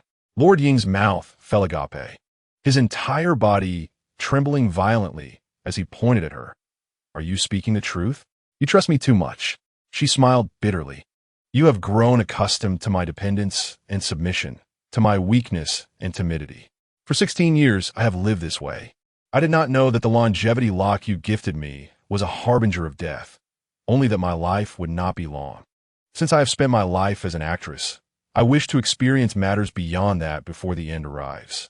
Lord Ying's eyes turned blood red, and with a sudden leap, he lunged at her, his hands tightening around her throat. Nia Charon decisively pulled him back, and Aunt Sure and I hastily dragged Missing aside. You are all murderers. That mother and son from the Tang family are as well. The remnants of rationality and grace within him had vanished. Under Nia Charon's restraint, he screamed like a madman. The ones who caused my daughter's demise still wish to marry and become brides? In your dreams, if she must die, her husband shall accompany her to the grave. As he raged, he began to laugh maniacally. Go find her. Hurry and find her. Likozi is waiting for you. She has no food, no drink. I want to watch her starve to death, huh? The situation grew chaotic. Aunt Sure stamped her feet in frustration, wishing she could consume him alive. I quickly calculated in my mind that it had been nearly 6 days since Likozi had been taken, given her physique, without sustenance or water and no other torment. One could optimistically estimate she could last at most 7 days. 1 day's time. If we do not find her within a day, the outcome would be dire. If only there were insect people here, those greedy creatures, they could find anyone. But this is Yumen Gua, and I have no extra reinforcements. Since you can perceive the memories of the deceased through resentment, why not also explore the memories of that madman? Aunt Sure suddenly proposed what she believed to be a clever scheme. Do you think I am a deity? Merely touching his head will reveal his secrets? I frowned. He is not like Lu Zheng, who is delirious and unguarded against the outside world, allowing me to glean fragments of his memory through the soul-searching technique. This man is deeply introspective, burdened with obsessions, and in his current state of madness. Even if I could penetrate his mind, I would expend an immense amount of time grappling with that ethereal and perilous realm, and it is uncertain whether I would uncover any useful clues. Cold sweat beaded upon Aunt Sure's forehead as she turned to support Missing. Think, where's your father most likely to have concealed Cozy? You're the only one familiar with him and the Ying Zone. Missing shook her head helplessly. I truly do not know. Had I known Cozy's whereabouts, I would have sought a way to rescue her long ago. I have wronged her. The one most delighted was Lord Ying. He laughed incessantly. The more anxious we became, the more he cackled. Find her. Hurry and find her. He calculated that no matter what, we would not locate Cozy, which is why he felt so emboldened. He had even foreseen the conclusion. Regardless of whether we uncovered the whole truth, we could only watch Cozy perish. He feared not death, for he had no regrets.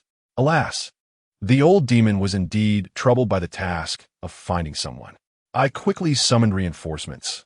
As long as one is in the Ying Zone, there is no reason not to find a person. Nijaoren affirmed.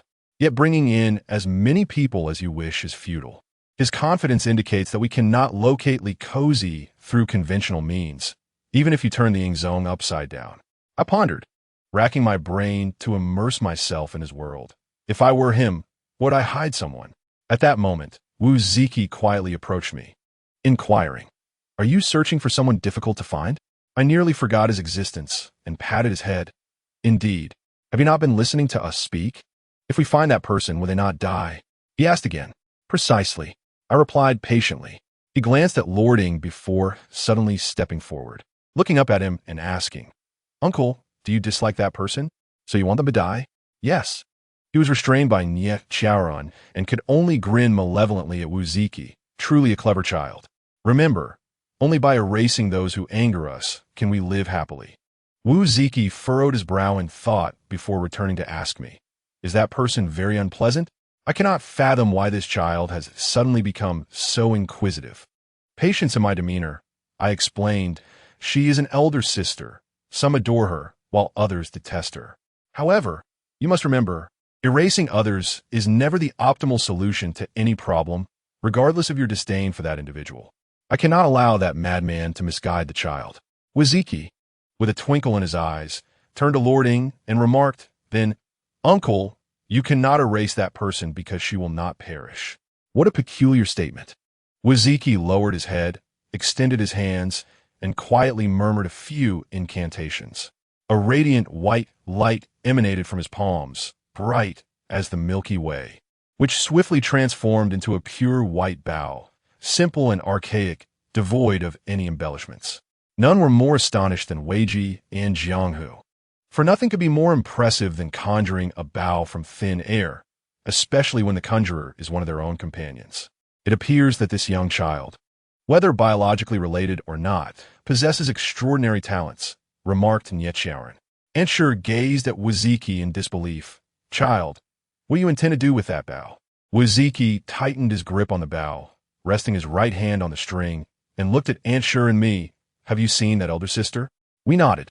Then concentrate on her name, envision her face, and place your hand upon my shoulders, he instructed, his demeanor calm and collected, far removed from that of a typical child.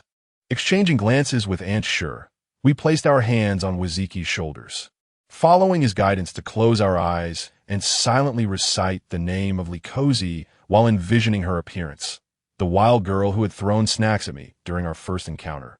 A memory I hold vividly. Waziki inhaled deeply, suddenly exerting force to draw the bowstring, and upon releasing, a vibrant arrow of light shot forth, transforming mid-air into the silhouette of a butterfly. It circled the room a few times before leisurely exiting through the window, ultimately landing on an open space less than 10 meters away, ascending to a height of 7 or 8 meters before dissolving into a point of light, vanishing from sight. As the bow disappeared from Waziki's grasp, his complexion paled slightly. He wiped the beads of sweat forming on his forehead, pointing towards the location where the butterfly had vanished. The person is there. The group exchanged puzzled glances. Our eyesight was keen, yet there was nothing but air in that direction. However, I noticed Lord Ying's smile had faded, a fleeting tension that did not escape my notice. Child, are you certain the person is there? Anshur rushed to the window and then back. You mustn't be jesting with us. I assure you, it cannot be mistaken, Waziki replied. I quickly recalled every encounter with Lord Ying, realizing that his meditative orientation had consistently been towards the window, and on this frigid day he had not closed it. He had expressed his desire to witness her demise more than once. Could it be that he had indeed been watching Likozi all along? His injured left eye suddenly became my focal point. I swiftly approached him and instructed Nietzschean, hold him tight. What are you planning to do? He glared, attempting to kick me with his restrained hands, only to have me kick him at the knee, causing him to kneel. Seizing the opportunity, I tore away the bandage covering his left eye. A dark void was revealed beneath the bandage, shocking everyone present. He had not merely suffered from an eye ailment. Rather, he had lost an eye entirely. If memory serves, Aochi was known for his propensity for violence, but he seldom took lives. Yet many years ago, he had slain a bear demon for imprisoning living beings through a technique known as eye prison, which utilized the practitioner's own eyes to create an illusory prison in any chosen location, be it on the ground, in the air, or even underwater. To the practitioner, it appeared as a tangible cell, allowing free ingress and egress while affording a view of the captive. However, to outsiders, the prison was non-existent, and the imprisoned could never escape unless the spell was broken, their struggles unheard by the world. Yet once the spell succeeded, the eye used as a conduit was rendered useless. Aochi stated that those who employ such methods to imprison others are either madmen or ruthless individuals who spare not even themselves, and they must be dealt with lest they become a greater threat. What kind of man is this? He is both mad and eerily lucid, yearning to retain his beloved daughter, yet employing the most vicious means. Fortunately, I remembered how Aochi had dispelled the curse, and, with the necessary materials at hand, I hastily pulled Jianghu and dashed outside, returning with a clay pellet the size of a tangyuan, composed merely of mud and Jianghu's young urine. Without time to explain to the others, I aimed the pellet at Lord Ying's remaining eye and slapped it down. He cried out, a wisp of gray smoke rising from a mud that had adhered to his left eye. At that very moment, Anshur gasped, Cozy. The previously empty space suddenly manifested into a square, semi-transparent room, less than 10 square meters in size, where two chains tightly bound the kneeling Likosi. A resplendent bridal gown hung directly opposite her, radiant red, yet seemingly imbued with sorrow, silently gazing at the kneeling figure before it, a chill enveloping the air. What a masterful selection of location. I leapt from the window, and as soon as I touched the room, the entire spatial structure lost its support. The semi-transparent walls vanished in an instant. I swiftly caught the falling Likosi, ensuring a gentle landing.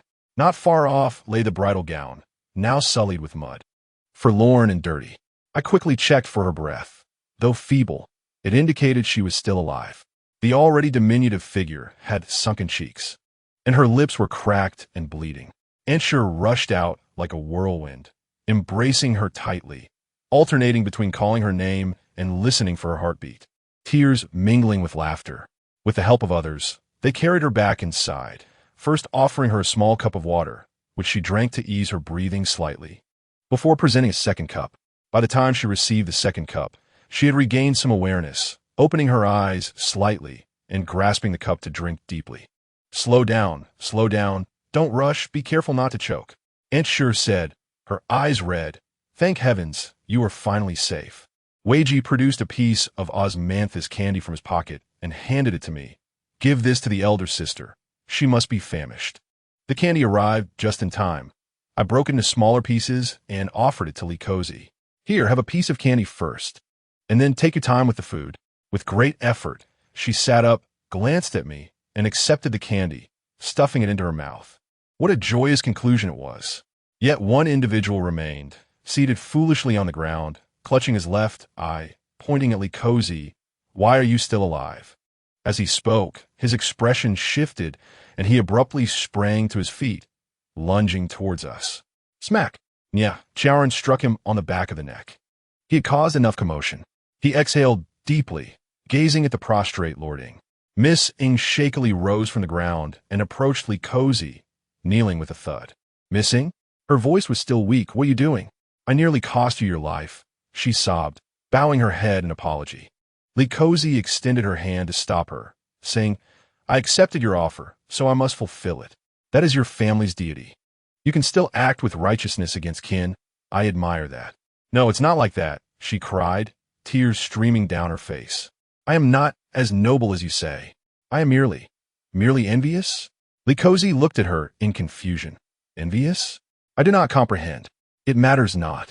None of that is important now, she smiled, wiping away her tears. As long as you are alive, I can finally be at ease. With that, she released a long breath, expelling a lifetime of pent-up emotions. Missing? I hurriedly supported her as she swayed.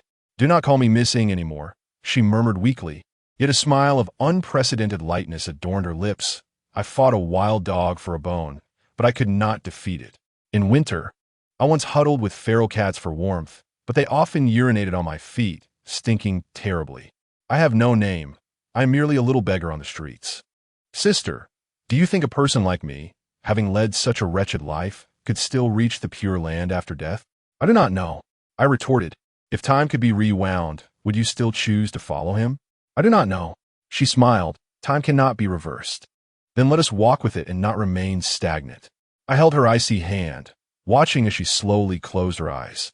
Sister, I see a light surrounding you in your final moments, your lips moving, warm and inviting. I long to be near you. Do not let me be buried in the poppy grave. Her hand gradually slipped from mine. The room was so quiet that only the sound of each person's breath could be heard. Missing? Likosi shook her arm, twice. She has passed away. I let go of her hand. Is it really that easy to die? Likosi stared at me in disbelief. She was just speaking with me. Wasn't she? Do you think death is difficult? I countered. A mere brush of shoulders, a farewell, can lead to eternal separation. Life is not as resilient as you think, which is why it must be cherished. Yet you seem to have never taken your own life seriously. She bit her lip defiantly, stating, I will not die. Not until I find that person and kill him. You child. Sure, he scolded her lightly, having just returned from the brink of death. Yet you speak such nonsense. She frowned, tightly closing her mouth, no longer uttering a word. I rose. The sky outside had begun to lighten. I felt tired, more exhausted than ever before. We had saved Tang Gongzi, rescued Li Cozy, unveiled the true face of the Poppy Grave's owner, and uncovered a secret regarding snakes. Yet I did not feel any sense of satisfaction. Niet Xiaoran said, "You all should return to Wanzhou Yan. I will handle matters here." I glanced outside. "I must first attend to something. You may pretend you did not see me." Thus, at the break of dawn, many early risers saw a plume of black smoke rising from the Poppy Grave, faint glimmers of fire visible within. The garden, filled with poppies, was reduced to ashes in the roaring flames. The once tranquil Poppy Grave had never been so lively, with a throng of officials coming and going. Rumors began to circulate, claiming that the immensely wealthy Lord Ing had been captured by the authorities and Miss Ing was dead. While the officers cleared the charred garden, they unearthed white bones, allegedly close to 20 corpses, confirming the Poppy Grave's notorious reputation. Look, they say he amassed great wealth by raising snake demons. Once the snake demon died, it was only natural for the Poppy Grave to collapse. Spectators reached their conclusions with a sense of satisfaction, yet secretly wished for a day when they too could acquire a fortune through some supernatural creature. The most sorrowful must be the physicians and clinics that had dealings with the Poppy Grave. Without the intoxicating supplies, how could they erase their patients' pain like deities? Regardless of whether the patients truly needed the miraculous medicine, they must have harbored deep resentment towards those who burned the garden. But I am unafraid. My bark is thick. Let them hate me. Let them curse me. I only wish they had burned it even more fiercely, lamenting my unknown, my face flushed as I unleashed such flames. From this day forth, the Poppy Grave would remain a relic of the past, frozen in time, growing ever distant. Time is indeed a curious creature, racing forward without pause. Each tomorrow, swiftly transforming into an abandoned yesterday. The suffering of humanity lies in the inability to catch up with tomorrow while failing to retain yesterday, foolishly neglecting today. Chapter 66. Time, 16. Li Cozy consumed 5 bowls of porridge in succession, forcing herself to fullness before stopping. Throughout, Shi remained by her side, serving her rice and vegetables, fearful that if she shifted her gaze, Li Cozy might vanish. Lady Tang paced back and forth in the outer room, glancing in from time to time. "If you wish to apologize, just do it. Peeking around like that is unbecoming." I bit into an apple and approached her from behind. She stammered, "I was just checking to see if she was alive and well. She has been saved, and the one who harmed her was not from the Tang family. But you did throw her into the well. That was unkind of you." I said, "Go on. Stop being stubborn with her. It will not bode well for Tang Gongzi in the future." She pondered for a moment, reluctantly moving inside. Upon seeing her enter, Li Cozy's expression grew slightly awkward, and she said nothing. Shi quickly rose to give her a seat, inquiring, "Is Tang Gongzi still asleep?" Li Cozy's safe return seemed to have dissipated her ill temperament. She greeted everyone with kindness, even those who had once threatened her. "Yes, her complexion has improved significantly, and her pulse is normal." Lady Tang sat down, casting a glance at Li Cozy without making direct eye contact, asking, "And how are you? Are you safe?" "Safe, very safe, all is well." Shi stroked Li Cozy's head, grinning from ear to ear. Lady Tang observed the empty bowls on the table, noting, "It is said that those who have endured severe hunger should not eat too much at once, as it can harm the stomach." Shi picked up on her meaning and quickly replied, "Indeed, that is why we only dared to let her have porridge." She then poked Li Cozy's forehead, saying, "Shouldn't you thank the lady for her concern?" Li Cozy glanced at Lady Tang. Her lips moved, yet she remained silent. "I know you do not like me." Lady Tang continued to focus on the bowls. "I do not like you either.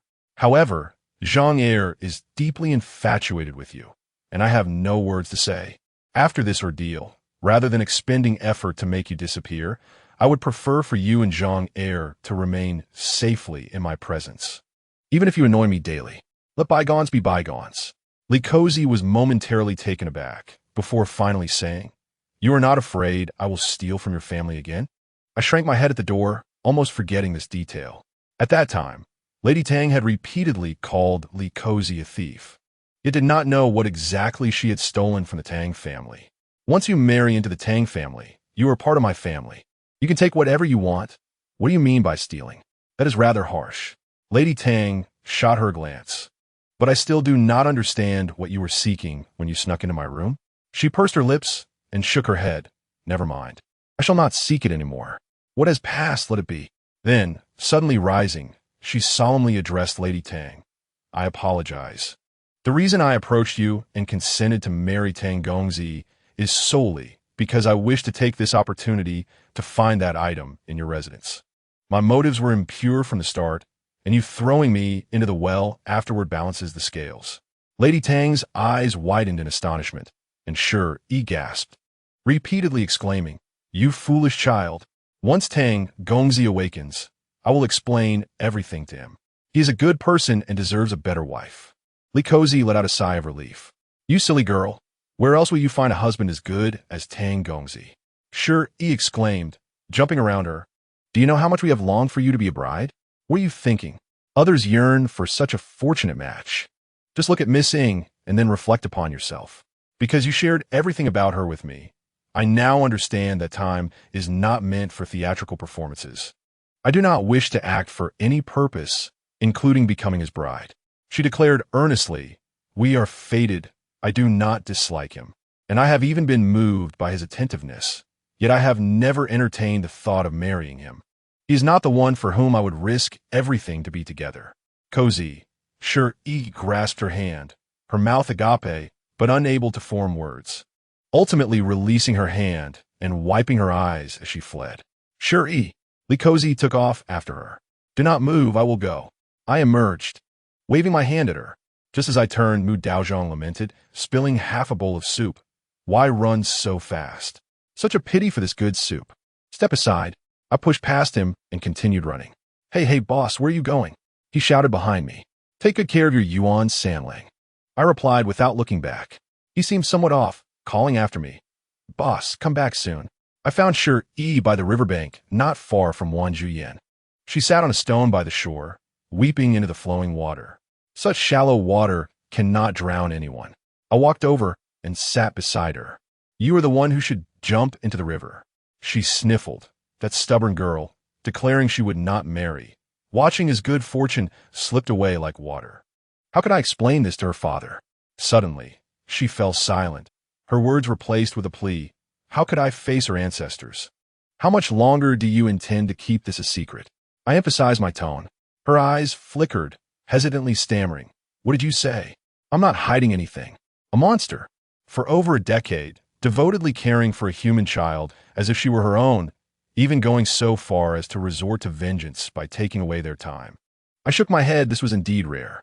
When the truth about Miss Ying's transformation into a serpent was revealed, your expression was hardly more pleasant than that of Ing Derun, indicating that this matter had deeply affected you. Do you truly have nothing to say to me? She was silent for a long time before finally squeezing out the words, You are indeed an old monster. Speak freely. There is no one else here. I tossed a stone into the river, causing water to splash high. I wish to visit Ing Derun again, she suddenly expressed. I scratched my nose, thinking you would never want to see this person again. I have something to ask him. At noon, Niet Xiaoren visited to inform me that Ing Derun will be taken back to the government office for legal proceedings tomorrow, and he was still at Ingzong. Let's go. By evening, we stood once more before the lifeless mansion. The innermost room of Ingzong had been turned into a makeshift prison, with Niet Xiaoren personally overseeing the guards. The air was still tinged with a burnt scent, mingled with a faint, peculiar fragrance. Do you wish to see him? Niet Xiaoren scrutinized me, and now that he was a prisoner, it was not something anyone could simply request. I must see him. I insisted firmly. If you do not allow it, I shall sleep at this door. Yes, I will also sleep at this door. I scoffed at him. Not only would I sleep here, I would roll around endlessly. A few subordinates snickered, but quickly returned to serious faces under his gaze. After a moment's consideration, he opened the door, coldly stating, Go in, but don't linger too long. At your age, stop rolling around. I felt elated. I shot him a glance. The room was small, cluttered with miscellaneous items. The lighting dim. He sat on a chair, head bowed, his hands and feet shackled, showing no reaction to our footsteps. We halted a meter away from him. An A called out, Ing Derun. Ingzong is no more. Where is Ingderun? He appeared more alert, his speech returning to normal. I have a question for you. He clenched her fists. You're not of the Ing family, are you?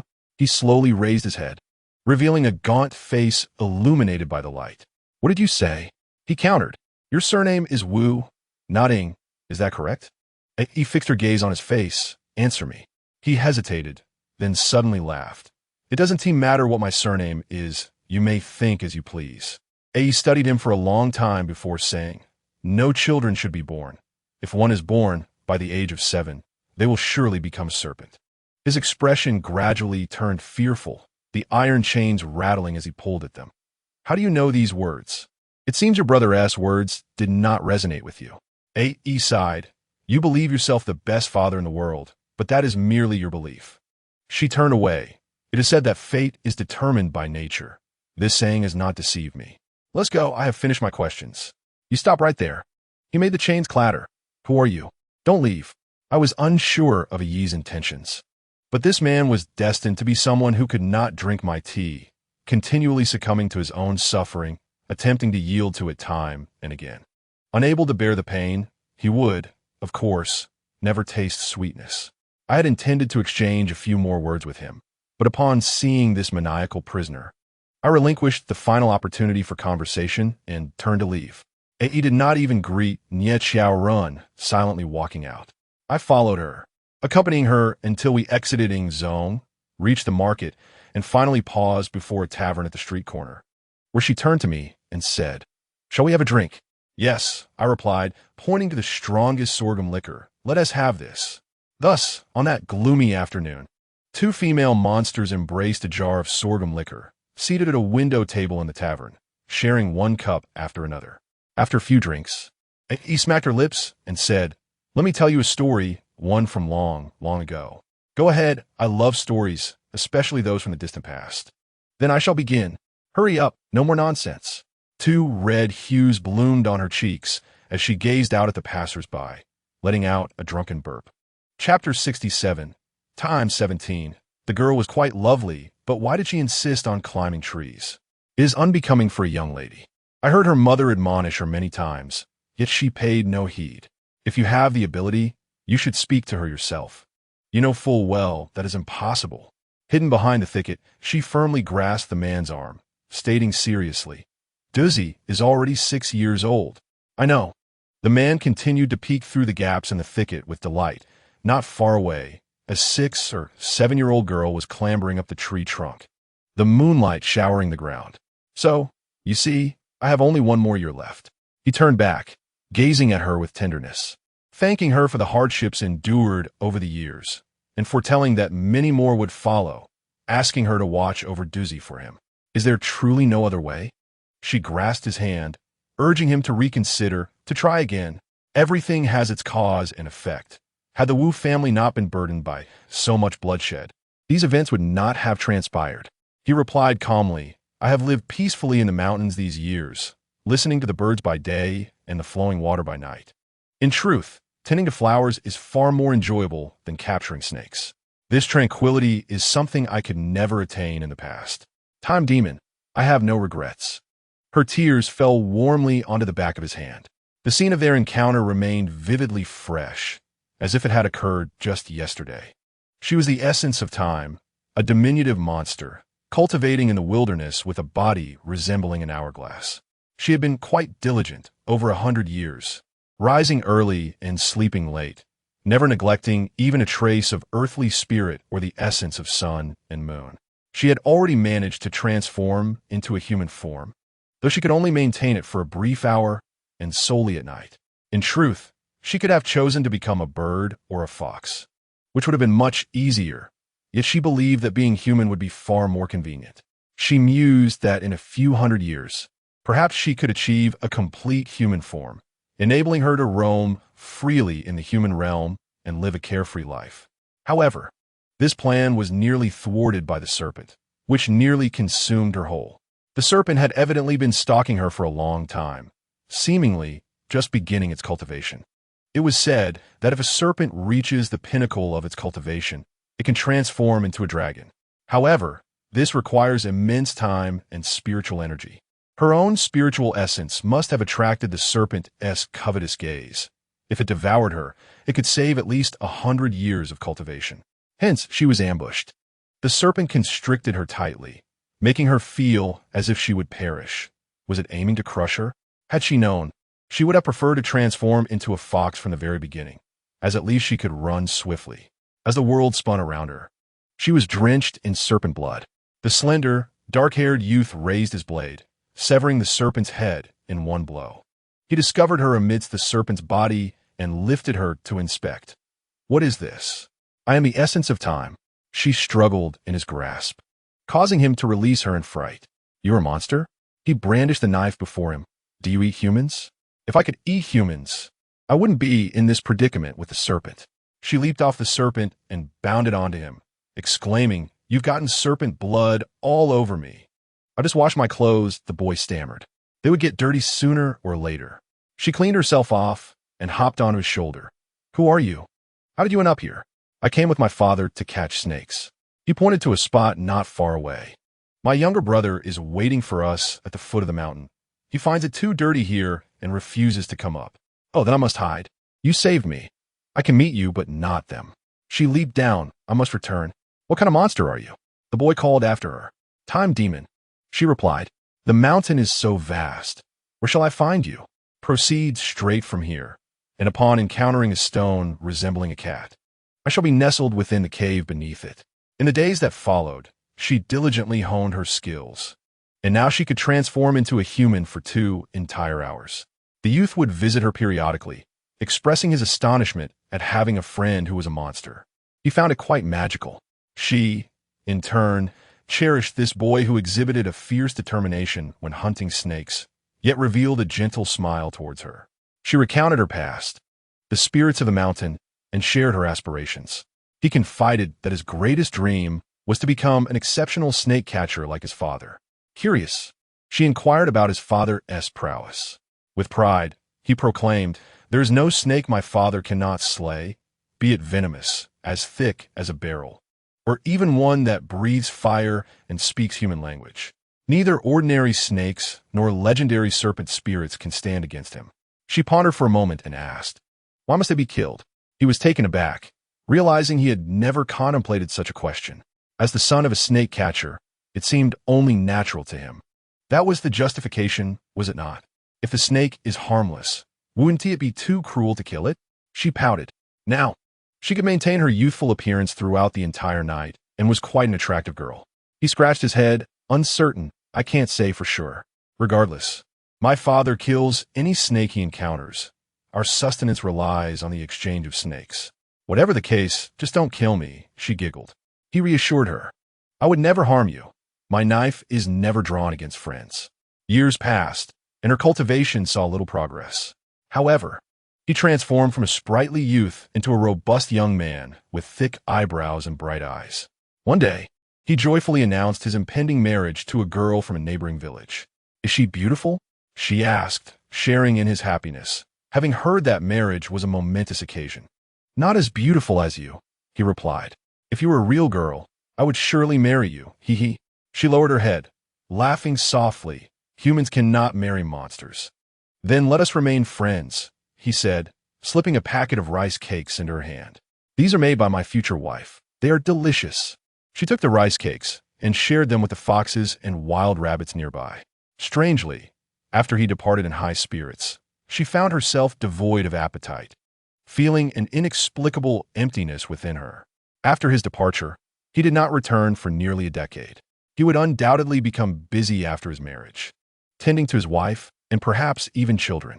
The fox remarked that humans typically bore children after marriage.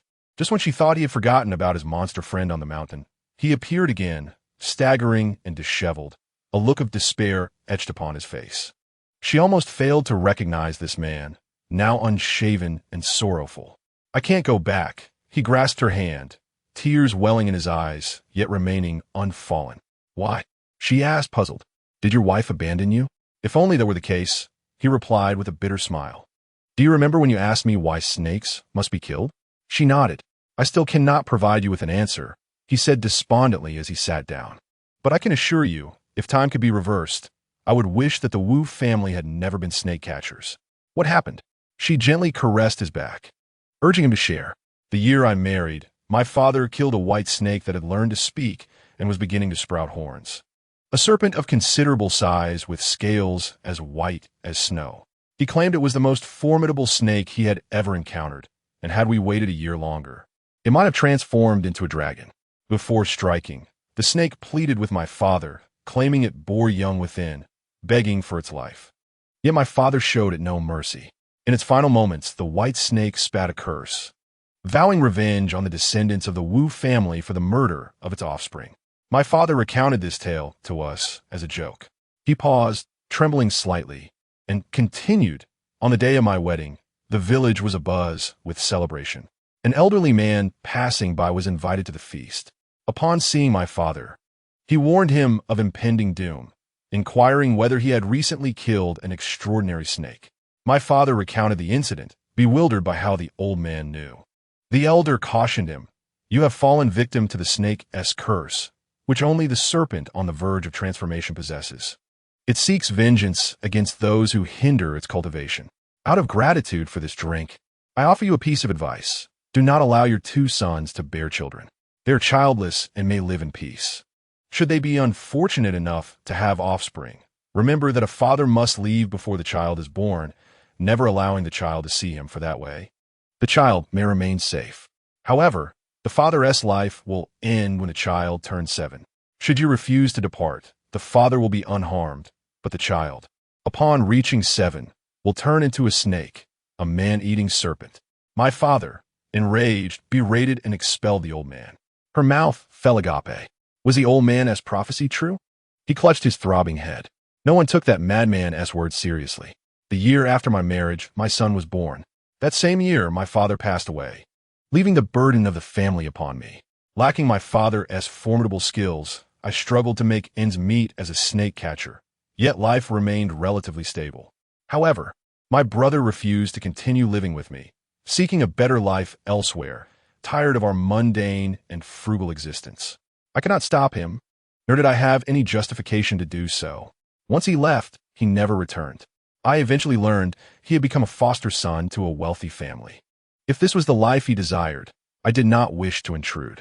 My wife and I continued our lives in the small mountain village, our son growing ever more adorable and intelligent, and our days remained joyful. Before long, my son was nearing 7 years of age. His anguish was palpable as he spoke, struggling to continue. On that fateful morning, I went to his room to call him for breakfast, only to find the bed empty, replaced by a snake as thick as my arm, hissing and flicking its tongue at me. Draped over its body was the small coat my wife had sewn by hand. I was struck dumb. Before my wife could discover the truth, I hastily captured it and confined it in the snake lair. Running out of the house, without even putting on my shoes, racing towards the desolate wilderness, she inquired anxiously, "What did you do with that snake?" I locked it away in a cave. He gritted his teeth. What else could I do? I couldn't bring myself to kill it. That was my son, who had just been laughing and calling me father the day before.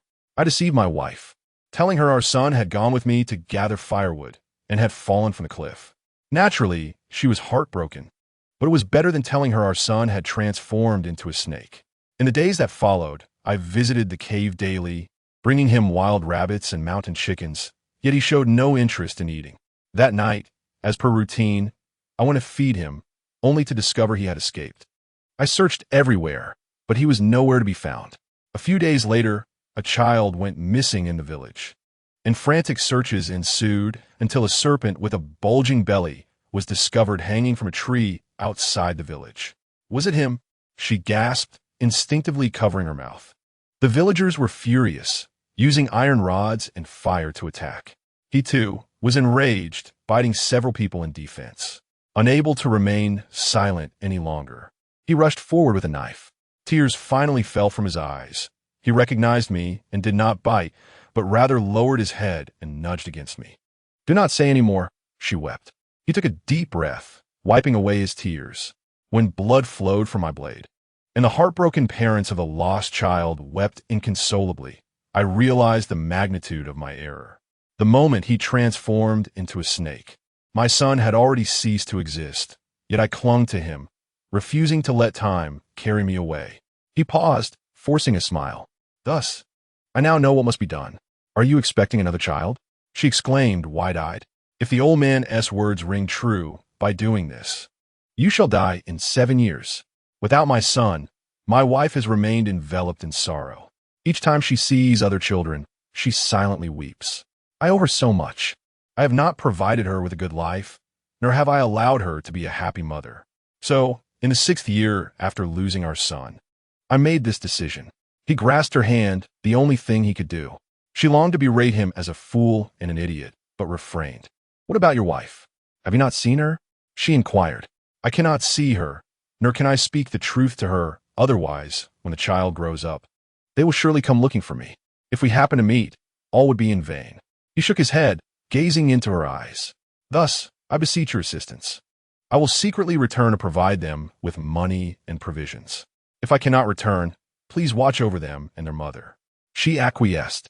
His second child, a daughter, was named Cozy. The elders said a humble name was easy to nurture. The villagers remarked on the misfortunes of the Wu family. The son was lost, and the husband went into the mountains to gather firewood and never returned, likely devoured by beasts. Yet Cozy's mother steadfastly believed her husband would return, often telling her daughter, "Before you were born, you were your father's cherished treasure. He would never abandon you." Enduring various rumors, she raised her daughter day by day. However, some matters she never disclosed to others. Mysterious silver would appear in their home, though not in large amounts, sufficient for their needs. The rice jar, which had been empty the day before, would miraculously be full by morning. She believed it was the work of divine intervention. Cozy was bolder than the boys. She would catch large spiders that frightened other little girls and play with them. Moreover, she had a particular aversion to snakes and would strike at them upon sight. Despite her mother's warnings, she remained undeterred. As she began to comprehend the world, she inquired about her father. Her mother recounted everything she knew as tales, including the past of the Wu family's snake catching. She told her that her father was a formidable man. Yet, the girl pondered silently. No matter how formidable he was, he never returned to see me. Fortunately, she grew up safe and sound, under her mother's care and the watchful eyes of those behind the scenes. With a sudden thud, Cozy fell from a tree. Instinctively, he stood up, yearning to rush out. For 6 years, he had suppressed the urge to embrace his daughter, and this time was no exception. Cozy, pouting, stood up and dusted off her hands without shedding a tear. Her mother rushed over from a distance, scolding her as she led her back home. He sat down, watching the silhouettes of his wife and daughter dissolve into 2 small points under the moonlight. A year later, when Cozy's mother bought her a new outfit to celebrate her 7th birthday, he lay on the stone bed in the cave, his body as cold as ice. Let me share a secret. I found my brother the year my son had his misfortune, he said, holding her hand as casually as if they were chatting. I told him not to have children. If he did, he would surely become a snake by the age of 7, just as the old man foretold. What did he say? She asked. He said I was mad and kicked me out. A hint of worry creased his brow. His wife was already with child. Who knows what fate awaits him? Each has their own destiny. You should take care of yourself, she chided. Stop talking and rest, will you? I do not wish to rest. His voice gradually faded to a whisper. As for that matter, I leave it to you. She felt her eyes welling with tears as she nodded. Rest assured, I will see to it. Thank you for knowing you. I am fortunate. He exhaled deeply content, closing his eyes, never to open them again. Chapter 68. Time 18. Shuri opened her eyes to find Cozy's tear-streaked face startling her. She sat up, disregarding her throbbing head, and hurriedly asked, Cozy, what's wrong? Why are you crying? Cozy said nothing, enveloping her in an embrace, as if releasing the tears accumulated over 17 years. In a flurry of panic, she patted Cozy's back, straining to glance at me, seated at the table sipping tea. Weren't we drinking at the tavern? When did you come back? Why was I unaware? Your alcohol tolerance is too poor, I sighed. I had to carry you back. It's truly a burden. What? I was drunk? She gasped. No wonder my head hurts. Panic set in as she asked, did I say anything? Oh, quite a lot, and in great detail, regarding your friendship with that man, I replied, taking a sip of tea. A splendid tale. I thoroughly enjoyed it. and I proceeded to recount every word to Li Cozy. How could you tell her? She exclaimed. I promised her father I wouldn't. Why should I not tell her? Is it better for her to believe in a callous father who abandoned his wife and child? Or are you afraid she will discover you are, in fact, a monster? Sure, he was rendered speechless. Li Cozy sat up, her eyes swollen and red. Shuri, are you truly a monster? She hesitated momentarily before nodding. Yet, Li Cozy gripped her hand tighter. 5 years ago, after my mother passed away, I wandered far from home, and snake catching seemed to be my talent, my only means of survival. However, my mother always opposed my catching snakes, saying it was not a suitable profession for a girl. I did not heed her. I insisted on becoming a snake catcher. Later, you found me, claiming to be my mother's distant cousin, taking me to Guasi, allowing me to live next to Wan Juyan. I do not know if my mother truly had a cousin, but I know you treated me well, caring for me as if I were your own daughter. Aside from not calling you mother, in my heart, you are no different from her, even if you are a monster. My feelings remain unchanged. She paused. You also said that it was unseemly for a girl to catch snakes and urged me to give it up, repeating it many times. Yet I still did not listen, following my own path. Do you know why? You are stubborn. You have always been this way. When told to go east, you will surely go west. She pinched her cheek. Thank goodness I'm not your mother, or I would have died of frustration. She shook her head, choking on her words. I always believed my father was still alive, just disinterested in me, unwilling to see me. I thought he was a snake catcher, and that if I achieved great fame in this field, he would surely come looking for me. That is what I believed. Do you not hate him? I asked. I did. At one point, I wished to kill him. She said earnestly. When I fell ill, my mother took me to see a doctor, and I nearly got hit by a carriage. I was mocked by other children as a wild child without a father. When I fought back, I was overpowered, their fists causing me great pain. There were also lewd men lurking outside our home. When they saw my mother, they would spout nonsense, and she could only lock the door and weep.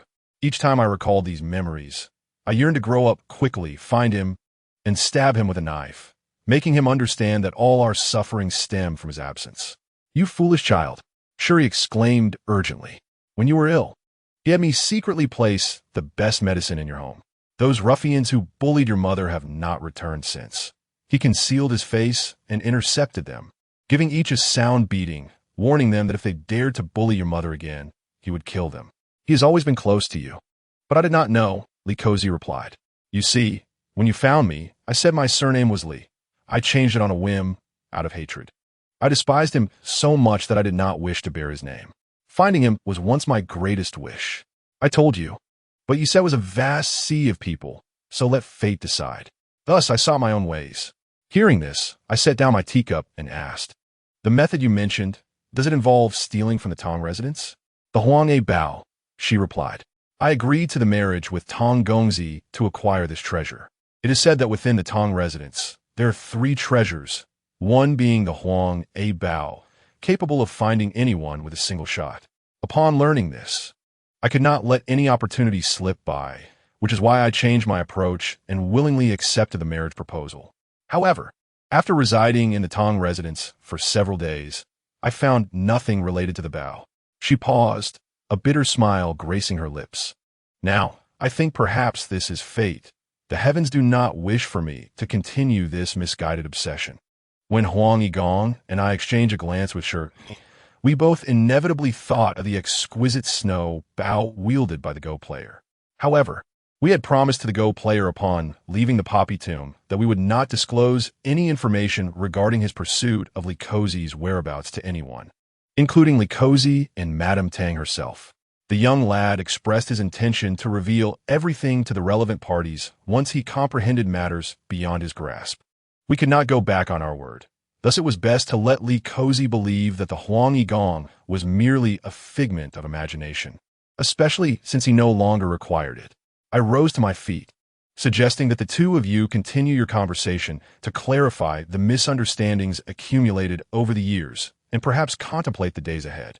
Just as I was about to exit, I turned back and winked at Shi, conveying through my gaze that I had saved the individual, and it was time to fulfill our promises. Upon leaving the room, Mu Daozhong hurriedly approached, exclaiming loudly, Madam, you must come and see. Yuan Sanlang appears to be at death's door. I promptly followed him, and upon arrival, I found Madame Tang, surrounded by several small specters at Yuan Sanlang's bedside. Noticing my presence, she urged, "You must see this. What has become of this child?" As I stepped closer, I was taken aback to find Yuan Sanlang in a semi-transparent state, his form gradually dissolving with each slow rise and fall of his chest. Could mere flesh wounds lead to such a condition? Absolutely impossible. "Hey, wake up." I attempted to slap his face, but it felt like striking cold, viscous mud. In the cow pen, there's a box containing my money.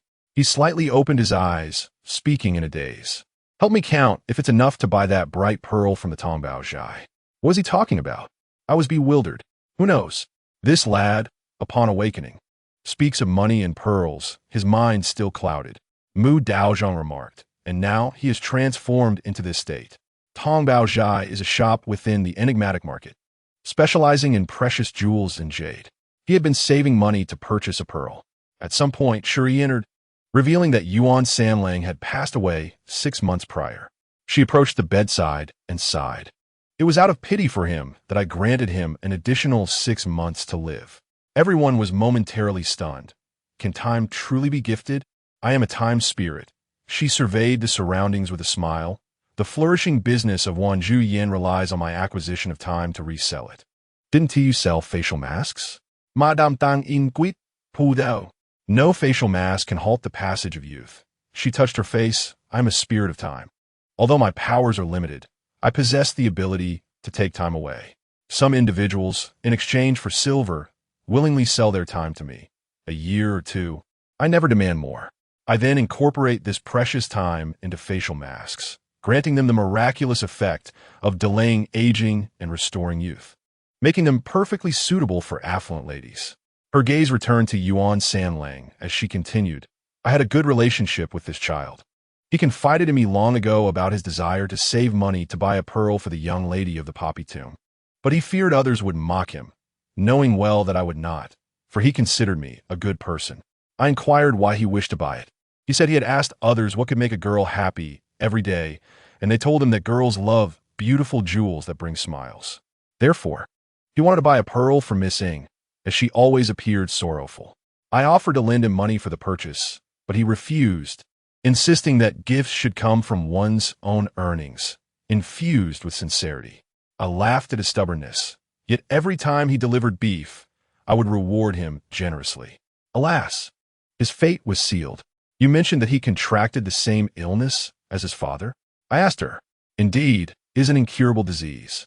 6 months ago, upon hearing of his grave condition, I visited him, yet he was already in a daze, still murmuring that he would accumulate enough money in another 6 months to buy the pearl. She sighed again, out of a moment of compassion. I transferred the 6 months I had initially intended for facial masks, using my spirit powers to extend his life. Compared to acquiring time from humans, implanting it into them is infinitely more challenging. Regardless, I expended considerable effort to allow him to live an additional 6 months like a normal person. Now, the time has come. No one can hold on to him any longer. The room fell into a profound silence, as everyone grappled with what to say. Under the mournful gazes of those present, Yuan Sanlang, accompanied by the pearl of his dreams, transformed into a wisp of white vapor and vanished from the bed. Time is fleeting. A lifetime may not be as long as one imagines. Sure, he gazed at the empty bed, reflecting on how some busily attempt to cling to what should not be retained, while others strive to erase those they dislike. And some labor tirelessly to save money solely to gift a pearl to someone they cherish. She chuckled. Humans are truly fascinating. Though she laughed, there was a glimmer of tears in her eyes. Moments later, she tugged at my sleeve, saying, "I need to ask a favor of you." "What is it?" I inquired. "As long as it's not a request for money, I'm willing to assist. I won't be needing money anymore," she smiled, pausing to take a deep breath before exhaling a radiant, multicolored light that fell into her palm, transforming into an oval crystal roughly the size of a thumb. "I want you to keep this for me. When Cozy marries, you must shatter it." I accepted the cool little object, which shimmered in my palm. What does this signify? Before Cozy's father passed, he entrusted me with an hour of his time, she explained. At that time, my spirit powers were insufficient. Taking an hour was already my limit, let alone transferring someone else's time to him. Had I been capable, I would have ensured he lived a bit longer. I pondered for a moment and asked, can I interpret this as him having effectively stored an hour of life with you? Time is synonymous with life. She nodded with a smile. He entrusted me with this hour to be used on Cozy's wedding day, so he could witness his daughter marry, even with the little time he had left. I was taken aback. He claimed he was unafraid of death, yet there remained a trace of regret. I inquired about the nature of this regret. She replied slowly. He said he regretted not being by Cozy's side during her best moments. She fell silent for a long while, then emerged from her reverie, rubbing her eyes and smiling. Thus, this is all I can do for him.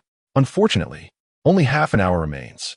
At the Tang family wedding banquet that day, unaware of the deception, I released this time, and by the time I sought to reclaim it, only half remained. Suddenly, I recalled that day at the wedding banquet, where she had hesitated to take her seat, even when she did, positioning herself at the edge as if to leave space for others. It was all for this invisible man, a father who could never remain by his daughter's side, desperately clinging to an hour just to witness her marriage. My nose suddenly felt a slight sting. Reflecting on the wedding banquet, I was reminded of a detail I had nearly forgotten. I grasped her arm. Do you remember the first time we met? You accidentally touched the glue and then suddenly cried. Why was that? Her expression turned pained, yet she eventually gritted her teeth and said, since you asked, I shall not conceal it from you. Although I may not be a particularly formidable monster, my very essence grants me a certain foresight regarding the futures of others, albeit an indistinct and fleeting one. What did you sense in the paste? I feigned nonchalance, hoping he would not marry a wretched wife and drive me to despair. It is sorrow, an exceedingly profound sorrow. She bit her lip, and her melancholy was infectious, causing tears to spill from my eyes involuntarily. Then, she grasped my hand and said, regardless of the circumstances, you must be especially vigilant in the future. They are so endearing, even though our acquaintance has not been long. I do not wish for any harm to befall them. Fear not. I shall safeguard them with their father, I promised her, patting my heart, declaring that no one would bring them harm unless both Aochi and I were to perish. That is reassuring. Above all, exercise caution.